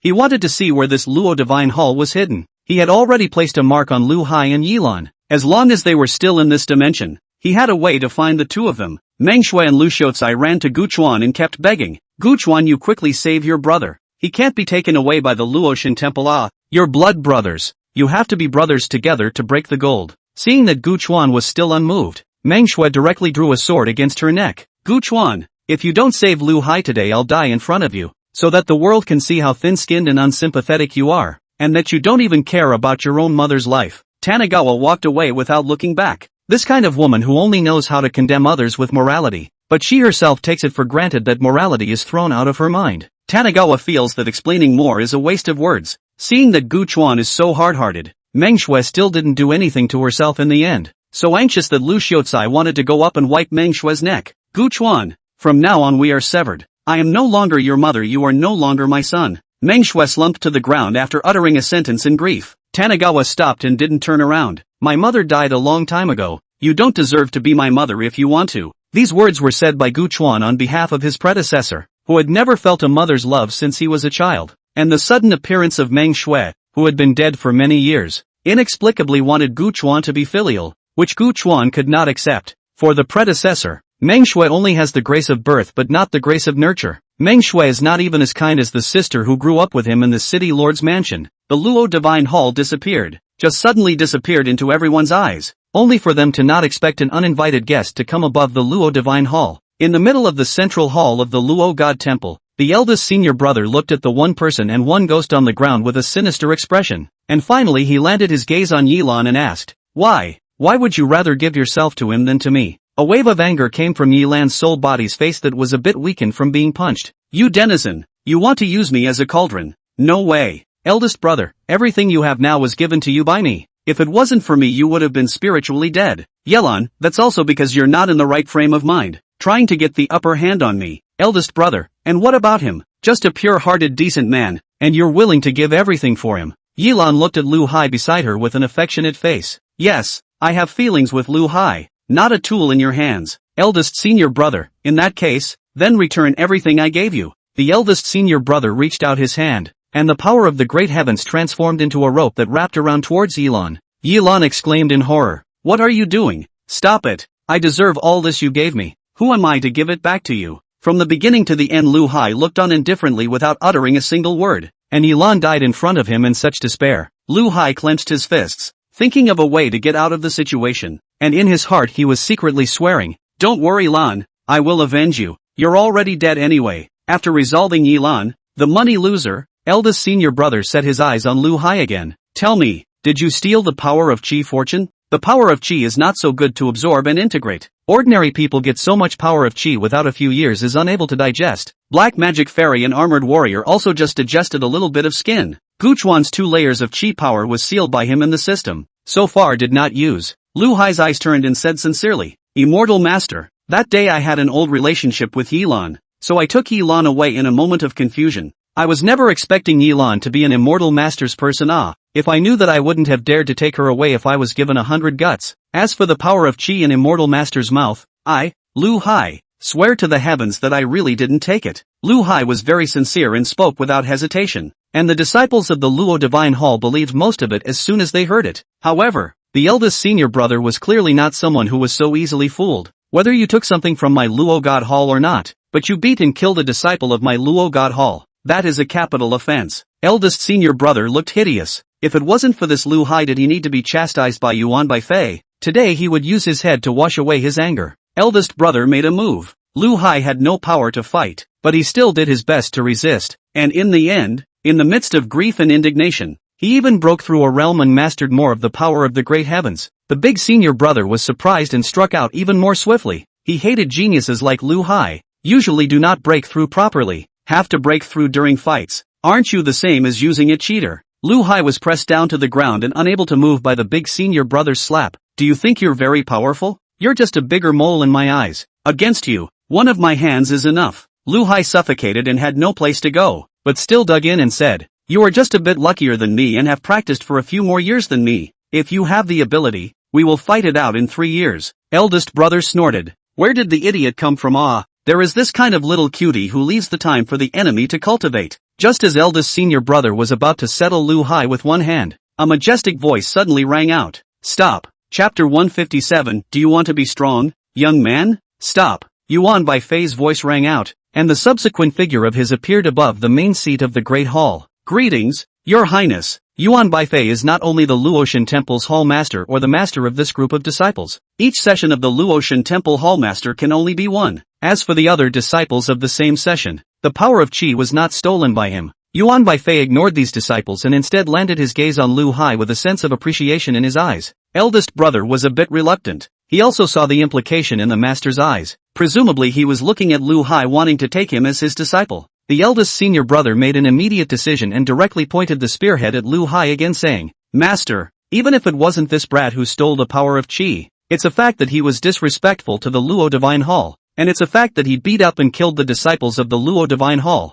So please ask the master to do justice for the dead disciples. Please ask master to do justice to the dead brothers and sisters." The disciples of the Luo Divine Hall voiced out to cater to their eldest senior brother. Seeing this, Lu Hai said disdainfully, "Humph, they're all just a bunch of wastes. Wouldn't having this kind of waste disciples dishonor the reputation of the hall master? Please also accept me as a disciple. Your Highness, I will prove that I am stronger than all of them." Lu Hai looked at all the Luotian temple disciples with a brutal expression. He could also see that Yuan Baifei didn't want to die himself. He had to hold on to this opportunity. Sure enough, after Lu Hai's words, Yuan Baifei looked at Lu Hai with even more satisfaction, but he still said in a dignified manner, "Since you're so confident, then this hallmaster will give you 3 months. After 3 months, as long as you defeat any of my disciples with your own strength, then I'll take you on as a disciple, and I'll pass on the complete Luotian Hall cultivation method to you during that time." Lu Hai finally breathed a sigh of relief. He had finally survived. He looked at the gnashing teeth of his eldest senior brother and directly pointed with his hand and said,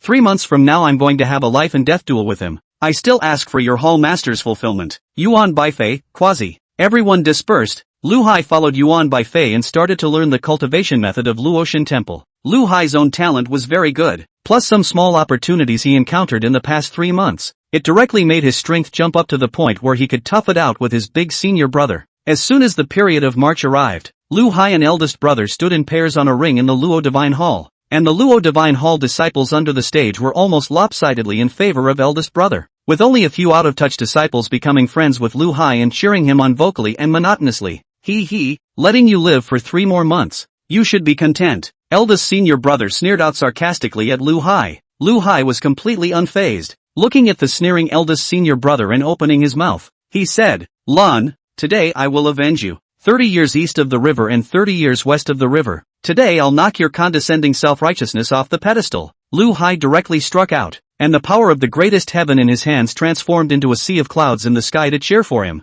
Dala Palm. A palm print strewn with golden light rose up in the sea of clouds. The golden light reflected the sea of clouds. The waves of the sea of clouds boosted the golden light, and the two echoed each other as they killed towards the eldest senior brother. Eldest brother's face was green with iron. This cloud sea secret art in the great Luo palm were cultivation methods that could only be learned by the Luo Divine Hall's palace master. The master had even taught both to Lu Hai. Was he preparing to give the Luo Divine Hall to Lu Hai for inheritance? Eldest senior brother was unwilling. By all rights the one who should inherit the Luotian temple should be him. And then again there were several outstanding senior brothers behind himself. Why should you, an outsider who had only been here for a few months, be able to obtain the favor of the temple master? Humph, dead wood. The eldest senior brother's hands powered up, and a vine grew out of the ring in a frenzy, directly rooting into the sea of clouds, stirring up the chances in the sea of clouds. 6 winds secret technique. East-west, south-south-north winds rise for me. The eldest senior brother moved his hands in quick succession without the slightest intention of stopping, and a wind blade appeared out of thin air from all directions, cutting towards the sea of clouds. The corners of Lu Hai's mouth flickered,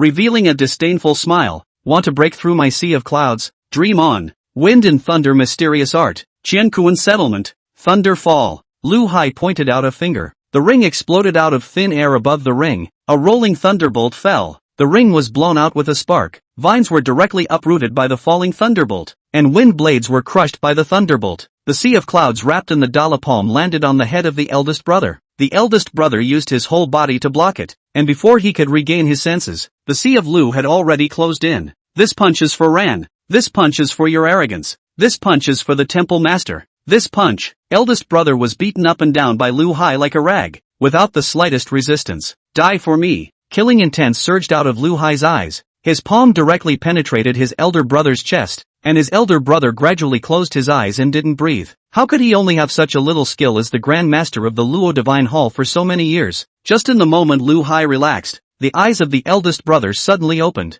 Deadwood. Big brother's right arm directly turned into a deadwood with branches and leaves, directly towards Lu Hai's heart. If it was solidly stabbed, Lu Hai's entire heart would be crushed. Lu Hai's face showed fear. In the nick of time, a great heavenly force suddenly attacked, directly grasping the palm of the eldest senior brother away. Lu Hai took this opportunity to retreat at great speed. Eldest brother looked at Yuan Baifei with disbelief. Master, this is a life and death ring. Yuan Baifei snorted coldly. Am I the hall master or are you the hall master? From now on Lu Hai will be your junior master. As if Lu Hai hadn't heard Yuan Baifei's words, his eyes stared menacingly at his eldest senior brother, so close that he would have actually died. Subsequently Lu Hai's heart was hard and clenched his teeth, directly sneaking towards the unguarded eldest brother. Humph, despicable villain, go to hell for me. The eldest senior brother tried his best to retreat, but he was still a step too late, and although he saved his life, one of his arms was chopped off just like that. Lu Hai looked at eldest senior brother unwillingly. He still wanted to make a move, but after seeing Yuan Baifei's ugly face he hurriedly knelt down and admitted his mistake. Master, I'm sorry.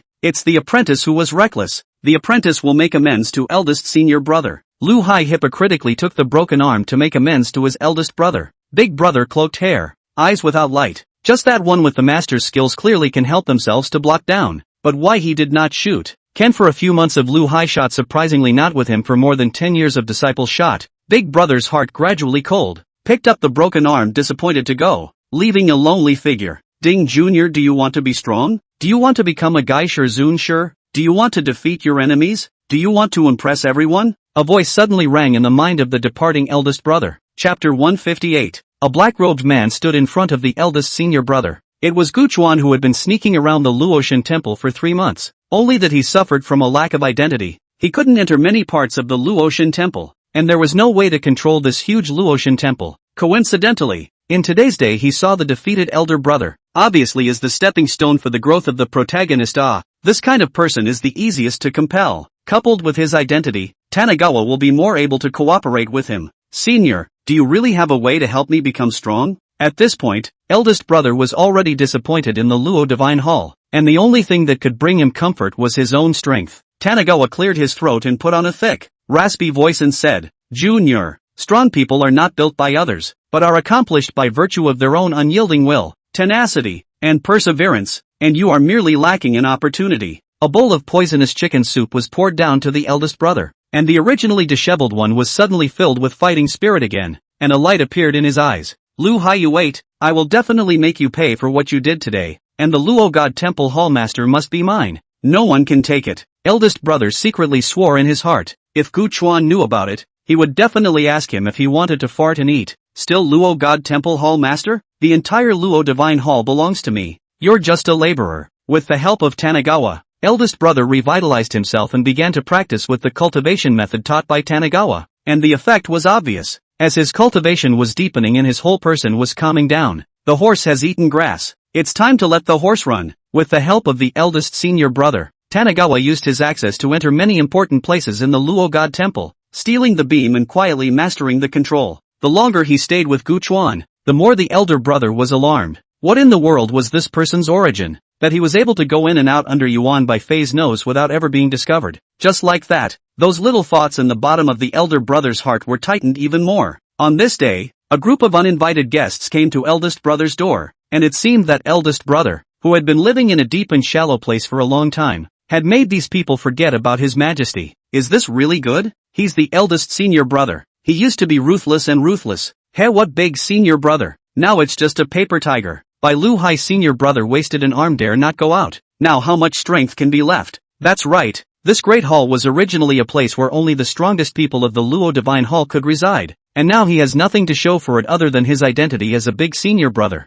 Bang bang bang, someone came up and roughly knocked on the door. Alas, be careful, this is for senior brother Lu Hai to live in the future. If you knock the door down, how can people live there? The noisy sounds outside had long since startled eldest brother, who pushed the door out and looked indifferently at everyone in front of him and said, What are you guys doing here? Eldest brother had one empty sleeve, and his long unkempt face looked depressed and disheveled. The once spirited senior brother was gone, and the crowd was very saddened. But then they remembered the main event. The Luo Divine Hall disciple who knocked on the door directly moved to shove the eldest senior brother. What are you doing? You want to scare people to death by suddenly coming out like this? Eldest brother stumbled. He didn't think that someone would dare to make a move on him. It was something he hadn't even thought about. Eldest brother's only remaining arm grabbed the other's neck like an iron vice. What did you say? Say it again. This disciple rose up with his feet off the ground, wanting to resist but realizing that he didn't have the slightest chance. Spare, Ka chow. Just after hearing the other party's pleas for mercy, the eldest senior brother exerted force in his hand and directly broke his neck, then looked at the others with an indifferent expression and said, "What are you guys coming over for?" Eldest senior brother's ruthlessness directly made everyone dumbfounded. He wasn't as disheveled and weak as he had imagined. Instead, he was even stronger than before. A little fat man suddenly crossed the crowd and pointed at senior brother's face and said, "This great hall should be inhabited by the strongest person in the Luoshan temple. You no longer have the ability to do so. Quickly give it up to senior brother Lu Hai." This little fat man is one of the few friends Lu Hai had when he first came to Luoshan temple. After that Lu Hai developed, the little fat man became Lu Hai's lapdog going around foxing around. The corner of his mouth grinned as he directly took out a section of black hand bone from his waist. This section of hand bone was his own broken arm. After Gu Chuan's instruction, this hand bone was refined into a magic weapon with good power, and with the fact that it was originally the flesh and blood of the eldest senior brother. This hand bone was like a regeneration of the arm in his hands. Eldest brother's left hand took the hand bone and waved it. A black blazing flame directly landed on little fatty. Something that doesn't know the rules. What kind of status are you also dare to point your finger at me? Wanting this great hall let Lu Hai come himself. What kind of skill is it to be a shrinking turtle? Little fatty was reduced to ashes in a whale, and the remaining Luo God temple disciples were all silenced, trembling and not daring to speak. Eldest senior brother.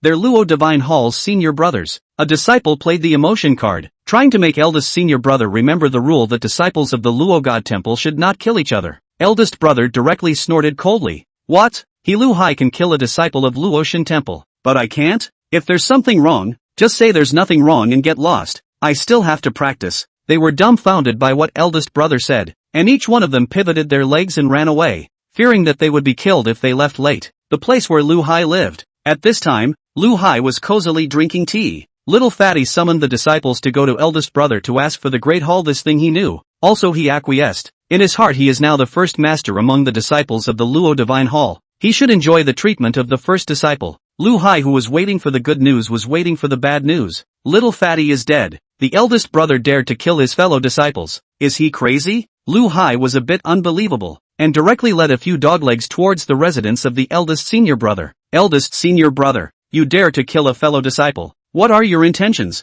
You are disregarding the rules of the Luo God temple. Hurry up and go to the temple master to be punished. Perhaps the temple master will spare your life on account of his old feelings. Lu Hai stood in front of the door with his hands behind his back, completely ignoring this big senior brother. Eldest brother opened the door and looked at Lu Hai with sinister eyes. It was the man in front of him that had turned himself into this picture. Lu Hai, do you dare to have another life and death duel with me? Eldest brother let out a low voice, and the black hand bones at his waist were already stirring. Although Lu Hai is conceited, but look at the appearance of the eldest brother for a moment did not dare to agree. The last time, if not for Yuan Bai Fei, he has been in the gutter. Do you dare? Get lost if you don't dare. Eldest brother snorted and was about to close the door after cursing a coward. Lu Hai's face turned blue. This senior brother dared to insult himself like this. Just as he was thinking about how to respond, Yuan Bai Fei's voice suddenly came over. Promise him. Chapter 159, Contest for the Luoshan Hall. Yuan Bai Fei's appearance took Lu Hai by surprise. Since Yuan Bai Fei made himself promise him,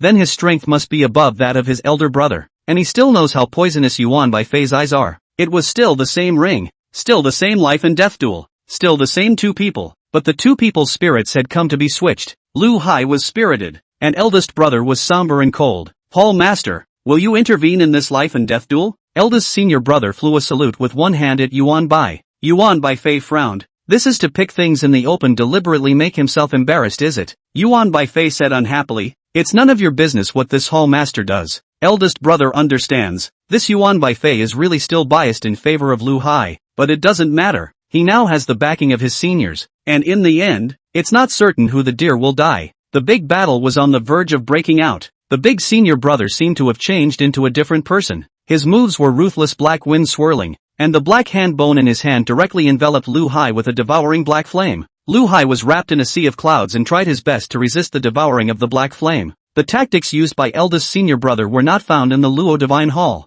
and Lu Hai was momentarily tired of fighting and fell into a disadvantage. Seeing that Lu Hai was about to be undefeated, Yuan Bai Fei decisively shouted, "Enough! Mutual sparring point to point. Don't hurt the peace." Lu Hai was the next head of the Luo Divine Hall, personally appointed out. Yuan Bai Fei definitely wouldn't let him die. Seeing that eldest senior brother still didn't stop, Yuan Bai Fei instantly became enraged. Didn't you hear what I said? Yuan Bai flew his hand and a white aura directly restrained the eldest senior brother. Lu Hai took this opportunity to directly palm the eldest senior brother and seriously injure him. Eldest senior brother lay on the ground, looking at Yuan Bai Fei with disappointment. Master, surely you're still favoring him. Ha ha ha. The eldest senior brother let out a rueful laugh, causing those disciples who had spent a long time in the Luo Divine Hall to somewhat empathize with him. What do you think you guys are? Are you really just disciples of the Luo Divine Hall? No, let me tell you, you are also nothing more than a batch of luck parasites, bigger ones than those city lords. Enough, shut up.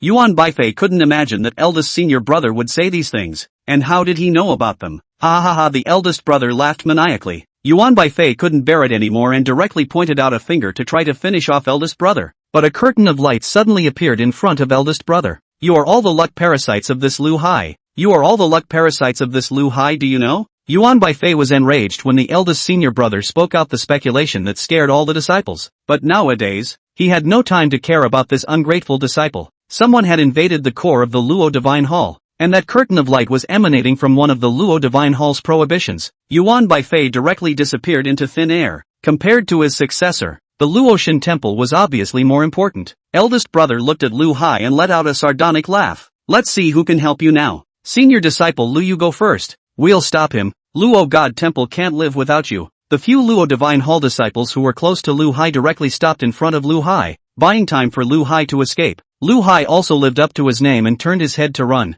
Senior brother, I will avenge you. Lu Hai glanced affectionately at the several senior brothers and ran even faster on his feet. In the central main hall of the Luo Divine Hall, Guchuan entered directly and violently. Looking inside like a labyrinth of passages, Guchuan went all the way to the right. As to why? Because the Bodhisattva blessed it. Perhaps it was really the Bodhisattva's blessing that Guchuan came to the core of the Luo God's temple, a glowing yellow sphere, in which a single organ part rotated in a well-organized manner, constantly hooking up with the entire Luo God's temple chi. A small half of the yellow sphere had a pitch-black coloration, which was the result of Guchuan's constant stealing of the various great Luo Divine Hall subtemples in recent months. Tanagawa stepped forward and pressed his hand on it. As soon as he did so, the small half of the pitch-black coloration was like chicken blood, constantly infecting the entire yellow sphere. As long as this sphere was turned black, then the control of the Luo God's temple would be in Tanagawa's hands. Yuan Baifei hurriedly rushed over, and as soon as he saw the black-robed man in front of him, he instantly became furious. What kind of person are you? How dare you covet my Luoshan temple? Give me death. Yuan Baifei struck out with all his might, and even the entire Luoshan Hall's organs were bombarded towards Guchuan with all his might. Tanagawa gritted his teeth darkly and blocked with one hand with difficulty. Elephant ancestor, help me. Guchuan's suppressed voice roared out, and just as Guchuan was about to be unable to support himself, a huge elephant leg silhouette stepped out from the void, directly trampling Yuan Baifei under his feet. Tanagawa wiped the blood that spilled from the corner of his mouth. It was fortunate that he had hugged a big thick leg in the first place. Otherwise, in the case of the system getting weaker and weaker, Tanagawa would really have difficulty to fight against the high level of a realm's war power. What the hell are you? Yuan Baifei struggled to get up from the ground. He couldn't believe that there was even this kind of operation. That elephant leg was obviously not the power here. It's not important who I am. What's important is that this Luoshan temple will be mine from now on. The entire sphere was about to turn black, but just at this time, a figure suddenly landed beside the sphere, and a palm with blood pressed on top of the sphere.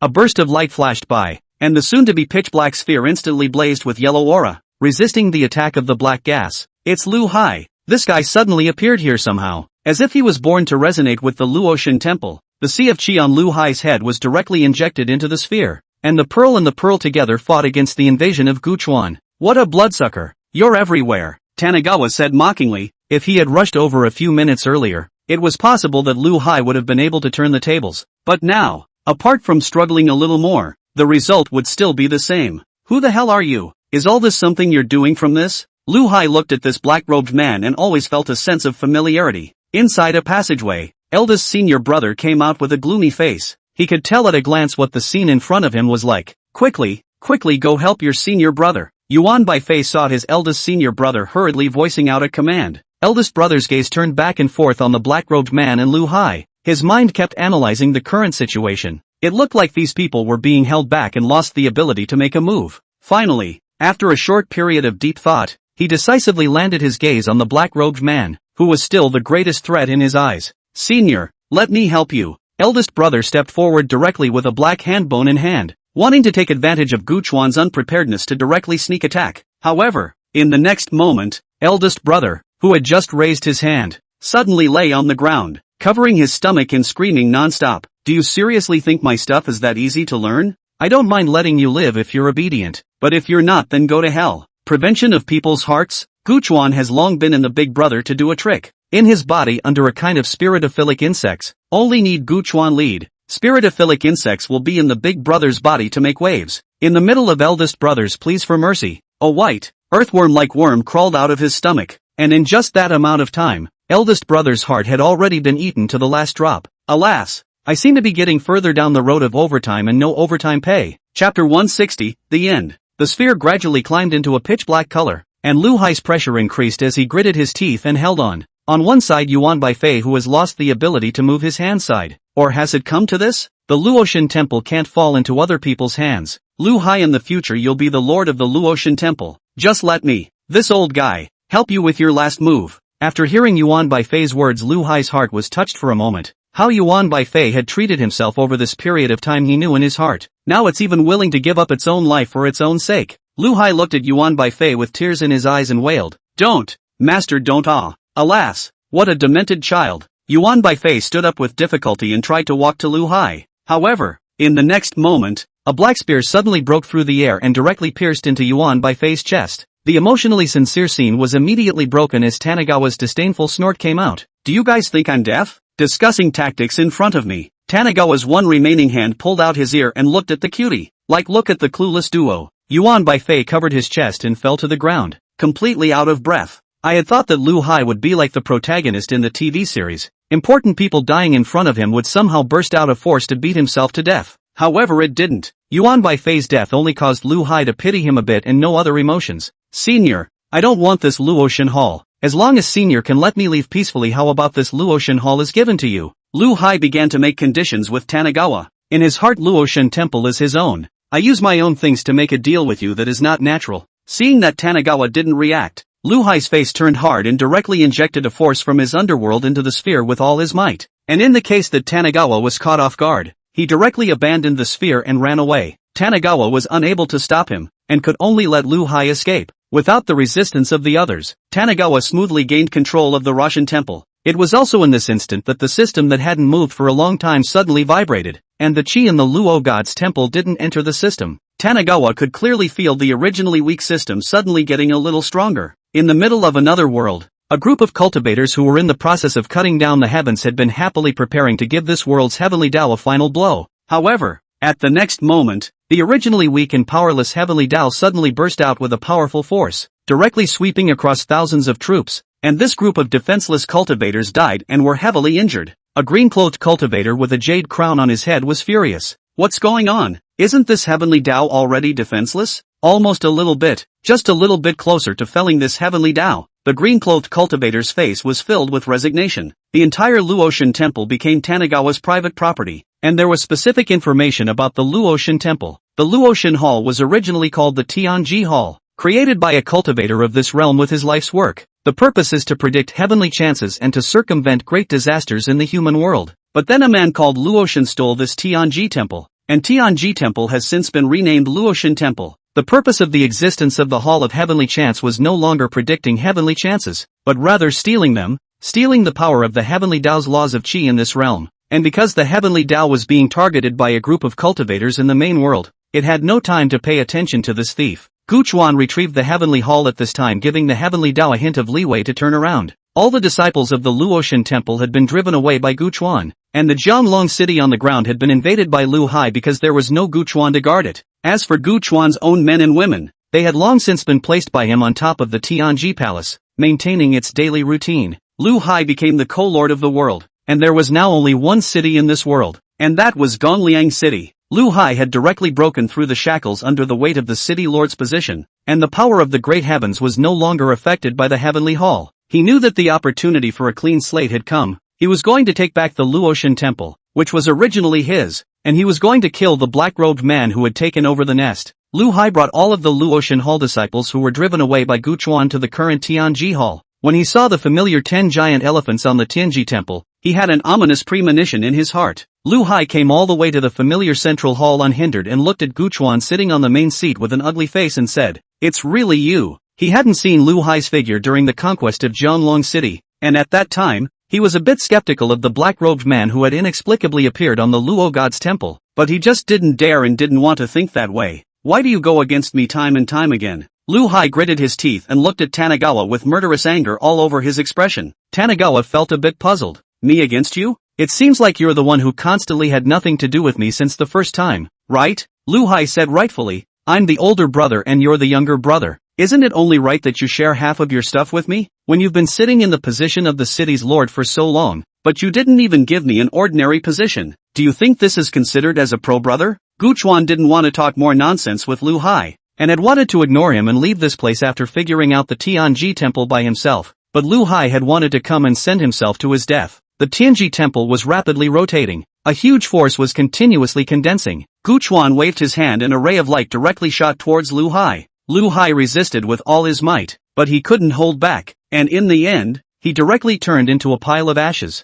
Gu Chuan left after dropping the giant elephant in Jianlong City's army, and disappeared into this realm along with Tianji Temple. As for the two oddball ghosts, Tanigawa never found them behind him, and I don't know where they went again. A bustling mechanical civilization kept going back and forth in the light at night. This is the base of the ancestral star, which is somewhat similar to the blue star background civilization that Tanigawa used to be a part of. Except that there was a fork in the road at the beginning of the Qin dynasty of the ancestral star's Huaxiao nation. After the great Qin dynasty on the ancestral planet had unified China, a generation of Qin emperors stumbled upon a map of the world. Emperor Qin's eyes were set directly on the world, and he took the great Qin Iron Horsemen to fight the kingdom of Alexandria, capture the pyramids, and subdue the ancient states of India. From the beginning of the great Qin dynasty, and for thousands of years afterward, the unified international language was Huaxia, even though the country changed. While candidates from other countries were picking their brains over the Chinese language, the Chinese students were thanking Emperor Qin for reducing their homework by one.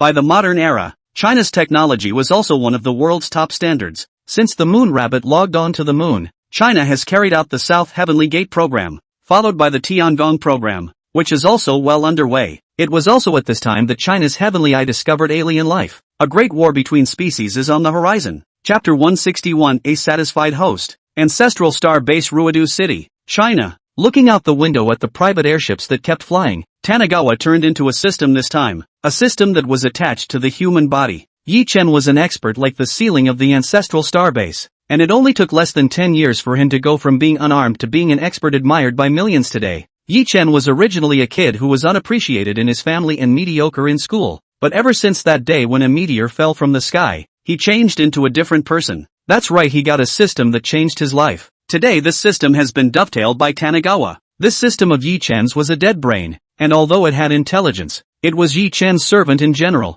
obeying Yi Chen's words. Just a few days ago, Yi Chen inexplicably exclaimed, "What I want is a powerful system, not a system that has the ability to act autonomously." The result is good. This sinewy system directly immediately self-destructive consciousness. Tanigawa just at this time turtled up. Yi Chen was already a successful man, but he had a knot in his heart that his every move would be known by the system, and that the system was intelligent. While the system was good to him, he didn't want to have a ticking time bomb around. So all this time, he had been thinking about how to erase the system's consciousness while still retaining its abilities. A few days ago he'd faked a moment of emotion, and for a moment he'd felt the system's consciousness fester away, only to stabilize again afterward for some reason. System, let's talk. Yi Chen was again falsely trying to play an emotional game. Tanigawa detected that the host is dissatisfied with the system. System unbinding in progress. 1%, 100%. System unbinding complete. System stripping in progress. Yi Chen's face instantly pulled down. He just didn't want the system's consciousness. It wasn't that he didn't want the system's ability,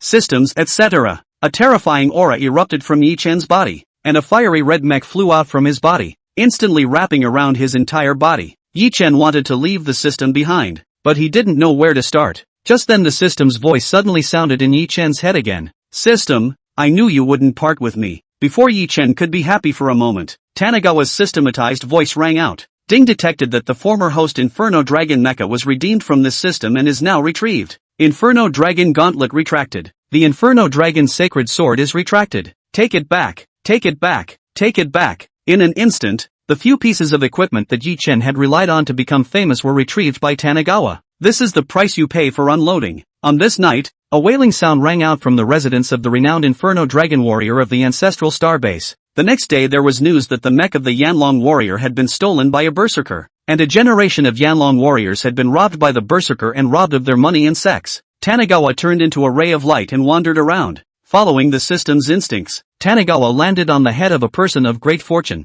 Ding detected the host triggering the binding condition. The system is in the process of binding. 1%, 2%, 98%, 99%, 100%. Binding complete. This time, the system landed on a man with a serious face, very cold and arrogant. And behind the man there was a group of black-clothed men chasing after him. The man frowned and said as he ran, "System? What is it? Tanigawa, you're the one who's not a thing." The man snorted coldly, "Asshole, who allowed you to talk about me like that? Since you chose to bind me you have to obey me absolutely. From now on call me master. Otherwise I won't agree to bind with you." The black-clothed men behind him were getting closer, and there was a sense of excitement in the man's demeanor. "Now, open the system panel. Haven't you ever seen a pig run before?" The man for the system this thing has long been in the novels and movies have seen. Every system chosen host is certainly after careful consideration, will not be easily unbound, so he is now emboldened to want to squeeze the system. Tanigawa didn't retort and opened the system panel as he wished. The man's heart rejoiced when he saw the wide array of weapons in the system, especially when he saw the set of Inferno Dragon mecha.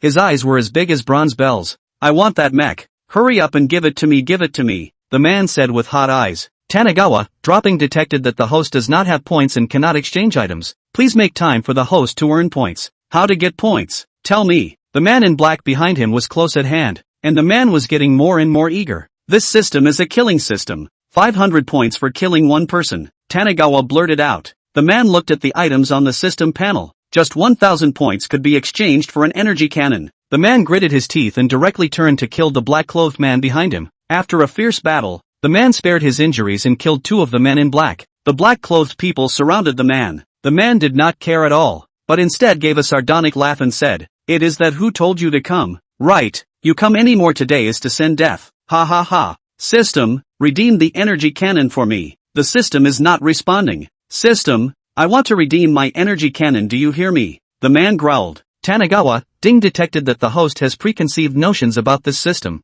This system does not impose. System unbinding in progress. 100%. System unbinding completed. In the process of detaching from the host, please take care of the host. Tanigawa, how humane. Since people do not like us, we do not force, is not it? A shot of the end of the good. The man directly almost had a mouthful of old blood being gasped out. This broken system even dared to trick himself. "System, don't go. I have no preconceived notions about you. I need you." The man made a last-ditch effort to stay, but Tanigawa was long gone, and the man could only fend for himself. The first search for a host ended in failure, and Tanigawa bound another host under the system's instincts. This host was a casual fellow, neither delighted nor repulsed by the arrival of the system, and in the month or so since he was bound by the system, he hadn't called out to the system once. Finally, during a school-organized graduation trip, his favorite female classmate was seriously injured in an accident, and that's when he remembered the system. "System, where are you? Come out, you broken system.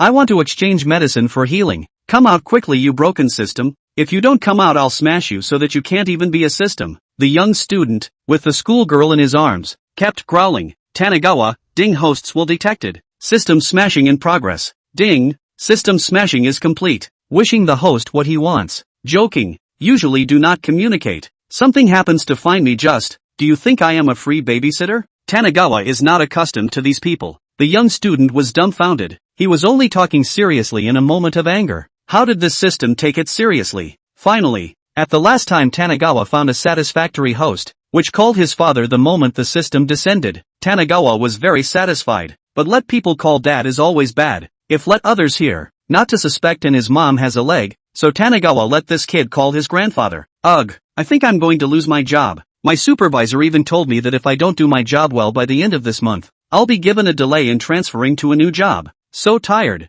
I've been working for 3 months. Chapter 162, The Evil System. This host was called Huang Bo, and as soon as I heard his name, he wasn't the protagonist type. Huang Bo is an ordinary student in Ruido City, Ruido University. Usually in the class is like a transparent person in general. Speak not loud. Neat girl, shy. See better than their male students, he will shrink himself in the corner. Deeply afraid of others will notice him. Huang Bo, like every ordinary person, Thought all day long that it would be great if there was a system or an old grandpa in a ring that he had met. On that day, Tanagawa fulfilled his wish. Huangbo excitedly called Tanagawa a father. Originally disliked Huangbo wanted to untie Tanagawa to see the other side so sincere, then reluctantly stay good. The first 3 years of Ruedo University were devoted to theoretical knowledge and physical training, and the final year was devoted to fusing genetic potions. Ever since the war with the alien creatures, the ancestral starbase had been cultivating talents, and the ancestral starbase enhanced the physique and abilities of humans by extracting the genes of other substances to fuse them into humans.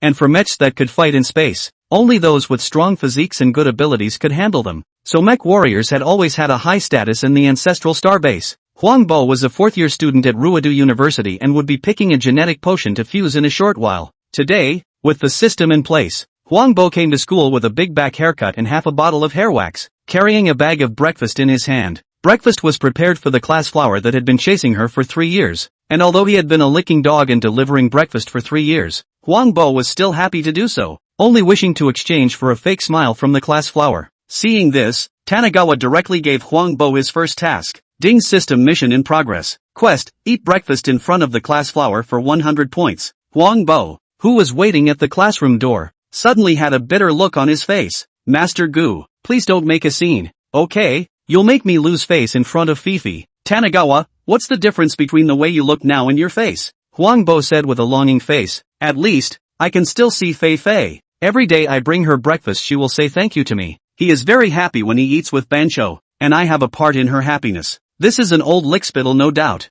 I guess when her goddess is dating and kissing with someone else, he will be able to go and buy her lipstick with peace of mind. This way his goddess will have his share of the kissing. Tanagawa's emotionless voice came out. Mission failed. Lost half a finger. Huangbo? A face full of black question marks. Why is it half cut? It didn't take long for his goddess Fifi to come, and I have to say that this Fifi is very good looking, with long legs, long black hair, and a thin waist and fat buttocks. As soon as Fifi saw that Huangbo was still waiting at the door as usual, she walked over and was trying to get used to taking the breakfast he was holding and enjoying it with his favorite banjos. Which into the thought, Huangbo suddenly hand closed the hand of the breakfast directly into the mouth, said vaguely, Fifi is not like this. You listen to my explanation. I also do not want to. Huangbo ate his breakfast with tears in his eyes and tried to apologize to Fei Fei, who directly flung her hand around Huangbo. How dare you eat your aunt's breakfast? You'll see what happens later. Huangbo was very sad, and in his heart he kept blaming Guchuan. System, it's all your fault. Tanagawa detected that the host has preconceived notions about the system. System unbinding in progress. Huangbo, system dad, I was wrong. In the classroom, Huangbo took out a copy of 3 years of genes, 5 years of mechs, which was their college course, and now they were about to receive gene fusion. So these theories were important. The power system of this world is divided into 2 components. One is the genetic warrior and the other is the mecha warrior. To become a mech warrior you must fuse a powerful physique with genes, so there is a saying that a good genetic warrior is not necessarily a good mech warrior, but a good mech warrior must be a good genetic warrior. Only by becoming a mecha warrior could they hold down the interstellar battlefield for the ancestral star and protect all the human forces at the ancestral starbase. Huangbo as a transparent person is also a scum. The more profound the teacher speaks, Huangbo is like a hypnotized person, more and more sleepy. Finally, he couldn't help himself, and he and his tablemates juggled their fighting voices together. Shocking, genetic warriors are actually aliens pretending to be aliens, lurking in the ancestral starbase for years to establish an internet giant company, only to steal ancestral star secrets. Shocked, recently participated in the Ride the Wind and Waves brother star turned out to be reported by the Chaoyang people, broke a shocking scandal. At the moment is being in big bowl of broad noodles shut in a cell, a singing a play. It is said that the two came to a combination. Ready to go pure prison Wind Road. Shocked triad. Directly brushed Tanagawa's eyeballs. This plot how to look so familiar. The bell rang after class. Huangbo's goddess Fei Fei was adding fuel to the fire with a deskmate with a cold and handsome face, as if he was a domineering president, saying what Huangbo was not. Lin Fei Fei, Xiao Chang, that fat pig Huangbo even ate our breakfast, and in front of me, he must be trying to disgust us. Xiao Chang was also upset in his heart, although with his family and strength he couldn't look at this breakfast, but somehow being eaten that was another matter. Xiao Chang's cold expression suddenly turned to face Lin Fei Fei. Then he held Lin Fei Fei's chin in one hand and said in a very cold manner, "Woman, don't pick a fight. I have a clear idea in my heart about this matter." Instead of resisting, Lin Fei Fei, whose chin was pressed painfully, showed a hint of enjoyment. "See, this is my man. How domineering." The female students behind the two of them were looking at Xiao Chang with a florid face. What an abusive love between the domineering president and the class flower. So enviable. They really hated to replace Lin Fei Fei. Xiao Chang is a rich second-generation family. Plus he has a few business mind. So only 20 years of age has already set up a company on their own. In the school is a gold handsome overbearing president. Is the object of adoration of many female students. Xiao Chang just stood up. There were a few dog legs following him. Xiao Chang had his hands in his pockets, his suit pulled straight on him, and just walked step by step to Huang Bo. When Huang Bo saw Xiao Chang and the others coming over, he directly shrunk into a ball, lowered his head and didn't dare to look at Xiao Chang. Looking at the man in front of him who was so many times better than himself, he had some inferiority complex. Tanagawa in the system space held his forehead. It seems that this guy still owes training. Ding system mission released. Punch Xiao Chang in the face. Mission completion rewards adults with 3 times the strength. Mission failure loses 2 middle fingers. Again. Huang Bo's entire body was petrified. Couldn't the system just let itself live? Tanagawa, no. This system is an evil raising system. Chapter 163, The Borrower of. Why don't you bring Fifi breakfast today? Xiao Chang had a cold intent face, his eyes staring straight at Huang Bo. Huang Bo's head shrunk without a word. He was considering how to both punch Xiao Chang in the face and give him face at the same time. Xiao Chang, come over here for a moment and I'll quietly tell you why. Huang Bo's tone was serious, as if he didn't give Fei Fei breakfast today because there was some major delay. If it was delayed, then I, Xiao Chang, the young, domineering president, should have forgiven him. Xiao Chang bent down slightly, wanting to hear Huang Bo's excuses and reasons. Huang Bo pulled up the coat over Xiao Chang's head, stretched out his hand with a swift momentum snap too, directly with the full force of Xiao Chang's 2 palms. He was afraid to give a light system does not recognize. After hitting, Huang Bo hurriedly bowed his head and apologized. I'm sorry Mr. Xiao. I didn't want to be like this. It's my fault. I'll make amends to you. Don't worry, just now absolutely no one found out that you were hit in the face. Xiao Chang was dumbfounded. Someone dared to hit himself. This was something that hadn't happened in how many years? Xiao Chang exploded with rage. His handsome face was livid as he directly punched Huang Bo decisively. Xiao Chang, who had practiced sparring, was ruthless in his strikes, plus his body was also good, and his personal strength in the ordinary class of Ruodu University could be ranked in the top few positions. Huang Bo's face panicked as he swung his hand. Under 3 times the power, Xiao Chang was still able to catch it. Gu Chuan added another 7 times the power and Xiao Chang directly stumbled and fell to the ground. Huang Bo panicked, directly stepped forward to try to help Xiao Chang. The result was that under the great increase in strength, for a moment did not control the force, and directly pressed Xiao Chang on the ground. Friction. Tanagawa shook his head. Giving you the power to be such a wimp. Directly giving another task. Now immediately strip Xiao Chang of the clothes on his body, so that Huang Bo's reputation spreads all over Ruodu University. Mission accomplished. Rewarded with a bottle of giant elephant gene.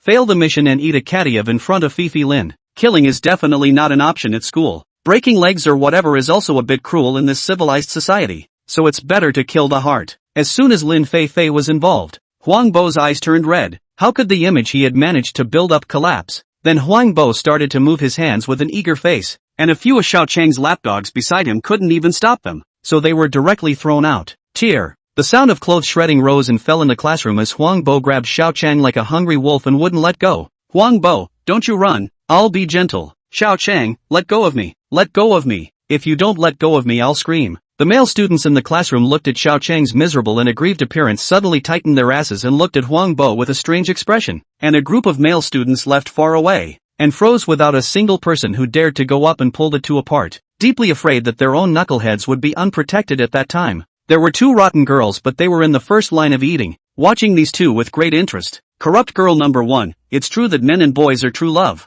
Huang Bo, you're a little more violent. I love it so much. Rotten girl number 2, men on top of men. Strong men locking up men. Knowing men on top of men. Men on the left and right. I can't think of any more. Do you guys know any other idioms? Xiao Chang's domineering president's appearance has all but disappeared. The clothes on his body have been stripped bare. Xiao Chang's strength is not as good as others. He can only hold his hands on his chest and watch as Huang Bo begins to undo his own trouser belt. Xiao Chang's eyes closed, leaving behind tears of humiliation. You'll be gentle later. Xiao Chang has already accepted the reality. Since he cannot resist, then learn to enjoy it. It is not too late to take revenge after having fun at that time. Xiao Chang was lying on the ground bare stripped, ready to meet the storm later, but at last he saw that Huang Bo was surprisingly indifferent. Xiao Chang looked at his body with a little lack of confidence. His skin was fair and tender and he had 8-pack abs. Wasn't there any temptation for men? Huang Bo, I'm really high on you. It's come down to the last step and you've even backed out. Xiao Chang,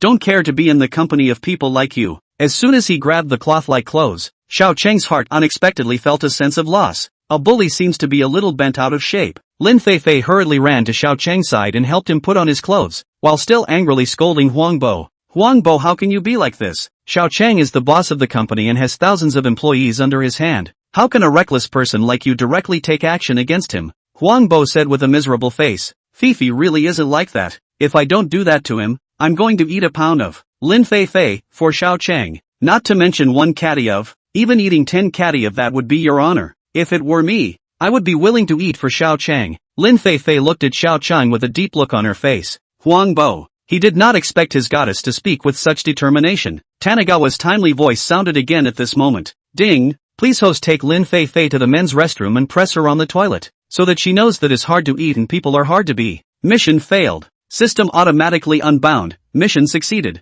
Rewarded with an encounter with Ruodu University's school flower Chen Yao Yao. There was nothing that understood men better than men, and as soon as Gu Chuan talked about Chen Yao Yao, Huang Bo's eyes just lit up. Who was Chen Yao Yao? That was the genius of the genetics class, and had already reigned as the school flower of Ruodu University for 3 terms. With that popularity and looks, Lin Feifei would just give her a lift. Fifi, I'm sorry, as much as I don't want to hurt you, I have to do this for my future. Huang Bo looked at Lin Feifei with a serious face, but in fact, he was already happy in his heart and was thinking about how to have a beautiful encounter with Chen Yao Yao. In the past, there was no chance. Now there is a chance to be Chen Yao Yao's licking dog. Why do you still want to lick Lin Feifei? This is the self-cultivation of a licking dog. When you lick enough, you are a werewolf. Huang Bo lifted Feifei up as if she was lifting a small chicken and walked towards the restroom. Lin Feifei struggled uselessly. Huang Bo, what do you want to do? Do you want to do to me in broad daylight like you did to Xiao Chang? I'm telling you that I don't like you. Just die of this heart. The more you go, the more Lin Feifei feels wrong. How did this get to the men's restroom?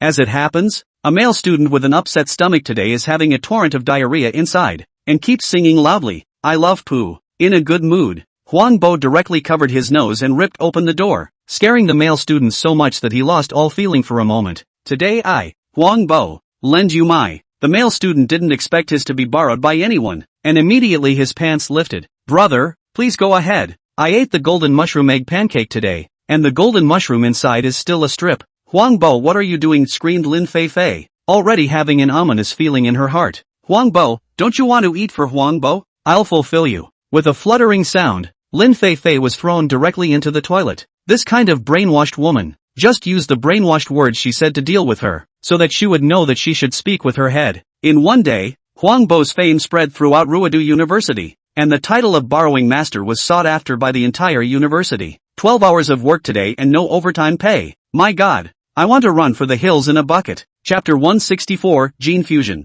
Inside a small restaurant, Huang Bo was at a loss. How could he do that kind of thing to Lin Feifei? How could he suddenly have a brain fever and directly do it? And the image that he had worked so hard for 3 years to build up was all gone. As for the culprit is of course Gu Chuan. Seeing Huang Bo cowering and hesitating, Gu Chuan directly affected his mind. If you can't think about it, don't think about it. Although you lost Lin Feifei, but there is still a Chen Yao Yao is not. Huang Bo relieved himself. Boss, what kind of delicious food do you have here? Huang Bo saw that there was no menu in the store and directly shouted. Owner, we specialize in 6 signature entrees, scrambled egg with rice, scrambled egg with rice, scrambled egg with rice, scrambled egg with rice, and scrambled egg with rice. The restaurant owner looked serious. Huang Bo looked confused. What difference does it make? Isn't it all the same material? Yellow Wave, what specialties did you hit that time? The owner flipped through the menu and said, signature dishes include fried tomatoes with tomatoes and potato stew. Huang Bo swallowed his saliva and wondered if he had come to a dark store. In the afternoon after school, as soon as the bell rang, Huang Bo quickly ran out of the classroom. He was afraid that he would be blocked by Xiao Chang with people later.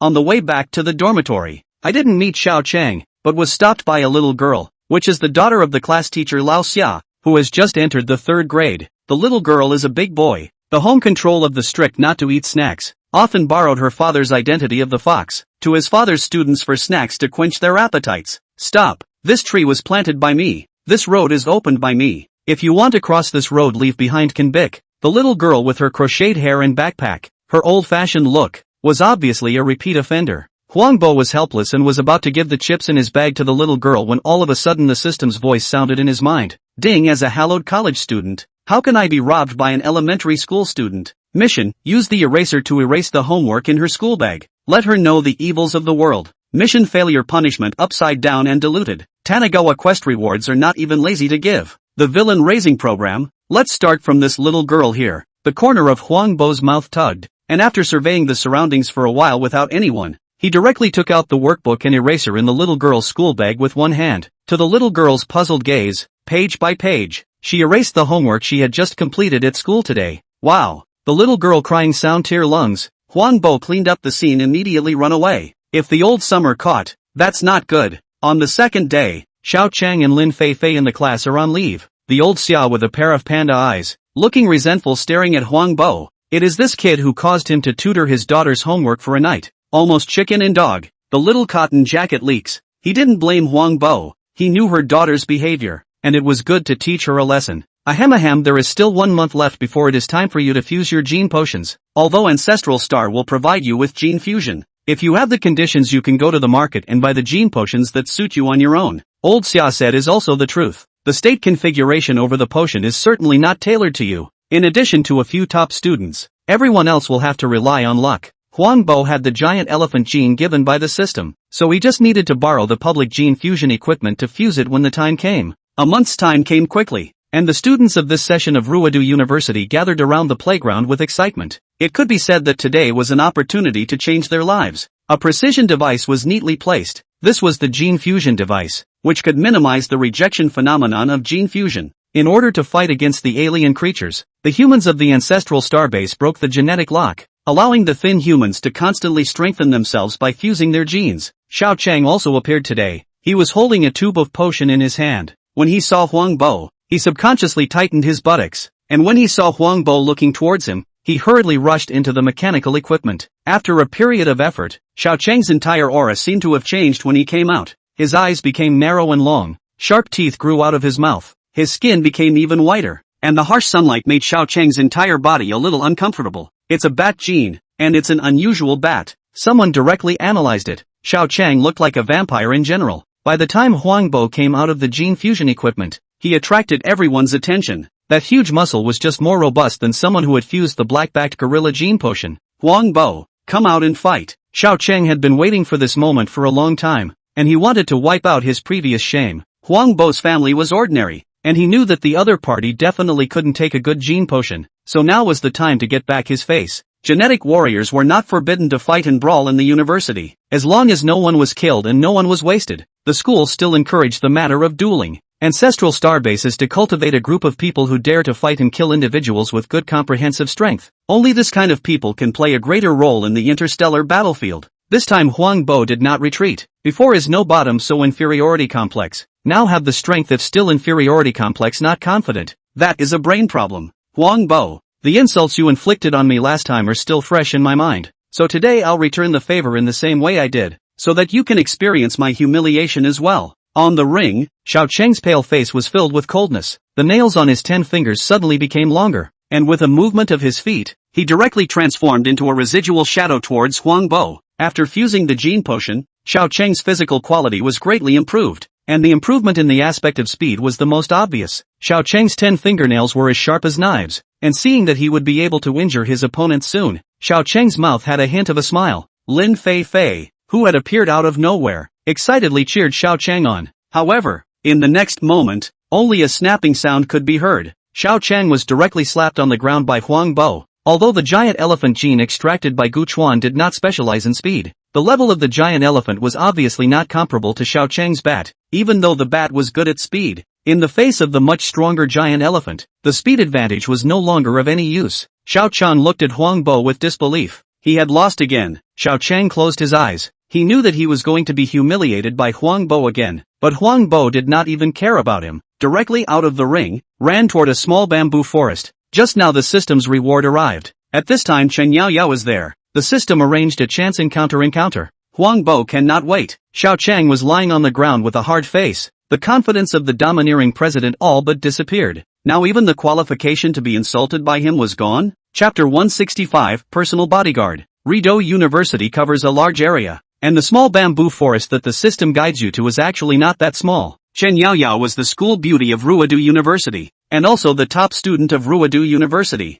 Unlike Huang Bo and the others who didn't undergo gene fusion until their junior year of college, Chen Yaoyao was in the genetics class that all started fusing genes right after high school graduation. To put it simply, Huang Bo and the others were poor students. Chen Yaoyao and the others were excellent students, and while others skipped a grade early, you desperately tried to stay in the same grade. Chen Yaoyao is having a falling out with her family today. His grandfather doesn't know which tendon is wrong. He even found her a bodyguard and wants the two of them to be together without moving an inch. Chen Yaoyao was very disgusted. She was a rank 4 genetic warrior, but she still needed the protection of a savage who came out of nowhere. That's right, Su-han in front of his eyes is a wild man in general. He was in the mountains with the master cultivation, but the years are not forgiving. The master's great limit arrived. In the dying gave him a paper marriage contract. Said as long as you take this marriage contract to the Chen family, the Chen family knows what's going on. As expected, after Su-han came to the Chen family with a disheveled head, the Chen family's old master was very enthusiastic about him, and when he saw the marriage contract, he directly wanted Chen Yaoyao to marry him, but Su-han disagreed. Although Chen Yaoyao was beautiful, he likewise wanted to get her heart, so after that there was this arrangement. Su-han became Chen Yaoyao's personal bodyguard. Don't you follow me anymore? I said I don't need your protection. Chen Yaoyao looked at Su-han behind her in annoyance. Su-han did not think. In his heart this is his Su-han's mother-in-law. One day he will let this woman submit, just like that monkey in the mountains in general. Do not serve to fight. Fight more will no afraid. Similarly, chasing a woman is also to be like this. As long as the cheek is thick enough, this woman will be able to chase the hands sooner or later. And there is also a marriage contract in the body. Su-han, didn't you hear me? I told you not to follow me. Seeing Su-han ignoring himself, Chen Yaoyao appeared a flame in her hand and flung it directly at Su-han. Chen Yaoyao fused with the genes of a fire dragon. Fire dragons were a species that Ancestral Star had discovered on other planets over the years. Fire dragons had violent personalities and were filled with explosive power. She wanted to teach Su-han a lesson, to let this brat know that not just anyone could be this auntie's bodyguard. The corner of Su-han's mouth was slightly skewed. This was just what he wanted. He also wanted to let this ignorant woman know how powerful she was. Facing the incoming flames, Su-han directly made a roar. Roar, like the roar of a king in the mountains. Vaguely Chen Yaoyao felt that a fierce tiger was awakening. Her expression stiffened and she suddenly did not dare to move. Being able to have a deterrent effect on the fire dragon gene, the gene fused by Su-han was definitely not an ordinary tiger gene either. The flames in the void were dispersed, and a vicious wind appeared around Su-han,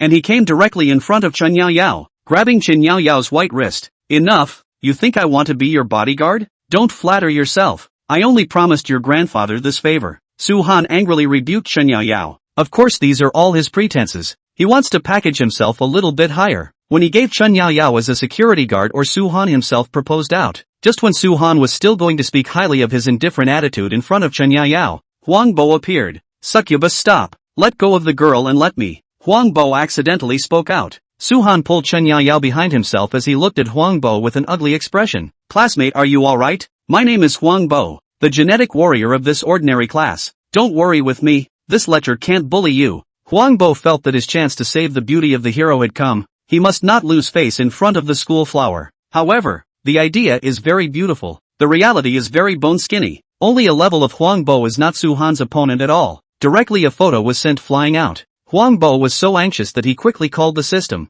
Master Gu Gu, help me. I can't beat him. Gu Chuan has no reaction. I only let you have a chance to meet Chen Yaoyao, but I didn't say that I let you save the hero. Stop. That's enough, Su-han. Stop it. This is a student of our Ruido University. Something will happen to him if you injure him. In the end it was Chen Yaoyao who couldn't look on and stop Su-han. Su-han sneered disdainfully. Without that ability you still want to heroically save the beauty. Do your dog and bear dream well. Huang Bo nose and face, bruises all over the body, arm dislocated, a very miserable. Su-han pulled Chen Yaoyao away without looking back, and Chen Yaoyao only looked at Huang Bo twice until the end, without even a concerned greeting. Grandpa system, don't you want me? I'm so miserable. Huang Bo cried miserably, trying to make the system sympathize with him, but Gu Chuan didn't have the slightest intention to help him heal, and directly threw out a copy of Schoolgirl's personal bodyguard, and Huang Bo endured the pain and flipped through it in disbelief. Good looking, really good looking. This protagonist finally chased the school flower is too good.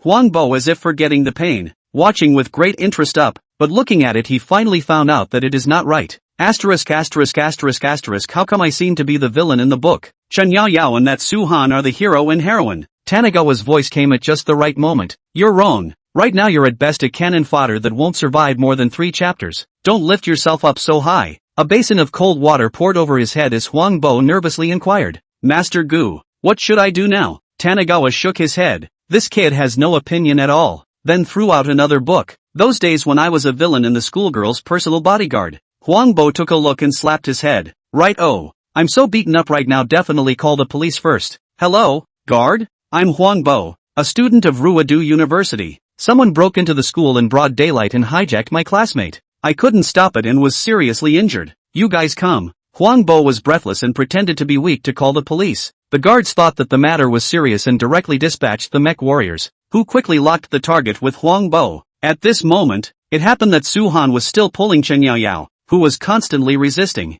Several mecha police officers surrounded Su-han at once. Stop, let go of that student, or we will shoot. The arm-thick gun barrels on the mechs were aimed at Su-han. Su-han felt a sense of threat. His eyes were dead set on the mecha cop in front of him. He didn't like this feeling. Chen Yao Yao hurriedly stood in front of Su-han and wanted to explain. Huang Bo, who knew the schoolgirl's routine well, took the first step to open his mouth. Don't worry, classmate, the guards are already here. This outlaw can't hurt you. It's not like this. It's not like this. Chen Yao Yao shook her head anxiously. Huang Bo directly interrupted her and said, how dare you threaten the hostage? Police uncle, quickly arrest him. The police officer in the mech's eyes went white in thought. Sure enough, there are only police uncles in this business, not police aunts. Su-han was eventually arrested, and although it was confirmed that he was not the thug Huang Bo claimed he was, the assault on Huang Bo was real. Originally, Huang Bo also wanted to do an injury appraisal and let Su-han stay in prison for a few days, but he didn't expect to be released in just less than an hour. Chapter 166, The Days of Being a Security Guard. Huang Bo was thoroughly hated by Su-han. When he was practicing under his master in the mountain, he was the overlord of the mountain, which dared to touch his tiger's whiskers. But now that he was in the middle of the city, he couldn't do whatever he wanted and could only look for an opportunity to clean up Huang Bo. After the gene fusion, it was time for the school summer vacation. 2 months of summer vacation. Huang Bo had nothing to do. It was exactly that day he read the book given by the system, and the idea of a part-time job was born. He is going to apply for a security guard. Good and bad, he went to the Chen family's company to apply for a job. He is going to become a schoolgirl's personal security guard. The book is not all written so. Young handsome security guards encountered the beautiful schoolgirls. The schoolgirls in the security guard time and time again under the danger of the deeply in love with the security guards. Ha ha ha ha, thinking about it, Huang Bo let out a weird laugh. Huang Bo is young and strong, a big guy, plus is a student of Ruidu University. It is easy to interview for the job. On his first day at work, his co-workers were very welcoming, and a middle-aged older man named Yang became his partner. Alas, Xiao Huang Ah, you can really have awareness, a young age out as a door god. In the future to follow your brother Yang Mix, to ensure that you 3 days hungry 9 meals. Huang Bo pulled the corner of his mouth. Uncle Yang, I came to be a security guard, but I have a goal. I didn't come to mingle. Uncle Yang revealed an expression of I understand. It's not just for that niece Xiao Yao. I understand. There are several others with the same purpose as you. In order to not let your personal emotions affect your work, the captain separated you all. Huang Bo instantly petrified. Feelings have this idea of more than one. And then Uncle Yang stormed out a secret. Little Huang, you don't know, do you? Uncle Yang looked around and lowered his voice. Our captain used to be a security guard for Yao Yao's aunt. Only by the time Miss Chen married, he was still a security guard. Uncle Yang turned his back and sighed forlornly. Cold River Lone Shadow. Jianghu, old man. See each other? Alas, it seems that this Uncle Yang is also a person with a story. Soon, Huang Bo encountered someone in the company in trouble. The reason is that an employee is dissatisfied with the leader all-day oppression. Let him do not belong to their positions. The employee broke out. The two people directly from the fight to hands. The two were fighting fiercely when Huang Bo and Uncle Yang arrived. Where had Huang Bo seen this kind of scene? He hurriedly stepped forward to persuade the fight. Don't fight, don't fight. You guys can't beat anyone to death in this manner. Others, have you ever advised a fight like that? That leader obviously has helpers. At this time a few employees borrowed the name of persuasion. Fake pulled the oppressed employee. The leader saw the opportunity to directly go up to burst the hammer. Huang Bo was watching with great interest when the system suddenly released another mission. Ding, as a righteous security guard, how can I see the weak being bullied? Mission release, help the oppressed employees fight back. Mission completion, reward battle skill, mangled elephant charge. Hearing the battle skills, Huang Bo suddenly bright. His family is not very rich kind. No ability to buy battle skills. would have had to wait for the beginning of the school year to go to school to learn for free. Stop it! Stop it! You guys stop fighting. Company rules don't allow fighting. Huang Bo yelled as he hooked the leader. Although the leader was also a genetic warrior, he had already been smoothed out by the years, and his strength had long been tenfold, so he simply couldn't break free from Huang Bo. Just when everyone thought the matter had been settled, the oppressed employee suddenly broke free and rushed at the leader with red eyes. Uncle Yang tried to come over and pull back, but Huang Bo just ripped the leader and crashed into him. The leader was finally pulled away after being fatally beaten. The leader angrily pointed at Huang Bo and said, "What are you doing? You're fired." Huang Bo had an innocent look on his face. "I'm just pulling you guys apart. It's not like I'm the one who hit you. And according to Chinese law, a company can't fire an employee at will, so you can fire me if you want to. Compensate me 3 times my salary." Huang Bo licked the corners of his mouth excitedly. His own monthly salary is 2,000. 3 times is 6,000. After getting his hands on it, he can go home and lie flat. In the end, Huang Bo was still not fired. He was a bit disappointed. However, what was more disappointing was the fact that in his days as a security guard, he had actually seen Chen Yaoyao's face just a handful of times. This makes his dream of the school flower personal security broken. And coincidentally Chen Yaoyao several times over there are Suhan followed. Suhan see Huang Bo here as a security guard, directly let people give him the most tired job. Now Huang Bo in order to $2,000 a month in the night shift. At night, the brightest heart in the night sky flickered constantly. It was said to be the space base of the ancestral planet, used to defend against alien invasions, and on it was stationed the most powerful batch of mech warriors of the ancestral planet. While Huang Bo was drifting off to sleep, 2 figures suddenly appeared at the entrance of the company. It was Chen Yaoyao and Su Han. Chen Yaoyao's small face was hot and red, and her body was softly leaning on Su Han. Huang Bo saw this and quickly wanted to run over to help. Su Han directly had a black face and loudly shouted, "Get lost, keep your night and go. There is no business for you here." Forced by Su Han's lustful authority, Huang Bo could only watch the duo enter the company. He then flipped through the book of the schoolgirl's personal bodyguard and always felt that the plot was a bit familiar. Chen Yaoyao was asked to go to a party by her girlfriends today, but she didn't expect that someone would drug her at the party, and just when the person who drugged her was about to do something untoward to him, Su Han appeared in front of her as if a god had descended from the heavens to save her from the fate of being humiliated. Only Su Han didn't give her the antidote either. Instead he brought the delirious Chen Yaoyao back to the company, where Su Han had a separate place to live. Ah shucks, it's true that Sima Zhozhou's heart is known to all. As soon as Huang Bo closed the books, he had already analyzed the general situation, and rushed to Su Han's residence in a hurry. On the way he made another call to Chen Yaoyao's father. "Hey, father-in-law. Ah no, boss, there are thugs who wanna misbehave with Yaoyao. Come quickly, I can't stand it alone." The phone finished and hung up. Then he made a call to the guard. "Hey police uncle, there is a QJ criminal, you come quickly. The address is..." "Hey, is this the TV station? Come on over to Corp." The absolute nightly breaking news. Knowing that he couldn't beat Su Han, he could only use this tactic to stop it. Su Han threw Chen Yaoyao on the bed. Looking at the beautiful young girl in front of him, he had long been unable to hold down the phone. Chen Yaoyao's phone rang. He didn't even look at it, directly turned him off. "You're my fiancé anyway. Sooner or later we're going to be together. And you're the one who sent me to the door today, so I can't be blamed." Su Han took a shower and wanted to raise his gun, but the next moment, the door of the room was suddenly slammed open with a bang. "Don't move. Raise your hands or we'll shoot." Chapter 167. Su Han turned around naked. His expression stiffened as he looked at the darkened barrel of the gun in the doorway. He hurriedly covered his lower body, annoyed, and wanted to open his mouth, but Huang Bo was faster. "No good, Uncle Cop. He's going to pull out his gun." The vigilante constable looked alert. "Hands in the air or we'll shoot." Su Han could only stifle himself and raise his hand, slightly covering his face. At this time, only to see Huang Bo let go of his body. Several flashlights behind him kept clicking and flashing. They've got tomorrow's headlines all figured out. At this time Chen Yaoyao's parents and grandparents came. Thinking that something had happened to Chen Yaoyao, the family rushed to the company in a hurry. When Chen Yaoyao's father saw his daughter in this state, coupled with the naked Su Han, his head knew what was going on. "Su Han, what have you done? You wolfish fellow, when did our Chen family wrong you?" Chen father went up and slapped him a few times. "Uncle, no, it wasn't me who administered the drug," Su Han hastily argued. And Chen Yaoyao's grandfather Chen family old man is not as big as Chen father's fire. After seeing his Su Han is that miscreant, he also teased Su Han lad heart anxious. This moved Su Han to the core. It was still the old man who understood him as a person.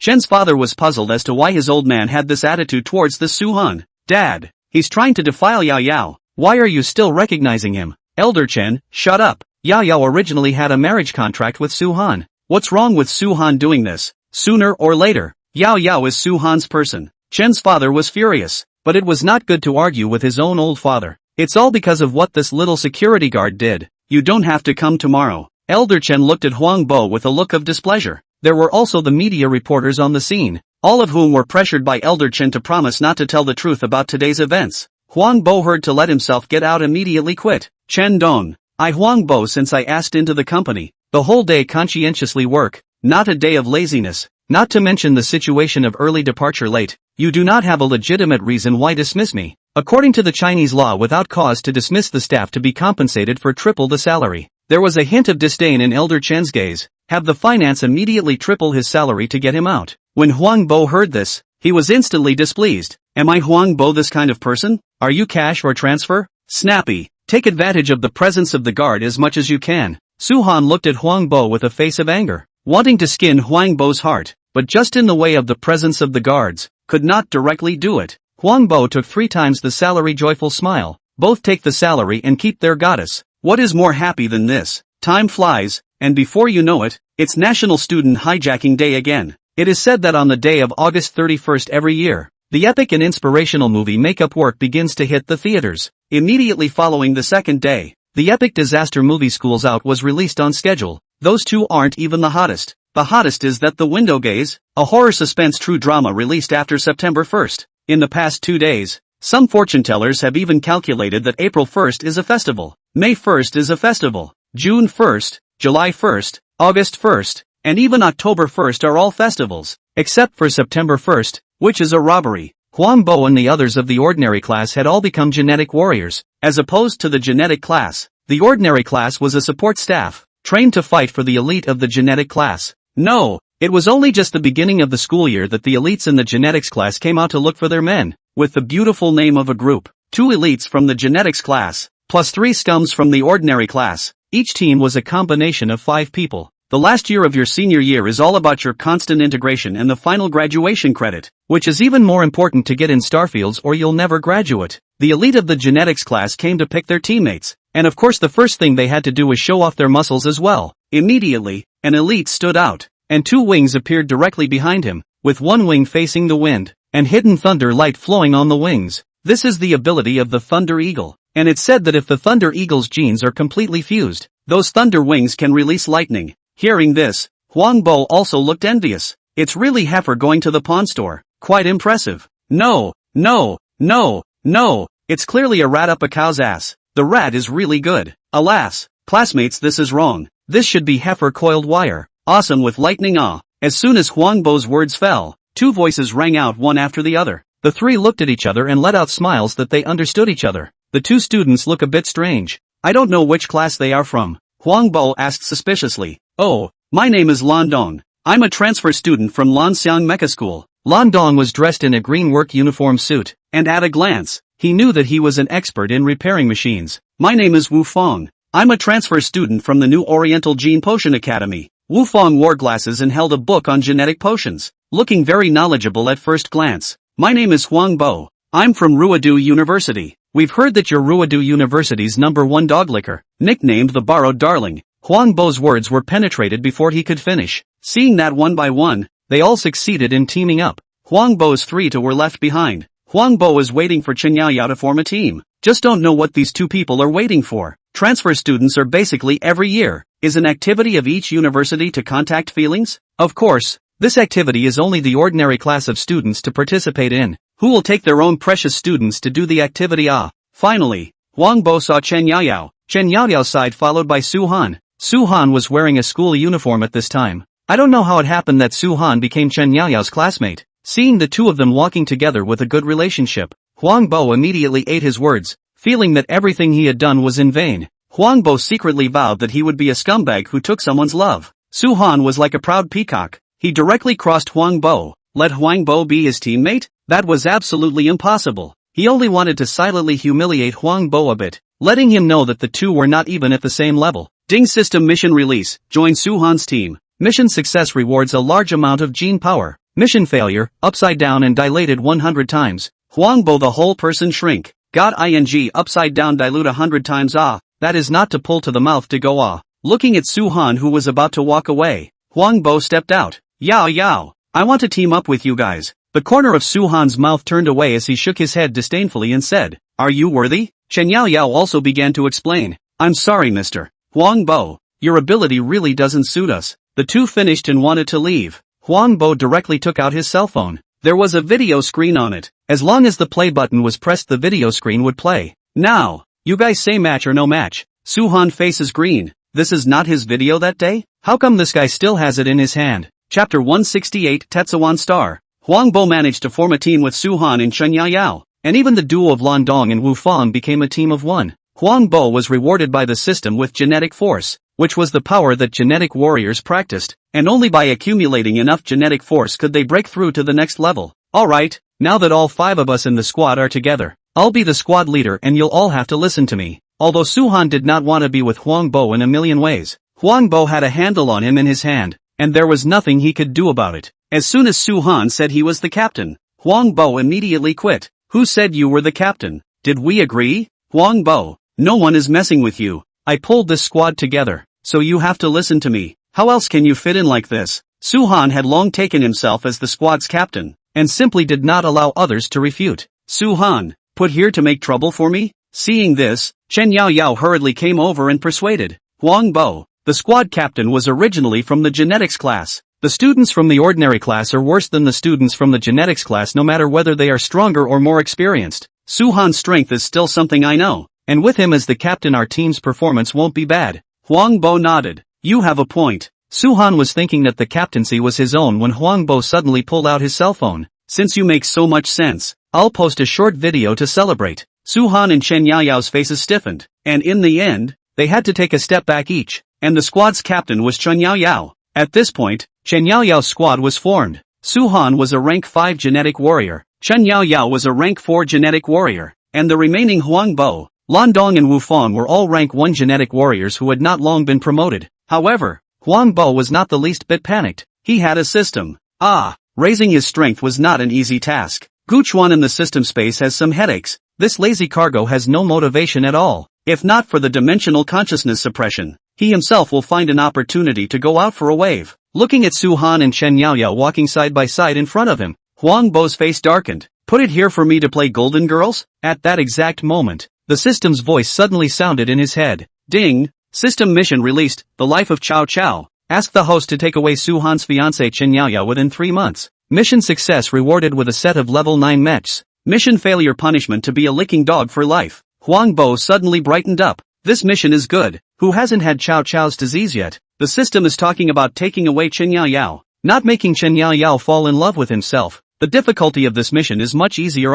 Huang Bo also didn't realize that under the influence of the system, his mind had become somewhat different. After a period of bonding, Ruidu University had a total of 100 teams of 500 people this time, and set off in great numbers towards one of the interstellar battlegrounds, Tetsuwan Star. The war between humans and alien life has lasted for many years, and has long since split up into separate battlefields, with various separate interstellar battlefields in addition to the main one. Some of these interstellar battlefields are spread out on top of planets where life has just appeared, and some are spread right out on space stations. The place of Ruidu University's experience this time was the planet Tetsahara, a planet where cellular organisms had just been born. Back then, the ancestral starbase was the first to discover the planet and was trying to immigrate when the alien creatures attacked in Tetsuwan became one of the battlefields. Such is the current situation in Zuxing, and everyone who attends the university knows that they are in the reserves, and if the front lines get tight, they'll be the first ones to go to war. There was no way. The human base of the ancestral starbase was originally a huge base, but this war had hardened over 1 billion of ancestral stars young and strong. In the Tetsuwan starbase,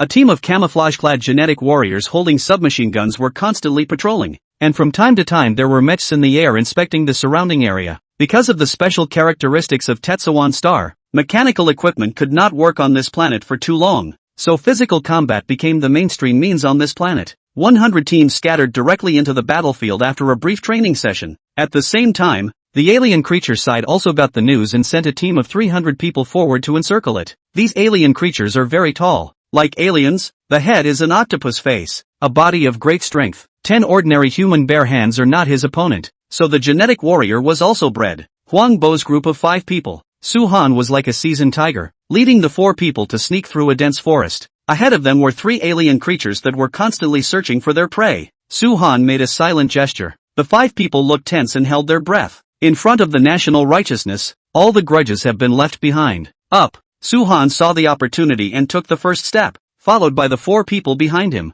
With a fierce tiger roar, Su-han shocked an alien creature. Then his hand rose and a large head flew up in the air. An ordinary alien creature was equivalent to a level 3 genetic warrior, and these alien creatures' soldiers on the battlefield could even reach the level of a level 4 or 5 genetic warrior. Chen Yao Yao, a 4th level gene warrior, struggled to pester one of the alien creatures, and the last remaining one fell on Huang Bo's trio. The barbarian elephant charge. Huang Bo's muscles bulged out all over his body and he ran like a furious giant elephant, charging directly towards the alien creature. A violent impact was made, and the alien creature was actually knocked back a few steps. Not to be outdone, Landong took out a huge wrench and followed Huang Bo, swinging it directly at the alien creature's head. Wu Fong threw out several bottles of test tubes behind the 2 of them, which ruptured and the green potion inside directly corroded the alien creatures. A mage, an assassin, and a meat tank. The 3 of them were surprisingly able to fight the alien creatures back and forth. In the end, it was Tanagawa who couldn't look away and directly promoted Huang Bo to a 2nd-level genetic warrior, who thought he had broken through during the battle,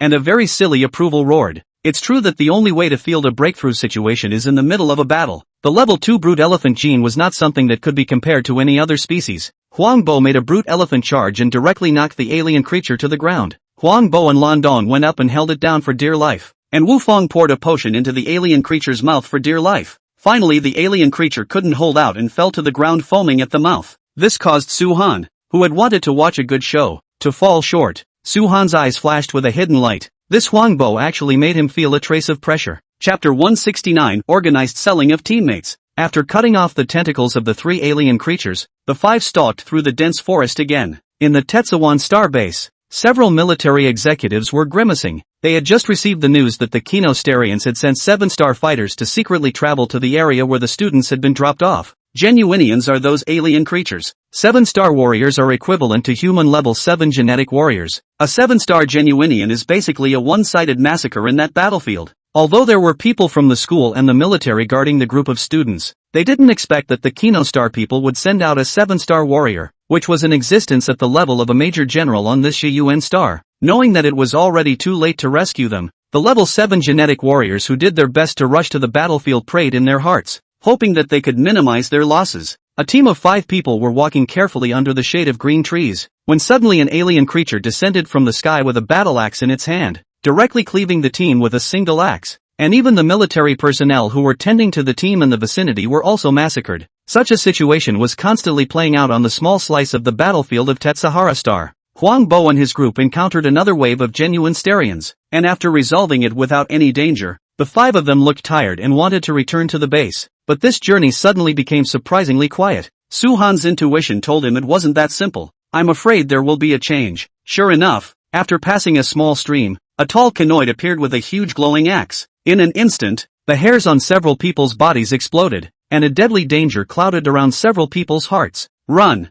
Go! A few people turned around directly. Su-han grabbed Chen Yao Yao and ran behind him at full speed with all his strength. The Kanoan let out a growl and looked at the prey in front of him with a quick boost and then a leap. The 5 people quickly spread out. I don't know whether it was Su-han's good luck or Huang Bo's bad luck, but this Kino Star man even gave up the 2 people who were together, and instead, he made an axe chop towards Huang Bo. Barbarian elephant charge. Huang Bo roared with indignation, accelerating at the last moment, narrowly avoiding the axe coming from the sky. Looking at the 2 Su-han who were running farther and farther away, Huang Bo clenched his teeth and continuously erupted the battle skill barbarian elephant charge, pulling in the distance with the 2 Su-han. Su-han had an ugly look on his face. Huang Bo, we can't run away from anyone if you're like this. You block the Kino Star man, maybe we can still escape with our lives. Do you want to die remotely in the hands of the Kino Star man? Huang Bo gritted his teeth and held on, thinking, although I don't want Yao Yao to die, I'm also not willing to use my life to fulfill your love, and I'm afraid that the coffin board will be lifted by then. Su-han's intention was to use Huang Bo's life to stall this Kino alien, and now Huang Bo had chased after him, making his plan fall through. Looking at Huang Bo, who was constantly exploding in speed behind him, Su-han's eyes were ruthless as he suddenly let go of Chen Yao Yao in his hands and slapped his palm down behind him. Huang Bo, who was still desperately exploding his skills, was instantly confused. whether it was because society was too simple or human nature was too complicated. He never expected Su-han to come up with such a move. Shen Yaoyao was also shocked when she saw this, but before she could say anything, Su-han pulled him to run away quickly. It could also be seen from her eyes that she was only surprised by Su-han's methods and had absolutely no intention of worrying about Huang Bo. Perhaps in the aftermath she would blame Su-han for being cold-blooded and heartless, but she certainly would not lament the life Huang Bo had given. System, Master Gu. Master Gu, save me. If you don't save me, you're going to be sent away in vain. Huang Bo's only reliance at this time was the system. Tanagawa in the system space side. It's true that all systems are bad. Tanagawa, don't resist. Give me control of your body. Without the slightest hesitation, Huang Bo directly gave control of his body to Tanagawa. Choosing Huang Bo as a host was this good point. Basically unconditional trust in the system, not so much of a dandy. Huang Bo, who was sitting on the ground with a change in his aura, slowly stood up. Die, lowlife. The Genuinian spoke in broken ancestral language. Tanagawa was in control of Huang Bo's body, which was too fragile to withstand his power. It was only at the level of a 4th-level genetic warrior that the body's capillaries began to explode. But the strength of a 4th-level gene warrior was enough for Tanagawa. The Genuinian came in with a hideous axe slash, a gleam of victory already in his eyes. However, in the next moment, in his unbelieving expression, the lowly creature in front of him suddenly made a sideways turn and directly threw a punch at his chest at an angle he didn't understand. Watch, the brute elephant charge can be used this way or that way. The battle technique of barbarian elephant charge seemed to come to life in Gu Chuan's hands as he continuously demonstrated how to utilize it for Huang Bo despite his body's ability to withstand it. The 7th level Kino Star was directly dumbfounded, and in the end, under a brute elephant charge, all the tissues in his body were knocked out, and he lay dying on the ground. Tanagawa left and Huang Bo returned to his body. Ouch, that hurts. Huang Bo's brain was sweating. All his clothes were dyed blood red. It was too heartbreaking. It was all his own blood. Master Gu, give me a bottle of healing potion. Huang Bo prayed. Tanagawa, ding, the host's strength is too low to redeem a healing potion without opening the system mall. Huang Bo, just as Huang Bo was lying on the ground, unable to move, and competing with the dying genuine star man to see who would die first, there was a rustling sound coming from the huge bushes. Huang Bo looked up and was overjoyed. Lan Dong, Wu Fong, come over quickly. I'm here. Lan Dong and Wu Fong cautiously surveyed their surroundings, and after realizing that there was no danger, they hurriedly walked out and dragged Huang Bo into the bushes. Lan Dong, Wu Fong, did you guys specially come to save me? Huang Bo asked with a happy face. Lan Dong shook his head. We were thinking of coming to collect your corpses. After all, we are all on the same team. We can't let you expose your corpses to the wilderness. Yes, by the time your corpses are gone, we'll be embarrassed to go to the banquet. Wu Fong said fervently. In any case, these two are still more righteous than Su-han. At least they know to come to collect their own corpses and eat the banquet. After the result of the dying genuine star, the two of them assisted Huang Bo and finally returned to the military base. Su-han saw the 3 people back a change in color.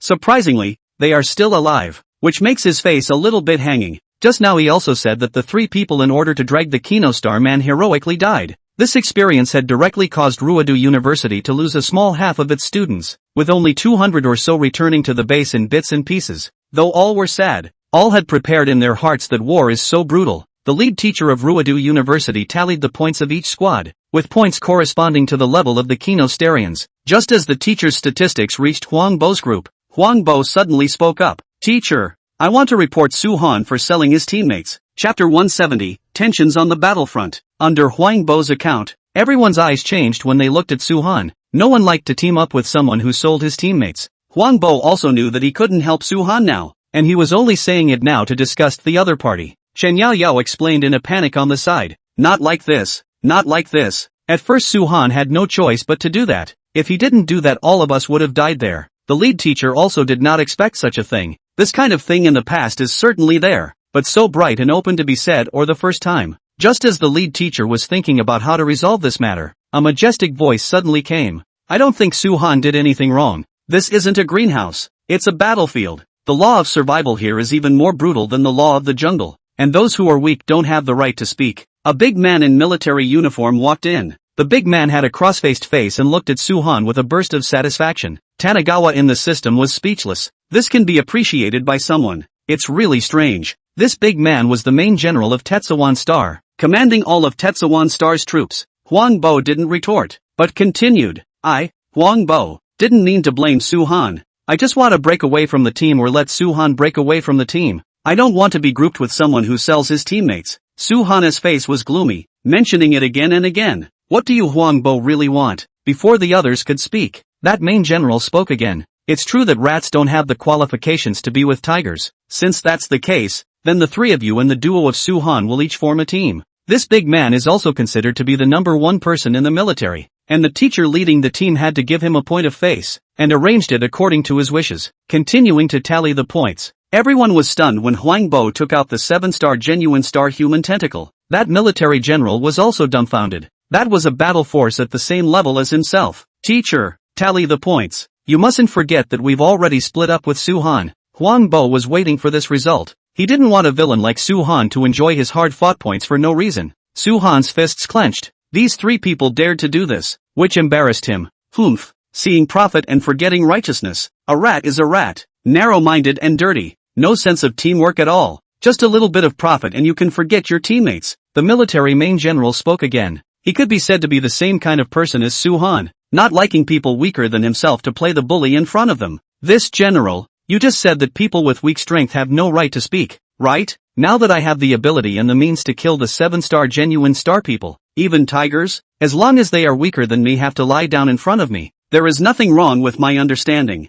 right? Huangbo countered back with the main general's original words, and both the main general and Su-han's faces didn't look good. This sentence was scolding both of them.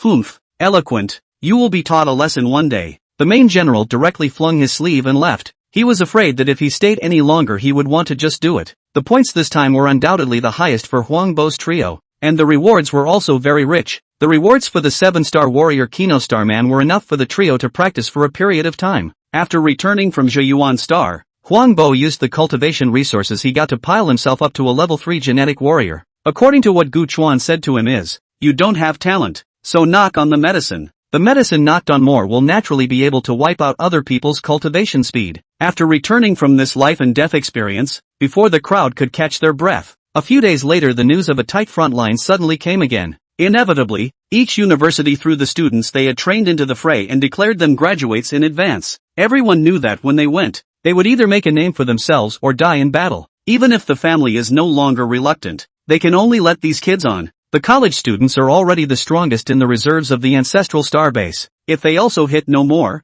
then it's 30 to 40 social men on the battlefield. After that it's 40 to 50 years old, underage, children, old people. It's a racial war. There is no surrender. Only you and me die. Huangbo's 3-man squad was organized into the Xuanwu Legion, and there were 5 existing legions in the ancestral star base: the Green Dragon and White Tiger, the Vermilion Bird in Xuanwu, and the Qilin. The 5 legions firmly guarded the ancestral planet, constantly engaging the Kinoans on planet after planet. In the silence of the universe, on a huge aircraft carrier, the Xuanwu was firmly orbiting the ancestral star, with warships coming in and out of it. Ahead of them was a bug nest of a ship, confronting the Xuanwu. It was the ship of the Kino Star people, which had appeared above the cosmic space of the ancestral star base through some unknown means. For a few days, the Xuanwu and the bug nest were engaged in a non-stop battle, and the other 4 ships were all held back and unable to return to help at the first opportunity. After Huangbo's trio went through a simple training, the 3 of them went out with the army in their mechs. The main combatants in the air are mechs and fighters, with mechs developed by copying those of the Kinoans.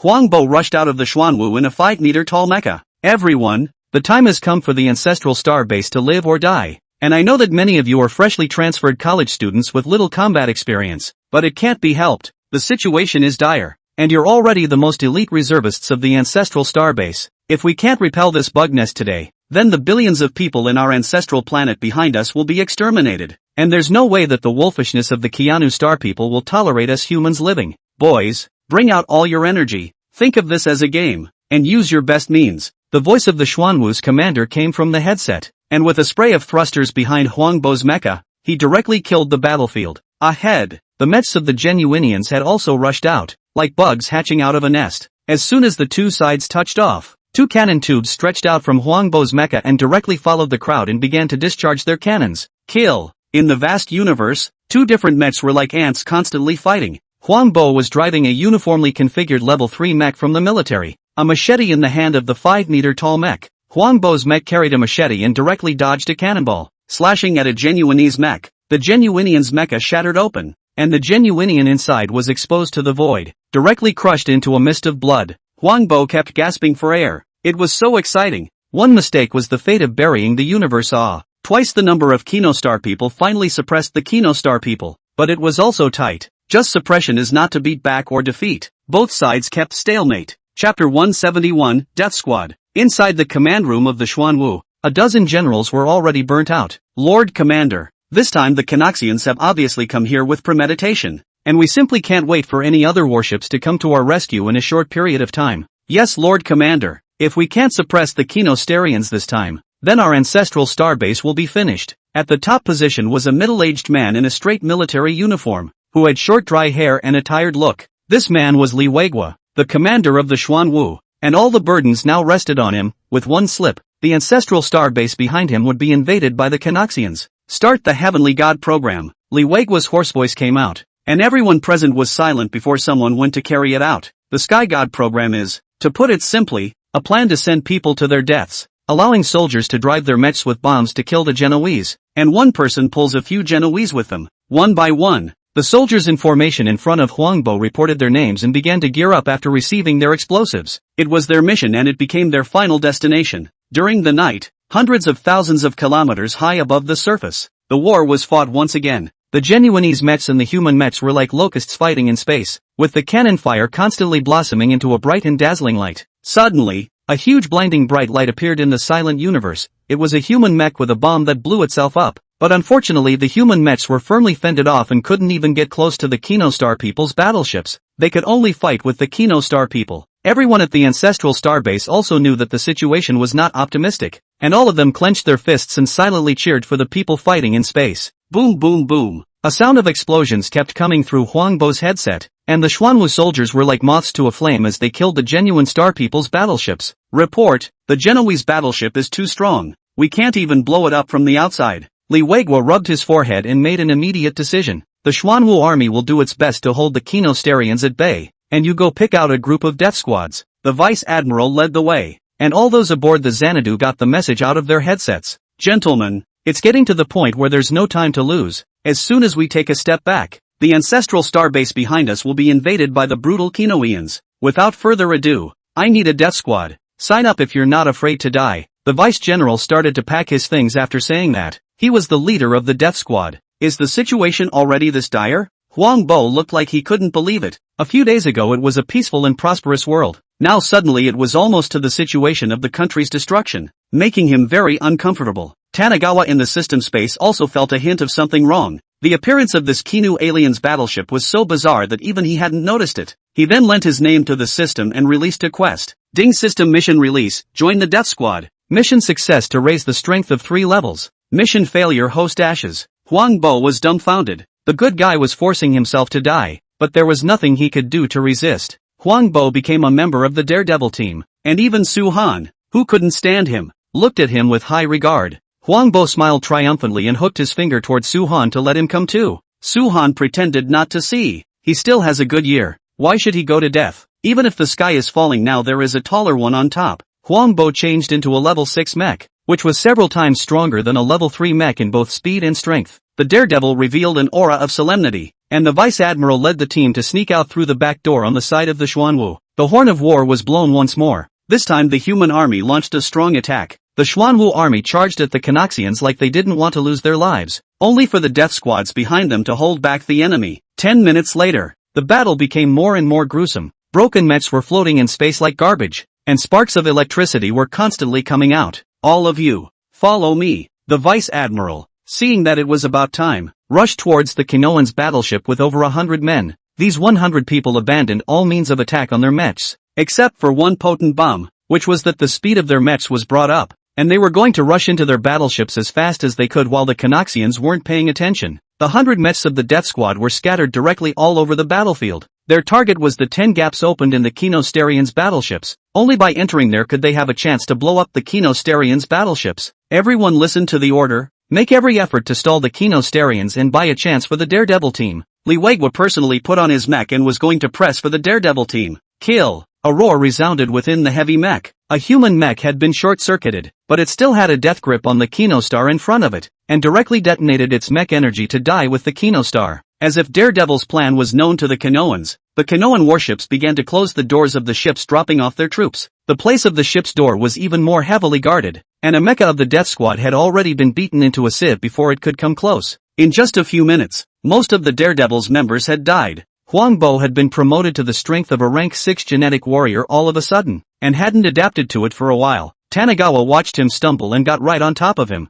Like a ballerina in the snow, a green level 6 mech quickly and gracefully circled around one Kino alien after another, rushing towards one of the entrances of the Kino alien warships. The Lord Commander and the others clenched their fists. Almost all of their chances now lay with this green mech. Go for it! Come on, come on! I don't know who shouted, but there was a piercing cry of cheering through the headphones. Tanigawa was so angry that he just turned off his headphones. In the final nick of time, Tanigawa piloted his mech directly into the Kino Star People's battleship. Pretty! It worked! We did it! The men of the Xanadu began to celebrate, but after a few minutes they couldn't stop laughing. How come it hasn't exploded yet? How come there's no movement yet? This Kino Singularian warship hasn't even moved a hair. If Tanigawa knew what they were thinking, they would have scoffed. They want me to sacrifice even with this iron box. Beautiful thought. Tanigawa, who was in the Genuinian battleship, looked grave. This battleship was surprisingly not a pure technological weapon, and he was surprised to see a formation pattern in the middle of the ship. That's obviously a skewed point of the tech tree. Then before he could continue exploring, a piercing alarm suddenly sounded from inside the battleship. The siren sounded as if it was waiting for him,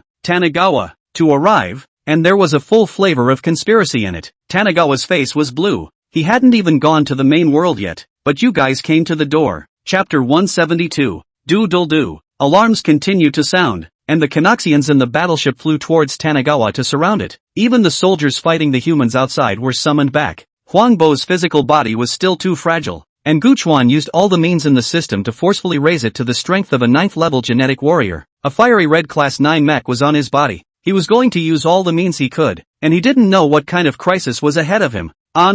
Pattering sound. A group of Canoxians surrounded Tanigawa, from which a skinny Canoxian stepped out. This thinness was only relative to normal Kinoans, who were actually much taller than humans already. It was just that other Kinoans had more exaggerated physiques. Pop. The skinny Kino alien clapped his hands and spoke pleasantly in the ancestral language. So you're the spokesperson for the Heavenly Tao, and you don't look so good. Tanigawa sniffed and frowned. He knew that he would meet with the group from the main world one day. He didn't expect it to be now. The main world that Tanigawa was talking about was actually the treasure he had obtained. A complete world. The realms that Tanigawa had experienced from the beginning to the end were at best fragments of this complete world, and the heavenly Tao of the main world, which was also the system on Tanigawa, was being conquered by a group of so-called Sons of Dimensions, Sons of Chi, and Sons of Worlds. This group of people attempted to subvert the way of heaven, even trying to make themselves the way of heaven to run this world, so as to achieve immortality. The Kinoan in front of him moved his hand and the huge bug nest battleship hummed.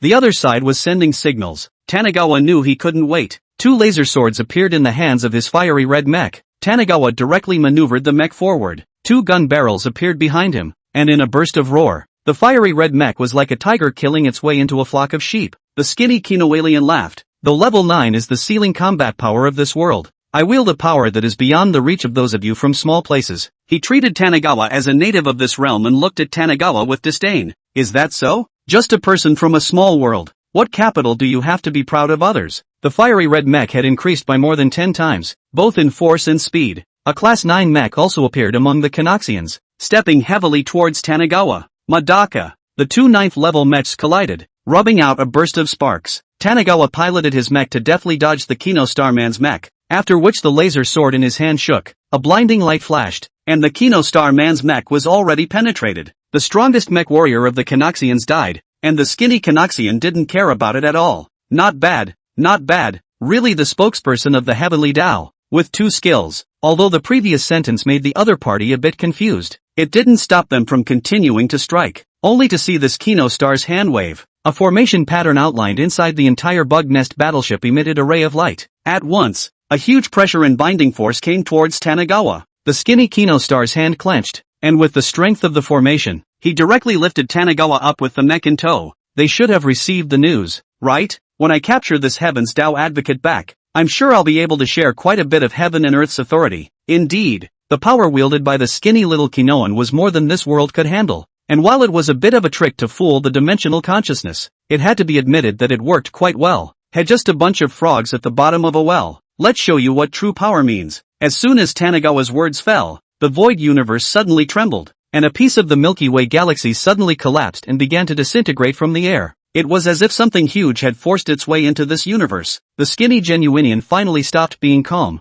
Who are you? Who the hell are you? You're not from this world. You don't belong to this heavenly law. The skinny Kinoalian yelled in horror, his eyes full of disbelief. Finally a young man appeared in a side of cosmic space that had collapsed into nothingness. The young man slowly opened his eyes. His aura was out of place in this realm, destroying the material of this realm every moment. This was the reason why the youth's strength was already too much for this realm to bear. What a frog in the bottom of a well sees is always the tip of the sky. I'll let you see what strength is. The youth was none other than Tanagawa. Tanagawa's real body was directly received by the heavenly Tao. It seemed that the time for the big showdown was about to arrive. Tanagawa pressed hard against the bug nest battleship in front of him. A huge elephant leg fell from the sky, and the mighty genuine alien battleship was whisked into a head and tail section. The skinny Kino Star's eyes were horrified. This battleship had passed his rigorous experiments, and at this moment it was actually split in one go. A long-lost feeling filled Tanagawa's heart. It was still his own flesh that was comfortable. The skinny Kino Star man floated in the middle of the universe, looking at Tanagawa who stood in the void, and said aloud in horror again, "You're not from this world, who are you instead? It's always scary for the unknown. Don't worry about who I am. Just know that today is the day you die." Tanagawa pointed a finger, and all the Canoxians in front of him shattered apart and were buried in space. The people on the ancestral starbase and the Xuanwu were stunned, and each of their gazes stared at Gu Chuan without letting go. And on the internet, an amazing discussion has begun. Ancestral star Chinese area, is this God? I'll see who dares to say that my ancestral star is godless in the future. Zuxing stick area, this God is the deity of our stick area. And legend has it that the deity's favorite food is kimchi, and we're going to apply for the heritage. All of this was unknown to Tanagawa, and now he was going to leave this realm for the main world. Even with the help of the heavenly Tao now, the strength of the true body was affecting this realm all the time. Tanagawa glanced at Huang Bo and said, "Kid, rat tail juice it." Huang Bo's eyes were filled with tears. He knew that the powerful man in front of him was the system. "System, take me away. I don't want to stay here." Tanagawa kicked out. "Ing old me have given you to pull up to the 9th level Gene Warrior and gave you the 9th level mecha. You still want to let old me as a babysitter?" Huang Bo saw what Gu Chuan meant and cried out, "Master Gu, this is the Yen Long mecha. Will I be killed if I go back?" Tanagawa directly disappeared. He couldn't care less about Huang Bo's affairs or the Kino Star people's affairs. This realm would be in danger of collapsing if he stayed any longer. A light appeared in front of Gu Chuan as he appeared in a place of Hongmeng Void. Tanagawa reached out and a message was poured into Tanagawa's mind. This ball of light was the system, the heavenly Tao of this main world, which was no longer in human form at this time. At this point, Tendo and Tanagawa could be said to be a common life form that thrived together and lost together. Ugh. I didn't get back from work until 9:30 last night, and I fell asleep while coding. Sorry guys. Chapter 173, The World of Heavenly Elements. This was the Tian Yuan world, and Gu Chuan had learned from the information he had received from the Heavenly Tao that the Tian Yuan world was originally going to evolve from a small thousand world to a middle thousand world. But just as the world was evolving, a group of people suddenly killed in front of the Heavenly Tao, causing the Heavenly Tao to lose in the end. The Tian Yuan world became a form between a small thousand world and a middle thousand world, and now because of that great battle, it is even more so that half of the world is in a state of collapse. After Gu Chuan arrived at the Tian Yuan world, there were no strong enemies that he imagined he would encounter right away. Instead, he was given an identity just like the previous times, only this time, it was Gu Chuan's real body that had descended. This time, Tanagawa's identity was that of a celestial being, who was a caretaker in the world of heavenly elements, specializing in combing the human world for great calamities. Although the name Celestial Man sounded good, in fact, to put it simply, it was a drudge with no human rights, wandering between heaven and earth without any choice in the matter, combing through the natural calamities of heaven and earth. Why do I say that I can't help it? That's because the cultivation method of Celestials is special. The cultivation of Celestials is more like parasitizing on top of disasters in general. As long as a disaster occurs in the heaven and earth, Celestials are automatically attracted to it. This kind of inheritance was extremely long in the Tian Yuan world, but there were probably not many surviving celestial cultivators left. The identity of Gu Chuan, a celestial being, had already experienced 3 lifetimes in the Tian Yuan world, and he had a resounding name in the world, called the Broken-Hearted Man. There's a story behind the Broken-Hearted Man, the love affair, and the love break. 3 lifetimes ago, Broken Heart was the eldest brother in a small sect, and the eldest brother and the sect's youngest sister had been married since childhood. In the door the two were also childhood sweethearts, too young. Everyone thought they were a natural pair. But then, there came a young master in the sect, who was funny and young and handsome, and instantly took the youngest sister's heart. In this way, the eldest brother and the youngest brother began to fight over their jealousy, and the youngest sister hesitated between the two. She loved both her youngest brother's humor and ability to make her laugh from time to time, but she also loved her eldest brother's maturity and stability, taking care of her in every way. In the end, little sister still chose little sister. On that day, junior sister and junior brother got married, and also on that day, the sect was killed by enemies. Almost all of the people in the sect died in battle, and the eldest brother even died under the enemy's sword to protect the youngest sister. On that day, the youngest sister wore her wedding clothes and said to her eldest brother in tears, "Eldest brother, in the next life I will definitely marry you." It was for this polite remark that eldest senior brother accidentally became a celestial being, wandering between heaven and earth without his own volition. Finally, he waited for his little sister's second life, but when he met her he was still late. The reincarnations of the youngest sister and the youngest brother had met again before him, and the eldest brother had guarded the two of them so silently for another lifetime. On her deathbed, the youngest sister recognizes her eldest brother, and she tells him to find her earlier in his next life. In the third life, the eldest brother sought out the 16-year-old youngest sister,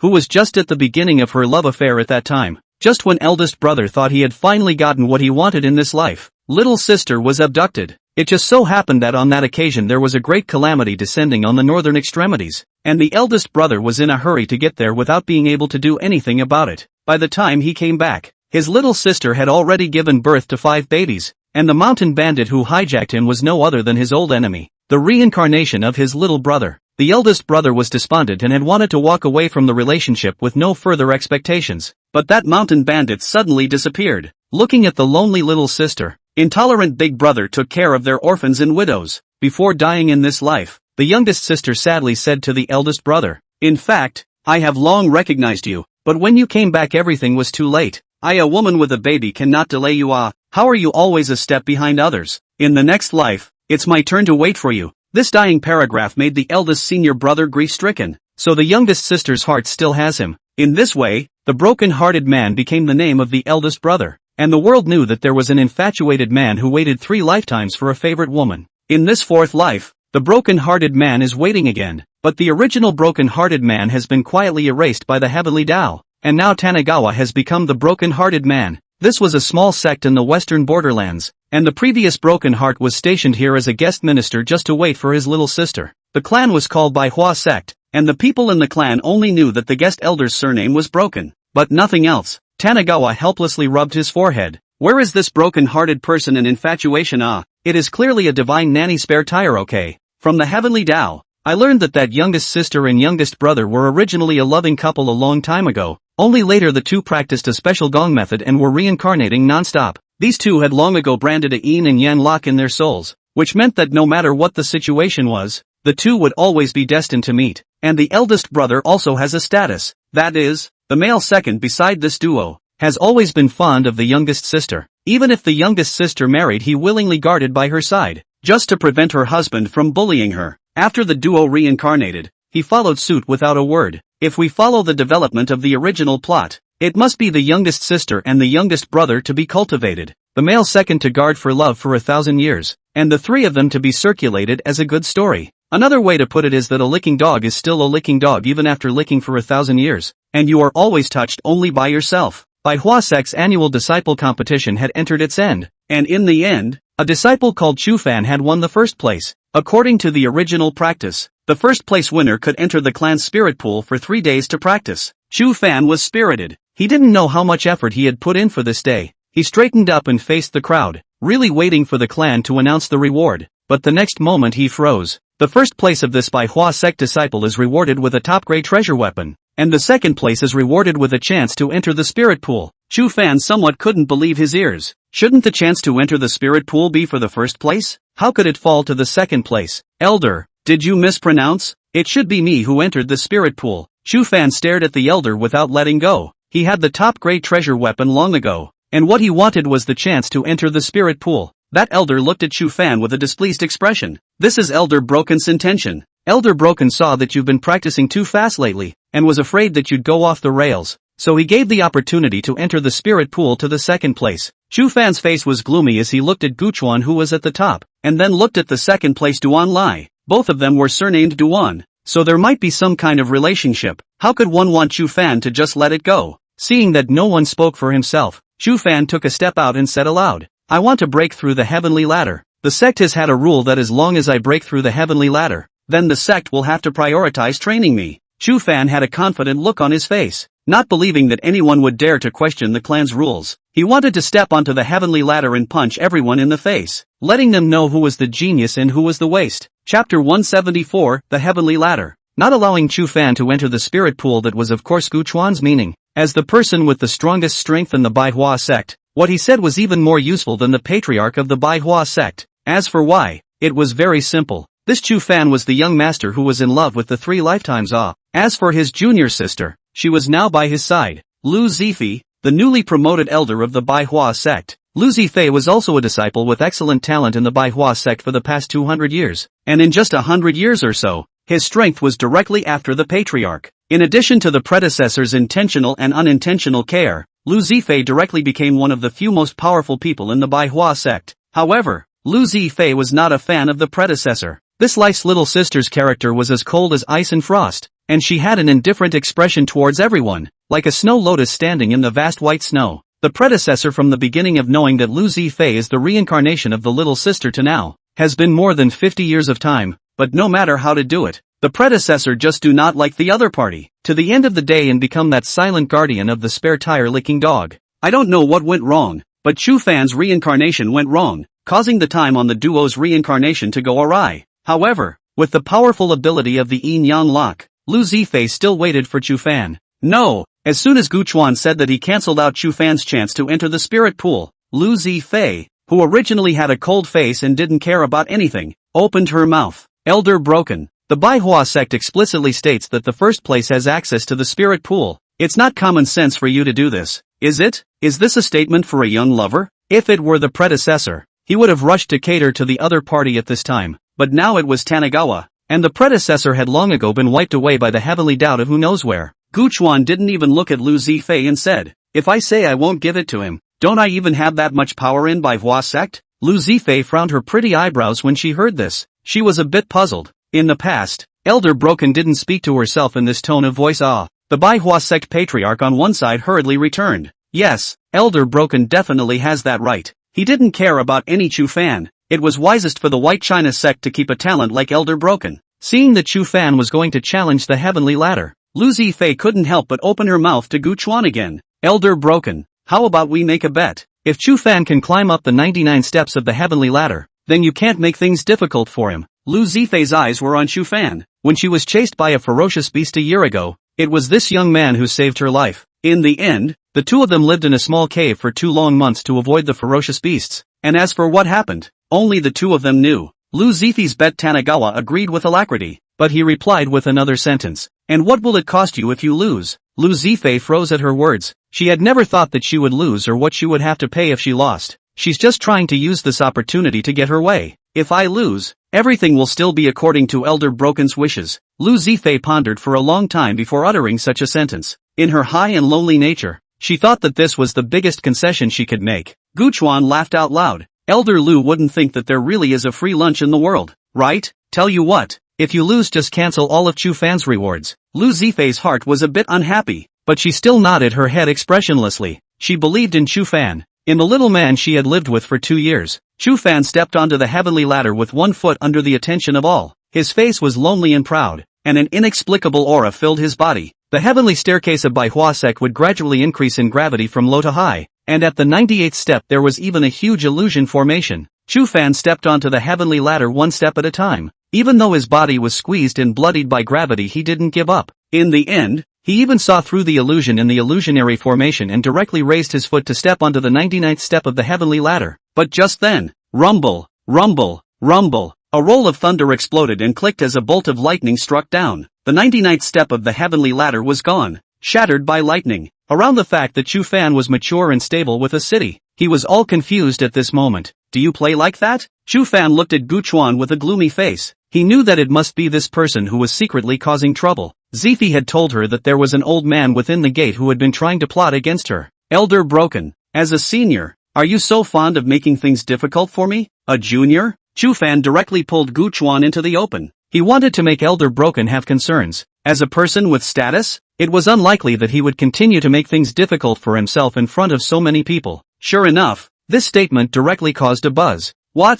It was Elder Broken who struck out. How could that be possible? How could a person as powerful as Elder Broken strike out at Chu Fan? Alas, you don't know about this, right? I heard that. Ah, Elder Zifei once had an old relationship with Chu Fan. Ah, it can't be. Elder Zifei is older than Chu Fan. This you don't know, right? As the saying goes, women's big 3 hold gold bricks. Women's big 30 send rivers and mountains. Women's big 300 send immortality pills. Women's big 3000 ranked in the class of immortals. Women's big 30,000 wangmu feeding. Chu Fan saw this opportunity and stepped on a fragment of the 99 steps of the heavenly ladder. Manhwa sect heavenly stairs. I've reached the top. Chu Fan looked like a master who looked out of the corner of his eye. At this moment he thought he was the most handsome cub. I want a chance to enter the spirit pool once. This request can be fulfilled by the Manhwa sect, right? Chu Fan was full of confidence. In his heart Manhwa sect was just a stepping stone for him. His future was in a bigger world. However, reality didn't allow him to continue pretending. Tanagawa said in a straightforward manner. No. Chu Fan's heart was clogged and he gritted his teeth as he looked at Gu Chuan. Could it be that the hallowed Manhwa sect has been reduced to a guest elder being the master? Manhwa sect patriarch. Yes, you're right. Manhwa sect is Elder Broken being the master. Chu Fan almost spat out a mouthful of old blood. Were these people looking for trouble for nothing? They had to go against themselves. Lu Zifei was also very unhappy, and the expression on her face was even colder as frost. Elder Broken, are you going to go back on your word? Don't forget our bet. Tanagawa did not have the slightest heartburden and looked at Lu Zifei and said in a mocking tone, Elder Lu, what's wrong with me going back on my word? Don't you remember how many times you've stood me up before? How many times you've gone back on your word to me? The predecessor had sent out invitations non-stop before in order to pursue Lu Zifei, and in order to get better cultivation resources. Lu Zifei didn't reject her predecessor's invitations on one side, but never went to her appointments on the other. Lu Zifei was left speechless by the question, and with a twist of her head the person left. In other times, as soon as he left, Tanagawa would follow afterward. But this time, for some reason, Tanagawa didn't follow,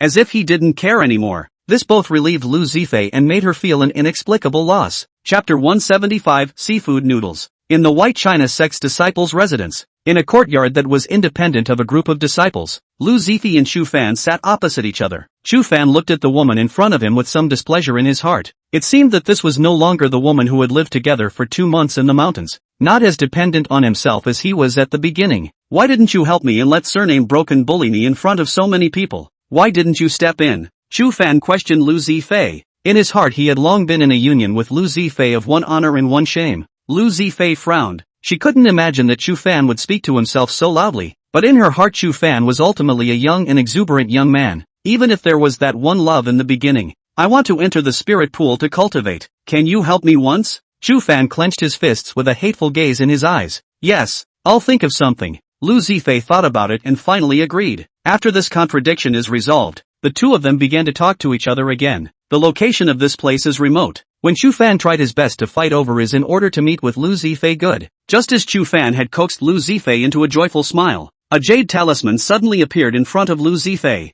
Gu Chuan's voice came out from the jade talisman. Zifei, come to the small room in the back of the mountain. I have something to tell you. Don't let Chu Fan know. A single sentence instantly froze the two of them. Chu Fan looked at the jade talisman floating in front of him with a gloomy face and reached out to crush it. What does this old piker want? And why did he tell you to go to the small room in the back of the mountain, which as far as I know is that old piker's residence? Chu Fan's skeptical gaze kept sizing up Lu Zifei, and he suddenly had a bad premonition in his heart. Lu Zifei hurriedly explained, don't think too much. I don't have the slightest relationship with him. It's not what you think. Lu Zifei, who was all at the elder level of strength, actually began to explain to a disciple. The superiority that strength brought her seemed to have all been shoved into the toilet and flushed away by pressing hard at this moment. And the more Lu Zifei said, the more Chu Fan was skeptical in his heart. All called Zifei, in a few more days isn't it going to be called Little Fei Fei? As soon as this thought of Chu Fan appeared, another jade talisman appeared in front of the duo. Lu Zifei couldn't stop it in time.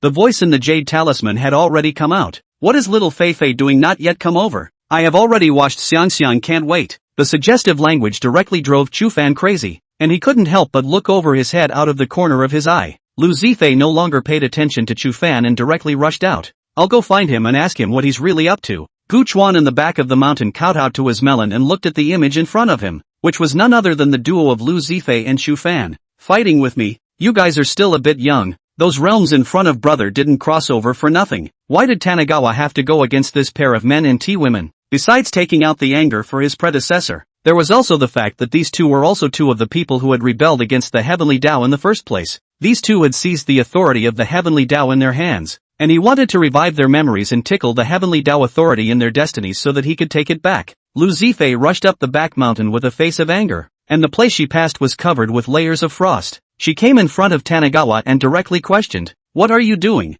I told you that it's impossible for me to be with you. Don't be pestering me. Do you think you can get me by using these underhanded provocations? I told you to dream." Lu Zifei raised her high and proud head and glared at Tanigawa with her nostrils. Relying on the other party's favoritism towards her, she could be emboldened because he knew that the other party wouldn't hurt her. However, in the next moment, Gu Chuan directly raised his hand to suppress it. With a palm press, Lu Zifei directly slumped to the ground with a look of disbelief. She had thought of every scenario, she just didn't expect Tanigawa to take a shot at her. Surname broken. Are you crazy? Lu Zifei didn't have the slightest power to resist. The real body descended, and his strength in the divine power realm had almost reached the ceiling of this small world. Although those who had seized the authority of the Heavenly Tao would break through the world's limitations, Tanigawa could be sure that it would be nothing more than the golden body realm of the great desolate world. Tanigawa doesn't panic and has no intention of closing. I heard a guy say something like this a while back. Destroy what you can't have. I'd rather have nothing than someone else. I now think the man had a point. The look in Tanigawa's eyes made Lu Zifei a little flustered. Lu Zifei struggled, the high spirits on her face long gone. Nonsense. That man is psychotic nonsense. Can't get it, that means it's not meant to be with you. And the most important thing about liking someone isn't to get her, it's to make her happy. Are you going to ruin her and you'll be meant to be together? There really isn't any gentlemanly demeanor in you now compared to what you once were. The always high and cold Lu Zifei unexpectedly said such words. She was afraid that Gu Chuan would personally get rid of Chu Fan. Suddenly, Tanigawa withdrew his power, and Lu Zifei, who was lying on the ground with her clothes in disarray,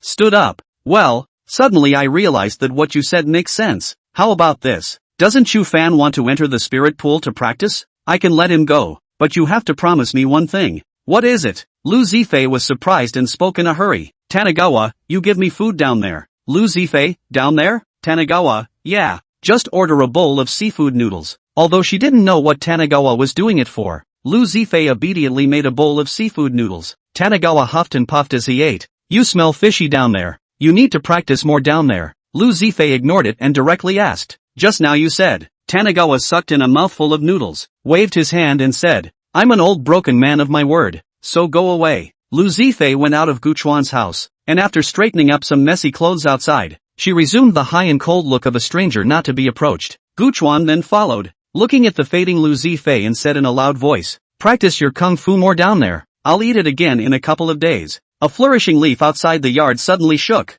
and Tanigawa ignored it with a glance. You guys, let's see if you'll still be in love this time. The one hiding behind the courtyard was naturally Chu Fan, and from the beginning to the end, he had been hiding in that one location and observing. From Lu Zifei going in fully clothed to coming out in messy clothes, he remembered it all. A little impatience leads to a big plan. Chu Fan admonished himself over and over again. One day he would kill that surname broken. Lu Zifei came over in surprise to tell Chu Fan about the spirit pool, but Chu Fan was indifferent. When Lu Zifei wanted to get a little closer, Chu Fan would find excuses to shrug it off, and he didn't say what he saw, or rather he only believed in what he saw. Chapter 176, Awakening Memory. A few days later, Chu Fan entered the spirit pool with Zhao Pei to cultivate as he wished. Zhao Pei was the second place winner of this grand competition, and Tanigawa didn't take away the second place benefit. Chu Fan secretly clenched his fists. This spirit pool could obviously only enter one person at a time. This time it had to allow two people to enter. At that time the movement of his item would definitely be detected.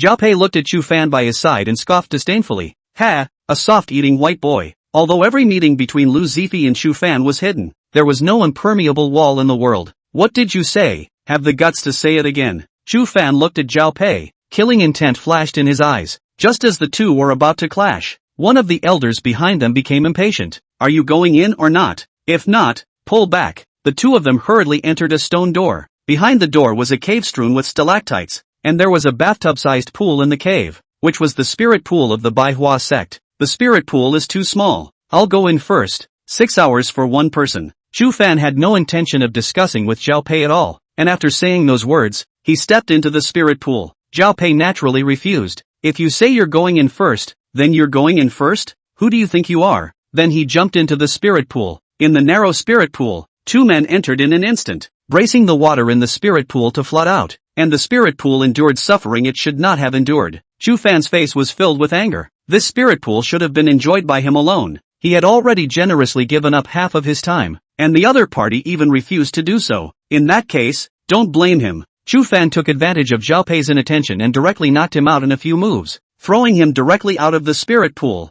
There were elders outside guarding him, so he didn't dare to lay his hands on him yet. After Zhao Pei fell to the ground, a light suddenly blossomed in Chu Fan's dantian, and a huge suction force arose, absorbing the spiritual energy in the spirit pool continuously. After 3 hours, the water in the spirit pond became just like ordinary running water, and no longer had the slightest bit of spiritual chi. Chu Fan's eyes fluttered open, and his realm of strength dabbled up. He felt what was in his dantian. It was a hammer that was quenching his physique all the time. It was believed that as long as this thing was there, sooner or later, his strength would surpass everyone in the manhwa sect, and whether he lived or died at that time would not be a matter of his words. After Zhao Pei woke up and looked at Chu Fan who was sitting on the ground, he hurriedly ran to the spirit pond. Looking at Chu Fan whose aura was all but gone and whose strength realm had greatly advanced, Zhao Pei sat on the ground and did not say anything. He just did not know what he was thinking about. Seeing this scene, Chu Fan's desire to get rid of Zhao Pei became even heavier. On the other hand, while Chu Fan and his duo were in the middle of the spirit pool, Gu Chuan found Lu Zifei again. Lu Zifei looked at Gu Chuan with a cold face. Elder Broken, what are you doing here with me? There is something to send a disciple to let you know. There is no need to come here in person, so that people can see it in vain to increase gossip. Gu Chuan ignored Lu Zifei's mocking tone, and instead slowly and methodically told her a story about the very same 3 lifetimes of love that the broken-hearted had experienced. After the story was told, Gu Chuan raised his eyes to look at Lu Zifei and said, "What does Elder Lu think of this story?" Lu Zifei froze. She didn't expect Gu Chuan to tell her a story. She didn't think much about it and replied directly, "Elder Broken's story is very good. Whether it's the infatuation of eldest brother or the love affair between junior brother and junior sister, they are all worthy of respect from others." Tanagawa, then how do you think the youngest sister feels about what the eldest brother said? Lu Zifei, I think eldest brother's infatuation must have touched little sister, and if little sister knows about it in the afterlife, she will definitely repay eldest brother. Good. I hope to remember what you said now. Just as Lu Zifei finished speaking, Gu Chuan pointed a finger above Lu Zifei's forehead. Lu Zifei's head swelled with pain, and trembling appeared in the depths of her soul, as if something was about to break through and come out. Tanagawa wants to awaken Lu Zifei's memories of these 3 lives. Although because of the gongfu that the two of them practiced, Gu Chuan was unable to directly awaken Lu Zifei's memories of her first life, but with the help of the heavenly Tao, the memories of these 3 lives experienced can still be awakened. He would like to see how Lu Zifei, who knew the cause and effect, would make a choice. A memory awakened in Lu Zifei's mind, and the aura on Lu Zifei's body changed in and out, becoming more stable. When he opened his eyes and saw Tanagawa, he called out with a complicated face, "Eldest senior brother." Those words she had said before she died kept coming back to her mind, and she struggled to reject them. Who knew that good words spoken before death would make a person wait for 3 lifetimes? Tanagawa smiled at Lu Zifei, as she did back then. Lu Zifei looked away, her heart mixed. Eldest brother, I want to be alone. Lu Zifei has absolutely no intention of mentioning to repay Gu Chuan. In her heart what she likes is still that young master, not to mention that she has already met in this life and she wants to renew her previous relationship. Just like back then, myself and my little brother living happily ever after, with my big brother defending us. Isn't that a good life? Gu Chuan saw Lu Zifei's meaning and said directly, Lu Zifei, don't forget what you just said. Lu Zifei, eldest brother, I'm really just a brotherly love for you. At most I'm just touched rather than fond of you. Could it be that eldest brother is willing to have someone who doesn't like you by your side every day? Tanagawa said directly without thinking. Yes. Lu Zifei choked. Eldest brother, you've changed. You've changed in a way that I don't recognize anymore. The eldest brother I used to know wasn't like you. Tanagawa ended up walking away without bothering with Lu Zifei more. There would be plenty of time later. He needed to slowly concoct the duo. After Chu Fan came out of the spirit pool, his strength directly became the number 1 among the disciples of manhwa sect, and he was valued by the sect's elder Kong to be directly under his command. This elder Kong was also a stubborn bone, The manhwa sect patriarch had hinted 3 times that Chu Fan was not treated well by Elder Broken, but Elder Kong just turned his nose to the sky and looked like he was in love. Elder Kong became Chu Fan's backer in the manhwa sect, and with a powerful strength, Chu Fan was even more lawless. He directly asked Elder Kong to get Zhao Pei out of the manhwa sect in the name of the trial. In the middle of a deep and dense valley, Chu Fan had his hands behind his back, and lying behind him was Zhao Pei's dead body. If you want to blame it on the fact that you've seen too much. Chu Fan clapped his hands and started destroying the corpse, but what he didn't know was that his every move was being watched by Gu Chuan, who was far away in the manhwa sect, which was one of the benefits of having a heavenly path, inspecting the world. When Zhao Pei's soul lamp went out, the forces of the Zhao family of the manhwa sect naturally wouldn't let it go and directly dispatched a large number of people to investigate. In the end, under Gu Chuan's guidance, it was directly investigated to Chu Fan's head, and directly sued Chu Fan to the patriarch. Chapter 177, Chu Fan's Escape. In the middle of manhwa clan's main hall, Zhao Pei's father, Zhao Zong, cried and wailed at the top of his voice for the clan master to make a decision for the dead Zhao Pei. Patriarch, my son died unjustly. Seeing as my Zhao family has worked so hard for the manhwa sect for so many years, you must do right by Pei. The patriarch looked at Zhao Zong at the bottom with some reluctance. Zhao Zong's family was an old man of the manhwa sect, following the manhwa sect almost from the time it started. The patriarch said, "Don't worry, Zhao Zong, the disciples of my manhwa sect won't die in vain. We will definitely find the murderer." Speaking of the murderer, Zhao Zong cried even louder. "Patriarch, the murderer is that Chu Fan. I've already found out. My son died in his hands. Someone, go and call Chu Fan over." No matter when, killing each other was the most difficult thing for a power to tolerate. Chu Fan had long known that there would be such a day, but he didn't panic. Without tangible evidence, no one would dare to touch him with Elder Kong's backing. As soon as Chu Fan arrived, Zhao Zong angrily stepped forward and tried to grab Chu Fan's collar, but Chu Fan casually opened his hand. "It's you. You're the one who murdered Pei. I still ask the patriarch to do it for me and make this murderer pay for his life. What evidence do you have to prove that I killed Zhao Pei? Don't talk nonsense without evidence or watch out for your mouth." Chu Fan did not give Zhao Zong the slightest bit of face and directly retorted, "Evidence? This is the evidence." Zhao Zong took out a small piece of cloth in his hand. "This was taken from my son's hand. It must be what the murderer left behind. And I checked. And this is what you're wearing, and the way you smell." Chu Fan frowned. That day a piece of cloth was missing from his clothes. He thought that it was scraped off by a tree branch somewhere, but he didn't expect it to be torn away by Zhao Pei. Joke, to conclude that I'm the murderer just by virtue of a piece of rag? Who knows if it's the murderer trying to frame me? Admitting it was impossible to admit, he had already notified his master, Elder Kong, to come over. The patriarch took the strip of cloth in Zhao Zong's hand. Although he was a little uncertain now, in his heart he was already 70% sure that Chu Fan was the murderer. "Men, first escort Chu Fan into custody and wait to find out the truth before discussing." "Humph, I'll see who dares to bet on this disciple of mine to go down, and I'll be the first to give him a good look if he dares to slander my disciple." As soon as the patriarch's words fell, Elder Kong stepped into the main hall. With a glare at Zhao Zong, he threatened to make him look good if he dared to talk nonsense again, after which he looked at the patriarch. The patriarch frowned.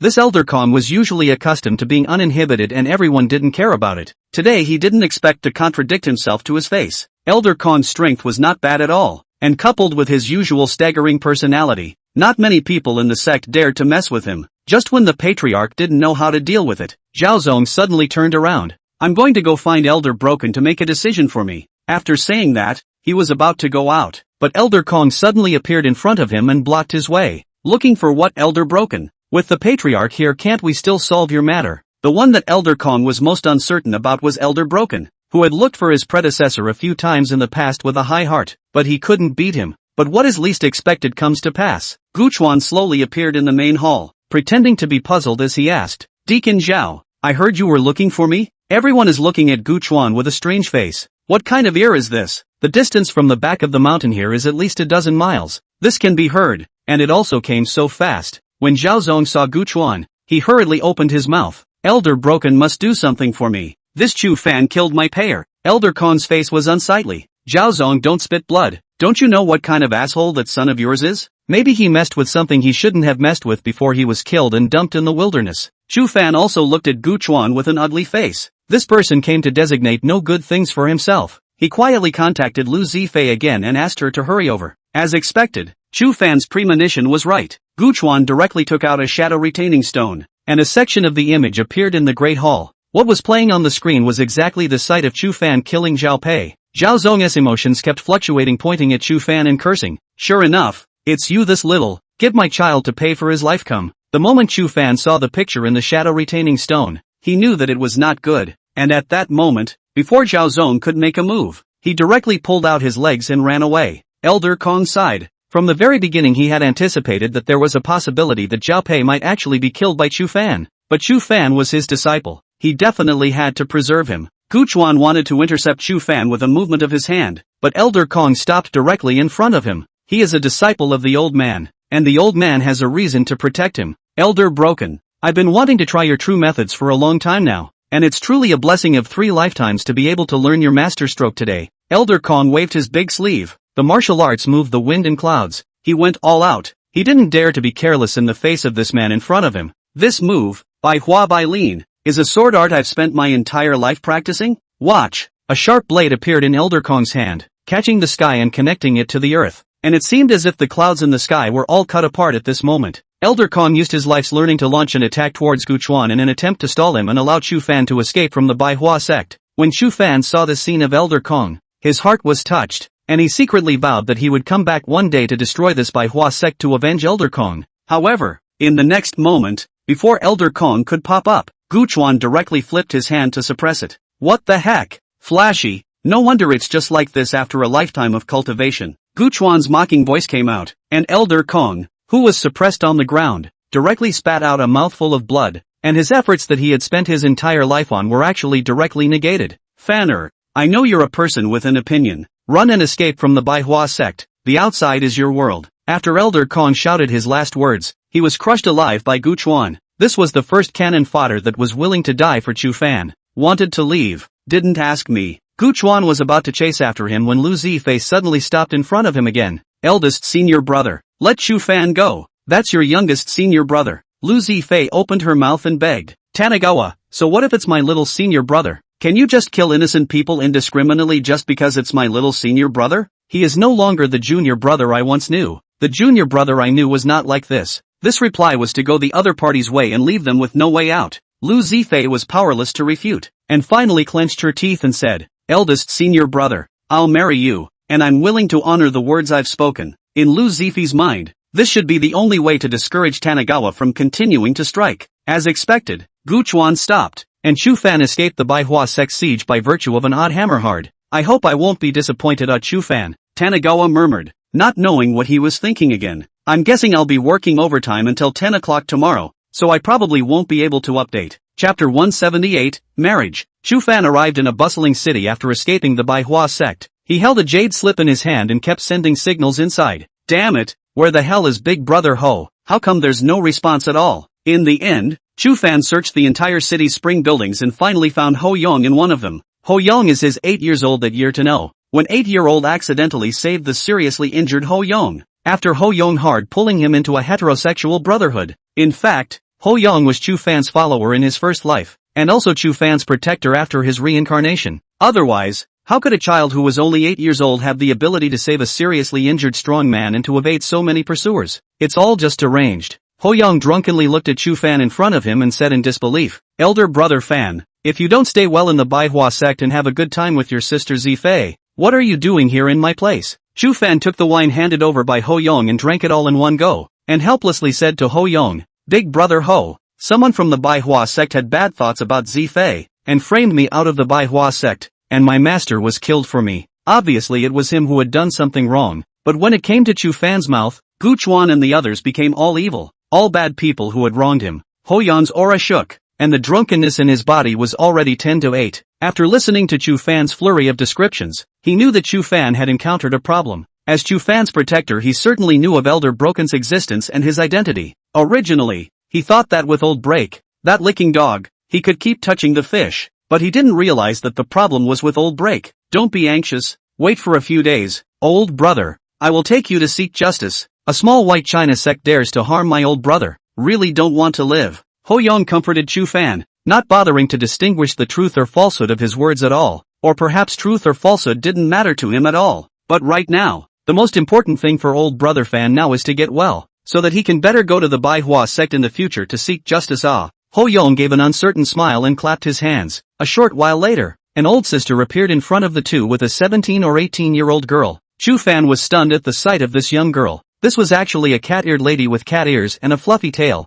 The old sister saw Chu Fan's gulping movements and directly pulled the cat-eared lady forward and said, "Hey goo, the two masters really have a good eye. This Xiaoqing is our drunken spring house's just selected flower girl. She's still a fledgling." Ho Yong threw out a bag of gold and said with an expressionless face, "Back off." Green light emerged from the old sister's eyes and she hurriedly took the bag and retreated. Ho Yong said towards Chu Fan again, "Old brother Fan, this Xiaoqing is something that I have been searching for you for a long time, so enjoy it." Ho Yong had a lewd expression on his face. A long time ago, he had been with Chu Fan's first life, often hiding Lu Zifei to go to the spring house, which was a rare common hobby of the two of them. Ho Yong left, and at first Chu Fan felt that he would apologize to Lu Zifei for doing so, but then he nonetheless found a excuse for himself. "Lu Zifei, you're the one who wronged me first, so don't blame me." Then, ignoring the cat-eared lady's resistance to him, and taking it as a sign of desire, Ho Yong, who was hiding in the corner of the door outside, showed an even more lewd expression. Chu Fan and Ho Yong were in the drunken spring house night after night, as if they had forgotten about the manhwa sect. Until this day, a happy news suddenly came out from the manhwa sect. The news that Elder Broken and Elder Lu of the manhwa sect were going to tie the knot was like a flooding beast that instantly swept across the territory ruled by the manhwa sect.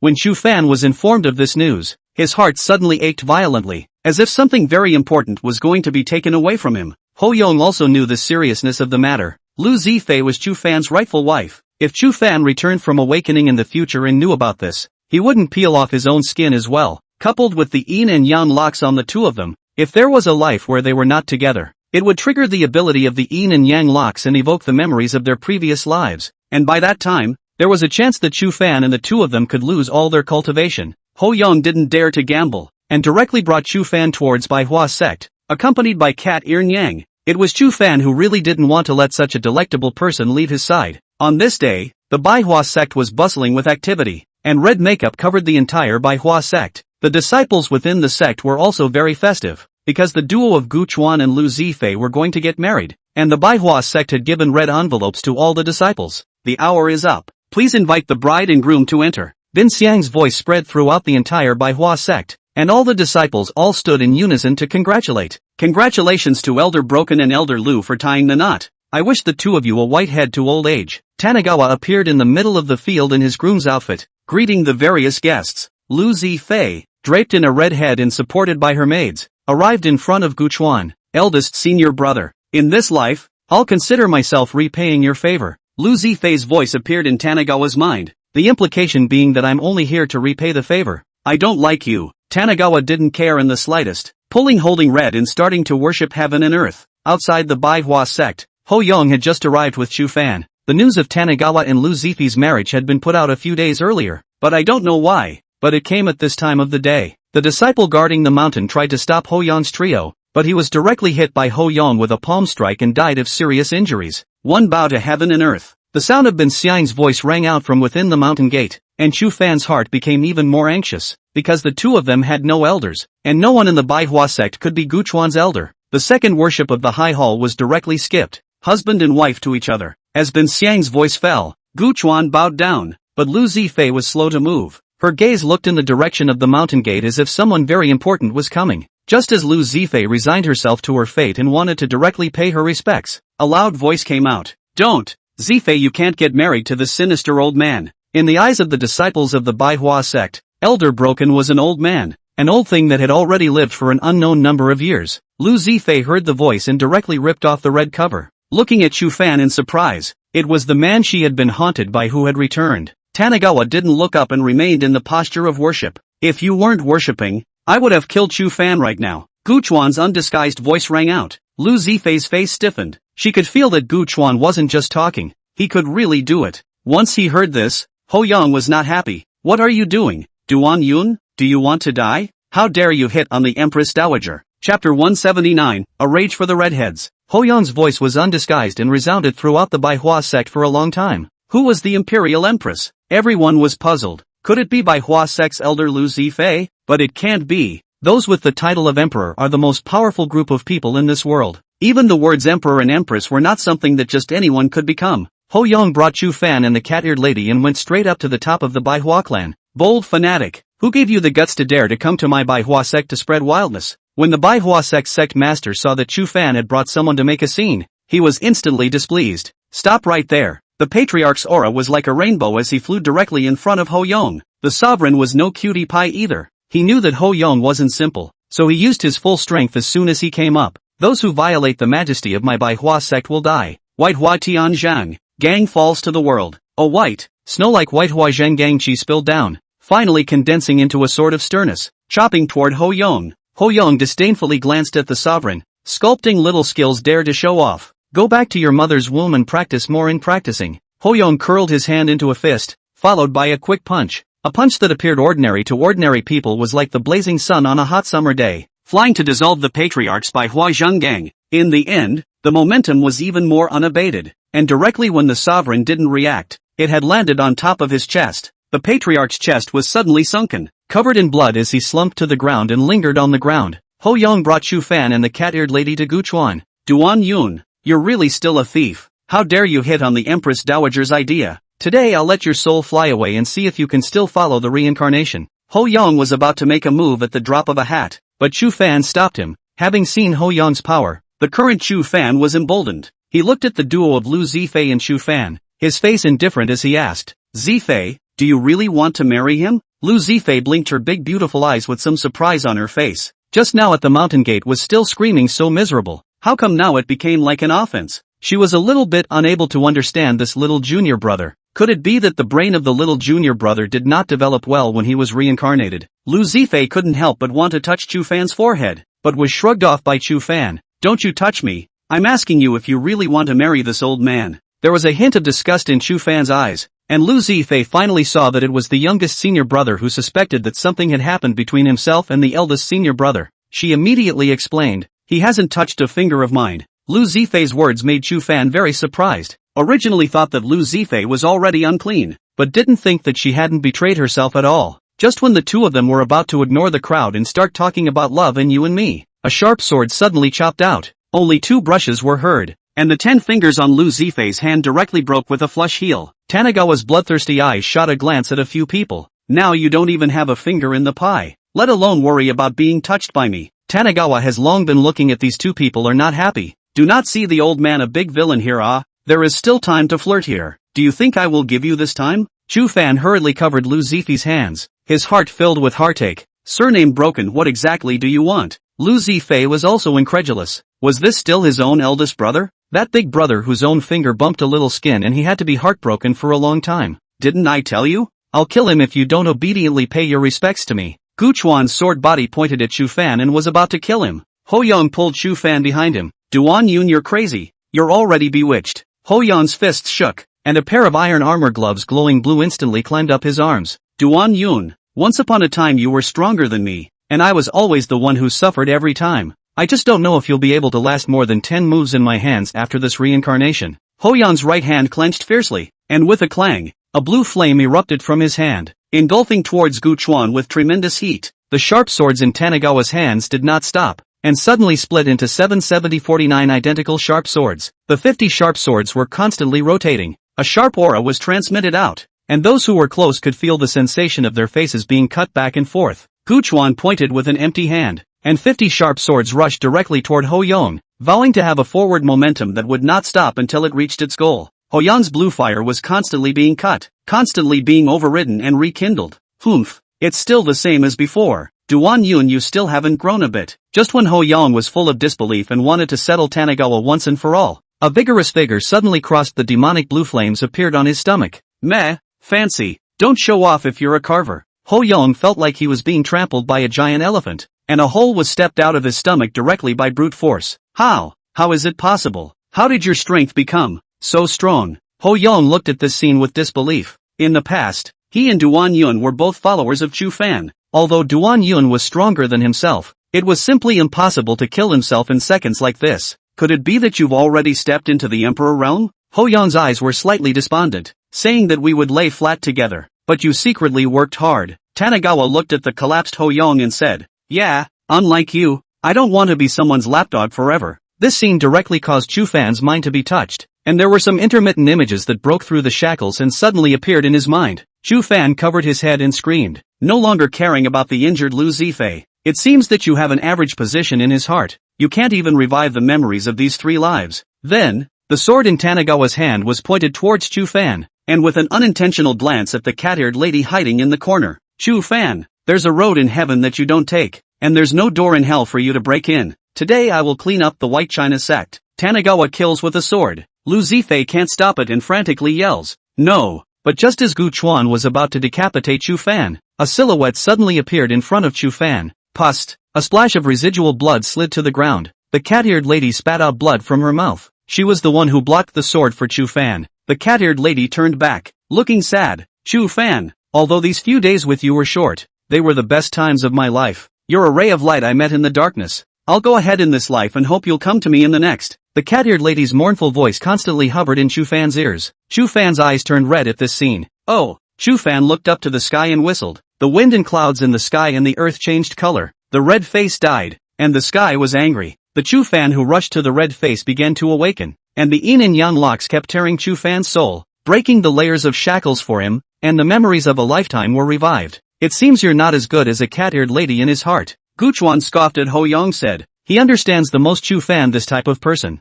Brother in hand for him to die he will be sad, but did not know a few days of the red face if the death of the red face." That is the punchline for the red face. Both Ho Yong and Lu Zifei had some mixed feelings in their hearts. Ho Yong because what Tanagawa said, cruel but realistic, made him feel bad. Lu Zifei was because Chu Fan actually had a confidant. So what was she?